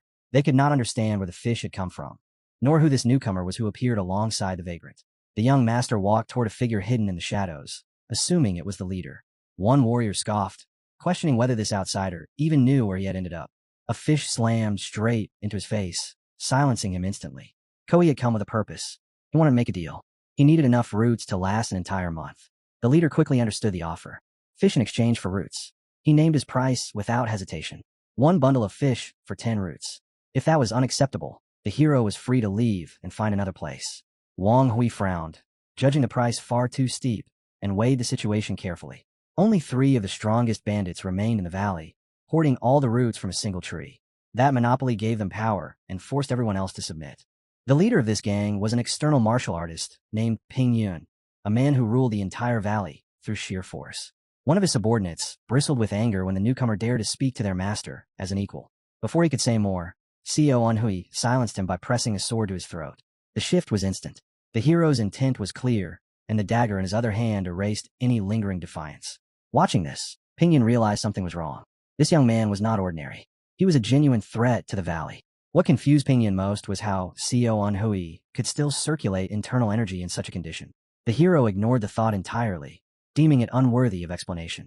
Pingyun sneered and declared that if Unhui could truly use internal energy, then he should be able to remove the needles embedded in his body. He proposed his terms. Unhui must remove every needle from Pingyun's body. In return, he would give him as many roots as he desired. Declaring himself the king of the hidden forest valley, Pingyun warned that survival here required absolute obedience. The threats did not last long. Seo Unhui hurled his sword. Pingyun's words ended forever. Shock rippled through the warriors as they watched their leader fall. They could not comprehend how easily the newcomer had crushed him. In that instant, everything changed. Seo Unhui became the new king of the valley. If anyone disagreed, he calmly offered them the chance to challenge him in a duel. He waited, curious to see if even one of them was willing to die opposing the new ruler. No one stepped forward. His authority settled heavily over the cave, undeniable and final. One by one, the warriors dropped to their knees, shouting praises to the new king. Many openly admitted they had despised Pingyun from the beginning. The demonic sword observed the scene with contempt, mocking how quickly these people bent their backs. The hero found no reason to argue. Rumors spread rapidly through the cave. People whispered that Pingyun had finally fallen, that the new master did not live in a mere cave, but in a hidden hollow with a pond, and that he was powerful enough to subdue a monstrous snake. It sounded unreal, yet it ignited something long absent from this place. Hope. When these rumors reached one of the valley's inhabitants, he made his decision. He would go and see this new king with his own eyes. The man arrived at the gorge where Seo Unhui was said to reside and began searching cautiously. No sign of the new master appeared at first. Then, far ahead, the silhouette of a massive creature emerged. His body went rigid with fear as the thought struck him that he could be killed in an instant. Before panic took over, Seo Unhui's voice cut through the darkness, stopping the snake in its tracks. From the shadows, the new master himself stepped forward. The sight forced the man to hold his breath. He could not comprehend how this young man commanded such a monster, yet he steadied himself and explained his purpose. The person he served was growing weaker with each passing day. Her condition was worsening, and she needed real nourishment, not rats or insects. If the new king truly possessed fish, it could save her life. He added that he had heard only a handful of people stood behind Seo Unhui, yet that alone was enough to keep the entire valley in check. Without hesitation, the hero handed him a bag of fish, saying it should be enough. The man was stunned by such generosity and struggled to understand what he could possibly offer in return. Seo Unhui dismissed the thought calmly, telling him everything would be fine and allowing him to leave. As he faded back into the darkness, the hero made his stance clear. He demanded no payment from someone acting for the sake of another rather than personal gain. If questioned about the fish, he should say it was purchased at a high price. He also asked that his wishes for a swift recovery be passed on to the host. The man stood frozen, overwhelmed by King Seo's mercy. Words failed him. In the end, he could only bow deeply, thanking him with all sincerity. 5 days passed in the valley. During that time, the hero never once stopped training. Perhaps even Samachak could not have imagined such an outcome. Not only did he survive, he ruled the entire gorge through fear and strength alone. Having endured countless trials in the Valley of the Six Bloods, the hero understood that his days were now shaped by challenges of a different kind. Survival was no longer the issue. The local king was dead. Food was secured. Now he faced a far stranger problem: how to avoid dying of boredom for the remaining 25 days. Before long, another figure appeared on the horizon, asking for King Seo. The hero casually asked whether he had come for more fish. The man shook his head and explained that Master Volno was on his deathbed and wished to meet his benefactor in person. Acting as a guide, he led the hero away so the two could finally speak face to face. The people gathered around King Seo Unhui watch him with open respect. Yet their condition is disturbing. Their faces are pale and exhausted, their bodies marked with fresh wounds that have not yet stopped bleeding. It is clear they have recently endured brutal injuries. As the hero approaches, he sees the host lying down, forcing himself to rise in order to greet him. The old man apologizes at once, bowing his head in respect and explaining that his weakened body did not allow him to come earlier. He expresses regret for making the young king walk all the way to such a filthy place. Despite everything, Volno sincerely thanks him for the fish. He knows his life is nearing its end, but Seo Unhui responds calmly, saying that gratitude is unnecessary. When people are starving, refusing them food is not an option. Moments later, Volno begins coughing violently, blood staining his lips. The hero immediately understands how severe his condition is. His body is ravaged by illness and close to collapse. Sitting beside him on the cold stone, the hero asks whether he wishes to pass on a message to his family. Volno gives a bitter smile and says it is meaningless. No one ever leaves this place. He admits openly that his family died long ago, and there is no one left to avenge them. After a pause, he speaks again. He once had a daughter, Heron. Her fate is unknown to him. If there is even the smallest chance that his words could reach her, he wishes to leave her a message. He regrets the suffering she endured because of his choices and the cruel circumstances of his life. If she is still alive, he vows that after death, he will watch over her as her guardian spirit. Southern Sky quietly addresses the hero, suggesting that he might recognize this man, or at least know of him. Studying Volno's gray hair, hollow voice, and deathly pale complexion, the hero's thoughts align. A realization forms. This old man is the main swordsman of the shadow of the Flying Moon sect. Volno notices the change in his expression and asks what is wrong. Taking a slow breath, the hero speaks. He says that Volno's daughter has a distinctive trait. The middle and ring fingers on one hand are the same length, and her left eye has a double eyelid. The old man stiffens. He understands instantly who the hero is describing. His voice trembles as he asks how the hero knows his daughter. In response, Seo Hui reaches into his clothes and takes out a medallion, holding it up for the old man to see. Volno's eyes widen in shock as recognition floods his face. He knows that medallion. The hero explains quietly that the locket once belonged to his mother. In that instant, the truth becomes clear. Heron did not disappear. She ran away and lived on with her child. The old man's eyes widen as understanding crashes over him, shock and joy colliding at once. The young master standing before him is his only grandson. Fate's cruelty feels almost unbearable. He pulls the hero into a tight embrace, his body trembling, regretting that their reunion had to happen in such a bleak, cursed place. With tears clinging to his lashes, he asks about Heron. Is she well? How is she living now? The hero struggles to answer, words catching in his throat. Pang-un, hope flickering weakly in his eyes, asks if his daughter is still alive. Theo answers softly that she was fine the last time he left home. He recalls their exchanged letters and says he hopes she is not too sad, remembering how she always kept to herself, complaining about small things. Saddam watches in silence. He knows the hero is lying. His mother died long ago. Still, he accepts it. In this moment, the lie is mercy. The truth would only shatter a man already standing at death's edge. The hero cannot reunite him with his daughter, but he can at least ease his heart. In this dark place, their blood bond is confirmed. The hero understands it fully now. This man is truly his grandfather. Hearing this, Pang-un finally relaxes. A faint smile appears, as if all burdens have lifted at once. Then his body suddenly goes limp. His breath falters, and he collapses into his grandson's arms.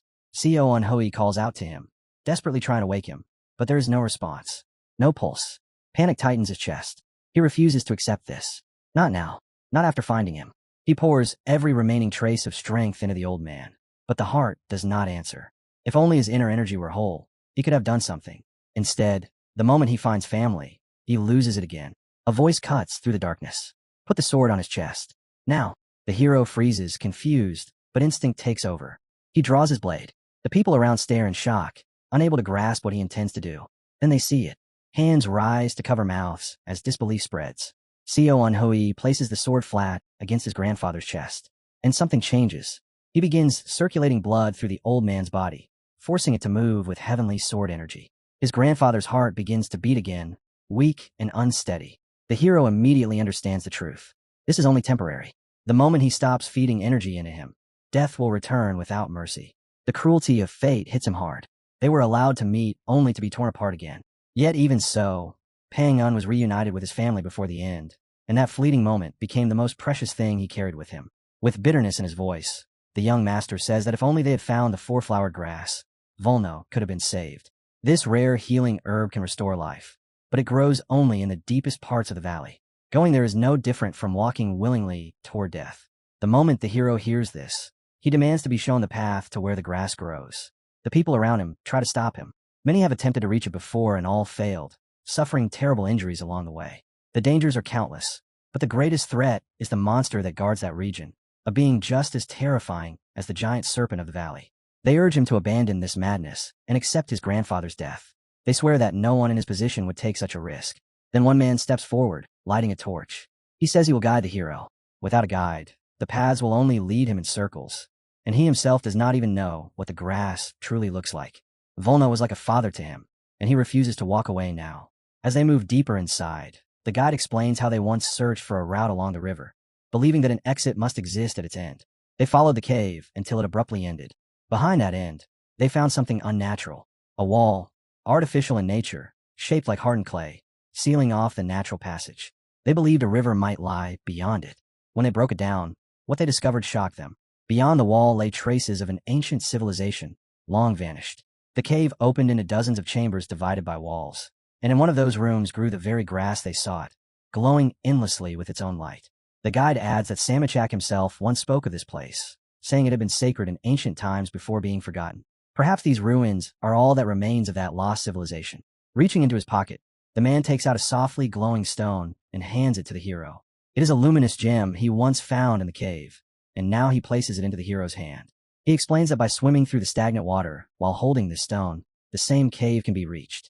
The glow of the gem will prevent them from losing their way. Without hesitation, the hero and the guide plunge into the icy water, fully aware that harsh trials await them below. The darkness presses in from all sides, heavy and suffocating, yet the gem's radiance carves a clear path forward, steadying the hero's resolve.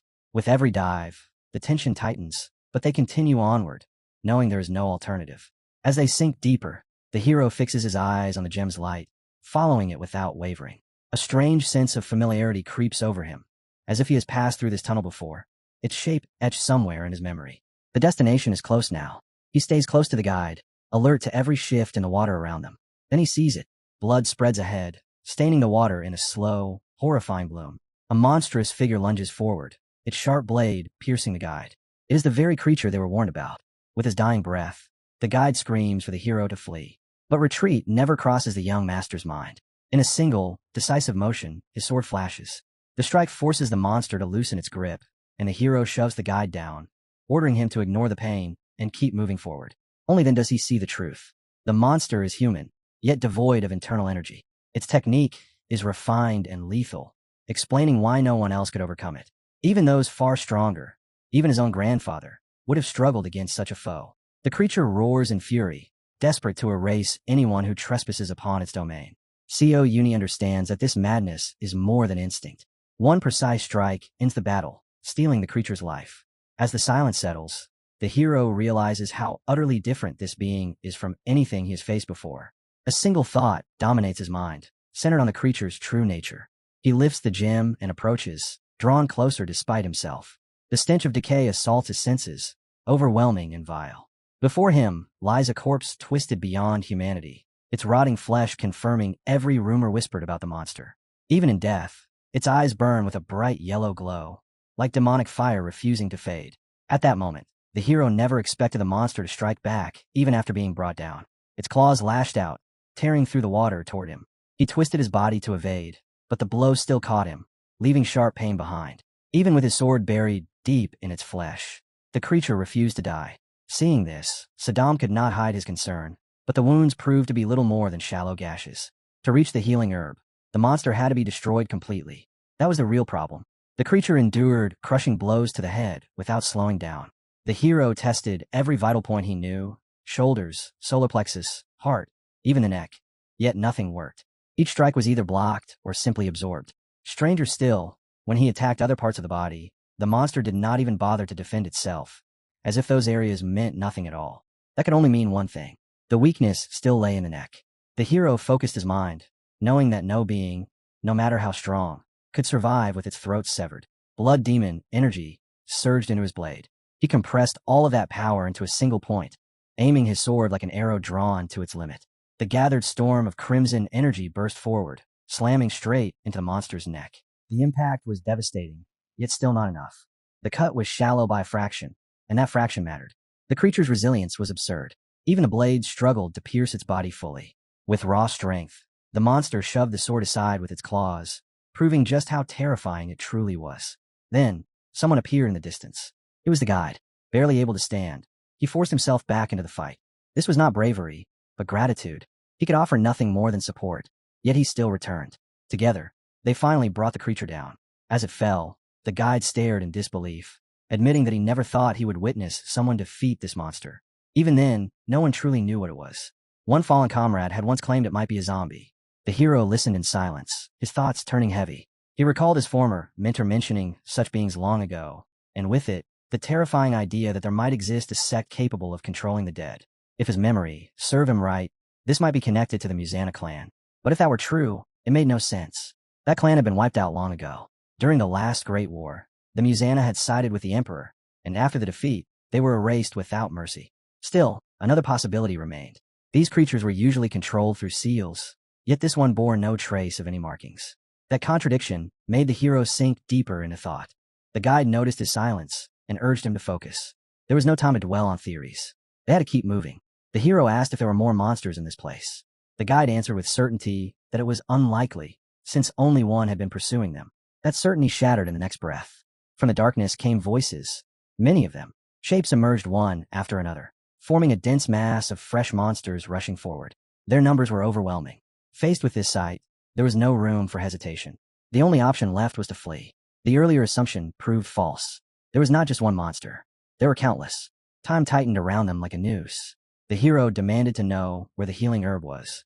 They both understood that fighting such a horde head-on was impossible. The guide proposed drawing the monsters away so the hero could reach the grass. The hero rejected it instantly. With a sharp motion, he kicked the guide forward, ordering him to find the herb while he stayed behind. Saddam could not grasp what the hero was doing.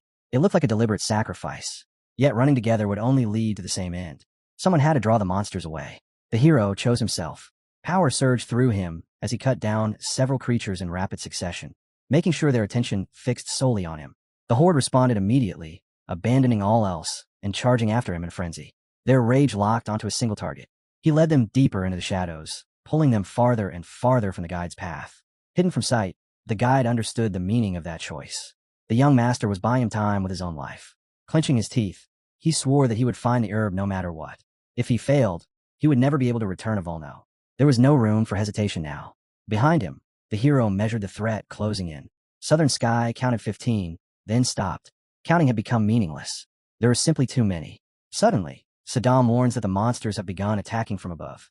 The hero reacts instantly, his sword flashing as he deflects the strikes with lightning speed. Yet their numbers keep growing, closing in until even retreat becomes impossible. The creatures surround him, tightening the circle like crushing pincers. Drawing on every reserve of strength, the hero prepares for a decisive strike. He unleashes the flying dragon sword technique, a violent surge that forces the monsters back and tears open a brief gap. He pours in half of his power, but even then, it is nowhere near enough to wipe them all out. Before the enemies can recover, Saddam shouts that there is another cave nearby where he can hide. The hero does not hesitate. He rushes toward it while the monsters are still reeling. As he races through the gorges, something bright and warm catches his eye. Drawing closer, he recognizes clusters of gems and finally understands where they have been mined from. Then his gaze drops to something strange on the ground. A sarcophagus lies there, its lid slightly ajar, as if something had once rested inside. With the monsters closing in, the hero makes a split-second decision and slips into the sarcophagus, pulling himself inside to hide. The monsters search frantically, passing back and forth, yet none of them check the sarcophagus. From within, he listens as their noises gradually fade into the distance. A breath of relief escapes him. He survived, but that relief vanishes almost immediately. No matter how hard he tries, the lid will not open. Panic begins to creep in as he struggles in a confined space. With every passing moment, the fear grows heavier, the thought forming that he may be trapped forever. Worse still, filthy water begins to seep inside, slowly rising around him. Helplessness washes over his mind. Anger at his own recklessness mixes with the terror of imminent death. He swears that he will not die here like a fool, sealed in this stinking grave. The water keeps rising, forcing him to fight desperately for any chance to live. After countless attempts, he finally forces the sarcophagus open. Water bursts out violently, and the hero coughs and chokes, nearly losing consciousness. For a long time, he cannot steady his breathing, hovering on the edge of suffocation. When his senses return, confusion follows. He has no idea where he is. Thick, poisonous fog suddenly spreads in all directions, swallowing everything around him. What the hell is this place? The hero thinks as Southern Sky urges him to break through the wall and escape immediately. Without delay, he channels his strength, activates the spinning sword technique, and sends a powerful wave of energy crashing straight into the wall. However, not even a single scratch appears on the wall. The hero collapses to his knees, his sword slipping from his grasp as despair crashes down on him. A strange itch spreads across his body, and when he voices it, Saddam cannot understand what he means. The sensation worsens by the second, turning into unbearable pain that engulfs him completely. Then it happens. The needles embedded in his back erupt outward with terrifying force. They tear free from his flesh and slam into the walls, each impact echoing like a gunshot. In the next instant, a violent surge of energy floods through him. as if his body is being torn open and reborn at the same time. Power pours in without restraint. One by one, the remaining needles burst out of the young master's body, leaving him stunned. He cannot comprehend what kind of effect this is. His inner energy explodes from his chest, while the inborn energy within his lower core awakens in response. When the last needle leaves his body, the restriction placed by Chuck herself shatters completely. Seeing this, Saddam's concern deepens, but it quickly becomes clear that this release has restored the hero to his true strength. Riding the surge, the hero settles into a lotus position and turns inward, examining the flow of power through his meridians. Warm energy spreads from his heart, coursing through every part of his body. Yet something is different. The innate energy of the middle core and the inner energy of the lower core grow stronger together, moving at the same time instead of resisting each other. He does not understand why this is happening, but he refuses to waste the opportunity. A dark liquid seeps from the cracks in his skin, as if his body itself is splitting open under the strain. Elsewhere, the guide finally reaches the healing herb after pushing through countless dangers. The relief lasts only a moment. A massive horde of monsters is already closing in behind him, and he knows his chances are slim. Even with the precious herb in his grasp, death could still render everything meaningless. The exit is close, and he clings to the hope that he might reach it in time. Turning the corner, that hope dies instantly. Monsters surround him from every direction. Sharp claws rise, poised to strike. In that frozen moment, the guide bids farewell to Seo Anhui in his heart, convinced that he has failed him. All he can do now is pray that the hero will find his body and claim the herb. With his final thoughts, he prayed that his sacrifice would not be meaningless. Just as the guide lost all hope, severed heads suddenly flew past his vision. One after another, monsters fell before they could even reach him. On the horizon stood Master Seo Anhui. Against all odds, he had returned. The savior the guide believed dead now stood before him. Yet something was undeniably different. Seo Anhui's hair burned a vivid red, and his very presence exuded a chilling blood demon aura. With the four-flowered grass finally secured in their hands, hope returned. Volno could still be saved. The guide urged them to deliver the grass immediately, knowing every second mattered. As they moved, the guide noticed that Master Seo kept his right eye covered. Inside his mind, the hero reflected on the change within himself. His innate energy and internal energy had fused, granting him the power to shatter the wall and escape. It is right, I never healed. Each attempt to open it sent stabbing pain through his skull, as if a needle had pierced straight into it, forcing him to shut it again. Before another word could be spoken, a strange sound echoed through the cave. Something heavy was being dragged across stone. The noise came from deep within the darkness, growing closer with every breath. When they focused their gaze, they saw a warrior approaching. His arms and legs were bound by massive iron spheres, each one dragging along the ground. Who was this? He was nothing like the monsters they had faced so far. Their hearts quickened, the familiar warning that came whenever a truly dangerous opponent appeared. As the distance closed, it became clear that this warrior was ready to attack at any moment. The masked figure stared at them with cold intent, as if they were already his prey. With a sudden leap, the warrior swung the iron spheres through the air, hurling them toward the heroes. Seo Anhui reacted instantly, throwing the guide aside just before impact. The iron mass smashed into the rock, unleashing a thunderous roar. The creature rose again as if nothing had happened, displaying terrifying resilience. Like a gust of wind, the hero surged forward, sword aimed straight at his enemy, intent on ending him in a single strike. But the attack was stopped cold. The monster raised one iron-bound arm and blocked the blade effortlessly. Seo Anhui froze, disbelief flashing through his mind. How was that possible? The creature's arms were not merely strong.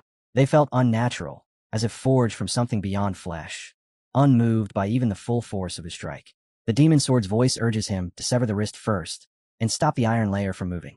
Yet the hero quickly realizes that freeing this creature could make it far more dangerous. The iron spheres are massive and heavy, but their swings are predictable, even easy to evade. After a brief hesitation, he takes the risk. His blade flashes, slicing cleanly through the monster's wrist. The iron ball crashes to the ground with a dull thud and rolls away. In the same motion, the hero drives his sword toward the creature's neck. But the strike is halted instantly. The monster catches the blade with his bare hand. For a moment, the hero can only stare, unable to comprehend what he is seeing. Then the counterattack comes. The monster swings the remaining iron ball in a blazing arc, releasing a wave of heat and force. The impact lands hard. The hero is hurled aside and slammed into the ground. He knows at once that he lost his composure, and that single lapse allowed the monster to strike him cleanly. Blood runs into his eyes, blurring his vision. The creature does not stop. With one arm already free, it turns on the other restraint and cuts through its own wrist. The movement is precise and deliberate. The second iron ball drops, and now the monster stands completely unbound, rolling its shoulders as it prepares to attack again. It becomes clear that it had been trying to free itself all along, even if that meant severing its own limbs. A chilling laugh echoes from beneath the mask. Slowly, the creature reaches up and tears it away. The sight freezes the young master in place. This is no ordinary being. Two golden eyes burn beneath the torn mask, radiating terrifying power.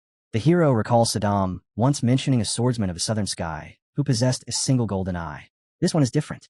This one feels far stronger. Unexpectedly, the warrior turns to him and asks for his sword, saying he needs it to break the chains still binding his legs. Seo Unhoi hesitates. A creature like this should already possess the strength to free itself. The warrior scoffs and calls him an idiot, explaining that rapid regeneration does not mean the absence of pain. His tone sharpens as he warns that his patience is limited, and he has no intention of wasting time on pointless talk. Still, the hero does not release his sword. Every instinct screams danger. The creature tilts its head slightly and reminds him calmly that not everyone reacts to refusal as gently as it is doing now. He states it plainly. If necessary, he will kill the hero and take the sword himself. That gaze, heavy with intent and menace, presses down on him, and anxiety finally takes hold. This opponent is no ordinary threat. He is overwhelmingly dangerous. Standing face to face with him, the hero asks why he threatened someone who saved him, though it is clear the man barely understands the concept. Yinshi then asks if he could at least free his hands. The answer comes sharp and dismissive. He tells him to understand one thing clearly. He is not killing him now. If he had wanted to, it would have already been done. There would have been no conversation at all. Yinshi understands the truth immediately. This man is far stronger than him, but he does not mistake this for kindness. He knows that despite all the words, this person follows only his own will. Help will mean one thing and one thing only: removing the amulet bound to the iron mask. But that amulet was never there to begin with. Realizing this, Yinshi replies that he has no idea what he is talking about. The man laughs it off, waving his hand. He says he is in a good mood today, so he will be generous. He will even say that his release happened thanks to Yinshi. Then his eyes drop to the sword. He asks to borrow it. Yinshi hesitates and asks for a promise, making it clear there is no reason for hostility between them. The man agrees, stating that he has his own moral code and will not harm him. Yinshi hands over the sword. In the next instant, fragments scatter through the air. The chains shatter as if they were nothing. It is hard to believe how easily it was done. The sword moves smoothly, precisely, without the slightest strain.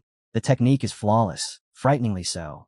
Yinshi watches closely, trying to grasp who this man truly is. It becomes clear that he needed the sword only for that single purpose. Once the chains are severed, he tosses the blade back without a second thought. At the same moment, one of the sword spirits whispers a warning. This man is dangerous. Yinshi already knows. Someone like this can change his mind without warning. There is no room to relax, not even for a breath. Suddenly, the man steps closer and places a hand on Yinshi's shoulder. With skills like yours, he says calmly, you could become a famous martial artist. Yinshi does not understand what is happening. Wasn't there a promise? Then he feels it. The weight on his shoulder is unreal. Absolute. There is no way to resist it. Then the beast spoke again. He said that Junshi was interesting, and that very fact troubled him. He mentioned a scent, faint but unmistakable, traces left behind by the surgery of the golden body. Hearing this, Junshi felt a stir of unease.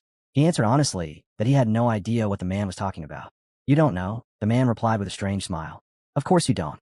That smile only deepened the mystery, and Junshi could no longer endure the uncertainty. The man then asked casually whether he had once entered a chamber filled with gems. The question caught Junshi off guard, but he admitted that he had. The man placed a hand on his own chest, sensing something familiar, and calmly stated that Junshi possessed the same body as that person. Junshi could not understand how this connected to the energy within his heart, but as he listened more carefully, he realized that this very energy was acting as a shield, protecting it. The man smiled again and called him lucky. He then said there was no point in passing through this cave. The next moment came too fast to react. A strike landed. Pain flashed through Junshi's body. Yet the man explained that he had not broken his promise. He had only acted to help the energy within him flow freely. Their accounts were now settled. Before leaving, the man added one final warning. If Junshi ever encountered someone with a single golden eye, he must flee immediately, unless he wished to face the same fate. With those words, the stranger vanished. Nausea surged through Junshi once more. This time, however, the pain in his left eye was gone. His first decision was to return to his grandfather. 3 days had passed. The medicinal herbs had done their work. The convulsions ceased, and the pale complexion gradually returned to normal. Yet his grandfather still had not awakened. After stabilizing his own energy, Junshi continued to help, carefully transferring small portions of power into his grandfather's body. He understood that opening the central energy core required extreme concentration and asked to be left alone. The truth, however, was different. He could not allow anyone to see what had changed. When the central energy core fully revealed itself, his left eye turned gold. And with that transformation, his vision opened onto an entirely unknown world. Everything became painfully clear. He could see the flow of energy moving through every person, and he realized that all humans possessed an innate inner power, even if it was weak. The golden transformation and the gains forced upon him by that mysterious stranger were only fragments of something far greater. They were merely the beginning of a terrifying new arsenal now taking shape within him. As his abilities continued to grow, he reached a level that could only be called extraordinary. Even without drawing on the power of the central core, he could display strength equal to what he possessed before being trapped in the dungeon. Such progress should have brought joy, yet it fell hollow. What meaning did this power hold if he could not save even a single native person? What value did strength have if it failed to protect even one life, leaving him alone with helplessness and disappointment? It felt less like a gift and more like a curse. His grandfather needed proper treatment from a truly skilled healer to escape this calamity. The hero could not endure waiting until the end of the moon to see whether the treatment would succeed. Each passing day crushed him further. He felt utterly powerless, trapped in a cycle of failure that gnawed relentlessly at his soul. Just as the weight of that helplessness overwhelmed his thoughts, a gentle hand touched his cheek. Warmth spread through him, and a quiet voice echoed as if rising from his own heart. He said he did not understand what had happened, but that he was still alive. His grandfather had awakened. It was a moment worthy of celebration, a true victory over death itself. Yet the hero felt no relief. He believed that risking one's life like that was never justified, not even for an old man, not even if it was the only chance at survival. His grandfather spoke, but the words slipped past him, unheard, leaving him sealed in his own pain and disappointment. Later, his grandfather learned the full truth, and the realization struck him with deep, aching regret. He had always known that the truth would surface one day. Now, it was time to atone for past mistakes. Taking the hero's hand, he spoke gently, saying he held no resentment at all. Everything that had happened was his fault. How could anyone fail to understand the desire of an old man, sensing death's approach, to ease the burden weighing on his soul and mourn what he had lost? Pulling the hero into an embrace, his grandfather confessed with a trembling voice that he was the one who needed to apologize, that all these troubles stemmed from him. Tears filled the hero's eyes as he clutched the old man tightly, trying to share even a fragment of his own strength and warmth. His grandfather then spoke of the past. If his father had held such a powerful position back then, if his mother had not been lost, none of these hardships would have been necessary. Those words struck deep. After that, everything inside the hero's mind fell into chaos. He asked whether the man he called father was truly related by blood, and if not, whether his grandfather knew who his real father was. The question clearly caught the old man off guard. He did not understand where it came from, nor why Yinshur suddenly referred to himself by the name of the Jan clan. Yinshur then revealed the truth. His mother had married the head of the Jan clan, and that was why he carried the name. In reality, that man was not his biological father. His mother chose that marriage deliberately, trusting the clan's honor, so she could give birth to Yinshur and raise him safely. Even knowing she might be branded as a disgraced concubine, she still dared to do it. The grandfather was stunned. He had no idea his daughter had endured such suffering. Only now did everything fall into place. Their understanding of the past had never been the same. Yet there was one thing the old man did know. He knew the truth about Yunshur's real father, Dream, the invincible god of the wind, a name that once shook the martial world. He had led the sect of the 8 schools of the Assault Shadow and stood among the 8 great warriors. Even one of the sword spirits understood what it meant to be born with such blood. The grandfather looked at his grandson and saw the shock written across his face. He asked quietly whether Yinshur felt resentment toward his father. Yinshur could not answer. His thoughts were tangled. If his father possessed such overwhelming power, why had he not protected his mother? Why had he not saved her? Had he lived only for himself?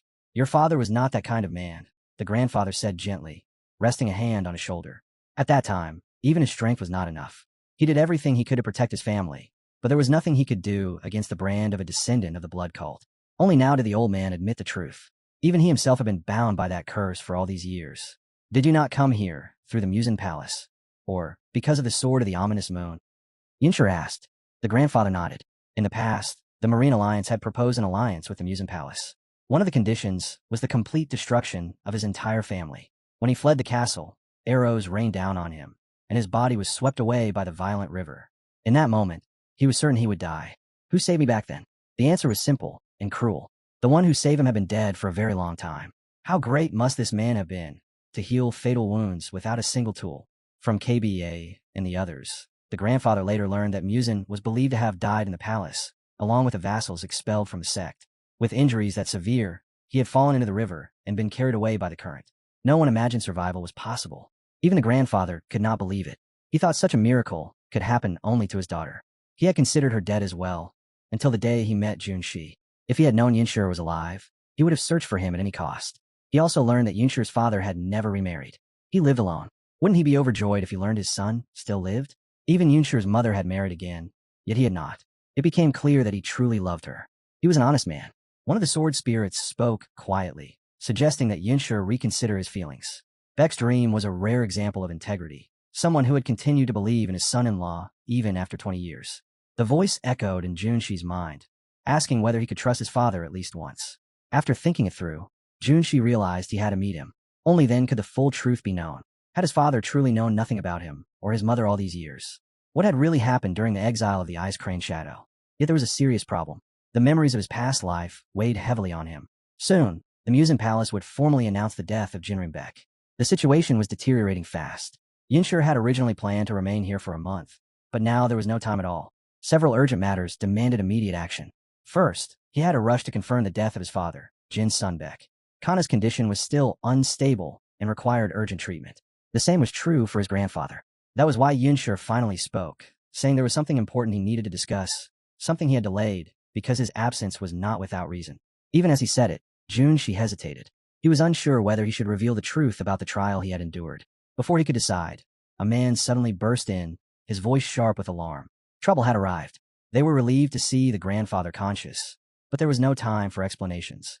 Not now. He reminded them of what had happened 3 days earlier, when a terrifying roar echoed through the cave and the walls trembled as if they were about to collapse. After that, everything seemed calm, almost normal, but the truth slowly revealed itself. Water had begun seeping in, rising little by little. If this continued, the cave would be completely flooded within 3 days, perhaps even sooner. 2 days, or less. The situation was far worse than they had imagined. She searched his mind for a solution and found nothing. There was no clear path out, no hidden passage, no miracle waiting to reveal itself.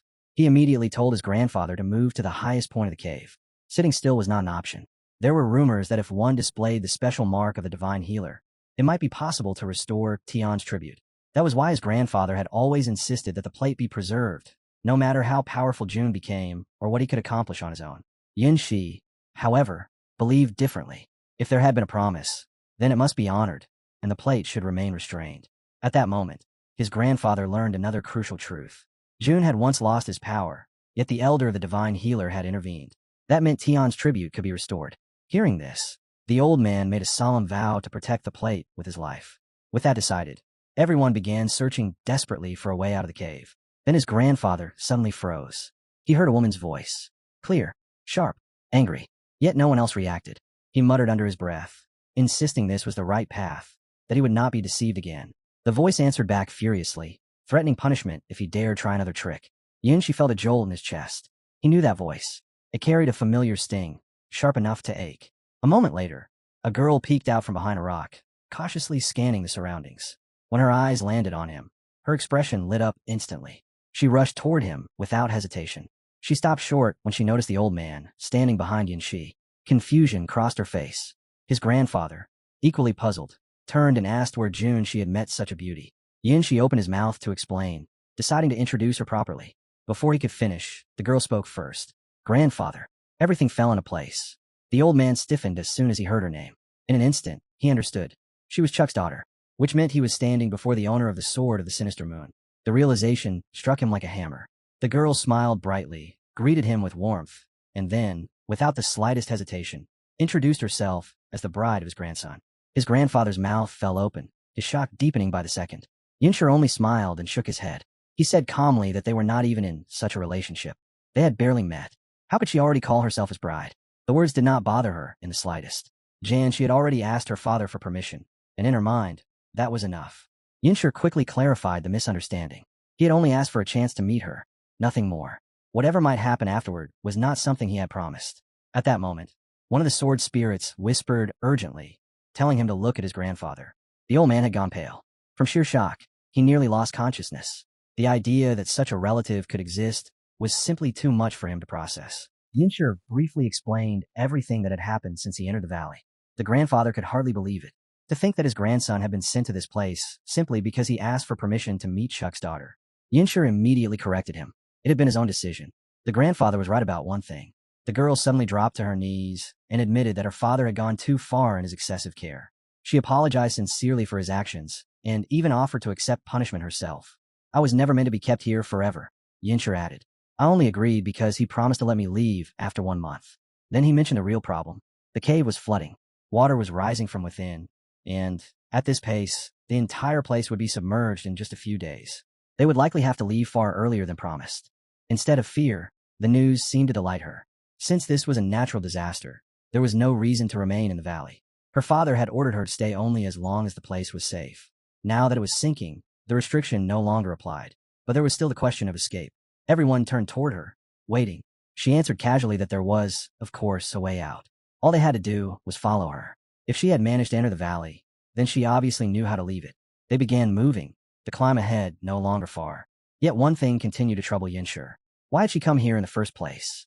Her answer was simple. She had come to see him. Her father had left on a business trip, and she had seized a chance to sneak in on her own. Then she mentioned something else. A man had emerged from the valley. That was the real reason her father had left so suddenly.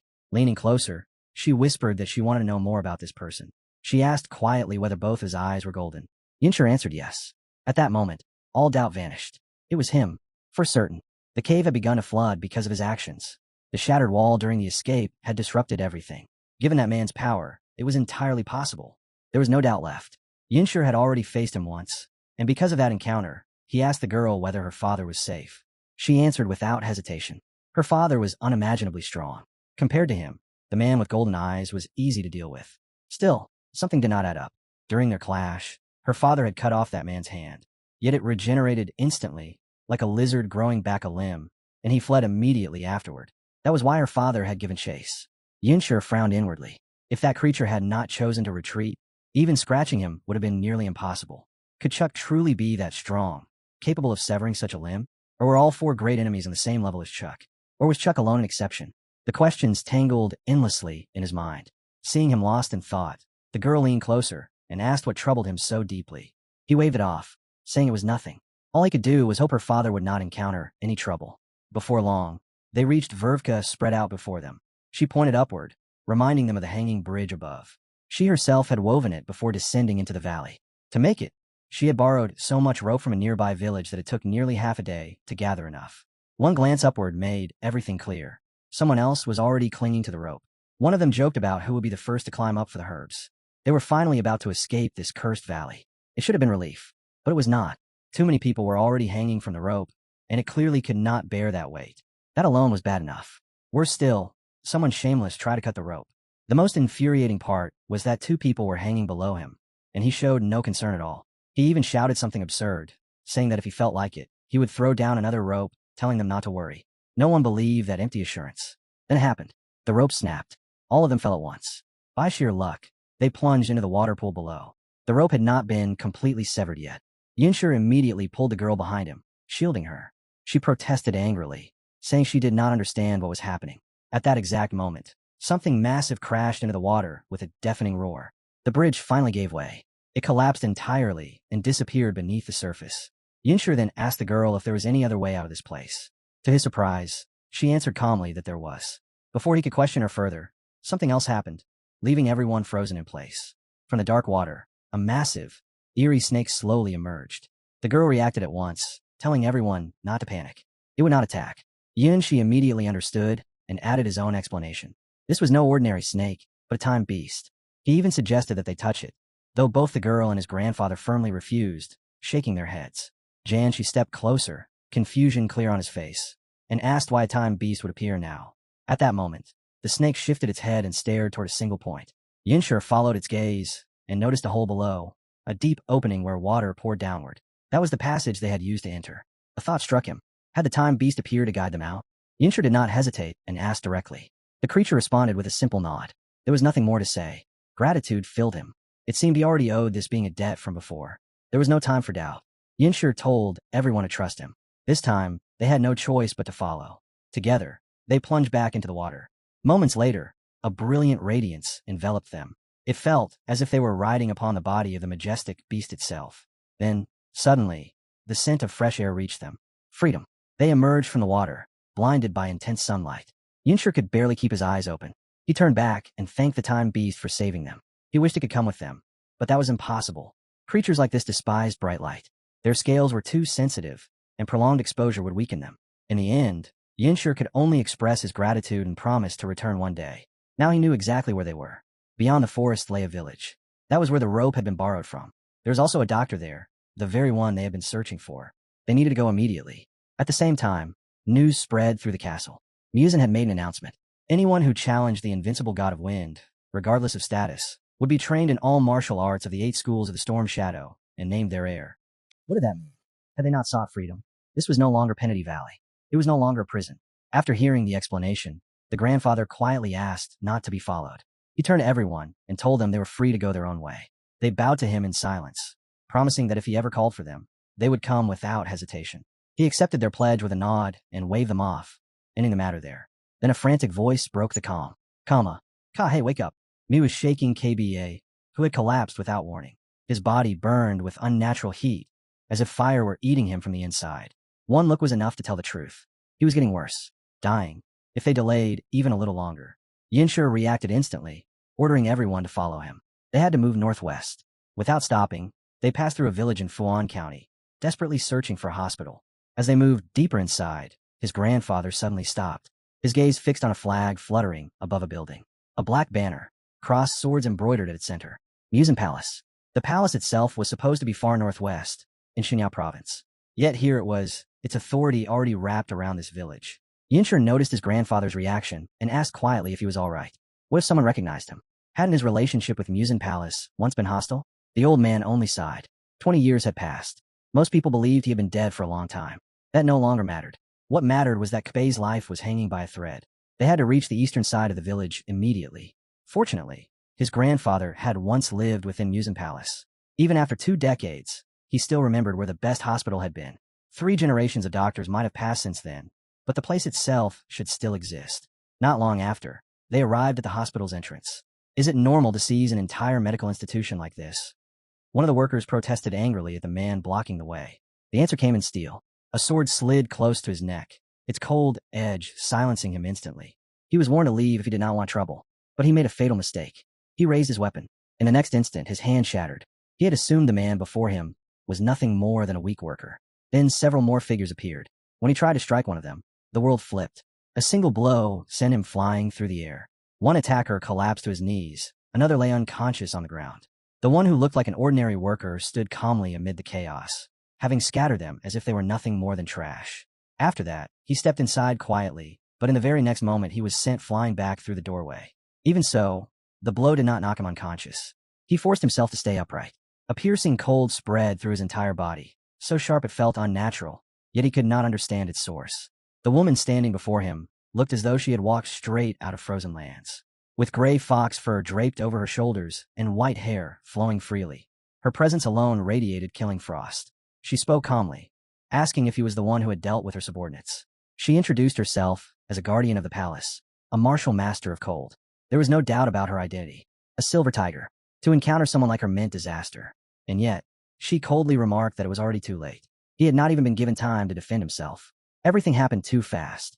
He raised his arms instinctively, but something else intervened. June stepped forward. He placed himself directly in front of him and caught the silver tiger's strike with one hand. Calmly, almost casually, he asked if she could grant them passage. The man behind him froze in disbelief. Who was this? How could anyone block her attack so effortlessly? The silver tigress clicked her tongue and violently knocked June's hand aside. She declared that she would personally arrange his funeral and asked if he was prepared. Her voice carried no emotion, only ice. Yinshur met her gaze without flinching. He took a slow breath, closed his eyes, and thought that it would be better to end this quickly. That single act pushed her to the edge of fury. Someone dared to close his eyes before her. She tried to explain that it was not arrogance, only deep concentration, but his words meant nothing. She attacked again, her strikes sharp and relentless. Yinshur evaded them smoothly, stepping through the gaps with frightening precision. In the next instant, he was already behind her. Before she could react, a crushing force struck her body and sent her flying. She smashed into the fence behind her with brutal force and lost consciousness from that single impact. One of the men, still sitting on the ground, asked weakly if the master would at least reveal his name. No one answered. There was no time. They rushed forward. Ka's life came first. Inside the hospital, the doctor examined them and asked whether the two had ever received treatment before. The fact that they were still alive was already a miracle. The old man's heart was weak from age, and his eyesight had deteriorated from years spent in darkness. Still, the doctor said that with continued treatment, there was hope that his condition could improve. However, with the one-armed man, the situation was far more serious. His flesh had already begun to die and rot. Medicine could only slow the decay, not reverse it. Whether he would survive now depended entirely on heaven. Junshi asked if that was truly all. Was there no other method left? The doctor shook his head. Everything that could be done had already been done. All that remained was to hope the man endured as long as possible. He then mentioned a small inn nearby that served excellent noodles and advised them to rest. Outside, Junshi met June immediately. She asked what the doctor had said. He answered flatly that the doctor recommended eating delicious noodles. Her eyes lit up at once. She admitted she was starving. On the way, they encountered the man from the hospital entrance. He thanked June, she sincerely. Thanks to him, he had avoided further trouble and managed to receive treatment. He openly admired Yunshi's combat skill and said it was strength worthy of respect. Then the man spoke more seriously. He said he had originally come prepared to take the test. If he failed, he would be expelled from Muzan Palace and forbidden from returning. But when the time truly came, fear overtook him, and he chose to calm himself and seek a doctor instead. Junshi became curious. The man quickly realized his confusion and explained. He had assumed she was a disciple of Muzan Palace. After all, only someone tied to the invincible god of wind would move so freely. About 15 days earlier, Muzan Palace had announced that anyone who passed the test would be taught all martial arts of the 8 schools of Storm Shadow and named the heir. That announcement drew countless masters to the village. To become the heir of the invincible god of wind meant gaining the right to contend for the position of the next Suzerain. But failure came at a terrifying cost. 8 needles would be driven into the body, sealing internal energy completely. The one who failed would be bound forever to the 8 schools. Junshi could not understand why such a test existed. The man lowered his voice and said the test itself was only a pretext. The true purpose was power expansion. He glanced around cautiously, then leaned closer and whispered that these were only rumors. They say the invincible god of wind has no children and can no longer have any. Yinshur immediately understood that this was false. The true child of the invincible god of wind was standing right there. Himself. That realization answered many questions at once. The man before him clearly believed Yinshur to be a true master, someone worthy of taking the test, and he said so openly, without hesitation. Then he extended his hand and offered something, asking Yinshur to accept it. At first, Yinshur refused, but once he saw what it was, the man smiled and urged him again, calling it a token of goodwill and telling him to simply take it. His name was Ju Yi, a nickname earned because he was always smiling. He was a young master destined to become famous within a new faction someday. Yet what truly set him apart were the black and white demons. Twin brothers, well known throughout the martial world. It was Ju Yi, not Schwab Beck's dream, nor the dream of Qian, who was considered their true rival. After a brief pause, Yinshur accepted the gift. Life had a habit of circling back in unexpected ways. Judging by their current strength, Chva dreams still held a slight edge, but Ju Yi was without question a worthy opponent. When Ju Yi learned Yinshur's name, he exclaimed in disbelief. He could not believe he had encountered one of the 2 holy martial artists in person. The atmosphere turned awkward for a moment, but Ju Yi showed no sign of stopping. He continued, praising Yinshur with growing excitement. According to him, events had unfolded like this. During the martial tournaments organized by the Alliance of the Bridge, remnants of the Blood Cult had been executing a hidden plan. That plan was exposed by Yinshur, the swordsman of the Southern Sky. At the same time, Li Jian, a disciple under 2 of the Great 8, saved numerous masters within the Alliance walls. Because of these deeds, Yinshur and Li Jian were declared the 2 saints destined to lead the next generation of Mura masters. One of the sword spirits could barely accept it. Blood demons being called saints sounded absurd, yet all eyes had clearly turned toward Yinshur. By the original design of the tournament, Li Jian was meant to emerge as the unquestioned victor. But who had elevated Yinshur's reputation to such heights? Master Quack, the unlikely hero of the Northern Crevasse. A man known for his unwavering righteousness. Someone who would rather remain silent than fabricate glory for another. As Yinshur ate the noodles, he pondered it all. There was only one conclusion that made sense. Behind everything stood the military administration of the Alliance. After all, the first commander of Murim, Zhao, had died by his hand.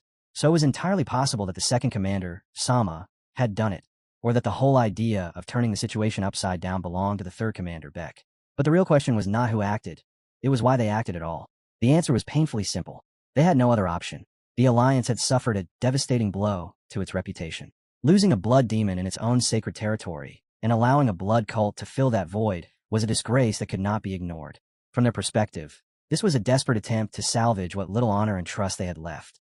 They needed a distraction, a symbol, anything that could bury this humiliation under a new narrative. That was when the original purpose of the adventure competition became clear. From the very beginning, it had been designed as a stage, an arena crafted for the unquestioned victory of Lai Chan, the chief contender. The plan was simple and elegant. Crown him, elevate him, and present a new central figure for the righteous sects to rally behind.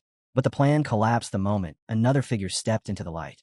Someone completely unaccounted for. Someone who drew all eyes without effort. Lai Chan was meant to be the inevitable winner. Instead, everything became complicated because of one unexpected presence. A disciple revered by all orthodox factions. The heir of the southern heavenly swordsman, Hongware. A successor who had truly inherited his master's skill and will. He was living proof of that legacy. And for the alliance, a reason for both pride and unease. Now, there was only one thing left to consider. Had refusing to participate in the competition and informing the chief officer about the powder been the move that shifted everything? The thought lingered, unfinished, before it was cut off by June herself. She found him at last, complaining that she had been searching for him for ages and that standing alone in front of others was awkward. He sighed and admitted the truth. Master Ji had learned about him, and that knowledge unsettled him. What if others knew as well? June dismissed it with a casual wave. It was nothing worth worrying about. Anyone who caused him trouble would simply be dealt with. Then, as if it were the most natural thing in the world, she suggested visiting a clothing store after lunch. His grandfather's clothes were worn out, and so were the others. Everyone deserved an update. The idea itself made sense. Still, the competition was only one of many things he needed to figure out. There were threads everywhere, all tangled together. Yet Yuni understood one thing clearly. If he was going to be tested, this was the fastest way to reach Jin again.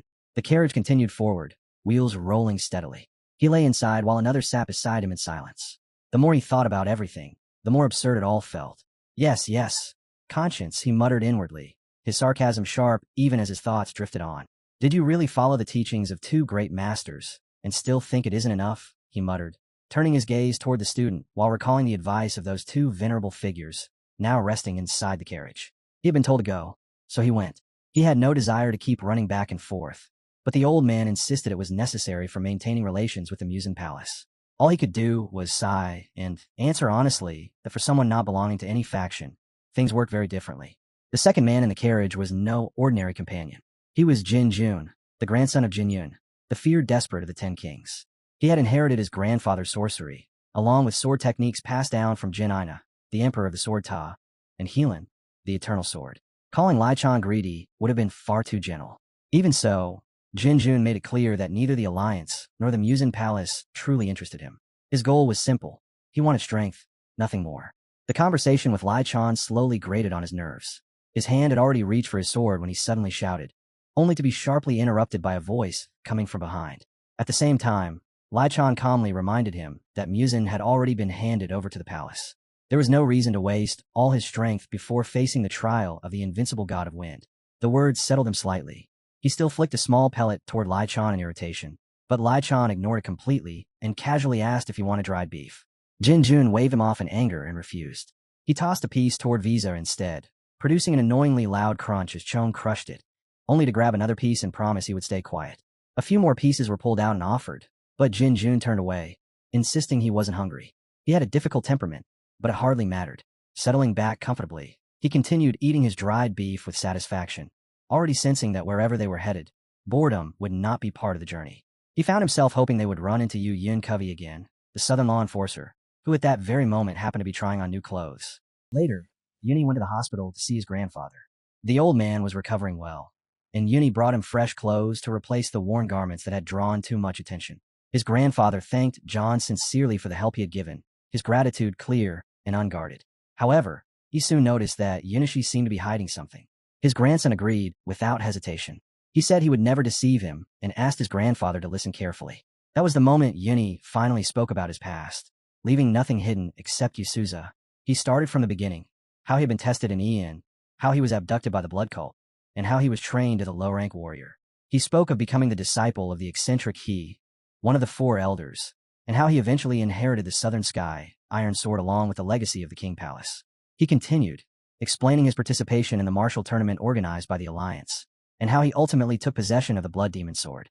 Becoming its chosen owner had pushed him into the position of head of the Blood Cult. His grandfather listened in silence, absorbing everything except the tale of degeneration and the title of deity. For a long while, he said nothing, calmly accepting the weight of what he had heard. Even Yuni briefly wondered if he should reveal everything. He did not speak of how he met the daughter of one of the four golds, nor how that connection led him further down the path of the Blood Demon. Those truths would come out eventually, but for now, he did not want to deceive his family. As the silence stretched on, doubt crept into Yuni's heart. Had he said too much? Then his grandfather finally spoke. Perhaps this was fate, a fate the first generation had avoided, only for it to return in Yuni's era. If it truly was fate, then he would accept it. The head of their lineage had always feared that his descendants would inherit the blood and hatred of the first blood demon. After that pause, his grandfather spoke again, his tone firm. Fate may have made him a blood demon, but that did not mean he was destined to walk that road forever. The path he followed should be one he chose and cut for himself. He declared that he was ready to devote the rest of his life to protecting his grandson. Hearing this, Yuni felt genuine gratitude. Trusting his grandfather had been the right decision, just as he had thought. 3 days later, in front of the tower of Peng Gong Gong, a bald man stood staring ahead, unable to believe what he was seeing. Two figures stood before him. Were they really the only ones prepared to face the trials? Had everyone else already given up? The others nearby clearly did not welcome their arrival. Murmurs spread through the crowd as people openly discussed them. One thing was obvious to all. They were far stronger than the rest. Competing against the heir of the 8 masters while facing such a monster made victory feel nearly impossible. At that moment, Liu Chong understood everything clearly. They were playing the role of villains flawlessly. And honestly, he was glad everyone else understood their own limits. If they did not want to compete, it was better for them to come back another time. That thought alone made a faint smile spread across his face. The bald man began leading them forward, carefully confirming that no other participants remained. Then a voice suddenly rang out from behind. Wait, I'll participate too. The timing was almost comical. A newcomer stepping in now. It sounded ridiculous. But the man introduced himself as Jan Shi. He had glued on a foolish-looking mustache, altered his hairstyle slightly, and even wore a ridiculous pirate-style eye patch to appear one-eyed.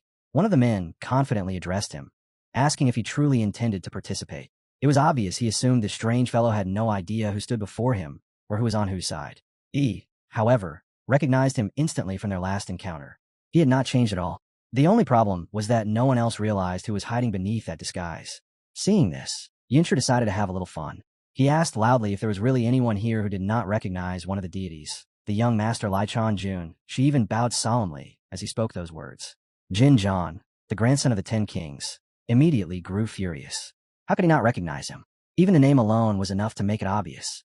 To everyone else, the scene looked absurd and strangely entertaining. The bald man sharply ordered them to stop. All participants were subject to the same rules, no exceptions. Jing Zhang quietly stepped forward. With no more arrivals, the trials would proceed with only 3 participants. Lichon remained silent. Unlike Jin, he did not waste words, but his calm gaze revealed everything. He had likely already guessed who was hiding beneath Jan Shi's mask. Even the spirits warned Jan Shi that Lichon was watching him closely. There were 8 schools within the Fungango: fist, palm, foot, finger, claw, blade, sword, and spear. If a participant could endure or defeat the masters of these schools for 50 seconds, they would earn the right to advance. The first test was the ascent of the tower itself. The bald man led them to the ground floor and opened a door behind them. Several figures stood waiting inside. So this was only the beginning. Yinshu narrowed his eyes, wondering whether anyone at all could truly pass this trial. Scanning the spectators, he immediately understood that every master present had reached the peak of their respective arts. One of them stepped forward without hesitation. He introduced himself as Junja, the guardian of the first floor, and declared that his specialization was claw techniques. He made it clear that force would be regulated according to the participants' level, so there would be no talk of unfairness. Then he offered them a choice. They could surrender now, but anyone who failed the test would be forced to remain in the main temple for 3 years. Li calmly asked whether passing meant he could move on. The answer was indifferent. It would not matter anymore. Li shook his head lightly and said he had only been worried about having to wait for other participants. Stepping forward, he announced the start of the test. At that same moment, the martial master realized that this young man was frighteningly sharp, carrying the true refinement of 2 great masters within him. Li had no intention of missing a chance to clash with the strongest opponents present. Jin chose another challenger, selecting him for a duel, then glanced back at Jan Shi as if warning him that he might get hurt. Junja finally invited them to begin. Junshi could hardly believe that anyone would refuse a chance to compete against the finest of the 8 masters. At that moment, it seemed as though everything would end on this very floor. as if none of them would be able to advance. All three masters wore faint, knowing smiles. Then Yinshur struck first, shocking everyone. One of the masters instantly realized that he had been hit, because Yinshur had been concealing his true strength. With a sly smile beneath his fake mustache, Jianshu declared in a rough voice that he would be the first to move on to the next floor. It soon became clear that two successors of the 8 great masters were aiming to become followers of Funinpal, a position considered extremely prestigious. Yet one among them was not driven by ambition or greed. Although there was competition between the heirs of the 8 masters, the outcome was not hard to predict. It was said that the grandson of the 10 kings could surpass them all. Still, a warrior reported to the elders that there was another young man undergoing the test, someone truly extraordinary. This mysterious figure had passed the trial at a speed rivaling Li Jian himself. It was strange that someone with such ability remained unknown. The thought lingered in the old man's mind as he moved his thick brush with confident strokes, carefully recording what he had witnessed. The young man's sudden actions left even his observer quietly captivated. Across a massive canvas, bold and deliberate hieroglyphs appeared, records tied to a young man no one had ever heard of. The old man paused and asked whether this mysterious youth had used a sword. At that very moment, the boy was already undergoing the test on the 8th floor. Even the head of the spear school, Mung Gig, admitted that the boy's abilities were astonishing. The unknown warrior had endured attacks from 6 masters of their school alone. His skill closely resembled that of Li Jian, who had passed the test first, and perhaps even surpassed him. The trial exhausted the swordsman more than expected. He was forced to rely purely on his body, carefully hiding who he truly was.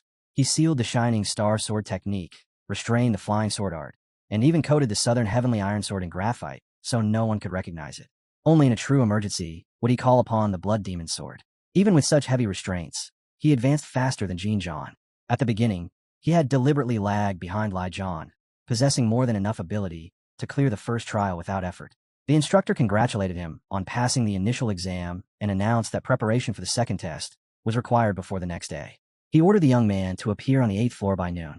Failure to do so would be treated as a withdrawal. That short exchange led Brunetta to a single conclusion as he returned home. He had been the first to test the lower floor, yet afterward, Li Jian had vanished and climbed higher. When the hero finally reached the 8th floor, Li Jian was nowhere to be found. That absence confirmed certain suspicions. It was believed that Li Jian had met the head of Funan Palace, Jin's Beck.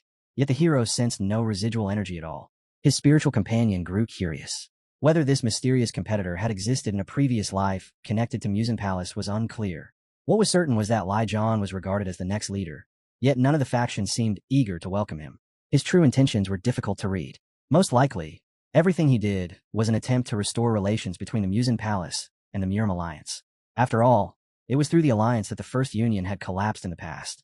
And at the center of that collapse stood Pekinmuka's younger cousin, the alliance leader himself, Pekshkol.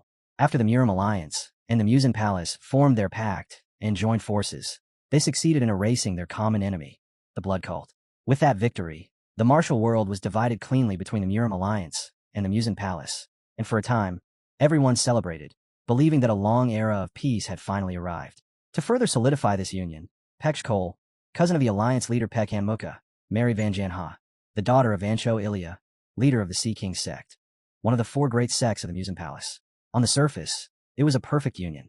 In reality, the two powers pursued different ambitions, and those differences led to frequent clashes, both great and small. The alliance stood on unstable ground from the beginning. Then came an incident that shattered what little balance remained. One day, Hans Flower rushed in, pale-faced, urgently calling for the master to see something. That same day, Vanjanha died, by her own request. In her testament, she wrote that she had failed to win her husband's heart due to her own shortcomings. She insisted that no blame fall on him. But the truth was far crueler. The real reason for her death was Pekshkol's betrayal. Even on the day she died, he was not by her side. When informed of her death, he showed no concern, no grief, not even hesitation. Pekanmuka was furious. He had believed this marriage would bind the two powers more tightly. Yet his nephew had only created greater turmoil. In a surge of rage, the alliance leader severed Pekshkol's right hand and sent him to the Musen Palace as an apology. But such an offering meant nothing. The emperor of the palace was deeply insulted. To him, offering a severed hand in exchange for his daughter's life was an unforgivable mockery. Nothing could compensate for her death. Nothing could soothe the grief of her sect. He demanded the alliance deliver Pekshkol's head. Tears streamed down his face as his anger nearly choked him. The Murim Alliance refused. From that moment on, relations between the Sea King sect and the Murim Alliance grew dangerously tense. The southern sky spoke then, stating that there must have been one final event that truly sealed the collapse of the Union. The Northern Sky questioned him, asking why he believed so. After all, Musen Palace was ruled by 4 great sects, each led by a powerful master, and none of them stood above the others. Decisions within the palace were made collectively, and among the 4 sects, Funimple had long argued for cutting ties with the alliance. Another sect firmly opposed that stance. The result was a split inside the Musen Palace itself, dividing it into 2 opposing factions and igniting open conflict.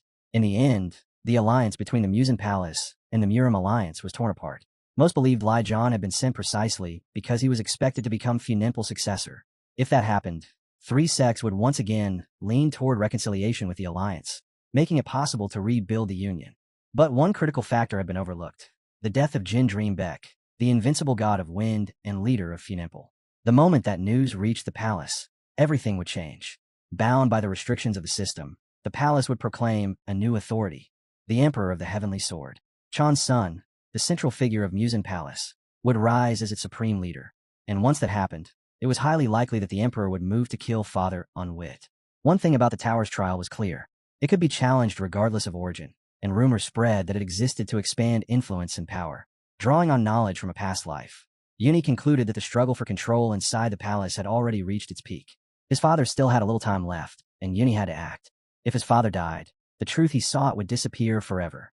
He decided to rest, but before he could leave, a broad-shouldered master stopped him. Uni tried to refuse politely and move on, but the man stated calmly that the Sword Emperor of Manjan personally wished to see the young master. That was the last thing he expected. It felt as if a powerful shock ran through his body. Still, he followed the warrior toward the palace without protest. On the way, the man introduced himself. He was the leader of the Star Beginning sect. Hearing that name alone was unexpected. As it turned out, he was also an official observer. Since sects could only take formal action in the presence of witnesses from other sects, the Southern Sky concluded that the palace was indeed split into 2 forces, each restraining the other. The Heavenly Sword sect and the Star Beginning sect were most likely aligned, standing on the same side of this silent war. Contrary to his expectations, he was not taken to the tower of Musen Castle, but led instead to a small, secluded building. The ribbons tied to the tree on its roof made its purpose obvious. It was a temple. The guide said the one waiting inside was already there, and quickly turned back toward the tower. The excuse felt forced and suspicious. From the very start, it was clear they wanted only him to enter. Whatever the reason, Uni stepped inside without resistance. The scent of incense confirmed his guess. This was indeed a temple. His eyes immediately fell on Chan's son, seated with his back turned, while a young man nearby remained deep in meditation. That youth's level matched Uni's own from the time he had first opened his lower energy core. Then the clan leader spoke. He already knew Uni had passed the first examination of the Funimple sect, and asked for his master's name. Without hesitation, Uni answered that his name was Ha, and that he came from the south. The Ha clan was a well-known lineage of hereditary warriors, but their whereabouts had been unknown for more than a century, so the old man showed no surprise at hearing an unfamiliar name. Then the Sword Emperor asked an unexpected question. He wanted Uni to explain what a sword truly was. The question carried weight, but Uni replied calmly that the sword was the king of all weapons. The next question was sharper. Had he really spent 10,000 days learning such indecent things as wielding multiple weapons? The Emperor's displeasure was clear. Instead of following the traditional path, Uni had chosen a more progressive one. Even the sword spirits bristled at the old man's rigid views and harsh words. The Emperor stated that a young beast needed someone to guide it to greater heights, and he was willing to take on that role himself. Uni thanked him sincerely, but refused. If he withdrew from the exam now, he would be confined to Funimple for 3 years. In response, the Emperor revealed that the invincible god of wind had no intention of choosing a disciple or successor. None of the masters who had come before had passed the trial, and sooner or later, all would be expelled from the competition. According to Musen's perspective, the invincible god was merely expanding his own influence. Uni remained unconcerned. His true purpose had never been the exam itself. All he wanted was to meet Jezenbeck. So he thanked the elder once again for his goodwill, but chose to continue with the exam. He said he would not turn back halfway, and that he trusted his own path. The old man stared at him in disbelief. To refuse such an offer was nothing short of stubbornness. He called the boy foolish, convinced that this resolve would lead nowhere. Then, without warning, the floor beneath Uni collapsed. It happened so suddenly that he had no time to react. A hidden hatch opened, swallowing him whole. The elder sighed, almost regretfully, remarking that perhaps this would give the boy time to reconsider. When one is cornered and forced to rely on another's mercy, stubborn choices often crumble. The hatch sealed shut. The Emperor intended to leave him imprisoned for a few days, certain that desperation would eventually force agreement. One of Chan's son's disciples spoke up. saying it was a waste of time to bother with such a youth. But the emperor knew better. This boy had awakened the energy of the spirit of life and carried the bloodline of the South. That alone made him valuable. It was no surprise that the disciple, who had yet to complete divine energy training, failed to sense it. In his mind, the emperor saw the boy as a beast mistaken for a tiger, when in truth, he was closer to a dragon. Yuni found himself in a cold, gloomy underground chamber, suspended by a magical rope nearly 10 meters above the ground. The situation left him momentarily stunned. His sword spirits, however, were furious, seething at the sheer arrogance of it all. The floor below was coated with mountain poison mixed with sleeping agents, meant to weaken him slowly and make endurance unbearable. The southern sky urged him to shatter the ceiling and escape immediately, but Yuni restrained himself. The risk was too high, and he could still sense the emperor's presence retreating above. He did not want to imagine what would happen if that man were still nearby. With no reckless moves to make, he waited. 2 hours passed. The poisonous smoke and sedatives finally dispersed. Believing the prisoner should be helpless by now, one of the emperor's attendants descended to inspect the cell. He peered into the darkness, confused by the emptiness, never realizing that a terrifying shadow had already moved behind him. In an instant, Yuni struck. Several sharp, precise blows landed squarely on the man's back, enhanced by subtle techniques and the element of surprise. He fell without a sound. Yuni did not linger. He had already learned long ago how to prevent toxins from binding his inner energy. Compared to that, this trap was crude. He pinned the immobilized caretaker to the floor and calmly said he had a few questions. The unfortunate man tried to put on a brave front, but Yuni's presence alone was terrifyingly persuasive. First, he demanded to know how to get out of this place. Even after every finger was broken, the man refused to speak. Yuni slammed him into the wall, but it was obvious that no amount of brute force would pry the answer loose. If he could not be made to talk, then this man was already condemned to silence. Then everything went wrong in an instant. Yuni himself was struck down without mercy. A sword flashed, precise and merciless, cutting him down without wasted movement. The one who appeared was none other than Emperor Chan. The old man cast a cold glance at the fallen servant and ordered Myahek, his disciple, to be brought immediately. His tone carried pressure, sharp and urgent. Without another word, he turned and headed for the exit, vanishing beyond the doorway. What followed was not a true dream, but the lingering effect of third-stage hypnosis Yuni had planted earlier. The influence was brief, fragile, but it was enough. The moment the emperor left, Yuni surged to his feet and dashed forward, determined to escape this suffocating place. He rushed ahead, only to crash into what looked like an ordinary wall. It was an illusion. He reached out, activating the hidden mechanism of the structure. That was when danger struck again. Yuen appeared behind him without a sound. Several heavy blows landed in rapid succession, and darkness swallowed him before he could react. One of the sword spirits whispered, asking if he could hear anything. Barely conscious, Yuni answered yes. What he heard was steel, dozens of swords moving together. Around 50, perhaps more. The sound came from above. Most likely the Sky Sword War Sect's tower forces were already mobilizing. If he forced his way out now, he would have to face them head-on. And if that happened, any chance of meeting Ka or the Sword Emperor of Muon would be lost forever. There was no safe path, only a reckless one. He prepared to gamble and break through anyway. But the spirit stopped him. She had another idea. She asked if he was willing to try it. The tension made his pulse spike. This moment decided everything. Then she led him to a set of massive iron doors, so solid they looked more like a cliff face than an entrance. Her plan was simple.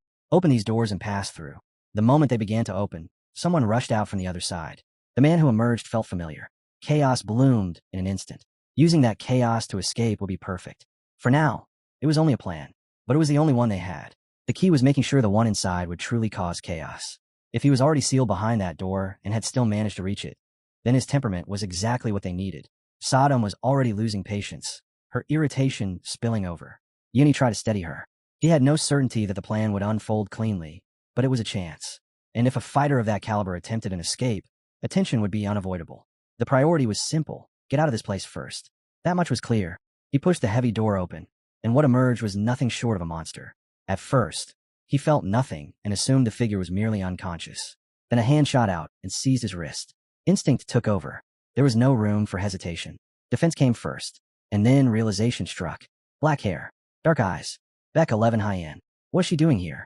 Just weeks earlier, back in Liku of Shini province, she had entered a secluded residence. A man was already waiting inside, greeting her with the words that he never expected her to come. Beck merely smiled, dismissing formalities and urging him to get straight to the point.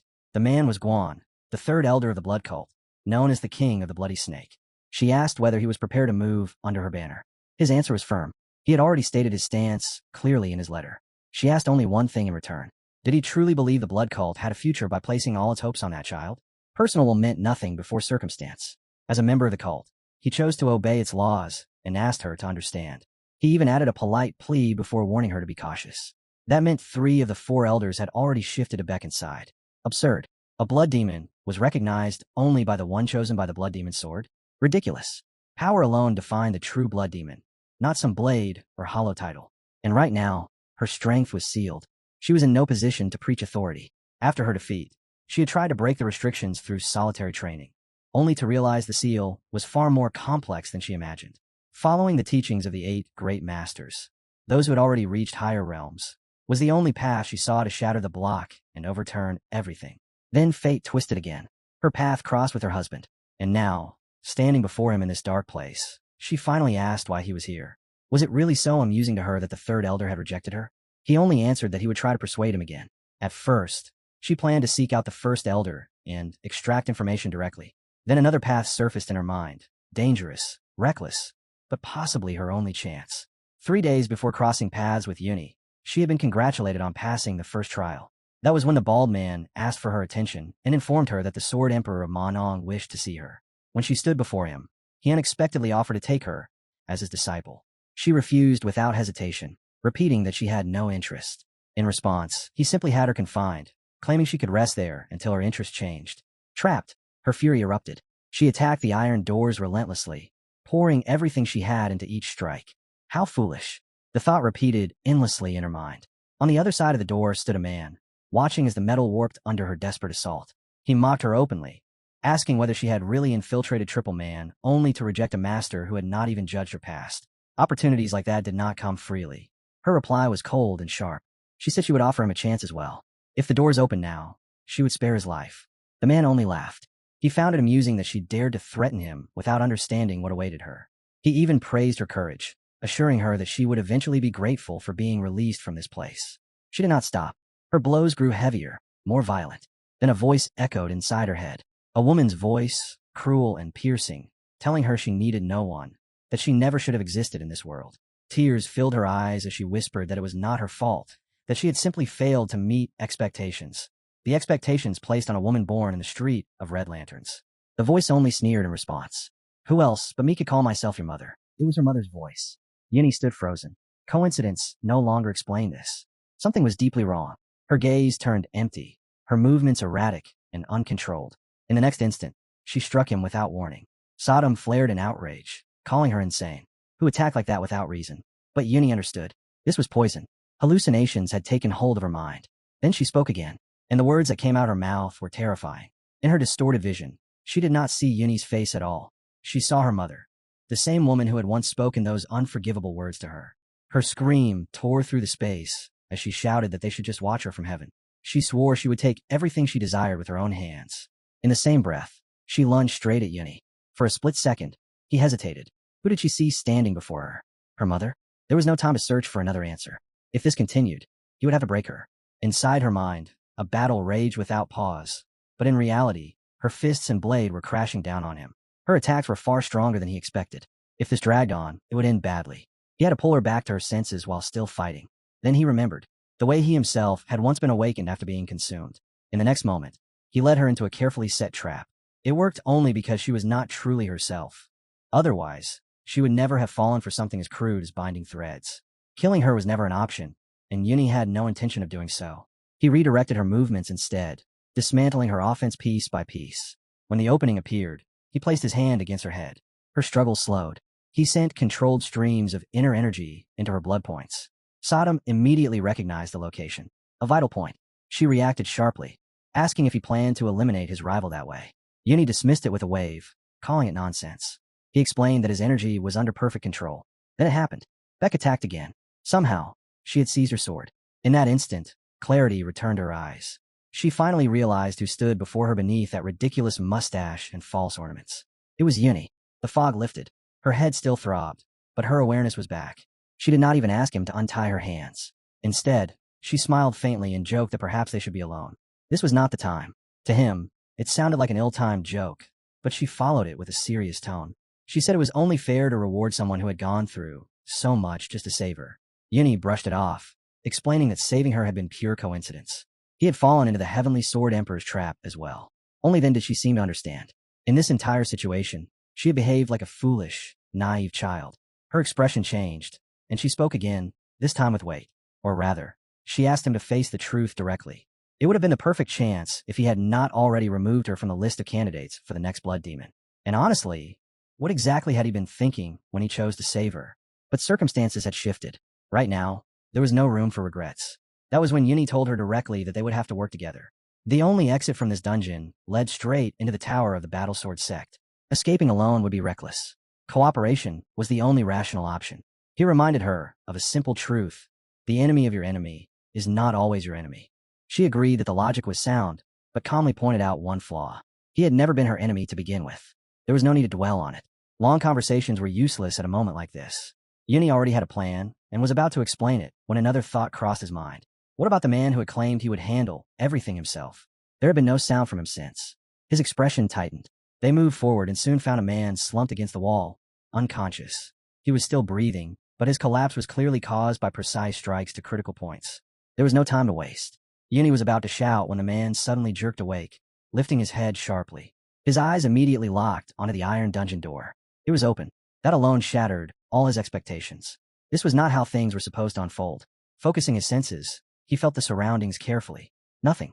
Aside from the four of them, there was no one else nearby. Had they hidden? Escaped? His jaw clenched as he ordered his subordinates to search every corner and leave no stone unturned. What he did not know was that directly above them, Yuni and Beck were suspended from a thin thread, holding their breath as they listened. The commander, already seething, snarled that he would not repeat himself. He could already picture the punishment awaiting him from his master if he failed here. He was wrong. The punishment arrived sooner than expected. Yuni and Beck dropped silently behind him. He spun around, drawing his sword in a single motion. Beck had been waiting for this moment. Her eyes burned as she told Yuni to let her handle it. She extended her hand without hesitation. "Give me the sword." Yuni placed the weapon into her palm without a word. At that same instant, the commander's men rushed in from behind, weapons raised. Whatever was happening could no longer be concealed. Not anymore. And with so many eyes already on them, killing everyone here outright was no longer the smartest move. Yuni understood the situation perfectly and chose a simpler solution. Lock down their movements using technique alone. What intrigued him, however, was Beck. Now that the sword rested in her hands, she was holding herself back. Would she truly restrain herself? This was the same scum who had driven her to the brink not long ago, the one she had sworn would not leave alive. He defended himself desperately against her strikes. With forced bravado, he asked whether she was certain of her actions and if she feared the consequences. The word fear sounded almost laughable to her. She answered calmly, saying she would not kill him. He burst out laughing, mocking her restraint, sneering at the cheap iron sword in her hands, and questioning what she could possibly do with it. That was when something stirred within the blade. It was more than enough. She did not need a divine weapon. She possessed the blood demon sword technique, cutting bloody blade. An attack like that left no room for survival. Moments earlier, he had been laughing. Now his expression twisted in terror. His body stiffened as the blade crept closer to his neck. He could not hold his ground. Instinct took over, and he stumbled back, barely keeping his balance. In his eyes, she was no longer human. A fraction of a second slower, and his head would have already fallen. And that was only the beginning. Blood stained her hand. Something wet and small was clenched in her palm. What else could it be if not his eye? She had decided to take one first. Realization shattered him. He collapsed to his knees, trembling, but she coldly told him not to pretend. This was far from over. What she had done so far was nowhere near enough to ease what burned inside her. Yuni stepped in then, placing a firm hand on her shoulder, telling her to calm down. It barely tempered the scene, but it was enough. Everything had unfolded quickly, almost too quickly for him to finish dealing with the others. The wounded man crawled on his knees, swearing obedience, desperately insisting that escape was impossible. They were directly beneath the tower of the Battlesword sect, in a joint zone where no one could flee unseen. He was told again to speak. If he valued his life, he would tell them everything. When it became clear that breaking him outright would take time, they shifted tactics and spoke of another route, one he never expected to hear mentioned. His reaction betrayed him instantly. The second path existed. Seeing that, they pressed further, skillfully leading him on, guiding his fear until the truth had nowhere left to hide. Then Yuni leaned closer and spoke softly, asking for help, reminding him that his life had already been spared once. The man suddenly raised his voice, shouting that there was nothing more to discuss. He claimed there were only two outcomes left. Either he surrendered, or they killed him and were hunted down by his master. He insisted there was no third option. For a moment, Yuni considered letting it end there. If this was useless, he could simply leave him to Beck. That thought alone was enough. Beck immediately rejected any idea of mercy. She said surrender was unnecessary. She calmly stated that she would cut out his tongue first, then break every finger one by one. The moment she described it, his resolve shattered. Tears, mucus, and panic poured out as he begged them to stop, swearing that he would tell them everything. Not long after, other doors were opened. More precisely, he opened them himself. He explained that this route would lead them out and urged them to follow closely. It felt wrong. Too smooth. Sodom, perched lightly, pointed out what stood out immediately. Why were there surveillance devices inside a supposedly secret passage? And why were all the doors already open? That alone was reason enough to question him again. Was this really an escape route? The man panicked and hurried to justify himself, insisting that his life was on the line and that he had no reason to lie. It felt excessive, almost rehearsed, but they continued forward until Beck suddenly stopped. She pointed to a single door that remained sealed. That was strange. The man waved it off, claiming it was just a prison. In a place like this, such doors were normal. He told them not to worry about pointless details and urged them to keep moving, speaking as if it never crossed his mind that Beck might open it anyway. His reaction betrayed him instantly. Beck asked calmly if there was a reason they could not look inside. Yini still did not understand why she was doing this, but she only told him to watch. The door opened. Inside stood a man in chains, a living corpse. His body was emaciated, bones pressing against skin, yet recognition came instantly. Yini had never heard of a twin brother of the Heavenly Sword War Emperor, but when Beck explained in brief, cold words, realization struck him like a blade. Shock froze him for a heartbeat. Then instinct took over.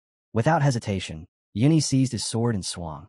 A dry, hoarse cough echoed through the chamber, followed by an old, calm voice. Now you've seen me. The word sent a chill through the air. It really was him. A living nightmare, standing before them. Confusion hit at once. What was happening? Why was he here? The Heavenly Sword Emperor and the one bound in the dungeon. Two identical existences, like reflections staring at each other from opposite sides of a broken mirror. Chan's gaze lifted slowly until it met his disciple's eyes. Shame trembled through his voice as he whispered that he was sorry. There was no time to respond. No time to question. He was powerless. They had threatened to kill him, just as they would kill the Emperor of the Mighty Sword. Beck stared, disbelief tightening her chest. Was this real, or was it another illusion? But doubt faded quickly. The presence before them was overwhelming. A monster of pure force, unquestionably worthy of the title of one of the 8 great masters. His energy surged forward, sharp and crushing, striking like a blade straight through the senses. The Sword Emperor spoke again, his tone almost amused. If you want to kill me, then say it plainly. Beck and Yuni exchanged hurried whispers. One of them had to escape and find the truth. Which one was real? The broken man in chains, or the one standing here claiming to be the Emperor? There was no time to think further. Words were abandoned. They moved as one. What followed was not a simple clash, but a violent collision of energies. Power tore through the chamber, splitting stone, cracking walls, shaking the ground above them. The ceiling groaned as the earth weakened. Yuni realized it instantly. This terrain could be used. Beck caught on at the same time. If they brought the ceiling down, they could buy precious time. Beck charged first. The Sword Emperor's eyes sharpened the moment he sensed her blood. A descendant of the Blood Demon. She attacked head-on, but it was a feint. While his attention shifted, Yuni was already moving, racing toward the ceiling. He gathered everything into a single strike, ready to shatter the vault. Then it happened. The Sword Emperor appeared beside him. Impossible. The barrier had already been crossed. A single devastating blow landed. Beck was sent flying, her body torn apart by the force as she crashed forward. It happened too fast to process. He had struck faster than Yuni could destroy the ceiling. Still, Yuni forced his technique through. The true Radiant Star Sword, 5th formation. His power surged, and was stopped by 2 fingers. The Emperor did not even draw his sword. Energy alone answered. A blade formed from pure force. The falling meteor sword, summoned without steel. The strike landed cleanly. Yuni felt a violent surge tear through him as the technique of Muko's sword smashed directly into his stomach. In that instant, Yuni gathered every trace of inner energy and forced it into his abdomen, circulating it through the golden circulation technique. The moment the opposing force collided with it, all resistance proved meaningless. His stomach tore open as if it were paper. The impact hurled him backward, and he slammed into the ground with a dull, crushing sound. Even then, the Sword Emperor praised him. He said it was impressive that Yuni had prevented his body from completely rupturing. Everything was under his control. Everything. Even his own disciple, who tried to strike from behind. Earlier, the Emperor had allowed him to live. Now, he pierced straight through him. But it was nothing more than a calculated sacrifice, a decoy meant to divert attention. The man lifted his head just in time to see the ceiling collapse. Massive slabs of stone broke loose, and came crashing down, carrying certain death with them. This was not something the Sword Emperor had anticipated.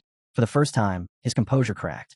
Beck had used a corpse as bait, drawing his focus away, and in that opening she shattered the ceiling. It was flawless, brutal, perfect. At the same moment, she grabbed Yuni's body and pulled him free. The plan had unraveled, yet she had succeeded, and that success bought them time. She looked down at him and felt her breath catch. He was gravely wounded. Blood spilled freely as her eyes fixed on his torn abdomen. "Hold on," she whispered, her voice breaking. "Just a little longer." She pressed her hands to his wound. Red energy surged out, searing flesh with unbearable pain. She cauterized the wound to stop the bleeding. It was crude, temporary, but it kept him alive. For a moment, he felt certain he would die. Instead, she dragged him back from that edge. Then the stones behind them began to shift. The Sword Emperor was not finished. "Do not think you can escape with such tricks," his voice echoed, calm and merciless. He smiled as he spoke again, promising that when the walls burst open, he would make them suffer far worse than death. Beck did not answer. She hoisted Yuni on her back and leaned close to his ear. "Wake up," she ordered. "Don't you dare lose consciousness." His lips were soaked in blood, but he still forced out a breathless reply. "I wasn't planning to die, and I won't allow it," she snapped. "I never let my people die." She called them her own now, her cubs. Ahead of them stood doors that had been sealed moments earlier. Slowly, they began to open, or at least it seemed that way. Beck planted her feet and drove forward. The doors shattered with a thunderous roar, metal and stone flying apart. She looked inside and knew at once. Her instincts were right. Then another thought struck her. This wasn't an exit. It was a setup. Did this place really lead outside? Beck scanned the room when a violent surge of energy erupted behind her. There was no mistaking it. The Sword Emperor was already tearing through the walls. He did not even allow them a moment to breathe. Carrying Yuni in that condition made escape impossible. There was no choice left. She had to hide him. She dropped him into a large chest and forced herself to think fast. Before closing it, she struck several points on his body, steadying his breath. Her palm rested against his cheek as she whispered softly that everything was fine, that she would not let anything happen to him. It was a hidden breathing technique. She told him to stay concealed while she drew the enemy away. By then, the Sword Emperor had already followed their trail. He knew perfectly well that in their current state, escape was nearly impossible. His voice rang out calmly, telling them they could struggle all they wanted. He stopped beside the large chest, eyes narrowing as a thought crossed his mind. "Is it here?" His hand slowly reached toward the lid. Then a voice rang out. "Hey, catch me if you can." The Emperor snapped his hand back and lunged forward. At the same time, Beck exploded in emotion, plunging the area into chaos as she cut down the guards rushing in. Even as she fought, a question burned inside her. Had she truly gone mad, risking her life to act as bait for someone else? Anyone could see it. Her chances of survival were now frighteningly low. Who was Yuni to her? Why was she willing to protect him at the cost of her own life? She had meant to toy with him once, to use him. Somewhere along the way, that intention twisted into obsession. Now she was ready to pay any price for it. The next day, the Pungong sect was in uproar. Crowds gathered, furious and incredulous that only 3 people had passed the first trial. Everyone wanted answers. The bald man merely smiled, silently mocking their ignorance. They did not understand anything. In his mind, the outcome was already decided. That boy had no chance of passing the second trial. Then it happened. A figure appeared before them, drenched in blood. It was Yuni. The crowd froze. Shock rippled through everyone, most of all the bald man. His eyes widened in disbelief. What? How? He could not comprehend it. What the hell was taken away? No, it had already happened. He rushed to Yuna at once, grabbing her and demanding to know what had happened. At first, only one thought crossed his mind, but then the image of that mustache man surfaced. He understood immediately. This was not someone who could be stopped casually. Provoking him would only expose everything, and that meant serious trouble. One conclusion became clear. If Un was not restrained, he would have no choice but to report him to the Emperor of the Heavenly Sword. The bald man suggested going inside, but Un suddenly asked, "Aren't you coming with me?" "I still have a few things to handle," came the dry reply. The next instant, his expression changed. Confusion crept in, then fear. He looked around, unable to grasp how he had been taken away at all. One moment he was outside, and the next, inside. How? When? The question barely formed before a crushing blow slammed into his body. "Don't try to use weakness to delay your destiny," a cold voice said. The grip tightened, pressing him down. "Don't act. This is nothing compared to the pain I endured." A curse slipped out with a bitter laugh. Was the leader of one of the courtyard sects really behaving like a common accomplice? Un stared straight into his eyes as he spoke. The answer came as a simple strike to the face. At that moment, everything became clear. He did not beg. He did not plead for mercy. He only spat out a threat, saying this would not end well for him. Declaring himself an examiner, he insisted Un would never dare to touch him. Then Leader Yun appeared, visibly pleased to see the examination in progress. He immediately began voicing complaints about this man, but the truth was revealed just as quickly. Fighters under Zhong Quan's command moved in, surrounding the area. Nothing had happened yet. There was no need to make a scene. Yin spoke calmly, stating that force was strictly forbidden outside the designated territory. The examiner felt joy surge through him, convinced this meant Yuan would be disqualified for attacking him. Then a single sentence shattered that confidence. "You seem to have missed something. Look up." No explanation was demanded. Yin only added briefly that there was no need for further clarification. One had already been cleared and told to leave. What the hell is going on? The examiner could not comprehend it. Rage boiled inside him. This man had arrived only today, asked a few questions, and suddenly became the main suspect. And yet Yin had simply let him go. As realization finally struck, fear followed. His body began to shake. He collapsed, trembling, muttering incoherent words under his breath as the true threat finally sank in. 7 days ago, those who passed the first trial were recorded, and among them, one showed the most outstanding result. Yet the very next day, he vanished without a trace. Not long after, the girl who arrived 3 days ago disappeared as well. Now, out of the 3 who cleared the first exam, one nearly failed to appear today, and the examiner behaved as if none of this meant anything. Yun just spoke calmly, but every word cut deep. This was an extreme failure on his part. Did he really think the one who had just climbed up would give him the same answer again? The examiner had nothing to say. With an empty, foolish smile, he muttered that in the end, all of this would be meaningless once that man rose higher. He tried to add something more, but his words were cut off instantly. His body hit the ground hard, and Yin gave a short order to his men to throw him into the dungeon. Fun Gong Gantao were no fools. Suspicion had already piled up, even if there was still no direct evidence. What the Emperor of the Heavenly Sword was plotting, and the fact that the true sect leader was sealed away, made Muzanyuan a dangerous place. Inside the castle, he was still an outsider. One careless move could lead to death. In a situation like this, there was only one path: to deliver information and proof to the only person capable of resolving the matter. It was only because of Beck that a way forward had been found. Now the question remained whether she managed to escape without incident. At that moment, Un finally pushed open the doors he had rushed toward. 3 figures were already inside. Jean sneered inwardly, convinced Yuan had finally given in, but he was not late. All 3 had arrived on time. The second test was ready to begin. Elsewhere, Yin stood before an important figure and reported that the Emperor of the Heavenly Sword had crossed the border, as if he had been waiting for this moment. Yin added that if things continued this way, the conflict would never end. All members of the sect needed to be gathered and given a strict warning. There were more than enough serious reasons for it. By now, Un had become a genuine threat. It was obvious how much attention he drew. He had not only caught the eye of the Emperor of the Sword, but also possessed the strength to rival the successor of the 8 Great Masters.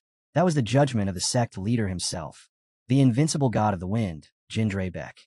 Even so, he still could not say with certainty that he had found a better candidate to inherit that position. Lai Zhan hesitated over whether to give this confident, almost brazen young man a chance.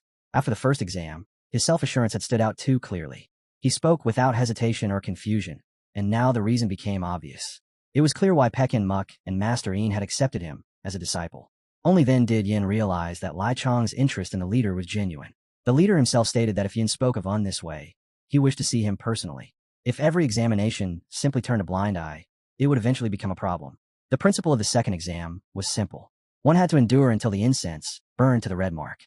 No one had ever succeeded. Eyes were to be closed, combat relying solely on hearing and touch. This was not merely a fight against an opponent. One had to remain within the circle, never crossing its boundary, and never allowing step beyond it. Jin, his eyes bandaged, retreated slightly. Since no signal was given, he knew he was still inside the circle. This was a true trial. Since the day he began studying the foundations of martial arts, he had trained like this countless times. For others, it was torment. For him, it was no different from fighting with open eyes. Yet his opponents were far from ordinary. They far surpassed those from the first test. Everyone here had reached the peak of martial arts, and it became obvious why no one had ever passed this stage. Jan to the Ban, head of the Sun Style School among the 8 schools, stood as Gina's rival. Unfaced Kaven, head of the Kachafungak School. They fought as if blindness was natural to them. Only now did Yun truly understand why the leader favored Lai Chan. His skill was exceptional and immediately apparent. Against Cho Rosen, whose experience was far greater, he never strayed more than 2 steps away. Yuan, by contrast, appeared steady yet showed nothing remarkable. Yin had to admit that Yuan lagged behind Lai Khan. The leader standing nearby, however, saw something else. Yuan was clearly concealing his strength. His voice thundered across the hall, warning everyone undergoing the test that anyone who continued to hide their abilities would be expelled. Jin was taken aback. Concealing strength against opponents of this level was unthinkable, and Lai Zhan continued to observe them all from above, calm and distant, bearing the confidence of a disciple raised by great masters. If he truly was hiding his strength, then he deserved to be called a real master. Cho Ryan, head of the unified sword among the 8 schools, understood this better than anyone. Lai Chan voiced it openly, almost casually, saying no. He was not the only one who thought so. Un gave no reply, but he understood everything without a single word. For a brief instant, even he failed to notice where his complete focus had gone. Yet that moment was enough. He evaded the incoming kick with ease, without strain, calmly catching his opponent's leg in his palm. In that instant, the enemy realized something was terribly wrong. Jun was stunned as well. A full strike had been stopped with one hand. The leader watched with cold eyes, already aware of the outcome. He knew how terrifying it was to face Khan as an opponent. There was no point in hiding anymore.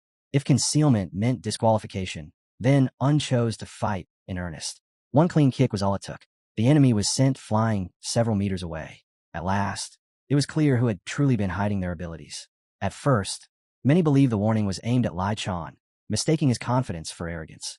Then the words came calmly from Ona, announcing that the test had been passed. Standing behind him was one of the 8 great masters, one of the 4 great leaders of the creators, Mousen. Yuan looked at him and instantly understood. This man was Saddam's father. The resemblance was unmistakable. The leader turned to the young man beside him and whispered that he finally understood why he liked him so much. He admitted honestly that he never expected such a result and stepped forward to speak with him. A sudden warning rang out. One of the fighters reminded them that the exam was not yet over and that nothing could proceed without the leader's order. Yuan intended to speak further, unaware that everything was about to conclude. A sword suddenly fell to the ground behind him. The man raised his hands and declared defeat, congratulating him on passing the exam. It was Lai Zhan who had defeated his opponent, and he acknowledged the loss without hesitation. One glance at him was enough to understand that his reputation was well earned. Lai Zhan possessed astonishing talent, as the spirit of Eunuch V observed. He defeated his enemy without retreating even 2 steps. Soon after, Gina was also declared successful. Yin found it unbelievable. All 3 had passed the exam. Yet Gina looked different from the others. His body was drained, his strength spent. The world swayed before his eyes, and through a blurred veil, he barely made out his comrades standing ahead of him. All 3 were acknowledged for clearing the second test, this time by the leader himself. He told them to rest briefly, warning that the 3rd test would begin soon. Before the atmosphere could settle, a voice echoed through the hall. The leader of the Battle Sword sect stepped forward, first offering an apology for his earlier rudeness. The leader's expression hardened at once. He warned that this could just as easily be taken as disrespect toward him and his sect. He asked plainly what Chan had come for. Chan did not hesitate. He said he wanted only one thing. The entire hall grew tense, as every gaze locked onto him. Chan suddenly raised his hand and pointed straight at one of the students, demanding that this scum be handed over. His finger was aimed directly at Un, as he accused him of murdering a disciple. Un turned coldly, recognizing the excuse for what it was, the trick of a cunning fox. He immediately denied the accusation and addressed Jin's leader, calling it a lie. The leader's anger flared instantly. Without rising from his seat, he ordered Un to shut his mouth if he valued his life. Was he truly prepared to endanger everyone for the sake of a single person? He warned him to act wisely if he wished to survive. Everyone understood the meaning behind those words. The man was afraid his true nature would be exposed. Even as he threatened death, he knew that this scum never intended to leave unalive. Their exchange shifted beyond spoken words, carried by intent alone. The old man finally asked whether this was a threat. The reply came without hesitation. If he made even the slightest move or spoke another word, he would be crushed on the spot. Un answered calmly, telling him to try, warning that things might not unfold as he expected. As he began to reach for something, the enemy's focus sharpened, unsure of what was happening. Un barely moved before the man lashed out, extending a finger to strike. He was stopped instantly. Jin intervened, asking the old man whether he truly claimed that Un had killed his disciple. Jin demanded the truth. He did not want to hear it from the accuser, but from Un himself. When Un produced a medallion, Jin's eyes narrowed as he asked where it came from. Un answered that it was a family relic inherited from his mother. In that instant, Jin understood. Un was Hernier's son. Behind Jin's back, the old scum did not relent. He continued pressing the question, again and again, demanding to know if Jin truly intended to protect him, and what kind of jade pendant could possibly shield him. Jin replied with a single cold question, asking what jade pendant he was even talking about. That response only deepened the old man's confusion. Then Jin turned and asked directly whether he truly did not know what the jade suspension that man carried was. At that moment, everything became clear to him. The old man had never known. He had not forgotten it. He had simply been ignorant. Jin decided it was time to reveal the truth. Most people could not know. After all, 20 years had passed. But Dream, the greatest sword master of Musing Castle, had no excuse for such ignorance. That medallion was the symbol of the shadow of the flying moon. And now the only question that mattered could no longer be avoided. Jin looked straight at the old scum and asked who he really was. For a brief instant, the old man lost his voice. Then he threw his head back and burst into laughter. Still smiling, he spoke, saying that Jin's dream had truly grown up Beck. He admitted that he never dared to act openly once Beck became the leader. His plan had been to resolve everything quietly, but matters had unraveled too quickly, all because of that damn brat. His glare snapped toward Un, burning with hatred. And then he struck. His power was overwhelming. With only a slight movement, an entire tower segment was blasted aside as if it weighed nothing. Gwyn asked calmly whether he intended to start a war right there. The old man smiled and answered that the war had already begun, and it would end only when everyone inside this cursed tower lay dead. That was when his people appeared. They attacked without hesitation. It was a signal. Un understood it instantly. Jin Beck gave her command, ordering him not to leave her side. Brilliant purple energy surged outward, thickening until it weighed on the air itself. Its presence alone was terrifying. Yuan felt a cold tremor run through his entire body. One of the 8 great masters had personally entered the battlefield. One thing was obvious. Jin Beck would not allow events to follow the wishes of this old scum. Enraged at being restrained, his power erupted even further. Forcing his way past Jin, he charged straight at Un, intent on killing him first. He mocked him, saying not to worry, that the girl would soon follow. He asked whether Un truly believed the signal was only meant to start the attack. The implication was clear. Had Baekhan failed to escape and been captured? Was the signal meant to announce her execution? The old man threatened that any reckless move from Un would only hasten her death. In his arrogance, he forgot one thing. Jean Beck stood directly behind him. That single oversight was fatal. Sodom herself felt fear when 3 figures appeared before Un. His father looked at him and said he did not know which woman Un was trying to save, but he would help with everything he had. He understood better than anyone that there was nothing more painful than losing someone dear. He urged Un not to hesitate and to act at once. Un did not waste a single breath. He turned and rushed off immediately. Moments later, he came face to face with the old scum. The man sneered, threatening to tear him apart, striking straight for his body without hesitation. But he never realized the truth. This was not the real Un. It was not even a shadow clone, but a layered illusion. In the same instant, the real Beck appeared below, striking upward with a single kick, his hand still calmly clasped behind his back, as if to show how effortless it was.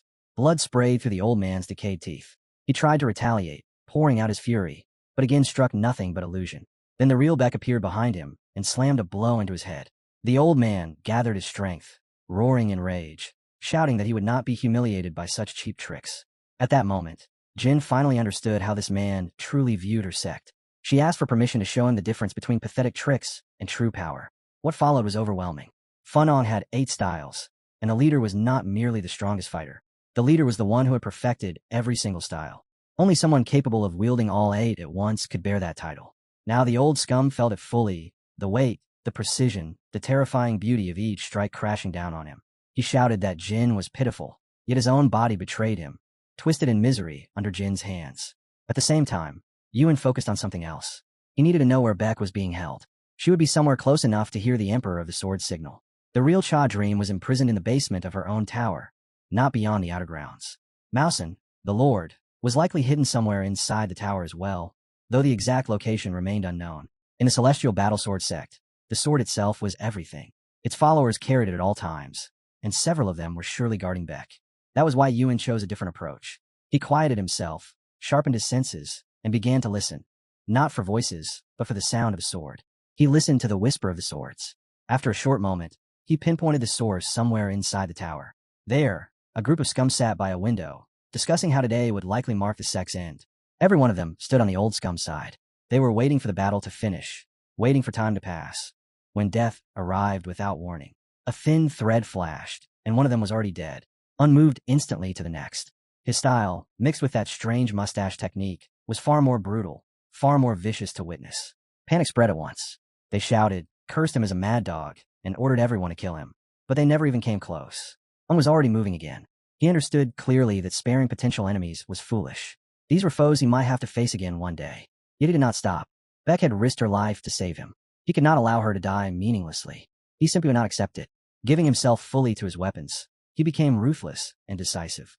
His blades answered him in kind, cutting down everything that stood in his path. When you walk straight into evil, there's one thing you must remember. At any moment, some mustache scum can appear and kill you.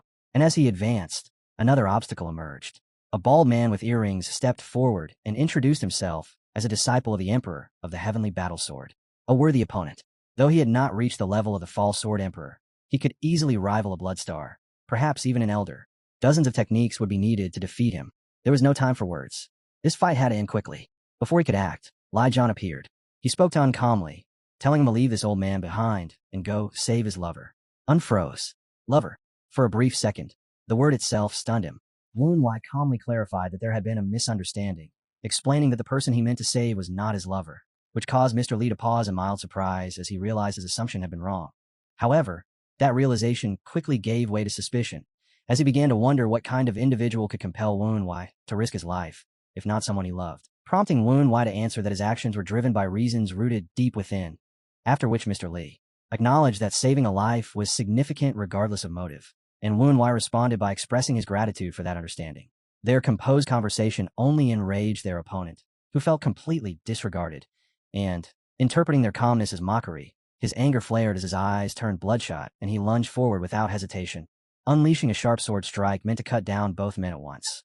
Yet the attack was stopped with ease as another blade intercepted it, and with a relaxed, almost effortless motion, Mr. Li swung his sword, sending both the attacker and his momentum recoiling backward, which made the opponent's eyes widen in shock as he grew wary of the young man before him.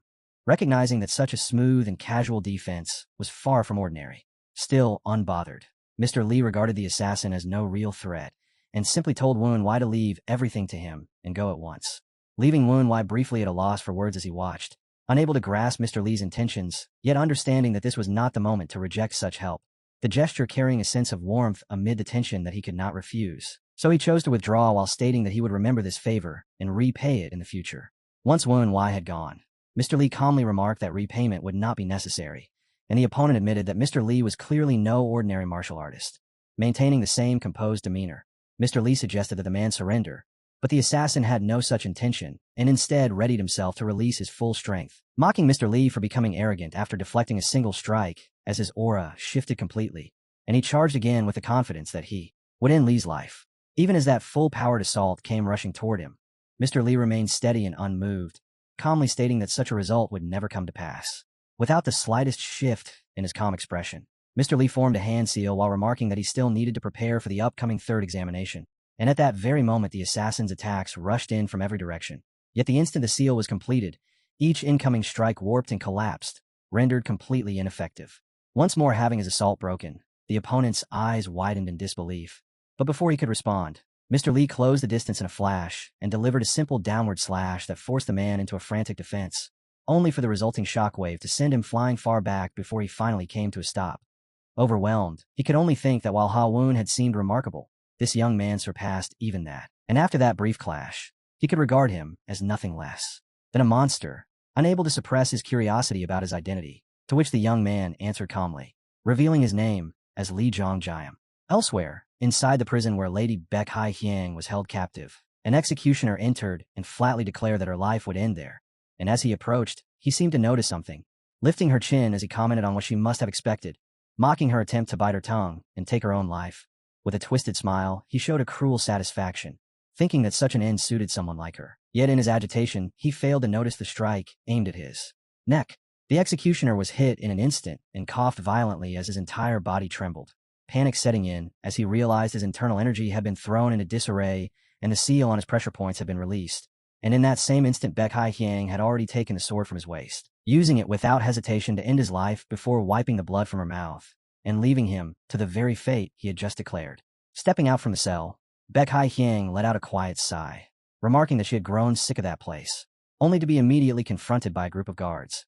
As their gazes met, both sides froze for a brief moment, the guards whispering among themselves as they recognized her as the blood demon's descendant, while another questioned how she had escaped, and one sharper than the rest noticed the sword in her hand and found it suspicious.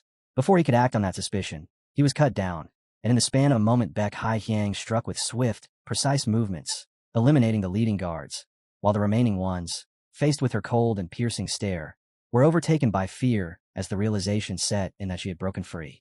Trying to restore order, One of the guards shouted a command for everyone to attack at once and kill her on the spot.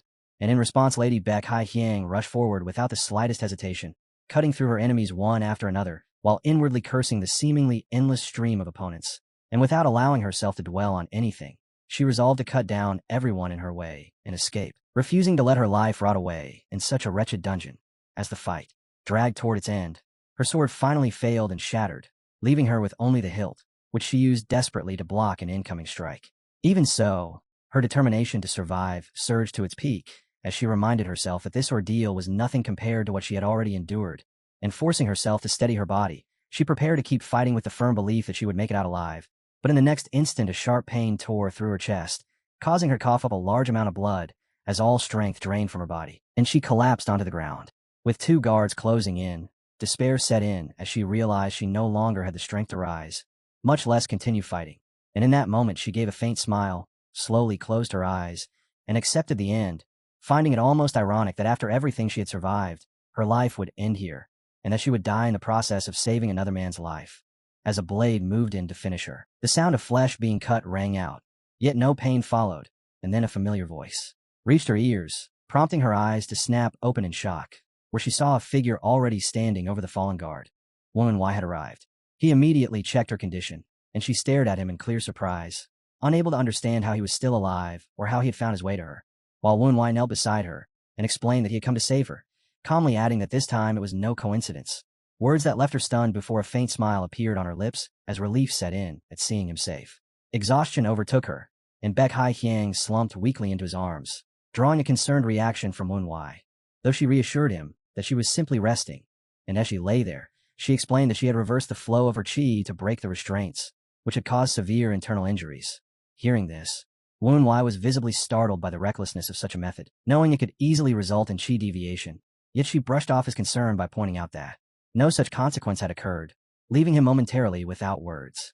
She then remarked that Woon Wai did not appear to be in any better shape, pointing out the heavy scent of blood and sweat clinging to him as proof of the ordeal he must have gone through to reach her, while he stayed silent, acknowledging inwardly that her condition was just as severe. Resting in his arms, she softly murmured something about warmth, but when he failed to catch it and asked her to repeat herself, she brushed it aside and instead changed the subject, bringing up another person. Woon Wai immediately understood who she was referring to and explained that the false divine martial sword emperor was currently locked in battle with the ruthless divine wind, and as he considered the situation, he reasoned that after being exposed as an imposter, the man had incited conflict with the 8 flowing shadows of the wind sect, and was now likely fighting with everything he had to keep his true identity hidden. By that point, Baek Hai-hyang had recovered slightly, and she slowly rose to her feet, calmly stating that this was good, as she intended to repay what had been done for her. When Woon Wai asked how she planned to do that, she made it clear that she would reveal the man's true identity to the world, a declaration that caught him off guard. Yet she only responded with a faint, meaningful smile before adding that during her time in captivity, she had overheard certain conversations, hinting that something quite interesting was unfolding above. The scene shifted to the front of the 8 flowing shadows of the Wind Sect's tower, where countless streams of internal energy burst outward like a tangled web, violently tearing through the structure, and inside, 2 figures clashed relentlessly amid the chaotic surge of power. Jin Song-baek kept a calm and composed expression as he pressed his attacks without pause, while the imposter divine martial sword emperor was clearly losing ground, taking several heavy blows before being sent flying a great distance, coughing violently as he crashed. Before the man could recover, Jin Song-baek moved in and prepared a crushing kick, stating in a calm voice that he would not kill him right away, and then brought his foot down with overwhelming force, like a strike descending from the heavens. Moments later, Jin Song-baek narrowed his eyes as sect leader Ouyang questioned what was happening, prompting him to tell Ouyang to step aside and stating that the man before them was merely an imposter, though Ouyang could not comprehend what he meant. At that moment, Wang Qiolil, the leader of the Ocean and Heaven Castle sect, arrived and immediately questioned whether that claim was true, objecting to it as nonsense and demanding to know how a sect leader could be labeled an imposter, to which Jin Song-baek calmly explained that the man was not the real divine martial sword emperor and that the true one was being held captive. The injured man forced himself up and denied everything, arguing that the successor Jin Song-baek intended to accept had killed his disciple, which was why he had demanded the successor be handed over. Yet Jin Song-baek had instead protected him, insisting that he was the one being falsely accused and disgraced.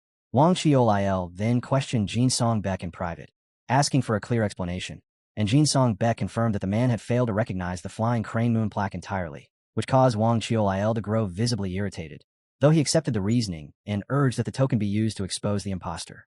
However, Jinsong Beck revealed that he did not have the plaque with him and added that the impostor was already aware of it. And upon hearing this, Wang Qiuliao was left stunned as doubt crept in over how Jinsong Beck intended to prove the man's identity, while at the same time the impostor grew inwardly confident, calling him a fool and thinking that Jinsong Beck should never have sent Wen Wai to rescue the young lady. He was convinced that Wen Wai would never make it back, thinking to himself that no matter how talented the boy might be, there was no way he could overcome his junior disciple, who had already reached the supreme peak, along with the gathered elite martial artists of the Heavenless True Sect, and with that belief, he looked toward Jinsong Beck, certain that without Wen Wai present as a witness, his true identity would remain forever concealed. He then resumed defending himself, claiming that his earlier reaction had been excessive due to the grief of losing his disciple and arguing that there was not enough evidence to prove he was an impostor. But at that moment a voice cut in, declaring that the proof was already there, and the man immediately recognized it as Wen Wai appeared, carrying someone with him, a sight that shocked everyone present. The impostor froze in disbelief, unable to accept that Wen Wai had survived and returned. As fear crept in, and he realized that all those stationed there must have been defeated by that boy, a conclusion he inwardly rejected as absurd, while elsewhere Mr. Li turned away after mercilessly defeating his opponent, leaving the body lying motionless in a pool of blood. At the same time, murmurs spread through the crowd about the clash between sects, and one voice pointed out that this was not the only issue, adding that there were rumors the leader of the Heavenless True Sect was an impostor, and as confusion rippled outward, Wen Wai calmly set the real sect leader down. Upon seeing him, Wang Qiuliao emotionally confirmed that it was truly Muzong, while the rescued man recognized Wang Qiuliao's voice and remarked that it had been a long time, adding that he had thought his old friend might have changed, as one person in the crowd questioned whether the frail old man could really be the divine martial sword emperor, while another insisted that despite his appearance, it was undoubtedly him. Although many began to accept the truth, sect leader Ouyang still demanded proper verification, stepping forward and stating firmly that a few exchanged words were not enough, stressing that the honor of a sect leader was involved and that he needed to confirm it personally. Wen Wai took note of him, observing inwardly that he seemed to be the leader of another sect allied with the Heavenless True Sect, while Ouyang continued pressing the matter, declaring that he would check whether the old man was wearing a disguise and asking to see his face. And as permission was given, Wen Wai carefully watched, suspecting that the leader of the hidden illusion martial sect had long been working alongside the Heavenless True Sect. He inwardly acknowledged that he could not dismiss the possibility that this man had been working alongside the false divine martial emperor all along. Once the inspection was complete, Ouyang turned back and stated that he was finished, and when Wang Qiuliao asked whether he now trusted the result, Ouyang declared that there were no traces of a mask ever having been worn, concluding that the old man was indeed the true sect leader and that the other was a fraud, though this only deepened the confusion as he questioned who the impostor really was.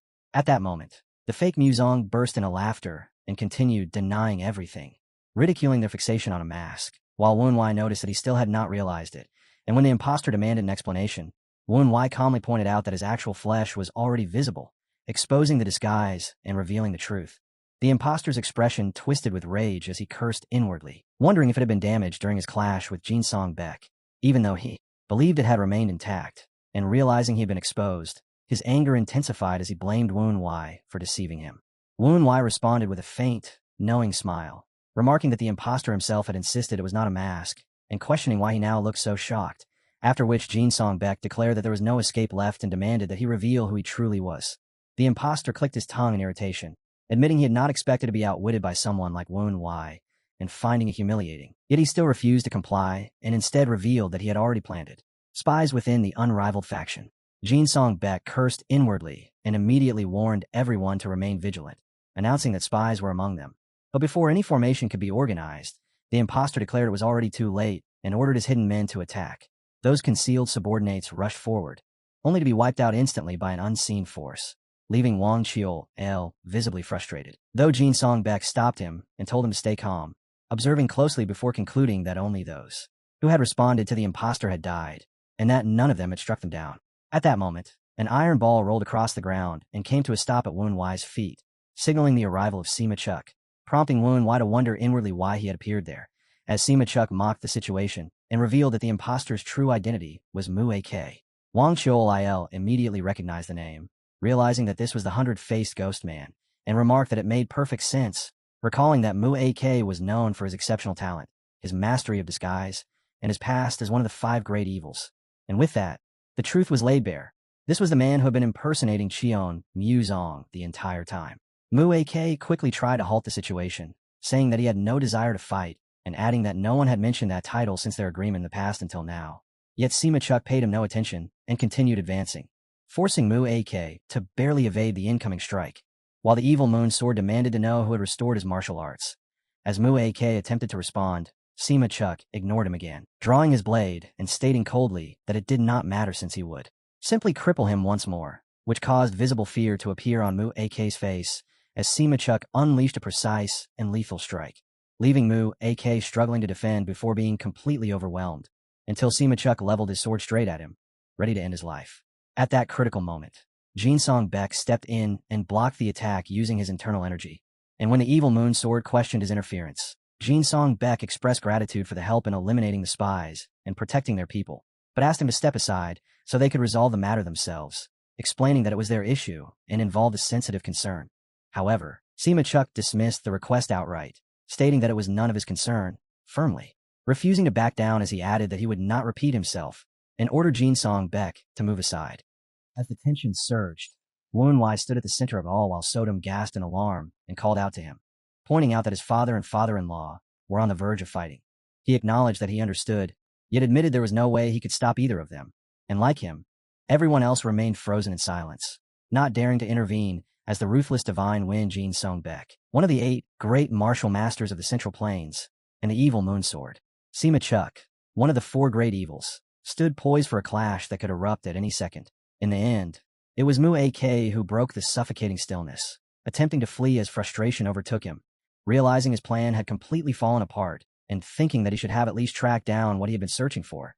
But before he could escape, Jin Song Baek suddenly lashed out with a powerful kick that caught him off guard, sending him crashing hard into the ground as a pained groan escaped him. Cursing under his breath, Mu AK realized that his mask had deteriorated, while Sima Chuk mockingly pointed out that he seemed more worried about his disguise than his own life.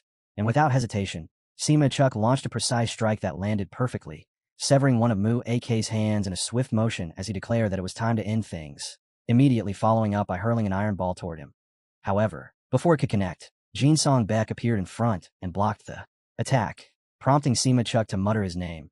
Though before he could continue, Jin Song Baek struck him with a crushing kick that drove him forcefully into the ground. Amid the chaos, Woon Wai watched calmly, noting inwardly that even among those who had surpassed human limits, there were still clear differences in strength, further reflecting that Mu AK, despite being one of the 5 great evils, had been defeated so easily that he could not even hold his ground, as Mu AK lay there groaning in agony from the brutal beating.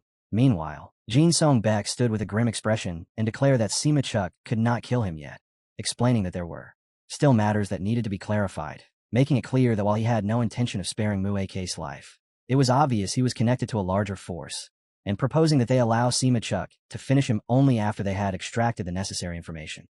Sima Chuk called out to Jin Song Baek, but his expression quickly hardened, and with bloodshot eyes, he declared that Jin Song Baek had taken his warning far too lightly, angrily demanding that Mu AK be handed over to him, and adding that if not, the unrivaled faction would disappear from Zhongyuan, a threat that left everyone present stunned as Sodom whispered to Woon Wai that the situation had turned truly dire. Woon Wai clenched his teeth in frustration, realizing he had to intervene before things spiraled further, and just as he was about to step forward, another voice called out to Sima Chuk, urging him not to lose his temper, a voice Woon Wai recognized immediately. Ouyang Jae stepped in to defuse the situation, calmly urging Sima Chuk to restrain himself and reminding him that there was no deep-seated enmity between them, questioning why they had even come to this point, to which Sima Chuk replied that their paths had diverged long ago. However, Ouyang Jae countered that despite walking different roads, they had once been sworn brothers and were still like family, asking whether he remembered the promise they had made to unite their children through marriage, a remark that caused Woon Wai to pause in mild surprise as he began to wonder about it.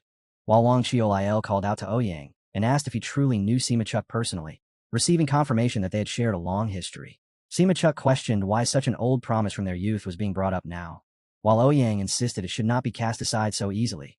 But Sima Chuk responded that the agreement had long since lost its meaning and revealed that his daughter had already given her heart to someone else, which immediately shifted everyone's gaze toward Woon Wai, leaving him visibly tense and unable to speak.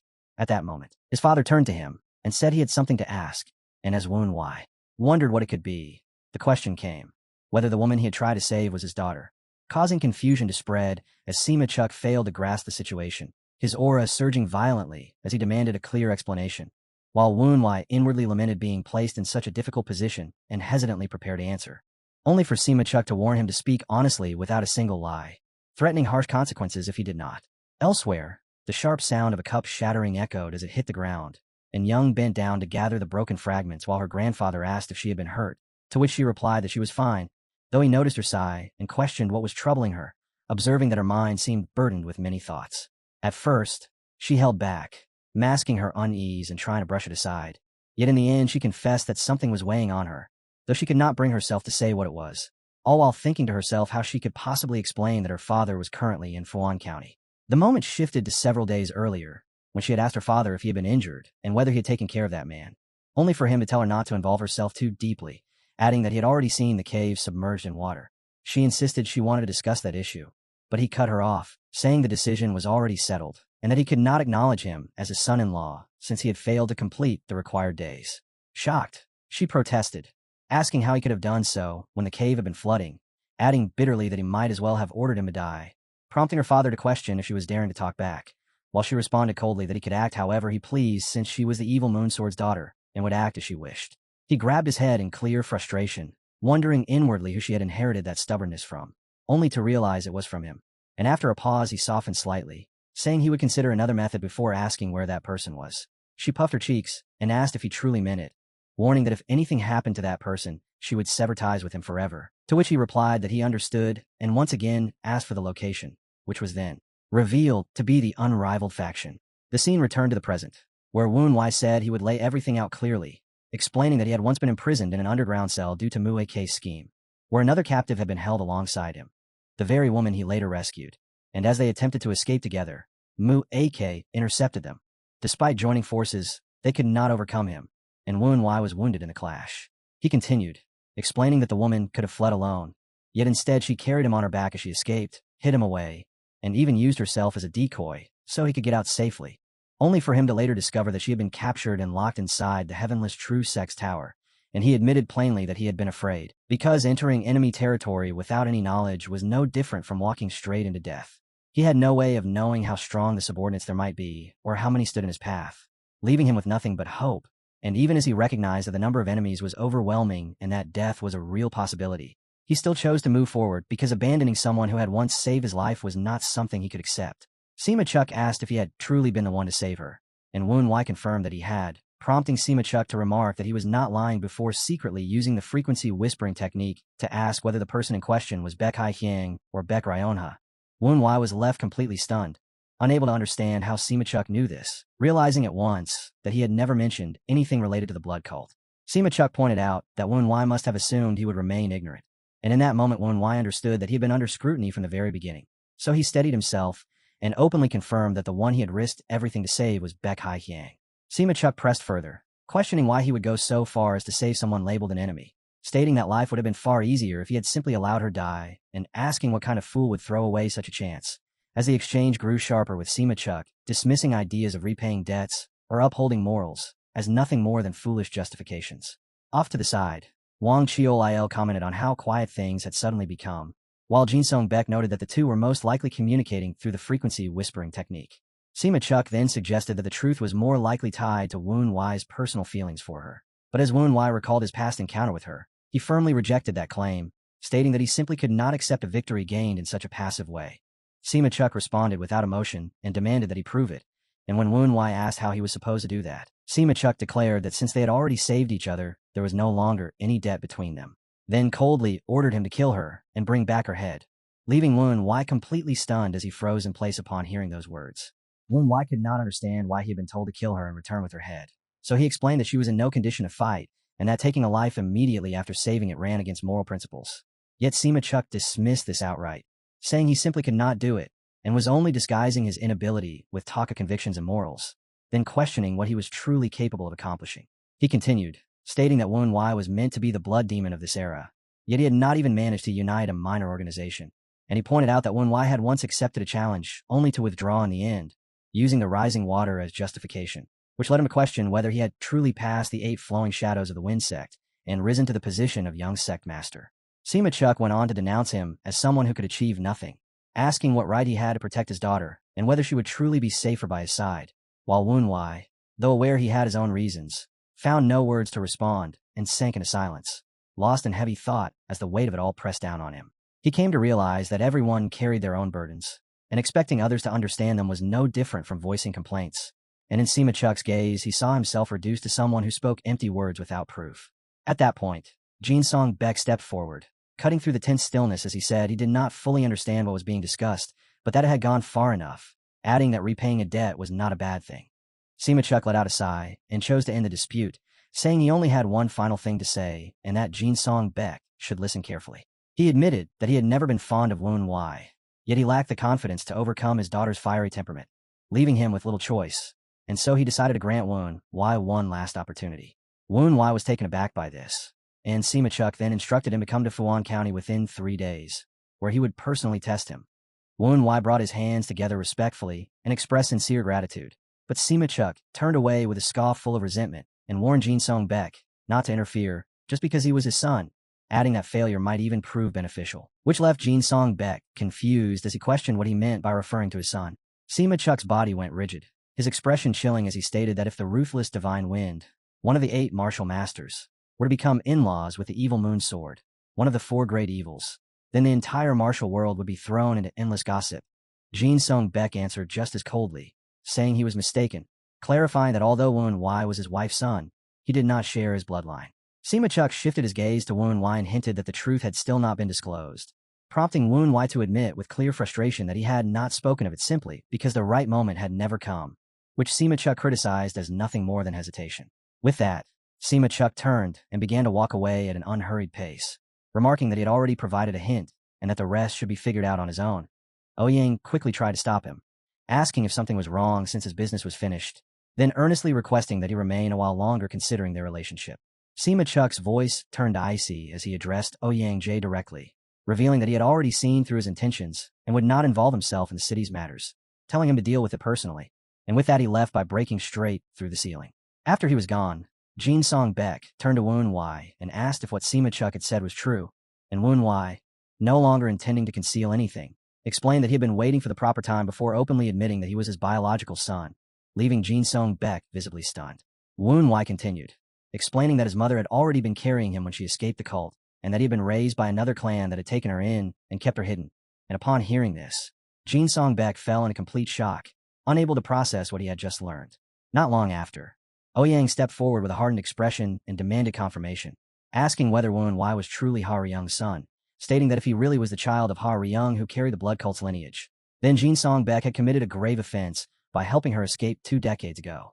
This struck Woon-wai as strange, and as the words settled, memories of the Great War between the righteous and the demonic resurfaced in his mind, recalling how the Murim Alliance had joined forces with the Unrivaled faction, and how, because of that alliance, the Unrivaled faction had eradicated the Flying Moonshadow sect.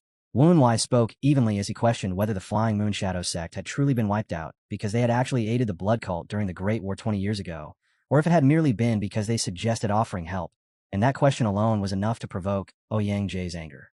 Without stopping, Woon-wai continued, stating that the purge had been carried out purely to maintain the alliance with the Murim Alliance, then asking what purpose it served now when that alliance had already fallen apart, and his words stirred quiet murmurs through the crowd as some began to acknowledge the logic behind them. Ouyang Jae, however, reacted with open fury, accusing him of deliberately stirring unrest within the city while condemning his very bloodline.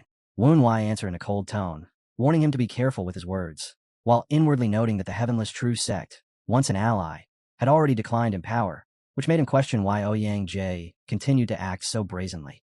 Ouyang Jae replied grimly that he had said nothing incorrect, adding that Woon-wai was only marginally better since only half of his blood came from his mother. At that moment, Woon-wai began to suspect that Ouyang Jae had some hidden intention, perhaps something tied to the collapse of the opposing alliance. The atmosphere tightened further as harsh words and accusations flew back and forth, and no longer able to endure the insult directed at his mother, Woon-wai drew his sword and stepped forward, his eyes sharp and bloodshot as he resolved inwardly that everything else could wait, but such insults could not be overlooked. He unleashed a powerful strike, yet Ouyang Jae blocked it with his bare hand and immediately countered, claiming to reveal Woon-wai's true nature.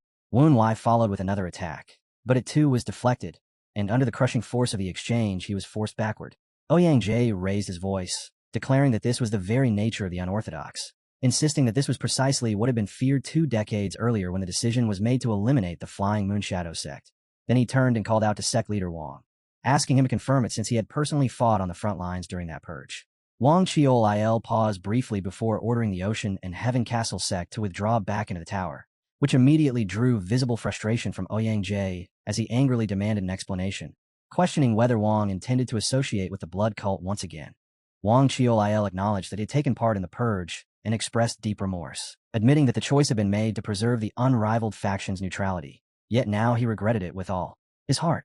He then spoke in a grim tone, admitting that something had begun to trouble his thoughts, recalling that the unrivaled faction had originally been a neutral force made up of those who pursued martial strength.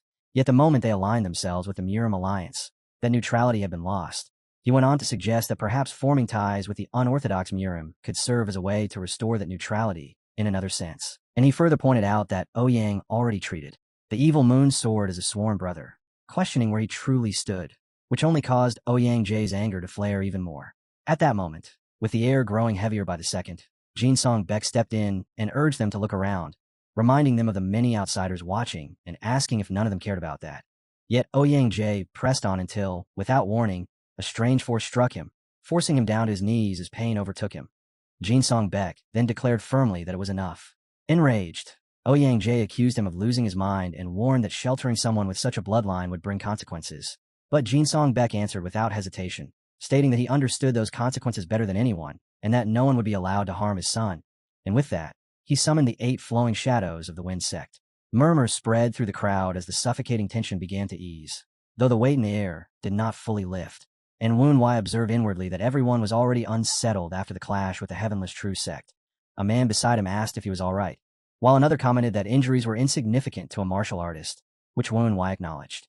Jin Song Beck then turned his back to him and spoke in a softer voice, expressing regret for what had happened in the past, and saying that even if resentment remained, he would accept it, declaring that from this moment forward he would stand as his father and protect him. Wu Wei remained motionless, overcome by those words as a powerful emotion welled up inside him, a strange feeling rising from deep within his chest that he could not fully grasp. And in that instant Ouyang Jie shouted in anger, demanding to know if this was a declaration of war, to which Jin Song Beck calmly replied that if it came to that, he was ready. With that, the clash came to a temporary halt as the opposing side chose to withdraw, though their lingering resentment was clear, with Ouyang Jie making it known that he would not let this matter rest. While Jin Song Beck quietly acknowledged to himself that their retreat was a relief, as it had seemed only moments ago that an all-out war might erupt. As the noise slowly faded and a quiet calm took hold, Jin Song Beck turned toward Wu Wei and said that although there were still many things left to discuss, there was something more urgent that needed to be handled first.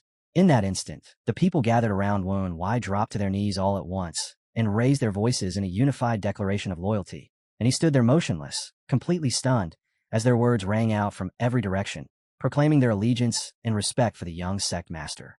Wu Wei was still struggling to make sense of everything unfolding before him, as he had just been revealed to be the young sect master of the 8 flowing shadows of the Wind sect. Sodom peeked out with a bright expression and casually remarked that there was no reason for him to feel shy, since he was simply returning to the place that had always belonged to him. Yet Wu Wei could not accept that so easily, feeling that this was never the purpose that brought him here, and that he had never once imagined things would turn out this way. He lowered his gaze toward those kneeling and bowing before him, still unable to fully collect himself, and in the midst of it all he caught sight of a certain person who looked oddly self-satisfied. Feeling flustered and unsure of what to do under so many watching eyes, he told everyone to stand. Off to the side, Jin Song Beck cast a cold glance as others approached with clasped hands and open joy, congratulating him on finding his son, and while he accepted their words of goodwill, one man suddenly spoke up, leaving him briefly taken aback as he questioned what would become of the examination. The man's frustration was clear, as he argued that all their effort and training had been for nothing, and that they deserved at least some form of proper compensation. In response, Jin Song Beck rested a hand on his son's shoulder and acknowledged that even though circumstances had changed, their hard work should not go unrewarded. Then with a faintly mocking look he added in a teasing tone that while the position of successor could not be handed over, he could personally pass down one of the sect's techniques. The man's mind immediately drifted to stories of past feats, recalling that storm-like technique, and the idea of receiving instruction directly from the ruthless divine Wind himself. Inheriting one of the 8 flowing shadows of the Wind sect's arts was no small opportunity. He quickly clasped his hands and expressed his gratitude, saying it was more than enough, before closing his eyes as he sank into thought, feeling as though it was no different from being accepted as a disciple. Just then, Mr. Li abruptly stepped forward, startling the man behind him, and respectfully declined the offer, which left the person beside him confused and increasingly irritated, thinking that if Mr. Li refused, then he would have no choice but to follow suit. Jin Song-baek questioned the decision, and Mr. Li calmly explained that he had yet to fully master the techniques he already possessed and did not wish to overreach by seeking more. While Wenwei looked ahead with a serious expression, the idea of true mastery settling firmly in his mind. He looked back on the countless brutal battles he had endured and came to realize that, despite wielding numerous ultimate techniques, he had not truly mastered even one of them to completion. The Southern Heaven Iron Sword gave a faint flicker and cautioned him against overthinking, recalling how its former master had taught that exposure to many different martial arts could itself become a path toward enlightenment. After a short silence, it added quietly that the road of martial arts had no end, and that by laying a strong foundation through varied experience, the direction ahead would eventually reveal itself on its own. Mr. Li then spoke with an easy smile, expressing his hope that the unrivaled faction and the Murim alliance might one day restore a positive relationship, before politely asking if he could have a private conversation with Wen Wei, which left him slightly puzzled as he turned to look at him. The scene shifted to a spot behind the sacred tower of the 8 flowing shadows of the Wind Sect, where the surroundings were peaceful and still, fitting for a quiet exchange. Mr. Li smiled warmly and remarked that there might not be another chance like this in the future. When Wen Wei asked what he wished to discuss, Mr. Li's expression grew serious as he asked for his honest thoughts on the Murim alliance, and after considering it carefully, Wen Wei admitted that his impression of them was not favorable. Mr. Li responded with a tired tone, saying that such an answer was only natural, especially since they had been responsible for the destruction of his family, which made Wen Wei reflect on how pointless the question had been when the answer was already known. Though Mr. Li was briefly taken aback by what he heard next, Wen Wei revealed that he did not hold any hatred, and in response Mr. Li's demeanor softened as he said that he too bore no resentment, and even found Wen Wei somewhat agreeable. Although Wen Wei did not entirely share that sentiment, Mr. Li extended his hand in a gesture of goodwill, expressing his hope that their relationship could continue in that spirit.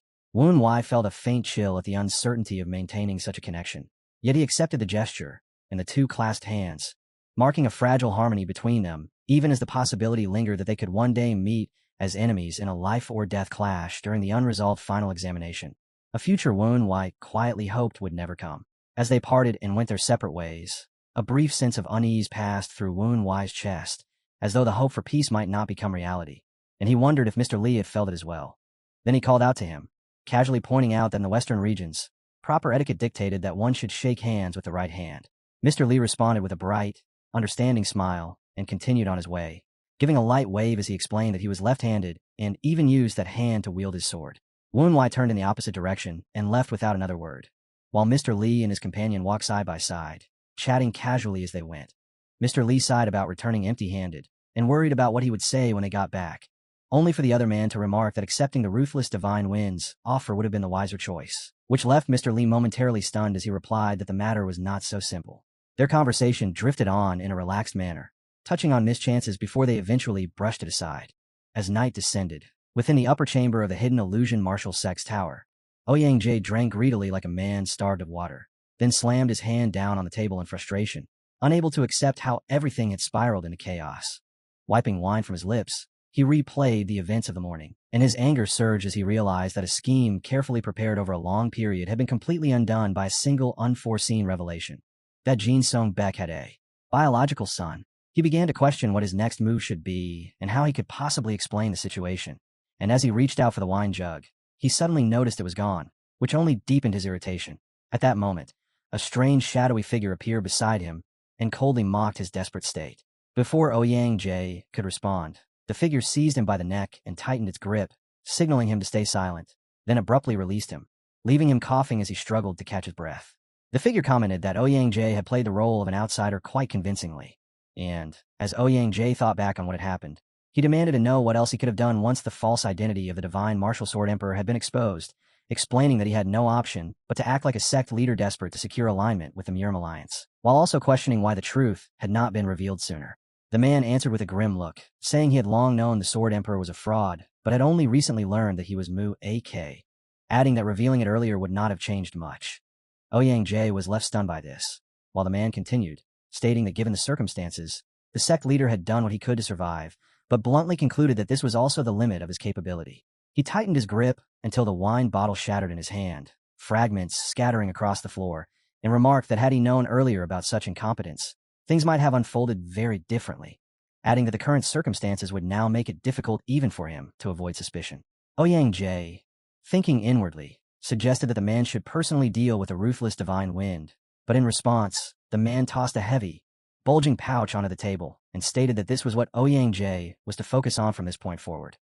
Ouyang Jie pointed out that Mu AK was still alive and likely undergoing interrogation somewhere, warning that making a move now could place him in danger. Yet the man assured him that Mu AK would be handled personally and instructed him to simply carry out his role without fail.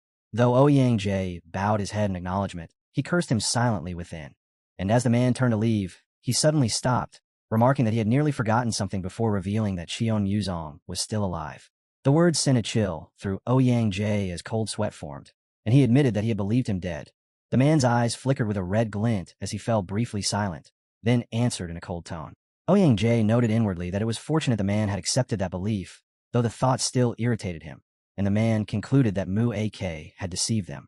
Ouyang Jie scoffed, calling Mu AK a fool, and saying that if he had simply killed Xion Yuzong, none of this would have happened.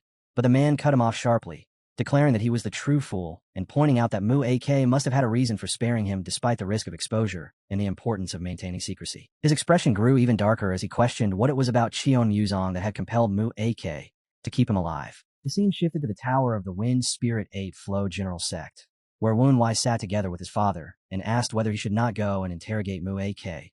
But as Jin Sung Beck poured tea, he calmly reassured him that there was no need to worry, explaining that the king of the Neptune Order had already stepped in to personally conduct the interrogation, which allowed him to remain here and spend time with his son instead. Wen Wai accepted the cup and remarked that the fragrance was pleasant, and his father then reminded him that no one else was around and told him to remove his mask. Wen Wai slowly took off his eye patch, revealing his true face, and Jin Sung Beck gazed at him quietly with a trace of admiration, as Wen Wai softly said that there was something he wanted to ask, questioning whether his father had known that his mother had once been part of the Ikiang So family. At those words, the sect leader fell silent for a brief moment before offering an apology, which caused Wen Wai to react sharply as anger surged through him, his hand striking the table as he realized the truth had been known all along. He wrestled with a surge of anguish, unable to understand why his father had not gone to her, thinking that if he had only arrived sooner, the tragedy might have been avoided, while Jin Sung Beck remained deep in thought and Wen Wai waited in silence for an answer. Tears slowly streamed down his father's face as he revealed that on the day the Flying Moon Spirit sect was driven out, he himself had already been confined within the basement of the tower, and he began recalling events from more than 20 years ago at Muzang Castle, where he had been locked inside a golden prison beneath the structure. Back then, he had shouted in anger, demanding to be freed and refusing to accept that the first young sect master, once so dignified, would be imprisoned like that, until a voice suddenly ordered him to calm himself and forbade him from stepping outside. Recognizing who it was, he immediately pleaded with his father, begging to be released, but the old man refused without hesitation and commanded him to remain where he was. Confused and growing desperate, Jin Sung Beck had asked what was happening outside, and not long after, two individuals arrived, expressing relief that the sect master had not faltered, to which the sect master replied with irritation that they had no need to come all this way if it was simply because they did not trust him. One of the sect leaders answered that he should not be offended, explaining that they were simply being cautious, and added that from this point forward, the relationship between the Wind Spirit 8 Flow sect and the Flying Moon Spirit sect was officially severed. At that moment, despite strict orders to keep everyone out, someone rushed in with urgent news, reporting that Ha Song Woon had led the members of the Flying Moon Spirit sect in an escape from Muzang Castle, which immediately caused alarm among those gathered. From within the prison, Jin Sung Beck overheard it all and realized that his in-laws had fled the city as well. One of the men urged the sect master that if they were lost, the alliance itself would fall apart, prompting Jin Sung Beck to demand an explanation, and his father revealed that Muzang Castle had chosen to ally with the Murim Alliance under the condition that the Flying Moon Spirit sect, bearers of the Blood Demon's lineage, be driven out. Hearing this, Jin Sung Beck was struck with shock and desperately begged to be released, fearing for his wife's safety and insisting that he had to protect her. Yet his father refused once more, warning that going out would only lead to death, and that he could not oppose the other sect leaders, though he still declared that he would protect his son no matter what. Jin Sung Beck continued to plead and shout, slamming his fists against the iron door until his hands bled, but it did not open. It was only a year later that he was finally released and returned to the young sect master's quarters, where it became known that during that entire time, he had neither spoken nor even drunk water, consumed by unbearable anguish. Those nearby spoke in hushed tones, aware of how grave the situation was, mentioning that the sect master had even given orders to have him dragged out if necessary. Then, all of a sudden, Another person rushed in with urgent news, calling out to him repeatedly as others tried to stop him, though he insisted it could not wait until permission was finally granted, and he announced that Lady Ha Ryong had been found alive. A few days later, at the Ikyang So residence, Ha Ryong was seen holding the infant Woon Wai in her arms, quietly watching him as he slept in peace.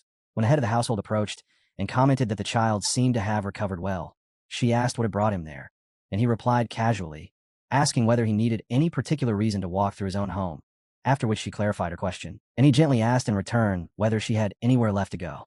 Back to. Ha Ryong hesitated before admitting that while she did have a place to return to, she feared that going back would only bring trouble upon the child's father and those around him.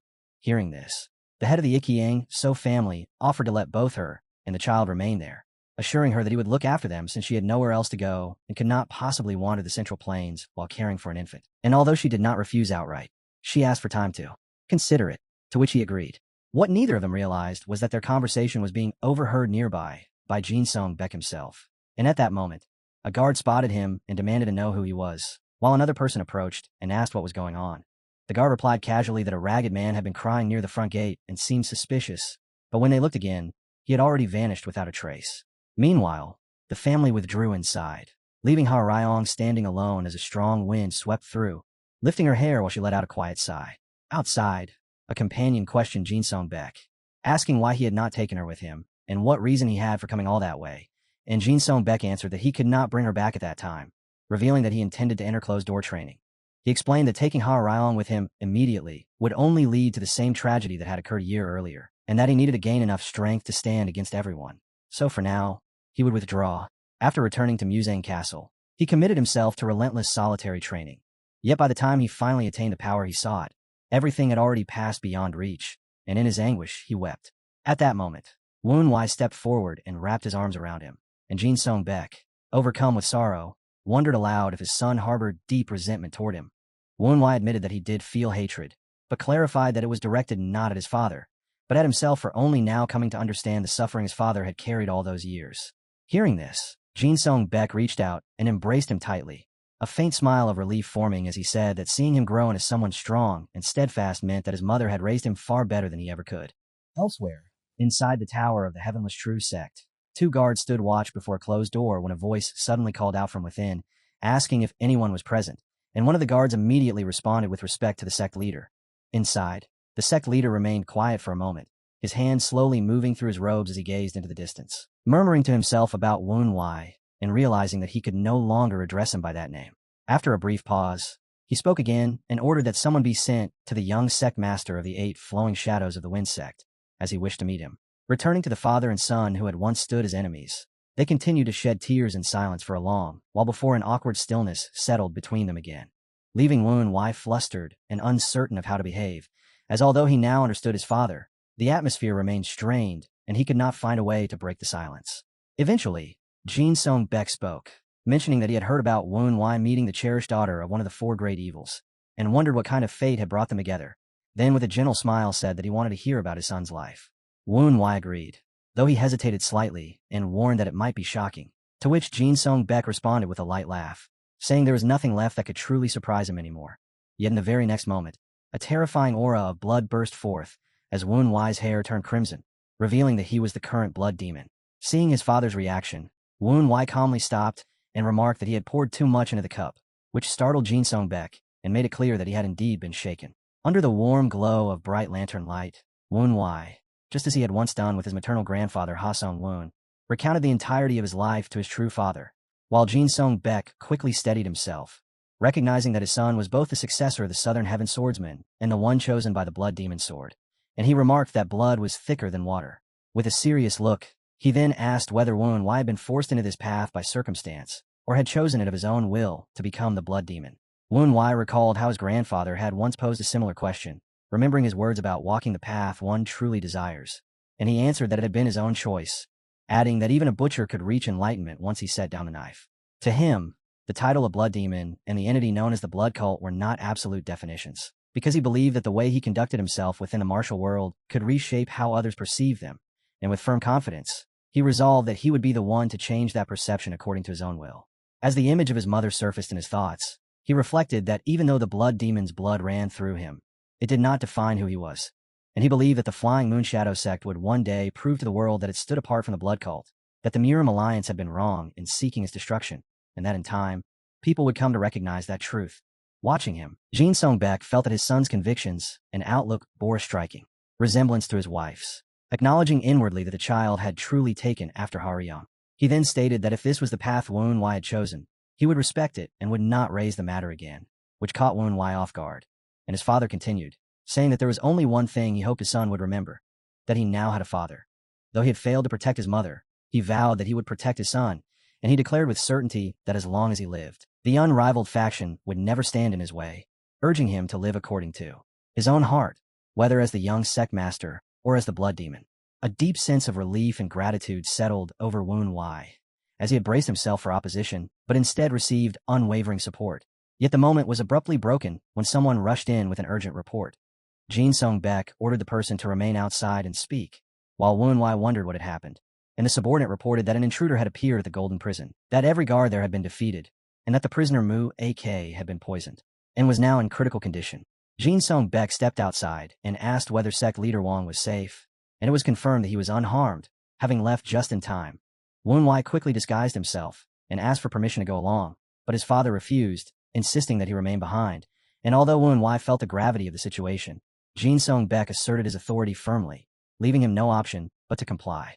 After Jin Song-baek left, silence filled the room, and Sodom appeared, complaining about how trouble never seemed to cease within the unrivaled faction. Woon-wai grew pensive, noting that Mu-ak's identity had only just been exposed, yet the enemy had already made a move, which implied that an accomplice existed somewhere within the city. He initially considered Ouyang the most suspicious, but then hesitated, recalling that Ouyang's reaction upon seeing the real Cheon Muzong had seemed genuinely shocked, suggesting that the situation was far more complicated than it appeared. Sodom asked what he meant, but before Woon-wai could answer, a knock echoed from the door. Woon-wai replied that the sect leader was not inside, yet the visitor introduced himself as a member of the Heavenless True sect and respectfully requested to meet the young sect master, which left Woon-wai momentarily stunned. When he opened the door, the guard bowed apologetically, explaining that he had been unable to properly express his gratitude earlier due to the circumstances. Woon-wai agreed to follow, and the man stated that he would guide him there, while Sodom questioned his choice in light of his earlier suspicions, though Woon-wai felt an urgent need to act without delay. As they passed through the towering structure, Woon-wai came to realize that the one truly at risk might not be himself, and before long, he stood before the sect master of the Heavenless True sect, who calmly expressed his thanks, admitting that without Woon-wai's help, he might have remained imprisoned until the end of his life. He then dismissed everyone else, leaving the room in complete silence. Cheon Muzong confessed that he felt too ashamed to face him, but before he could continue, Woon-wai politely asked him to stop, then immediately released his spiritual energy to confirm that no one was listening or hiding nearby, and once he was certain, he began to question him, saying there was something he could not understand. When Muzong asked what troubled him, Woon-wai explained that although Mu-ak had been exposed because of him, the situation did not add up, because if Mu-ak had killed him earlier, revealing the truth would have been far more difficult. Believing that Mu-ak would have understood this, he questioned why he would take such a risk by keeping him alive. At this, Muzong fell silent for a moment before reaching into his robes and saying that the answer lay within the very item he had called Woon-wai here to see, explaining that it was the reason Mu-ak had spared him all these years. And then he produced an old, worn sheet of paper, stating that it was something any swordsman would inevitably desire. As Woon-wai looked at it, it first appeared to be nothing more than chaotic scribbles, yet he quickly realized it was far more than that. A tremendous surge of power burst from the markings, prompting the sect leader to acknowledge Woon-wai's perception, pointing out that even from those crude drawings alone, he had already begun to grasp the intent hidden within the sword. Woon-wai tightened his fist as his pulse quickened and his palms turned damp, the realization striking him that what had seemed like meaningless scribbles were, in truth, a mapped sword path. After a brief hesitation, he slowly asked what it actually was. Muzong then disclosed that it was an ancient supreme treasure, a record left behind by a legendary figure once revered as the greatest swordsman, containing the entirety of his sword intent, known as the Secret Records of the Sword Immortal. Hearing the name Secret Records of the Sword Immortal, Woon-wai was shaken to the core, struggling to accept it because the authentic record was supposed to remain at Heavenly Mountain, the very reason behind his regression. Yet after witnessing that overwhelming force with his own eyes, he could not help but wonder who besides the Sword Immortal himself could imprint such a deep understanding of the blade onto a mere sheet of paper. Wanting clarity, he asked where such a treasure had been obtained, and the sect leader answered without hesitation that it had been discovered within Kunlun Mountain. Thinking back, The sect leader explained that he had come across it inside a cave in Kunlun Mountain, a place used to seal the remains of deceased Taoists. The moment Wen Wai heard this, he immediately grasped that such a find could only have happened after the Kunlun sect had already been destroyed, and he further considered that perhaps it was simply the will of heaven that Kunlun no longer existed. Sensing the implication behind those thoughts, the sect leader asked if it sounded as though he had taken advantage of Kunlun's downfall to claim the treasure, and Wen Wai calmly replied that if his words had caused any misunderstanding, he asked for forgiveness. Letting out a quiet sigh, the sect leader acknowledged his honesty and remarked that if he still retained his former power, such bold remarks might not have been spoken so lightly. A statement Wen Wai could not deny as he inwardly recognized that Qion Muzong, having lost most of his internal energy, now appeared no different from an ordinary old man. Muzong then folded the paper and stated that he spoke in this manner because he was its rightful owner, explaining that one of the 3 founding masters of the unrivaled faction, his own great-grandfather, had once been a Taoist of the Kunlun sect, a revelation that left Wen Wai stunned, as it meant the roots of the heavenless true sect were in fact tied to Kunlun. His tone turning cold, Muzong added that although those ties had long since been cut, the tragedy of Kunlun remained the origin of their sect, and was something he could not simply overlook. Because of that, he had resolved to hunt down those responsible for Kunlun's destruction, and, after years of searching, he finally encountered a witness who had seen the event. From that account, he learned that shortly after flames swallowed Kunlun Mountain, a heavy rain began to fall, and within that downpour, the witness saw dozens of masked figures moving under the command of a single leader. What stood out above all was the leader's single eye, which shone with a golden glow even in the darkness, an image so striking it could not be forgotten. The moment he heard this, Wen Wai was visibly shaken, recalling the man with that lone golden eye, never expecting to hear of him in this situation, and wondering if it could be the same figure who had once attacked the Southern Heaven swordsman. The sect leader continued, explaining that this detail had become a vital clue, pushing him to track down the golden-eyed man. Yet his movements did not remain hidden for long, and during that search he encountered Mu AK, ultimately falling victim to his attack, and ending up in his current weakened condition. Wen Wai sank into thought, feeling that the sect leader's account did not seem false, yet a trace of doubt lingered. In such heavy rain, if that golden-eyed individual truly possessed the ability to perceive the flow of energy, there would have been no reason to miss a witness. Sodom, puzzled, suggested that perhaps the downpour had allowed the witness to escape unnoticed, but Wen Wai considered a different possibility, that the witness had been deliberately spared as bait to draw out anyone investigating. Even so, he soon rejected that idea as well, reasoning that if it were truly a trap, there would have been no need to expose such a distinctive trait as the golden eye. Still unconvinced, Wen Wai questioned whether the heavy rain alone could explain it, while Muzong, on the other hand, found it strange that Wen Wai showed little interest in the secret records of the Sword Immortal itself, and instead focused on its origin and the circumstances surrounding it. Pulling himself out of his thoughts, Wen Wai inwardly admitted that the matter of the golden-eyed figure had momentarily drawn his attention away, and he noted that since the item already belonged to someone else, he had no intention of coveting it. Even so, something about the entire situation continued to weigh on his mind. Speaking carefully, he warned that if such a golden-eyed individual truly existed behind Mu AK, and if that person were to learn that the real sect leader was still alive, then regardless of the treasure, he would not allow him to live. At that point, the sect leader finally revealed his true purpose, stating that this was exactly why he had called for him, and proposing that if the 8 flowing shadows of the Wind sect agreed to protect the heavenless true sect, he would offer to share the secret records of the Sword Immortal.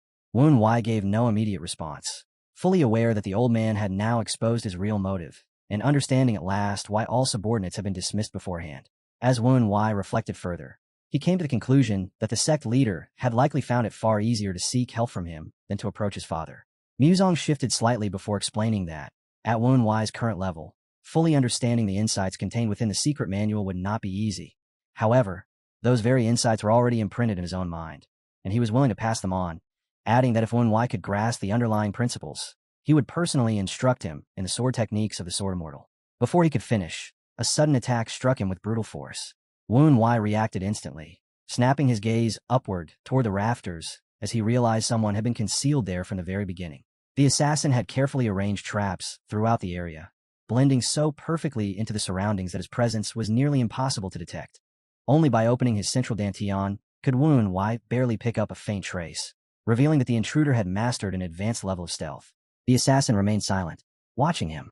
Without hesitation, Wen Wai drew his sword, gathered force, and leapt toward the hidden attacker. But the assassin had already shifted position, easily avoiding the strike before releasing a stream of spiritual energy. From it, threads spread outward, wrapping themselves around objects behind Wen Wai. Catching the movement, Woon Wai reacted at once as Sodom urgently warned him of an incoming attack from behind, prompting him to evade swiftly, which drew a clear look of amusement from the assassin at his sharp awareness. They both descended to the ground, where the assassin produced 2 daggers, acknowledging that Woon Wai was not someone to underestimate. Hidden weapons shot along the threads toward Woon Wai, forcing him into constant evasion and counterattacks as the pressure continued without pause. Observing closely, the Southern Heaven Iron Sword noted that the technique appeared familiar, and Woon Wai quickly recognized it as the hero annihilating blade technique being executed simultaneously with both daggers. While avoiding each strike, he flipped his body in a swift, fluid somersault. The assassin was clearly taken aback that Woon Wai had managed to evade attacks aimed at his blind spots time and again, sensing that it was not merely sharp vision, but something more, as if he could predict each movement. In the very next moment, Woon Wai's blade was already positioned right before the assassin's face, forcing him to narrowly avoid it. And in doing so, he realized that Woon Wai's familiarity with the technique was no coincidence. As their clash continued, the assassin barely slipped past another strike, questioning how Woon Wai knew this technique. But before he could press the thought further, Woon Wai advanced with a decisive attack, cutting across the assassin's shoulder, even as the assassin manipulated the threads to bind his arm. Irritation creeping into his voice, the assassin demanded to know whether Woon Wai had encountered Han Ji-song, and Woon Wai replied that he had only learned a small portion from him, which was enough to confirm a link. He then turned the question back, asking how the assassin knew the hero annihilating blade technique, only for the man to declare without hesitation that it was his own creation, arrogantly adding that if Woon Wai had learned from Han Ji-song, then he should be considered his grandmaster, even going so far as to suggest taking Woon Wai in as a disciple, claiming it would be a waste to kill someone who had inherited his technique. For a brief moment, Woon Wai entertained the possibility that this man might truly be Han Ji-song's master, but he quickly rejected the idea, calling it absurd and reasoning that if the man had actually taught the Flying Blade Assassin King, then he should be at least over 80 years old. He questioned how someone who appeared to be in his mid-30s could hold such a position unless he had mastered some form of rejuvenation technique. The assassin responded with a teasing tone, hinting that Woon Wai could achieve the same if he chose to follow him.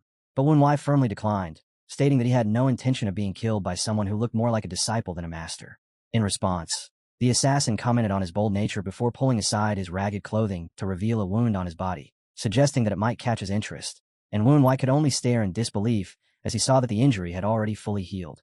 Woon Wai felt his arm pulled tight, completely bound by the threads, and, as he struggled against them, a memory surfaced of someone who possessed an equally terrifying regenerative ability.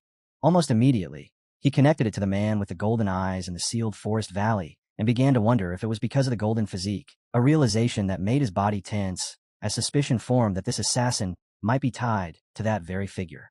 After a brief moment of thought, he directly asked whether the assassin possessed the golden physique, but although the man showed a flicker of confusion, he quickly abandoned any hesitation and shifted his approach. Without giving Woon Wai time to react, the assassin manipulated the threads and yanked him violently at tremendous speed, sending him crashing into a wall. With his right arm still restrained, Woon Wai could not move properly, and the more he resisted, the tighter the threads dug in. The impact cracked the pillar behind him as the threads coiled fully around his body, and the assassin coldly declared that this would be where he died, tightening the threads further until they crushed down on his arm with brutal force. His face twisted into a dark scowl as he acknowledged Woon Wai's remarkable comprehension while condemning him for knowing things he should not, and with bloodshot eyes, he swung his arm to deliver what he intended as the finishing blow. In that instant, panic surged through Woon Wai as the pressure closed in, tightening to the point it felt as though his body might be torn apart. The assassin hurled him away with immense force, shattering the wall as he gripped his weapon. Yet in the very next moment, Woon Wai appeared behind him, his eyes bloodshot as he launched a counterattack. The assassin sensed it and spun around in shock, unable to understand how Woon Wai had broken free, while Woon Wai twisted his arm, snapping the threads and regaining control over the sword that had been restrained. The two faced each other in a taut standoff as the assassin once again drew together a mass of threads around Woon Wai, expressing surprise that he continued to defy expectations, while Woon Wai remained steady and composed. With curiosity, the assassin demanded to know how he had escaped, and at that moment, a blazing spiritual energy flared from Woon Wai's arm, stunning the assassin, who immediately recognized it as the golden blood body. As he pulled on the threads, confusion spread across his face, noting that Woon Wai was an enigma, and questioning how he could wield both orthodox Miram sword techniques and the strange martial arts of Hei action from the blood cult. And as he clenched his fist, he realized the truth. The silver threads were not being forcefully broken, but instead were being carefully unraveled. Woon Wai unleashed a powerful surge of energy, and the assassin immediately realized that he had reversed the flow of force, causing the threads to lose their grip. With his sword erupting in overwhelming power, Wu Wai pressed forward, driving the assassin back before seizing the opening to deliver a relentless assault. The tide of battle shifted rapidly in his favor. Yet the assassin suddenly curled his lips into a playful smile, lifting his foot to reveal a concealed blade before lunging ahead, convinced that Wu Wai had stepped into his trap. In the very next instant, however, his expression changed sharply as he understood the price of lowering his guard. Wu Wai narrowly evaded the strike, and at that moment, the assassin's eyes widened in shock as he noticed a slight cut across Wu Wai's face, exposing a golden eye. He froze for a split second, and Wu Wai immediately took advantage of that hesitation, launching another decisive attack and piercing him in one swift motion. Afterward, Wu Wai calmly removed his mask and explained that he had already sensed something when the assassin retreated earlier, though he had not expected a hidden dagger inside the shoe. He revealed that his golden vision allowed him to perceive the flow of energy gathering in the assassin's leg, which made it possible to counter the strike. Once he placed the eye patch back over his eye, he stood beside the fallen opponent and remarked that no matter how powerful a person's recovery might be, it would be meaningless if their head were split in two. Sodom raised a concern about whether the assassin could survive even such a fatal injury, which caused Wu Wai to hesitate briefly. But he soon shifted his attention and retrieved an old sheet of paper from the assassin's belongings. It was covered in disordered scribbles with a hole at its center, though traces of the technique still remained. Suddenly, a strange blue flame appeared and began spreading across the paper, consuming it in an instant, and before long, Wu Wai realized that the treasure had been reduced entirely to ash. He reacted with shock and frustration as the opportunity vanished, questioning where the fire had come from, then wondered whether the Southern Heaven Iron Sword had managed to observe its contents and if it could be reproduced from memory. At that moment, a mysterious scene unfolded before him, and he noted that what he was seeing did not feel real, questioning whether Sodom and the Southern Heaven Iron Sword could perceive it as well. Soon after, he found himself standing atop a calm surface of water within an unfamiliar space, unable to hear any response, which left him startled. A voice suddenly echoed, declaring that he had opened the heavenly fist. Wu Wai immediately judged that this must be an illusion, as the speaker appeared to know things that should have been impossible to know. The voice let out a quiet chuckle, clearly amused by his wariness. And in that moment, Wu Wai realized that his thoughts seemed to have been read. The elder commented that such caution was only natural, given the harsh life he had endured and how it had shaped his distrust of others, leaving Wu Wai with the unsettling sense that the old man could see straight through him. The elder then began speaking about the stages of sword cultivation, explaining that gaining true understanding of the sword would open the dubhi, and that now that Wu Wai had begun to hear the voices of the blade, a new path had revealed itself. He continued, stating that heavenly chi could be awakened through the bond between sword and wielder, and that even flames could be controlled with the proper state of mind, concluding that the heavenly fist had already been opened. As Wu Wai listened, the voice felt oddly familiar, and with a serious tone, he asked the elder to reveal his identity, to which the reply came calmly, that people called him the Sword Immortal. Meanwhile, near the tower of the Heavenless True Sect, another situation unfolded. After examining the area, a subordinate reported that everyone present had already been killed, and when asked who could have done it, he admitted he did not know, but considering that even the sect's martial masters had been slain without resistance, it had to be the work of someone extraordinarily powerful. He added that, judging by the wounds, it seemed a single individual was responsible for the ruthless slaughter. Hearing this, Ouyang immediately thought of a certain dangerous figure, realizing that this person was likely searching for the reason Mu AK had kept Cheon Muzong alive, which aligned with his own objective. After confirming there was no activity within the tower, they entered a dark chamber, where the subordinate panicked upon discovering sect leader Muzong's lifeless body, already cold, his posture suggesting he had tried to move despite suffering a fatal cut to the throat. Ouyang paused, reasoning that if the one responsible had killed the divine martial sword emperor, then he must have uncovered the truth behind Mu AK's earlier actions. Nearby, he spotted Wu Wai standing completely still and silent, and assuming that the culprit had left him paralyzed, he considered it a fortunate turn, as it meant there would be no need for a direct confrontation. He then ordered his subordinates to deal with Wu Wai, while he turned his attention to another corpse lying close by. Curious about the corpse's identity, Ouyang observed that the face was unrecognizable, the head split cleanly in two, making it impossible to distinguish. As he carefully pieced it back together, the assassin's face was revealed, his eyes completely black, and a wave of shock struck him as he struggled to process what he was seeing. At that exact moment, the subordinate standing behind him was suddenly ripped apart by a violent force erupting from Wu Wai. Stunned in his stillness, Ouyang grasped the implication that the assassin, whose skill had surpassed his own, had been killed by Wu Wai. Turning toward the young sect leader, he found it impossible to believe that Wu Wai possessed such strength and concluded that he must have concealed his true abilities the entire time. A fearsome surge of spiritual energy spread outward as Wu Wai opened his radiant eye, and in a calm yet chilling tone, He demanded to know what Ouyang Jie thought he was doing.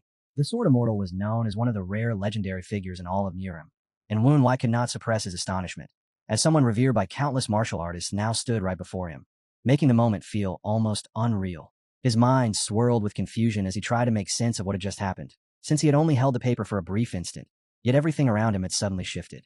The Sword Immortal calmly explained that the sheet he had touched contained a fragment of his soul, similar to the soul fragment of the Blood Demon, housed within the Blood Demon's sword, and added that even he had not anticipated such a result after reading the Fecta.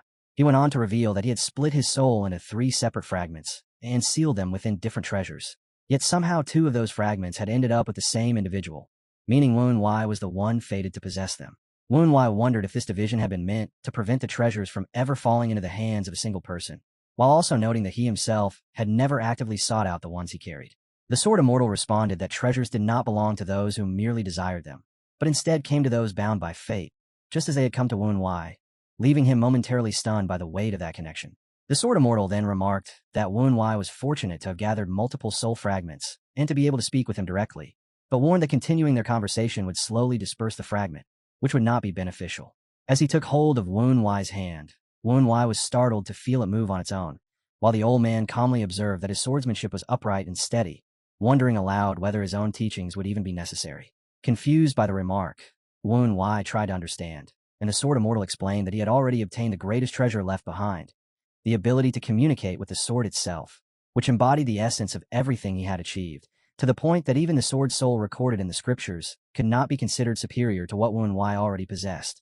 This revelation left Woon Wai deeply shaken, unable to fully grasp how even the techniques of the Sword Immortal could fail to surpass what he already held, while the old man simply turned away and spoke of a principle, that all streams ultimately return to their source, before asking whether Woon Wai understood what it meant. He answered according to his own understanding, explaining that no matter how many techniques a person mastered, they would ultimately converge into a single form, even though many dismissed such an idea as unrealistic. Hearing this, the Sword Immortal let out a hearty laugh and admitted that he himself had once thought the same. He then asked Woon Wai to show the sword technique he was most skilled in, saying there was no better way to grasp it than through direct experience. Woon Wai agreed, drawing his sword while reflecting that he did not fully understand what the old man intended to convey, though his words carried a sense of truth. Taking his stance, he prepared to demonstrate his most refined technique and sought guidance. In the next instant, he leaped forward and unleashed a powerful strike that stirred the air as it surged toward the Sword Immortal. Yet his expression abruptly shifted to shock as the old man effortlessly deflected it with a single, simple motion. Woon Wai was left stunned, realizing that a chain of intricate techniques had been nullified so easily. His sword was knocked from his grasp and sent flying upward, and in that moment, he felt as though he had glimpsed a realm of martial mastery far beyond his reach, something he could not yet comprehend. Dropping to the ground, he struggled to make sense of what he had just witnessed, while the Sword Immortal calmly explained that all things would eventually return to nothingness, and that one day Woon Wai would come to understand this truth.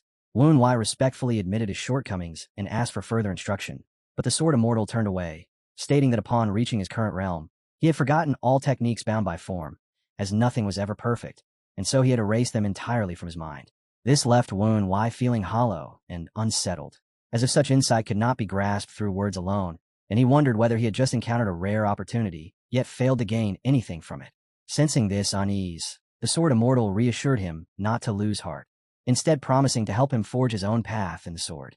Woon Wai lifted his gaze in surprise as the Sword Immortal explained that the path he currently followed was the lifelong culmination of another swordsman's journey, one that had been refined over time but remained incomplete.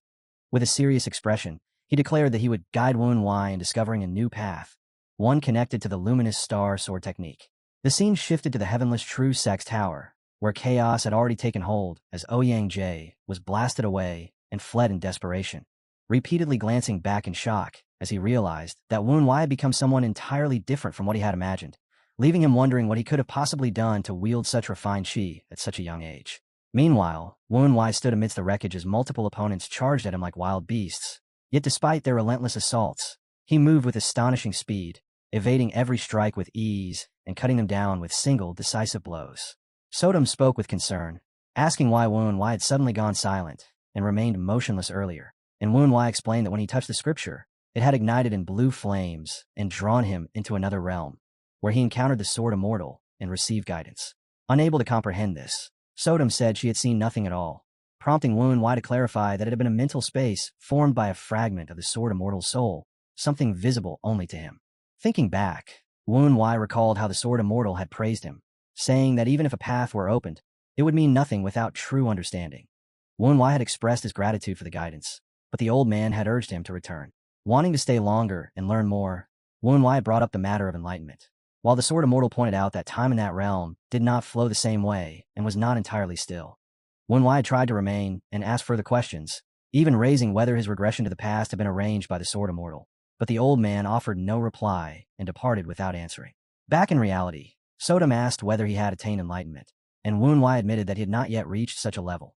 Explaining that even with the Sword Immortal's guidance, his understanding was still incomplete. He added that he could not yet utilize Qin Shi through his hands and feet like the 8 martial masters of the Central Plains or the 4 great evils, though he felt he stood on the verge of breaking through the barrier before him. Sodom then shifted the topic, questioning why he had been searching the fallen assassin's body and wondering if it had been for another scripture. Woon Wai realized that Ouyang Jie had likely escaped during the chaos, but said that before chasing him, there was something he needed to take care of, noting that the man must have slipped away while his subordinates were engaging him. Sodom urged him to move quickly, warning that letting such a powerful enemy escape could lead to serious consequences. Woon Wai, however, showed no urgency, maintaining a calm confidence as he remarked that there was nowhere for the man to escape. As he spoke, he made use of the threads he had taken earlier, revealing that he now possessed 2 silver threads. Sodom reacted with surprise, while Woon Wai simply commented that throwing them away would have been a waste. His gaze sharpened as he concentrated, extending his senses outward in search of his target, and before long, he located the fleeing sect leader nearing the city gate. In the next instant, Woon Wai shot forward like a beam of light and cut off his path. Facing him directly, Woon Wai stated that while he had once been unsure, he was now certain that the sect leader was working with the enemy. In response, Ouyang Jie swiftly swallowed a pill, inwardly cursing as he realized that Woon Wai had no intention of letting him go. Suspecting it might be poison, Woon Wai moved to stop him from taking his own life. But the man's aura suddenly shifted drastically. He burst into laughter, ridiculing the situation before releasing a surge of power that forced Woon Wai to retreat, declaring that it was already too late. The man claimed that even if Woon Wai regretted confronting him now, it would change nothing, as the pill had greatly enhanced his strength, and he intended to tear him apart. Woon Wai assessed the sudden rise in power, considering whether it was the effect of the orb, yet his expression remained composed.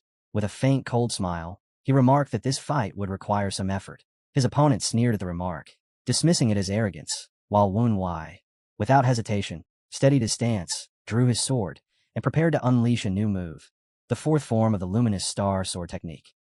Ouyang Jie immediately lunged forward, inwardly cursing Woon Wai as an insolent brat and declaring that he would pay dearly for interfering in his affairs, his eyes burning with killing intent as he charged without restraint.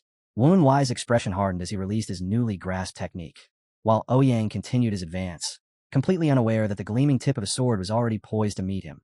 In the next instant, 2 swift slashes cut across him, stopping him in place, and even as blood poured out, confusion filled his face as he failed to understand what had just happened.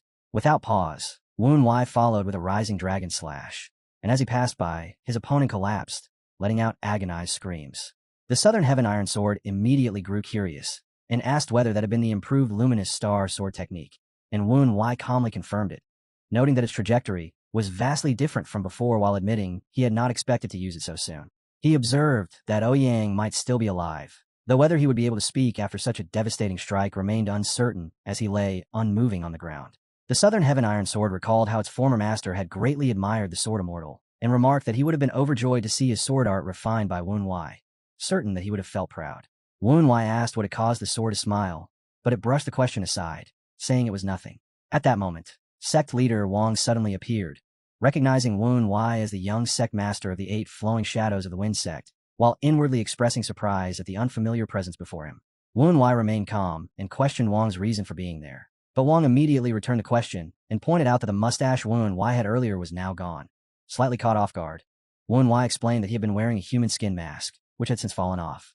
A subordinate quickly stepped forward to report that the fallen man was indeed sect leader Ouyang of the hidden illusion martial sect, prompting Wang Qiol to cautiously confirm it himself, and after examining the body, he concluded that the bloodshot eyes, darkened veins, and disordered flow of vital energy were clear signs that a blood-burst pill had been used. Hearing this, Woon Wai grew curious about the pill, and the subordinate explained that it was a newly discovered medicinal substance, presenting the black pill and stating that it could instantly amplify one's internal energy, though it carried the severe risk of cultivation deviation. Woon Wai immediately grasped the situation, realizing that this had been the source of Ouyang's sudden increase in power, and that he had been willing to gamble everything just to eliminate him. A suspicion surfaced in Wu Wai's mind, and he questioned whether their pursuit of him was connected to those who used the explosive blood pill.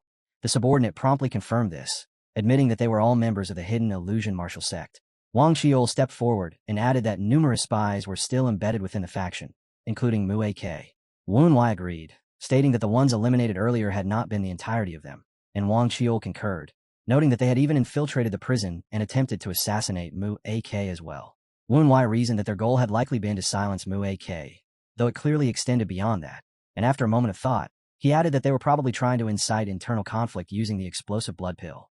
Wang Qiol then asked why Ouyang had been fighting him, prompting Wu Wai to shift the topic and reveal that sect leader Qion had been killed. At this, Wang Qiol was left stunned, and Wu Wai calmly explained that about an hour earlier, he had been summoned to the Heavenless True Sect's tower, and during their conversation, they had been ambushed by a masked attacker, in the midst of which sect leader Qion was assassinated. Wang Qiol covered his face in anguish and asked whether Wu Wai knew the reason behind the murder, but Wu Wai replied that he had not yet determined it and had intended to question sect leader Ouyang. He then asked if Wang Qiol could take over the matter instead. After a brief pause, Wang Qiol agreed, stating that he would first investigate the hidden illusion martial sect's tower, and asked whether Wu Wai would accompany him, but Wu Wai respectfully declined, and Wang Qiol accepted his decision without issue. Wu Wai then asked about his father's whereabouts, and Wang Qiol confirmed that sect leader Jin was currently at the prison, trying to keep the imposter Mu AK alive. At that moment, Jin Song Baek could be seen gripping Mu AK's head, sweat pouring down his face as a strange black energy emanated from the man's body. Jin Song Baek remarked with mild irritation that all the poison within Mu AK had already been neutralized, though it would take some time before he regained consciousness. Even so, a lingering unease remained as he questioned why the intruders had resorted to poison after infiltrating the prison, since killing Mu AK outright would have been far simpler, leading him to suspect that it might have been nothing more than a diversion or a calculated deception. At that moment, a faint sound came from outside, prompting Jin Song Baek to become alert as he briefly wondered whether sect leader Wang had returned, only to dismiss the thought upon recalling that Wang had gone to the hidden illusion martial sect and could not have come back so quickly. Sensing an aura comparable to that of top-tier masters, he concluded that whoever approached possessed similar strength and called out. Soon after, Wu Wai's voice answered, revealing his identity, and Jin Song Baek was momentarily startled before quickly expressing relief, noting that he had nearly struck him. As he observed his son more closely, he sensed a distinct change within such a short span of time, perceiving a flow of power surrounding him, and concluding that he had reached enlightenment. Wu Wai inwardly acknowledged his father's sharp perception and explained that his insight had come from the sword traces drawn on the paper shown to him by sect leader Qion, prompting Jin Song Baek to reflect that gaining such understanding from mere markings meant the creator must have been an extraordinary figure, ultimately concluding that it was likely a treasure left behind by the legendary sword immortal, a deduction that silently astonished Wu Wai. Just then, Mu AK let out a weak cough, showing signs of waking, and Wu Wai asked whether Wang Qiol had managed to extract any information. Jin Song Baek replied that despite various methods, Mu AK had remained silent, and that further, more patient questioning would be necessary. Mu AK lay trembling on the ground in a frail state, while Jin Song Baek added that they would need time, as the poison had weakened him and his dantian had been destroyed, leaving him no stronger than an ordinary old man with no martial training, and warned that if they were not careful, he could die at any moment. Understanding the situation, Wu Wai respectfully asked for permission to speak with him alone, and although slightly surprised, Jin Song Baek agreed and stepped outside, saying he would wait. Wu Wai immediately placed his hand on Mu AK's body, and as a surge of energy spread through him, the old man's eyes flew open in terror, his body trembling as he desperately groveled, begging for mercy while denying any responsibility for ruining the plan. Wu Wai quickly understood that the unnamed figure Mu AK referred to must be the true mastermind, noting inwardly that this person was deliberately keeping their identity hidden. Sodom, watching Mu AK shake in fear, questioned why he was so terrified, and Wu Wai explained that he was using the illusionary eye to force him to see the one he feared most. Sodom wondered if he might be mistaken and suggested it could be Samachuk, but Wu Wai rejected the idea, reasoning that if Samachuk were truly the one he feared above all, Mu AK would have completely concealed himself from Zheng, since he had not. It meant this unknown figure was the one he feared most, which was why he had obeyed his commands. Knowing the effect would not last long, Wu Wai quickly considered what he needed to ask in order to extract anything useful. He pressed for answers without delay, questioning whether Mu AK even remembered the orders he had been given and pointing out that despite failing, he was still desperately clinging to his life.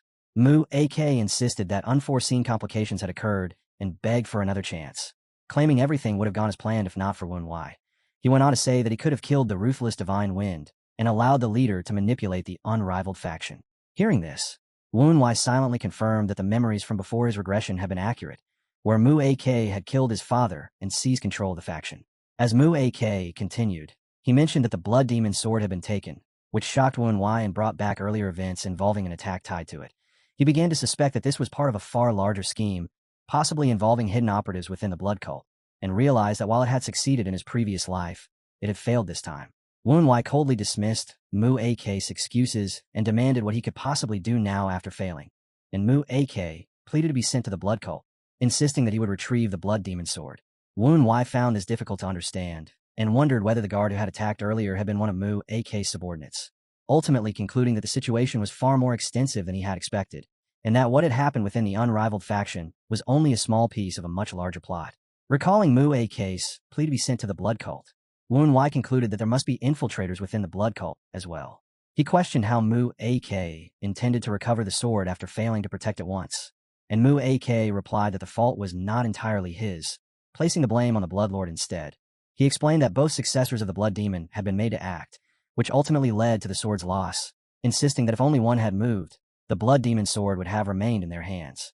The more Wen Wai listened, the more his confusion deepened, as he recalled the letters that had urged loyalty toward whoever obtained the sword, influencing both Baek Ryonha and Baek Haihyang.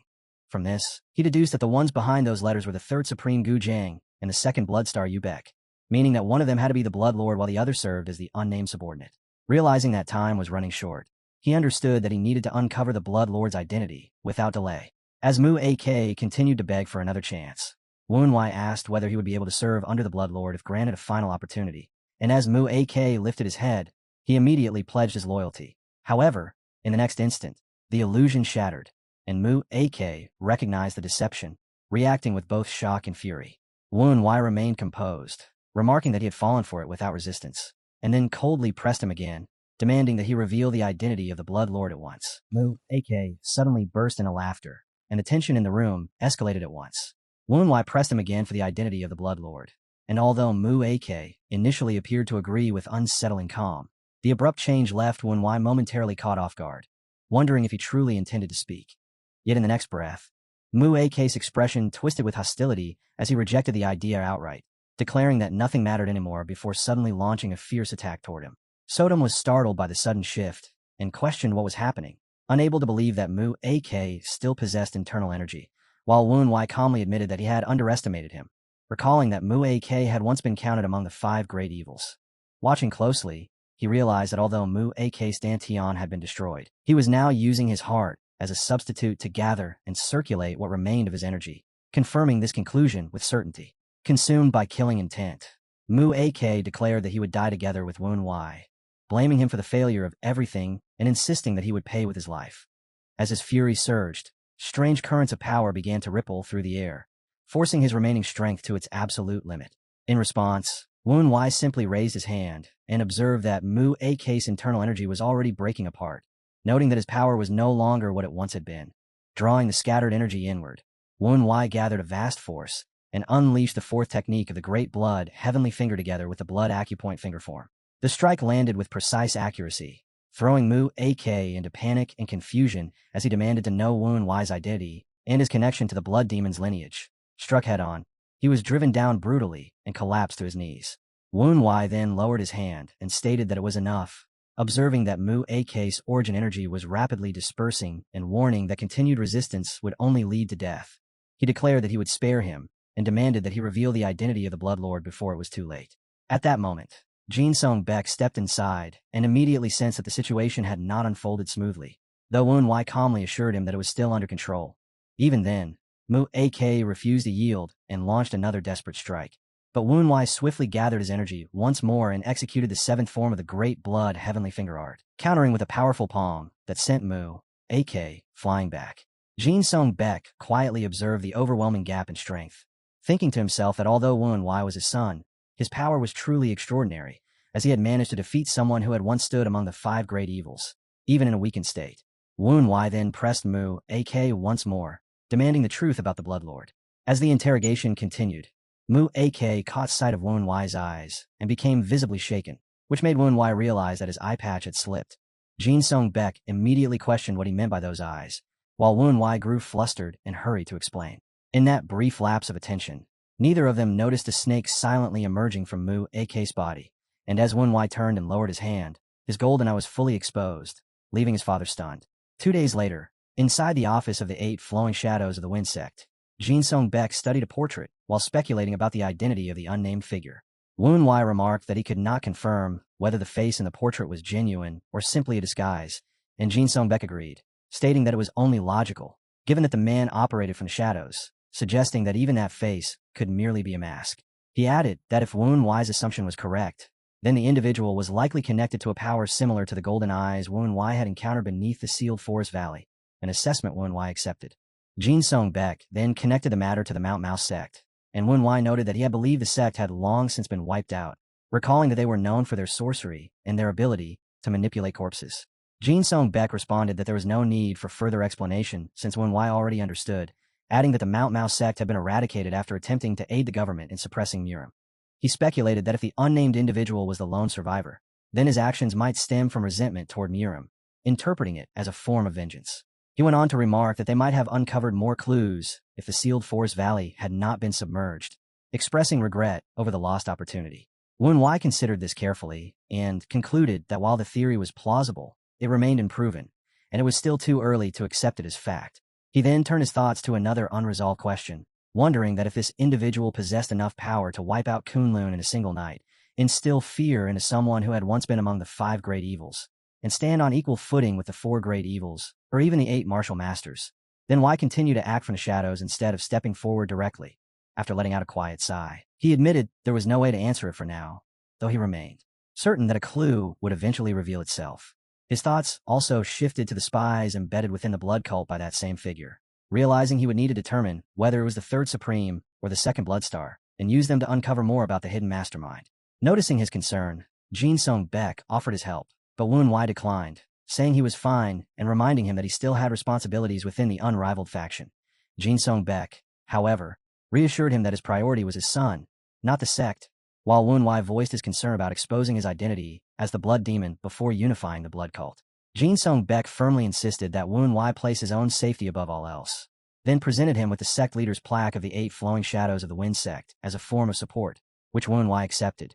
He explained that he had intended to give it to him long ago, but had not yet made one for the younger leader, adding that carrying it would allow him to contact the sect and call for assistance whenever needed.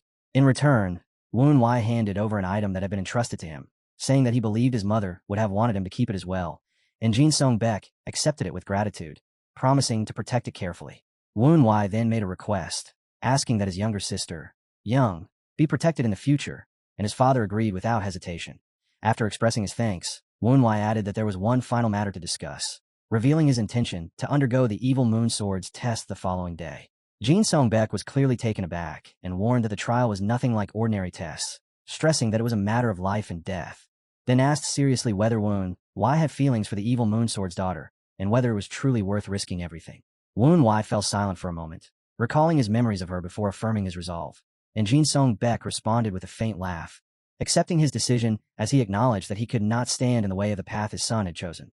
As night settled in, Jin Sung Baek reminded Woon Wai that he was a member of the Jin family before he was a son, and that he stood as the young leader of the 8 flowing shadows of the wind sect before he was the blood demon, then declared that he would personally pass down the sect's ultimate technique. Hearing this, Woon Wai tensed visibly as the memory of that storm-like martial arts surfaced in his mind, while Jin Sung Baek explained that martial techniques could manifest differently depending on the practitioner's method of cultivation, warning that learning too many could cause internal conflict. As his aura rose with overwhelming force, he noted that Woon Wai had already studied a wide range of martial arts and questioned whether he could truly master the 8 flowing shadows technique, deciding to test him personally to see if he could endure the sect's ultimate art. Woon Wai immediately unleashed a rapid succession of slashes as father and son clashed in an intense sparring match. Sodom, watching from the side, grew visibly uneasy and urged him to try a different approach, pointing out that he seemed to be exhausting his techniques and suggesting that he make use of the blood demon's power or the golden blood body.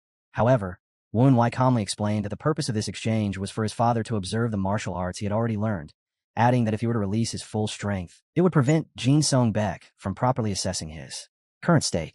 Sodom then noticed Jin Sung-baek's composed and indifferent expression and remarked that Woon Wai should exert more effort, as it did not appear to satisfy him.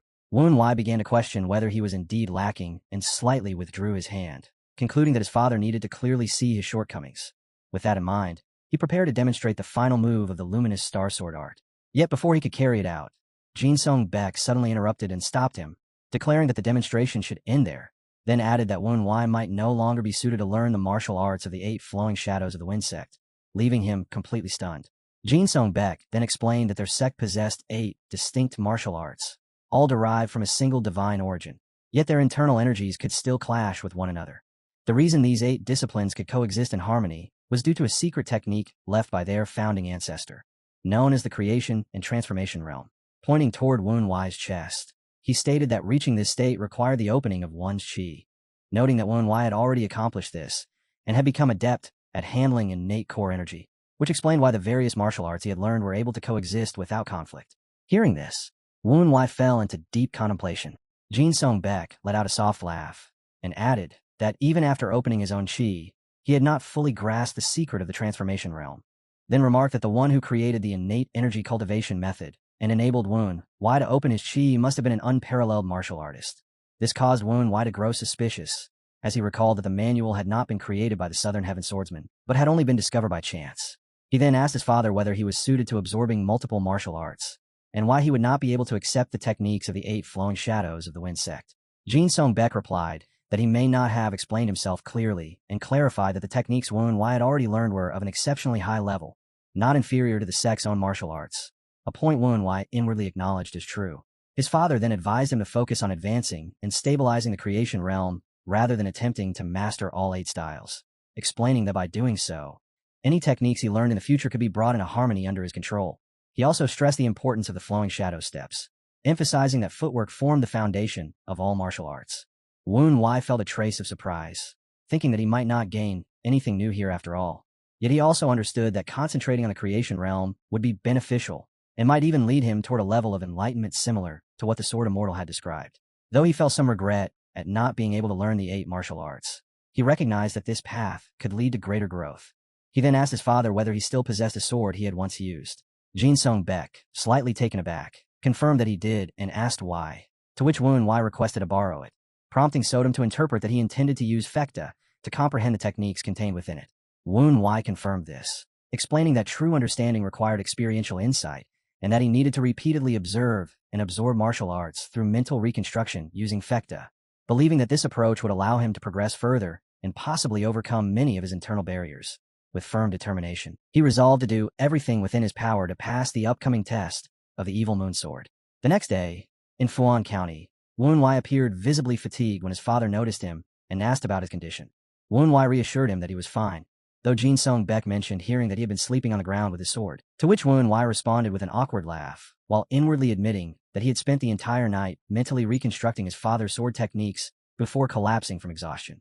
Sodom expressed concern that he was pushing himself too far and should have taken time to rest, but Woon Wai insisted it had been necessary, explaining that he had no other choice, especially since the precious sword could not be carried around freely as it was a gift from his mother to his father. Even so, he felt satisfied with the progress he had achieved in just a single day. Jin Sung-baek then asked why Woon Wai brought him all the way to Fuan County. Upon arriving, Jin Sung-baek grew puzzled when he realized they had come to a physician's residence. Unable to understand the reason, since he was neither injured nor ill, but Woon Wai calmly urged him to go inside, offering a faint smile as he assured him that he would be surprised once again. Jin Sung-baek let out a sigh, remarking that he had not expected any more surprises, though he supposed one more would not hurt, and as he stepped forward, he wondered what awaited him within. Suddenly, he overheard voices speaking about going out for a walk, and when he turned toward the sound, he was left completely stunned to see Sima Young and her grandfather preparing to leave. In disbelief, Jin Sung-baek approached and called out to them, prompting both to react with equal shock. Ha Sung-woon questioned what his son-in-law was doing there, while Sima Young stood frozen in astonishment. At that moment, Woon Wai transmitted his voice to her, greeting her and confirming that Jin Sung-baek was indeed his father, while also expressing gratitude for how she had taken care of his grandfather. Sima Young modestly brushed aside the thanks and said she wished to properly greet his father. Overcome with emotion, Jin Sung-baek apologized, having believed that Ha Sung-woon had died during the earlier incident, but the old man explained that he had simply chosen to live as though he were dead. Filled with guilt, Jin Song-baek blamed himself for being too weak to protect Haryong and her father. Yet Ha Song-woon gently reassured him, saying it was not his fault and that this moment should be one of reunion rather than sorrow, adding that he had never held any resentment and urging him to forgive himself. Sima Young then led Woon-wai aside, suggesting that he could greet his father later, and although Woon-wai agreed, he added that there was still one matter that needed to be resolved immediately.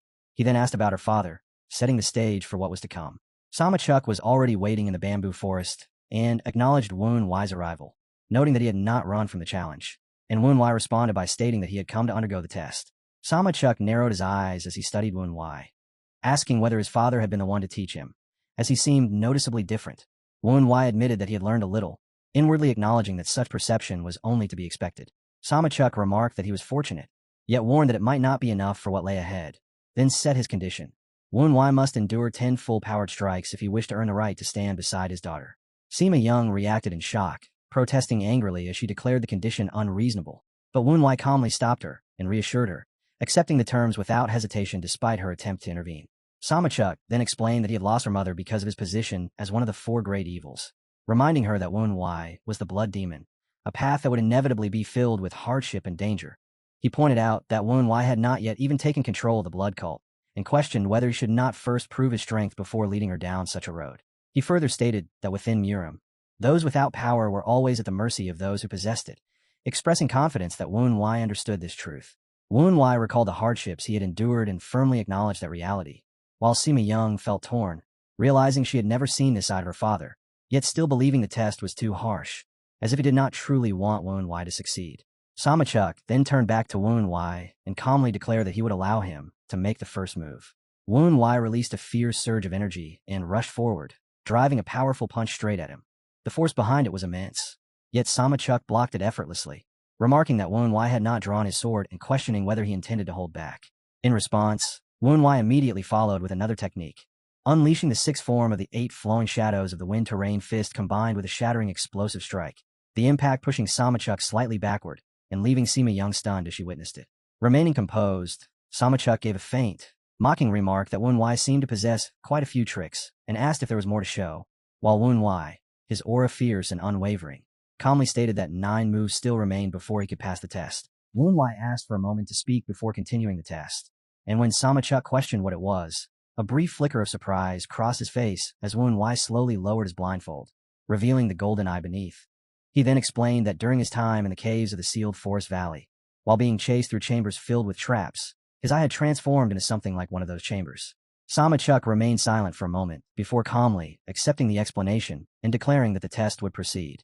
Without delay, Woon-wai surged forward, unleashing a barrage of rapid and unrelenting attacks, while Samachuk moved calmly, evading each strike as he observed that Woon-wai appeared intent on preventing him from drawing his sword.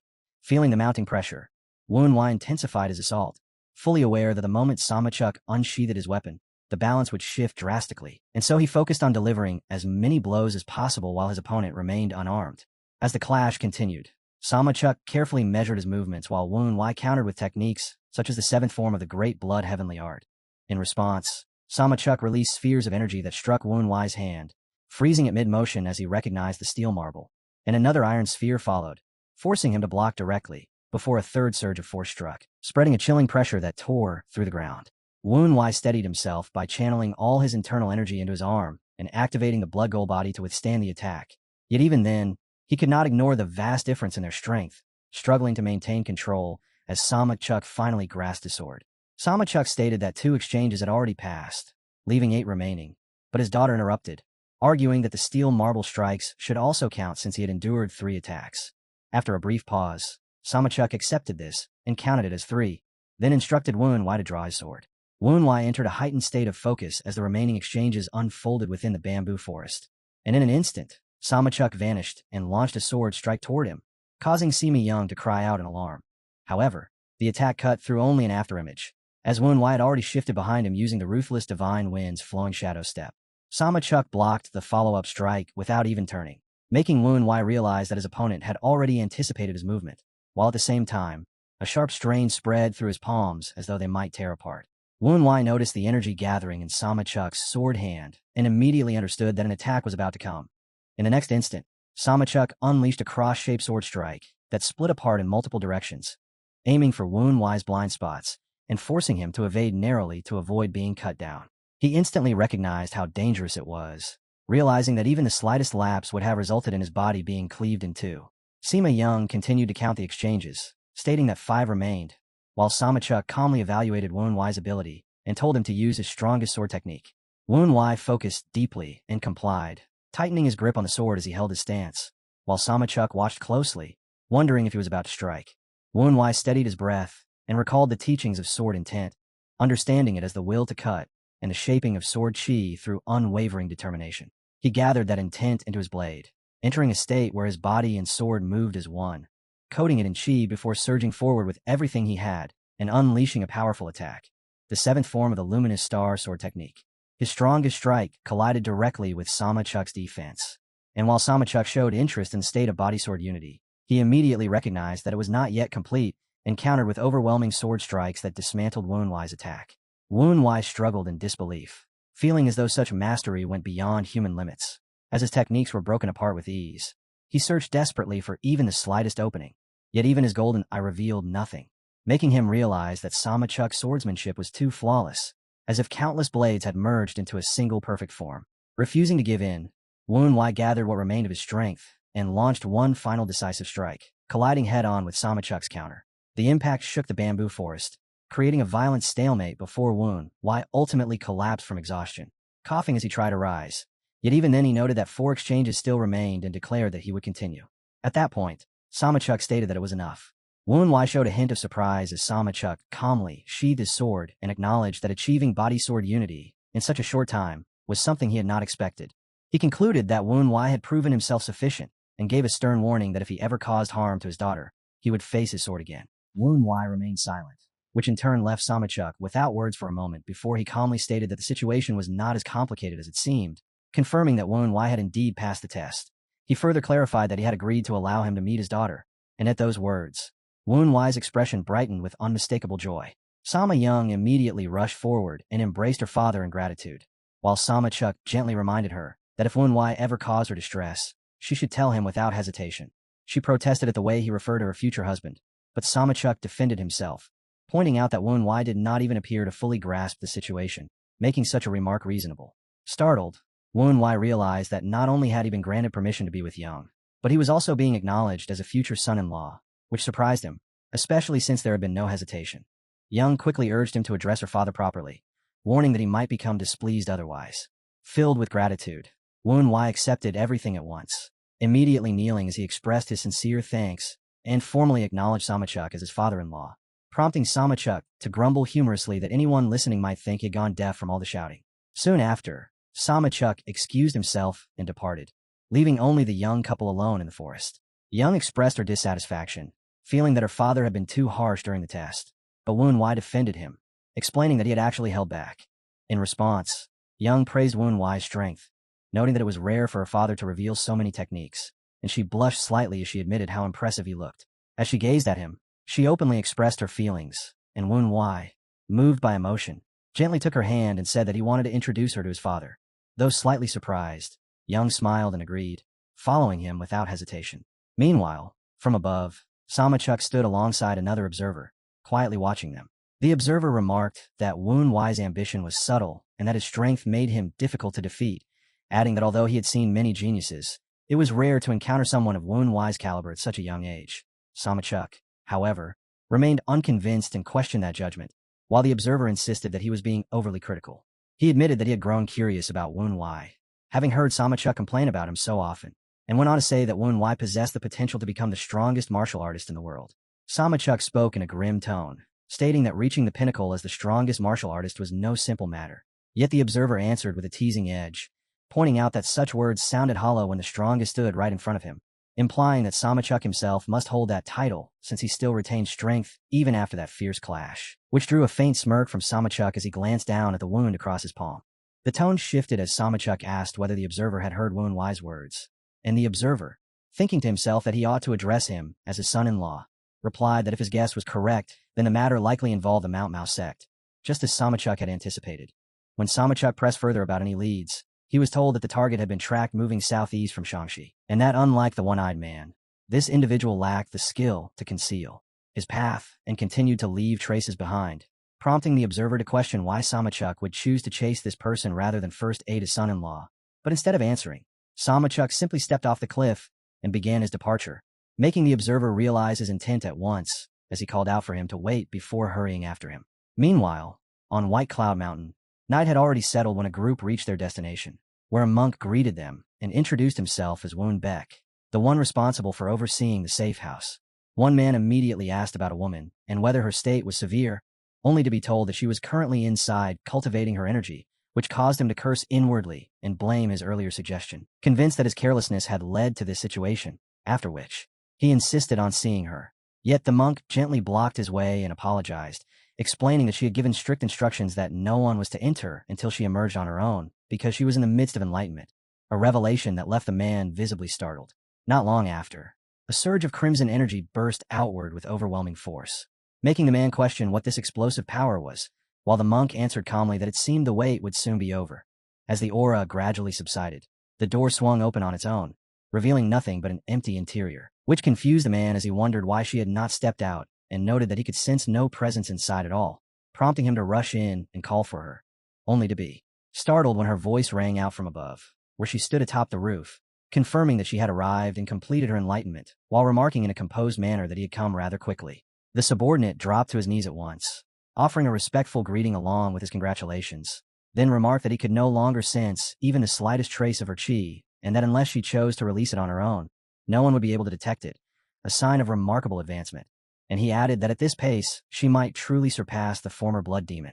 Lady Hai Hyang answered calmly that she still had far to go, explaining that she had only uncovered a fragment of the reverse flow great blood heaven art, which immediately alarmed the man as he reminded her that she already knew the dangers tied to that technique.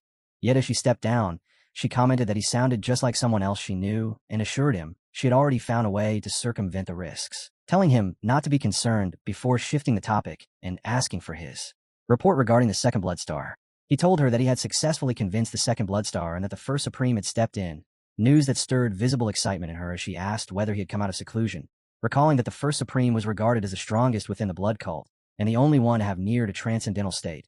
If he had indeed ended his closed training, then he must have achieved his goal. And with Woon Wai playing a role in persuading the second blood star, it meant that the most powerful figure in the blood cult now stood on her side.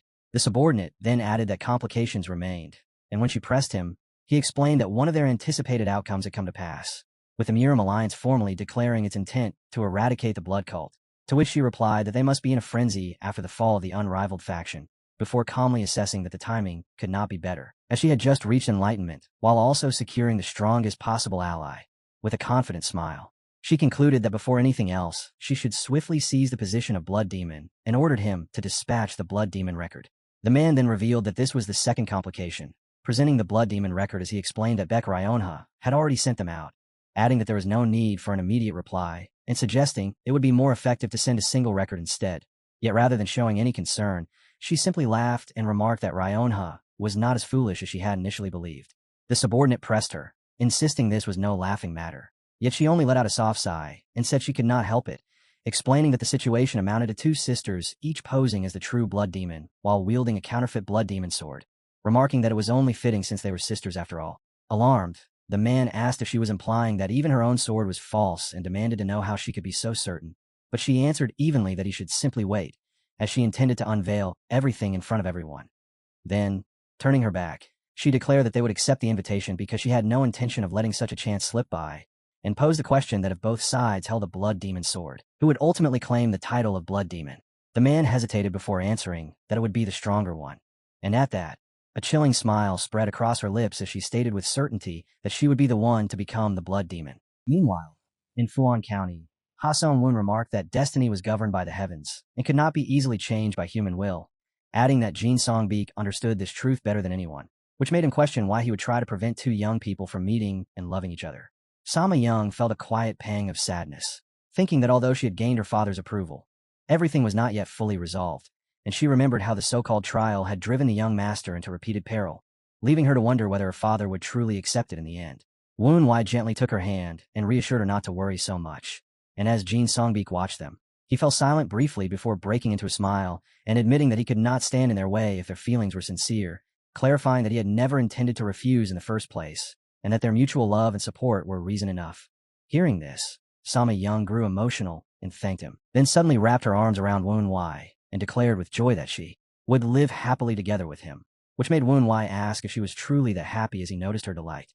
Jin Songbeek stepped forward again and stated that everything had now been resolved, asking whether Woon Wai intended to depart, and Woon Wai admitted that although he did not wish to leave, he had to continue his journey without delay, prompting Sama Young to show slight surprise as she asked where he was going, to which he gently explained that many people were likely searching for him, and that with the day growing late, he needed to return quickly. Upon hearing this, she acknowledged that the Fourth Supreme was waiting for him, then apologized to Jin Songbeek for leaving so soon without properly paying her respects, but he reassured her kindly that they would meet again another time. Ha Sung-woon then stepped forward to express his gratitude for her care and voiced his hope that they would cross paths again, and she responded with a soft smile, promising to visit in the future while reminding him to look after his health before taking her leave. Soon after, a subordinate arrived and called Woon Wai outside, and though surprised, he stepped out and was informed that his father had made arrangements to ease his journey. Yet he shyly insisted he could handle things on his own, only for Jin Songbeek to smile and remind him that any parent would wish to give their child the best, urging him to travel safely and reach out whenever necessary, which led Woon Wai to express his thanks before quickly mounting his horse with his companion as she waved brightly in farewell. Meanwhile, in a quiet town beyond the mountain, Han Bika asked about the condition of the Fourth Supreme and was told that he had gone out searching alongside the twin disciples, but had largely abandoned the effort, prompting Dam Yewa to remark that it appeared the Second Supreme had successfully persuaded him. Elsewhere, Action sat lost in heavy thought as the old man tried to ease his mind, yet he remained weighed down by guilt over failing to protect the blood demon not once but twice, recalling what had happened and insisting that he still believed that person might be alive. The old man cautioned him that he could not afford a third failure, which led Action to ask when the blood cult competition would take place. And upon hearing it was about a month away, he judged that to be enough time, and resolved to train the twin disciples until then, after which the old man apologized, and said Action could curse him all he wanted for everything he had done, but Action responded only by patting his shoulder lightly before leaving without a word.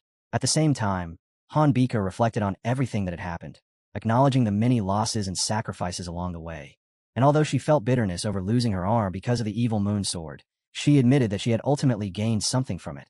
She noted that losing the true blood demon sword was regrettable, yet everything was still unfolding according to her design. And while Baek Haihyang remained unaware of the full truth, even knowing it would change nothing since they still held the upper hand with Lady Ryonha at the center of it all, though she stayed wary, considering that an unforeseen variable might yet appear, and with that in mind, she prepared for every possible outcome within the time that remained. 2 weeks later, inside a dust-covered room, Sodom noticed strange scratches etched into a surface and questioned what had caused them, leading Woon Wai to conclude that someone had intentionally wiped away a coded message, which immediately troubled him as it meant he would be unable to return to the blood cult's headquarters.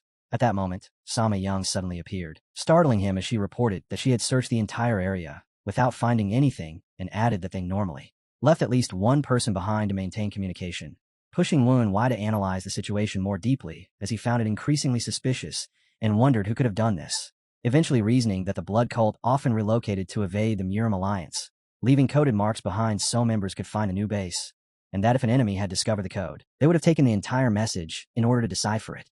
The fact that the markings had been deliberately erased made the intent unmistakable, pointing to only one conclusion: that someone was actively blocking his return. When Sama Young asked what was on his mind, Woon Wai answered that he was thinking of a way back, and almost immediately decided on a course of action, stating that he had already come up with a plan. As they continued traveling, Woon Wai kept turning the situation over in his head, convinced that someone was intentionally backing Baek Ryona's rise to power, with his suspicions settling on Han Bika.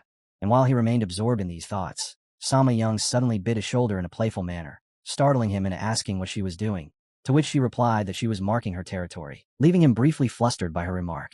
When a young pair arrived in Suining County, located in the southwest of Hunan Province, they were met by a group of locals who confronted them and demanded to know their purpose, prompting Woon Wai to remark that they had not expected such a reception, as he calmly explained that he meant no harm, asked them to lower their weapons, and stated clearly that he was not their enemy.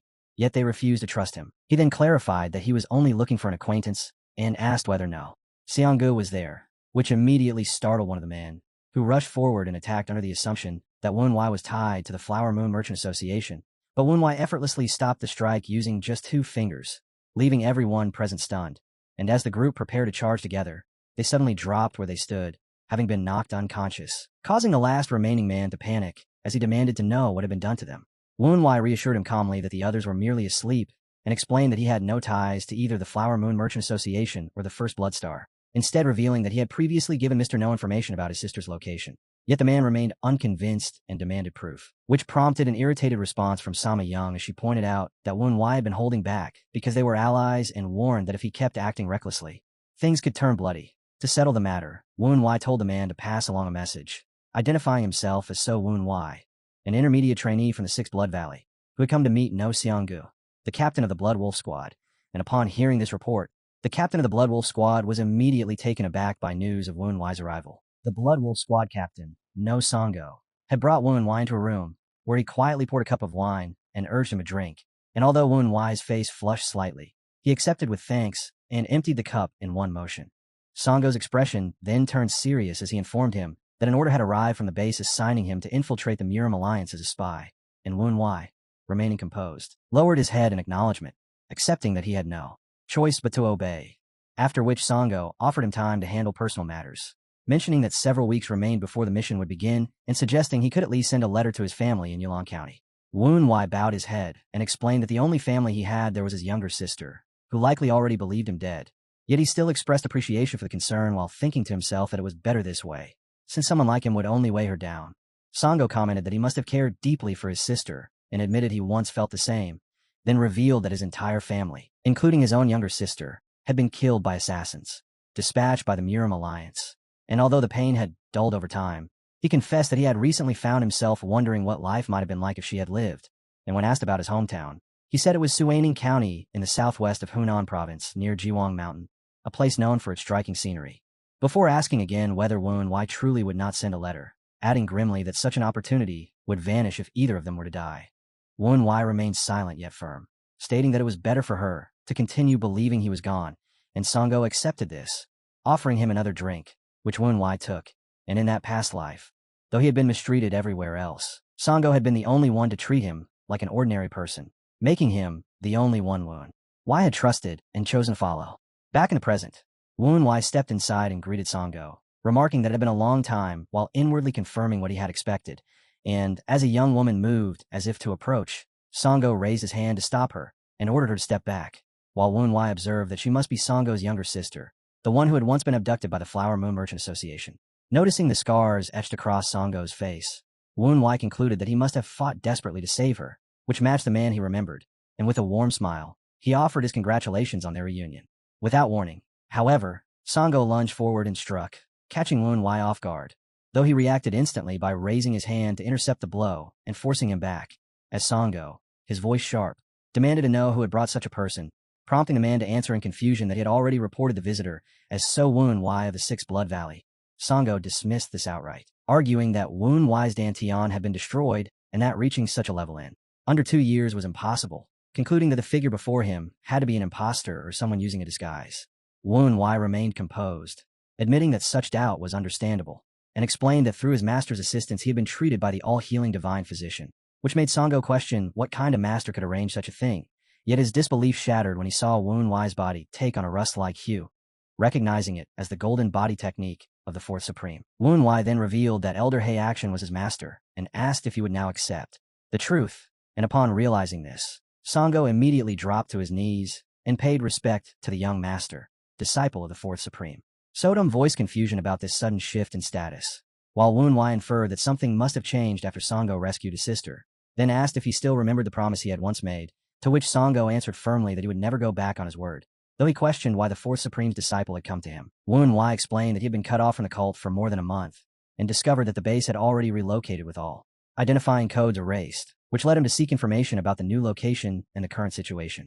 Song-go nodded in understanding and explained that the Miram Alliance had recently declared war to wipe out the remaining forces of the Blood Cult, adding that the Blood Demon record had been issued under Lady Ryona's name and that a martial competition was set to occur in 2 weeks, news that made Woon Wai tense as he urged them to depart at once.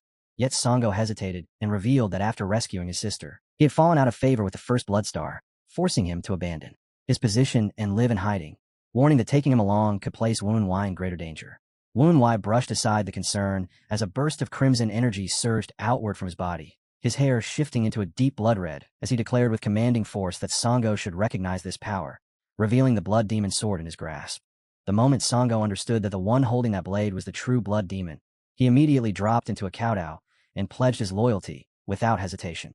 Wunwei stated that Sango had long shared the strongest bond with the Blood Wolf squad through years of leadership, and he granted them permission to return to their rightful roles, then went further by appointing them as his personal guards, explaining that this would shield them from retaliation while allowing Sango to continue protecting his sister, assuring them that he would personally handle the issue with the first Bloodstar. Sango accepted the order with respect, as those around them reacted in stunned silence, Sodom remarking that this outcome stemmed from the good karma he had built up, while the Southern Heaven Iron Sword commented on the teachings of his former master, which only irritated the Blood Demon Sword. And outside, the gathered members bowed deeply and swore their loyalty, as Wunwei declared that they would depart once preparations were complete, leading the Blood Wolf squad forward under his command. 2 weeks later, in Lingshan of Guangxi, over 10,000 members of the cult had assembled at what was once the sacred ground of the Blood Cult, where Baek Ryonha sat calmly as the wind brushed past her, watching her opponent with a detached gaze, while Baek Haihyang remarked that she had once thought her younger sister lacked talent, only for her to now surpass the 5th stage of the Great Blood Heavenly Art, to which Ryonha responded firmly that if her sister could reach that level, then there was no reason she could not do the same. Baek Haihyang dismissed this with scorn, calling it nothing more than a basic achievement, and Ryonha answered by expressing thanks for the acknowledgement. Then when questioned, pointed out that responding to the Blood Demon record meant recognizing her authority as the current Blood Demon, which made Haihyang laugh mockingly as she rejected the claim outright, stating that such feeble martial skill would be useless against the orthodox sects.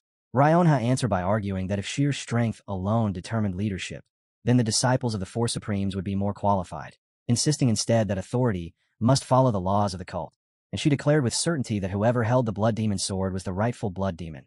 In response, Baek Haihyang immediately unsheathed her blade, unleashing a powerful crimson aura that stunned everyone present as she coolly questioned whether a counterfeit sword could endure the Great Blood Heavenly Art, her red eyes glinting with dark intent as she dismissed Ryona's words as meaningless and challenged her to draw her own weapon and prove whether it was real. The Blood Demon record was known as a summons issued to all members of the cult under the authority of the Blood Demon, yet it also carried a concealed detail, for the seal pressed into its corner was no ordinary imprint, but one that bore the unmistakable texture of the Blood Demon sword itself. Baek Haihyang knew this better than anyone, or rather, she could never forget it, having seen her mother value that single sheet of red paper more than her own child, and because of that, its appearance had remained etched in her memory, though it was only much later that she learned it was called the Blood Demon record. As Baek Haihyang examined the record in her hand with care, she determined that the seal was undeniably false and could not possibly be genuine. Yet she also understood that simply accusing Baek Ryonha of wielding a fake Blood Demon sword would not be enough. Her subordinate showed confusion and asked what she meant, but she gave no answer, leaving him to ponder it himself. She then shared her reasoning, pointing out that the Blood Hand Demoness was not the type to remain quiet or submissive, and the man agreed, acknowledging that she would certainly stir trouble whenever the chance arose. But Haihyang stressed that what mattered more was the stance of the Supreme Stars, who likely already recognized that the seal on the record was flawed. With a serious expression, she analyzed the situation and concluded that they had already chosen to elevate Ryonha as the Blood Demon regardless of whether the sword was authentic, adding that they were already in a precarious position, especially with the Murim Alliance having declared an impending assault. At that moment, she suddenly unsheathed her sword, startling her subordinate. Yet she remarked that this very situation had created an opportunity, and with a deliberate smile, she reasoned that if she infused the fake Blood Demon sword with red energy and raised it high, others would inevitably accept it as real. She declared that in this world there should exist only one blade capable of enduring the Great Blood Heavenly Art, then lifted her sword overhead and questioned why Ryonha had yet to draw hers, taunting that if she truly possessed the genuine weapon, she should have already turned it red through the technique, suggesting instead that Ryonha might either be unwilling or simply unable to do so. Just as she had anticipated, everything began to unfold according to Baek Haihyang's expectations. The blade in her grasp looked no different from the true Blood Demon sword, and the sight froze both the second Bloodstar, Yu Baek, and the third Supreme, the Blood Viper King Gu Zhang, in a stunned silence. Yet one person reacted differently, the fourth Supreme, whose thunderous voice broke out as he demanded to know what Haihyang had done, while she faltered for a brief instant under his relentless fury as he roared again and again, pressing her about what she had done to Wunwei. Action already understood that the weapon in Baek Ryona's hand was a counterfeit, and he also knew exactly who possessed the genuine blade, his missing disciple, Wunwei, the true master of the Blood Demon sword. So seeing someone like Baek Haihyang, infamous for her brutality, holding such a weapon could only signal something ominous, though the deeper problem was that she herself remained unaware of the truth. She shot back, asking what any of this had to do with him, but Action having completely lost his restraint, shouted at her to stop feigning ignorance. At that instant, others rushed in as well, since no one had anticipated such an outburst from him, and the sudden disruption shattered any hope of uniting the blood cult without bloodshed, driving both sides forward until they teetered on the brink of all-out collapse. Yet even then the turmoil did not conclude, because amid the chaos an abnormal phenomenon occurred. A crimson slash materialized between them. Baek Haihyang recognized it at once as the great blood heavenly sword flowing wave strike, and Baek Ryon has stood just as shocked as that blood-red arc carved across the battlefield, cleanly dividing the opposing forces and making it clear that beyond those gathered here, there existed another who could wield the great blood heavenly sword. And soon enough, a flickering silhouette emerged in the distance. The Fourth Supreme immediately sensed the familiar presence, relief flooding him as his eyes brightened, and he proclaimed that he had always believed his disciple still lived. Then, without hesitation, he dropped to his knees, offering his greeting as he warmly welcomed the return of the blood demon. Wu Wai had come back, far stronger than before, carrying an aura now edged with greater authority, while Action remained kneeling as he voiced gratitude for his survival and questioned what had happened to his eye. Yet Wu Wai gave no immediate reply, and instead told him to stand and take his place at his side, reminding him of his position as the master of the blood demon, prompting the Fourth Supreme to burst into hearty laughter as he acknowledged it, then folded his arms and urged everyone to stop wavering, declaring that the rightful heir to the blood demon's sword had finally appeared.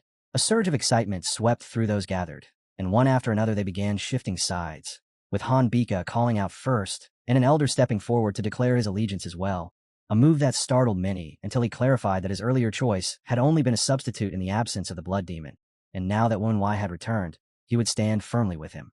Baek Haihyang struggled to accept what was unfolding before her eyes, lifting her sword as she demanded an explanation for his sudden reappearance, while Wu Wai grasped the source of her confusion, knowing that unlike Baek Ryonha and the Supremes, she had no awareness that he carried the blood demon's lineage, and as he observed her reaction, he inwardly noted that it was only natural.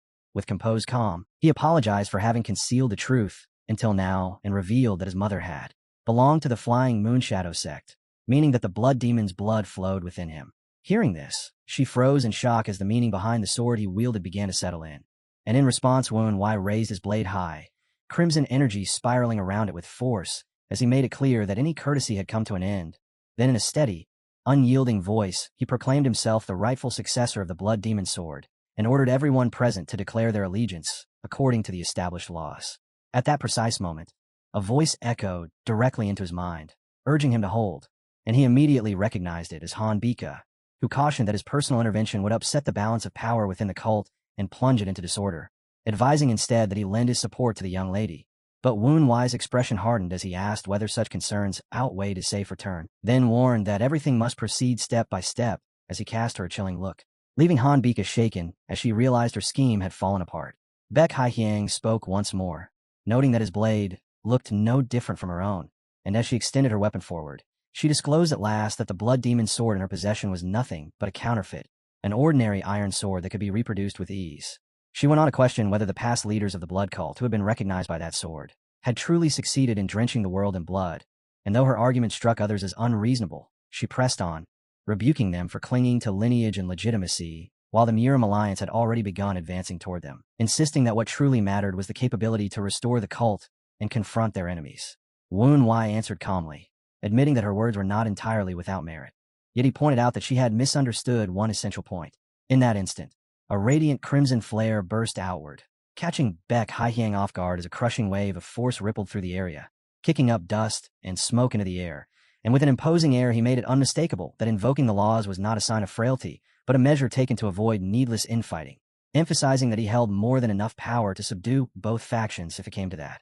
At those words, a chill ran through the crowd, cold sweat forming as silence fell, while the elder, visibly confused, turned to the Fourth Supreme for an explanation only to be met with a carefree laugh that showed he was not the least bit troubled. And as Wu Wai's return left everyone stunned, Baek Haihyang found herself questioning what had transpired over the past months, since his growth had surpassed all expectations, making it clear that his martial strength had risen dramatically, perhaps even reaching the level of the profound stage. Carrying that same unshakable authority, Wu Wai then declared that anyone who rejected his claim as the leader of the blood cult should step forward at once, stating without hesitation that he would accept any challenge. Several days earlier, before setting out for Guangxi Lingshan, Wu Wai had considered the need to display overwhelming strength so others could witness it with their own eyes, and Sango, bowing respectfully, supported this line of thought by explaining that the blood demon had always stood as the embodiment of law and authority. However, Wu Wai pointed out that revealing everything would be unwise, prompting Sango to elaborate that such a demonstration was intended to unite the blood cult, since no one would dare challenge someone vastly superior in power. Further adding that within the martial world, no fighter would recklessly raise a blade against figures like the 8 martial masters or the 4 great evils, and that many unnecessary disputes could be settled simply through an unmistakable display of dominance. Wu Wai stroked his chin in thought and acknowledged that the reasoning held merit. Yet he intended to proceed more cautiously and apply it in a more intricate way, believing that what he needed to present had to surpass mere, overwhelming strength in order to produce a different kind of effect. The Southern Heaven Iron Sword then admitted he had been mistaken, drawing a puzzled response from the Blood Demon Sword, who questioned what he meant, and in reply the Southern Heaven Iron Sword explained that there had been a time when he had disagreed with certain views, to which the Blood Demon Sword answered casually that there was no need for apologies before asking whether Wu Wai even seemed entirely sane, remarking on his cunning nature and how most people preferred to avoid needless bloodshed, then adding that in the past he had simply considered that approach the most efficient, and that the present situation was no different except for the fact that Wu Wai pursued a different objective. Hearing this, the Southern Heaven Iron Sword came to understand, while the Blood Demon Sword went on to mention that a hidden rat was stirring trouble within the cult, making it apparent that Wu Wai's real aim was to expose the concealed traitor. At that point, a man leaning on a staff dismissed the entire notion as absurd, revealing himself as the Third Supreme, the Blood Viper King Gu Jiang, who stated that although he could accept that the Blood Demon Sword alone should not determine qualification, if leadership were decided purely by strength, then anyone could claim the title of Blood Demon, stressing that legitimacy had always carried weight among the clans. Wu Wai responded by questioning this inconsistency, noting that it differed from what he had previously heard, even as his expression remained composed. Using the frequency whispering technique, Wu Wai quietly conveyed that the unnamed had directed him to seek the Bloodlord's help in bringing unity to the blood cult, then questioned whether Gu Jiang had truly heard nothing of this matter, which caused Gu Jiang to grow wary and perplexed, as such a development made no sense to him, especially considering that he himself had assigned that very mission. Yet in the next breath Wu Wai delivered a revelation that left him utterly shaken, stating that no such order had ever existed in the first place, before lifting his sword and aiming it straight at the Third Supreme. The abrupt turn stunned everyone present, with Baek Haihyang struggling to make sense of it, as she noted that Wu Wai was not someone who would behave this way, while Baek Ryonha was equally unable to grasp his intentions. Yet Wu Wai only smiled and voiced his appreciation, remarking that things had just become far simpler, which made the Blood Lord realize his secret had been uncovered, his anger surging as he understood he had been deliberately tested. At the mention of the Blood Lord, Ryonha grew confused, prompting Wu Wai to recount what had happened weeks earlier within the unrivaled faction, explaining that during his time there he had uncovered how Mu Ak, one of the 5 great evils, had disguised himself as the Divine Martial Sword Emperor in an attempt to seize control of the faction under the command of a leader known as the Unnamed, who belonged to an organization called the Golden Eye. And although the scheme ultimately failed, Mu Ak had revealed after his capture that there was someone known as the Blood Lord acting as a spy within the Blood Cult. The Blood Lord immediately tried to brush off the accusation as nothing more than imagination, denying any connection to such an organization or to acting under another's command, insisting that Wu Wai's claims were fabricated slander, and believing that if he continued to feign ignorance, no one would accept them. Yet Baek Haihyang calmly affirmed that Wu Wai's account was accurate, stating that she had personally witnessed those events in the unrivaled city while attempting to break into the transformation realm, clarifying that she was not siding with anyone, but simply presenting the truth, and adding that if such a claim proved real, it would disgrace the upper ranks, before turning her gaze toward Gu Jiang and openly raising the possibility that a cunning traitor seeking to overthrow the cult was hidden among them. Fury erupted from Gu Jiang as he released a killing intent and tightened his grip on his staff, declaring that his patience had limits. But Action stepped in at once, ordering him to take his hand off the weapon. When pressed, Action answered with calm composure, saying that if there was truly no issue, then there should be no problem in simply listening to the blood demon speak, questioning what harm could possibly come from that. And others quickly echoed his reasoning, urging restraint and telling Gu Jiang to steady himself. Though anger burned within him, Gu Jiang forced it down, maintaining an outward calm as he allowed Wu Wai to proceed. Wu Wai continued by explaining that through Mu Ak, he had uncovered that the Blood Lord's ultimate objective was to seize complete control of the blood cult and bend it entirely to his will. Yet Gu Jiang responded with a cold, unsettling smile as he denied everything and demanded proof, arguing that sending a letter of support to whoever obtained the Blood Demon Sword proved nothing, only for Wu Wai to clarify that he had never claimed such a method, a response that visibly startled Gu Jiang. as Wen Wai went on to point out that there were countless ways to manipulate an organization and questioned why he himself had brought up the letter, before revealing that Mu AK had stated the Bloodlord's plan had failed because he had tried to involve both successors at once. Wen Wai reflected further that both young women had been pushed into rivalry over the Blood Demon Sword, and that the roots of this scheme led back to the Third Supreme and the Azura Blade Ubek, admitting that he had initially suspected Ubek, but abandoned that suspicion after witnessing his uneasy reaction, which confirmed that he was not the Bloodlord.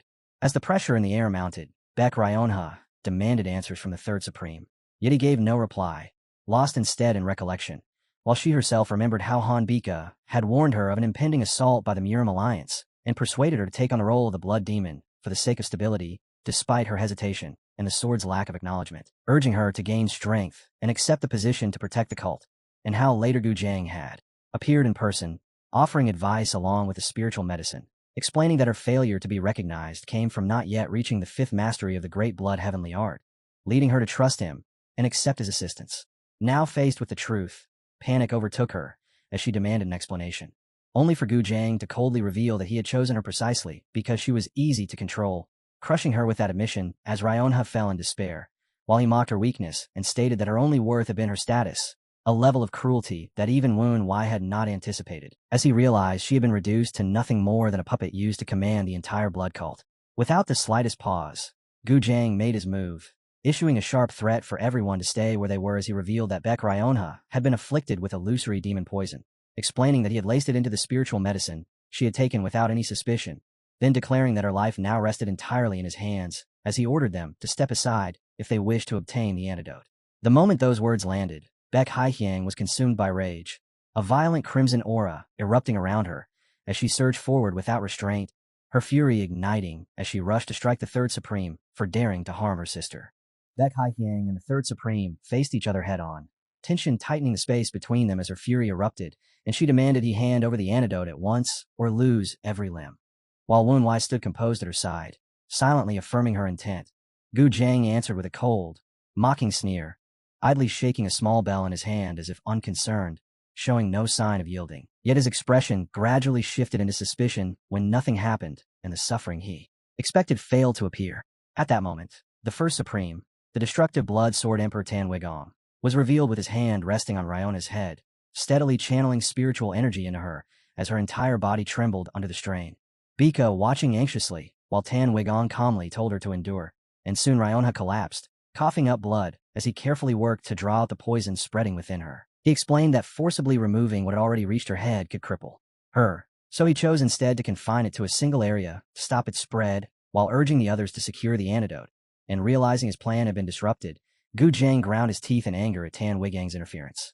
In that fleeting lapse, Gu Jiang was suddenly struck by two swift, precise sword slashes that sent him staggering back, as Wen Wai and Haihyang moved in perfect coordination with sharp, controlled strikes. Yet as Wen Wai assessed the impact, he found it unusual that his blade had not cut deeply into Gu Jiang's body, which felt unnaturally tough. And as Gu Jiang slowly straightened with the aid of his staff, he scoffed that they were underestimating him, then with a chilling grin declared that the title of Blood Viper King was not earned without cause, releasing a dark, oppressive aura as he announced he would show them the true nature of poison, prompting Wen Wai to immediately recall the poison physique, a forbidden art that turned the body itself into a living toxin through the absorption of countless poisons. The Third Supreme then demonstrated this transformation, becoming a poison man, and with a deep inhale released an immense cloud of toxic gas that spread rapidly outward, swallowing the surroundings in a dense, lethal haze, within which he stood confidently as he declared they would regret forcing him into this corner and challenged them to come closer if they dared, leaving Baek Haihyang no choice but to stop, unable to recklessly charge into such a deadly field. Inwardly cursing as she realized they could not even approach him, she called out to Wen Wai, urging him to find a solution, but as her gaze swept the area, she realized he had vanished without a trace, while Gu Jiang remained standing arrogantly within the ever-expanding mist, reflecting that his plans had collapsed and that far too many now knew both his identity and the organization behind him, leading him to conclude that the only option left was to eliminate everyone present. In the next instant, a streak of crimson shot toward him at blinding speed, and he scoffed, convinced they were rushing to their own deaths as he boasted of the absolute invulnerability of his poison physique, certain that no attack could even graze him. Yet as he turned, shock overtook him when he saw that his left hand had been completely severed, while Wen Wai landed calmly nearby, standing firmly within the toxic cloud without showing any sign of harm, leaving Gu Jiang groaning in pain and utterly bewildered, unable to comprehend why the poison had no effect on him. Woon Wai remained composed as he explained that after undergoing metamorphosis in the sealed forest valley, his body's recovery had advanced drastically, rendering most poisons incapable of penetrating his skin, meaning that only a direct injection could affect him. And as he observed Gu Jiang's reliance on poison-based techniques, he fully grasped his opponent's approach and maintained constant vigilance, effortlessly blocking and deflecting each toxic strike with his spiritual power, which only caused Gu Jiang's anxiety to deepen as he failed to find even the slightest opening. As the poisonous fog thickened further, Woon Wai noted that Gu Jiang had hidden both his form and presence within it. Yet he understood such concealment could not deceive the golden eye, and upon activating it, he saw clearly through the dense haze and located Gu Jiang's exact position, sensing the violent surge of internal energy within him and quickly realizing that he was preparing something dangerous. Soon the mist intensified even more and began spreading uncontrollably, triggering panic among the crowd as some fled in terror, while others collapsed from the poison, plunging the entire area into chaos filled with desperate cries for help. Watching this unfold alongside Baek Haihyang, the Fourth Supreme cursed in anger and resolved to crush Gu Jiang. But just as he moved to intervene, he abruptly stopped in shock as the poisonous gas began to reverse its flow, as though drawn back by an unseen force. A phenomenon that stunned everyone present, including Baek Haihyang, and even Gu Jiang himself, who could not understand what was happening. At that moment, Woon Wai spoke with calm certainty, stating that he would not allow Gu Jiang to act as he pleased. He immediately unleashed the luminous star sword technique, sixth form, together with sword culling chase, a combination that left Gu Jiang completely stunned. And through the sheer force of his immense spiritual power, he formed a vortex that drew in the poisonous mist and erased it entirely, leaving the surrounding cult members in utter shock as they witnessed the overwhelming display and the complete dispersal of the toxin, signaling the downfall of the Blood Lord, while Gu Jiang, unable to endure the force, was decisively crushed and collapsed onto the ground. With the crisis clearly resolved, the crowd burst into cheers, praising the Blood Demon for saving them. Yet despite the flood of admiration directed at him, Woon Wai remained composed, feeling a faint sense of discomfort under such attention. At that point, the Blood Demon sword appeared with a smug look and remarked that even those who had once opposed him had now changed their stance and were filled with admiration, noting that this was the natural result of displaying overwhelming strength, then urging him to raise his sword again, suggesting that the people would welcome it. And following this, Woon Wai lifted his blade high into the air, prompting the cult members to erupt into unified cheers, their voices resounding with reverence and loyalty as they hailed him as the great Blood Demon. Meanwhile, Baek Haihyang stood in silence, her expression cold as she accepted the outcome, while action beside her let out a light laugh and acknowledged that the position of Blood Demon had effectively been decided, and she calmly accepted her complete defeat, recognizing there was no longer any possibility of reversing the situation. As with the battle now ended, Woon Wai remained standing quietly with his sword raised, and all members of the cult, regardless of their previous allegiance, were drawn toward him, captivated by the presence and authority of their newly acknowledged Blood Demon. Han Bika approached with clear and addressed the young master, reporting that she had searched Gu Jiang but failed to find any antidote, while Ryona's body was drenched in sweat as Bika explained that her condition had become critical since the illusory demon poison still lingered in her brain, then proposed that she immediately take Ryonha to a physician and asked for permission to bring Gu Jiang along so she could interrogate him for the cure. Woon Wai rejected her request without hesitation, and she questioned why, adding that they could not simply bring the entire situation to a halt. Yet in that instant a sword tip was leveled straight at her as Baek Haihyang spoke with cold finality, telling her she was gravely mistaken and implying she no longer held the right to question anything, reminding her that she had been the one closest to Ryonha, and fixing her with a sharp gaze as she pointed out that Bika would never dare offer an excuse like ignorance of the illusory poison. Even so, Han Bika continued to deny any involvement, insisting she knew nothing and even asking whether she was being accused of colluding with Gu Jiang. Before the exchange could continue, Action suddenly appeared behind her and seized her by the neck with force, drawing a cry of pain as the Fourth Supreme tightened his grip and lifted her into the air, while she struggled and protested desperately that she had done nothing wrong, her veins bulging and body trembling as she argued that the young master was wise enough to see the truth, claiming he knew better than anyone that she had no connection to the Third Supreme, prompting Woon Wai to pause briefly before stating that she was correct, explaining that if she had truly been working with the Blood Lord, she would have chosen to secure her own survival rather than seek out the antidote, which left Baek Haihyang visibly surprised as she fell silent behind him, inwardly noting that sparing her now could allow her to become a future obstacle. Woon Wai then spoke again with a seriousness, saying there was one matter that needed to be addressed, acknowledging that she had accepted his victory earlier yet pointing out that after his disappearance, she had removed all the passcodes that would have allowed his return, and even after he reappeared, she had not altered her stance, asking if there was anything she wished to deny, but she found herself unable to offer any explanation. And Nohan Bika hesitantly tried to plead, promising loyalty going forward. Her eyes abruptly widened, as if something had just occurred. Her eyes widened in horror as she looked down to see a hand thrust clean through her abdomen. And in that instant, she realized something had gone terribly wrong with her dantian. Action released her grip, and she dropped heavily to the ground, curling in agony, while Woon Wai stood there as the one who had struck her, coldly telling her to stop speaking empty words of loyalty. His expression unchanged as he declared with finality that there would no longer be a place for her within the blood. Culting outlet. Afterward, Gu Jiang, the Blood Lord, was taken away to be interrogated for both the antidote and information regarding the GoldenEye organization, his internal energy sealed in advance, while Baek Ryonha, though kept alive through the First Supreme's efforts, remained in critical condition and was escorted by the Bloodflower Squad to a physician. And once the immediate chaos settled, the assembly resumed as the majority of the cult members acknowledged Jin Wonhui as the Blood Demon while discussing the extent of his martial ability. Action then, with a grim tone, asked whether everything that had unfolded had been part of Woon Wai's design from the very beginning, to which Woon Wai responded by asking what exactly he meant, prompting the Fourth Supreme to smile gently as he referred to Woon Wai's earlier declaration about accepting any challenger, suggesting it had been a calculated trap to draw out the Blood Lord. Yet Woon Wai questioned whether it truly seemed that way, leaving his master momentarily speechless before. He stepped forward confidently before the gathered crowd and reaffirmed that his words still held, inviting anyone who doubted his position as cult leader to come forth and challenge him. No sooner had he finished than Tan Weigong appeared, expressing satisfaction at hearing those words, which caused Woon Wai to hesitate slightly as he wondered if Weigong truly intended to challenge him for the position of Blood Demon, and with a presence befitting the strongest figure in the blood cult. Weigong clasped his hands respectfully and stated his wish to test him.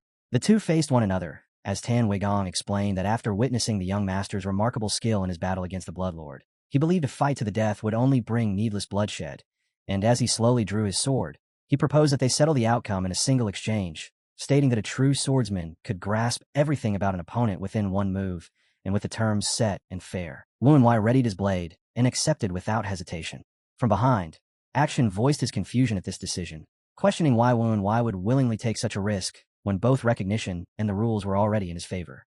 Even so, Woon Wai did not waver, stating firmly that a man who failed to honor his own words was not fit to lead, and upon hearing this, his master showed clear satisfaction, acknowledging that such conviction was worthy of the Blood Demon. At that moment, Tan Weigang's entire body surged with an overwhelming, almost miraculous spiritual force, causing Action to grow slightly uneasy as he reminded himself that this was the destructive Blood Sword Emperor, once the strongest figure in the blood cult before entering seclusion, and his reappearance suggested he had attained a realm he had long pursued. The sheer intensity of his aura made Action instinctively assess the depth of his cultivation, while the surrounding crowd fixed their attention on the impending clash, unable to look away.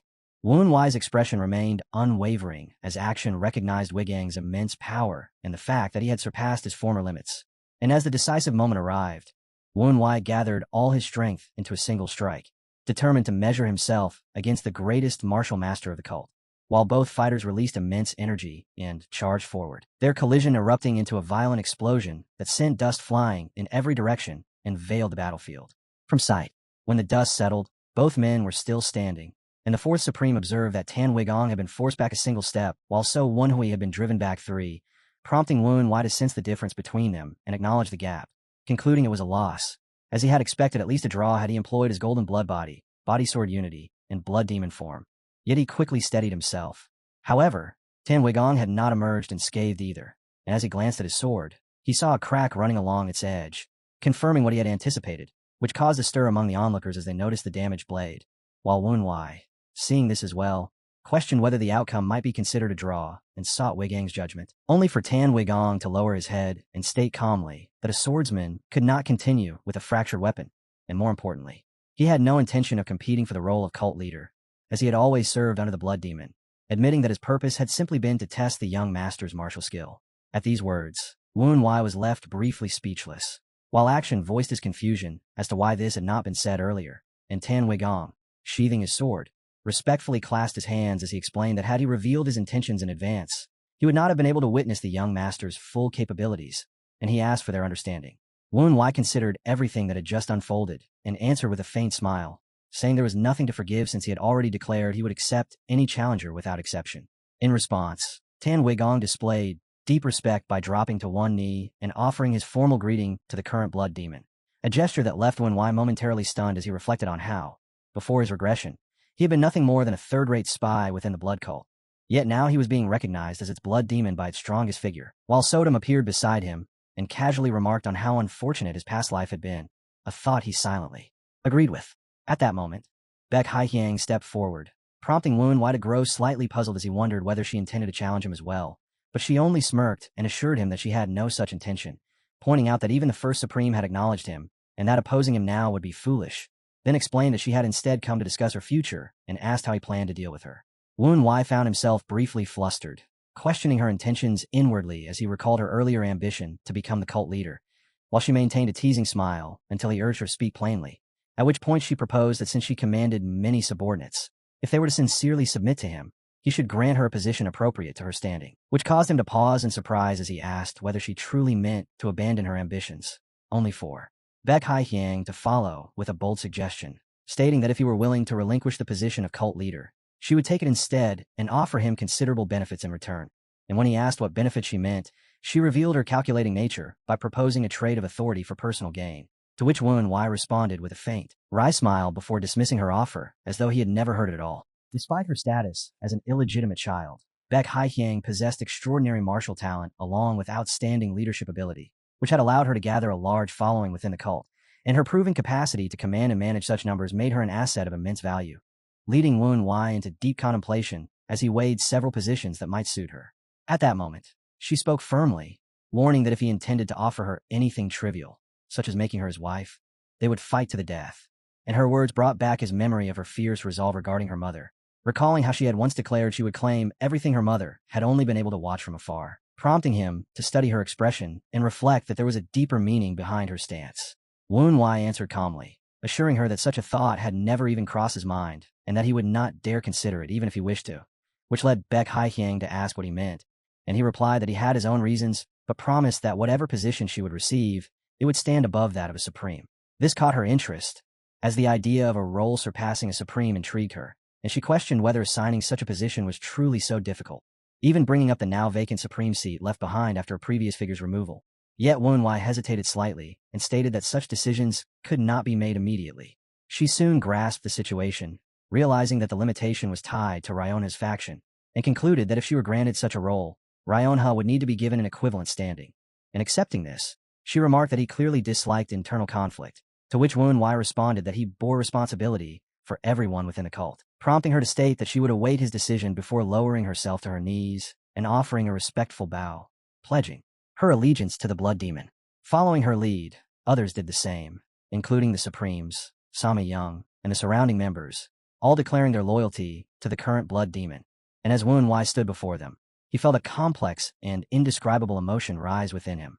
He thought back to his previous life, where he had existed as nothing more than a disposable spy, used and cast aside by others as he endured 10 long years without meaning. Yet in this life he had risen to stand as the blood demon, the highest authority within the blood cult, and his expression reflected both quiet satisfaction and a depth of complicated feeling. Within the sanctuary of the blood cult, the place where a blood demon was meant to emerge, 20 years after their defeat in the Orthodox and Orthodox Great War, that sacred ground once again welcomed the birth of a new blood demon. At that moment, a man burst in carrying urgent news, cutting through the celebratory atmosphere and drawing visible irritation from those gathered, as he reported that forces from the Murim Alliance's Guangxi branch, numbering roughly 2,000, were advancing swiftly toward Lingshan and would arrive within half a day. Baek Haihyang's expression lit with excitement as she declared that the situation was perfect for a ceremonial opening of blood, prompting Sodom to question what such a ritual meant, and Wen Wai explained that the blood cult traditionally began its opening ceremony with a massacre of its enemies, recalling how in his previous life Baek Haihyang had led that slaughter and proclaimed the cult's revival to the world. Another report arrived soon after, revealing that not only the Murim Alliance, but also government forces were approaching, with no fewer than 4,000 troops, and Wen Wai acknowledged that this matched his expectations, noting that the authorities would inevitably intervene, while Huang Kong, the fifth Bloodstar, dismissed them outright and insisted they would pay for meddling in martial affairs, a sentiment Yang Zhan supported as he mentioned their long-standing covert ties with the Murim Alliance.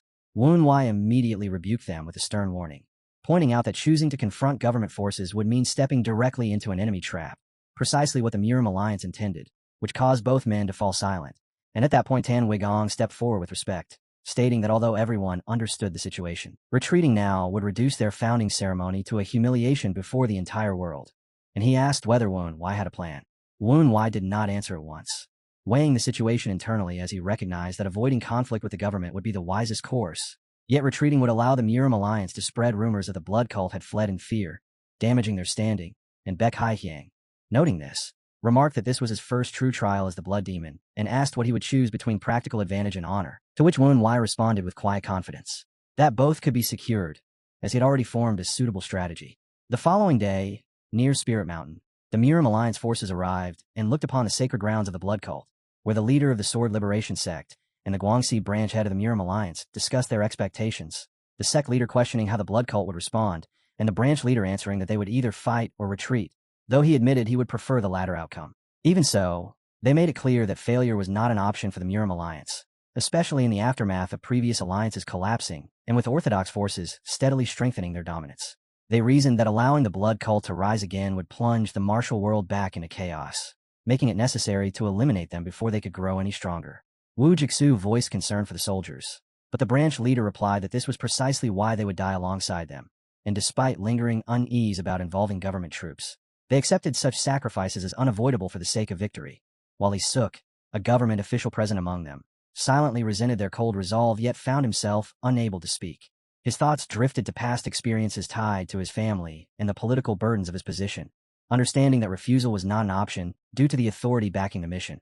And although his superior had promised to take responsibility for his family if he succeeded, Li Suk knew well that the man only sought to use the achievement for personal advancement, leaving him with neither power nor excuse to decline as he resigned himself to his fate. A centurion, noticing his unease, commented that he need not have come in person and asked if he was all right, to which Li Suk replied that it was an order beyond his control, explaining that someone from practical affairs had to accompany the operation, and though the man reassured him that he could withdraw if things turned dangerous, Li Suk could only lament inwardly, feeling as though death was drawing closer, until he noticed his heartbeat pounding loudly, only to realize that the sound was not his own pulse but the beating of war drums.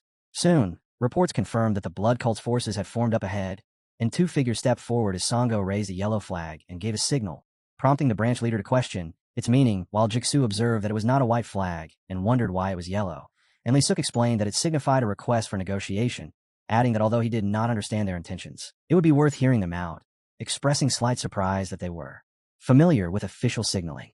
Before long, both sides met as representatives from the Murim alliance stepped forward, but Songo spoke bluntly, questioning their presence and stating that they intended to speak only with government officials, leading Li Suk to step forward and introduce himself as the one in charge of practical affairs, then ask what they wished to discuss. At that point, Wen Wai stepped forward, showing mild surprise at the presence of a sixth-rank official as he introduced himself as Squad Leader Jean, the representative of the current blood demon, and he stated plainly that there was no reason for the government to interfere and requested that they withdraw, which Li Suk inwardly recognized as the best news he had heard in a long time before catching himself and asking for the reasoning behind such a demand. Wen Wai explained that, unlike Taoist or Buddhist sects and the traditional clans, the blood cult placed martial arts above all else and had not forgotten the treaty it had established with the government. And at a signal, Songo stepped forward and presented the official document, clarifying that under the agreement, permission was required when assembling a force large enough to threaten the state, and that such approval had already been secured in anticipation of circumstances like these. The document formally recognized and permitted the existence of the blood cult as a martial organization, while also guaranteeing that as long as the current blood demon remained in power, civilians would not be harmed. And Li Suk examined it with care before confirming its authenticity based on the valid seal it bore, dismissing objections from others who suspected forgery as he refused to doubt a document stamped by a third-rank official, though Jixu continued to argue that the blood cult was inherently dangerous and would bring harm to the world if allowed to persist. In response, Wen Wai clarified that while such beliefs were widespread, they stemmed from a misunderstanding, explaining that the world referenced in their doctrine did not include innocent civilians, as they valued martial arts and would never turn their blades against them, and further emphasized that the world they intended to drench in blood referred solely to the Orthodox Murim, making it clear that their true adversaries were the Orthodox factions alone. The scene shifted to the Guangdong branch of the unrivaled faction, where the pressing issue was how Wen Wai would gather the necessary funds. And as he approached, a guard stopped him, stating he had never seen him before and asking which sect he belonged to which Wen Wai calmly replied that he was from the 8 flowing shadows of the Wind sect, a response that immediately made the guard realize his mistake, as he hastily handed over all the money they possessed, even including what was stored in the safe.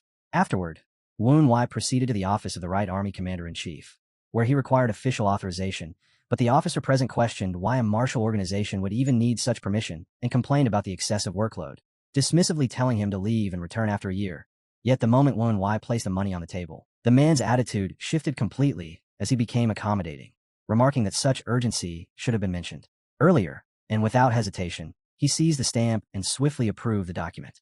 Woon Wai felt a sense of satisfaction, aware that bribing the assistant commissioner had secured the approval in advance. And although a faint trace of guilt lingered over taking money from the unrivaled faction for this purpose, he chose not to dwell on it.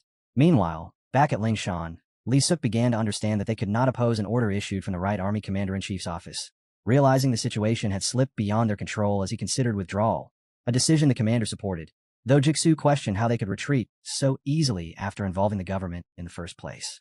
Lee Suk then pointed out that 4,000 soldiers had been mobilized, all of them ordinary citizens, and emphasized that while the blood cult was known as a ruthless organization that deceived and manipulated others, the current circumstances suggested that such behavior was coming from the opposing side instead.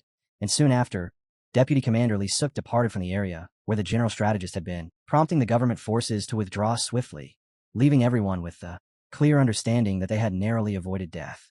The deputy commander felt a deep sense of indebtedness, a sentiment shared by the entire government army, who now felt a strong obligation toward the Blood Demon.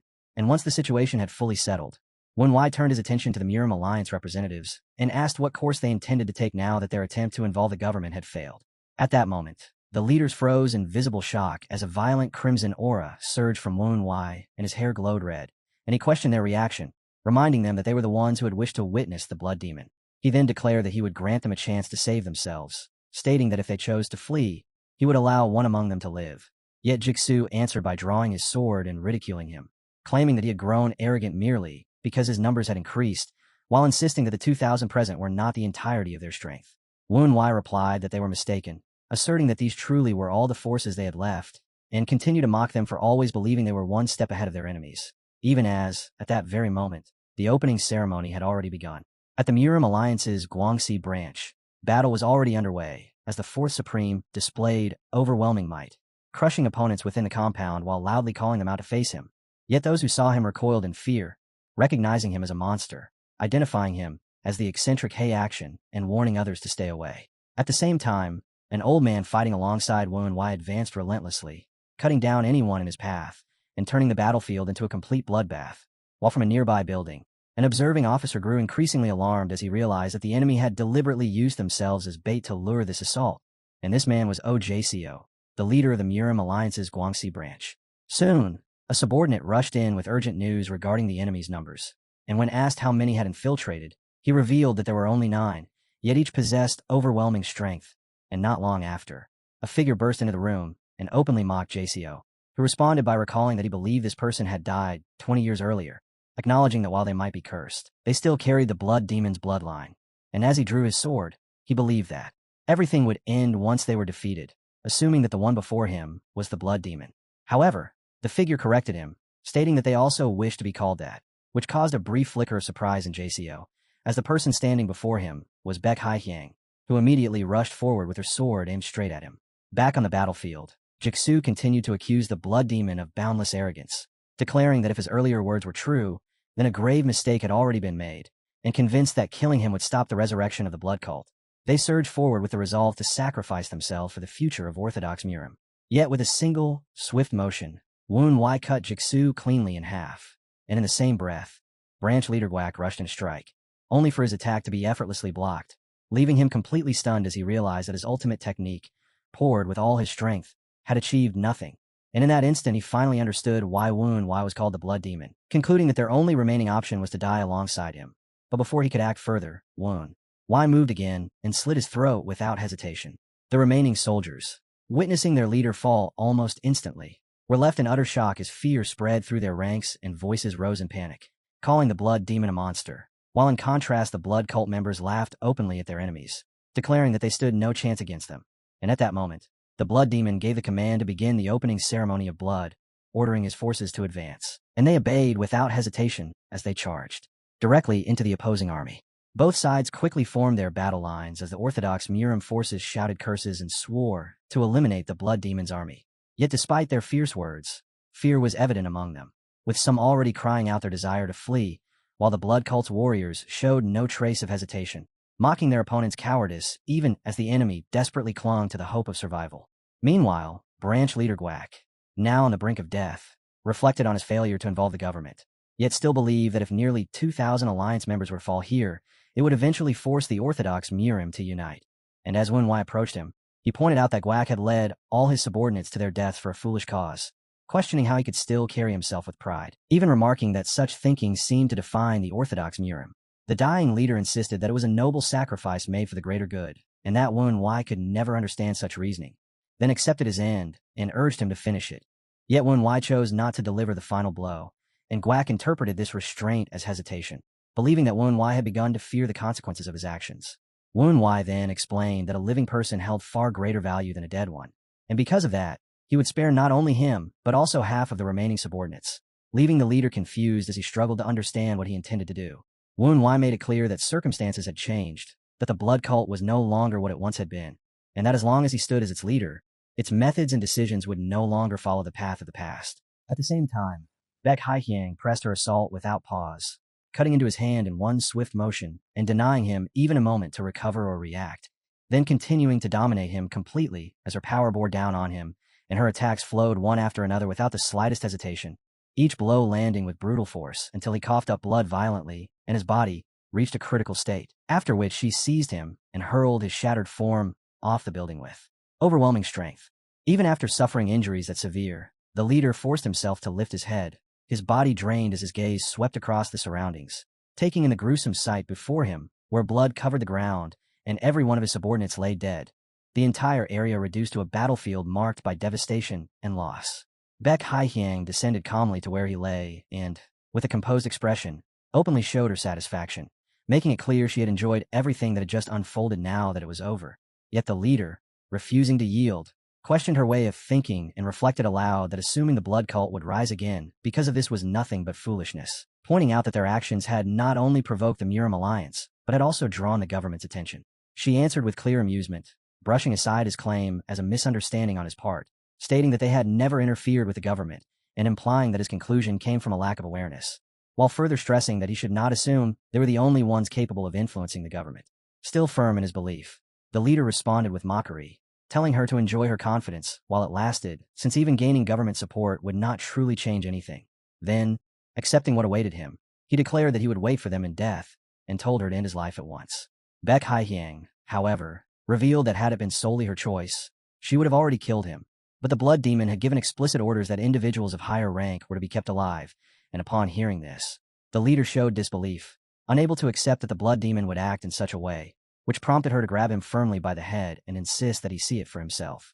At that moment, his eyes fell upon numerous soldiers who had previously gone into battle but were now captured and brought there under the blood demon's command, and Baek Haihyang explained that many of them were still alive, leaving the leader confused and questioning the reason, to which she clarified that the blood demon had chosen to spare them because they could be used as valuable assets in negotiations.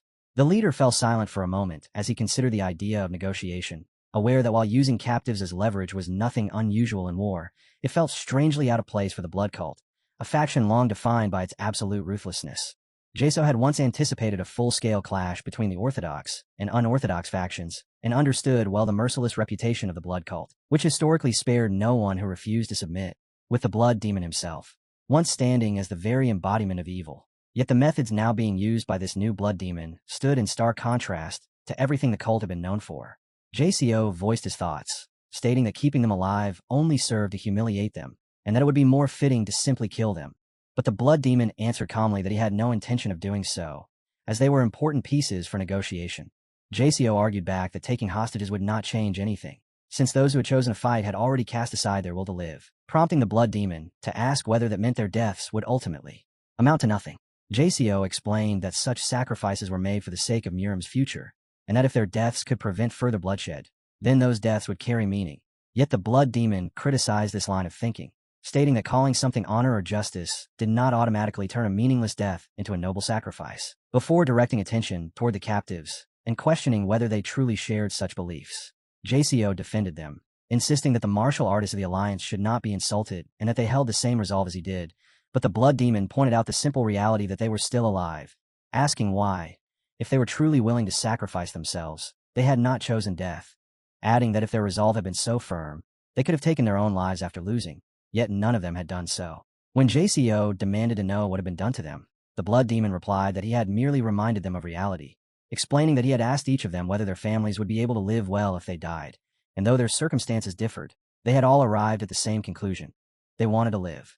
The captured soldiers, overcome with emotion, began to speak, expressing their desire to return to the children waiting for them, while others spoke of the wives who prayed each night for their safe return, and some thought of their aging parents who relied on them for support.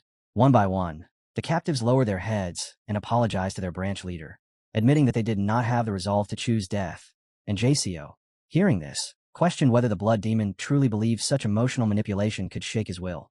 In response, the blood demon acknowledged that JCO's resolve was indeed strong, worthy of someone in his position, before stating that if JCO were to die there, his remains would be returned to his family in pieces, leaving those closest to him to endure unbearable grief, describing how such a loss would bring endless sorrow and leave behind a shattered family forced to live each day with pain and resentment, then revealing that he understood those feelings all too well, and that it was precisely because of that understanding that he sought to bring an end to the unbroken cycle of hatred consuming everyone. Affected by these words, JCO began to question whether the blood demon was speaking sincerely and asked what his true goal was, to which the blood demon responded that JCO had finally started to grasp the meaning behind their exchange. Several days later, at the Hunan branch of the Murim Alliance, a servant rushed in with urgent news, reporting that the Guangxi branch had failed to properly utilize the government's military forces and had retreated together with the Sichuan army, leading the higher-ranking members to initially assume that the blood cult must have withdrawn from the battlefield. YG Song, the Hunan branch leader, suggested taking advantage of the situation by pursuing the scattered enemy, but the servant quickly corrected him, stating that the blood cult had not retreated at all. This revelation left the branch leader stunned, and further clarification followed, explaining that the government forces had not pulled back because the enemy had fled, but rather due to a discussion that had taken place, though the specifics of that conversation remained unknown. The servant then delivered even more troubling news, reporting that close to 1,000 martial artists from the Guangxi branch had been ambushed and taken captive by the blood cult. The leader was left in shock upon hearing that they were still alive, and shortly afterward, a letter sent by the blood cult was presented, stating that thousands of prisoners, including JCO of the Guangxi branch, were being held, and that if their safety was to be ensured, negotiations would be required.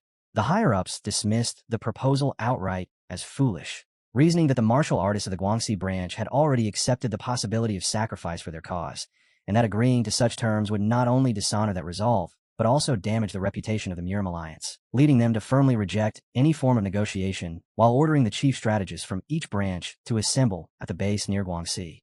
YG Song carefully urged them to reconsider, warning that launching an attack in this situation might provoke betrayal from other Murim factions. Yet the higher-ups showed no hesitation, expressing full confidence that such a scenario would never come to pass and reaffirming that they would continue to stand as the very symbol of the Orthodox Murim. When he asked if a plan had already been set in motion, one of the higher-ups answered with composed certainty, explaining that hostages only retain value while they were still alive, a principle attributed to the Murim Alliance's third general strategist, Elder Baek Wahayang. That night in Guangxi, the Supremes of the Blood Cult assembled for a crucial meeting, where the discussion opened with concern over Baek Ryona's condition. It was reported that those within the cult skilled in medical arts had taken charge of her treatment, yet none of them were able to cure the poison affecting her brain, leaving them with no option but to use inner core energy to protect her mind and prevent further deterioration for the time being, while making it clear that a proper recovery would ultimately require the antidote. At the same time, Gu Jiang was enduring increasingly severe torture as they attempted to force information from him, but despite the escalating methods, he continued to refuse to confess or reveal anything. Shifting focus, the blood demon addressed the third blood star, the bloodthirsty demon Yang Zhang, and asked about the all-healing divine physician, to which it was reported that people had already been dispatched to Zhujiang, the last known location of the physician. The blood demon considered the possibility that the all-healing divine physician might be capable of treating Baek Ryonha, even without obtaining the antidote from Gu Jiang. Yet the situation remained troubling, as a round trip to Zhujiang would take no less than a month, and time was running short, while the second and fourth Supremes were likely already growing anxious, given that Baek Ryonha was not only someone they had previously supported as a candidate, but also a direct descendant of the former blood demon. Even so, one of the Supremes admitted that there was simply no time to waste, and that an alternative solution had to be found immediately.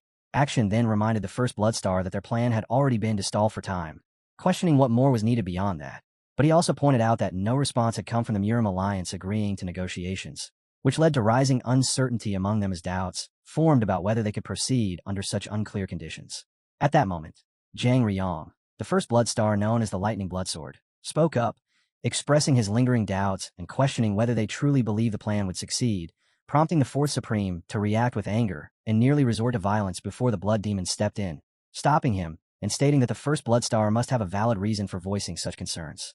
Wen Wei then asked what justified such doubt, prompting the First Bloodstar to explain that over the years he had embedded numerous spies across the branches of the Murim alliance and, with quiet confidence, considered himself the most capable in intelligence gathering within the Blood Cult, after which he produced a document sent by one of those spies and handed it to the Blood Demon, urging him to examine it closely. The contents revealed that forces from Guizhou, Jiangxi, Guangdong, and Yunnan were already advancing toward them, yet nowhere in any of the reports was there mention of negotiation. And as those present reviewed the information, the mood grew heavy with tension, a shared realization forming that the situation was turning increasingly unfavorable, while the likelihood of the intelligence being falsified seemed extremely low. The First Bloodstar continued, explaining that if he were in the Murim alliance's position and intended to strike, he would intentionally leak false claims about being open to negotiation in order to create an opening for sudden ambush, and this reasoning caused others to waver as well, making it apparent that what they truly faced was a war against 4 separate branches of the Murim alliance. The Blood Demon acknowledged the severity of the situation, and when asked whether he had a solution, the First Bloodstar proposed adhering to their usual methods, suggesting that all captives who refused to submit and join the cult should be executed, after which their forces should split and scatter before the enemy arrived, stressing that the disparity in numbers made a direct large-scale confrontation impossible, especially if they remained concentrated in one location. The Blood Demon considered this proposal carefully and recognized its logic, and neither the Supremes nor the other Bloodstars voiced any opposition, leading him to reflect on how the approach he had taken until now differed from the traditional practices of the Blood Cult. The First Bloodstar then added that it was only natural for the Blood Demon to make mistakes given his youth and lack of experience despite holding the highest authority, reminding him that every decision carried consequences for countless members, and urging him not to squander 20 years of effort through stubbornness, but instead to lead with sound judgment. Even so, the Blood Demon declared with certainty that they would proceed with the negotiations, and then, turning to the First Bloodstar, he proposed a wager, stating that if the negotiations with the Murim alliance were to fail, he would grant him any wish, a statement that left everyone present wondering what he intended to do next. The First Bloodstar replied that if the Blood Demon was truly that confident, then there was nothing more for him to argue. But the Blood Demon immediately added a condition, stating that if the negotiation succeeded, the First Bloodstar would instead have to grant him a wish, and he made it specific. He would be required to publicly apologize for injuring No Siongo's father during the succession ceremony, and also hand over 1/3 of the wealth he had accumulated through the Flower Moon Merchant Association, a demand that visibly shook the First Bloodstar as he questioned how such a deeply concealed matter had come to light. It brought to mind the earlier incident where a man had pleaded before the Blood Demon, making it clear that the First Bloodstar had orchestrated events by feeding false information to lure the evil Moon Sword while he himself had been the true culprit all along. And with that exposed, he asked whether the Blood Demon was truly willing to endanger himself, Baek Ryonha, the other Supremes, and the Bloodstars over something like this. The Blood Demon answered calmly that the only reason he had not acted sooner was because everyone there had fought for the Blood Cult, explaining that while he would not demand loyalty from the First Bloodstar, he did expect him to uphold basic decorum, and upon realizing the weight of the situation, the First Bloodstar quickly apologized, insisting that everything he had done was out of concern for the Blood Cult's future. Before the tension could ease, Baek Haihyang suddenly stepped in and severed his hand, her anger unmistakable as she expressed disbelief that she was only now hearing of his actions, questioning why such a grave matter had been concealed, and refusing to overlook the fact that someone who had once served under her had disregarded the cult hierarchy, after which she turned to the Blood Demon, apologized for drawing her blade in his presence, and stated that if he intended to hold the First Bloodstar accountable, then she too should bear responsibility.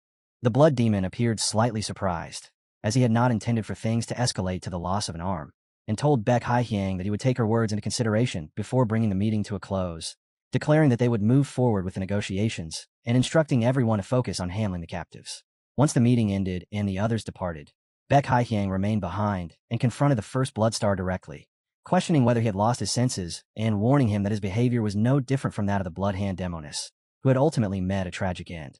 She told him he should consider himself fortunate to still be alive, and warned him to act more cautiously from now on before turning and leaving the room, and, as the others filtered out after her, Many were left thinking that Baek Haihyang's decisiveness made her highly effective at maintaining order, while the blood demon himself reflected on her bold nature, and concluded that she was worthy of being given an appropriate position in the future.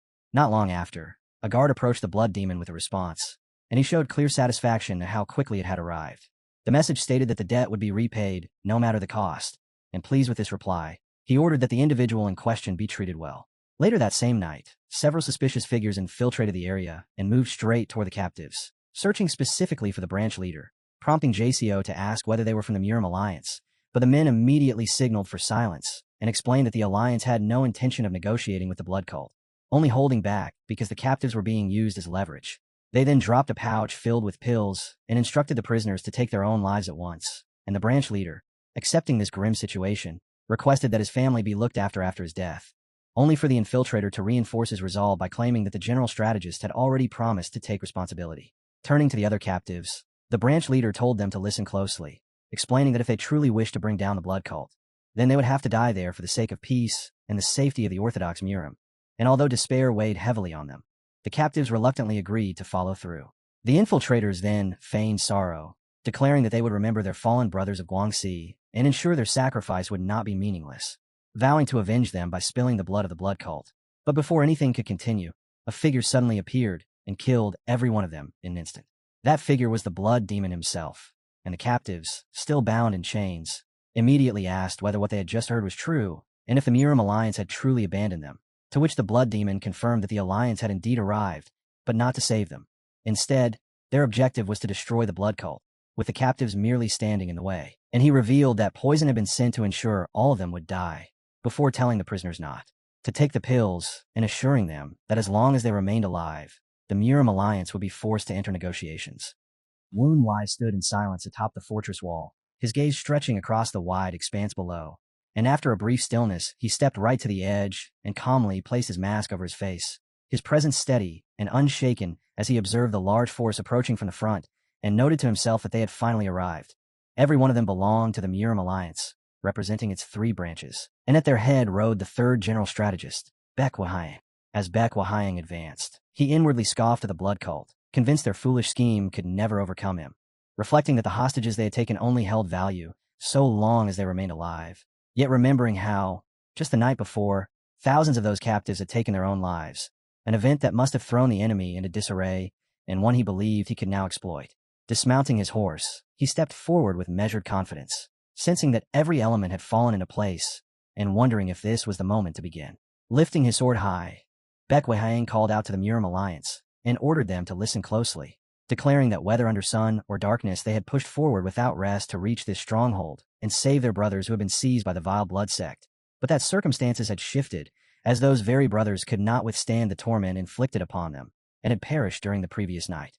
He proclaimed that the enemy had scorned them even as they attempted negotiation on their own terms, then urged every member of the alliance to raise their weapons, eradicate the treacherous evil before them, and restore justice to Murim so the spirits of their fallen comrades might finally rest. Yet as his fervent speech continued, his subordinates abruptly reacted in alarm, their attention snapping toward the fortress gate, where the massive doors began to open. In the next instant, even Baek Haihyang's composure faltered as he saw hostages being led, and among them he clearly recognized the Guangxi branch leader, OJCO, a sight that struck him with shock because the man was supposed to have died after taking a poison pill. Unable to accept what he was seeing, Baek Haihyang questioned how such a thing could occur and immediately sent a telepathic message to the subordinate behind him, accusing him of falsifying his report and daring to deceive a strategist, while the man firmly insisted he had witnessed everything himself, explaining that each hostage had swallowed the poison pills one after another and died right before his eyes. Still unable to resolve the contradiction, Baek Haihyang remained deeply unsettled, struggling to grasp the truth and beginning to suspect that the figures before him might somehow be wearing counterfeit faces.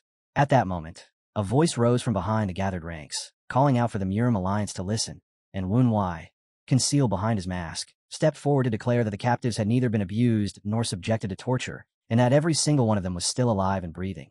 He added that although a minor incident had occurred the previous night, it would be disregarded, then continued by stating their intent to proceed with negotiations without complication, and, as proof of their sincerity, ordered the release of the Guangxi branch leader first, who walked straight toward the strategist.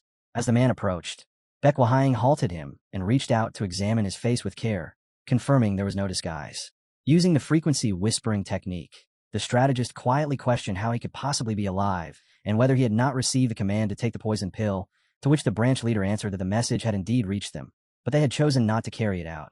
Hearing this, the strategist was left shaken, realizing in an instant that his entire scheme had fallen apart, and he inwardly cursed that because of Ojcio, everything had collapsed, leaving him trapped in a dangerous position, since he had already declared them all dead and now had no alternative but to proceed with negotiations.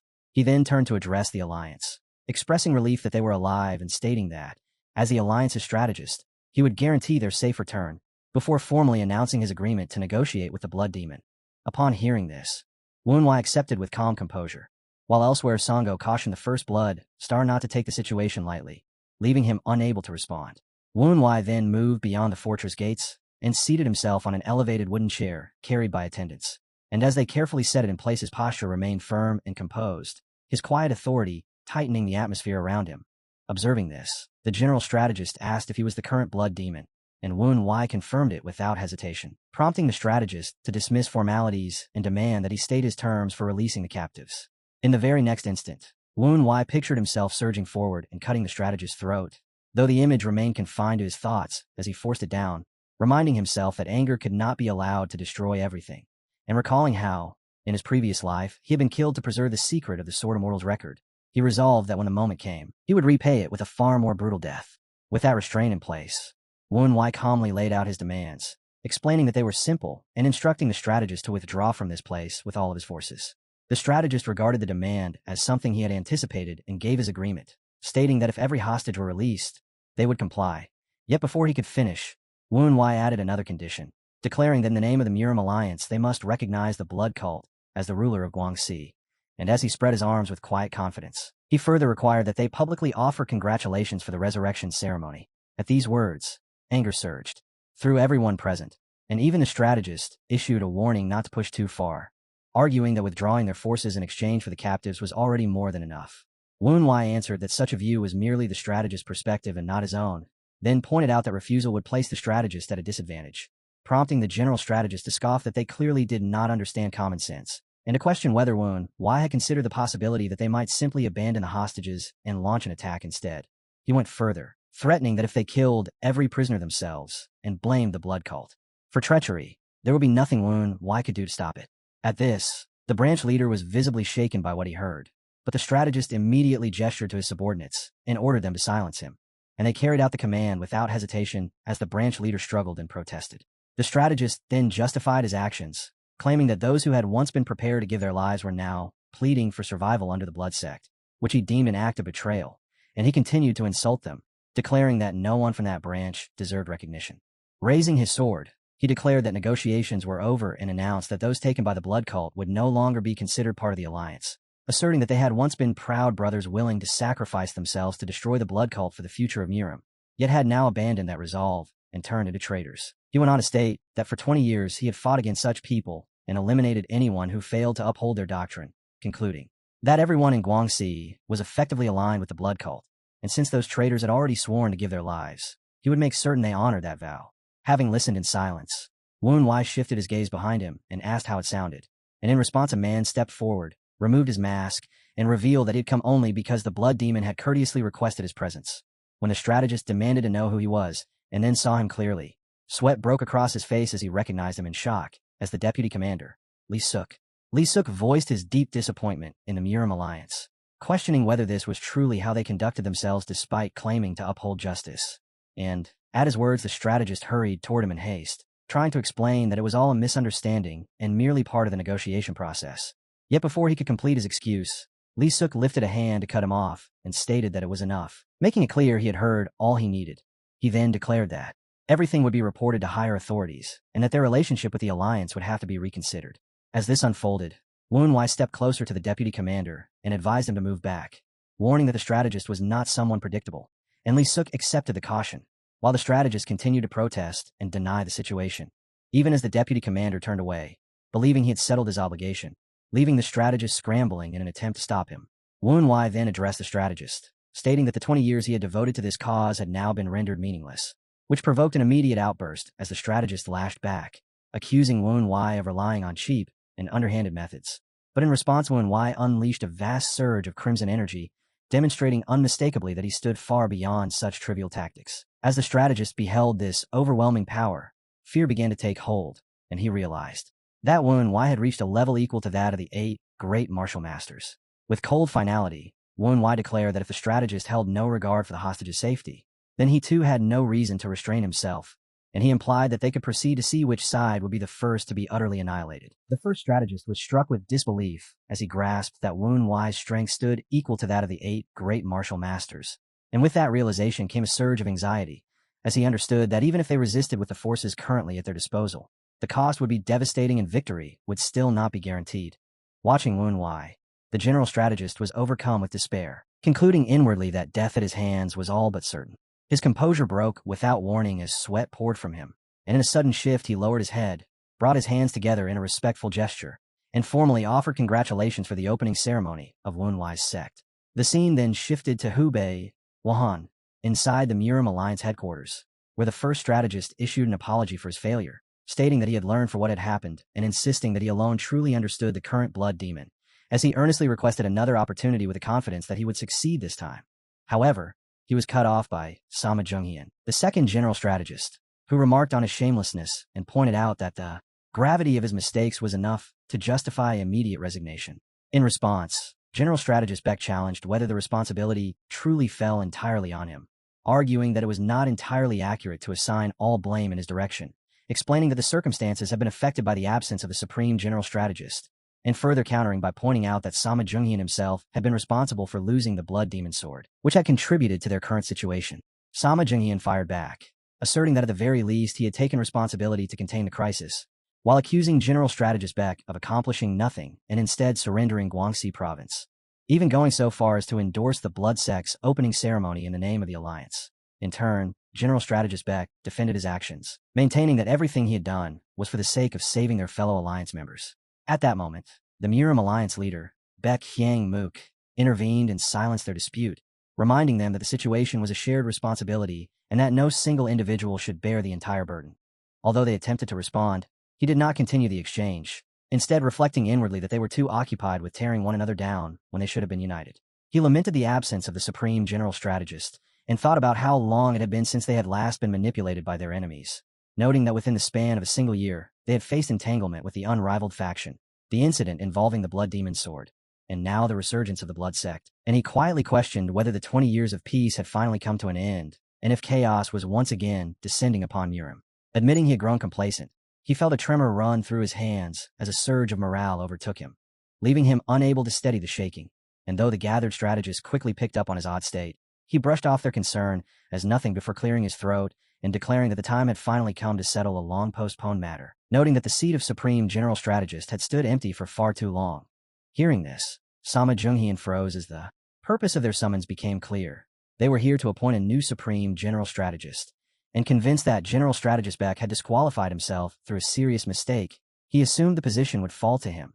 Yet just as Beck Hyang Mook was about to name the successor, a loud noise rang through the hall, drawing every gaze to the entrance where a man stepped inside. And Sama Junghian was left shaken as he recognized the elderly figure with long, braided gray hair as his own master, the former Supreme General Strategist of the Murim Alliance, who then remarked that although he had wished to spend his remaining years quietly with his great-grandson, it seemed the Alliance leader intended to have him work until his final days. Meanwhile, at the Blood Cult's temporary base in Guangxi, Yang Zhan, the third Blood Star, known as the Bloodthirsty Demon, earnestly pleaded with the Blood Demon to allow Lady Beck Ryonha to become his consort, catching Wen Wai off guard with the abrupt request and prompting him to ask what exactly Yang Zhan meant, to which Yang Zhan replied that someone as perceptive as the Blood Demon should already understand, a response that irritated Wen Wai as he questioned whether this meeting had truly been arranged just for that. Then leaning back in his chair while admitting inwardly that he did grasp the implication, reflecting that the internal factional conflicts within the Blood Cult were still unresolved, having believed they would settle after the removal of the sixth Blood Star, Han Bika, only to realize that was not the case as he silently acknowledged the situation as troublesome and considered his next move. At that moment, Beck Haihyang approached, noticed his deep sigh, and asked what was wrong, and, though her sudden appearance annoyed him, Wen Wai reminded her she was not allowed to enter without requesting an audience, which she casually dismissed by saying no one else was present, and that she had effectively just asked, and when he pressed how she had gotten inside, she simply answered that she came through the window. Seated on the table before him, she asked why he continued to address her as young lady, in private when he had spoken far more casually in public. And though Wen insisted it was simply proper etiquette, she pushed back, pointing out that such a title no longer suited her now, that he was the Blood Demon, as it only reinforced past factional divisions. Recognizing the truth in her words, he conceded and corrected himself by calling her by name, which she accepted before asking why he did not go further and use her first name, prompting him to agree before turning the conversation back by asking if that had been her only reason for coming, to which she replied that she wanted to know what position he intended to assign her. Before he could respond, a knock sounded at the door, and when he asked who it was, a guard announced that the First Supreme was requesting a private audience. Baek Haihyang leaned in once more, pressing him again about her role, but Wen told her the decision would be revealed during the appointment ceremony, and as she slipped out through the window, she left him with a warning not to give her anything strange. The First Supreme entered soon after, offering his respects to the Blood Demon, which Wen returned, and though the First Supreme advised him to adopt a more formal manner befitting his station, Wen brushed it aside, saying he would be formal when required, but preferred to treat him as a senior martial master in private. This response led the First Supreme to remark that Wen was different, a comment that caught him slightly off guard, and when asked to elaborate, the First Supreme explained that he had served 3 blood demons, all of whom had been alike in nature, drawing a faint smile from Wen as he suggested that the difference might stem from being raised in a different environment, before asking the reason for the visit. The First Supreme then stated that he wished to understand how Wen intended to lead the blood cult, noting that its fundamental doctrine had always been to drench the world in blood, yet Wen's recent actions seemed to contradict that path. Inwardly, Wen acknowledged that resistance had been unavoidable, though he had not expected it from the First Supreme, and realizing that authority alone would not settle the matter, he chose his response carefully, asking what would truly remain if the world were covered in blood, a question that left the First Supreme silent, as Wen continued, explaining that such an outcome would not preserve purity, but instead leave only a land filled with blood and corpses, where nothing endured except the strongest who managed to survive. The First Supreme recoiled in shock, and asked if he had heard correctly, saying it sounded as though Wen was denying the very ideals of the blood cult, and Wen answered without hesitation that he was, explaining that countless members had already lost their lives for the sake of that empty doctrine. Stepping forward, he continued that turning the entire world into enemies in pursuit of such beliefs had brought nothing but unending suffering, and he asked plainly whether the First Supreme truly considered that acceptable. The First Supreme countered that the ideology was the sect's very foundation and identity, pressing him on who would stand behind him if he cast it aside. But Wen responded by questioning the worth of an obsolete creed that treated human lives as disposable, and as he tightened his grip on his sword, he declared that he would put an end to it, stating that even if it cost him his authority as the Blood Demon and shattered the future of the sect, he would still carry through, drawing the blade as a cold crimson aura spread outward. He made it clear that he would relinquish his position without hesitation if that was the price. The First Supreme remarked that this was the first time he had encountered a Blood Demon like Wen adding that none before had ever crushed the doctrine with such disregard.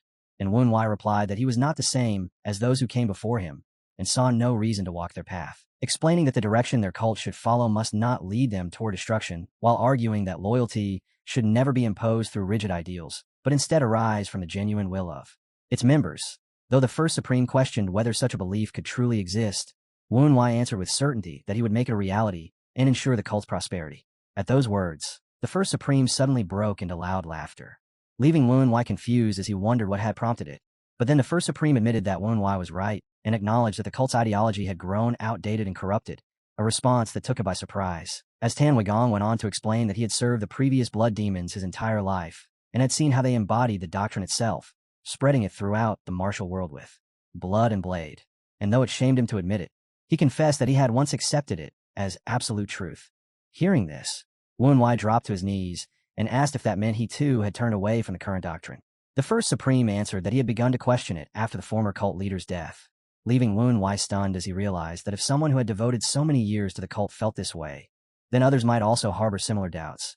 And Tan Weigong continued, saying they had long been shackled by the chains of that doctrine, while asking whether they intended to keep repeating the same mistakes forever, admitting that he had recognized this truth long ago, but lacked the courage to reject it, fearing that doing so would make his entire life's work meaningless. However, after seeing Wen's determination to correct these wrongs even at the cost of his own position, he came to understand that turning away now would be the greatest disgrace. And so he declared that his loyalty would no longer lie with the title of Blood Demon, but with Jin Wen himself, vowing to dedicate everything to the new cult Wen would build and asking to stand as one of its supporting pillars. Hearing this, Wen reflected on Tan Weigong, the first supreme and the strongest figure within the blood cult, and recalled how he had been searching for a way to secure his loyalty.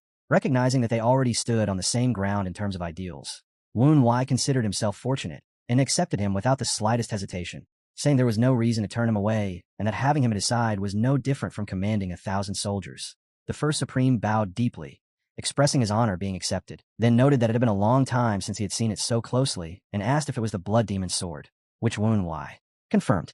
The First Supreme then advised that the sword should be entrusted to a skilled blacksmith within the cult, explaining that it had yet to reach its true form, a claim that caught Woon Wai off guard since he had never heard such a thing before, prompting him to question the sword itself, only for the Blood Demon's sword to respond with irritation, telling the old man not to meddle, which led Woon Wai to conclude that there was likely truth in what had been said.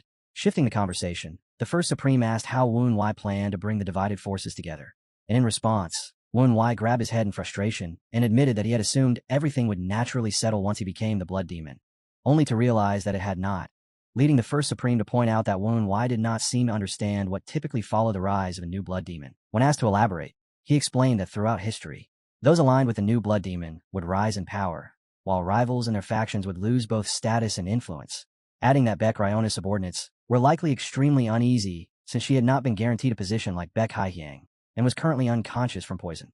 Hearing this, Woon Wai reflected and realized that the third Bloodstar sudden request had not come from loyalty, but from fear of losing his standing. And he also understood that Baek Ryona's presence had often served to elevate Baek Haihyang, meaning that openly favoring one would only deepen the divide. Releasing a long sigh, he finally grasped why everyone had been so sensitive about the role he would assign to Baek Haihyang, while the First Supreme simply remarked that this was the nature of politics and advised him not to overcomplicate the matter. And when Woon Wai asked if there was a solution, Tan Wigong proposed a straightforward approach, telling him to embrace both sides. And when pressed for clarification, he bluntly suggested taking both women as wives. Woon Wai was left utterly stunned, unable to respond, as the First Supreme burst into laughter and insisted that such a solution would resolve everything while also strengthening the bloodline. Woon Wai found himself wondering why every elder seemed to arrive at the same conclusion, and although the First Supreme confidently claimed there would be no objections, Woon Wai rejected the proposal the moment he pictured it, stating plainly that even without opposition he had no desire to go through with it, then adding that he had already pledged his future to Sama Young, the daughter of Sama Chuk, known as the Wicked Moonsword. The First Supreme muttered that the involvement of the four great evils made the situation far more complicated and conceded that his idea would not succeed, prompting Woon Wai to feel relieved as he thanked him for understanding, assuming the matter of marriage had finally been settled. Yet the First Supreme continued, saying he was uncertain how Baek Haihyang might respond, but would try to persuade her as well, even going so far as to suggest expanding the arrangement to include all three women. At that point, Woon Wai felt as if the man was deliberately pushing him toward disaster, so he firmly declared that he would deal with everything personally and instructed him not to interfere, but just then Sodom appeared and began teasing him about having 3 wives, vividly imagining the chaos it would bring and clearly enjoying the thought, which led Woon Wai to shut it down immediately, calling it ridiculous and snapping back by asking whether his life existed purely for their amusement. Leaning back as he gathered his thoughts, he admitted to himself that having the First Supreme's backing was undeniably valuable, yet his advice could not be trusted, leaving him to conclude that he was back at square one and would have to resolve everything alone. And as he reflected further, he recognized that everyone's behavior stemmed from fear of losing their power, which led him to decide that he would turn that very fear into his advantage. Several days later, on the day of the enthronement ceremony, Woon Wai stayed inside his room while Sama Young helped him get ready, instructing him to keep his eyes closed and warning that any mistake would force her to start over, then telling him to stay still as she worked and mentioning she was nearly done, until at last she finished and gave him permission to open his eyes, only for her to blush the moment she saw him before trying to hold back her laughter, failing completely as she burst out laughing and even rolled on the floor while saying she could not handle how cute he looked. Woon Wai stood there in confusion as Sodom joined in, playfully addressing him like a young lady and asking if he would like some tea, which made him tell her to be quiet before turning to Sama Young to ask her not to make fun of him, wondering aloud whether he really looked that strange, but she insisted that he looked beautiful, pointing out that with his hair down and makeup applied, he appeared especially pretty. Woon Wai wondered if that was truly a compliment, questioning what it meant for a man to be called pretty, while Sama Young, clearly amused, began admiring him in an exaggerated manner, adopting the role of a nobleman as she addressed him as Miss Jean and dramatically proposed marriage. In response, Woon Wai lifted her slightly and joked that he did not recall knowing such a petite man, prompting her to urge him to keep the act going, and the playful exchange gradually softened into a quiet, intimate moment where she complained about how he had been neglecting her lately, to which he apologized, explaining that he had never anticipated being burdened with such overwhelming responsibilities. As they slowly leaned toward each other and the space between them narrowed, a subordinate suddenly rushed into the room, abruptly breaking the moment by announcing that all preparations were complete. Caught off guard, Sama Young reacted on instinct, covering Woon Wai's mouth with her hands and pushing him forward, her expression shifting rapidly from embarrassment to irritation as she began scolding him. While Woon Wai stood there looking awkward, still struggling to process the sudden interruption, before he asked about the blood demon sword, and the subordinate confirmed that it had already been prepared and brought. Woon Wai then opened the box and praised the sword, while the blood demon sword responded with a grumble, saying it would overlook things this one time, and that he should feel grateful. And as Woon Wai lifted it, he recognized that this was its true form, now gleaming more brilliantly than ever.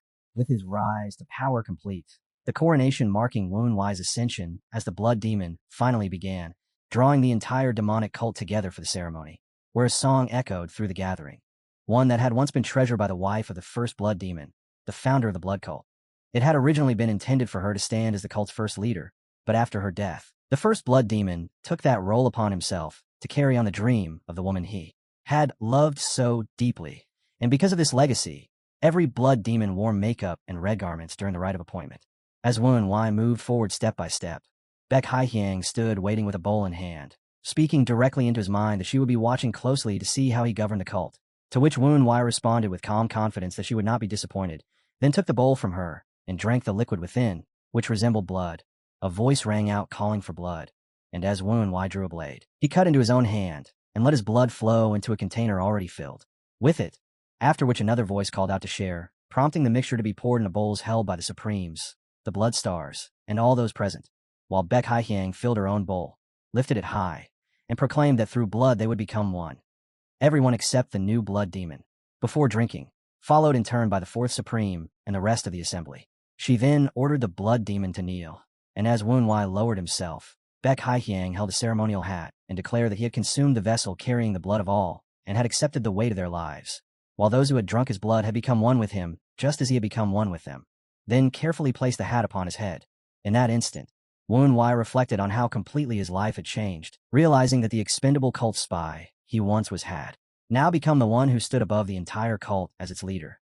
And as the gathered members erupted into thunderous cheers, he looked out over them and understood that he now bore the duty to guide them all, though there remained something he needed to resolve first. Taking his seat upon the throne, he watched as Sango step forward holding a scroll and formally declared the start of the appointment ritual, then unrolled it and began to read aloud, announcing that the first and second Supremes would retain their positions, while the fourth Supreme, Hei Action, would be elevated to the role of third Supreme. Hei Action knelt with respect and accepted the new title, and Woon Wai felt a quiet sense of ease seeing no sign of discontent, knowing well that Action had never cared for status or rank. Yet when his gaze shifted toward Baek Haihyang, he understood that the real challenge would begin from here. The proclamation went on, declaring that the seat of the fourth Supreme would be left empty, which made Baek Haihyang's eyes widen as she recalled the assurance that she would receive a position equal to or above a Supreme, leaving her to wonder what rank could possibly surpass it if that seat remained vacant. Sango then continued by announcing Baek Ryona's appointment as High Priest, drawing cheers from her supporters, while Baek Haihyang, using the frequency whispering technique, questioned Woon Wai on whether she had been judged unworthy of becoming a Supreme, only to be told to keep listening. And in that moment she realized this outcome had likely been arranged from the very beginning, regretting that she had failed to recognize it earlier when her inquiry had been deliberately sidestepped. The declaration then shifted to the aftermath of the Great War between the Orthodox and unorthodox factions 20 years ago, along with the cult's current state, revealing that a new position had been established, which stirred murmurs among the gathered members as curiosity spread, until it was finally announced that Baek Haihyang had been appointed as the vice leader of the blood cult. She stood there caught between surprise and uncertainty as Woon Wai spoke to her mind, reminding her that this role was indeed higher than that of a Supreme, just as he had promised, and asked whether she found it lacking. She questioned whether he truly placed his trust in her, and he answered by reminding her that they had once saved each other's lives, making it unreasonable to deny her such a role after everything they had endured together, then explained that he believed this position suited her abilities better than any other, adding that if she refused, the role would remain empty, and urged her to decide without delay. Baek Haihyang muttered under her breath before lowering herself to accept the blood demon's command, but at that very moment Yang John stepped in and raised an objection, arguing that the title of vice leader stood nearly on par with that of the cult leader, effectively placing her at almost the same level, insisting there could only be a single supreme authority, and warning that such a decision would bring harm. Woon Wai immediately cut him off, making it clear that Yang John's protest came from fear, as Baek Haihyang had been granted a position above Baek Ryonha. Yang John stood frozen in shock as Woon Wai turned to address everyone present, demanding to know where their true allegiance lay, then repeating the question with force until Yang John finally lowered his head and admitted that they belonged to the blood demon. Wu Wai affirmed that he was indeed their blood demon and that they were his subordinates, then pressed further, questioning why they continued to act as though they served separate factions under Baek Ryonha or Baek Haihyang. Leaving Yang John without a response, as Wu Wai rose and declared his intent, making it clear that he would neither reward nor punish anyone based on their past loyalties. He stated that he would judge solely on ability rather than background or status, declaring that anyone with the necessary skill could ascend to the rank of Supreme or Blood Star, which caused the second Supreme to show visible surprise as he realized that instead of introducing new titles, Wu Wai intended to make everyone compete for the existing ones. The other Blood Stars were equally shaken as Wu Wai continued, explaining that those who proved themselves worthy would be granted positions suited to their capabilities, while those who fell short would still have chances later, urging all of them to strive through martial strength rather than cling to factional ties. Baek Haihyang accepted the Blood Demon's command with a bright expression, thinking that this method was exactly like him, as it forced everyone to stand on their own merit, where lacking skill would inevitably cost them their rank, and in the midst of this, one of Yang John's companions angrily confronted him over his earlier objection, prompting Yang John to offer a quiet apology. Without warning, an urgent report arrived announcing that an army of 30,000 government soldiers was approaching, and Wu Wai immediately recognized that such numbers signaled something close to war, which made little sense given that there had been no prior conflict thanks to official permissions and stable relations with Deputy Commander Li Suk. Meanwhile, within the Murim Alliance, the general strategist Baek Haihyang questioned the former Supreme General Strategist on how the right Army Commander's Office had authorized the deployment of such a massive force, and it was revealed that the Commander-in-Chief was known for being incorruptible, a trait that had been turned against him, as the former Supreme General Strategist exploited the fact that someone within the office had accepted a bribe, manipulating the situation so that a single document was enough to mobilize the troops. At the same time, as the government army assembled before the fortress walls of the Blood Cult, a command was delivered demanding that the leader of the Blood Cult come out alone to the training ground, with the warning that refusal would result in a rain of arrows descending upon fortress. Action flared with anger, declaring that he would crush them outright. Yet Wu Wai arrived in composed silence, and, after assessing the situation, identified the opposing group as forces from the Right Army Commander's Office, most likely acting under the influence of the Murim Alliance, prompting the Second Supreme to ask if he truly intended to go himself. In response, Wu Wai calmly raised his mask and set it over his face, concluding that while a fight against them might be within reach, engaging in needless conflict with such an adversary would only further strain relations. With that judgment made, he resolved to go alone, leaving the situation behind and instructing the newly appointed vice leader to take charge in his absence. And though she admitted she had not anticipated being called to fulfill her role so soon, she accepted the responsibility without hesitation and affirmed her resolve to carry out her duties to the very best of her ability. Wu Wai considered the nature of the Right Army Commander-in-Chief's official forces, recognizing that they were made up entirely of elite fighters trained specifically for efficient defense, a stark contrast to ordinary government troops. While Sodom glanced aside, her attention caught by a massive structure nearby, prompting Wu Wai to explain that it was a catapult and emphasize that this was exactly what made the government army so dangerous. Just then, a soldier approached and instructed Wu Wai to enter the tent, and without delay, he stepped inside, where a man stood waiting and immediately questioned if he was the leader of the Blood Cult, causing Wu Wai to quietly observe his surroundings and realize how unexpected the situation was, as every person present had reached an extremely high level in martial arts, with the general seemingly at peak strength, and his subordinates appearing to be at least first rank, drawing a warning from the Southern Heaven Iron Sword to stay vigilant, recalling how its previous master had once said that government forces were feared not for their numbers alone, but for the many hidden masters among them, which Wu Wai acknowledged inwardly, understanding that if they had only been ordinary soldiers, the government could not have endured for so long.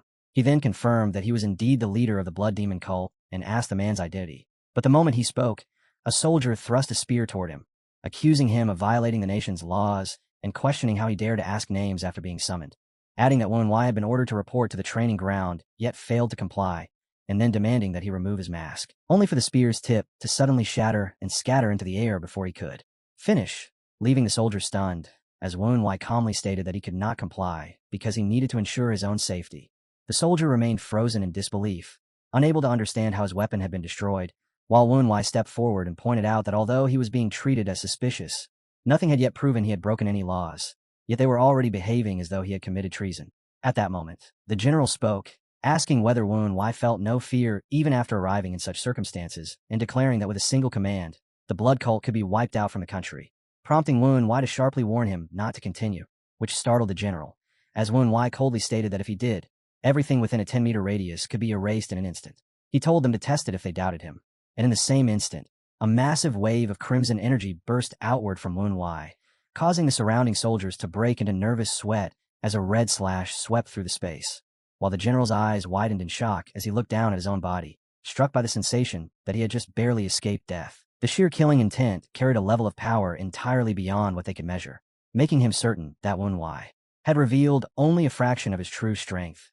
Yet even that fragment was enough to make them feel as though they had already died, forcing him to recognize that the man standing before him was far too dangerous to handle lightly. Woon Wai then stated that they should never have summoned him to begin with. And at that moment, a voice rang out with laughter, remarking that people from Urim truly differed depending on whether they belonged to the orthodox or unorthodox factions, and that he could now see the distinction clearly, prompting the general to turn toward the source of the voice while Woon Wai also glanced in that direction and inwardly noted that the speaker appeared no different from an ordinary person. When Woon Wai asked who he was, the man stepped forward and introduced himself as Go Jotik from the Provincial Judicial Commissioner's Office of Guizhou. Hearing this, Woon Wai immediately understood that the office oversaw prisons and law enforcement, and reasoned that if this man held the position of vice commissioner, then he must be a high-ranking official, likely present to inspect the state of national order. And, as the general attempted to speak, the commissioner cut him off, stating that he had already done enough, and that there was no reason to escalate matters further now that the summons had been answered, forcing the general to accept this with reluctance.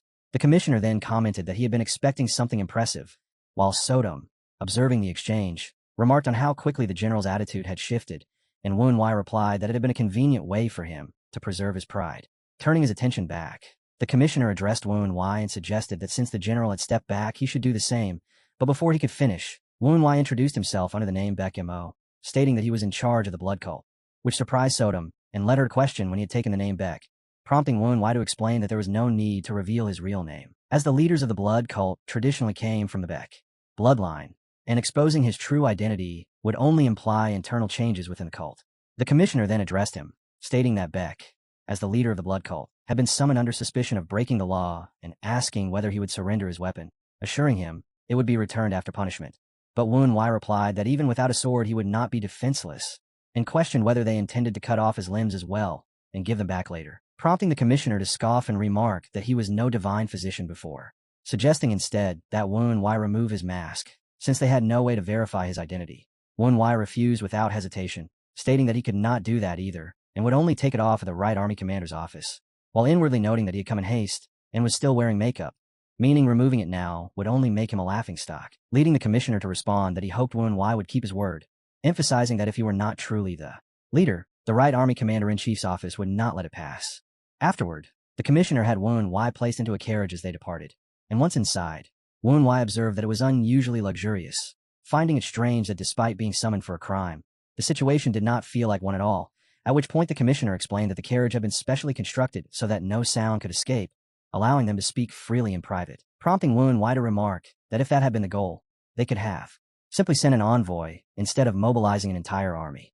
The commissioner admitted that he had not expected Woon Wai to comply so readily, and commented that unorthodox Murim was indeed different, while Sodom added that even within orthodox Murim many people refused to listen, leading Woon Wai to clarify that this was not what he meant, as he went on to explain that the Murim alliance and the government shared a cooperative relationship in which the alliance commonly provided gold and treasures, and in return the government offered both military and financial support, not out of fear, but because it was mutually beneficial. Woon Wai then spoke directly to the commissioner, interpreting his true intentions, and the commissioner confirmed that his understanding was correct, and when Woon Wai asked how he could be so certain, the commissioner revealed that he had already expected Woon Wai to question whether the Murim alliance had used the right army commander-in-chief to pressure the blood cult, leading Woon Wai to acknowledge inwardly that he had underestimated the government, and to conclude that Go Jotik held his position for a reason. The commissioner then asked how much wealth the Murim alliance might be funneling to the government, explaining that the alliance was closely tied to high-ranking officials, making their influence difficult to disregard, and when Woon Wai questioned whether he intended to side with them, the commissioner denied it outright, stating that if that had been his goal, he would not have bothered sending an emissary, and would have applied pressure from the beginning. Hearing this, Woon Wai reflected that despite mobilizing such a massive force, the commissioner still insisted no pressure had been exerted, revealing that the government operated on a completely different scale. He then stated that he wanted to confirm the reason Woon Wai had been allowed to rebuild the blood cult, questioning whether bribery had been involved, but Woon Wai answered that those unable to adapt to the times would inevitably be destroyed, and that they had no intention of harming innocent civilians. which visibly surprised the commissioner and led him to immediately apologize, admitting that he had approached both Wen Wai and the cult with prejudice, while Wen Wai replied that such assumptions were only natural given what had occurred 20 years ago, and added that it was now his responsibility to change that perception, finding it unusual for a government official to apologize and concluding that the commissioner was more reasonable than he had expected. The commissioner then remarked that even the right army commander-in-chief would value meeting someone like Wen Wai, noting that mutual understanding formed the basis of cooperation. And as he sat beside him, he explained that after speaking with him, he believed the matter could be resolved without difficulty, asking for permission to speak more casually, which Wen Wai accepted with a faint smile. Continuing, the commissioner explained that the right army commander-in-chief intended to examine the situation thoroughly, acknowledging that while laws had technically been violated, the existence of a sect was not something that could simply be dismissed, but a complication had emerged, as 3 princes of the empire were currently at the right army commander's office.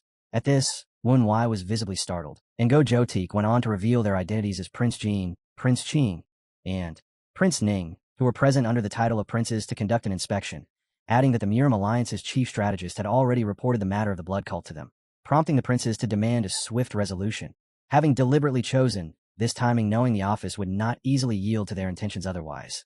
Yet despite all this, the commissioner reassured him that there was no cause for concern, as corruption had already been cleared away and there was no evidence of any wrongdoing. Wen Wai understood that his role in the trial was simple yet dangerous. Cooperate without resistance, and, above all, avoid attracting the attention of any princes, because the moment he was branded as troublesome, not even the commander-in-chief would be able to shield him from the consequences. Not long after this was explained, the carriage rolled to a halt, and the two of them stepped down. The commissioner turned to confirm that Wen Wai fully grasped the gravity of the situation before guiding him away from the open area toward a more isolated spot, explaining that a private room had already been arranged for him, and stressing repeatedly that until everything was settled, he must remain out of sight and refrain from any interaction with others. Just as the commissioner reached out and placed his hand on the door, it swung open without warning, throwing him slightly off balance as he stumbled forward, and from inside, a man calmly remarked that he had been waiting for quite some time before directly asking whether Wen Wai was the leader of the blood cult. The moment the commissioner heard that voice, his expression changed in shock as he recognized the speaker to be Prince Ning, prompting him to bow immediately in respect, while the prince's gaze settled on Wen Wai, carefully examining him before commenting on his apparent strength. At those words, Wen Wai felt a jolt run through him, the realization hitting hard that the situation had already veered far beyond anything he had anticipated. Wen Wai quietly brought to mind Go Jotik's repeated warnings, recalling how he had been told again and again that under no circumstances should he turn the 3 princes into enemies. Recognizing that this moment was exactly what those persistent cautions had been meant for, and that there was nothing to gain from provoking hostility now. With that understanding, he chose a careful, measured approach, offering a respectful greeting to Prince Ning while keeping his expression steady and composed. Before anything could settle, the man standing behind the prince stepped forward and sharply rebuked him for his insolence, demanding to know how he could behave so improperly by refusing to kneel. Wen Wai examined him calmly, certain he had never seen him before, yet able to sense from his presence that the man had reached the peak level, and when the man drew his sword and ordered him to kneel at once, the action was abruptly cut off as Prince Ning intervened, asking who had given him permission to interfere.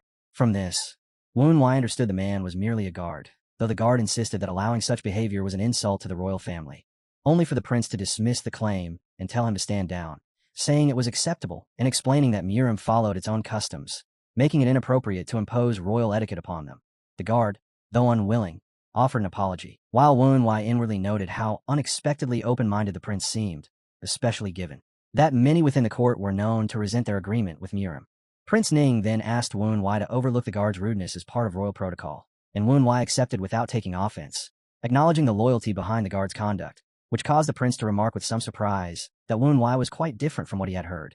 He went on to explain that an envoy from the Miram Alliance, sent by the general strategist Sama, had described the blood cult and other unorthodox martial artists as brutal and uncivilized, advising that they be avoided. Yet after meeting Wen Wai, he found those descriptions to be nothing more than stereotypes. Hearing this, Wen Wai reflected that he had been wondering which general strategist had come, only to realize it was the second general strategist, and he thought to himself that the man had truly set them up to fail.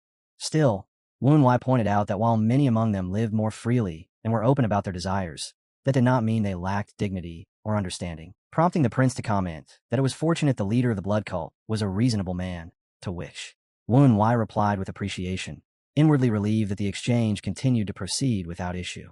The prince then stated that he intended to assist him, explaining that he understood Wen Wai had answered the summons in order to avoid clashing with the authorities.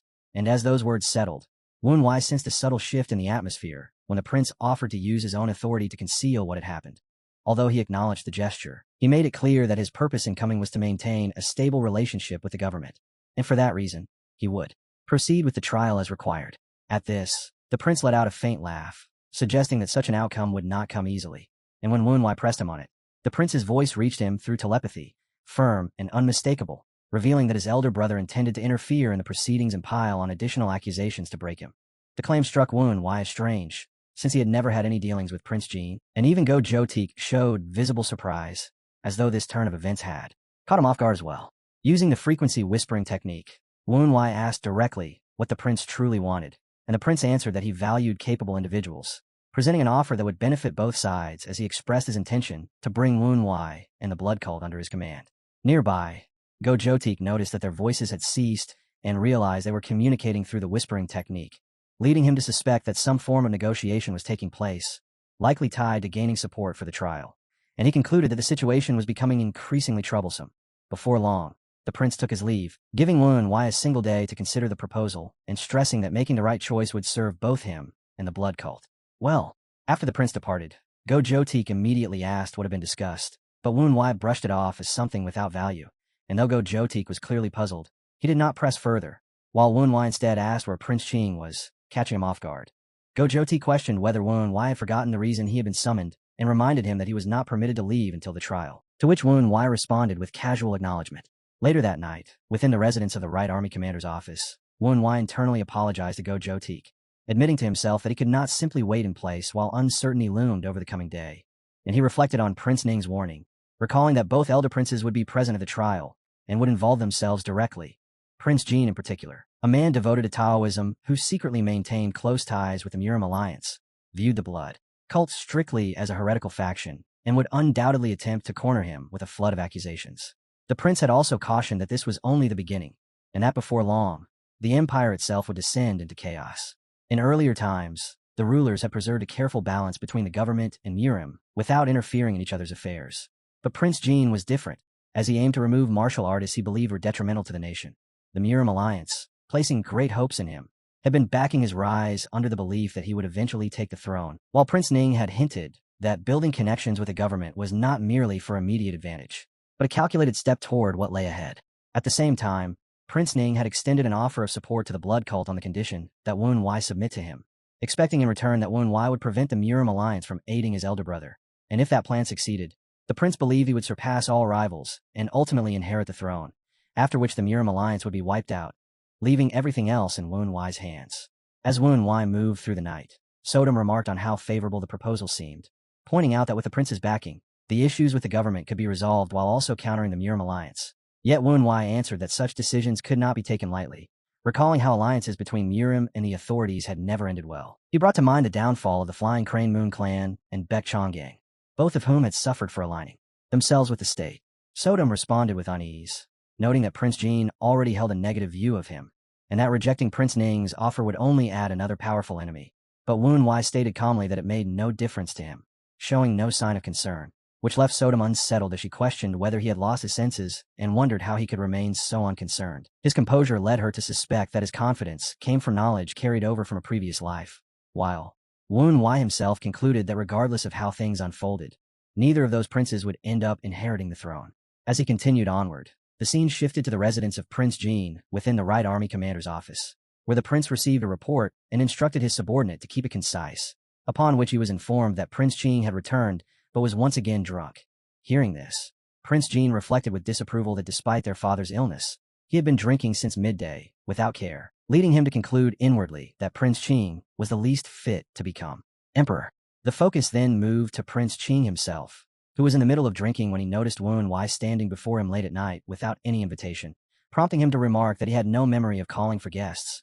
Sodom, visibly uneasy, questioned Wen Wai's choice to come here, but he replied that his memory was correct, while she muttered under her breath that the idea of such a man becoming emperor was absurd. Prince Ching then asked who he was, and Wen Wai identified himself as the leader of the blood cult, stating that he had come seeking a private audience. The prince took note of his audacity, finding it unusual that someone awaiting trial would appear at his residence so late at night. Yet he initially dismissed him and ordered him to leave, remarking that he was in a good mood, and that Wen Wai should consider himself fortunate to be allowed to walk away. Instead of withdrawing, Wen Wai stepped forward and said that with the trial so close, he would not take much of his time, asking only for a brief moment to speak. In response, the guards instantly moved in, surrounding him with drawn swords pointed in his direction, while Prince Qing delivered a final warning not to overstep again, making it clear that provoking a prince would lead to consequences. But in the very next instant, the prince's expression shifted to shock as every one of his guards suddenly dropped where they stood, collapsing onto the ground without resistance. He demanded to know what had just happened, and Wen Wai, his eyes faintly tinged with a green hue, calmly replied that he had simply put them to sleep for a short while, then asked if they could now have a proper conversation.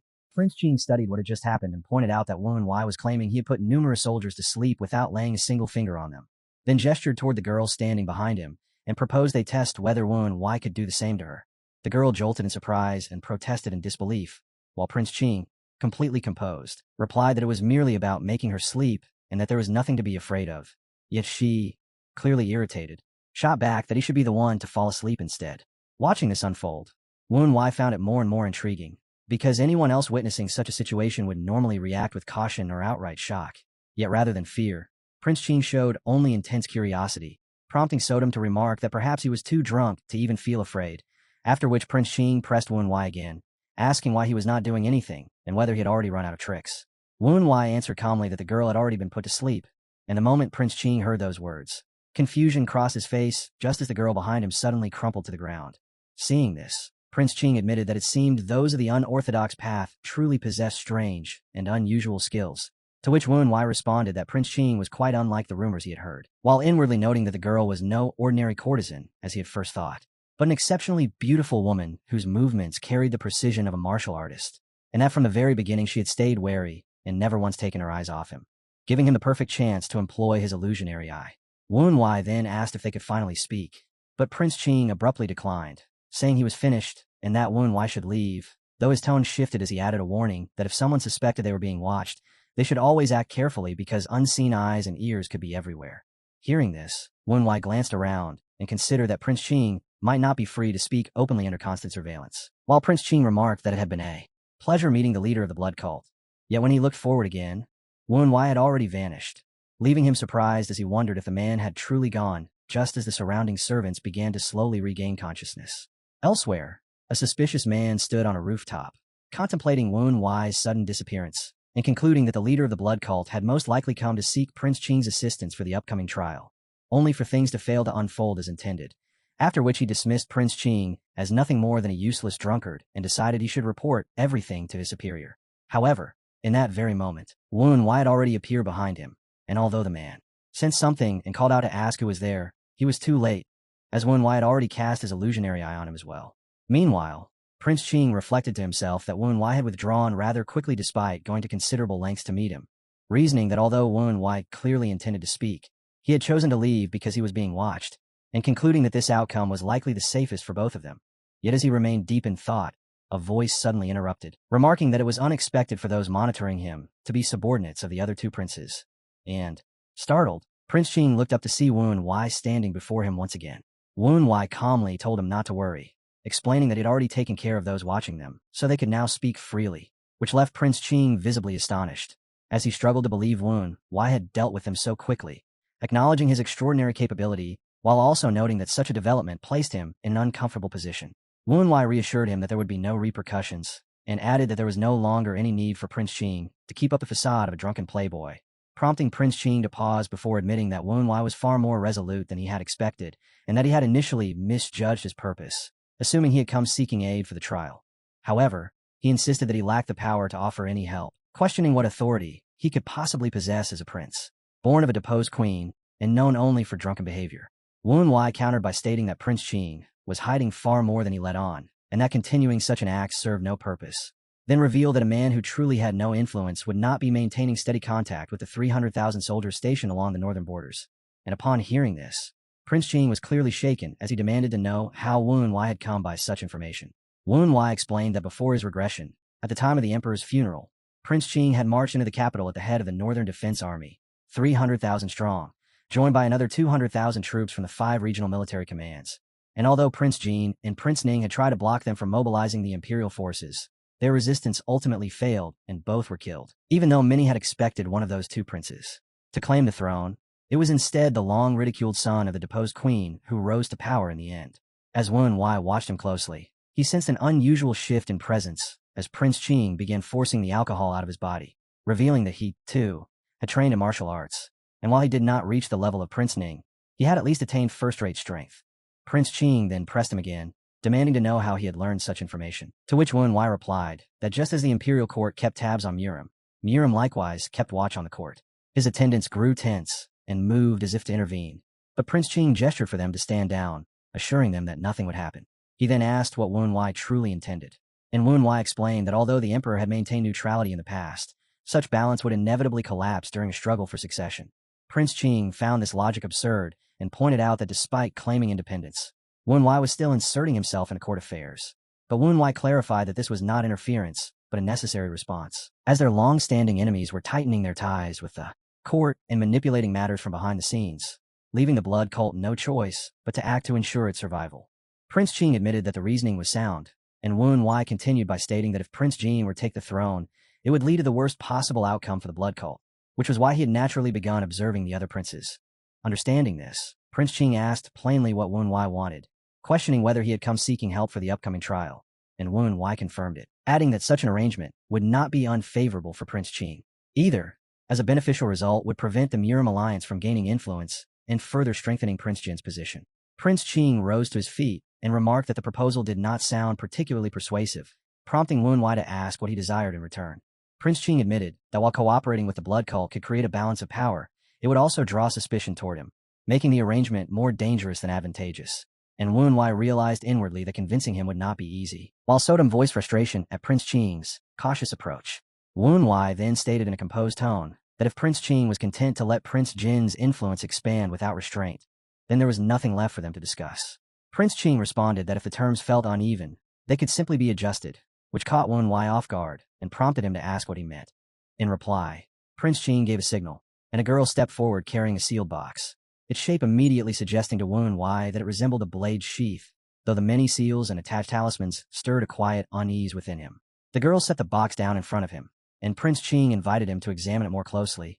Then, when asked what lay inside, revealed that it contained a demonic sword and explained that he had been searching for someone capable of wielding it, offering his support if Wen Wai could successfully suppress its demonic energy. Hearing this, Wen Wai questioned inwardly whether there was more to the matter and asked if no one else within the palace could handle it, to which Prince Qing replied that although the imperial guards might have the strength to wield it, they operated strictly under orders and could not be involved, and while he had also considered approaching the 8 great martial masters, doing so would draw too much attention. Wen Wai understood that any careless action would alert the Murim alliance and make it impossible to avoid Prince Jin's notice. Prince Qing then stated that this was exactly why he had come to Wen Wai directly and asked if he would attempt it, but Wen Wai answered that the conditions placed him at a disadvantage, as trying to control such a weapon could cost him his life, and therefore he required something more beyond mere support during the trial. Prince Qing's expression hardened as he remarked that those who spoke too much often lacked true ability, questioning whether Wen Wai was bargaining out of confidence in his power to subdue the sword. In response, Wen Wai immediately drew his own weapon, revealing it to be a demonic sword as well as a divine relic of the blood cult, thereby proving that he had already mastered such a weapon before. And upon seeing this, Prince Qing acknowledged his capability and asked what additional terms he sought. Wen Wai stated that if the Murim alliance attempted to interfere with the trial or exert pressure, it had to be stopped, something he believed was within Prince Qing's authority. And after a brief moment of thought, Prince Qing agreed, gesturing toward the box as he declared that if Wen Wai could bring the cursed sword under control, their agreement would be finalized. As Wen Wai moved toward the box, the Southern Heaven Iron Sword cautioned him to stay alert, having sensed a dangerous demonic presence leaking from within, yet Sodom brushed the warning aside, convinced it would not be an issue since he had already brought the Blood Demon Sword under control.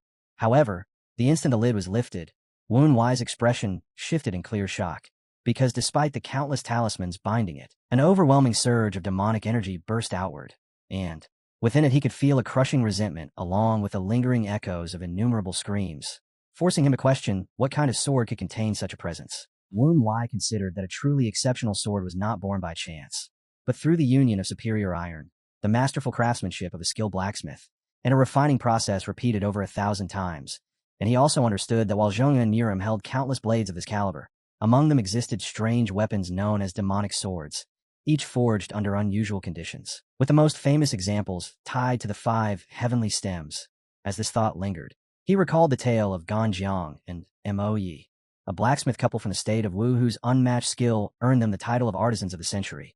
Yet despite being given black iron by the emperor and commanded to forge swords, they struggled for 3 long years without being able to melt it, and no matter how they tried, the iron would not yield, while the emperor, refusing to believe their explanation, grew enraged and accused them of defying his order, ultimately threatening the lives of their family. Left with no other path, the couple sought out their master, the great blacksmith Oyezi, who revealed that the black iron could only be melted through the sacrifice of a living person's flesh and blood, and upon hearing this, they returned in silence, until before Ganjiang could stop her, Mo Yi threw herself in a furnace, and in that instant, the iron that had resisted for years finally melted, leaving everything behind to her husband. She gave her life, and Ganjiang, overwhelmed by grief and fury, yet unable to pause, poured his anguish into the forging, adding parts of his own body, his hair, his nails, and his blood, into the molten metal, and after tempering the blade 1,000 times, he completed the twin swords, naming them after themselves as the Yang blade Ganjiang and the Yin blade Mo Yi. Yet no one dared to wield these weapons, for any person who touched or attempted to use them would fall under the sway of malevolent spirits, eventually turning that power against themselves and meeting death either immediately or over time. And because of this, the pair came to be known as demonic swords. From there it was understood that across Zhongyuan, only 5 such cursed blades existed, including the blood demon sword and the calamity-slaying sword wielded by one of the 4 great evils. While the remaining 3 were known only through rumor, their owners a mystery, and now, one of those 3 rested before Wen Wei, who realized that trying to subdue such a weapon carried extreme danger, as even the greatest martial masters could lose their lives if the blade did not choose them. Even so, Wen Wei judged his situation to be different, relying on the Sword Immortal's secret record, and with that conviction, he immediately pulled the blade from its case, a move that startled Prince Qing and his servant. The prince, watching this without hesitation, was reminded that even the most elite palace guard had lost their minds the moment they unsheathed such a weapon, with not a single person ever managing to tame it. And in that instant, he silently admitted that his expectations of the blood cult leader had not been misplaced. At that very moment, a hand reached out toward Wen Wei as if to draw him in, and a woman appeared, her presence filled with a cold yearning as she attempted to seduce him, urging him to come closer and embrace her. Yet Wen Wei reacted instantly and struck the hand away without the slightest pause. The woman, clearly surprised, let out a mocking remark about his resistance to her allure and began to speculate about him, while Wen Wei, recalling his prior encounter with the blood demon sword, had already gathered all of his innate core energy into his head to block the intrusion of evil energy into his mind, and it became clear that this woman was the spirit dwelling within the true evil sword. Wen Wei stated firmly that she would never reach him, and as the spirit observed him more closely, she sensed something unusual in his aura and recognized him as the wielder of the blood demon sword.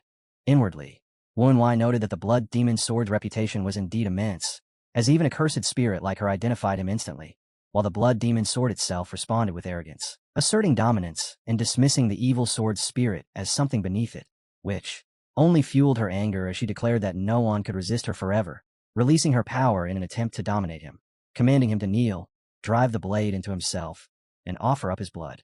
In that instant, a star-like radiance gathered in Wen Wei's hand and erupted with force as he declared that he would seize the soul, while the blood demon sword remarked that even fire could be controlled with the right state of mind as the power of heaven surged forth, and in a single moment, the spirit was dragged back into the sword and forcefully sealed by Wen Wei. Meanwhile, Prince Qing noticed that the demonic aura had completely disappeared and questioned whether Wen Wei had truly subdued the blade, realizing that such an achievement was extraordinary and fitting of the blood cult's leader, while Wen Wei, on his side, studied the evil-bound sword and came to the realization that he now knew exactly whose soul was sealed within it. Wen Wei recognized the spirit as Ju Sarian, once the palace mistress of fragrant flowers' joy and delight, a woman who had lured and slain hundreds with her wicked techniques before being eliminated as a common enemy and fading from Yurum's memory. When he addressed the evil linked sword directly, it reacted with visible shock, realizing that he could both see and hear her, and as she moved closer with curiosity, she questioned how a human could perceive her existence, to which Wen Wei answered that he possessed a special ability, a reply that only deepened her interest as she found him intriguing and tried to entice him into becoming her servant, only for the blood demon sword to immediately reject the idea, asserting its superiority while mocking her, prompting the evil-linked sword to argue that all men were easily swayed, a claim that only provoked the blood demon sword further. And as this exchange unfolded, Woon Wai noted to himself that he had never desired a sword. Less, while Sodom grew just as annoyed by the spirit's behavior. Meanwhile, the Southern Heaven Iron Sword casually remarked that she did not seem entirely unpleasant, which startled Sodom into questioning his judgment, though he brushed it off without concern, and in the end, Woon Wai concluded that while every sword carried its own nature, this one had the worst temperament he had encountered, leaving him relieved that it belonged to Prince Ching rather than to him. Soon after, Prince Ching asked whether the blade had been subdued, and Woon Wai held it out toward him, explaining that it was not truly a demonic sword, but one inhabited by a resentful spirit that he had already suppressed. Pleased by this, Prince Ching reached to take it. Yet Woon Wai quickly withdrew the sword and warned that although the spirit had been restrained, its resentment remained dangerously strong, emphasizing that such weapons chose their own masters and that it would be unsafe for anyone else to handle it, cautioning the prince against doing so. Accepting this, Prince Ching ordered his subordinate to test the sword, and although the man hesitated, he eventually obeyed, only for Prince Ching to be startled moments later by what he saw and demand to know what was happening, while Woon Wai calmly explained that the sword was rejecting him, as the subordinate had already fallen under its influence and was now shown licking the blade. After witnessing this, Prince Ching remarked on how peculiar the weapon was and declared that he had changed his mind, admitting that he had only wanted to confirm something about it. And since Woon Wai had successfully subdued it and had been acknowledged as its master, he decided to give the sword to him. Hearing those words, Woon Wai was briefly caught off guard, and inwardly, he rejected the idea without a sound. Prince Ching reassured Woon Wai not to be concerned, saying that a single sword would never make him go back on his word, that he would unquestionably support him in the trial set for the next day, and that he would also do everything in his power to keep the government from interfering in Urim's affairs.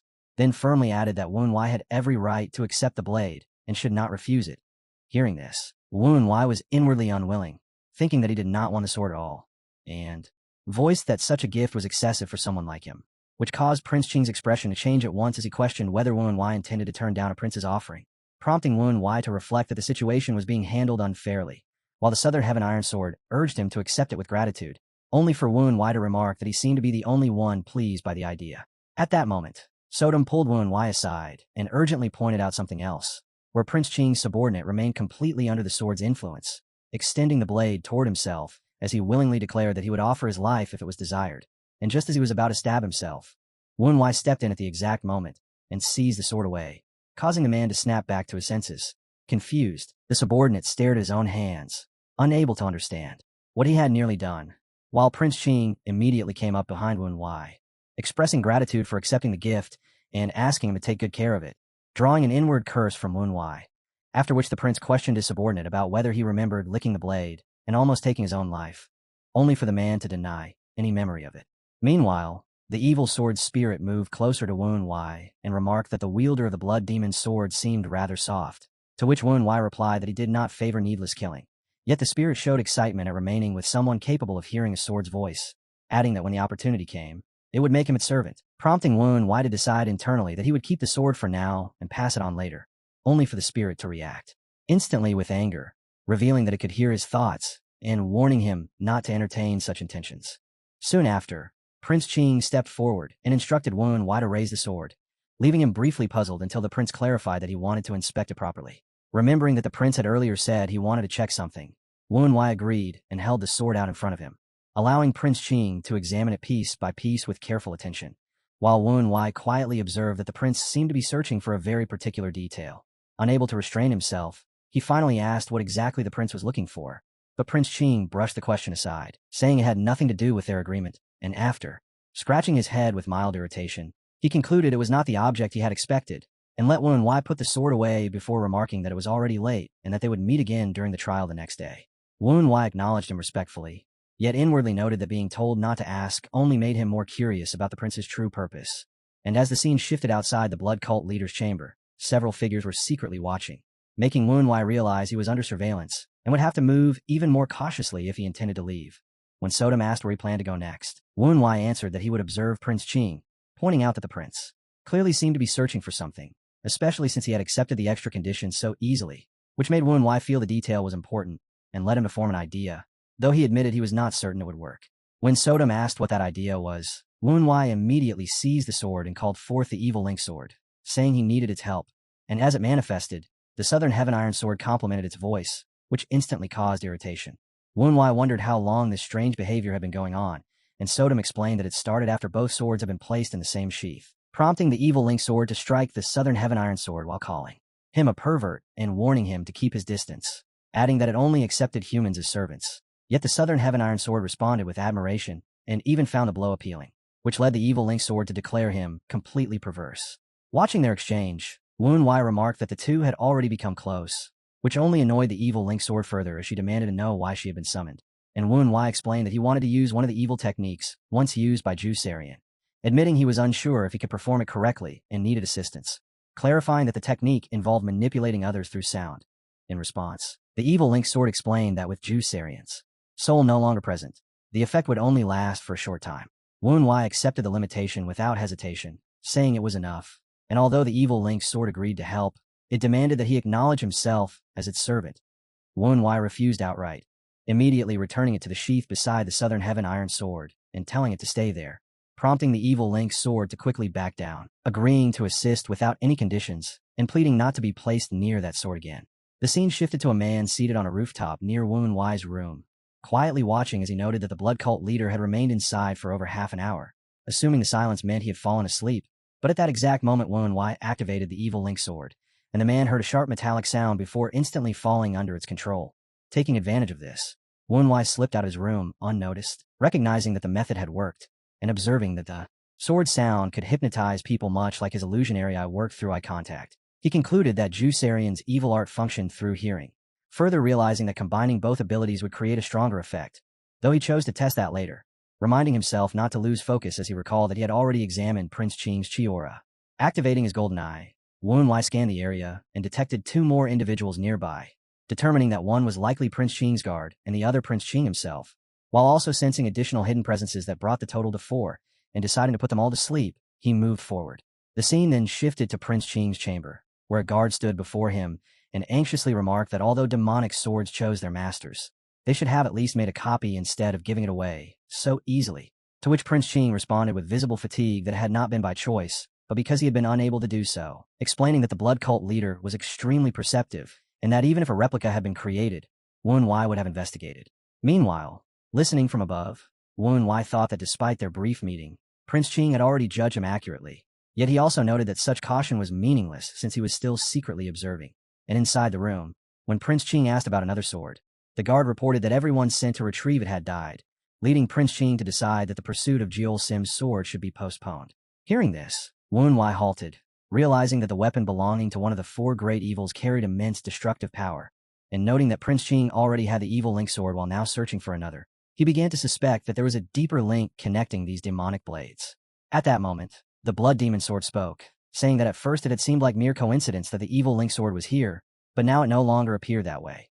When Woon Wai asked what it meant, the Blood Demon sword explained that both itself and the evil Link sword shared the same origin, and the evil Link sword added that the same was true for the Calamity Slaying sword, prompting the Blood Demon sword to clarify that by origin, they meant the blacksmith who had forged them. Woon Wai questioned this, and the sword revealed that their creator was the legendary blacksmith Oyezi, causing Woon Wai to realize that Oyezi, the mentor of Gan Jiang and Mo Yi, and a famed artisan who had forged countless treasured sword for the emperor, was the one responsible for these demonic weapons. And as the realization settled, he reflected that the answer to his lingering curiosity had been there all along, much closer than he had expected. He then understood that Prince Qing, who would one day rise to the throne, was deliberately searching for these demonic swords, suggesting that a hidden secret lay behind them. And as he looked at the sword in his possession, Woon Wai questioned what that secret truly was and why Prince Qing desired such weapons, continuing to contemplate the deeper mystery surrounding the demonic blades forged by Oyezi. Seated quietly on the rooftop, Woon Wai listened closely to Prince Qing's conversation, and when it finally ended, the guard respectfully took his leave, wishing His Highness a peaceful night. Watching this, Woon Wai assumed they were turning in, while Sodom commented that it was a shame, since if the conversation had gone on a bit longer, they might have uncovered more clues, but Woon Wai remained composed, saying it did not matter, and deciding that they should head back as well. After returning, the Blood Demon sword spoke again, reminding Woon Wai that he had been asking about the secret behind them, and explained that it did not know why Prince Qing was searching for the swords, except for the fact that all 5 had been created by the same father, which left Woon Wai somewhat disappointed, as it suggested that this was not simply an attempt to gather a collection. His attention caught on the mention of 5. Woon Wai questioned the Blood Demon sword about it, and the sword confirmed there were indeed 5 in total, namely itself, the evil Link sword, and the Calamity Slaying sword. along with two others forged at the same time called the Evil Eradicating Sword and the Tiger and Sparrow Sword. Hearing this, Wu Wei felt a hint of surprise, since the name Tiger and Sparrow was not typically associated with demonic swords, leading him to wonder if it might instead be the Sorrow and Pity Sword. But the Blood Demon Sword replied that it had never heard of such a blade. Sodom then approached and asked if something was wrong, prompting Wu Wei to explain that among the 5 demonic swords known to the world, one was the Sorrow and Pity Sword, while the others matched the names given by the Blood Demon Sword, and that the Sorrow and Pity Sword had once belonged to the late divine martial sword Emperor Qion Yuzong. Sodom responded that simply being labeled a demonic sword did not necessarily mean it had been forged by Oyezi, which Wu Wei acknowledged, adding that the Tiger and Sparrow Sword had not originally been considered a demonic sword, making it even more puzzling that would be counted among Oyezi's 5 creations, leading him to question why such swords had been made and whether it had been by the blacksmith's own will. In response, the Blood Demon Sword stated that it did not think so, suggesting instead that the blacksmith had most likely forged them under someone else's orders. It then added that it remembered very little, except that the one who had given the order was a man, and hearing this, Wu Wei immediately stepped closer with a trace of irritation, demanding to know why it had only mentioned such a detail now. The sword pushed back, saying the memory dated back hundreds of years, and asking whether Wu Wei himself could recall anything from his infancy, to which Wu Wei, sounding tired, admitted he could not and remarked that it was unfortunate, since he wanted to know the identity of that man, prompting Sodom to suggest that he use heavenly chi to search through the sword's memories. Without delay, Wu Wei drew the Blood Demon Sword and declared that he would look into its memories, and, as the sword agreed and began to recall that distant moment, Wu Wei immediately activated his heavenly chi and entered its memories, causing the scene to shift into the past, where a blacksmith was in the middle of forging weapons. Taking in the surroundings, Wu Wei realized this must be the very blacksmith, and his gaze soon fell on 2 swords placed nearby that seemed oddly familiar, leading the Blood Demon Sword to explain that one of them was itself, while the other was the Evil Link Sword, with another blade set slightly apart, the Tiger and Sparrow Sword, resting under Sandakul. Recognizing them, Wu Wei understood that it truly was Qion Yuzong's Tiger and Sparrow Sword. The Blood Demon Sword then indicated the blacksmith, stating that he was the one who had forged them all, and when Wu Wei questioned whether this man was truly Oyezi, the sword confirmed it, further explaining that the blade Oyezi was currently working on was the Calamity Slaying Sword, and that even before its completion, both the Blood Demon Sword and the Evil Link Sword had already been sent away to their respective masters. From this, Wu Wei concluded that the 2 swords only possessed knowledge of their own creation, and he then asked about the man who had ordered Oyezi to forge them, to which the Blood Demon Sword replied that the man would be arriving soon. At that very moment, the door opened, and a figure stepped inside, coming to stand before Oyezi as he casually asked what kind of sword was being made, and although Wu Wei tried to examine him closely, the light obscured his face, making it impossible to see clearly, while the Blood Demon Sword assured him that he would soon be able to, and at the same time, Wu Wei felt that the man's voice carried a strange sense of familiarity. Oyezi revealed that this was the 4th sword, explaining that the first 2 had already been assigned to their respective owners and would soon arrive in their hands, and upon hearing this, the man responded with approval and told him to proceed. However, when Oyezi admitted he did not truly understand why these blades, all forged from rare and valuable metals, had to be sent in a Murim, the man dismissed the concern and instructed him to concentrate solely on completing his task. Continuing, Oyezi assured him that the remaining swords would also find their owners in due time, prompting the man to express confidence in him, while issuing a strict warning that under no circumstances should all 5 swords ever be brought together. And at that exact moment, Wu Wei finally caught sight of the man's face and was utterly stunned.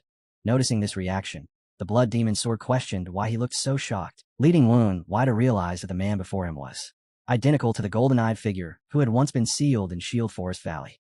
The sword immediately challenged this, asking if he had truly encountered such a person there, as it had no memory of anything like that, and Sodom clarified that this was because the Blood Demon Sword had been in Wu Wei's grandfather's possession at the time. Even so, the Blood Demon Sword reasoned that it was more likely someone who merely resembled that man, since the memory dated back to a period before the blood cult had even been established, making it impossible for that individual to still be alive. Although Wu Wei acknowledged that possibility, he insisted that the resemblance was exact. Not just the face, but also the voice and those distinctive eyes. And when he asked if the Blood Demon Sword knew the man's identity, it answered that it had only ever seen him once. Overwhelmed, Wu Wei fell into deep thought, considering whether the very person who had commissioned the creation of the 5 swords could somehow still be alive, unless he possessed immortality. And this line of thinking led him to recall that the power of the golden eyes might extend beyond simple regeneration, remembering a similar remark once made by Han Jisong's master. From there, he began to wonder if the true secret hidden within the 5 demonic swords was tied to immortality itself. speculating that the man's warning against uniting them might be because each sword contained a piece of that concealed truth, and he also recalled how Prince Qing's subordinate had previously suggested forging a duplicate of the sword. Just then, his thoughts were abruptly cut off by a voice from outside calling out to ask if he was inside, and recognizing it as Jotik, Wunwai decided to set the mystery aside for later. Stepping out, he questioned why Jotik had come at such a late hour, to which Jotik explained that criminals often chose nighttime to escape, and that he had been concerned Wunwai might attempt to do the same. At that same moment, an unseen figure concealed nearby watched everything unfold as Wunwai calmly responded that running away would only confirm any suspicions of guilt. Although he invited Jotik inside, Jotik declined, explaining that he had merely come to check on him. And as he placed a hand against Wunwai's chest, he discreetly slipped something into his clothing before turning to leave. Wunwai told him to be careful on his way, and once he was gone, Sodom commented that she had expected him to enter since the two seemed to have grown closer. But Wunwai reasoned that with constant eyes on them, Jotik had deliberately chosen to remain outside. It was then that Wunwai realized Jotik's true purpose. He had delivered a letter, and quickly retrieving it, he unfolded and read its contents, acknowledging that while he had anticipated such a turn of events, he had not expected it to come so soon, leading him to conclude that immediate action was necessary. By early morning, the scene shifted to the eastern side of the Right Army Commander-in-Chief's residence, where Muram's military strategist sat, remarking that everything was proceeding according to plan, while the man before him praised the strategy for successfully driving the blood cult into a corner. This individual was revealed to be Sageman Zhang, the Chuanjin sect leader and the Muram Alliance's sixth elder, as the second general strategist, Sama Zhonghian, explained that a strategy's true purpose was to force an opponent to the brink, depending on how it was employed, emphasizing that the blood cult leader had been completely cut off in Guizhou and that capturing him was their highest priority, as doing so would bring about the collapse of the entire blood cult.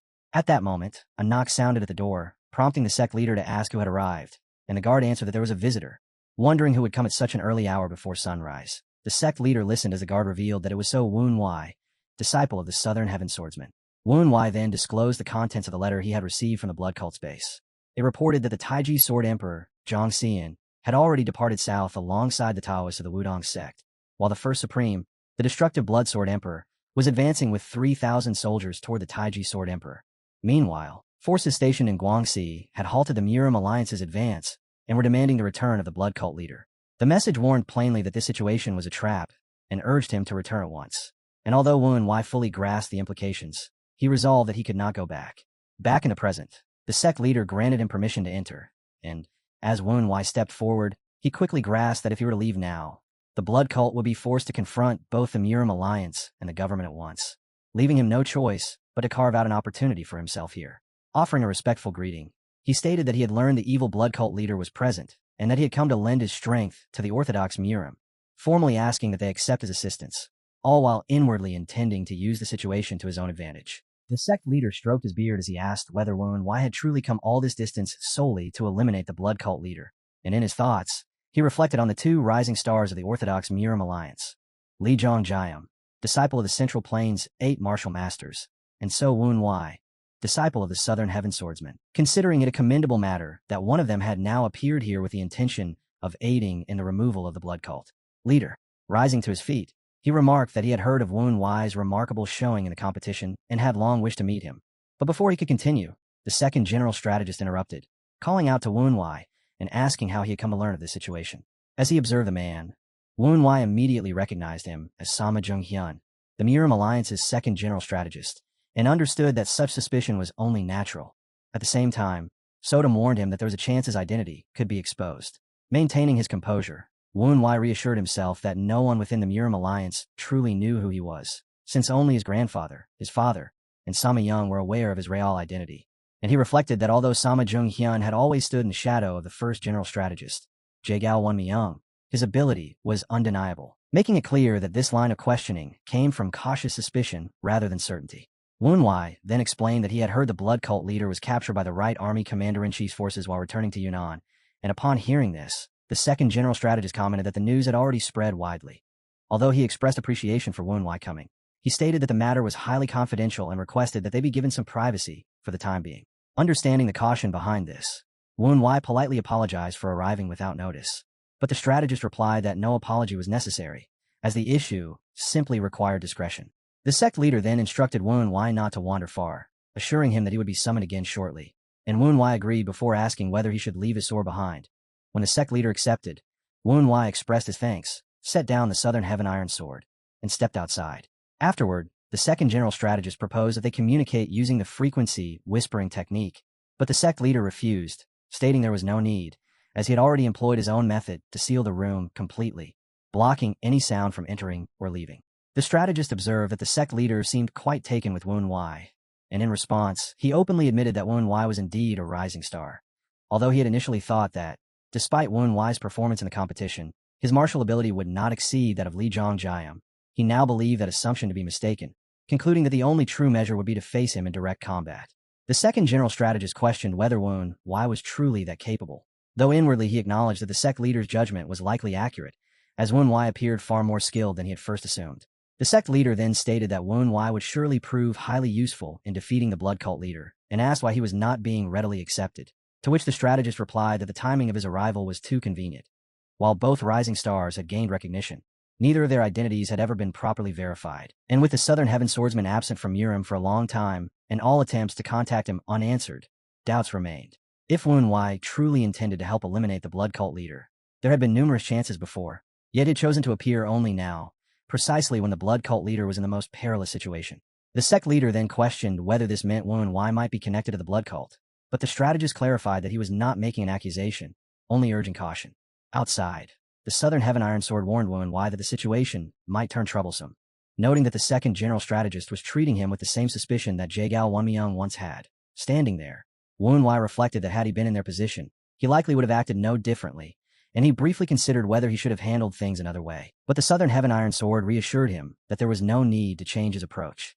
Back inside, the sect leader asked if they should simply send Woon Wai away, but the strategist rejected the idea, explaining that minor suspicion alone was not sufficient grounds for dismissal, and that it would be wiser to test him to determine his reliability, adding that standby units had already been stationed at 5 points, which serve as the most effective escape routes out of Guizhou. He intended to pass along several different locations to Woon Wai, while the sect leader observed that if Woon Wai were caught by those squads or deliberately avoided those areas, it would reveal a connection to the blood cult, and the strategist concurred, stating that such an outcome would serve as clear confirmation of his involvement. Not long after, the sect leader released the sound-blocking technique and summoned Woon Wai back inside, where the second general strategist assigned him the duty of guarding 5 separate locations. Upon hearing this, Woon Wai immediately understood he was being tested again and thought to himself that if he had not left his sword behind, he might have already walked straight into their trap, after which the sect leader remarked that there was still time before the trial and invited him to share breakfast, but Woon Wai respectfully declined, explaining that he could not risk being spotted by the blood demon and would instead go ahead to guard the designated areas. As their conversation continued, a man suddenly rushed in, flung the door open, and urgently announced that something had gone wrong, and when pressed for details, he hesitated before revealing that the trial of the blood cult leader had already concluded, which left both the sect leader and the second general strategist stunned, with the sect leader pointing out that 4 hours still remained before the scheduled time, prompting the subordinate to explain that Prince Qing had ordered the trial to be conducted ahead of schedule, further revealing that the prince had intentionally ended it early, so Woon Wai would not have to face the other 2 princes, and that it was better to settle everything swiftly. Meanwhile, the Right Army Commander-in-Chief hurried in, demanding to know why he had been told the trial was already over, while Prince Qing casually greeted him and stretched, and when the Commander-in-Chief remarked that he hoped the prince had rested well, Prince Qing agreed, commenting that his bed had been quite comfortable, after which the Commander-in-Chief questioned the situation, stating that he had heard the prince had personally overseen the trial, to which Prince Qing firmly confirmed and, with a light laugh, declared that he had judged the blood cult leader to be entirely innocent and had therefore released him, as they could not prosecute someone without guilt. Back in the present, upon hearing this, the second general strategist pressed a hand to his forehead as his complexion turned pale, concluding that Prince Qing might be aligning himself with the blood cult. He commented that this meant Prince Ning had been nothing more than a pawn and that they had gravely underestimated the blood cult leader, while Woon Wai, listening, acknowledged inwardly that this development had not been part of his original plan, but accepted that events had unfolded this way. The sect leader then asked how much time had passed since the blood cult leader's departure, and the report came that half an hour had already gone by, prompting the strategist to insist they act at once, saying he would go and investigate, while the sect leader stated he would first evaluate the situation before heading toward the 5 designated locations. Woon Wai added that he would move quickly to the assigned areas, but just as he was about to leave, the second general strategist raised a hand as if to stop him, only to hesitate, fall silent, and then simply urge him to hurry instead, to which Woon Wai agreed before departing at once. Sodom expressed surprise at that brief hesitation, and Woon Wai concluded that the strategist had likely intended, due to the urgency, to disclose the true locations, but had reconsidered at the last moment, revealing an even deeper level of caution. And as he made ready to go, he noted that it did not matter even if he remained unaware of the standby positions, because he was currently acting as So Woon Wai, the Southern Heaven Swordsman's disciple, and one of Murim's 2 rising stars. The scene then shifted to a forest roughly 2 kilometers south of the Right Army Commander-in-Chief's office, where Woon Wai realized internally that this was not the correct location and that lingering there would only waste time, eventually causing others to stir up chaos over the disappearance of the blood cult leader. As he advanced, he abruptly came to a halt, prompting Sodom to ask what was wrong. And Woon Wai replied that he could smell blood ahead, calling out to whoever might be there. But when he took in what lay before him, he was clearly taken aback and instinctively reached for his sword as a wounded man emerged, leading Woon Wai to demand that he identify himself. The man was gravely injured, and from his clothing, Woon Wai recognized him as a member of the Chuanjin sect. The wounded man pleaded for help before collapsing, and Woon Wai, seeing how much blood he had already lost, judged that death was near, then caught him and pressed for answers about what had happened and how he had ended up in such a state. But the man, struggling to breathe, instead asked who Woon Wai was, and Woon Wai answered that he was the disciple of the Southern Heaven Swordsman. At those words, the injured man recognized him as one of the 2 rising stars and urgently begged him to head to the Right Army Commander-in-Chief's office and deliver a message to Sage Man Zhang, warning that the Blood Demon had launched an attack on the standby location. Hearing this, Woon Wai was left perplexed, since he himself had been present there and could not make sense of who could be behind such an assault. And as that confusion lingered, the scene shifted elsewhere, where a group had completely surrounded a lone figure. They were members of the Chuanjin sect, resolute in their intent to capture the blood cult leader no matter the cost. And at the center of their formation stood a person clad in black with a mask identical to Woon Wai's, making it clear that someone was impersonating him. The Chuanjin sect members had already subdued a man wearing the blood demon mask and ringed him with drawn weapons, convinced there was no escape. So without any pause they struck all at once, swords converging on him. Yet before a single blade could touch him, his body suddenly dispersed into smoke and vanished, leaving them stunned as they struggled to comprehend how such a thing was possible or where he had gone. And in that instant of confusion, countless sword slashes erupted from nowhere, cutting through them at blinding speed as the masked figure, employing the 7-star sword formation, slaughtered many in a single breath, afterward remarking to himself that although he had heard this formation ranked among the finest in the Orthodox Murim alliance, it felt utterly disappointing. One Chuanjin sect member, wounded in the shoulder and unable to restrain himself, stepped forward in anger, clearly offended by the remark. But the masked man immediately closed the distance with unmistakable killing intent, noting that his previous strike must not have cut deeply enough, which sent panic through the injured man. Just as the blow was about to fall, Woon Wai appeared at that precise moment and blocked it with ease. And as he took in his opponent, he realized inwardly that this was the fake blood demon, prompting the imposter to retreat a short distance while the wounded man collapsed, gasping, expressing his thanks and asking who had saved him, to which Woon Wai calmly replied that he was the Southern Heaven Swordsman's disciple and ordered him to withdraw at once. The man quickly recognized him, yet the remaining Chuanjin sect members showed no sign of backing down, insisting instead on helping capture the blood demon, which caused Woon Wai to grow inwardly frustrated, knowing he could not expose himself as the real one. So he urged them to leave, warning that they would only get in his way and should return with reinforcements. The imposter then spoke, saying he would let them go, a remark that caught Woon Wai off guard as he added that he had no interest in fighting the weak and told them to step aside, prompting one sect member behind Woon Wai to lash out with an insult, only for Woon Wai to raise his hand and stop him, cautioning him not to act recklessly. And despite their protests over fallen comrades, Woon Wai pointed out that they failed to recognize when to retreat and asked if they truly intended to die there. Recognizing the threat, the man immediately fled, vowing to return with reinforcements, while Woon Wai, watching him go, concluded inwardly that no such help would be needed. The imposter's gaze then fell on Woon Wai's sword, and from it he inferred that Woon Wai must be the Southern Heaven Swordsman's disciple, mockingly asking whether he had learned his blade from a dead man. Woon Wai sensed there was meaning behind those words, yet brushed them aside. But the fake blood demon pressed on, suggesting that Woon Wai himself should already know the truth, and without wasting another moment, he attacked again, only for Woon Wai to intercept the strike, and as their weapons met, he acknowledged internally that such power was to be expected, especially after seeing how effortlessly the opponent had dismantled the 7-star sword formation. As the fight unfolded, Woon Wai came to realize that the imposter had already exceeded his own limits, while the fake blood demon continued an unbroken chain of attacks. Each one met and deflected as Woon Wai held his ground. The opponent, growing more intrigued, observed how Woon Wai had managed to open his chi without surpassing his limits, and wondered if it stemmed from the martial arts he practiced. And Woon Wai, sensing that he was being studied, decided not to let it continue. Immediately, activating the luminous star mystic art at the 7th level and driving the opponent back with force. Caught off guard, the imposter remarked that Woon Wai had been hiding his true strength, but Woon Wai gave no reply and instead pressed forward with a direct strike, which was about to connect before the enemy once again dissolved into smoke, reappearing behind him in an instant. Recognizing the sheer speed of this movement, Woon Wai reacted without delay and blocked yet another attack. Their exchange escalating into a rapid flurry of blows until a powerful strike finally forced Woon Wai to step back.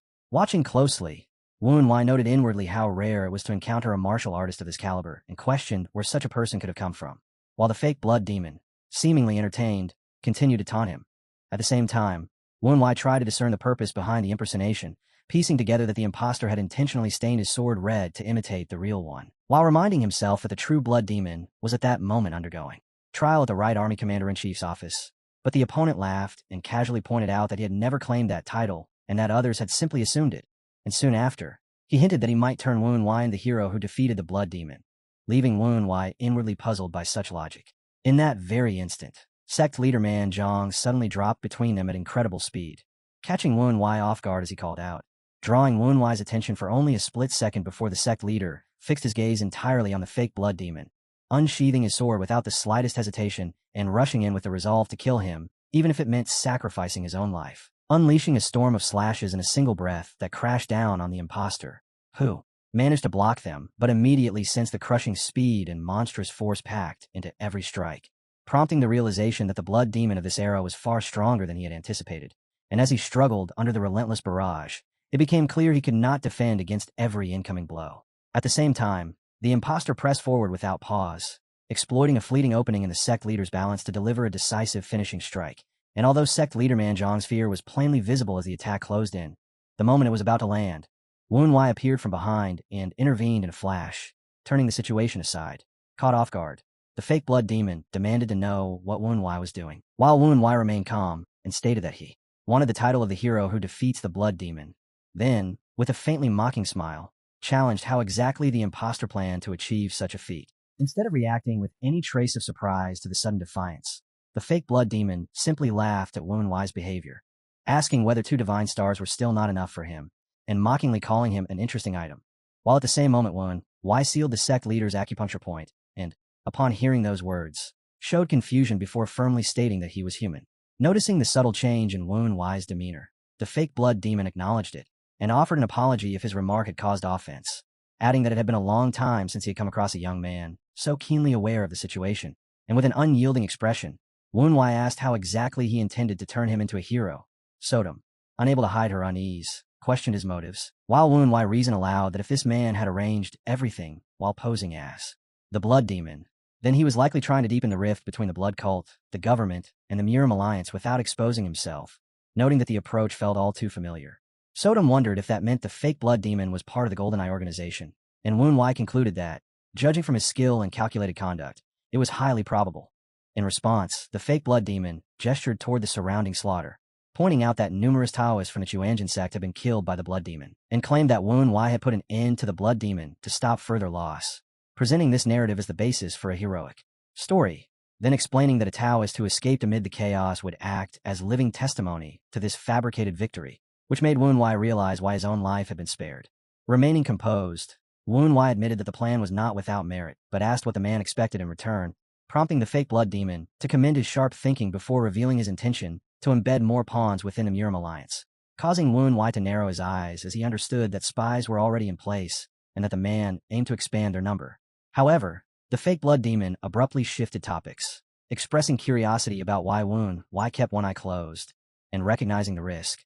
Woon Wai gave a fabricated explanation, claiming the eye had been damaged and clouded from excessive use of internal energy, and that keeping it shut helped him concentrate, to which the fake blood demon replied that such caution was unnecessary now that they were no longer enemies. Yet Woon Wai stayed vigilant, and answered that he could not place trust in such words so easily. As the fake blood demon regarded his wariness with approval, he abruptly tossed a small dark object toward him, which Woon Wai caught with ease, revealing it to be a poison pill described as a ritual for joining their ranks, a measure meant to secure loyalty under the threat of death.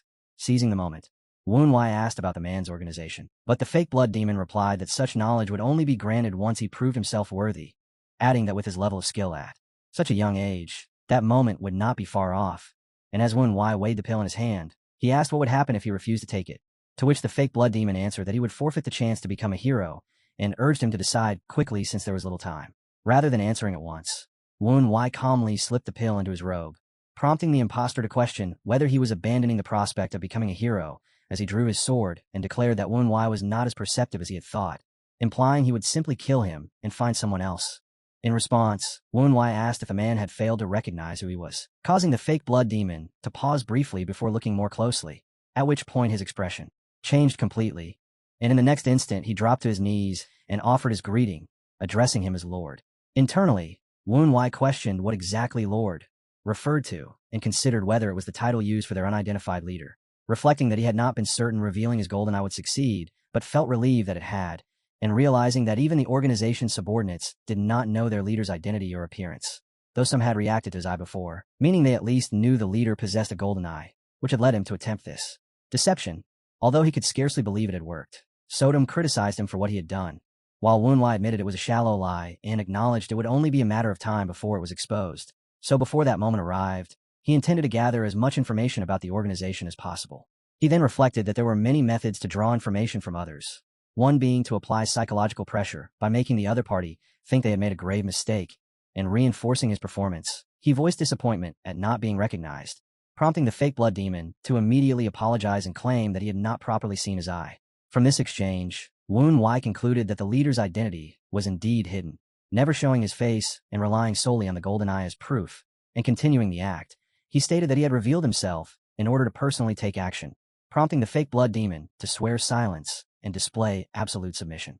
Wen Wai then declared that the blood demon was no longer the right army commander's office, and that the trial had already ended, which caused the fake blood demon to react with clear surprise, calling the development unexpected, a response that also puzzled Wen Wai, who explained that the trial had originally been set for noon and that circumstances had changed. The impostor then admitted that their plan to strain relations between the blood cult and the government while recovering the demon sword would no longer succeed under these conditions, allowing Wen Wai to grasp that the assault on the Chuanjin sect had been a calculated move to frame him and lead to his conviction, and he realized that Prince Qing's interference had disrupted their scheme, though it was likely they already had other plans in motion. So without delay, he ordered the fake blood demon to abandon this operation and move on to the next.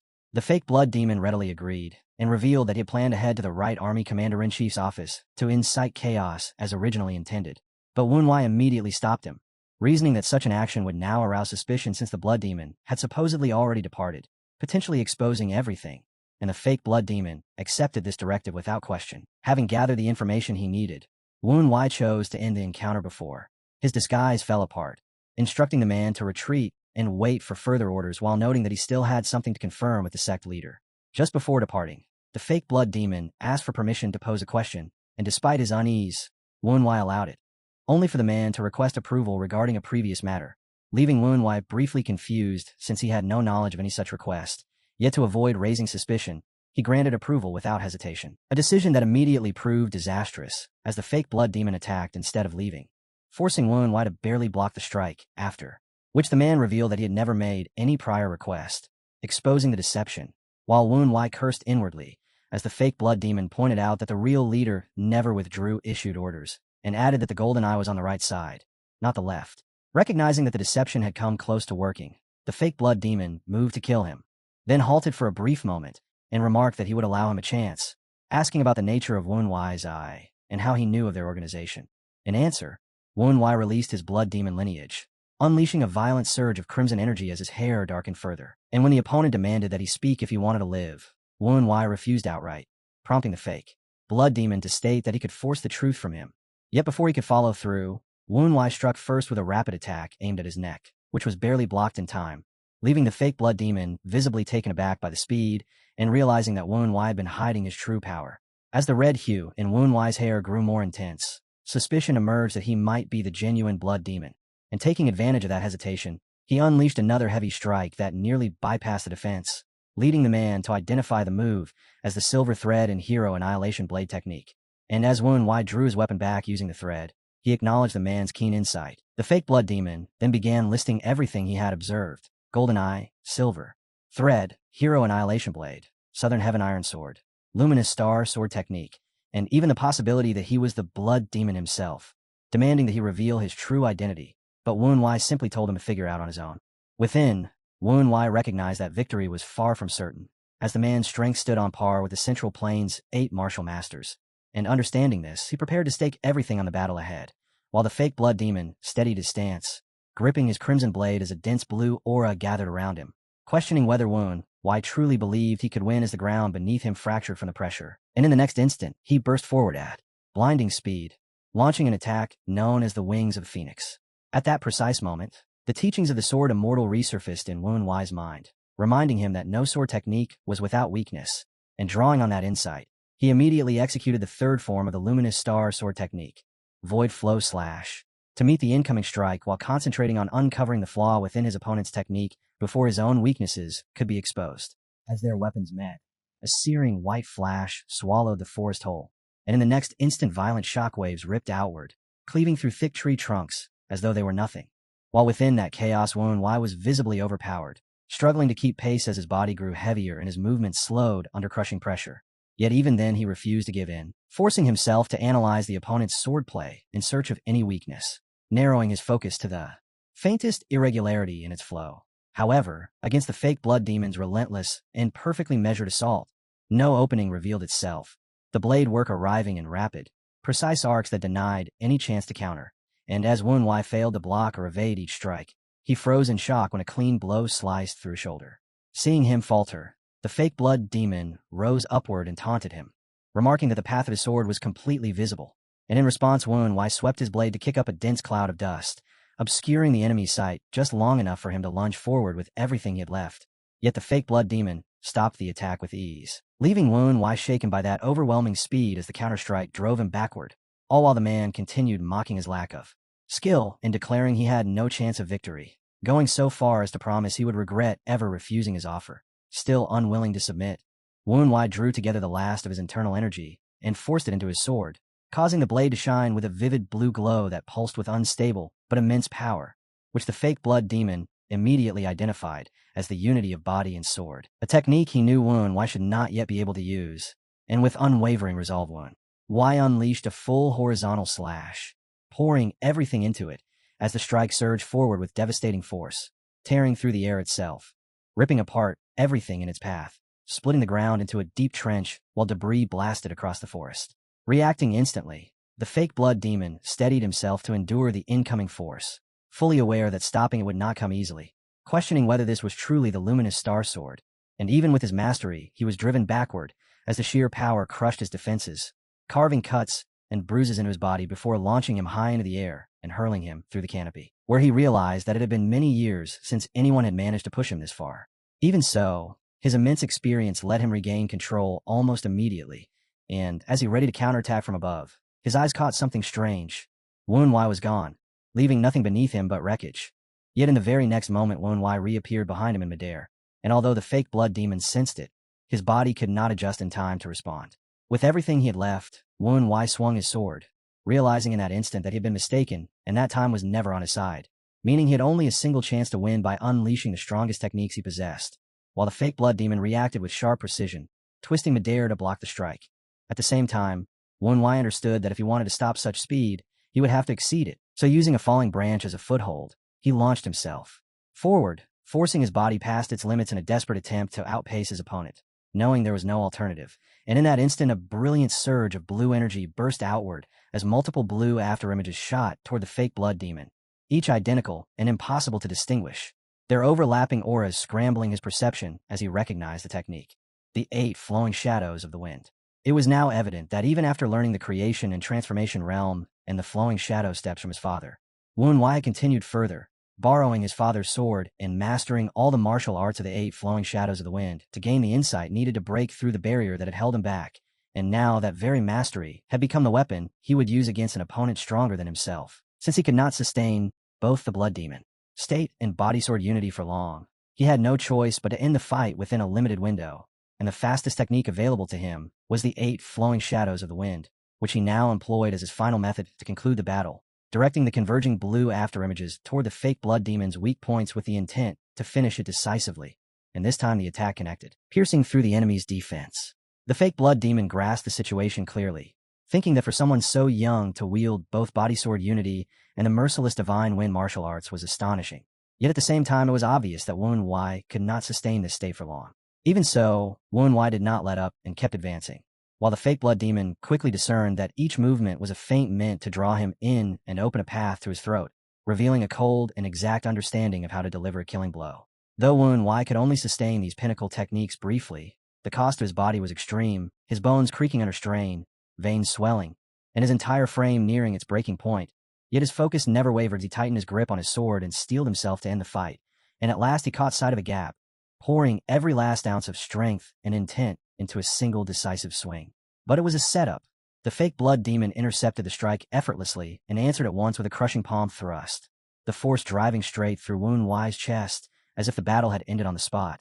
Yet what he struck was only a construct of blue energy, a clone left behind, because Wu Wai had anticipated the trap and used that instant to reposition for a final attack from an unexpected direction. And with one clean, exact cut, he sliced through the fake blood demon, splitting him cleanly in two at the torso as the blue arc of his blade passed through the air. His success owed to the instinct that sensed something unnatural in that opening and guided him away from the snare, instincts forged through countless fights.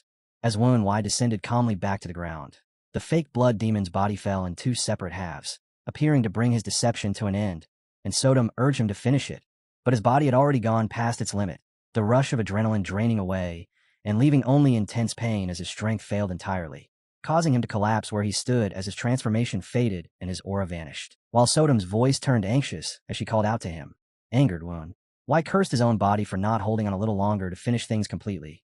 Yet his resolve did not break, and forcing himself forward, he began to crawl toward his enemy, intent on ending it even with his bare hands.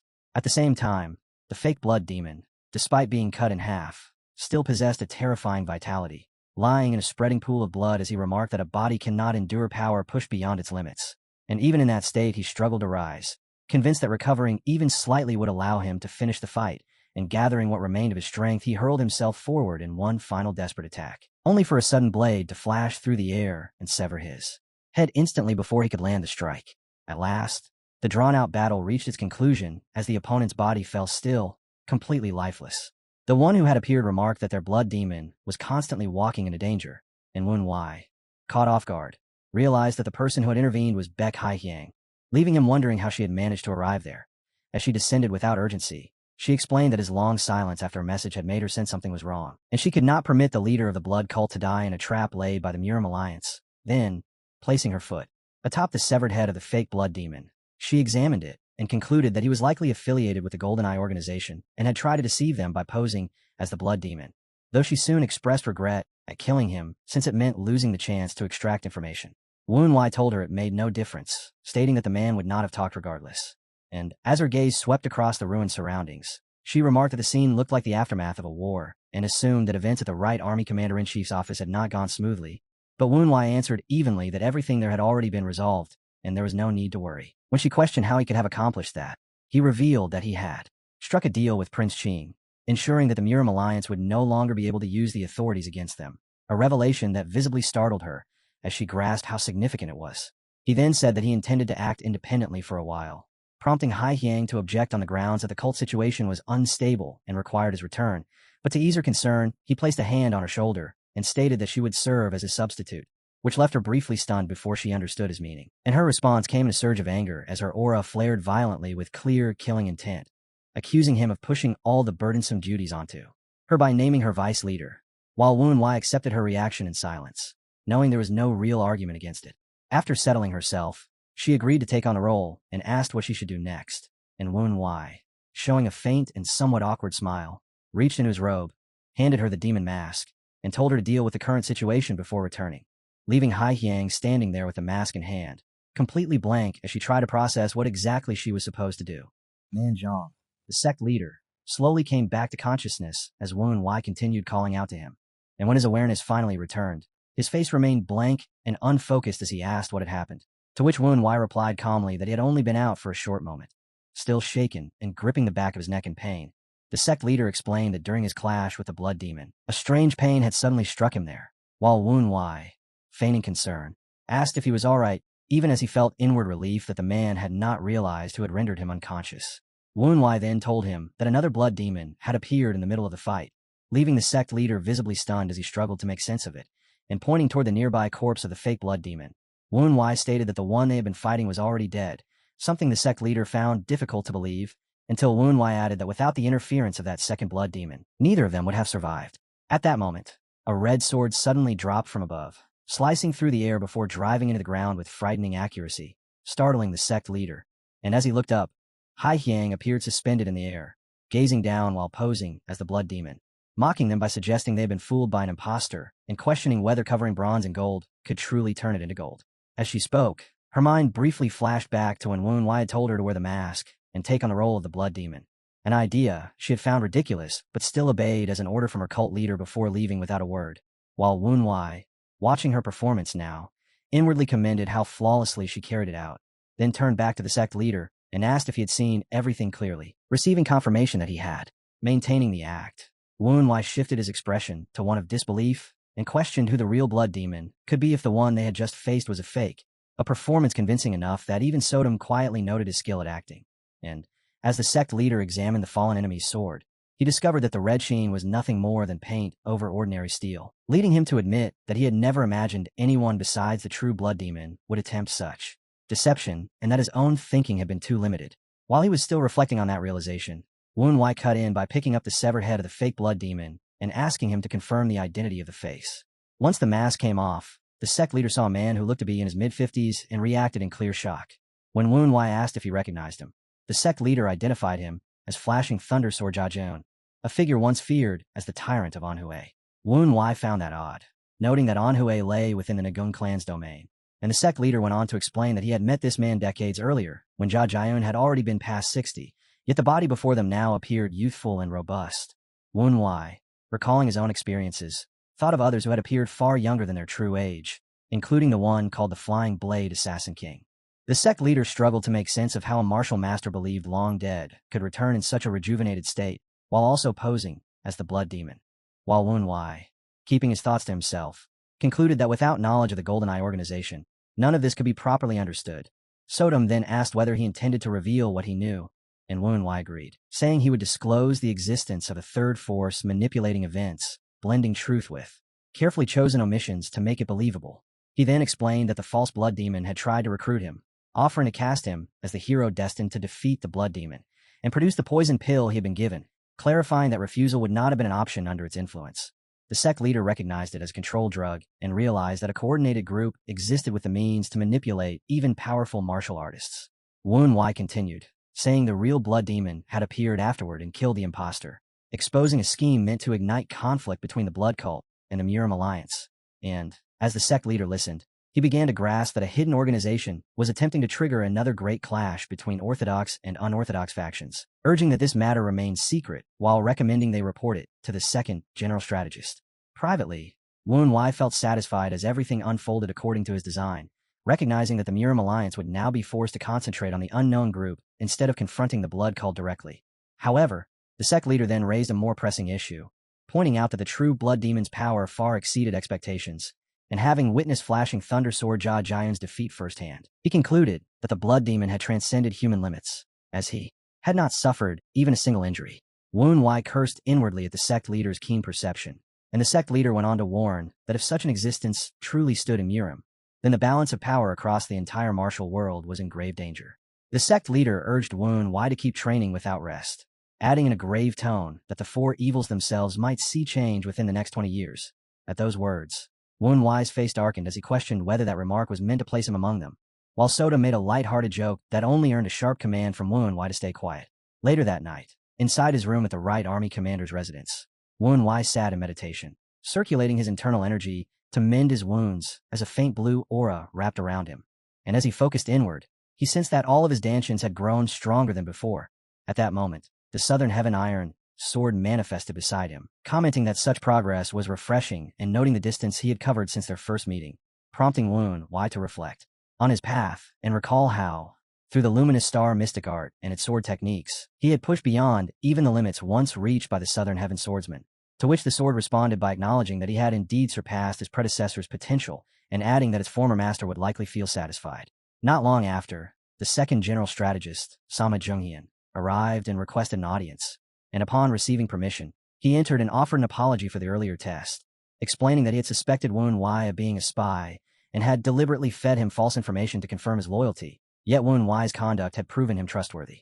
Sama Jungyan then laid out the current state of the Orthodox Murim alliance, describing how the appearance of a new blood demon had bolstered the blood cult while eroding the alliance's morale. And although leadership remained in place, he emphasized that what they lacked was a symbolic hero capable of uniting their forces, before revealing that they intended to support Wen Wei in becoming that very figure.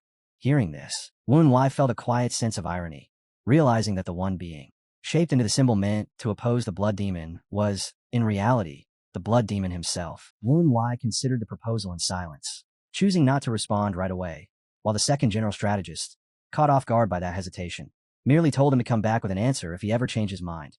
To Wen Wei, the title of the two divine stars already allowed him to move freely within the Orthodox Murim without obstruction, and he could not shake the feeling that such an offer should have been extended to Li Zhonggayam rather than himself. Yet at the same time, he recognized that far more pressing matters demanded attention, particularly the need to unite the unorthodox Murim, because the disparity in strength between the Murim alliance and the blood cult was so vast that a direct, large-scale war under current conditions would end in complete defeat, making it essential for them to expand their forces to a level where the Murim alliance could no longer suppress or eradicate them with ease. 10 days later, Wen Wei met with Song Juabek, who upon hearing that Wen Wei intended to meet with bandits, grew uneasy and immediately demanded an explanation, only for Wen Wei to calmly tell him to settle down and lower his voice. Wen Wei was convinced that to truly gather the unorthodox Murim, they would first need to take control of the 18 Yangtze River strongholds, as although the Orthodox Murim's influence stretched far and wide, there remained one region where its grip was weaker, since the majority of its main forces were stationed north of the Yangtze River, while the south housed several key bases belonging to the unorthodox factions, and before the war, the southern side of the river had officially been regarded as unorthodox territory. Yet even after the Orthodox Murim's victory, only minor sects and smaller clans moved south, while its core power saw no real reason to relocate. He believed that by gathering the unorthodox forces in the southern region and steadily building their strength, they could eventually reach a point where the Murim alliance would hesitate before launching any campaign against them, though he was fully aware that it would only be a matter of time before the Murim alliance caught on to his intentions. Even so, if he could secure control over the river through the 18 Yangtze River strongholds, then not even the Murim alliance would be able to move against them effectively. Wen Wei then turned to Zhou Sungwan and asked whether he had properly explained the plan to Juabek during their journey, and Sungwan replied that he had done everything he could, repeating the explanation every single day over the course of their 10-day travel. He added bluntly that if Juabek still failed to remember, then it was entirely his own fault, leaving Song Juabek, who had been completely absorbed in eating, momentarily speechless before he finally offered an apology. Sama Young then asked Wen why he had chosen such an unusual meeting place, and he replied simply that she would understand soon enough, before noting that others were already on their way and cautioning her to be careful with what she said. At the northern edge of Hunan, near the harbor of Anxiang County, a group of men entered a restaurant, instructed the owner to prepare food for them, and told him to notify them once it was ready. Seeing the place fill with so many people, Juabek grew puzzled, and as he overheard them whisper that they had arrived early, otherwise they would not have gotten any food, he studied their attire and began to wonder if they were escort warriors. Sama Young asked Wen why so many had gathered, and he explained that there would soon be bidding for the escort of certain goods, with the nearby harbor serving as the place where merchant guild leaders conducted such dealings, adding that escort agencies had assembled there to compete for the right to transport those goods.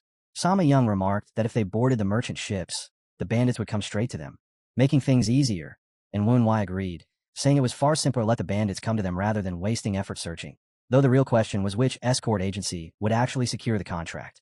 Since there was still time before that happened, he suggested they continue watching the situation unfold. Not long after, they noticed a crowd gathering in front of the restaurant, where a man began loudly sharing a rumor, and Wen Wei immediately recognized them as members of the beggar sect, known for spreading information in exactly this way, noting that it had been quite some time since he had last seen them in person. The man went on to say that there was now a new figure among the four evils, claiming the group had effectively become the five evils. Wen Wei felt puzzled, since even before his regression it had always been the four evils, but his focus sharpened as the beggar sect member continued, bringing up the current blood demon and stating that everyone already knew of his strength, with survivors from the battle in Guangxi reporting that he was overwhelmingly powerful, even claiming he had slain a martial master without suffering a single scratch. Hearing this, Wen Wei let out a quiet sigh, realizing he had overlooked the sect leader mentioning something similar before, and that, in just 10 days, such rumors had already reached Hunan. What struck him as odd was that, despite not committing any particularly villainous acts, he had still been labeled with such an evil title, and he ultimately attributed it to the deeply ingrained negative perception surrounding the unorthodox Murim and the blood cult. Using the frequency whispering technique, Sama Young remarked that Wu Wai had now become one of the evils, standing on equal footing with her father, adding that her father would likely be pleased upon hearing it. Yet Wu Wai answered calmly that he did not believe that would be the case. As the beggar sect members continued spreading their account, a woman suddenly stood and questioned whether the blood demon was truly evil, explaining that according to what had been said, it was the blood demon who had killed the martial master in order to save the Taoists of the Chuanjin sect, and she asked how such an act could be considered wrong, even suggesting that being counted among the Central Plains' 8 martial masters would be a more fitting title. The woman was revealed to be Huang Haiju, the escort head of the Golden Shadow Escort Agency. Yet the beggar sect members dismissed her argument as nonsense, while another man remarked that it was hardly surprising for someone from an escort agency that accepted commissions from the unorthodox Murim to speak like that, and another voice mocked her outright, asking if she intended to defend the blood cult as well. That man was Zhang Jiayong, the leader of the Jade Shadow Escort Agency, known for taking only the largest contracts in the region, with his organization being considerably large and relied upon by many orthodox sects and clans, in contrast to the comparatively smaller Golden Shadow Escort Agency. One of Wu Wai's subordinates quietly expressed his unease, saying he had a bad feeling that the situation might soon spiral into chaos and asking what they should do, but Wu Wai calmly told him to simply observe. Huang Haiju argued back that it was the former blood demon who had carried out massacres and that it was wrong to assume the current blood demon was the same, further clarifying that her agency accepted work as it came without discrimination, while Zhang Jiayong responded by asking why she was becoming so emotional and claimed he was only looking out for her safety, warning that defending the blood demon within orthodox territory was dangerous and that others might take it as a sign she was connected to the blood cult. Huang Haiju's anger flared, yet before it could spiral further, her subordinates stepped in and restrained the situation, while Zhang Jiayong pressed on without hesitation, pointing out that even her own people seemed to grasp what was happening better than she did, then casually assuming she had come for the bidding and advising her to leave instead of wasting time, adding with open contempt that a minor, insignificant escort agency ought to understand its position. Wu Wai's companion quietly remarked that Zhang Jiayong was pushing things too far, and Wu Wai, watching the exchange, reflected inwardly that when an opponent chose to back down, one should also recognize the proper moment to stop. Yet Zhang Jiayong only grew more arrogant, boasting that his agency commanded over 100 escort warriors and even had the beggar sect working alongside them. At the mention of that name, Wu Wai took notice, marking the beggar sect's involvement as significant, while Zhang Jiayong continued to mock Huang Haiju, openly questioning who would ever entrust such an important task to her agency, until a man suddenly stepped forward and ordered them to stop, prompting Zhang Jiayong to immediately recognize him as Hong Jialgi, the young sect leader of the beggar sect, a sight that caught Wu Wai off guard since the beggar sect typically maintained neutrality and avoided entangling itself in matters like this, making the young leader's direct involvement highly unusual. Wu Wai then asked Sungwon whether the beggar sect normally interfered in escort agency affairs, and Sungwon confirmed that they did not. But as Wu Wai studied his reaction, it became clear that Sungwon had lost his composure because of his past, having joined the blood cult due to Hong Jialgi and sworn loyalty in exchange for help in pursuing revenge, leading Wu Wai to realize that the moment tied to that promise was drawing near. Rising from his seat, Wu Wai told Young to continue eating, then turned to Sungwon and instructed him to stay calm, warning that any visible anger would only attract attention, before speaking to him through telepathy and asking if he believed he could become the successor if they killed Hong Jialgi right then and there, to which Sungwon responded that others would most likely suspect him, and Wu Wai agreed, advising patience instead, explaining that events had a proper order and assuring him that when the time came, he would help him obtain both his revenge and everything else he sought. Understanding that Wu Wai had not forgotten his promise, Sungwon accepted this and resolved to wait, while nearby Hong Jialgi addressed Huang Haiju, telling her not to be overly harsh and suggesting they share a meal together, even going so far as to offer including her in their dealings if they grew closer, all while making comments that hinted at his enjoyment of her presence, though she remained silent throughout. He then asked her to make her decision, but at that exact moment, Wu Wai stepped in, and Hong Jialgi immediately recognized him. When Zhang Jiayong demanded to know who Wu Wai was, Hong Jialgi answered in his place, revealing that he was So Wenhui, one of the 2 divine stars and a disciple of the Southern Heaven Swordsman, a declaration that immediately stunned Zhang Jiayong and wiped away his arrogance as he hurriedly apologized, admitting his ignorance for failing to recognize him, and adding that it was an honor to meet him, while Wu Wai responded with modesty, telling him he was being overly generous.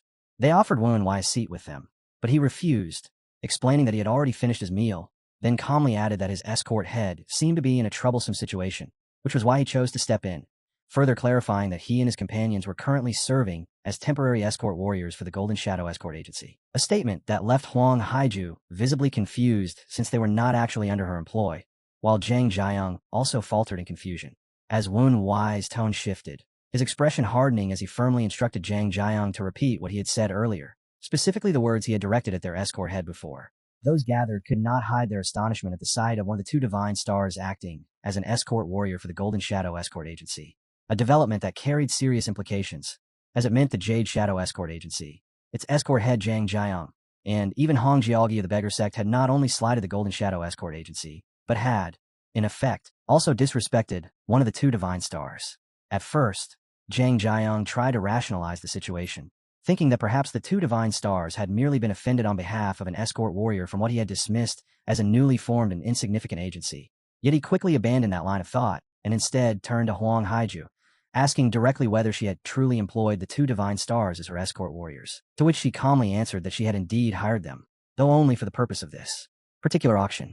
Watching her closely, Woon Wai concluded that she was far from foolish, as she had received no guidance from him through the frequency whispering technique, yet still managed to play her role flawlessly, while at the same time he became aware that, having crossed a certain threshold in his cultivation, he could now sense when someone was attempting to gauge his strength, which revealed that Jang Jiang was subtly probing him. Though Woon Wai kept his own power carefully hidden, deciding to apply a measured amount of pressure, Woon Wai acted, while Jang Jiang, for his part, realized he could not detect even the slightest trace of chi from Woon Wai, a realization that left him unable to judge the depth of his opponent's martial level, until in the next instant Woon Wai unleashed a vast surge of power aimed directly at him, and the moment it struck, Jang Jiang was shaken to the core, fear gripping him instantly, prompting Hong Jialgi to ask what had happened through the frequency whispering technique, only for Jang Jiang to question whether he had sensed it as well, though the young leader of the Beggar Sect remained completely unaware. In that instant, Jang Jiang understood that the overwhelming chi had been directed solely at him, and although he could not fully grasp how it was done, he realized that Woon Wai had intentionally revealed his power while confining it to a single target, which filled him with dread as he wondered if his earlier attempt to measure Woon Wai's chi had been plainly noticed, leading him to question what level of martial mastery was required to exert such precise control. Before concluding that Woon Wai far exceeded his expectations and regretting that he had provoked him in the first place. Lowering his voice, Jang Jiang then admitted that the situation was turning unfavorable and that they would need support. In response, the Beggar Sect's young leader stepped forward and declared that Woon Wai, by acting as an escort warrior for the Golden Shadow Escort Agency, was effectively pressuring not only their escort head, but the Beggar Sect as well. Hearing this only deepened Jang Jiang's fear, and inwardly he cursed the leader, as he had no desire to push the situation any further. Yet now things had grown far worse than before, while Woon Wai calmly countered by stating that the Beggar Sect had always maintained neutrality and confined itself to Jianghu affairs, then questioned when they had begun meddling in escort agency matters. The leader brushed this aside with a dismissive attitude, implying that Woon Wai had no standing to question them. But at that moment, one of Woon Wai's subordinates stepped forward and stated that he served young Master Woon Wai, prompting the leader to rebuke him, asking why a mere subordinate was interfering and criticizing Woon Wai for failing to control his men, adding that such an interruption was disrespectful. Meanwhile, Jang Jiang felt nothing but dread, realizing there was no longer any way to withdraw, as Sama Young suddenly mocked the Beggar Sect, openly ridiculing them despite their claims of authority, which angered the leader enough for him to assert his status as the successor of the Beggar Sect. Yet Sama Young only continued, remarking that regardless of his title, he was still nothing more than a beggar, then pointing out that instead of begging, he was sitting in a restaurant eating, implying he no longer even fit the image of one, words that pushed the leader into fury. Unable to endure the insults, the leader's aura flared violently as he prepared to punish her, causing the surrounding crowd to grow uneasy and wish the confrontation would move outside. But before anything could be done, he had already lunged forward, and in that very instant Woon Wai stepped in and blocked the attack, everything shifting within a fraction of a moment until the leader found himself standing alone in confusion, unable to grasp what had just happened. Frozen mid-strike, his vision spun, and only then did he realize that Woon Wai had already disarmed him by seizing his arm, though he could not tell when it had occurred, and fear immediately took hold of him.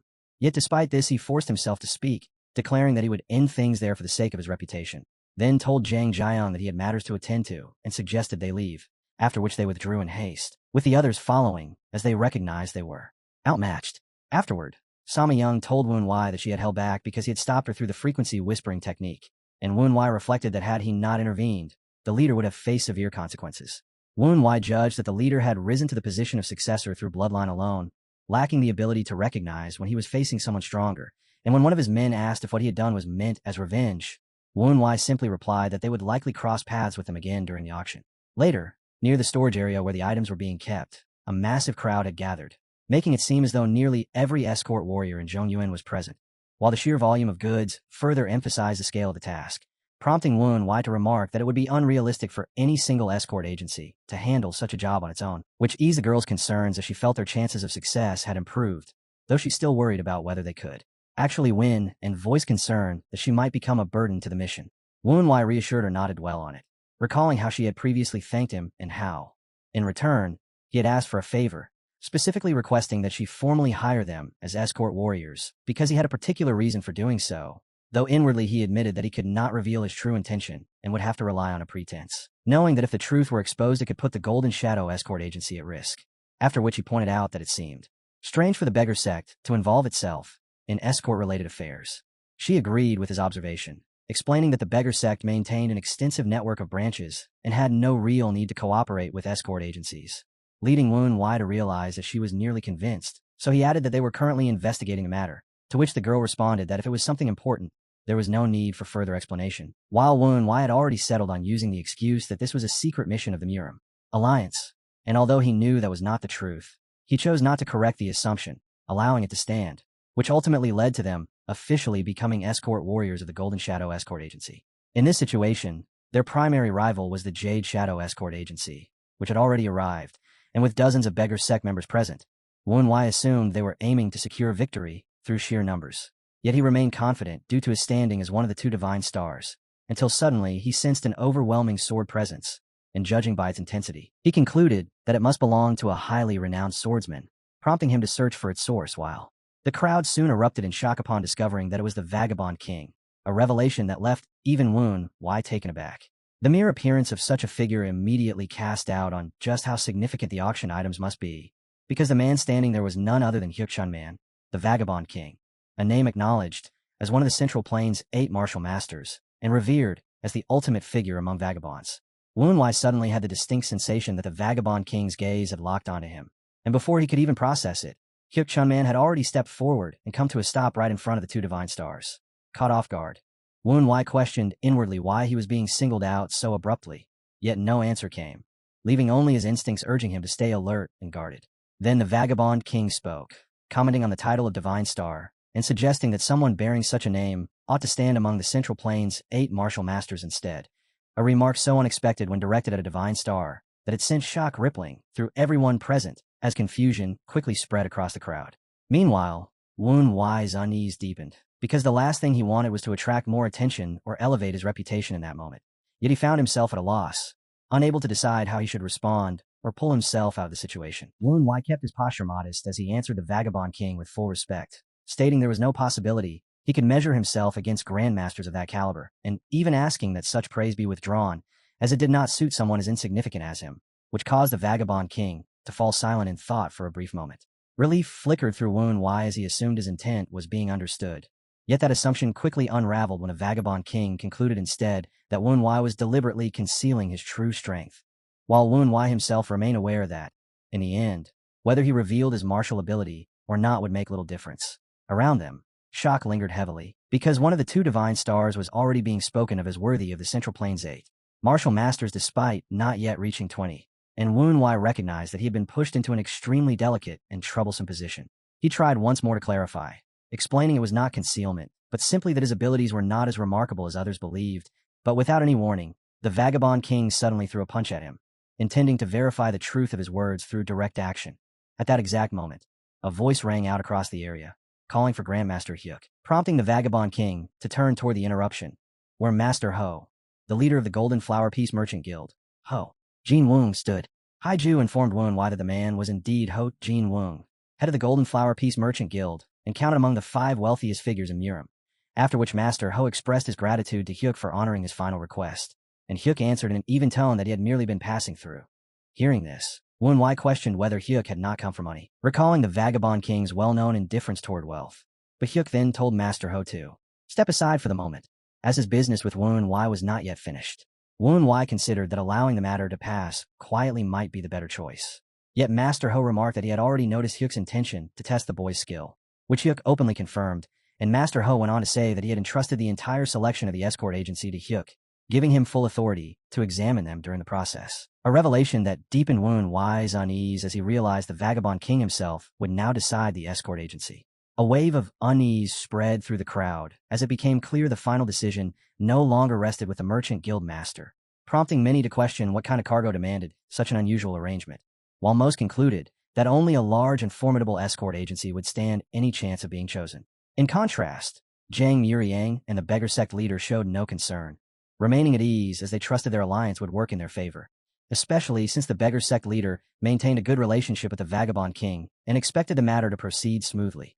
Meanwhile, Young wondered aloud if this meant the Vagabond King himself would also take part in the escort, and Sung Woon answered while realizing the situation had grown far more complicated. Woon Wai, on his end, immediately understood that if Hyuk were to lead the escort, then making contact with the 18 Yangtze River strongholds would become nearly impossible, as he believed the Vagabond King would completely dismantle his plans. And beyond that, if word spread that someone of Hyuk's level was involved, the bandits might not even dare to attack, and even if they did, Hyuk would likely wipe them out without effort. He was also painfully aware that he had bluffed his way into this position, leaving him with no path to withdraw now. When Haiju asked whether they could pass the Vagabond King's test, Woon Wai answered that everything would depend on what kind of test it was, and assured her he would do everything he could to succeed. Yet deep down he had already resolved to fail no matter what, quietly apologizing to Head Huang as he acknowledged that he now had personal reasons for doing so. Later, Zhang Muriang stepped forward and introduced himself as the head of the Boundless Escort Agency, explaining that he was among those responsible for transporting the item, and he made it clear that the mission could be extremely dangerous, which was why only escort agencies with strong martial prowess would be selected, with the testing to be carried out by the Vagabond King himself. From this, Woon Wai concluded that the cargo must be extraordinarily valuable, recalling how, while passing by the storage area earlier, he had heard a familiar sound, the unmistakable noise of swords, and not just one but many, accompanied by other weapons, which made him wonder if this was somehow tied to the beggar sect's involvement. Without further delay, the Vagabond King drew his sword and stated that the selection process would not take long. The Vagabond King gave a straightforward instruction, telling each agency to send out their strongest escort warrior, as he would judge their qualification based on whether they could withstand 3 of his moves. Though the condition sounded simple on the surface, a clear problem emerged immediately. No one stepped forward. Even the Vagabond King showed a hint of surprise and turned to question Master Ho, who explained that losing to someone counted among the strongest of the Central Plains' 8 martial masters was not disgraceful, but failing to meet his standard would severely damage an escort agency's reputation. The beggar sect leader quietly advised Zhang that stepping out first carried risk and suggested they observe others to gauge the level required, while every agency present silently wished for someone else to make the first move. Haiju wondered aloud if anyone would volunteer at all, and Woon Wai answered calmly that no one would. Hearing the silence stretch on, the Vagabond King asked if they truly intended to abstain entirely, then declared he would begin choosing participants himself, and the very first person he pointed to was Woon Wai, a decision that shocked everyone watching. Woon Wai, however, showed no surprise, as he had already expected this outcome, and a faint smile crossed his face as he recognized this as a rare opportunity to face such an opponent, while also knowing there was no possibility of refusal. He stepped back briefly to his group, where the head pressed him to succeed no matter what, effectively placing the entire responsibility on him, while excitement spread through the crowd as they recalled the Vagabond King's earlier claim that Woon Wai was worthy of standing among the Central Plains' 8 martial masters, making this a clash between 2 figures said to have surpassed the martial wall. Even so, many felt dissatisfied, since the exchange would be limited to just 3 moves, and they questioned whether, if one of the 2 divine stars had truly broken past that barrier, he might become the youngest ever to join the Central Plains' 8 martial masters. Amid this rising expectation, Woon Wai began to feel the pressure intensify, realizing he could not afford to lose too easily without drawing suspicion, and concluding that his defeat would need to appear convincing. At that moment, the Vagabond King remarked that Woon Wai carried the Southern Heaven Iron Sword, recognizing him as a disciple of the Southern Heaven Swordsman, while Woon Wai took his stance and gripped his sword firmly, briefly wondering whether Hyuk had ever encountered the Southern Heaven Swordsman before, only for the spirit beside him to inform him that no such recognition existed. From this, Woon Wai concluded that the 2 had most likely never shared any meaningful encounter in the past. Hyuk then stated that he had been anticipating this moment, while Woon Wai replied that such expectations were excessive. Yet even as he spoke, he sensed that Hyuk was deliberately adjusting his chi to match his own level, which made him realize that collapsing too quickly without properly receiving a few strikes would only raise suspicion. Hyuk told him to show what he had learned and even addressed him as a martial brother, which startled Woon Wai, especially as the sword technique unfolding before him was nothing short of extraordinary. He immediately identified it, as the sword culling chase move and managed to intercept it. This only deepened his confusion, prompting him to question how Hyuk knew the luminous star sword technique and why he called him a martial brother, pressing him for an explanation and stressing that the answer mattered. However, Hyuk did not stop, instead launching another strike aimed at Woon-Wai's neck, which Woon-Wai barely managed to evade. Hyuk then commented that Woon-Wai seemed quite intent on learning how he had come to know that technique, and Woon-Wai affirmed that it was something he needed to understand. At last, Hyuk provided an answer, explaining that every sword art he possessed had been self-taught, while his internal methods, footwork, and various skills were either widely known among vagabonds or formed by merging multiple techniques together. And although he had never had a master, every opponent he crossed blades with had effectively contributed to his growth. Woon-Wai asked if he truly meant that he had acquired techniques simply through fighting others, and Hyuk confirmed it without hesitation, leaving Woon-Wai deeply shaken as he struggled to grasp how such a thing could even be possible. In that moment, Woon-Wai realized that the same must apply to the luminous star sword technique, and Hyuk confirmed his conclusion, stating that he had indeed obtained it by clashing with its original wielder, adding that it was merely one among many martial arts he had taken and reshaped into his own. Shock rippled through everyone present the instant they heard that the Vagabond King had stolen the Southern Heaven Swordsman's sword art, and the tension tightened further when he addressed one of the two divine stars as his martial brother, while openly declaring that such a claim would be an insult to Woon-Wai, turning the entire atmosphere sharp and strained. In that instant, Woon-Wai understood he could not restrain himself any longer and would have to commit fully to the fight, knowing with absolute clarity that no one would believe a disciple of the Southern Heaven Swordsman, one of the orthodox Murim's two divine stars, would endure an insult toward his master without responding.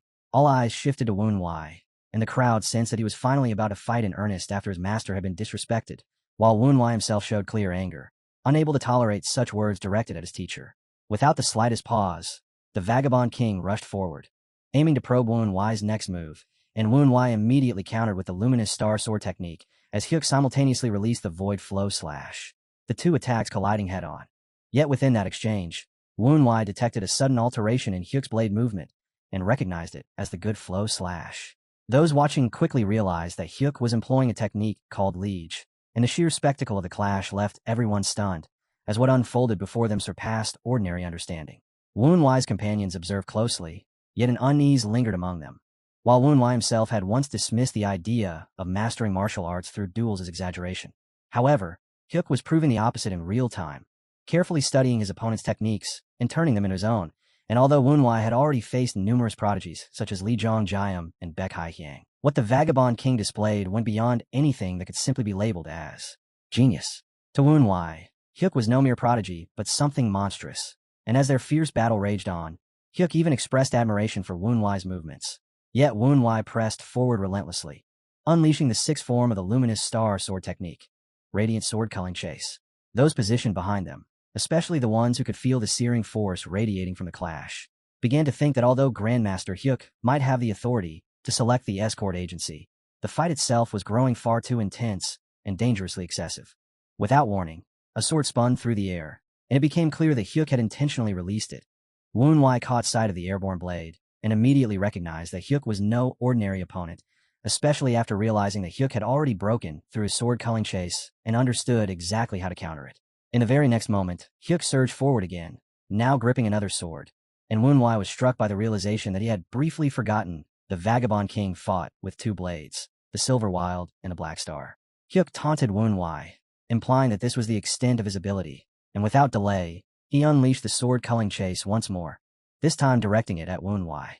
Knowing he had to break free from Hyuk's chi or risk being completely drawn into its force, Woon-Wai attempted to evade, yet Hyuk managed to connect with his sword, and through the principle of adherence, the two blades locked together. A flicker of concern crossed Woon-Wai as he realized his sword could no longer move freely, and in that critical instant, Hyuk activated the liege technique again, causing those watching to grow even more anxious. Then, just as suddenly, the blades separated, allowing Woon-Wai to pull free from the immediate danger. Hyuk remarked that if Woon-Wai was capable of this level, then either he had been concealing his true skill or Hyuk himself had underestimated him from the start, and he pressed further, questioning whether Woon-Wai was finally taking the fight seriously. In response, Woon-Wai began to question whether this entire confrontation was truly meant as a test for the escort mission. As Hyuk focused more intently, he realized he could no longer follow or recognize the movements Woon-Wai was using. Even as he confirmed to himself that this was indeed a test, an excitement surfaced as he anticipated witnessing a refined version of the luminous star sword technique. Woon-Wai then unleashed the seventh technique, prompting Hyuk to counter with the 12 heavenly scripture sword move, all while mocking Woonwhai again and urging him to come at him directly instead of holding back. At the same time, those nearby began retreating as the ground and air shook under the violent winds and overwhelming force released by their clash, the sheer impact pushing even Hyuk backward. Despite this, he remained convinced he would not lose to Woonwhai and pressed forward without pause. Woonwhai narrowly evaded Hyuk's strike, leading Hyuk to conclude that he was attempting to replicate the same method Samachuk had once used to counter the 12 heavenly scripture sword. Woonwhai steeled himself with the resolve that he would not yield this time and immediately launched another attack, yet the strike failed to land. In that opening, Hyuk drove his blade straight toward Woonwhai's neck, only to halt it at the very last instant. Woonwhai let the tension leave him as he accepted the outcome and admitted defeat, acknowledging that he had lost and that the Vagabond King had not even fought seriously from the start. While Hyuk responded that had Woonwhai been wielding a longer sword, there might have been a genuine chance of turning the match in his favor.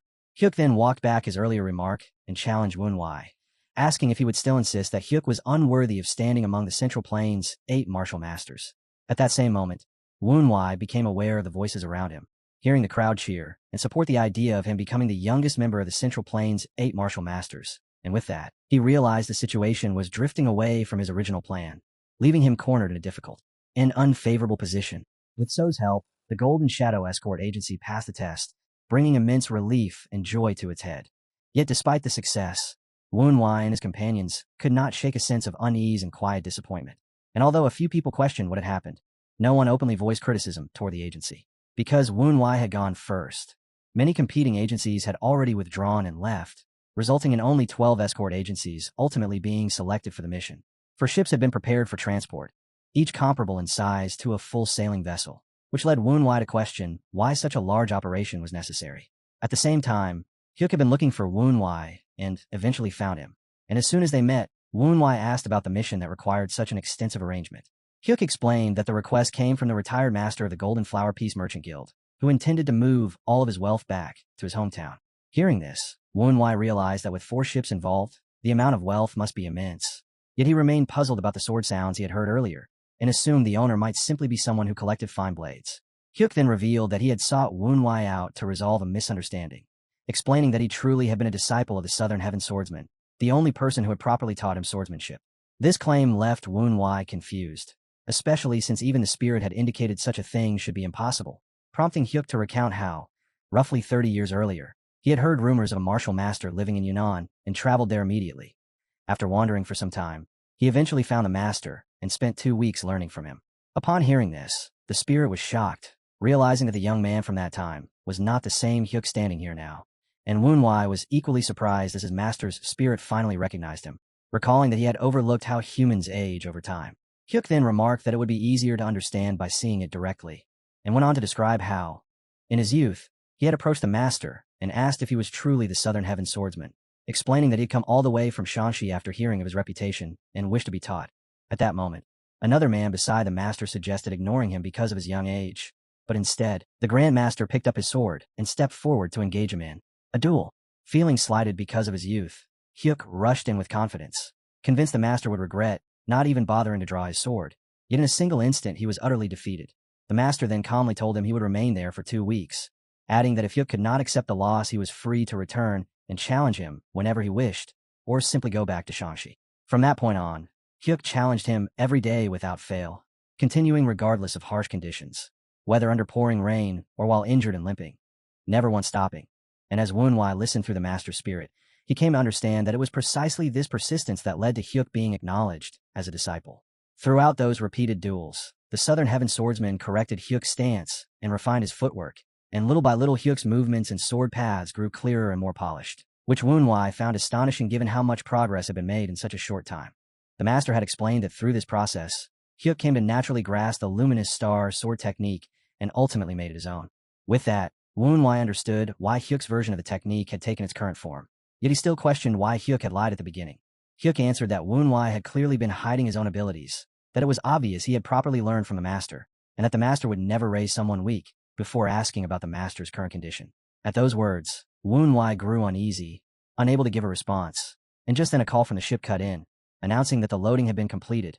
Noticing this, Hyuk remarked that preparations were finished, while Woonwhai suggested they should hurry aboard and continue the conversation later, to which Hyuk agreed, adding that it would not take long since they would be on the same ship.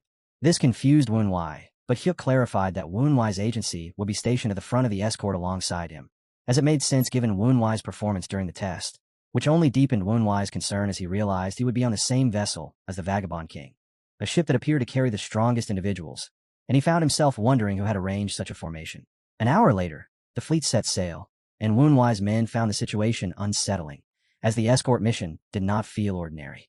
With 4 ships assigned to the mission and 12 escort agencies divided evenly so that each vessel carried 3, it was their particular ship that held the greatest concentration of power, prompting one of the men to question whether it was truly the case that their ship carried the strongest individuals. Aboard were the escort agency tied to the Vagabond King, the Jade Agency, members of the Beggar Sect, the Golden Shadow Escort Agency, and Wonhui's own group, a lineup so unusual that it left them unable to make sense of why these forces had been gathered together. Wonhui later returned after meeting with the head of the escort mission and informed his men that once the ship reached its destination and dropped anchor, they would not be taking part in the land route. His men immediately wondered whether the head had opposed something or if there was a specific reason behind the decision, speculating among themselves about whether the presence of the Vagabond King was influencing matters or if some other hidden factor was at play. Not long after, another of Wonhui's men walked in, only to reveal he had just been slapped across the face, which drew mocking remarks from the others who assumed he must have tried to flirt with Miss Wong. The man attempted to defend himself, admitting that her beauty was so striking it was difficult for any man to resist, but he quickly steered the conversation away from his embarrassment by bringing up the Beggar Sect instead, earning a light jab from Wonhui for switching topics so abruptly. Elsewhere, high-ranking officials maintained strict watch over the ship's storage area to prevent unauthorized access. Yet the men had heard that members of the Beggar Sect were moving in and out freely as though the place belonged to them. When Wonhui asked who was guarding the entrance, he was told that escort warriors from the agency affiliated with the Vagabond King were stationed there, though they made no effort to stop the beggars.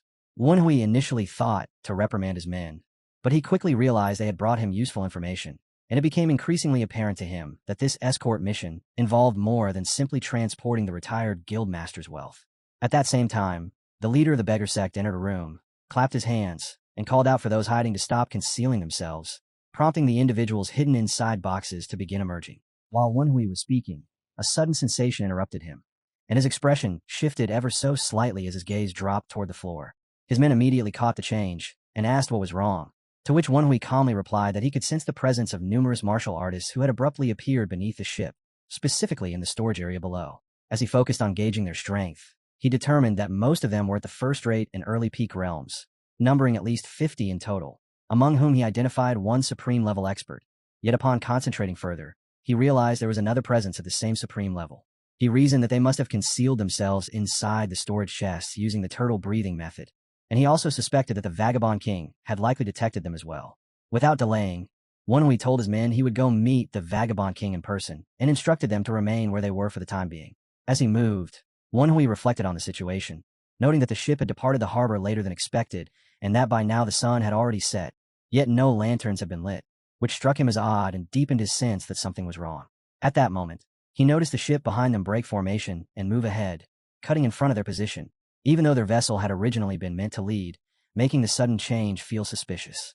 Soon after, he saw that every ship that had been ahead was now overtaking them and pushing forward, which led him to question whether there was an issue with their ship or if something else entirely was unfolding. Hyuk noticed Wonhui's concern and told him not to worry, prompting Wonhui to ask whether they were merely shifting formation, to which Hyuk explained that this had been planned from the start as a strategy to deceive the bandits. Wonhui then asked if he was referring to the stronghold forces, and Hyuk confirmed that he was certain those people had already learned about them due to the commotion at the harbor earlier, as news had spread about the Golden Flower Piece Merchant Guildmaster's ships supposedly carrying his entire life savings, along with details about the number of ships, the amount of cargo each carried, and who was aboard each one. Hyuk then told Wonhui to think like a bandit and decide which ship he would target, and Wonhui answered that he would avoid the vessel carrying the Vagabond King and instead choose the one farthest from him. And in that instant, realization dawned on him.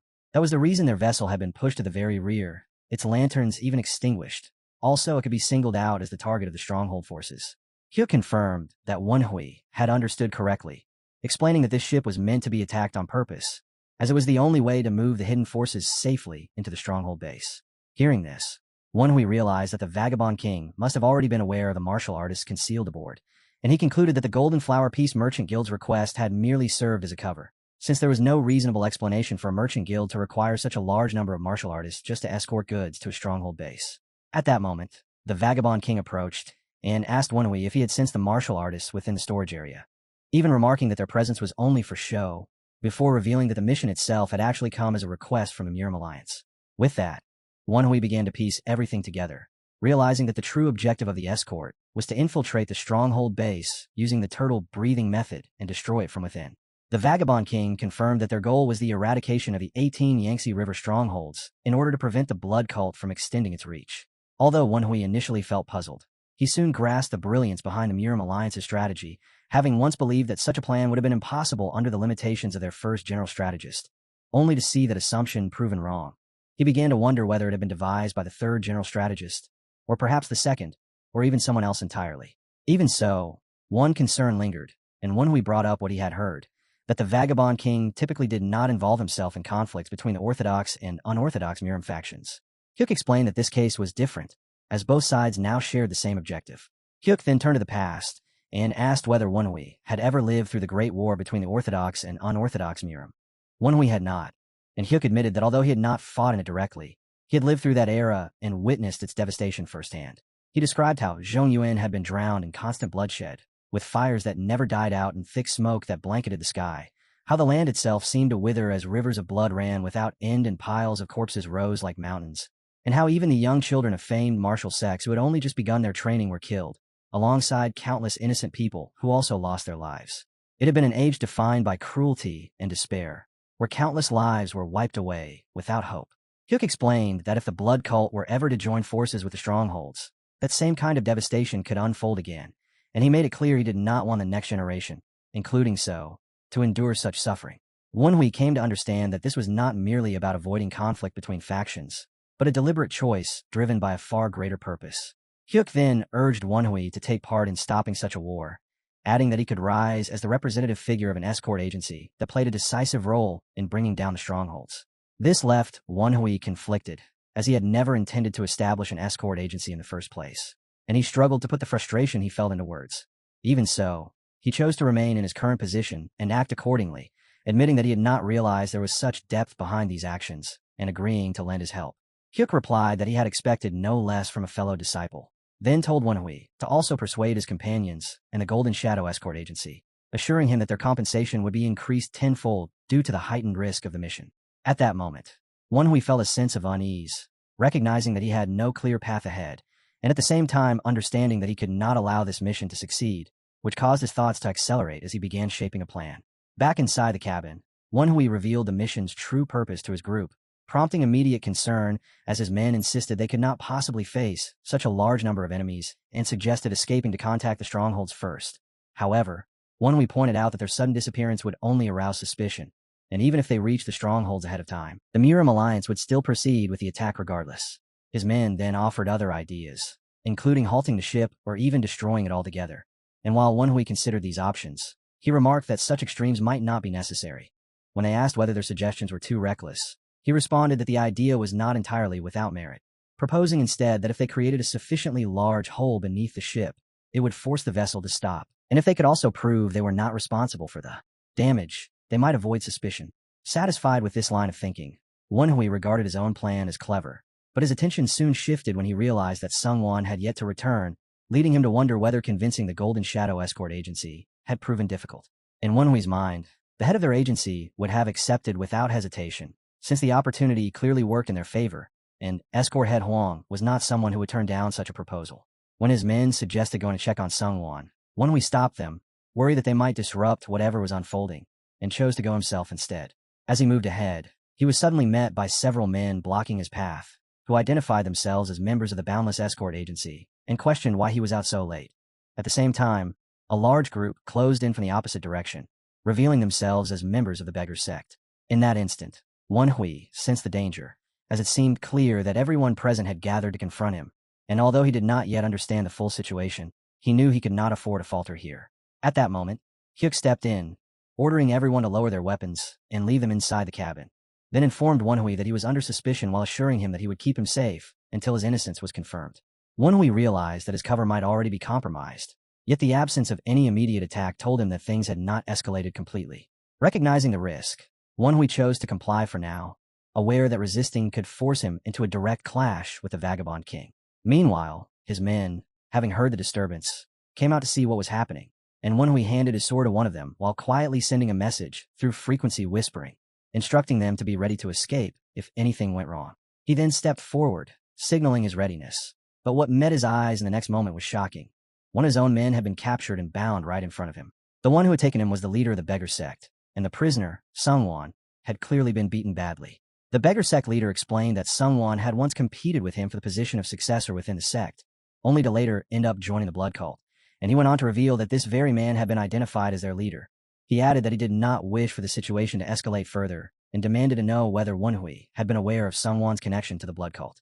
The leader of the beggar sect pressed Manhwa again, insisting he answer instead of staying silent. And in that moment, Manhwa quietly concluded that the Murim Alliance was fully intent on wiping out the stronghold without leaving a trace.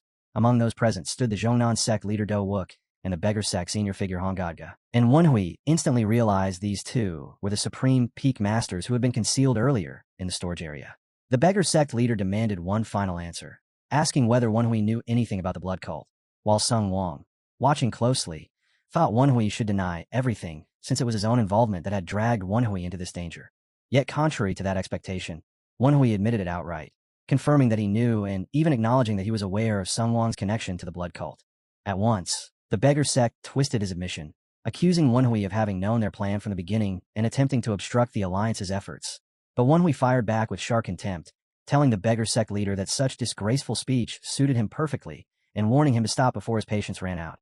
Angered, the beggar sect members branded Manhwa a blood cult sympathizer and cautioned him that he was placing himself in grave danger, urging him to watch his words. Now visibly enraged, Manhwa shouted for silence as he forcefully unleashed his chi, and everyone present felt the oppressive heat and pressure surge from him.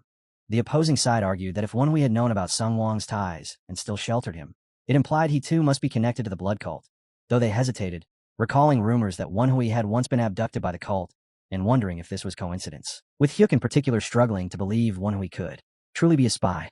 Manhwa then spoke calmly, explaining that he had indeed been taken by the blood cult before, but the Southern Heaven Swordsman had rescued him, and through that encounter he had been able to learn directly from that master, adding that the twin Song brothers had also received guidance from the very same teacher. Even after hearing that explanation, the opposing side turned their suspicion toward the Southern Heaven Swordsman himself, pointing out that more than 20 years had passed since he was last seen in Murim, questioning whether he was even alive, and casting doubt on Manhwa's claim by suggesting he might simply be borrowing the name of a dead man to construct a false identity. At that moment, Hyuk stepped forward and stated plainly that he did not think Manhwa was lying, revealing that he too had been taught by the same master and recognized the luminous star sword technique. Having crossed blades with Manhwa himself, Hyuk confirmed that what he witnessed was unmistakably the genuine luminous star sword technique of the Southern Heaven Swordsman, leaving the opposing group caught off guard by his defense, as they quickly realized that pressing further could drive Hyuk to oppose them. And so, with reluctance, they withdrew their attempt to pin blame on Manhwa. They instead warned that if Manhwa truly had no ties to the blood cult, he should refrain from interfering in matters unrelated to him. While the beggar sect's high official shifted his focus to Sung Wong, claiming that since Sung Wong had once belonged to their sect, he should have returned if he had truly escaped the blood cult, and that his failure to do so proved he was not innocent and must still be connected to them. Sung Wong answered with open laughter, pointing out that even if he had gone back, they would never have accepted him, then admitted he had joined the blood cult, but only to uncover their base and earn recognition from the beggar sect, explaining that his desperation came from their refusal to properly teach him the 18 subduing dragon palms, while instead favoring their own unqualified grandson as successor, a claim that sent murmurs through the beggar sect, as many began to suspect the succession had been unjust. The high official immediately silenced the unrest, warning everyone not to believe a traitor who had joined the blood cult, and in anger raised his staff to strike Sung Wong and quell the disturbance. But Manhwa stepped in at once, erecting a protective barrier around Sung Wong. Though the beggar sect members warned him not to interfere, he had already acted. Manhwa declared with firm resolve that he would never betray his own people, and those standing with him realized that the situation was rapidly escalating toward open conflict. Even the spirits at Manhwa's side sensed the gravity of what was coming, as his state grew taut and unstable. The master spirit quietly lamented his own powerlessness, regretting that he could not shield his student at such a crucial moment, while the female spirit burned with anger, yet remained unable to intervene. In that instant, Manhwa's sword began to shake violently, and the man holding it noticed something was wrong just before it tore free from his grip and shot upward on its own.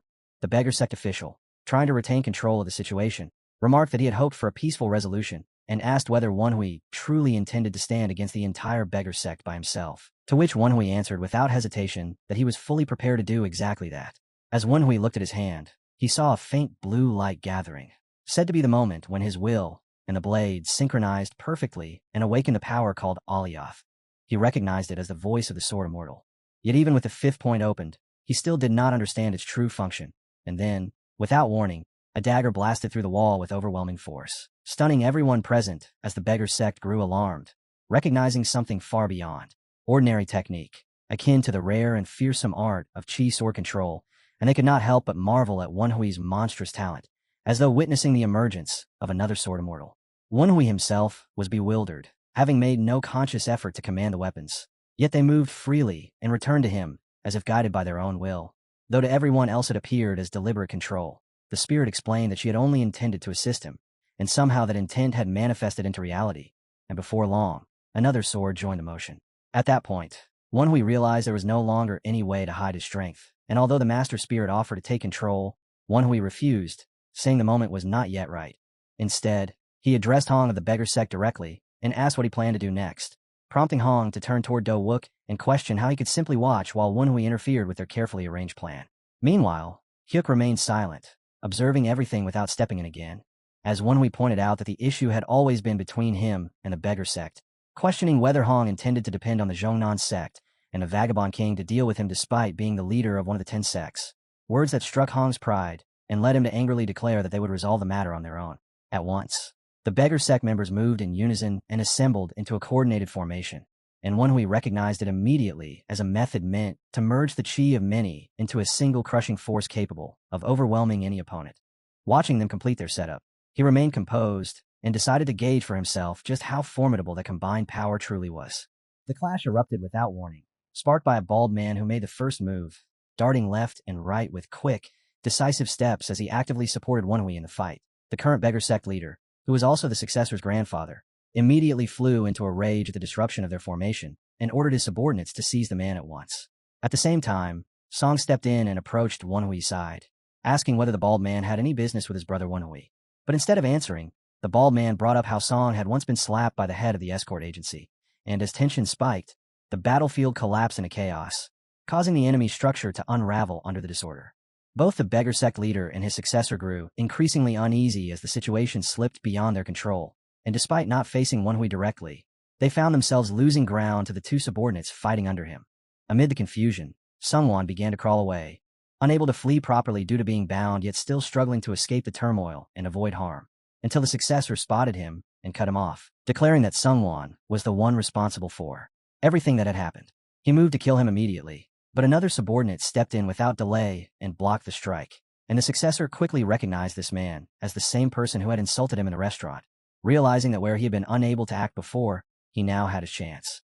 The young man drew his sword with clear intent to kill despite knowing the consequences, and when the successor attacked head-on, he evaded the blow with precision, countered instantly, and struck him across the face, then continued without pause, delivering repeated slaps that humiliated him again and again. Seeing this, the beggar sect leader rushed forward to save his grandson, but Wenhui intercepted him immediately and blocked the attack, prompting the leader to curse at him, while Wenhui made his stance unmistakable by taking him on directly. Meanwhile, Hyuk's subordinate asked whether he intended to keep watching, and Hyuk replied casually that observing a fight was entertaining, only for the subordinate to point out that if the battle dragged on too long, their plan could be thrown into disarray.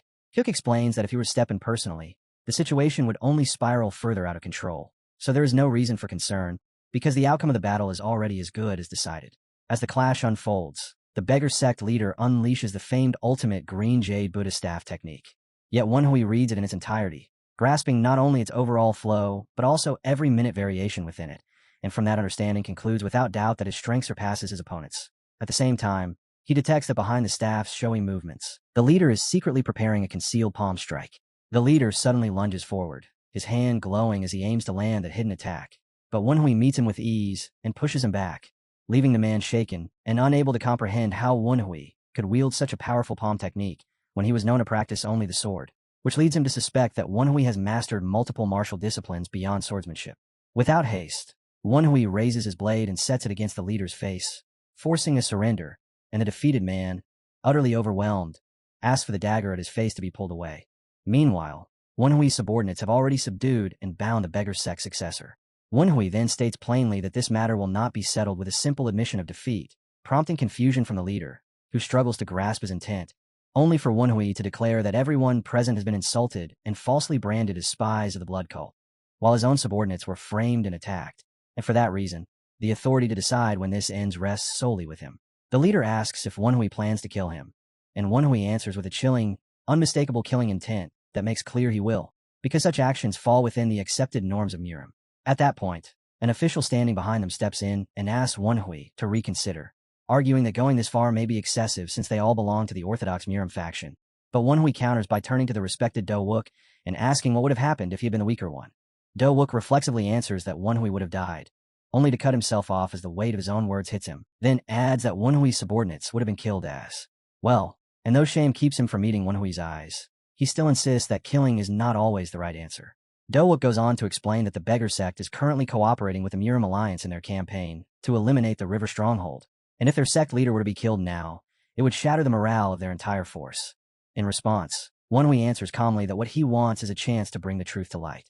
The leader, puzzled, asks what truth Wenhui is talking about, and Wenhui immediately raises the issue of whether the contest for choosing the Beggar sect successor was ever truly fair, revealing that Sungwon, despite possessing far greater martial talent than Hong Jialgi, had been taught only half of the 18 subduing dragon palm.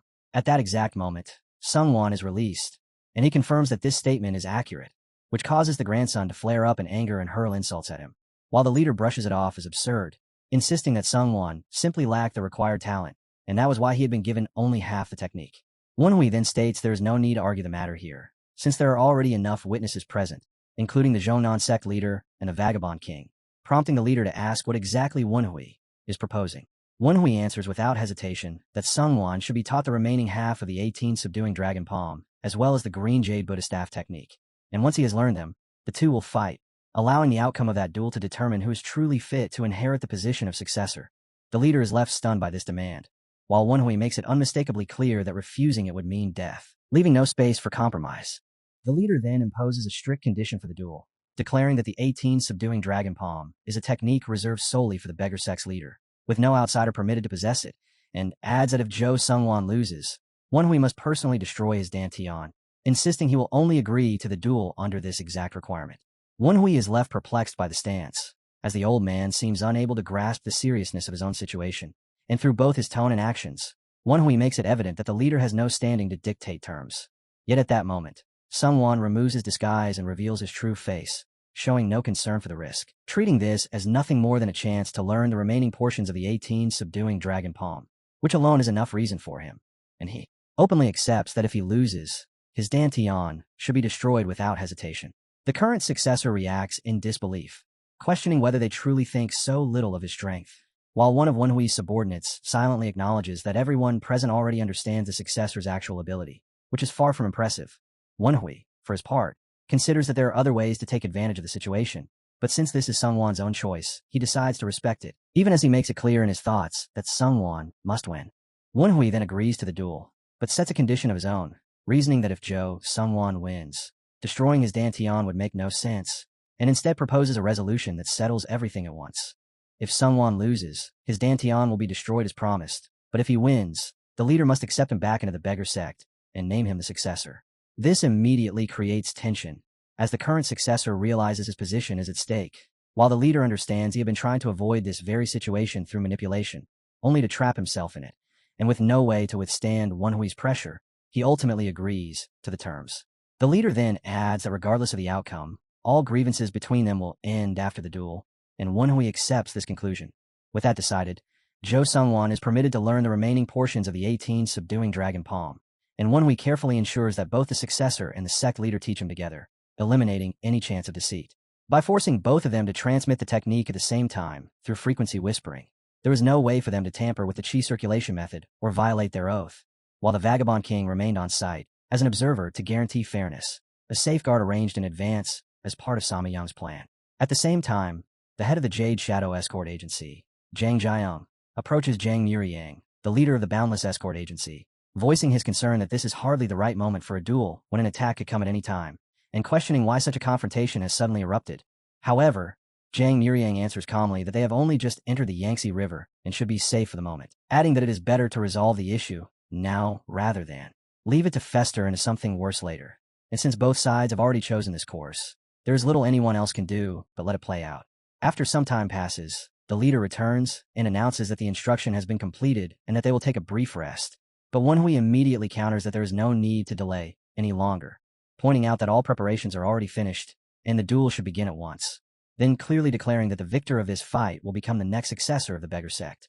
As the duel begins, a referee orders the two fighters to step 5 paces apart, and because neither is in peak condition, the use of internal energy is strictly forbidden, while the Vagabond King and numerous mirror martial artists stand as witnesses to ensure fairness, with it being stressed that both sides must accept the outcome with composure regardless of who wins. At the start, the current successor curses Sungwon internally, convinced that mastering the 18 subduing dragon palm in only a few hours is impossible, while Sungwon remains fully focused, driven by his determination to fight again and reclaim his rightful position as the beggar sect successor. The moment the fight begins, the successor charges into attack, but Sungwon slips past the strike with ease and delivers a solid blow to his opponent's lower body, stunning everyone present with how effortlessly he lands the first hit. The leader's expression tightens in shock as anxiety for his grandson rises, and he considers secretly guiding him through whispered instructions, only for Manhwa to step in at once and warn him not to interfere and compromise the fairness of the duel, having already detected the attempt to use the whispering technique and stopping him before he can act.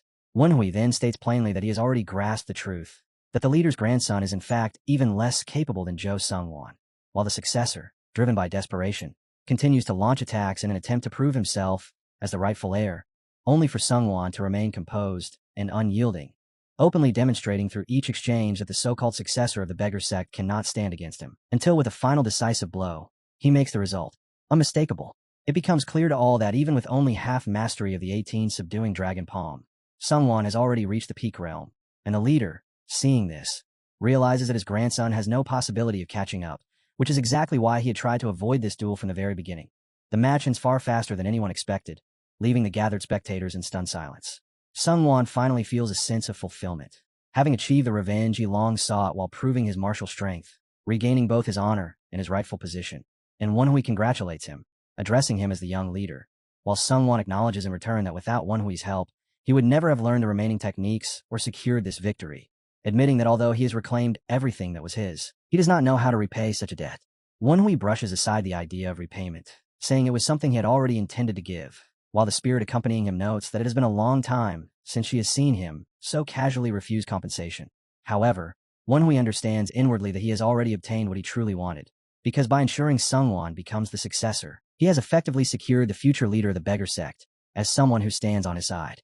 As those present step forward to congratulate Sungwon, he remains modest despite his victory, and the spirit remarks that she once believed Manhwa acted out of simple generosity, only to now realize there is more behind his actions. While Manhwa himself holds the view that even with someone as close as Sungwon, there should always be a balance between giving and receiving. At that moment, the sect leader, still clutching his grandson tightly, gave the order to announce the result, and the referee stepped forward to declare that, by right of his victory, Master Jo would return to the beggar sect. He added that although it was normally the sect leader's role to appoint the next successor, he himself wished to put an end to the entire matter here and now, urging everyone present not to continue testing the patience of the two divine stars any further. In response, the leader of the beggar sect acknowledged that the match had been fair and honorable, then confirmed that, according to the prior agreement, Jo Sungwon was now officially part of the beggar sect, and with that, Han Guga formally proclaimed Jo Sungwon as the sect's successor. Manhwa answered without agitation, accepting the terms and stating clearly that he would not pursue any further conflict with the beggar sect. Without warning, a strange, thunderous noise rang out, pulling every gaze upward as the sound of snapping wood and distant screams carried across the air ahead, prompting Manhwa to move and assess the situation himself. From the boat in front, frantic voices shouted for them to halt immediately, warning that the river stronghold was attacking. Do-wook noted how they had only just entered the Yangtze River and yet had already encountered river bandits, as anchors were dropped in haste to force the vessel to stop while calls for aid spread, fear rising that if they failed to halt in time, their boat would be ripped apart just like the one ahead, while others stood bewildered, unable to grasp how the leading vessel had been destroyed so abruptly. Watching closely, Manhwa spotted chains stretched tightly across the river, an odd sight given that they were not within territory usually controlled by the river stronghold, and this method did not fit the typical behavior of river bandits who targeted cargo, leading him to consider whether their tactics had changed after their information had been exposed. The Vagabond King observed that the technique resembled a linking strategy, one he had never seen used on water before, explaining that it was originally a battlefield tactic where chains were fastened to chariots or horses to sweep through enemy infantry, a level of sophistication far beyond what ordinary river bandits could devise, which deepened Wanhui's suspicion that their attackers might not be from the river stronghold at all. Even so, Do Wook insisted that if the enemy truly was the river stronghold, then they should move forward with their original plan. The beggar sect leader announced that he would head for the cargo hold and employ his death simulation arts to ambush whoever was attacking. But Wanhui immediately stepped in to stop him, pointing out that their enemies might not be river bandits at all, a claim that left the others visibly puzzled as they struggled to grasp his meaning. The Vagabond King then clarified the situation, explaining the chains had been fastened across the boats and were being used to destroy every vessel that came near, which made no sense if the goal was to seize cargo, since nothing would be left to take. Their priority, he stressed, had to be escaping the trap, and with that, he declared he would push forward and sever the chains obstructing the current. At that instant, a hook came hurtling toward them, only to be deflected by the Vagabond King, and everyone assumed it had been fired from the surrounding hills. Wanhui immediately ordered that the rope attached to it be cut, yet before they could recover, more hooks began raining down onto the deck in quick succession, and as the vessel started to shift, he realized they were being dragged, shouting for everyone to cut the ropes without delay. Wanhui questioned whether the enemy's intention was to overturn the ship entirely, and the Vagabond King confirmed the danger, warning that if they did not act quickly, the swift current would claim all of them. Not far away, a suspicious figure watched the unfolding chaos with careful attention, while the Vagabond King turned back and declared it was time to proceed with their plan. When Wanhui asked what he meant, he explained that he would use the ropes themselves to ride across and eliminate the attackers before the ship could be flipped, leaving Wanhui to deal with the chains stretched across the river. Wanhui wondered aloud how anyone could possibly cut through chains of that size, at which point Do Wook stepped forward, stating firmly that he would assist Hyuk. Wanhui considered the situation and realized that even if the ship were to break apart, it might not matter much for him alone, but with the current rushing so violently, saving the others would become nearly impossible, making it clear that the chains had to be cut no matter who their enemies truly were. Meanwhile, aboard the vessel ahead, the crew explained that they had already tried everything to stop their ship, but the force of the current had made it impossible to bring it to a full halt, leaving cutting the chains as the only option, though they questioned who among them could manage such a feat. At that moment, Wanhui appeared, dagger in hand, and the presence of the two divine stars stunned everyone into silence. Understanding that concealment was no longer an option, Wanhui moved without hesitation and charged straight toward the chains. Drawing on his full strength, Wanhui swung his sword and released a single, overwhelming strike that tore cleanly through the chains. For a brief moment, everyone stood frozen in shock at what they had just seen, but that astonishment quickly turned to alarm when they spotted Wanhui plunging into the violently rushing river below, and it became immediately clear that enduring such a current would be difficult even for him. The men hurried to throw ropes in an attempt to pull him out, yet the sheer speed of the water made any rescue impossible, leaving them seething with frustration and anger at their own inability to help the very person who had just saved them. Then, suddenly, relief spread through the crowd as the figure of one of the two divine stars rose up into the air, and they realized that Wanhui had escaped the river by using sword flight, a sight that left them utterly astonished by such an extraordinary technique. Wanhui himself understood that without relying on that ability, surviving the torrent would not have been possible. From above, Wanhui spotted several suspicious figures standing across the ships, all clad in black masks, and he immediately recognized that this was not how ordinary bandits dressed, their appearance aligning more with pirates, while the nearby spirit reacted with anger and cursed them. In that same instant, one of the enemies loosed arrows at him, yet Wanhui caught them effortlessly and noted with calm precision that their numbers were not particularly great. He then instructed his sword to carry him down onto one of the vessels, and the moment he landed, a strange metallic scent filled his senses, prompting him to question whether it was blood and if a battle had already taken place there. That suspicion was quickly confirmed when he discovered the corpse of a bandit, making it clear that these masked men had already fought against the stronghold forces, and with that realization, everything began to fall into place, just as the enemies moved toward him with unmistakable intent to kill. Understanding that they had seized the stronghold's ship, Wanhui did not hesitate and rushed straight at them, cutting them down one after another. Yet even as he fought, he found it odd that despite witnessing him ride his sword through the air, clear proof of his superiority, they continued to attack without any sign of fear. He demanded to know their identities and their reason for taking the ship, and they answered that they had long heard of his strength and had now seen it for themselves, even recognizing his name without hesitation. This made Wanhui question how they knew of him, to which they replied that he had repeatedly interfered with their plans, making it impossible not to recognize him, and they further declared their intent to avenge their fallen comrades. At those words, Wanhui began to consider who those comrades might be, wondering if they were connected to the Golden Eyes organization, while the masked men warned that he should never have set foot on that ship. Then, Without any forewarning, the vessel erupted in a violent explosion, the blast clearly visible even to those watching from afar. The attackers themselves were left bewildered, as the ship that detonated had not originally belonged to them, and they could not comprehend how their opponents had managed to prepare such a large quantity of explosives. Meanwhile, Wanhui's allies grew increasingly anxious, fully aware that he had been aboard that very ship when it exploded, and on the remaining vessels. Everyone quickly took up defensive positions as the enemies launched a direct assault against them. With no room for hesitation, their sole priority became protecting the ship at any cost. At the same time, the Vagabond King instructed Do Wook to return to the vessel, but Do Wook paused and questioned him, only for Hyuk to respond with unwavering confidence that he would deal with the enemies stationed atop the hill, as that had been his purpose from the beginning. Accepting this, Do Wook acknowledged his resolve and entrusted him with the task before heading back. In the next instant, a suspicious man appeared behind the Vagabond King and asked if he was truly the one who bore that title. And without wasting even a heartbeat, Hyuk turned and attacked. Yet his strike was effortlessly blocked, prompting the man to admit that he had been mistaken to underestimate the Vagabond King. The stranger then revealed that he was the weakest among the 8 martial masters, a statement that immediately made Hyuk realize he was facing no ordinary opponent, stirring his curiosity about the man's true identity. The man calmly returned his blade to its sheath, and when Hyuk questioned why he had stopped fighting, the man answered by implying that Hyuk was a troublesome opponent before suddenly lunging forward once more. As they clashed, Hyuk discerned that the man wielded far greater chi through his fists than through his sword, recognizing him as a martial master renowned in the Murim world for his formidable fist techniques. Even so, despite his own strength, Hyuk was gradually driven back until he was knocked into the river below, and the enemy pressed on without pause, unwilling to waste any time. Back on the ship, the battle raged on without end, the chaos unrelenting, when Song suddenly heard a scream and immediately recognized it as the voice of the head lady from their escort agency. Seeing that an enemy was about to strike her down, Song rushed in just in time to save her, quietly thinking to himself that such an act might earn him favor later, convinced he had done something worthy of praise.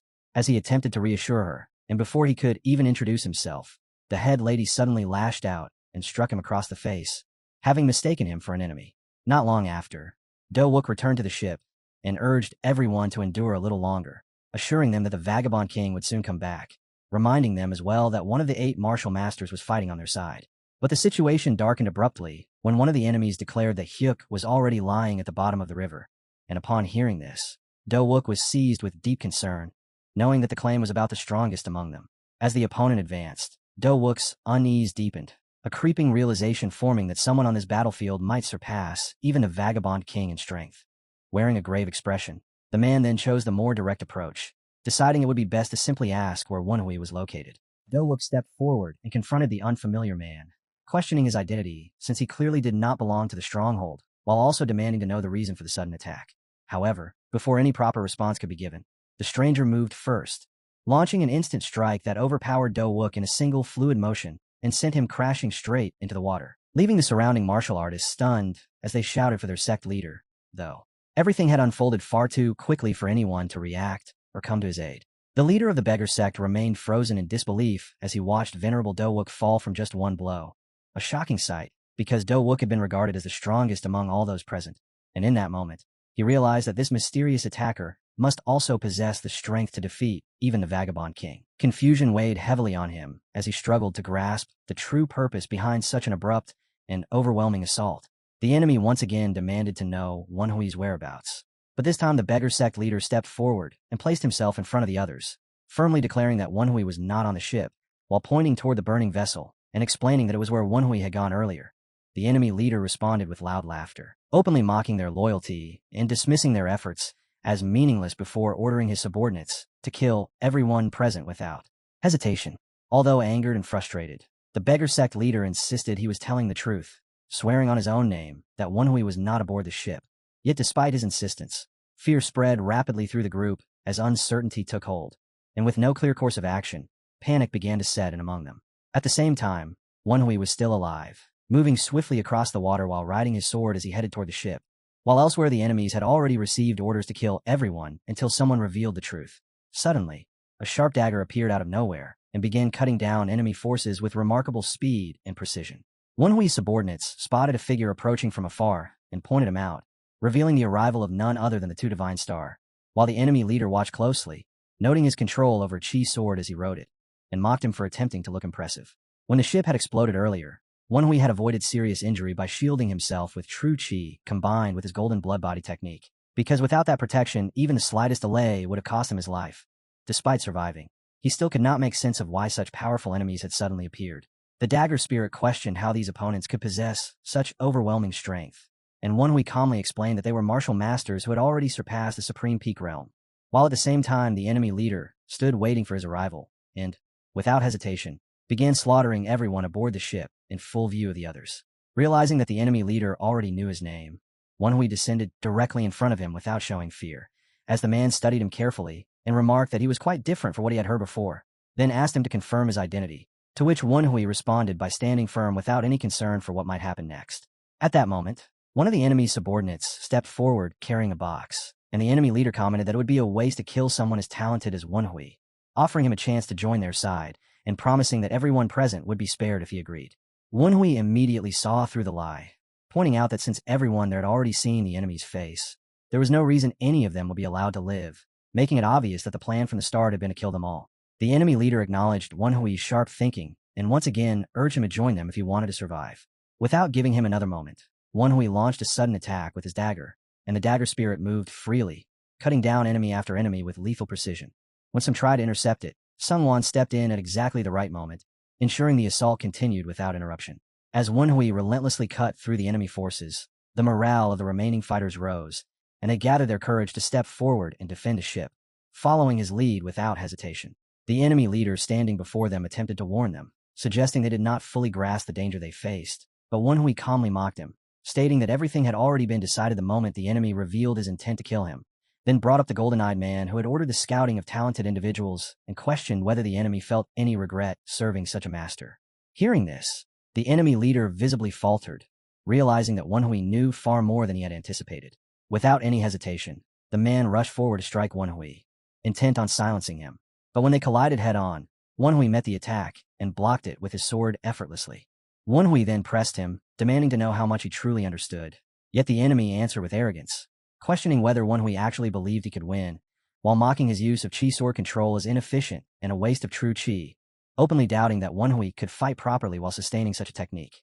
As their clash dragged on, the enemy leader began to sense something strange, because despite the length of the fight, Wenhui's strength showed no sign of fading, and instead it felt as though both of them were becoming stronger the longer they fought, while at the same time his subordinates continued to fall, cut down one after another by the independently moving sword. Wenhui pushed forward again with another strike, warning that losing concentration in a battle like this would be dangerous, and the enemy, caught off guard, reacted with visible frustration and anger as he demanded to know who Wenhui truly was, sensing there was more to him than what had been revealed. Wenhui answered calmly that his identity was already known, but the enemy made it clear that he was not referring to his name. In the end, Wenhui gave him one final opportunity, telling him to surrender and disclose everything he knew about his organization, promising that his life would be spared if he chose to comply. The enemy's expression twisted with anger at Wenhui's apparent disregard, and without delay, he ordered his subordinates to blow the whistle.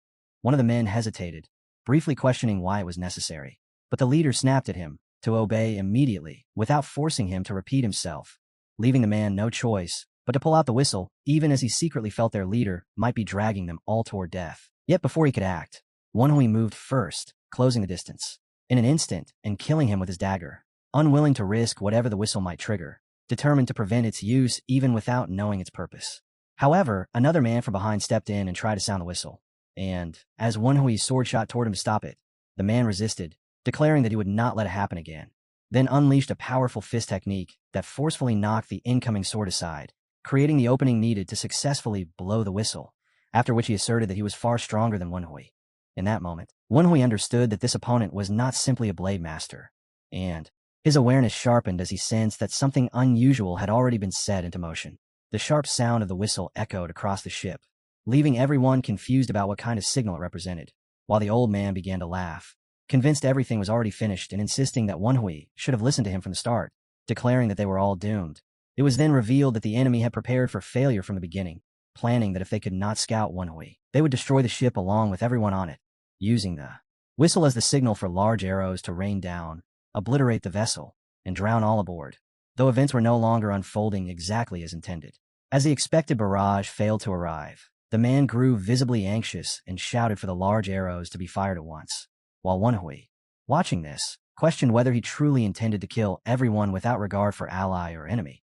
At the same time, on the hill above, the enemies were stunned to see Hyuk still alive, as he relentlessly pursued them in a fury, determined to fulfill his mission no matter the cost, cutting them down one after another despite their attempts to stop him, fully living up to the reputation behind his title. Back on the ship, realization spread that the Vagabond King was still alive and actively eliminating their enemies. And in that same moment, the enemy leader suddenly cut the ropes, setting the ship in motion once again. Still irritated by his own subordinates, the man abruptly shifted course and proposed a duel with Wonhui, declaring that everything should be settled between the two of them alone. Yet Wonhui's followers instantly objected, warning him that the offer was an obvious trap and urging him not to accept something that would clearly put him at a disadvantage. The man only laughed at their caution, insisting that a failed scheme did not make them weak, then boasted that it already surpassed the martial wall and questioned what would happen if someone of his level fought in such a cramped space, suggesting the ship itself would not survive the clash, and asking whether Wonhui wished to find out which would give way first, the vessel or one of them, before concluding that Wonhui's hesitation must stem from doubt within himself. Hearing this, Wonhui admitted inwardly that the man was not entirely wrong, recognizing that although victory was possible, his opponent was clearly hiding something, and if the fight turned toward destroying the ship, the situation would become far more complicated. After weighing these risks, he finally agreed to the duel, prompting the man to promise that if Wonhui won, he would reveal the information he sought about their organization and would not lie. Wonhui answered that such assurances meant little when the man had yet to reveal who he was, at which point the man removed his disguise and exposed his true face, stunning everyone present as they realized he had been masked the entire time. He revealed himself as Jang Munriyang, the ghost-slaying first demon and one of the four evils, and those who recognized the name felt immediate fear. While he himself took clear pride in a reputation he believed needed no further proof. Wonhui processed the revelation, understanding that yet another high-level martial master had been dispatched by that organization, which led him to question just how many such figures had been sent. But despite that, he confirmed the duel would go on. Jang Munriyang acknowledged Wonhui's skill as befitting someone newly counted among the 8 martial masters, then moved him to a different location and declared they would not be returning to the ship, adding that since he had already been forced to rely on his fists, he would grant Wonhui the first move. Wonhui's sword floated as if ready to strike, yet instead of attacking, he caught it mid-air and rose up into the sky, deliberately widening the distance from the battlefield, prompting Jang Munriyang to shout after him, accusing him of fleeing and demanding that he come back. From above, Wonhui answered in a composed tone that he had no desire to involve himself in a pointless battle, then revealed that a large stockpile of gunpowder had been stored beneath them by the enemy themselves, while at the same time his dagger had already slipped below the storage area and was slicing through the containers that held it. Still in the air, Wonhui called down to the man, hinting at what would happen if 2 forces of their level collided in a place packed with gunpowder, and as the implication finally sank in, the man shouted in alarm. But the moment had already passed. The flames ignited without warning, and a violent explosion erupted in an instant. Even as everything was being swallowed by the blast, the man furiously branded Wonhui a coward, only for Wonhui to answer that the one who truly fit that name was him. After seeing the scale of the explosion, Wonhui concluded that even if his opponent possessed monstrous regenerative power, enduring a blast of that magnitude should have been impossible. Not long after, his sword returned and immediately vented her anger, warning that she would stab him if he ever forced her into such a situation again, prompting Wonhui to offer a quick and sincere apology as he explained he had no other option at the time, while the sword spirit continued complaining that she had nearly melted in the process. Wonhui casually thought that her hair must have been completely burned off, which made the other spirit burst into laughter, finding the whole ordeal amusing and remarking that she should have tried to enjoy it a little. And as the 2 spirits kept bantering, they recalled how they had been clashing right near the explosion and somehow found excitement in the chaos. Then, despite their contrasting temperaments, they tried to settle themselves while still trading jabs, until the one with the longer form mockingly suggested doing it again, only for the dagger spirit to refuse immediately, insisting it had been far too dangerous to repeat. At that point, Wonhui's master advised that if such a situation ever occurred again, he should make use of both him and Sarian. Yet the spirits kept playing around noisily, turning into a distraction, which led Wonhui to watch them and wonder what he was supposed to do with them, since handling them was becoming increasingly troublesome. Elsewhere, the others had witnessed the explosion from afar, and Wonhui's subordinates grew anxious because they had not wanted him to face the situation alone in the first place, their concern fixed entirely on his safety, as they hoped he would return unharmed. Then, suddenly, Wonhui came flying back toward them, and relief spread through the group at the sight of him alive, along with amazement that he had defeated one of the 4 evils. The spirits felt an urge to reveal the clever method they had used during the fight, but Wonhui chose to let everyone believe whatever they wished, And when his subordinates came up to him and asked how he had managed to overcome such a powerful opponent, he simply explained that he had ignited the gunpowder as soon as they reached the ship and then escaped right after, leaving the young boy stunned by the tactic and wondering how Wenhui had come up with it, to which Wenhui answered that he had no intention of wasting unnecessary time on that enemy. Hearing this, the boy felt reassured and accepted that Wenhui had made the right choice, since they still had more important matters ahead. More than anything else, he was simply relieved that Wenhui had made it back safely, and Do Wook was no different, his expression clearly showing the same sense of relief at seeing him alive. When Wenhui responded modestly that it had only been luck, Do Wook rejected that outright, pointing out that hardly anyone could come out alive after facing the ghost-slaying fist demon, and affirming that Wenhui truly deserved his place among the Central Plains' 8 martial masters. At those words, the spirits let out quiet laughter, remarking that Wenhui's effort to conceal his real strength had completely fallen apart. Yet Wenhui cut in politely, apologizing for interrupting despite the praise, and stated that a more urgent matter needed their attention, insisting they drop anchor immediately since their forces had been heavily diminished and the ships were too damaged to keep up the disguise of ordinary cargo vessels, adding that it would be far wiser to withdraw, treat the wounded, and reorganize before making any further moves.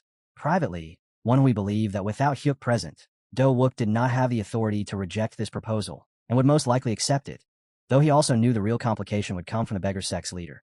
After thinking it through, Do Wook acknowledged that Wenhui was right, recognizing that knowing when to pull back was just as important as pushing forward, then made a request of his own, explaining that the cargo ships that had gone ahead would have no knowledge of what had occurred and asking Wenhui to inform them to drop anchor as well. Wenhui agreed immediately and prepared to depart at once, after which Do Wook turned to his men and announced that their plan had failed and that they would return to shore to recover while awaiting further orders from the Alliance. At the same time, members of the beggar sect began searching for their leader, only to discover that he was nowhere in sight, and Wenhui, noticing the unusual quiet, suspected that the man had already fled. In truth, the leader had concluded earlier that the moment the vagabond king was defeated, followed by the masked man attacking with killing intent and the emergence of a monstrous figure, there had been no chance left, making retreat the only reasonable choice, so he had jumped off with the belief that someone needed to survive to report back to the Alliance, though he remained confused by everything that had unfolded. Yet while attempting to escape, he was suddenly seized by the stronghold's men, bringing even more humiliation upon him. The leader explained that he had heard rumors claiming bandits would usually allow ships to pass in exchange for a set payment. Yet this time they were demanding the entire vessel, to which the bandit leader replied indifferently that such concerns were none of his business. Soon after, one of the bandits reported that this was not the ship they had been waiting for, noting that it appeared to be nothing more than a regular cargo vessel with no ties to the group, wearing black masks. This left the bandits puzzled, questioning who besides the Orthodox faction would dare to make a move against the stronghold. And in that moment, the beggar sect leader realized the confusion worked in his favor. Although his grandson urged him to flee while the chance remained, the leader immediately dismissed the idea as foolish and chose instead to open negotiations, proposing a deal with the stronghold. He offered to trade valuable information in return for safe passage for their ship, prompting the bandits to question how he could possibly know what they were looking for, but the leader hinted that they were searching for the group responsible for robbing their vessel, the ones dressed in black clothing and masks, whom he believed were connected to the Murim Alliance, causing the bandits to react with shock at his knowledge and demand that he reveal more. As the atmosphere grew tense, the leader noticed their hostility when one of them grabbed hold of his clothes, and he responded by forcefully shoving the man away, which angered the surrounding bandits until their leader ordered them to stand down. Taking advantage of this, the beggar sect leader issued a warning that if they disregarded him, their own leader's life would be in danger, effectively turning the situation into a hostage standoff. Observing their reactions, the beggar sect leader remarked that even bandits understood the need to maintain a degree of negotiation, which made things easier to manage, then raised his voice and declared that he knew the Yangtze River's 4 assassins and, as the head of the beggar sect, wished to negotiate directly with the stronghold's highest authority, emphasizing that he knew the identity of those who had robbed their ship. From afar, several individuals watched the situation unfold, briefly discussing their next step before deciding to step in, and the beggar sect leader quickly realized that these were the very people he had been referring to, though only 3 appeared instead of 4. Meanwhile, the bandit leader mocked him, suggesting he had lost all sense of fear to call them out so boldly.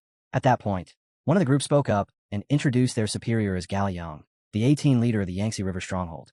The leader of the beggar sect found it strange that a group of mere bandits all carried strength at the very peak of the supreme level.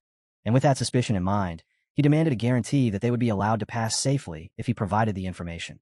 In response, the bandit leader calmly stated that any decision would be made only after hearing exactly what was being offered. Thinking to himself, The beggar sect leader reflected that if their initial plan had gone as intended, it would be the bandit leader standing in desperation instead of him. And with that thought, he swore on the honor of his sect that what he was about to say would be the truth. Yet before he could say another word, an unfamiliar voice suddenly cut in, declaring that both sides were already fated for destruction. At once, everyone lifted their gaze toward the sky, while the beggar sect leader felt a surge of anger at being interrupted so abruptly, and in the very next instant, a sword dropped from above, radiating a crimson glow. The bandits immediately fell in a panic the moment they recognized it as the Blood Demon's sword, realizing that the Blood Demon had arrived, and far above them, the Blood Demon hovered in midair, wrapped in a red aura as he looked down with clear satisfaction, voicing his pleasure at finding everyone gathered together in one place while preparing to bring everything there to a complete and final end.